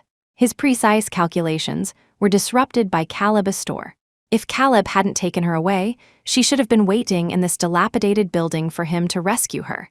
Then he would have held a lifelong favor over her. Given her character of repaying kindness, she would always follow him. Unfortunately, just missed by a hair's breadth, the phone kept ringing, seemingly determined not to stop until Ethan answered. Ethan glanced at the phone, then up at the window above. Fine, let her calm down for a while first. Once he persuaded his father, he definitely wouldn't let go. They had 3 years of history. In those 3 years, whether poor or arguing, no matter what difficulties they encountered, Meredith stayed by his side without complaint. He had to be with her, absolutely. Back home, Meredith washed up, lay in bed unable to sleep, looking at her phone. Ethan was no longer worth wasting a single brain cell on. It was just ironic and sad that after 3 years of diligently caring for his food, clothing, and shelter, she hadn't managed to enter his heart. She had supported him for 3 years. All the money she earned from working part-time, not a penny saved, was spent on him. No, she was left with a body full of ailments, while he remained oblivious. Meredith cried for her foolishness and also cried for her current liberation. Done crying, it was over. Remembering Caleb's words before he left, she felt she should treat him to dumplings. If he hadn't helped her find evidence back in their hometown, Marcus would certainly have been sentenced by now. But 6 people plus Caleb made 7. 2 trays of dumplings per person meant at least 14 trays. She really couldn't manage that. Maybe treat him to dinner instead, but he had specifically asked for dumplings. His intention was clear. Besides, treating 7 grown men to dinner would cost at least several $100s, if not over $1,000. Meredith's head ached just thinking about it. Casually scrolling through her social media feed, she saw Caleb had posted a picture of the moon. It looked like the view from his office window. The caption read, "Looks like from today onwards, it's back to sitting in the office and eating instant noodles again." It seemed a case had come up, they would be working overtime again. So they ate instant noodles when working late? Didn't the police station have a cafeteria? Did they have nothing else to eat? Meredith thought for a moment. Her mother used to say that kindness must be repaid. No task was more difficult than the favor of saving Marcus. Dumplings it was. Under the same moon, Caleb Astor looked at the social media post visible only to Meredith. The instant noodles in his mouth suddenly tasted a bit better. Meredith expended great effort, bought a large bag of flour, and went home. Starting in the morning, she kneaded dough, chopped meat filling, and steamed dumplings. Making 14 trays took the entire day. After the dumplings were steamed, Meredith also bought some cold dishes and sliced pig's head meat, seasoned them well, and packed them to bring along. She also bought a very large basket from the market, perfect for carrying the dumplings, allowing them to breathe without getting soggy. Arriving at the police station by taxi, Meredith then called Caleb. At that moment, Caleb and his 6 subordinates had just finished organizing case files. The group was wondering where to go for dinner and drinks. They were sick of instant noodles after the past couple of days. Caleb put down his phone. "Forget it, tonight we eat dumplings at the station." Hearing this, the crowd immediately turned and asked, "Where are the dumplings coming from?" "Meredith is here, brought some dumplings for you guys to eat. Keep your mouths shut while eating later," Caleb warned them first, telling them not to talk too much or make inappropriate jokes that might scare her. Meredith. Wasn't that Marcus Shaw's sister from the last case? Why was she here? "Chief, Meredith is a civilian. We are all highly principled individuals. We can't take a single needle or thread from the masses, eat a single dumpling from the masses. If the bureau chief found out about this, he'd chase them down." Caleb stubbed out the cigarette in his hand and said meaningfully, "Who told you she's a civilian?" He spoke pointedly, leaving the rest for them to figure out. Speaking of dumplings, Officer Lee was the first to react. Remembering the food container the chief carried that day, also filled with dumplings, he stood up, realization dawning. Not a civilian, it's the new sister-in-law, unexpectedly. The chief handled a case and solved his lifelong bachelorhood problem at the same time. If this path was viable, were their days as singletons numbered? Chapter 212. Parallel B part for the term new sister-in-law filled Caleb Astor with joy, but he couldn't let Meredith Shaw notice yet. "Don't call her that randomly later. Go prepare the eating utensils, clear out the empty interrogation room. I'll go get her." After speaking, he stood up and left. The remaining men quickly went to grab bowls and chopsticks and arrange a place to eat. 2 went to the cafeteria to bring back a large basin of congee. Meredith waited at the entrance for a bit. She had a phobia of police stations and didn't dare enter alone. Caleb came out to meet her. Meredith greeted him, "Hello, Officer Astor." "Let's go." Caleb nodded, taking the basket of dumplings from Meredith. As they walked to the main gate, he pointed at Meredith, then at himself, gesturing to the guard at the entrance. Meredith thought his meaning was probably, "She's here to see me, no need to register." Right? However, the actual meaning was just 2 words, family member. Caleb led her to the interrogation room. It was Meredith's first time inside an interrogation room because she had hit Marcus's uncle. The second time was to visit Marcus. Now, the third time was astonishingly to treat people to a meal and police officers at that. The interrogation room had a table. Moving a few chairs around made it suitable as a dining table. Several young men in police uniforms saw her, their eyes shining. "Hello," Meredith greeted them with a smile. She had seen these men before. They had all participated in investigating Marcus's case, so they had all contributed. "Hello," Officer Lee led the greetings, then together with Caleb, brought the basket over. The dumplings inside were plump and white. Although slightly cool, they hadn't become soggy at all. The skins were dry but not hard, still delicious. Meredith had worried the small soup dumplings wouldn't be enough, so she made these slightly larger than usual. As a result, these hungry men ate them incredibly fast, 2 bites per dumpling at most. The ones with pointed tops are vegetable dumplings. The flatter ones with dents are meat dumplings. There are also some side dishes there to go with the dumplings. Meredith placed the dishes and meat onto the plates they had prepared, then watched the scene resembling wolves devouring prey. Were they really that hungry? Would these dumplings be enough? "Aren't you eating? There might not be any left later." Caleb, however, sat still, watching them devour the food. He toyed with an unlit cigarette between his fingers.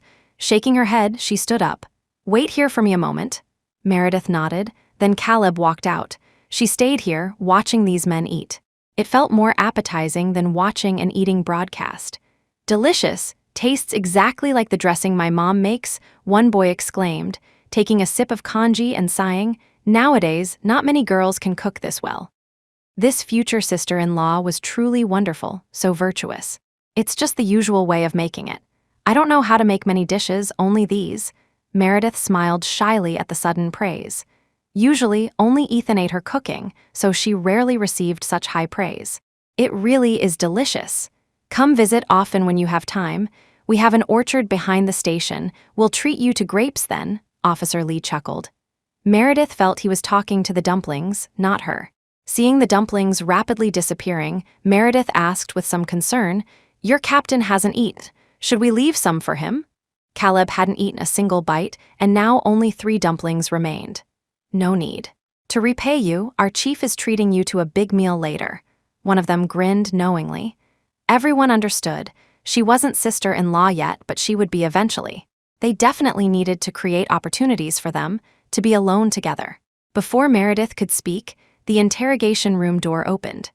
Caleb walked in, holding a large watermelon in his arms, another one rolling and kicked by his foot. He had changed out of his police uniform into casual clothes. Nighttime in Harbor City was even more spectacular than the day. Neon lights illuminated the vibrant city. Meredith gazed out the car window at the unfamiliar scenery, feeling a bit lost in thought, a bit ridiculous. She had been in Harbor City for 3 years, dating Ethan Young. Initially, they had no money, so they didn't frequent these bustling areas. Later, when Ethan had money, he never really took her to these places either. Instead, it was her part-time jobs that showed her how prosperous Harbor City was. She realized that during the evening rush hour, the traffic could clog the widest streets in Harbor City. She realized that only by slowly admiring the illuminated signs from inside a car could one discover their many changing shapes, each incredibly beautiful. The traffic jam was severe. Caleb wasn't anxious, one hand on the steering wheel, the other resting on the window frame. He watched the distance the cars ahead moved, matched the speed to inch forward, then turned back to look at Meredith beside him. His heart itched. He was actually interested in a woman, so thin she looked gaunt. The more he thought, the more agitated he felt.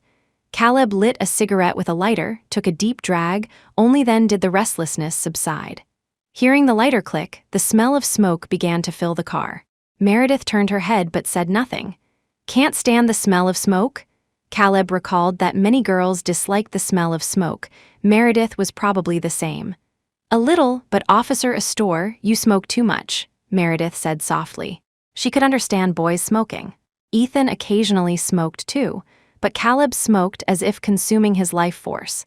Back in the interrogation room, the ashtray beside him was overflowing. "Your work intensity is high, smoking helps you stay alert. But in daily life, you should take care of your health, so your family can rest assured." Her words made Caleb's heart itch again. He stubbed out the cigarette and threw it into the trash bag. "From now on, I won't smoke in front of you." Meredith didn't quite hear. "What do you want to eat?" Caleb continued asking. They hadn't spoken much since leaving the station. They got stuck in traffic right after getting in the car and hadn't decided where to go yet. "Anything is fine with me." Meredith hadn't expected him to treat her to dinner either. She had just gone to deliver dumplings, unexpectedly scoring a meal herself. "Japanese? Western? Hot pot?" Caleb asked one by one. Seeing Meredith remain silent, he said, "Rest assured, my salary isn't much, but it's enough for a meal." "I didn't mean that. I just can't think of what to eat either." Meredith felt a bit shy. Besides Ethan, few people had ever invited her out to eat. So when Caleb suddenly asked her, she felt uncertain. "How about this? Whatever you want to eat, I'm fine with it," Meredith suggested. Truthfully, she didn't know what to eat either, because she simply didn't know what was delicious. "No, you must decide," Caleb said firmly, sounding somewhat like interrogating a suspect, fierce and imposing. "My work can be very busy sometimes. For future dates like this, you must decide where to go." "Huh, we're on a date?" Meredith was startled by his choice of words, utterly dumbfounded. What was going on? Delivering food turned into a date? Caleb remained noncommittal. "Otherwise, you think I have time to sit in traffic with you here?" But Meredith couldn't accept it. This relationship was progressing way too fast, she hadn't caught up. "But what? Did you forget we met on a blind date? Do you understand blind dates?" Caleb retorted. Even if I have a sense of justice, I don't have the energy to run around investigating cases for irrelevant people, understand? 2 consecutive understands. Hit Meredith squarely, leaving her slightly stunned. Thinking back, what he said made sense. Meeting on a blind date naturally aimed towards marriage. And he took off his uniform and requested leave to help investigate Marcus's case. Wasn't that using personal connections? But wasn't he being a bit too direct? Meredith wanted to negotiate with him. Caleb flatly refused. No negotiation. I lack nothing except a wife. But, Meredith stammered for a long time.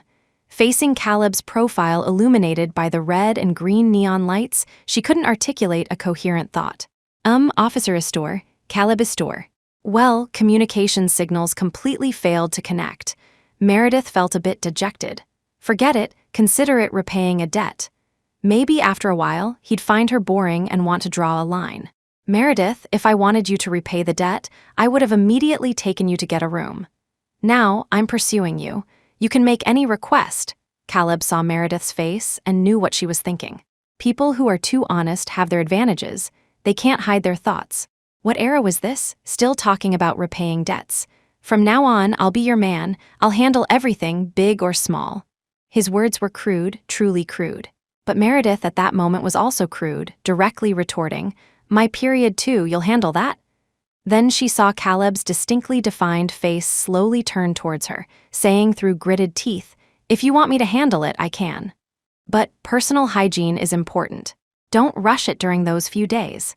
First time ever bantering, and even cracked a risque joke. Meredith lay face down on the bed, unable to sleep, feeling utterly embarrassed. She had never been so embarrassed in her entire life. They ate hot pot. Meredith ate hastily, rushed home, even refused Caleb's suggestion to take a walk on the street. How could she say such things? How could she face people in the future? Too strange. This plot twist was a bit much for her to handle. Caleb was too direct. She had absolutely no mental preparation. He hadn't given her any time to prepare at all. Her phone suddenly rang with a video call. Meredith's face appeared on the screen, cheeks flushed noticeably red. The caller was Caleb. Meredith hesitated, wondering whether to answer. His words from the evening had been interrupted by her unintentional off-color remark. Now he was calling. What if he said something again? While Meredith hesitated, Caleb hung up. Just as she breathed a sigh of relief, the phone rang again. It seemed he was determined not to give up until she answered today. Meredith resignedly tidied her hair towards the video screen, sat up against the headboard, and then answered the video call. In the video, Caleb's hair was slightly damp, likely just showered. A white towel draped around his neck. The camera shook as if he were walking while video calling. Since the previous video call wasn't answered, Meredith felt guilty and preemptively explained, I was showering just now, didn't catch it. Nowadays, people even take their phones to the toilet. At home, besides saying she was showering, there seemed no other excuse. Caleb placed the phone down. From the angle, it looked like it was on a table. He sat on the balcony. She could see an opened bottle of beer on his table and blooming plants on the balcony behind him. Just from the background she glimpsed as he walked past, Meredith could guess from the home decor that Caleb's family background was quite good. Certainly not bad either. Quentin's computer alone cost over $30,000, and privately, his shoes and clothes were all designer brands. Marcus said when they went out to eat together, Quentin paid more often. Even if not as wealthy as Ethan, she still wasn't good enough for him. Meredith, Caleb suddenly called her. This girl's expression changed noticeably in the video. Clearly, her thoughts had drifted in a strange direction again. Do you like it? Caleb asked out of the blue. Meredith hadn't reacted yet when Caleb picked up the phone, tapped the camera to switch the view, first showing his legs in shorts, then panning up to film the view outside the balcony. The lights on the landmark tower twinkled. Colorful lights converged, gradually forming a half-bloomed rose, vividly red. Meredith suddenly realized he wasn't trying to send it to her. He was talking about this light display. Don't know who's proposing, just happened to let me use it, Caleb said, not taking credit. The LED screen on the landmark tower often hosted private events, but because it was very expensive, those who could propose here were all from wealthy families. As for beauty, it was just an ordinary rose. As for unattractiveness, blooming on the landmark tower made the girls who saw it both envious and jealous. But Meredith cared about something else. His balcony was so close to the landmark tower, meaning the place he lived must be very expensive. Meredith felt a wave of disappointment. She really wasn't good enough for him. A vast difference in family background might lead to a second Ethan. Chapter 213. Parallel B, Part 5, Meredith. Caleb Astor suddenly called her name again. Meredith responded. "What's your answer to what I said earlier?" Caleb asked. "This. Did he say something earlier, or did I zone out and miss it?" She hadn't heard. Caleb was certain. For the first time in his life, someone dared to space out so much they didn't know what he was saying, and Caleb surprisingly didn't find her annoying. He patiently repeated himself. "I said, my annual leave isn't over yet. I'll take you out for a few days starting tomorrow." The question was direct, basically asking, "Will you go spend the night with me tomorrow?" It had the same underlying implication as his earlier statement, "I'll be your man." Meredith didn't reply. Caleb took a sip of beer and continued, "My job is rather unique. When I have free time now, I can take you out for a few days. When things get busy later, you can't get angry. When you have time, you'll have to bring me meals." It roughly meant, "I'm putting in the effort now, you'll have to repay me later." But she hadn't said anything, hadn't agreed to go, right? Previously, Mrs. Astor had said her son often offended people with his words, which was why his blind dates always failed. It seemed there was a reason. "Meredith, I'm a man. I only ask once. If you don't agree tomorrow, don't show up at the door. I won't bother you again." He wasn't the type to pester relentlessly.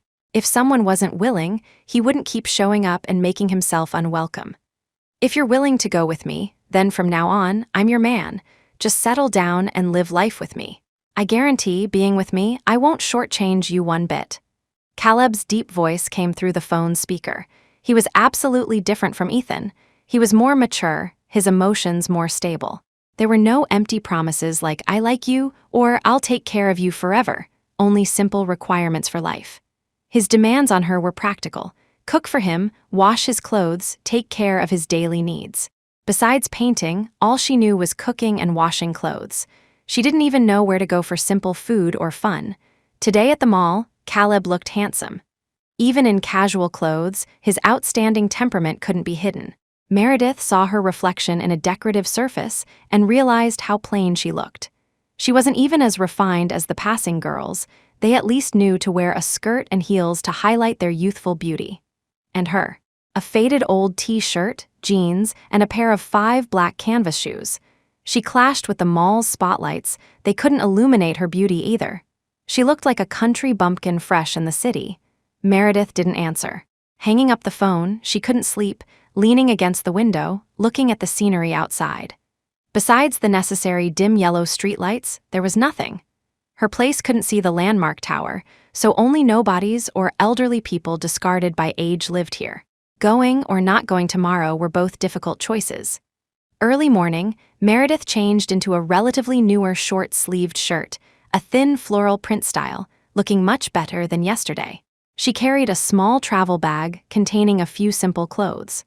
Caleb had said they'd be out for a few days but didn't specify where, so she needed to prepare a few spare outfits, both thin and thick. Just as she stepped out of the complex gate, she saw Caleb's black Jeep parked across the street. Seeing her emerge, Caleb immediately got out to meet her. He had changed into a gray polo shirt, much more casual than yesterday's police uniform. Taking the bag from Meredith's hand, Caleb was noticeably happier than yesterday. He led her to the car, opened the back door first, put the bag inside, then took something out from the back seat for Meredith. A bouquet of fresh red roses, picked this morning, still glistening with round dewdrops. "This is about the only trick I know. Like it or not, you have to like it," Caleb said in a low voice. "We can't afford the landmark tower, but I can still get you roses." Meredith held them, liking them very much. This was the first time she had received flowers. When she was with Ethan before, he had never bought them for her, not even on her birthday. Always because they were poor, and also because if she, as the girlfriend, asked for them, the meaning would change. So she never asked, and he never gave. "I like them very much." Meredith followed him into the car, sitting in the passenger seat. The car drove onto the highway, but but she couldn't bear to put the flowers down, holding them and looking at them for a long time. "Look at your pathetic look. I'll buy them for you more often on holidays in the future." Caleb couldn't stand it, teasing her for being easily impressed. Nowadays, girls receiving flowers was commonplace. People sent them for any occasion. So Meredith's fascinated expression seemed very rare to Caleb. Meredith shook her head. "No more, they're expensive, and they only last a few days before wilting. Don't buy them anymore, it's not worth it." Even the cheapest bouquet cost over $100. This bouquet from Caleb looked expensive.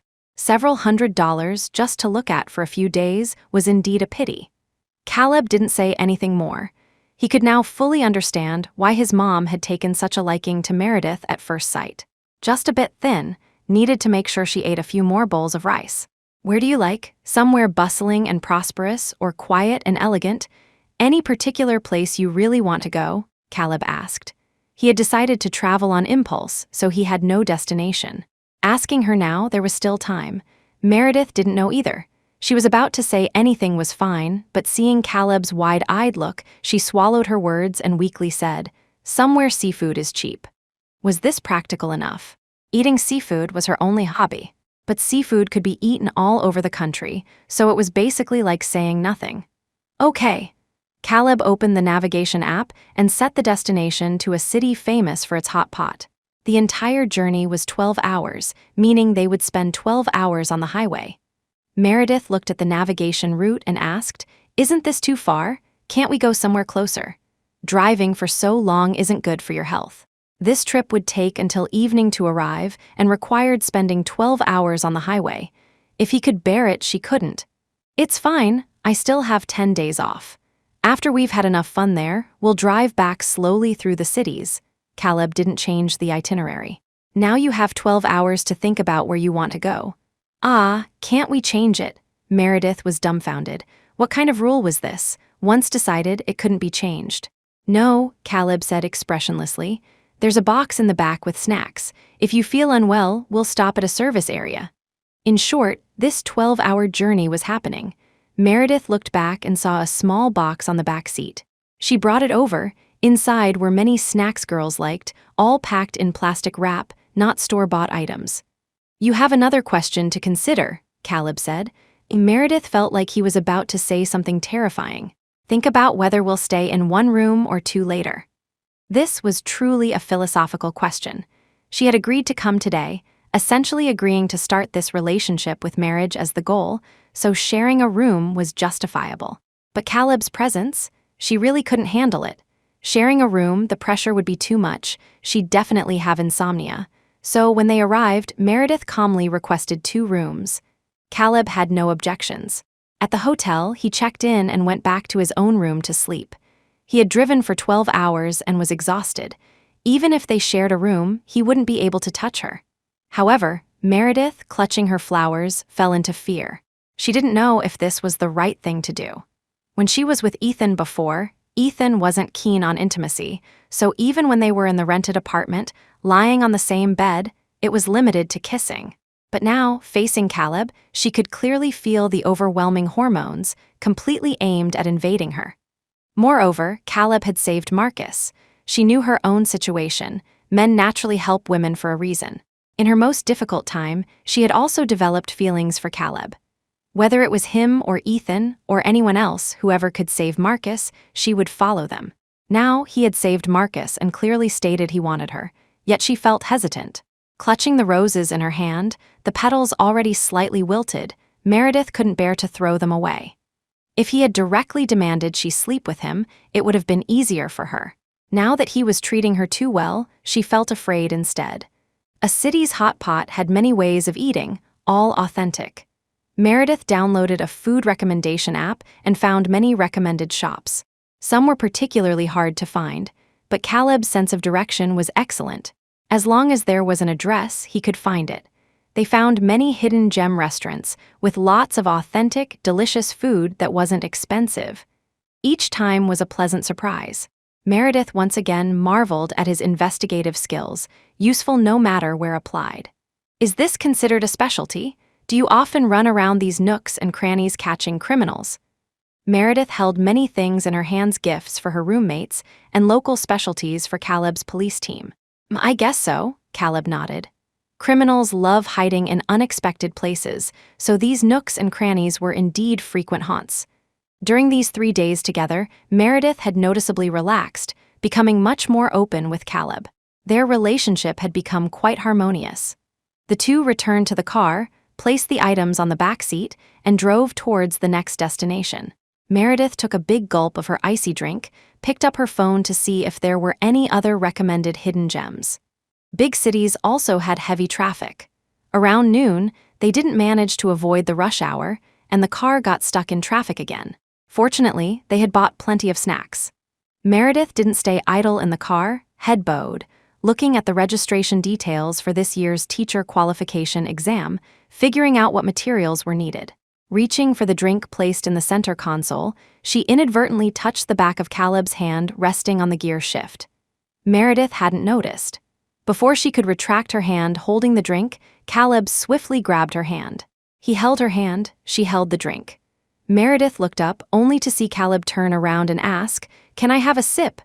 Caleb drank tea and alcohol, never these kinds of drinks, so she had only bought one. Besides, she had already drunk from it. There was only one straw. Give him a sip, meaning using the straw she had used. She hadn't misunderstood, right?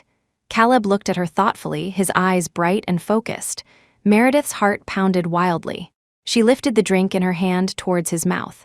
Caleb's hand didn't exert force, following the motion of her offering. He opened his mouth slightly, touched the straw, whether he drank or not was unclear, but the straw definitely entered his mouth. His Adam's apple moved up and down before he released her. Taking the drink back, drinking it felt wrong, not drinking it also felt wrong. Meredith held it, steeled herself, and took a large gulp. It's okay, this was bound to happen sooner or later. Get it over with. Caleb glanced at her, smiled, and drove forward. This girl had a temperamental trait, neither good nor bad. She needed pushing to take a step forward. Otherwise, she'd stay put, motionless. The car parked at the entrance of the Folk Custom Street. It happened to be the weekend, the busiest time. Meredith got out of the car, holding the drink they had just shared. Just as she turned to stand beside Caleb, he grasped her wrist. Caleb was relatively tall, his hand naturally fell to her wrist. He had to bend slightly to hold her hand. Her hand held in his, Caleb smiled at her. Drink slowly. Tell me if you see anything you like. It's crowded, don't get separated. Meredith nodded, letting him lead her through the crowd. His palm was sweaty. Meredith kept feeling he wanted to do something else, but was trying hard to restrain himself. Chapter 214. Parallel BE Part 6. After the trip, Meredith Shaw and Caleb Astor's relationship remained at the stage of holding hands and sharing a drink. It was her first time traveling far from home without worries, just playing. She got a bit carried away and bought too many things. Caleb didn't seem to mind. He first helped her move the purchased items into her rented apartment, then the two sorted them out. Caleb then put them in the car trunk to avoid mixing up who the gifts were for. Sorting these things was basically Meredith's job. Caleb didn't bother after coming back, just sat on the sofa watching TV, only coming over to take things when she called him. This had an advantage. Meredith could concentrate on sorting without Caleb's supervision. She hung up the clothes bought for Marcus and neatly folded Caleb's clothes into a bag for him to take back later. Don't pack these few items of clothing. It saves trouble going back and forth. Caleb walked over, took out a few more casual items from the bag, put them on hangers one by one, and handed them to Meredith. Hang them in your room, you'll use them sooner or later. This sooner or later was quite suggestive. Meredith thought he always wore Marcus's clothes when he came over, which didn't seem quite right. She nodded and took the clothes into her room. Her wardrobe wasn't large, but she didn't have many clothes either, so there was plenty of room to hang his. Caleb followed her in and closed the door. Meredith, he called her. Meredith turned around, puzzled. What's wrong? Is something not right? There are still many things outside that haven't been sorted. Caleb blocked her way, preventing her from leaving. He reached out, his hand caressing her cheek, slowly leaning down towards her. Let me have another sip, okay? His words were cryptic, but Meredith immediately understood what he meant. There was no drink now, so he must be referring to her. Caleb's gaze was intense. Her eyes darted around, unsure where to look. Meeting his eyes, she lost the battle, lowered her eyelids, her face cupped in his hand, and gave a tiny nod. Previously, when she was with Ethan Young, such intimacy was rare. Ethan might have worried she would use it as an excuse to cling to him later, so he kept his guard up around her. But facing Caleb was different. His obvious sense of invasion felt like he wanted to devour her. Meredith found it a bit overwhelming.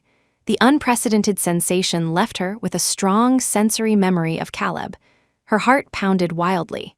Everything was under Caleb's control. Caleb, stop," Meredith quickly called out. She didn't have anything for him to use at her place. If this continued, things would get out of control. Caleb stopped upon hearing her. "Tonight I'm going home. I'll come find you tomorrow. From now on, I'll live here." Caleb kissed her thoroughly before finally letting go. Meredith was already leaning heavily against him, eyes closed, panting, her hands clasped around his neck, her whole body practically hanging on him. He was too fierce. Her legs still felt a bit weak. Meredith caught her breath, then nodded. Shouldn't falling in love start with tentative mutual exploration? Why was he in such a hurry? Meredith had misunderstood many things. Caleb wasn't actually in a hurry. In Caleb's eyes, this pace was already showing Meredith exceptional consideration. Otherwise, based on his understanding, Meredith shouldn't even have the strength to resist him at this point. "It's okay, considering she's still a student, I'll let her off a few times." This afternoon, Meredith thoroughly distinguished the difference between Caleb and Ethan. With Ethan, she retained her rationality. With Caleb, she felt entirely like bait tempting a crime. Even when he just sat there doing nothing, she was flustered and red-faced, completely unable to focus on organizing. Finally finishing the tidying, Caleb declared he was hungry. Meredith went to cook. Closing the frosted glass door of the kitchen finally gave her some peace. So far, she found one very good thing about Caleb: he was easy to feed. When Ethan was around before, he was very picky. If the food didn't taste good, he would comment, tell her to pay attention next time, or simply stop eating. Thinking back now, he probably went to fancy restaurants to eat after leaving her place. But Caleb was different. Whatever she cooked, he ate. Sometimes, when she lost control of the seasoning and the taste was slightly off, he remained unfazed and ate everything. Meredith cooked in the kitchen while Caleb watched TV outside. Her heart felt incredibly full, almost bursting. Caleb, having been well-fed and watered by Meredith, was finally sent away by her. Carrying the gifts bought for his family, he returned to his parents' home. His mother happily circled him several times, looking him up and down, finally shaking her head in disappointment. Useless thing. A single man and woman together day and night for almost half a month, and still a virgin. I reckon you'll be a coward for the rest of your life too, just like your father. Hearing this, Caleb felt a massive headache. Not wanting to argue with her, he handed her all the gifts Meredith had bought for her. Your daughter-in-law bought these. Go appreciate them slowly. Did his mom have X-ray vision? How could she tell even through clothes? Mrs. Astor happily took the gifts back to her room to unpack. She knew this girl was good, so polite, even remembered to buy her these practical things, not flashy at all. Just a bit too conservative. Didn't she know sleeping with her son gave her the leverage to order him around? The clothes and accessories weren't overly expensive, but exuded a refined elegance. Mrs. Astor held them against herself for a moment, then put them away first. When she had time, she would show off to Vivian Young. Thanks to her son being a jerk and bullying the girl, this daughter-in-law was given to her. She was truly satisfied. Caleb went to the study to find his father. Entering, he said, "Dad, I want Meredith. Find a way to cause some trouble for the Young family." If the Young family had trouble, Ethan naturally wouldn't have the energy to bother Meredith. Mr. Astor was smoking. Hearing this, he knew the two had gotten together. Right now, his son getting married was the top priority. Everyone else had to step aside. He doesn't have time to bother with that girl right now. Regarding that case, when Arthur Young helped his son pressure the girl, the father and son made a bet. Now he's busy forcing his son into blind dates. After Caleb went back to his room to rest, Mr. Astor called Arthur Young. Some time ago, Arthur had called him, demanding his Caleb honor the gentleman's agreement and not interact with the blind date. Now, he was returning this gentleman's agreement. His son shouldn't interfere with his son's pursuit of a wife. Since they broke up, he shouldn't harass his ex-girlfriend. Coming out, he saw Mrs. Astor happily looking through the gold jewelry she had bought before. Previously, whenever he failed a blind date, she would buy a piece of gold for good luck, hoping the next one would succeed. Now, she took out all these items, planning to give them all to Meredith when she visited someday. Caleb remembered something, walked over to Mrs. Astor and asked, "Mom, how does it feel to have a daughter-in-law?" Mrs. Astor immediately nodded. In the future, she wouldn't have to feel ashamed among the neighbors. This Meredith also suited her taste. She was naturally happy. When you have time, take Meredith out shopping more often, see what styles she likes. I'll melt these down and have them remade into new designs for her. Some of these gold pieces were styles from several years ago, a bit outdated. She planned to take them all out at once and have them remade. Caleb didn't care much about this. Meredith didn't have any decent jewelry. He could just take her out to buy some. However, there was one more thing he needed his mom's help with. "Mom, you need to hurry up with the plumbing and electrical installation for that house. I want to take Meredith to see the renovations." Their family had some assets, so they treated both sons equally. He and Quentin each got a townhouse with a garden in the city center, to be used as a marital home when they got married. If his mom finished the plumbing and electrical now, he could take Meredith over to see the house. Renovations would still take some time before they could move in. Mrs. Astor suddenly understood. Look at her, so focused on being happy she forgot such an important matter. Leave it to Mom, guaranteed to finish as soon as possible. If the daughter-in-law moved in sooner, she could hold her grandchild sooner too. After settling this, Caleb returned to the apartment he owned, lying down and looking at photos of Meredith on his phone. With current photo technology, pictures came with automatic filters and beautification. So, in his phone, Meredith didn't look sallow and thin. Her face had filled out a bit, and with some makeup effects applied, she looked stunningly beautiful. Nourish her well, she'll definitely be a beauty. Meredith had no classes in her 4th year. The most urgent task now was to pass the teacher qualification exam and prepare her graduation project for next year. Marcus's incident a few days ago had completely disrupted her artistic inspiration. Now she had to rethink her concept and find new inspiration. The immediate priority was the teacher qualification exam. Caleb said he was coming over today. Meredith bought some groceries in the morning, then stayed home reading books, sketching drafts whenever inspiration struck. Time passed quickly. Caleb got off work at 5 and arrived before 6. Meredith asked in surprise, "Why so early today?" She remembered he usually wasn't free until almost 8. Today he was much earlier. She hadn't prepared dinner yet, hadn't done anything.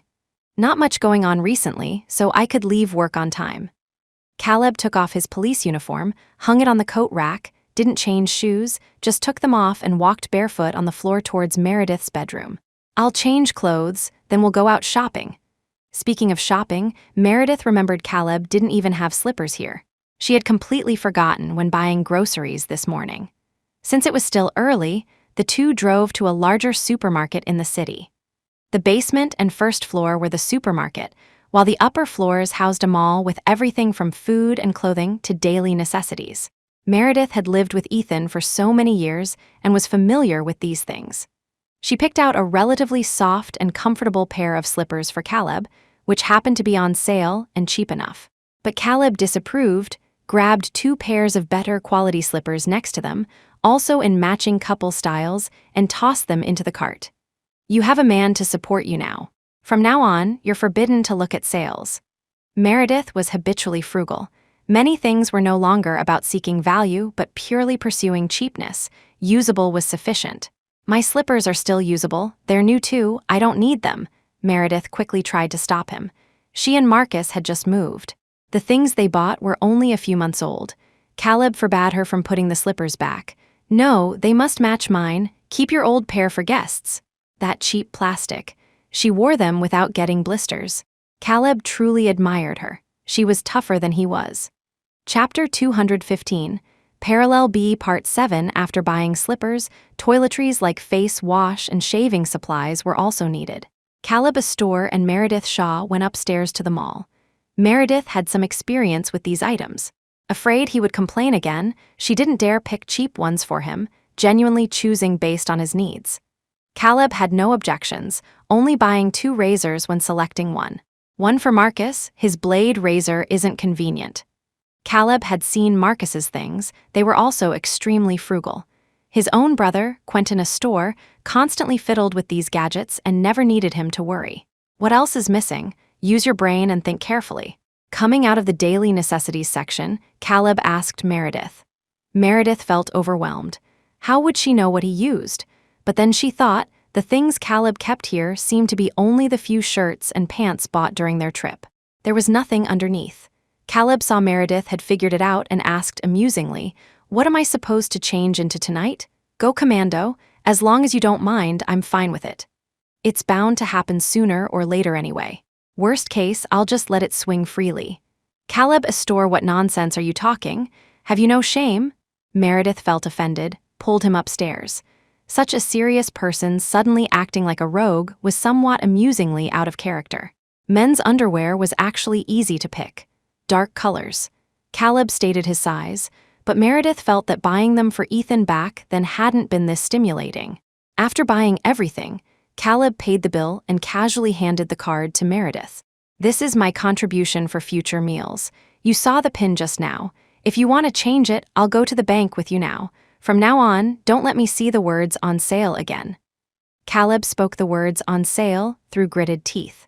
His family background was decent, and after starting work, he had saved all his salary and allowances.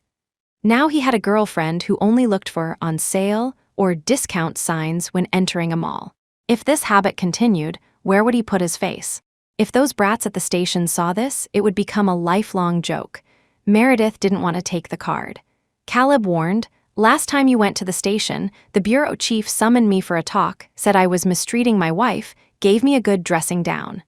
Last time, when she delivered the dumplings. How could the chief manage such things? Meredith felt flushed by the word "wife," took the card, put it in her bag, and walked back with Caleb. Back home, Meredith cooked while Caleb fixed the loose furniture for her, checked all the circuits, and inspected the door and window locks to ensure they closed tightly. This was an old complex. Property management and security were lax. Her safety alone at home was crucial. After dinner, Caleb washed the dishes, sharpened the knives for her, and mopped the floor, cleaning the place up so she wouldn't have to tidy tomorrow. Meredith took his shirt and police uniform to the balcony, washing them by hand. She always felt washing machines didn't clean these types of clothes properly. Hand washing made them fit better. Just then, Caleb came out, helped her wring out the clothes, and hung them up himself. As the police uniform hung there dripping water, Meredith suddenly felt the security of having a man to rely on. Being together should make life easier, the atmosphere more harmonious. And beside Caleb, she felt the joy of being accepted by him. Caleb was full of vigor. After running around, he was sweaty and went straight to shower. When everything was tidy, returning to the room, Meredith saw Caleb truly wearing only boxer shorts, walking around the apartment. He exercised regularly, so his muscle lines were distinct, extending down from his 8-pack abs. The bulge there was prominent, hard to ignore. The boys she had interacted with usually paid more attention to privacy. Someone as direct as Caleb was indeed rare. Meredith felt overwhelmed. Caleb finished tidying up, entered the bedroom, closed the door, walked over to draw the curtains, then turned and lay down on the other side of Meredith's bed. Meredith had prepared a blanket for him. The weather wasn't cold now, covering up was optional, his decision. "Meredith," Caleb lay down, covering only his stomach with the thin blanket, propping himself up to face Meredith, who was scrolling through practice questions on her phone. "What's wrong?" Ever since he started lying beside her, she felt nervous, only able to use studying as a distraction. Sure enough, Caleb saw right through her. "If you can't focus, then don't look." Meredith now felt the first disadvantage of being with him. Sharp observation, seeing through everything. He didn't even bother pretending, just called her out directly. Caleb placed his arm across Meredith's stomach over the thin blanket. "The card I gave you today is my salary card. There's enough in there for you to buy clothes, go shopping, have fun. I can't stand shopping everywhere with women, so pick times when I'm at work to go yourself. Be sensible, throw away all those worn-out old clothes with holes." Caleb expressed himself directly. He didn't like shopping with women, and he stated it clearly. He had been forced by his mom to accompany women shopping before. It was more torturous than going undercover in a brothel raid. He never wanted to experience that hell a second time in his life. If you can't carry everything after buying, you can call me, I'll come pick you up. Otherwise, hurry up and get your driver's license. I'll buy you a car in a couple of days. His words strayed further and further. Before Meredith could retort that she didn't want it, Caleb had already pressed down on her. He wasn't wearing clothes initially, only her pajamas needed dealing with. But Meredith couldn't accept it immediately, subconsciously clutching her collar, preventing him from unbuttoning it. Caleb sat up, looked at her. Seeing her expression wasn't resistant, he asked, "Don't want to?" Everything was fine during the day.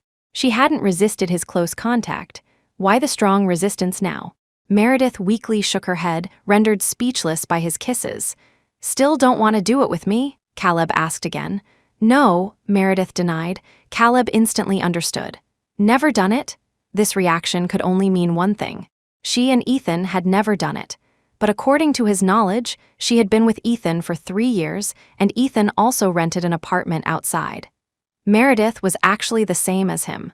Only after Meredith weakly nodded did Caleb give up, releasing her and turning over to lie on his side, calming his body's arousal.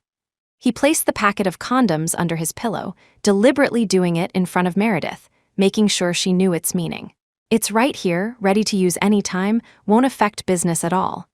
"Meredith, you're not used to it, so I won't force you today, but your man is me now. Don't you dare think about past people," Caleb said nonsensically. "Think carefully about how you'll live with me in the future.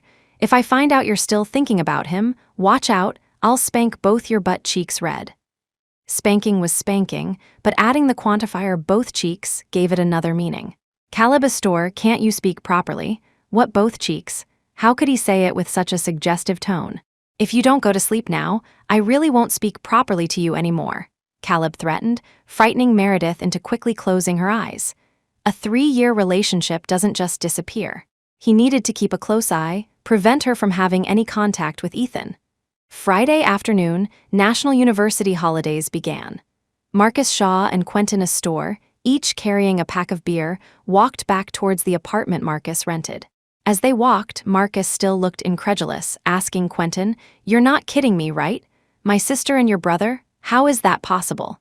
They had been training continuously during this period. Finally getting a break, he was about to head home when Quentin pulled him aside, saying he'd go back with him. He also said his sister and his brother were together and had been for some time. Marcus's image of Quentin's brother was still the stern police officer who interrogated him. Suddenly transforming into his future brother-in-law was a bit hard to accept. Quentin, however, grinned confidently. "You'll see when you get back later, right? Would I lie to you?" He knew perfectly well. His mom said that ever since the two went out to play together for a few days last time, his brother hadn't been home, reporting here every day and leaving directly from here the next morning. Recently, his brother had no missions and was free. Today, his brother would definitely be here too. Marcus remained skeptical, returning home with Quentin doubtfully. Just as he took out his key to open the door, Quentin preemptively knocked. The old apartment wasn't very soundproof. Footsteps could be heard from inside. Click, the door opened. Opening the door was Caleb Astor, wearing a t-shirt and shorts. He wore new blue slippers on his feet, not his sister's, nor did they look like cheap temporary ones. They looked like he lived here permanently. "Bro," Quentin called out cheerfully, giving Marcus an "I told you so" look. Caleb grunted in acknowledgement, opened the outer security door, and made way for them. "Back. Your sister is cooking today, you guys are lucky." He acted like the host. Marcus felt like a guest visiting his brother-in-law's place when returning to his own home. Caleb got slippers for Quentin. "Wear these old ones," Caleb directed Quentin. Marcus recognized the old pair. They were the slippers his sister used to wear. Back then, there was a big discount at the supermarket, and they bought 2 pairs together. Unfortunately, there were no pink ones, so his sister's pair was a neutral yellow color. The size didn't fit either, they were very large. Marcus brought the beer inside. As he took off his jacket, he saw Caleb's police uniform hanging on the coat rack by the entrance. His police pants, just washed, were hanging on the balcony. Looking at it this way, it really seemed like he lived here. Officer Astor," Marcus felt unable to accept this, calling out, "Call me bro, just like Quentin," Caleb interrupted. "Your sister is already distant enough. If you call me officer too, we won't be able to date anymore." The facilities in the old complex were indeed outdated. He had discovered many security loopholes after staying a few days. He wanted Meredith and Marcus to move to his place, but Meredith always felt awkward and embarrassed. So he moved here instead. Marcus couldn't bring himself to say it, really couldn't. How to put it? The shadow Caleb cast over him was too heavy, he couldn't overcome it immediately. Hearing the noise, Meredith came out of the kitchen holding a spatula. Seeing Marcus and Quentin, she smiled. "Quick, wash your faces or take a shower. Dinner will be ready when you come out. There are new clothes in Marcus's room. Give Quentin a couple of sets to wear." The two boys were originally roommates. Now with this added layer of kinship, Quentin didn't mind either, profusely thanking her and running into the room with Marcus to grab clothes for a shower. Thanks sis, they weren't just comrades now, but brothers. Showering together was fine. Quentin was the happiest. Having a sister was great. His brother, besides beating him and training him, had never been gentle with him. Chapter 216, Parallel B, Part 8. After the two went inside, Caleb Astor entered the kitchen, closing the frosted glass door to prevent the two youngsters from running around randomly. Caleb went into the kitchen to help Meredith Shaw wash vegetables. "I told you these two would definitely come back today. Did you buy enough food?" Ever since his mother teased him about being a coward, she had broadcast his glorious deeds to the entire family. Everyone, including the dog at his third aunt's house, knew he was living with a girl but hadn't even touched a hair on her head. His brother didn't know yet because he was training. Now that they were back from training, they would definitely rush over immediately to investigate. Meredith took the freshly braised pork trotters out of the pot, letting Caleb chop them into small pieces and arrange them on a plate. She nodded. "Yes, you're amazing. Captain Astor is brilliant and sharp-witted, seeing everything." After Caleb transferred his meal allowance to her, he moved in directly. Apparently, his mother kicked him out, demanding he bring back either a daughter-in-law or a grandchild. Otherwise, he shouldn't bother coming home either. Meredith gave him a key. When he wasn't working overtime, he came back early, bought some groceries, and ate with her. If overtime ran too late, she would leave some food for him. He'd eat when he returned, then rest. He told her not to wait up. If he came back too late, he'd sleep in Marcus's room. So sometimes she had to judge if Caleb came back the previous night based on whether the leftover food was eaten. Over time, Meredith became more comfortable with him, speaking more boldly too. "Make a couple more dishes for drinks. They brought back beer. They'll definitely have a drink tonight." Caleb carried the dishes out, telling Meredith they would certainly drink tonight. Meredith nodded, took out the raw peanuts she bought for him the other day, fried them, sprinkled some salt, and let Caleb take them out. This man didn't smoke in front of her now. His hobby in his free time was having a drink. So she kept some snacks around, lest he suddenly wanted to drink and had nothing to go with it. Marcus and Quentin Astor finished showering and came out. The dishes were all served. 4 people in a small apartment gathered around the table eating. Compared to Marcus, Quentin was much less reserved. He never held back when he saw food. Anyone who didn't know might think Quentin was the younger brother of the house. 3 men finished 2 cases of beer. Meredith didn't drink, just watched them. The bond between men is truly strange. After 1 bottle of beer, Marcus started calling him bro. By the time they finished drinking, the 3 were like blood brothers. Meredith had nothing to talk about, so she washed up first and went back to her room to sleep, leaving the 3 men to finish drinking, clear the table, and then rest. Quentin and Marcus shared a room. Caleb let them sleep first, cleaned up himself, then went back to get clothes for a shower. Meredith lay reading her phone. Caleb came back after showering, wearing only large shorts. Whenever he slept here, he always wore just shorts, never fully dressed. Meredith had seen it often enough to get used to it. Even when he walked around naked now, she remained unfazed.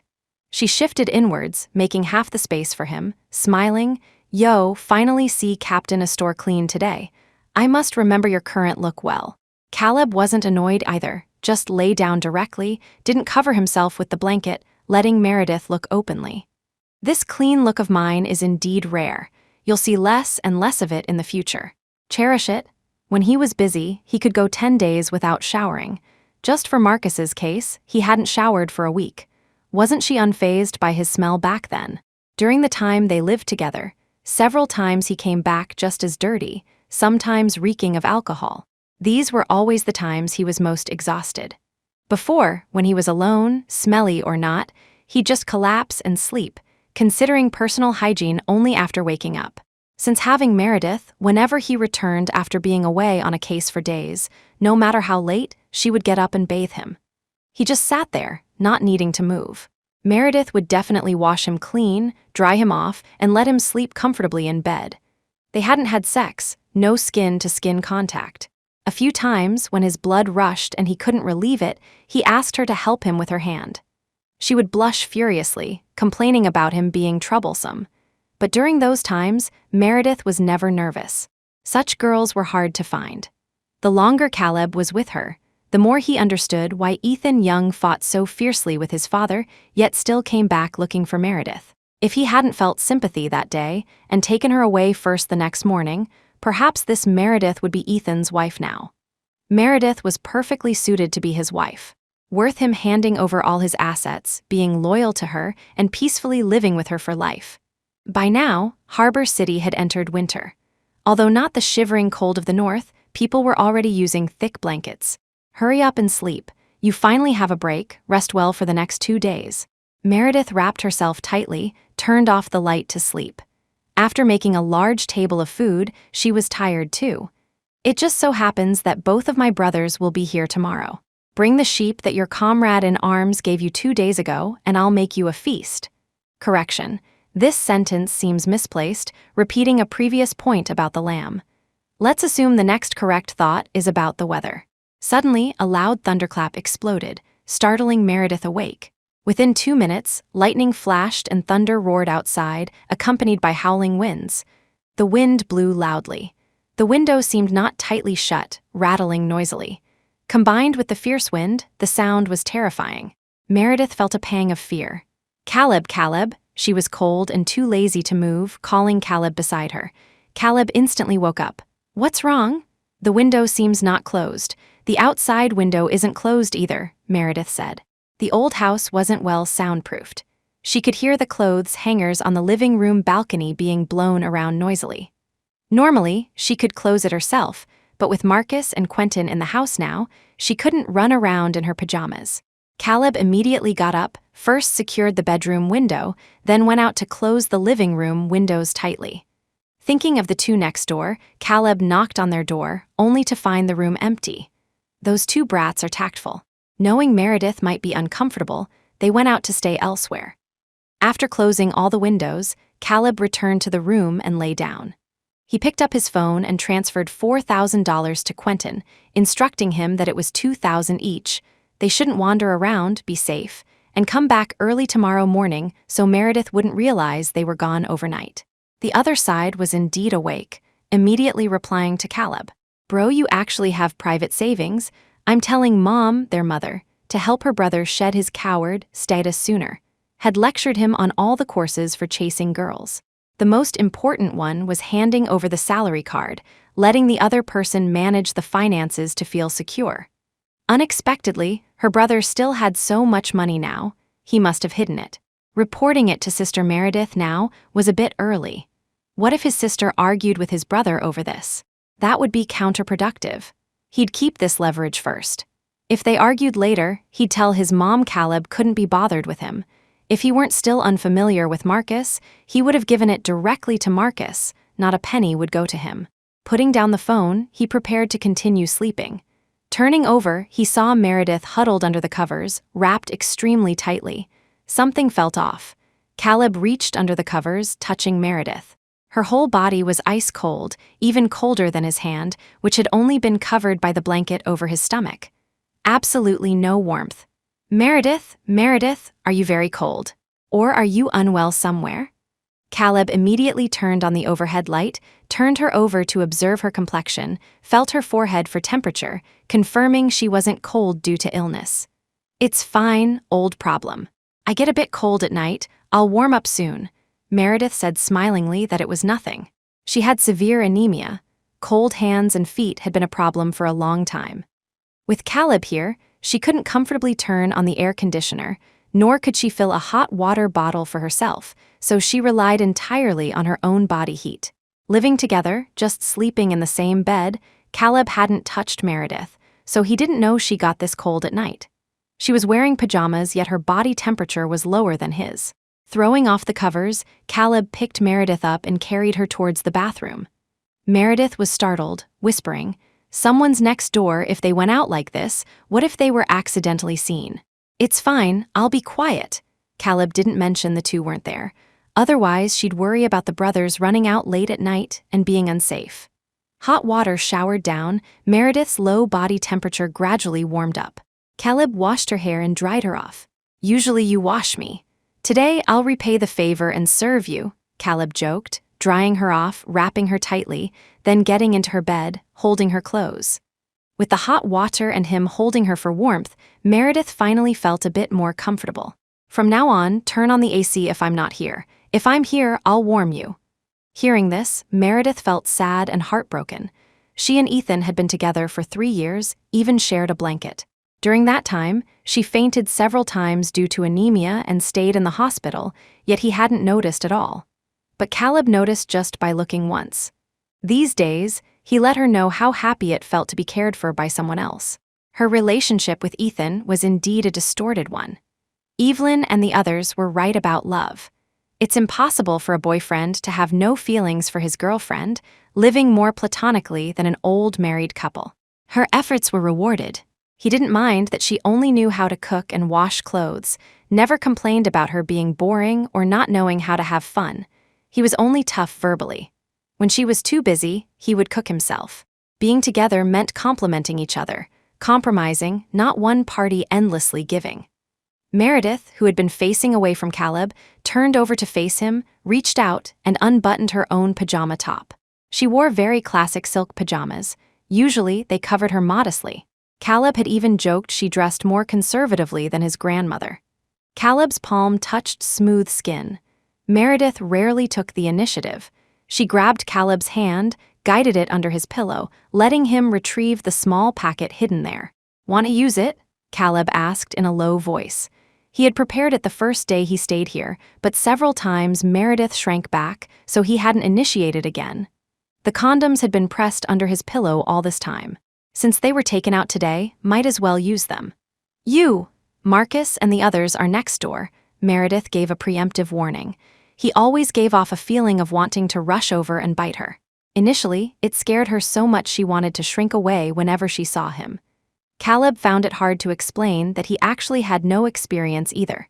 For now, the only option was to smile and reassure her first. "Okay, I definitely will." Translator's note. Implies he'll be gentle, quiet. Chapter 217. Parallel B Part 9. The next day, Caleb Astor woke up very early and ran downstairs to buy breakfast. Usually, Meredith Shaw cooked herself, but today he absolutely couldn't let her move. After hastily eating a couple of mouthfuls, Caleb woke Meredith up. While she ate breakfast, Caleb washed the bedsheet. If Marcus Shaw saw this red stain, it would just be a bit awkward. If Quentin Astor saw it, it would definitely be reported back home, and his mother would call him a coward again. He could already imagine the words she would use. This coward only managed to hand in his rations now. I see no future for him in this lifetime. After eating, Caleb took Meredith to the hospital. First blood tests, then examinations. They spent the whole day at the hospital, confirming she indeed only had anemia, no other symptoms. Drawing blood from an anemic patient, Meredith almost laughed herself silly, though she didn't dare laugh openly. Anemia wouldn't stop Captain Astor from dealing with her tonight. Then, Caleb took her to a very old-looking traditional medicine hall. The old doctor inside was very aged. His pharmacy had a pleasant herbal scent. Caleb had Meredith sit down for pulse diagnosis. The traditional doctor said many things she didn't understand, but it was generally related to qi and blood deficiency. He prescribed many Chinese herbs for Meredith, instructing her to drink them morning and evening. This old doctor's medical skills are superb. He's the master of Harrison Song, the current head of the Song family. Ordinary people can't even get an appointment with him. Caleb brought the brewed medicine into the car, handing Meredith a packet first for her to drink.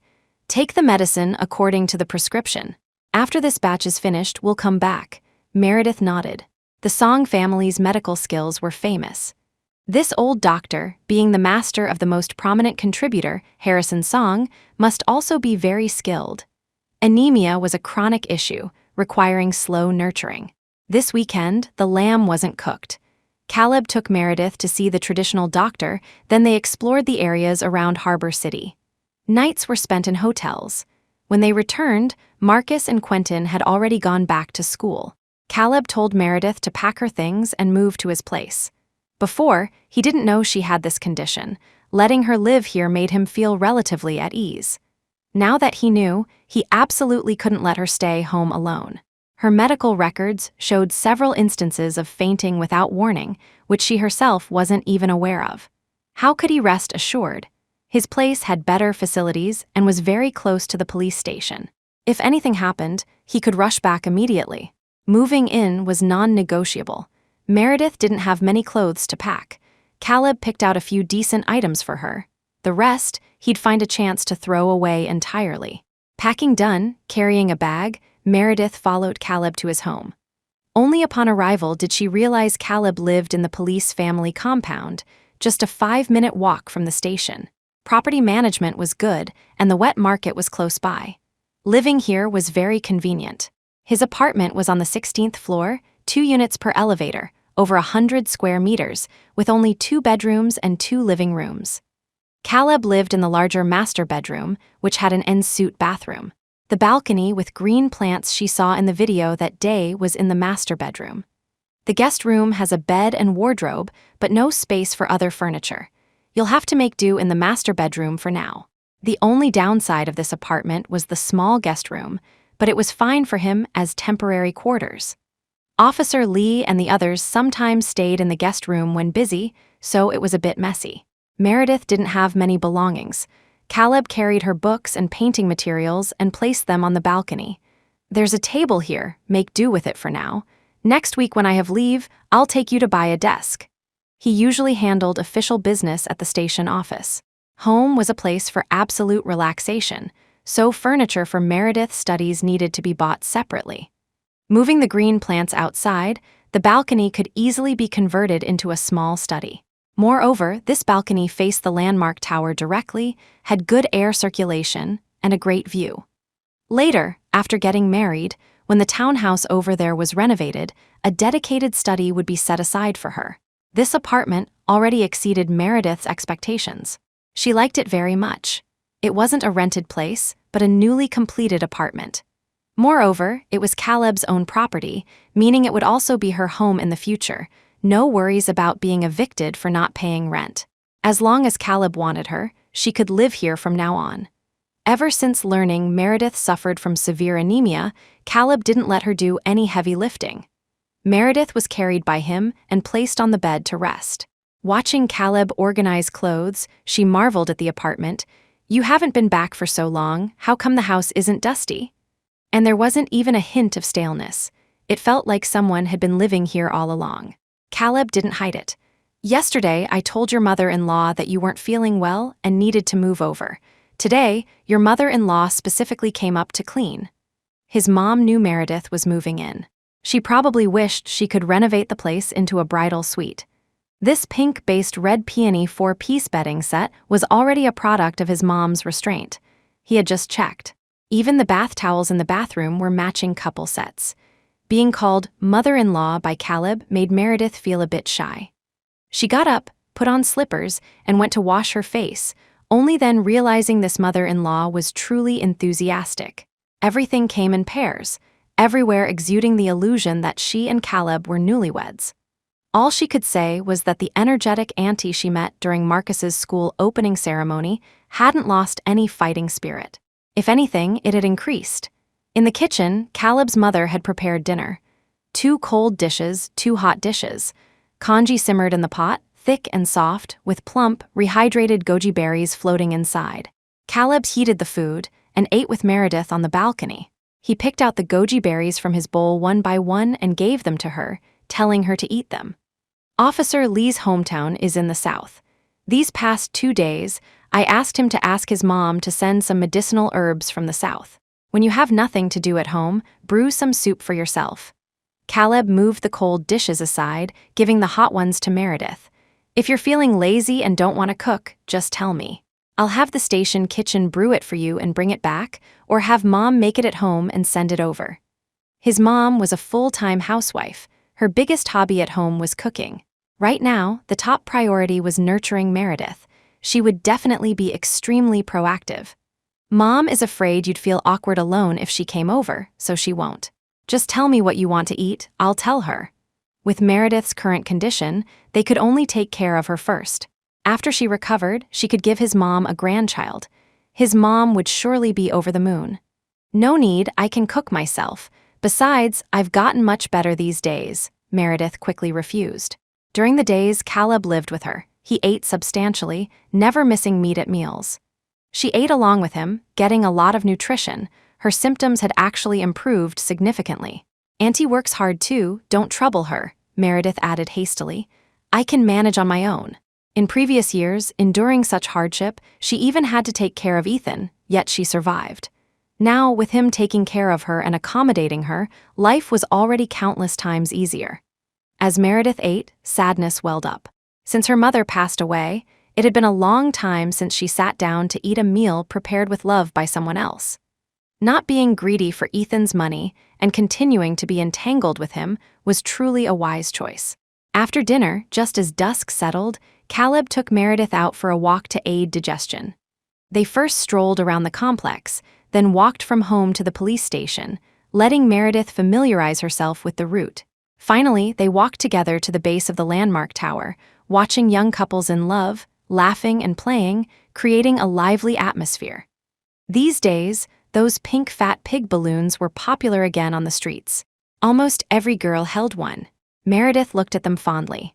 Just as she was about to say she wanted one, she unexpectedly thought of Ethan. One year, they went out shopping. Back then, balloons filled with feathers and fake roses were trendy, with a string of small lights flashing around the balloon, looking exceptionally beautiful. Even she, someone who knew it was expensive and needed to save money, loved them at first sight. The most expensive balloon cost $35. One with only feathers, no rose, was $20. The cheapest, with only lights and nothing inside, was $15. She wanted one, but it was too expensive. She only asked the price and ended up not buying one. Later, when they walked back, only 2 balloons were left, both feather-filled styles for $20. The vendor was eager to go home, drastically reducing the price. $8 each, 2 for $15. Meredith thought $8 was affordable for them, so she told him she wanted one. But Ethan inexplicably got angry, refused to walk back to the rented apartment with her, abandoned her there, told her to go back to her dorm alone, and didn't buy the balloon for her. At that time, she didn't know why he was angry. Later, after experiencing the so-called gold bracelet incident, Meredith suddenly remembered it was because she had asked him at the jewelry store near the cinema. Making gold into hairpins is such a waste, isn't making it into bracelets better? He immediately changed his expression. They bought movie tickets but didn't watch the movie. She regretted the wasted $60 for a long time. Thinking back now, he owned the entire cinema chain. He didn't care about one movie ticket. What's wrong? Not feeling well? Caleb sensed Meredith's mood was off and stopped to ask her. Meredith shook her head, pulling herself out of the memories. She pointed at the floating balloons. Caleb, this looks so nice. I want this one. Start over completely. Emotions from the previous relationship shouldn't carry over to this one. Caleb nodded and led Meredith over to ask the price. One was $25. There was also a big smiley face, also $25. A bit expensive.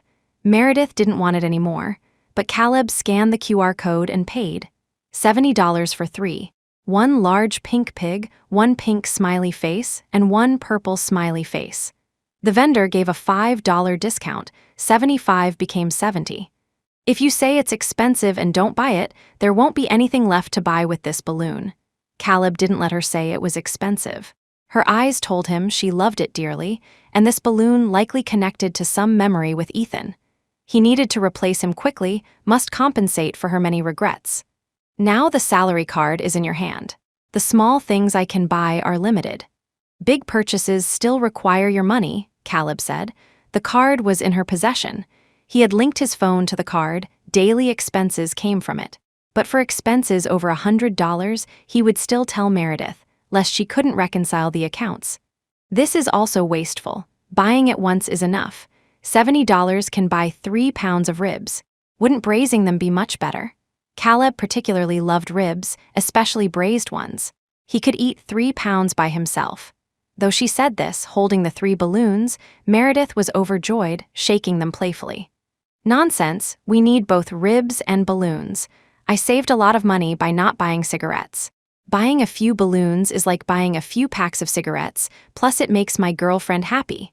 She looked up at the balloons, not watching the road. Caleb held her hand and led her forward. The balloons bobbed up and down. Meredith linked her arm through Caleb's, snuggled closer, and said happily, "Caleb, I really like it. Like you, and like the balloons." Before they took 2 more steps, they heard a girl call her from behind. "Sis," Meredith subconsciously turned around and saw Emily Young and Scarlett Sutton. Chapter 218, Parallel B Part 10, This wasn't the right setting for a confrontation. Caleb Astor walked a few steps ahead, leaving Meredith Shaw to talk with Emily Young and Scarlett Sutton. Emily looked incredulous, pointing towards Caleb. "Sis, who is he? Why are you with him?" Just now, she and Scarlett had both seen it. She was actually dating another man behind her brother's back. "My brother is fighting tooth and nail with my dad at home just to be with you, and you're actually dating another man behind his back."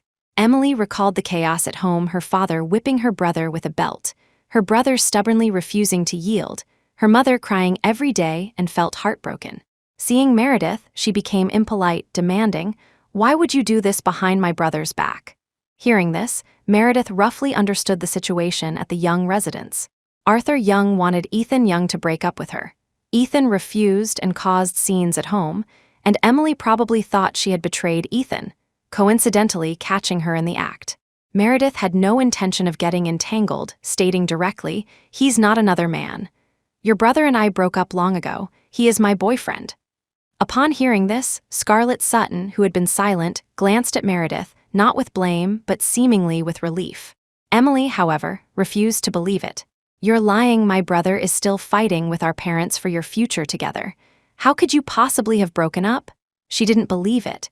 Her brother's behavior didn't seem like someone who had broken up with her at all. "Why would I lie? The Young family's eldest son likes me, willing to defy his family for me. I'm not stupid. Why would I get involved with someone else at this critical moment? Don't I know how many benefits I'd gain by marrying young Master Young?" Meredith countered. Emily was speechless. Yes, even a fool knows this is a crucial time to persevere. Being discovered by the boyfriend's sister, one should try desperately to cover it up, not admit it openly. "Why then? Why break up with my brother? What's wrong with my brother? Why did you have to break up?" Emily didn't understand. She knew Meredith's character. She wasn't someone who deceived others. Given her brother's current situation, if they broke up, it must have been Meredith's decision. "He wronged you before, but he has reformed. Why not give my brother a chance?" Emily asked. She knew her brother had been a jerk and bullied Meredith, but this time, her brother was determined to turn over a new leaf. Couldn't their 3 years of relationship tolerate one mistake? "You're 3 years together, can you just let it go like that?" Emily questioned. Meredith, however, looked as if she had heard the biggest joke in the world. She tugged at the strings in her hand. The 3 balloons at the other end swayed back and forth. "See this balloon?" Meredith asked. "I was with your brother for 3 years. I cooked for him, cleaned for him, washed his socks and underwear, never receiving a single thank you. That day, right here, a balloon cost $8. Your brother didn't buy it for me. Instead, he told me to go back, leaving me alone at 9:30 p.m. I walked for an hour and a half to get back to school." She remembered staying at the rented apartment that day, thinking Ethan was there, so she went out shopping with him late, losing track of time. If she had known she needed to go back to school, she wouldn't have even come out. $8 wasn't a huge sum. A takeaway meal with meat cost $11 outside, but he just wouldn't buy it. Emily might not understand the value of a balloon because Ethan, with her, spent tens of thousands without blinking, never shortchanging her financially. "Emily, The 3 years of relationship you speak of was spent like this. You say he changed, that I didn't give him a chance. But when my brother was arrested and imprisoned, he was attending Wendy Stone's wedding." Meredith recounted calmly, as if it were someone else's story. "The man I'm with now might not be as rich as Ethan, but I can have 3 balloons. When my brother was in trouble, he was always by my side.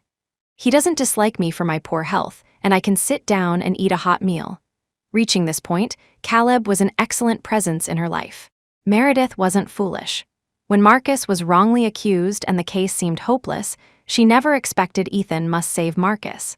She just wanted someone to tell her Marcus didn't kill anyone, that everything would pass. She had reached a dead end. Initially, with Ethan, good or bad, he was family.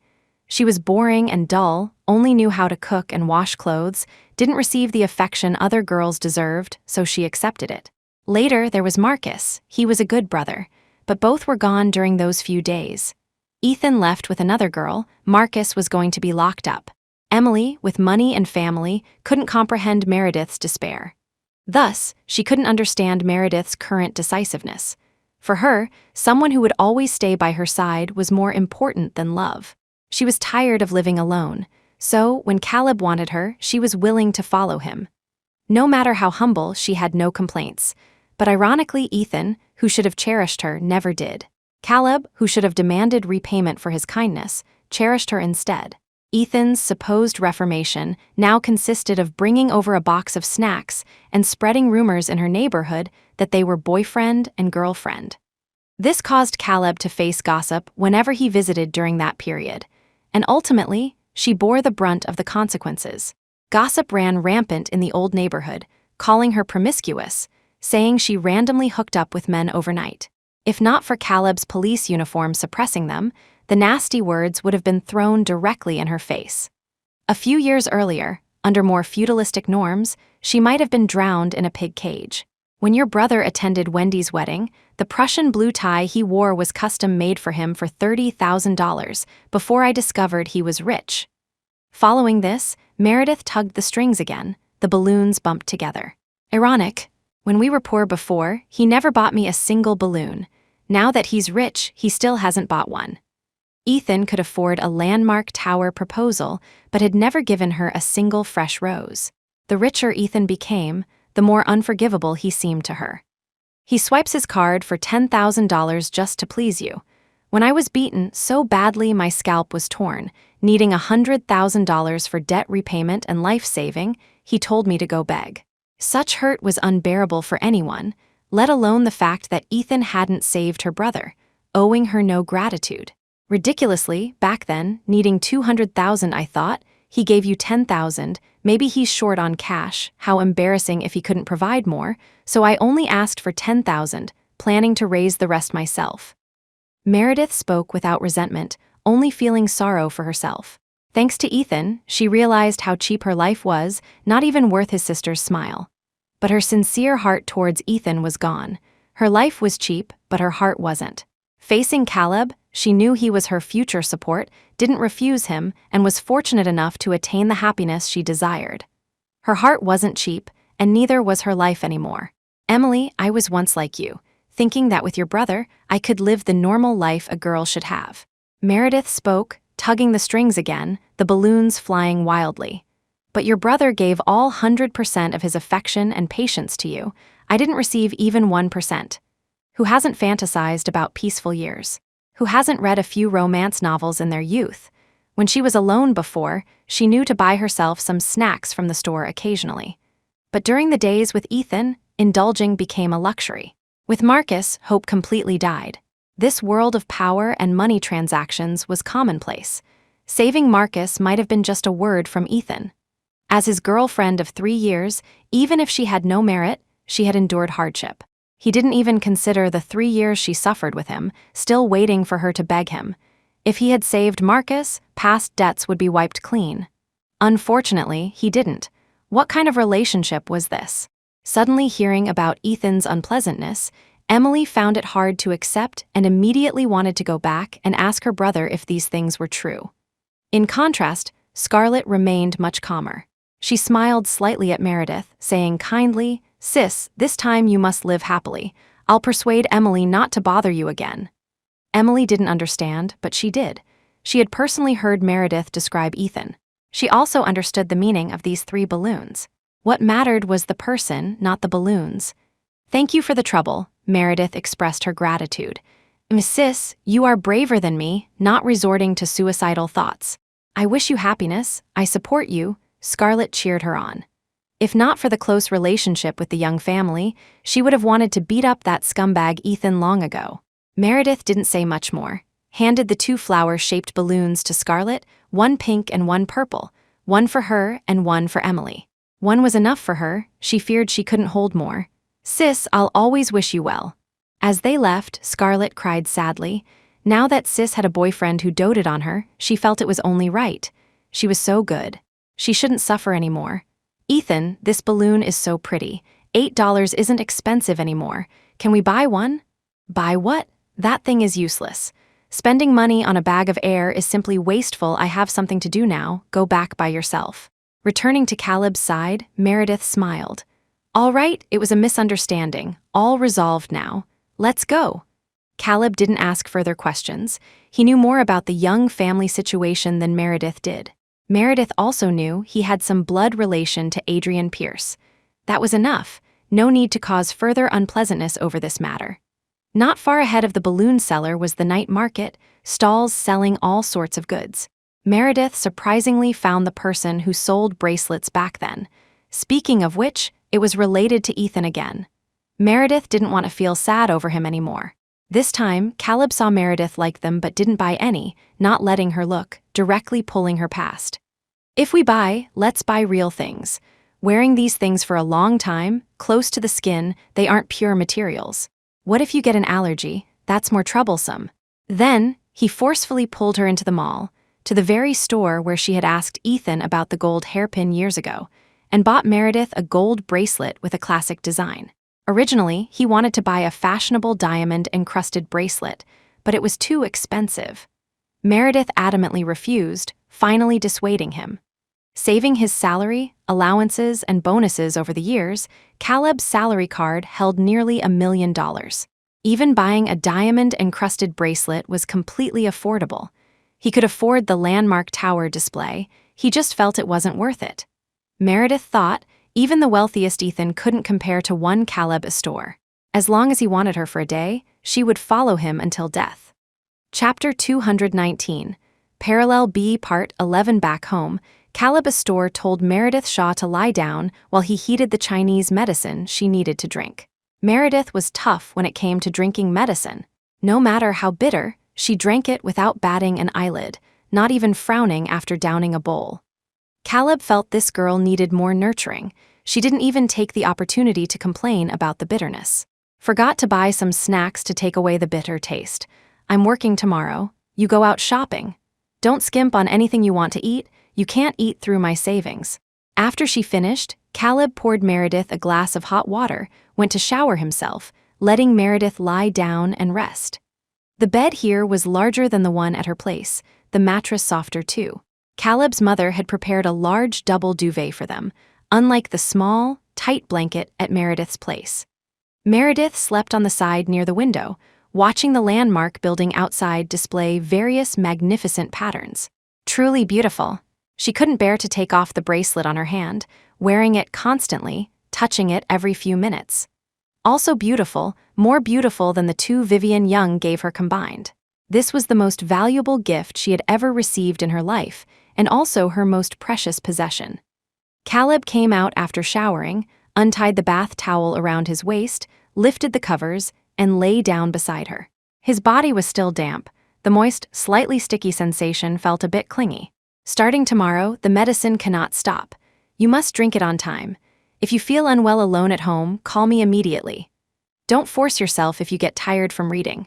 Caleb held her from behind, rubbing his warm palm on her stomach, instructing, "If you're bored with nothing to do, go out shopping, buy some clothes, eat something nice. You dressing up nicely is pleasing to my eyes too. When I'm not around, if you feel cold, turn on the AC immediately. Don't worry about the electricity bill." He understood Meredith to some extent. Her primary goal was always saving, her own comfort secondary. Endure if possible, if not, tough it out. But this body, the more you endured, the worse it got. Ultimately, he would be the one suffering the consequences. Meredith, you can't neglect nurturing your body. Nourish it well now, so giving birth to my son in the future won't be difficult. Caleb pinched her chin, turning her face towards him for a kiss. I want to have several more children. Your body can't hold me back. His words sounded harsh, but ultimately, they stemmed from concern for Meredith. Marriage and having children were inevitable in the future. Moreover, based on his observation of Meredith, she liked children, the more the better kind of liking. So his words hit Meredith's soft spot. When he was on top of her, Meredith buried her face in his chest, saying, Captain's mission will be gloriously completed, guarantee not to hold the captain back. Forget it, he's working tomorrow, she has a whole day to sleep. Tonight, let's not sleep. With Ethan, Meredith never dared to dream of the future, only hoping not to owe debts later. With Caleb, she hoped to be healthier, to have a long life to stay with him forever. This was her future life. He invested heavily in nurturing her. She must also take care of herself, so a more fulfilling family awaited her later. Meredith moved in for the third week. Marcus Shaw learned from Quentin Astor that his sister had moved in with Caleb. The happiest, Quentin, started acting recklessly in the rented apartment. Within 2 weeks, the place became their dormitory's base camp. Consequently, Meredith's place became their base camp. Caleb had cleaned out Meredith's clothes, throwing away all the worn-out ones. There was basically nothing of hers left there anymore. A strategy of forcing her hand. Meredith had no choice but to spend several days just buying winter clothes for herself. While she lived here, Marcus visited twice. Seeing Caleb treated her very well, he felt more at ease. He focused on his studies and training. Whenever there was a mission, regardless of difficulty, he and Quentin were the first to volunteer. In just 1 semester, Marcus's excellence became known throughout National University. Only Meredith and Caleb lived in this apartment, essentially living the life of an ordinary married couple. Caleb left in the morning, returned in the afternoon, ate lunch at the station cafeteria, and didn't let Meredith deliver meals. This gave her plenty of time for studying and painting. Her teacher qualification exam results were ideal, and her graduation project began progressing. Meredith was very content with her current life. Her anemia symptoms gradually improved, and her complexion became much rosier. Evelyn Yates said this was the result of being properly nourished by a man daily, something ordinary people couldn't envy. Never imagining she would one day be envied by them, Meredith found it somewhat difficult to adapt. After the exam, Meredith finally had the mind to organize her things, placing books on the custom-made bookshelf on the balcony. She ended up sorting out many reference books previously lent to her by Sean Davis. Meredith packed them neatly, planning to return them to him in the next couple of days. When Marcus was in trouble, he had distanced himself from her, not letting her go to the studio anymore. So there was no need to keep these things. His mother didn't like her either, no need to make things difficult for Sean. Coincidentally, Officer Lee's mother sent her many ingredients from the South. Bird's nest, dried scallops, abalone, everything imaginable. Caleb brought the items back, along with a recipe book, supposedly a compilation of Officer Lee's mother's years of experience. Meredith wanted to keep him for dinner tonight. Caleb took the books to the station, asking Officer Lee and the others to help deliver them first before coming over. It's too far from here. I don't have time to go with you recently. I'll have little Lee help you deliver them. In any case, he couldn't let her go out alone. He worried about her condition. That evening, Meredith cooked a table full of dishes to entertain Caleb's team. They actually brought dishes too, not letting Meredith cook too much. But each of them, older than her, called her sister-in-law, making Meredith feel embarrassed. They're drinking tonight, probably won't be able to leave. Close the bedroom door. Call me if you need anything. Meredith was tired and went to sleep first, leaving Caleb outside to deal with the rowdy youngsters. Meredith nodded. The noise outside wasn't loud, but she could still hear movement inside. For instance, Officer Lee chuckled mischievously, asking, "Chief, can you discuss with sister-in-law about introducing some classmates to us?" Exactly, we're also educated individuals with proper degrees. Since she's become sister-in-law, she should take responsibility for our lifelong bachelorhood problem. Meredith, thank you for finding me this task. Introduce Evelyn Yates to you? I'm afraid you couldn't handle Evelyn's mouth. Everyone was busy with graduation matters. Meredith's life was now stable, and she wanted to pursue postgraduate studies. One day, Finn Archer found her, wanting her to invest in starting a business together, opening a studio. Meredith didn't understand these things. She thought if her postgraduate application failed, starting a business with Finn wouldn't be bad. But she didn't have much money. Her entire savings amounted to only $130,000. She felt too embarrassed to borrow from Caleb, so she considered finding part-time work. Part-time jobs didn't bring in money quickly. Meredith was still wondering what kind of work would be suitable, finding several options unsatisfactory in terms of pay. This evening, Caleb had an interrogation and would be working late. Meredith received a call from Joanna Chapman.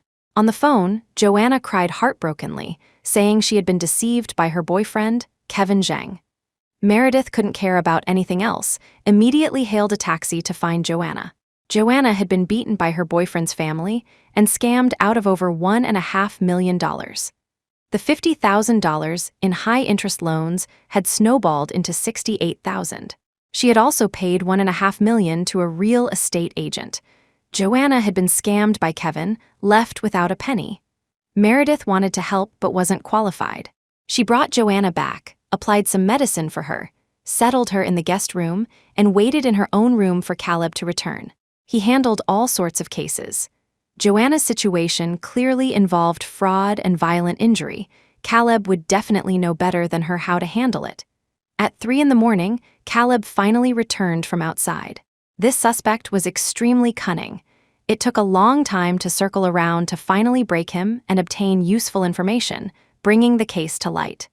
Returning to the room to get clothes for a shower, he saw Meredith still awake, waiting for him. "Why aren't you asleep yet? Didn't I tell you not to stay up late?" Her body needed quiet nurturing, couldn't stay up late. He had told her countless times to sleep after 10, even if she couldn't fall asleep, just lie down and rest.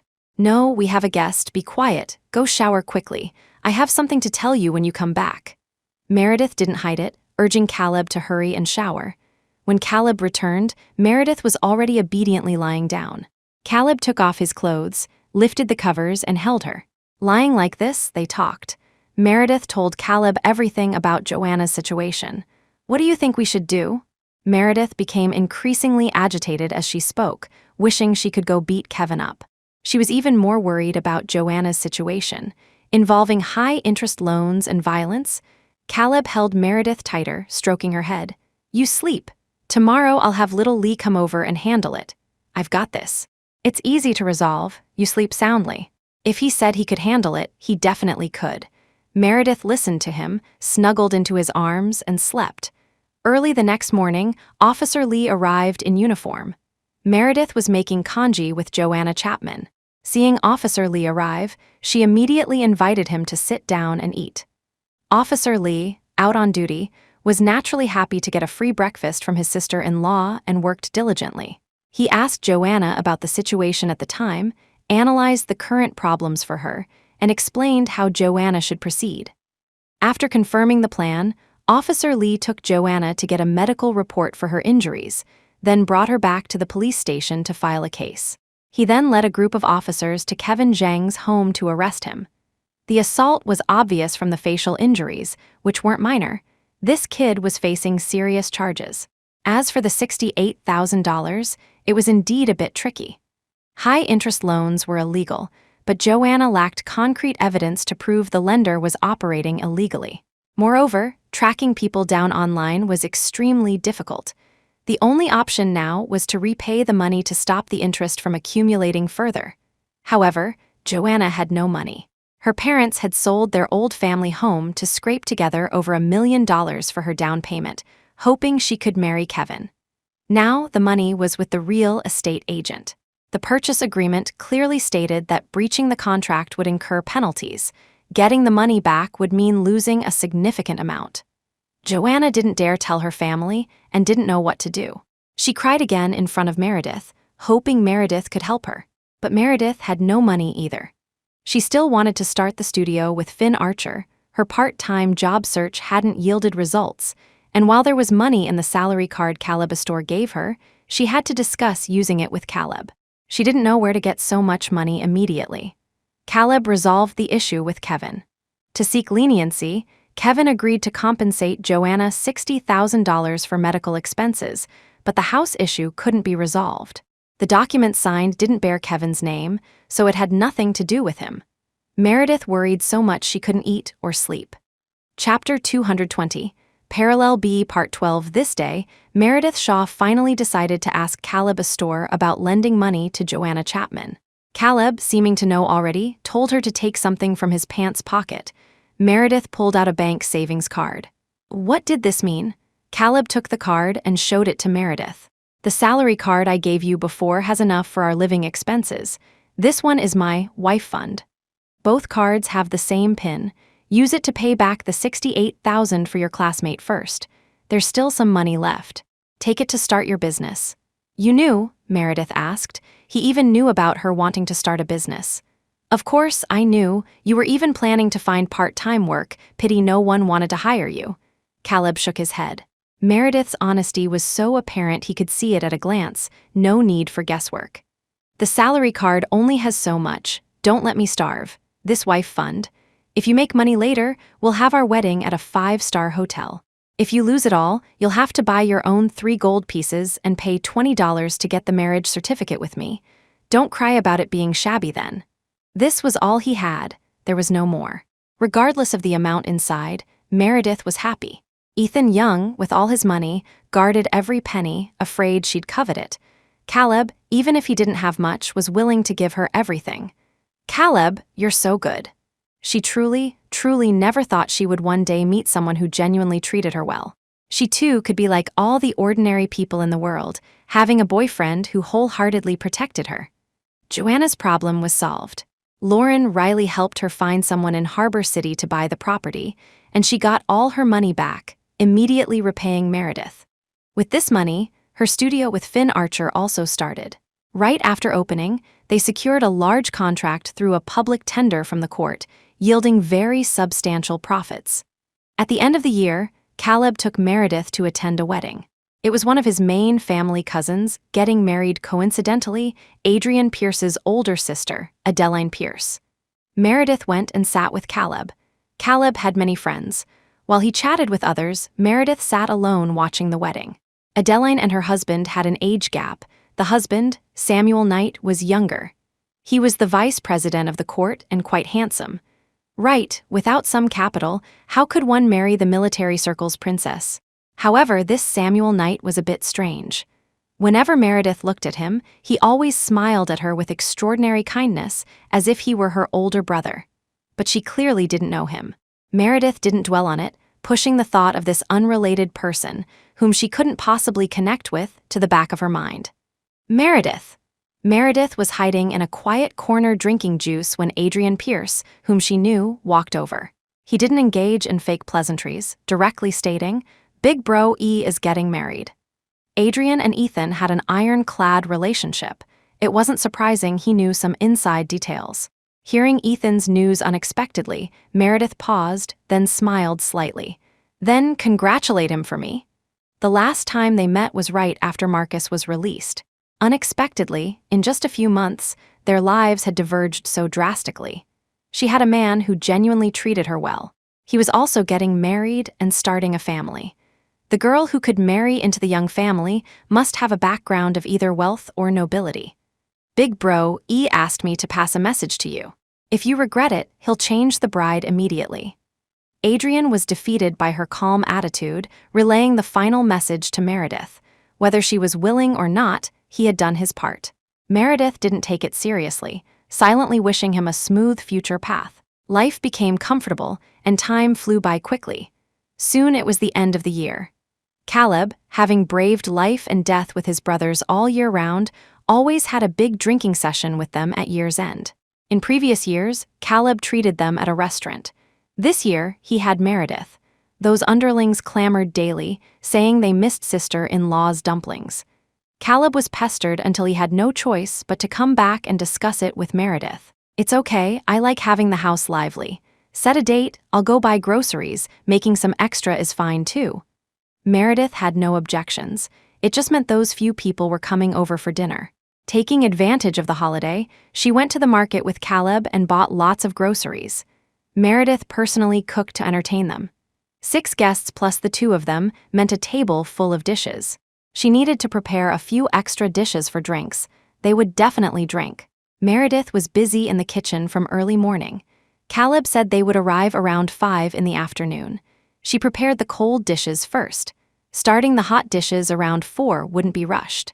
In the afternoon, around the expected time, Meredith was braising lamb in the kitchen when she heard the doorbell ring outside.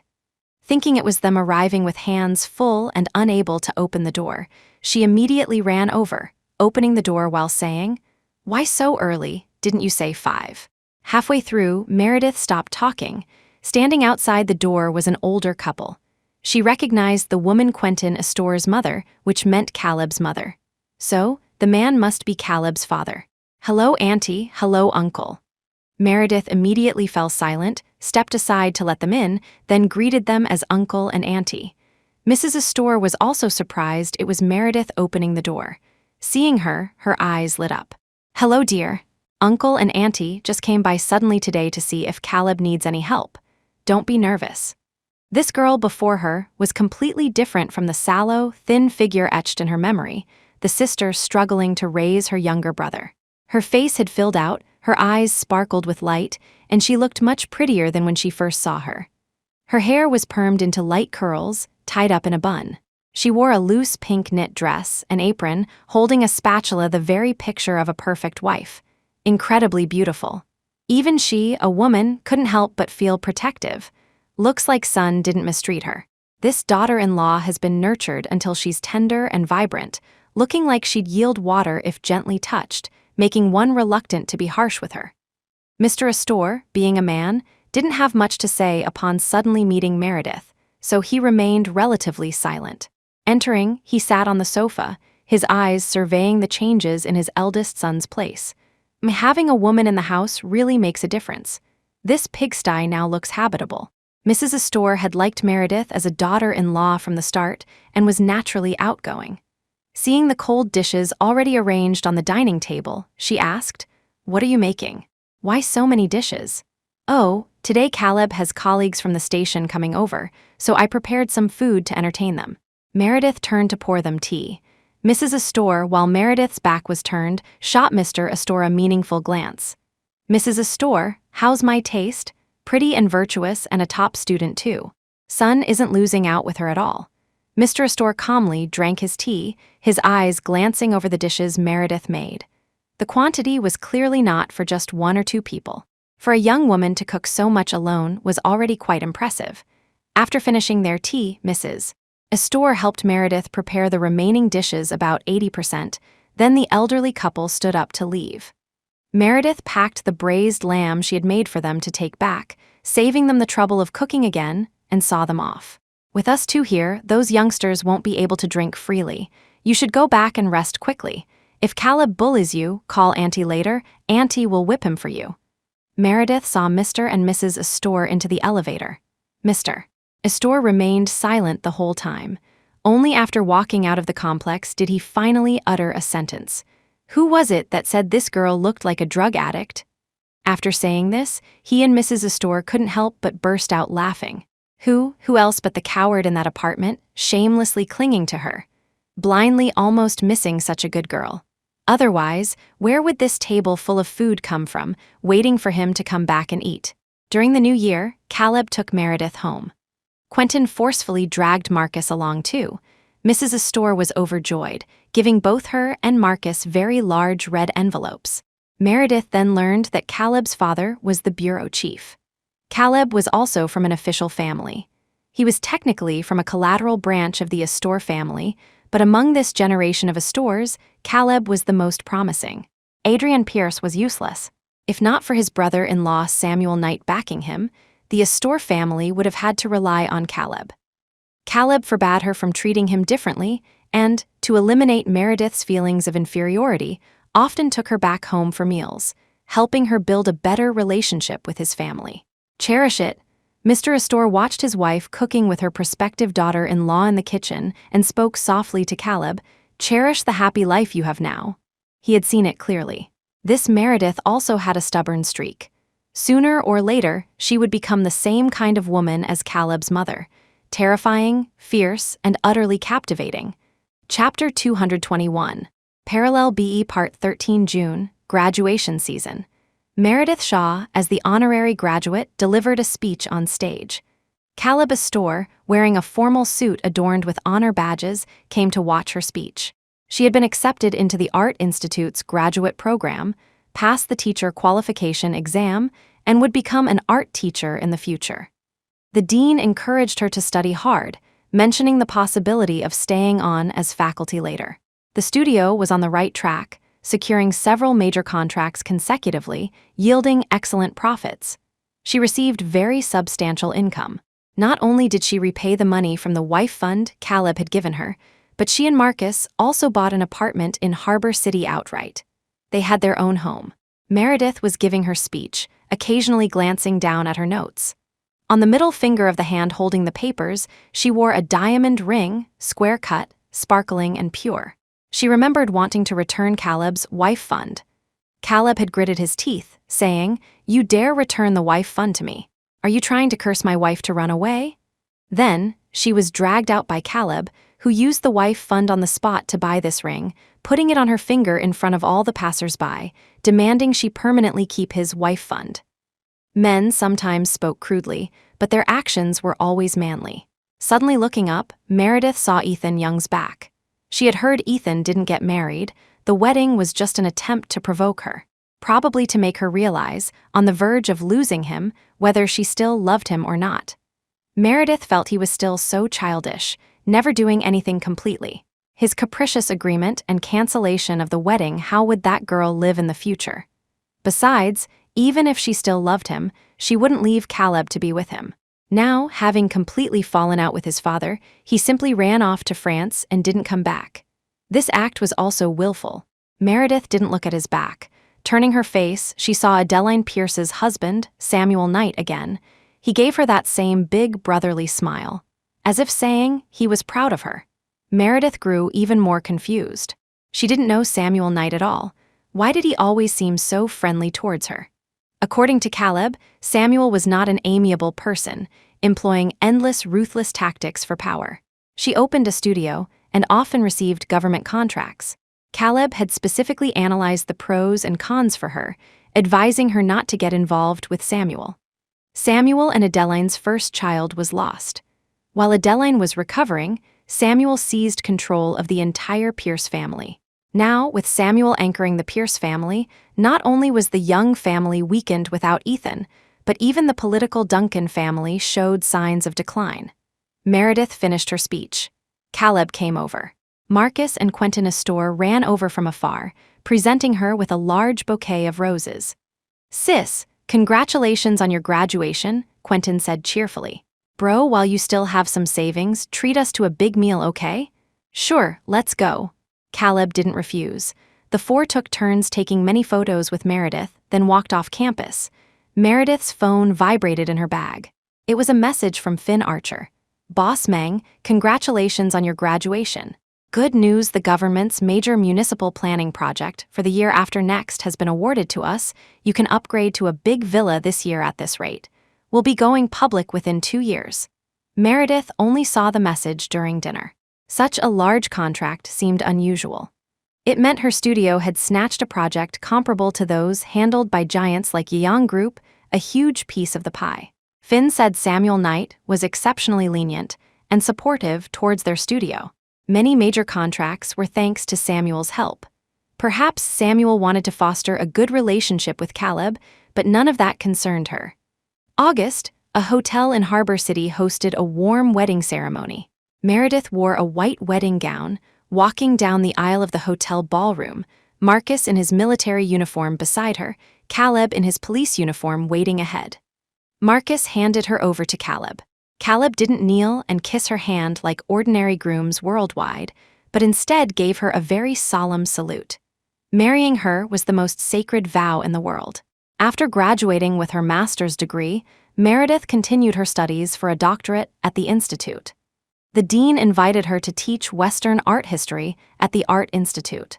Once everything settled into a routine, she and Caleb tried for a baby and successfully welcomed their first child. The baby was born during the Dragon Boat Festival.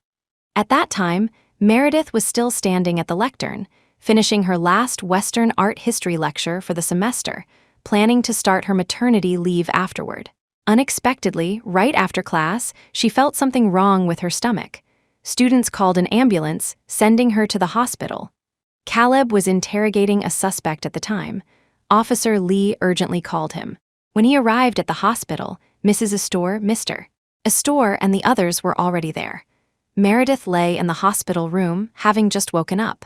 Beside her, in an incubator, lay the newborn baby, a nearly 10-pound chubby baby boy. Mrs. Astor said Meredith didn't suffer much during labor. The baby came out remarkably fast, crying loudly. Meredith lay listening as Mrs. Astor and Mr. Astor recounted the situation to Caleb, finding their narration quite amusing. She had been nurturing her health all these years. Giving birth to this child indeed wasn't too difficult, over quickly. The baby slept. Mrs. Astor and Mr. Astor exited the delivery room, leaving space for the son and daughter-in-law. Meredith was still a bit breathless, smiling at Caleb. Mrs. Astor has gloriously completed the mission, didn't hold the captain back. Hearing this, Caleb choked up. A casual joke from years ago now brought tears to his eyes. Meredith, you did beautifully. On the same day, an infant born simultaneously with that child arrived at the Rose Manor in France. Also a boy. The only difference was, his parents didn't want him from birth. Ethan looked at this child, letting the nanny care for him. He often seemed delusional, seeing his wedding with Meredith in his dreams, only to wake up and find her gone. Every night, he could dream of her, dream that after he saved Marcus, they married smoothly. But she still endured so much hardship. He hadn't protected her well. Meredith wasn't happier by his side. Instead, she was embroiled in a tangle of conspiracies, almost losing her life in the end. These dreams made Ethan afraid to seek her out again. Caleb treated her very well, she lived happily. He watched her get married, dreaming at night that she married him. Meredith gave birth today, a boy. Now, having this child allowed him to pretend the baby born today was his and hers. In his dreams, they had a son and a daughter. Before him now, there was only him, alone. Meredith, he knew he was wrong. Meredith washed the old hen in the kitchen, blanched it, then removed the skin so the resulting chicken soup wouldn't be greasy at all. Outside, the sounds of warfare blared from the television. Anger flared in Meredith's heart. She slammed the cleaver down on the cutting board with authority. Walking out, she faced Caleb in front of the TV. Caleb Astor, are you ever going to stop? You make our son watch war films, now our daughter is only 5. And you're making her watch war films too. You're the bureau chief now, earned several first-class merits. Are you planning to sacrifice both our children? Were you also killed in battle in your past life? In the living room, Meredith raged. No one dared talk back. Quentin Astor whispered to Marcus Shaw, I'm definitely marrying a gentle wife in the future. Sister is too scary. Useless, Caleb said resignedly, changing the channel to his daughter's favorite princess show, adding calmly, in the end, it's all the same. Watching the little girl who used to cry with gratitude holding a bouquet of roses gradually transform into the current fierce mother tiger. Even the words she used to scold him were identical to his mother's, a complete replica. He understood now. That year, his father's look, the 3 meaningful words he spoke to him. Cherish it. Spirited, beautiful, love her to death.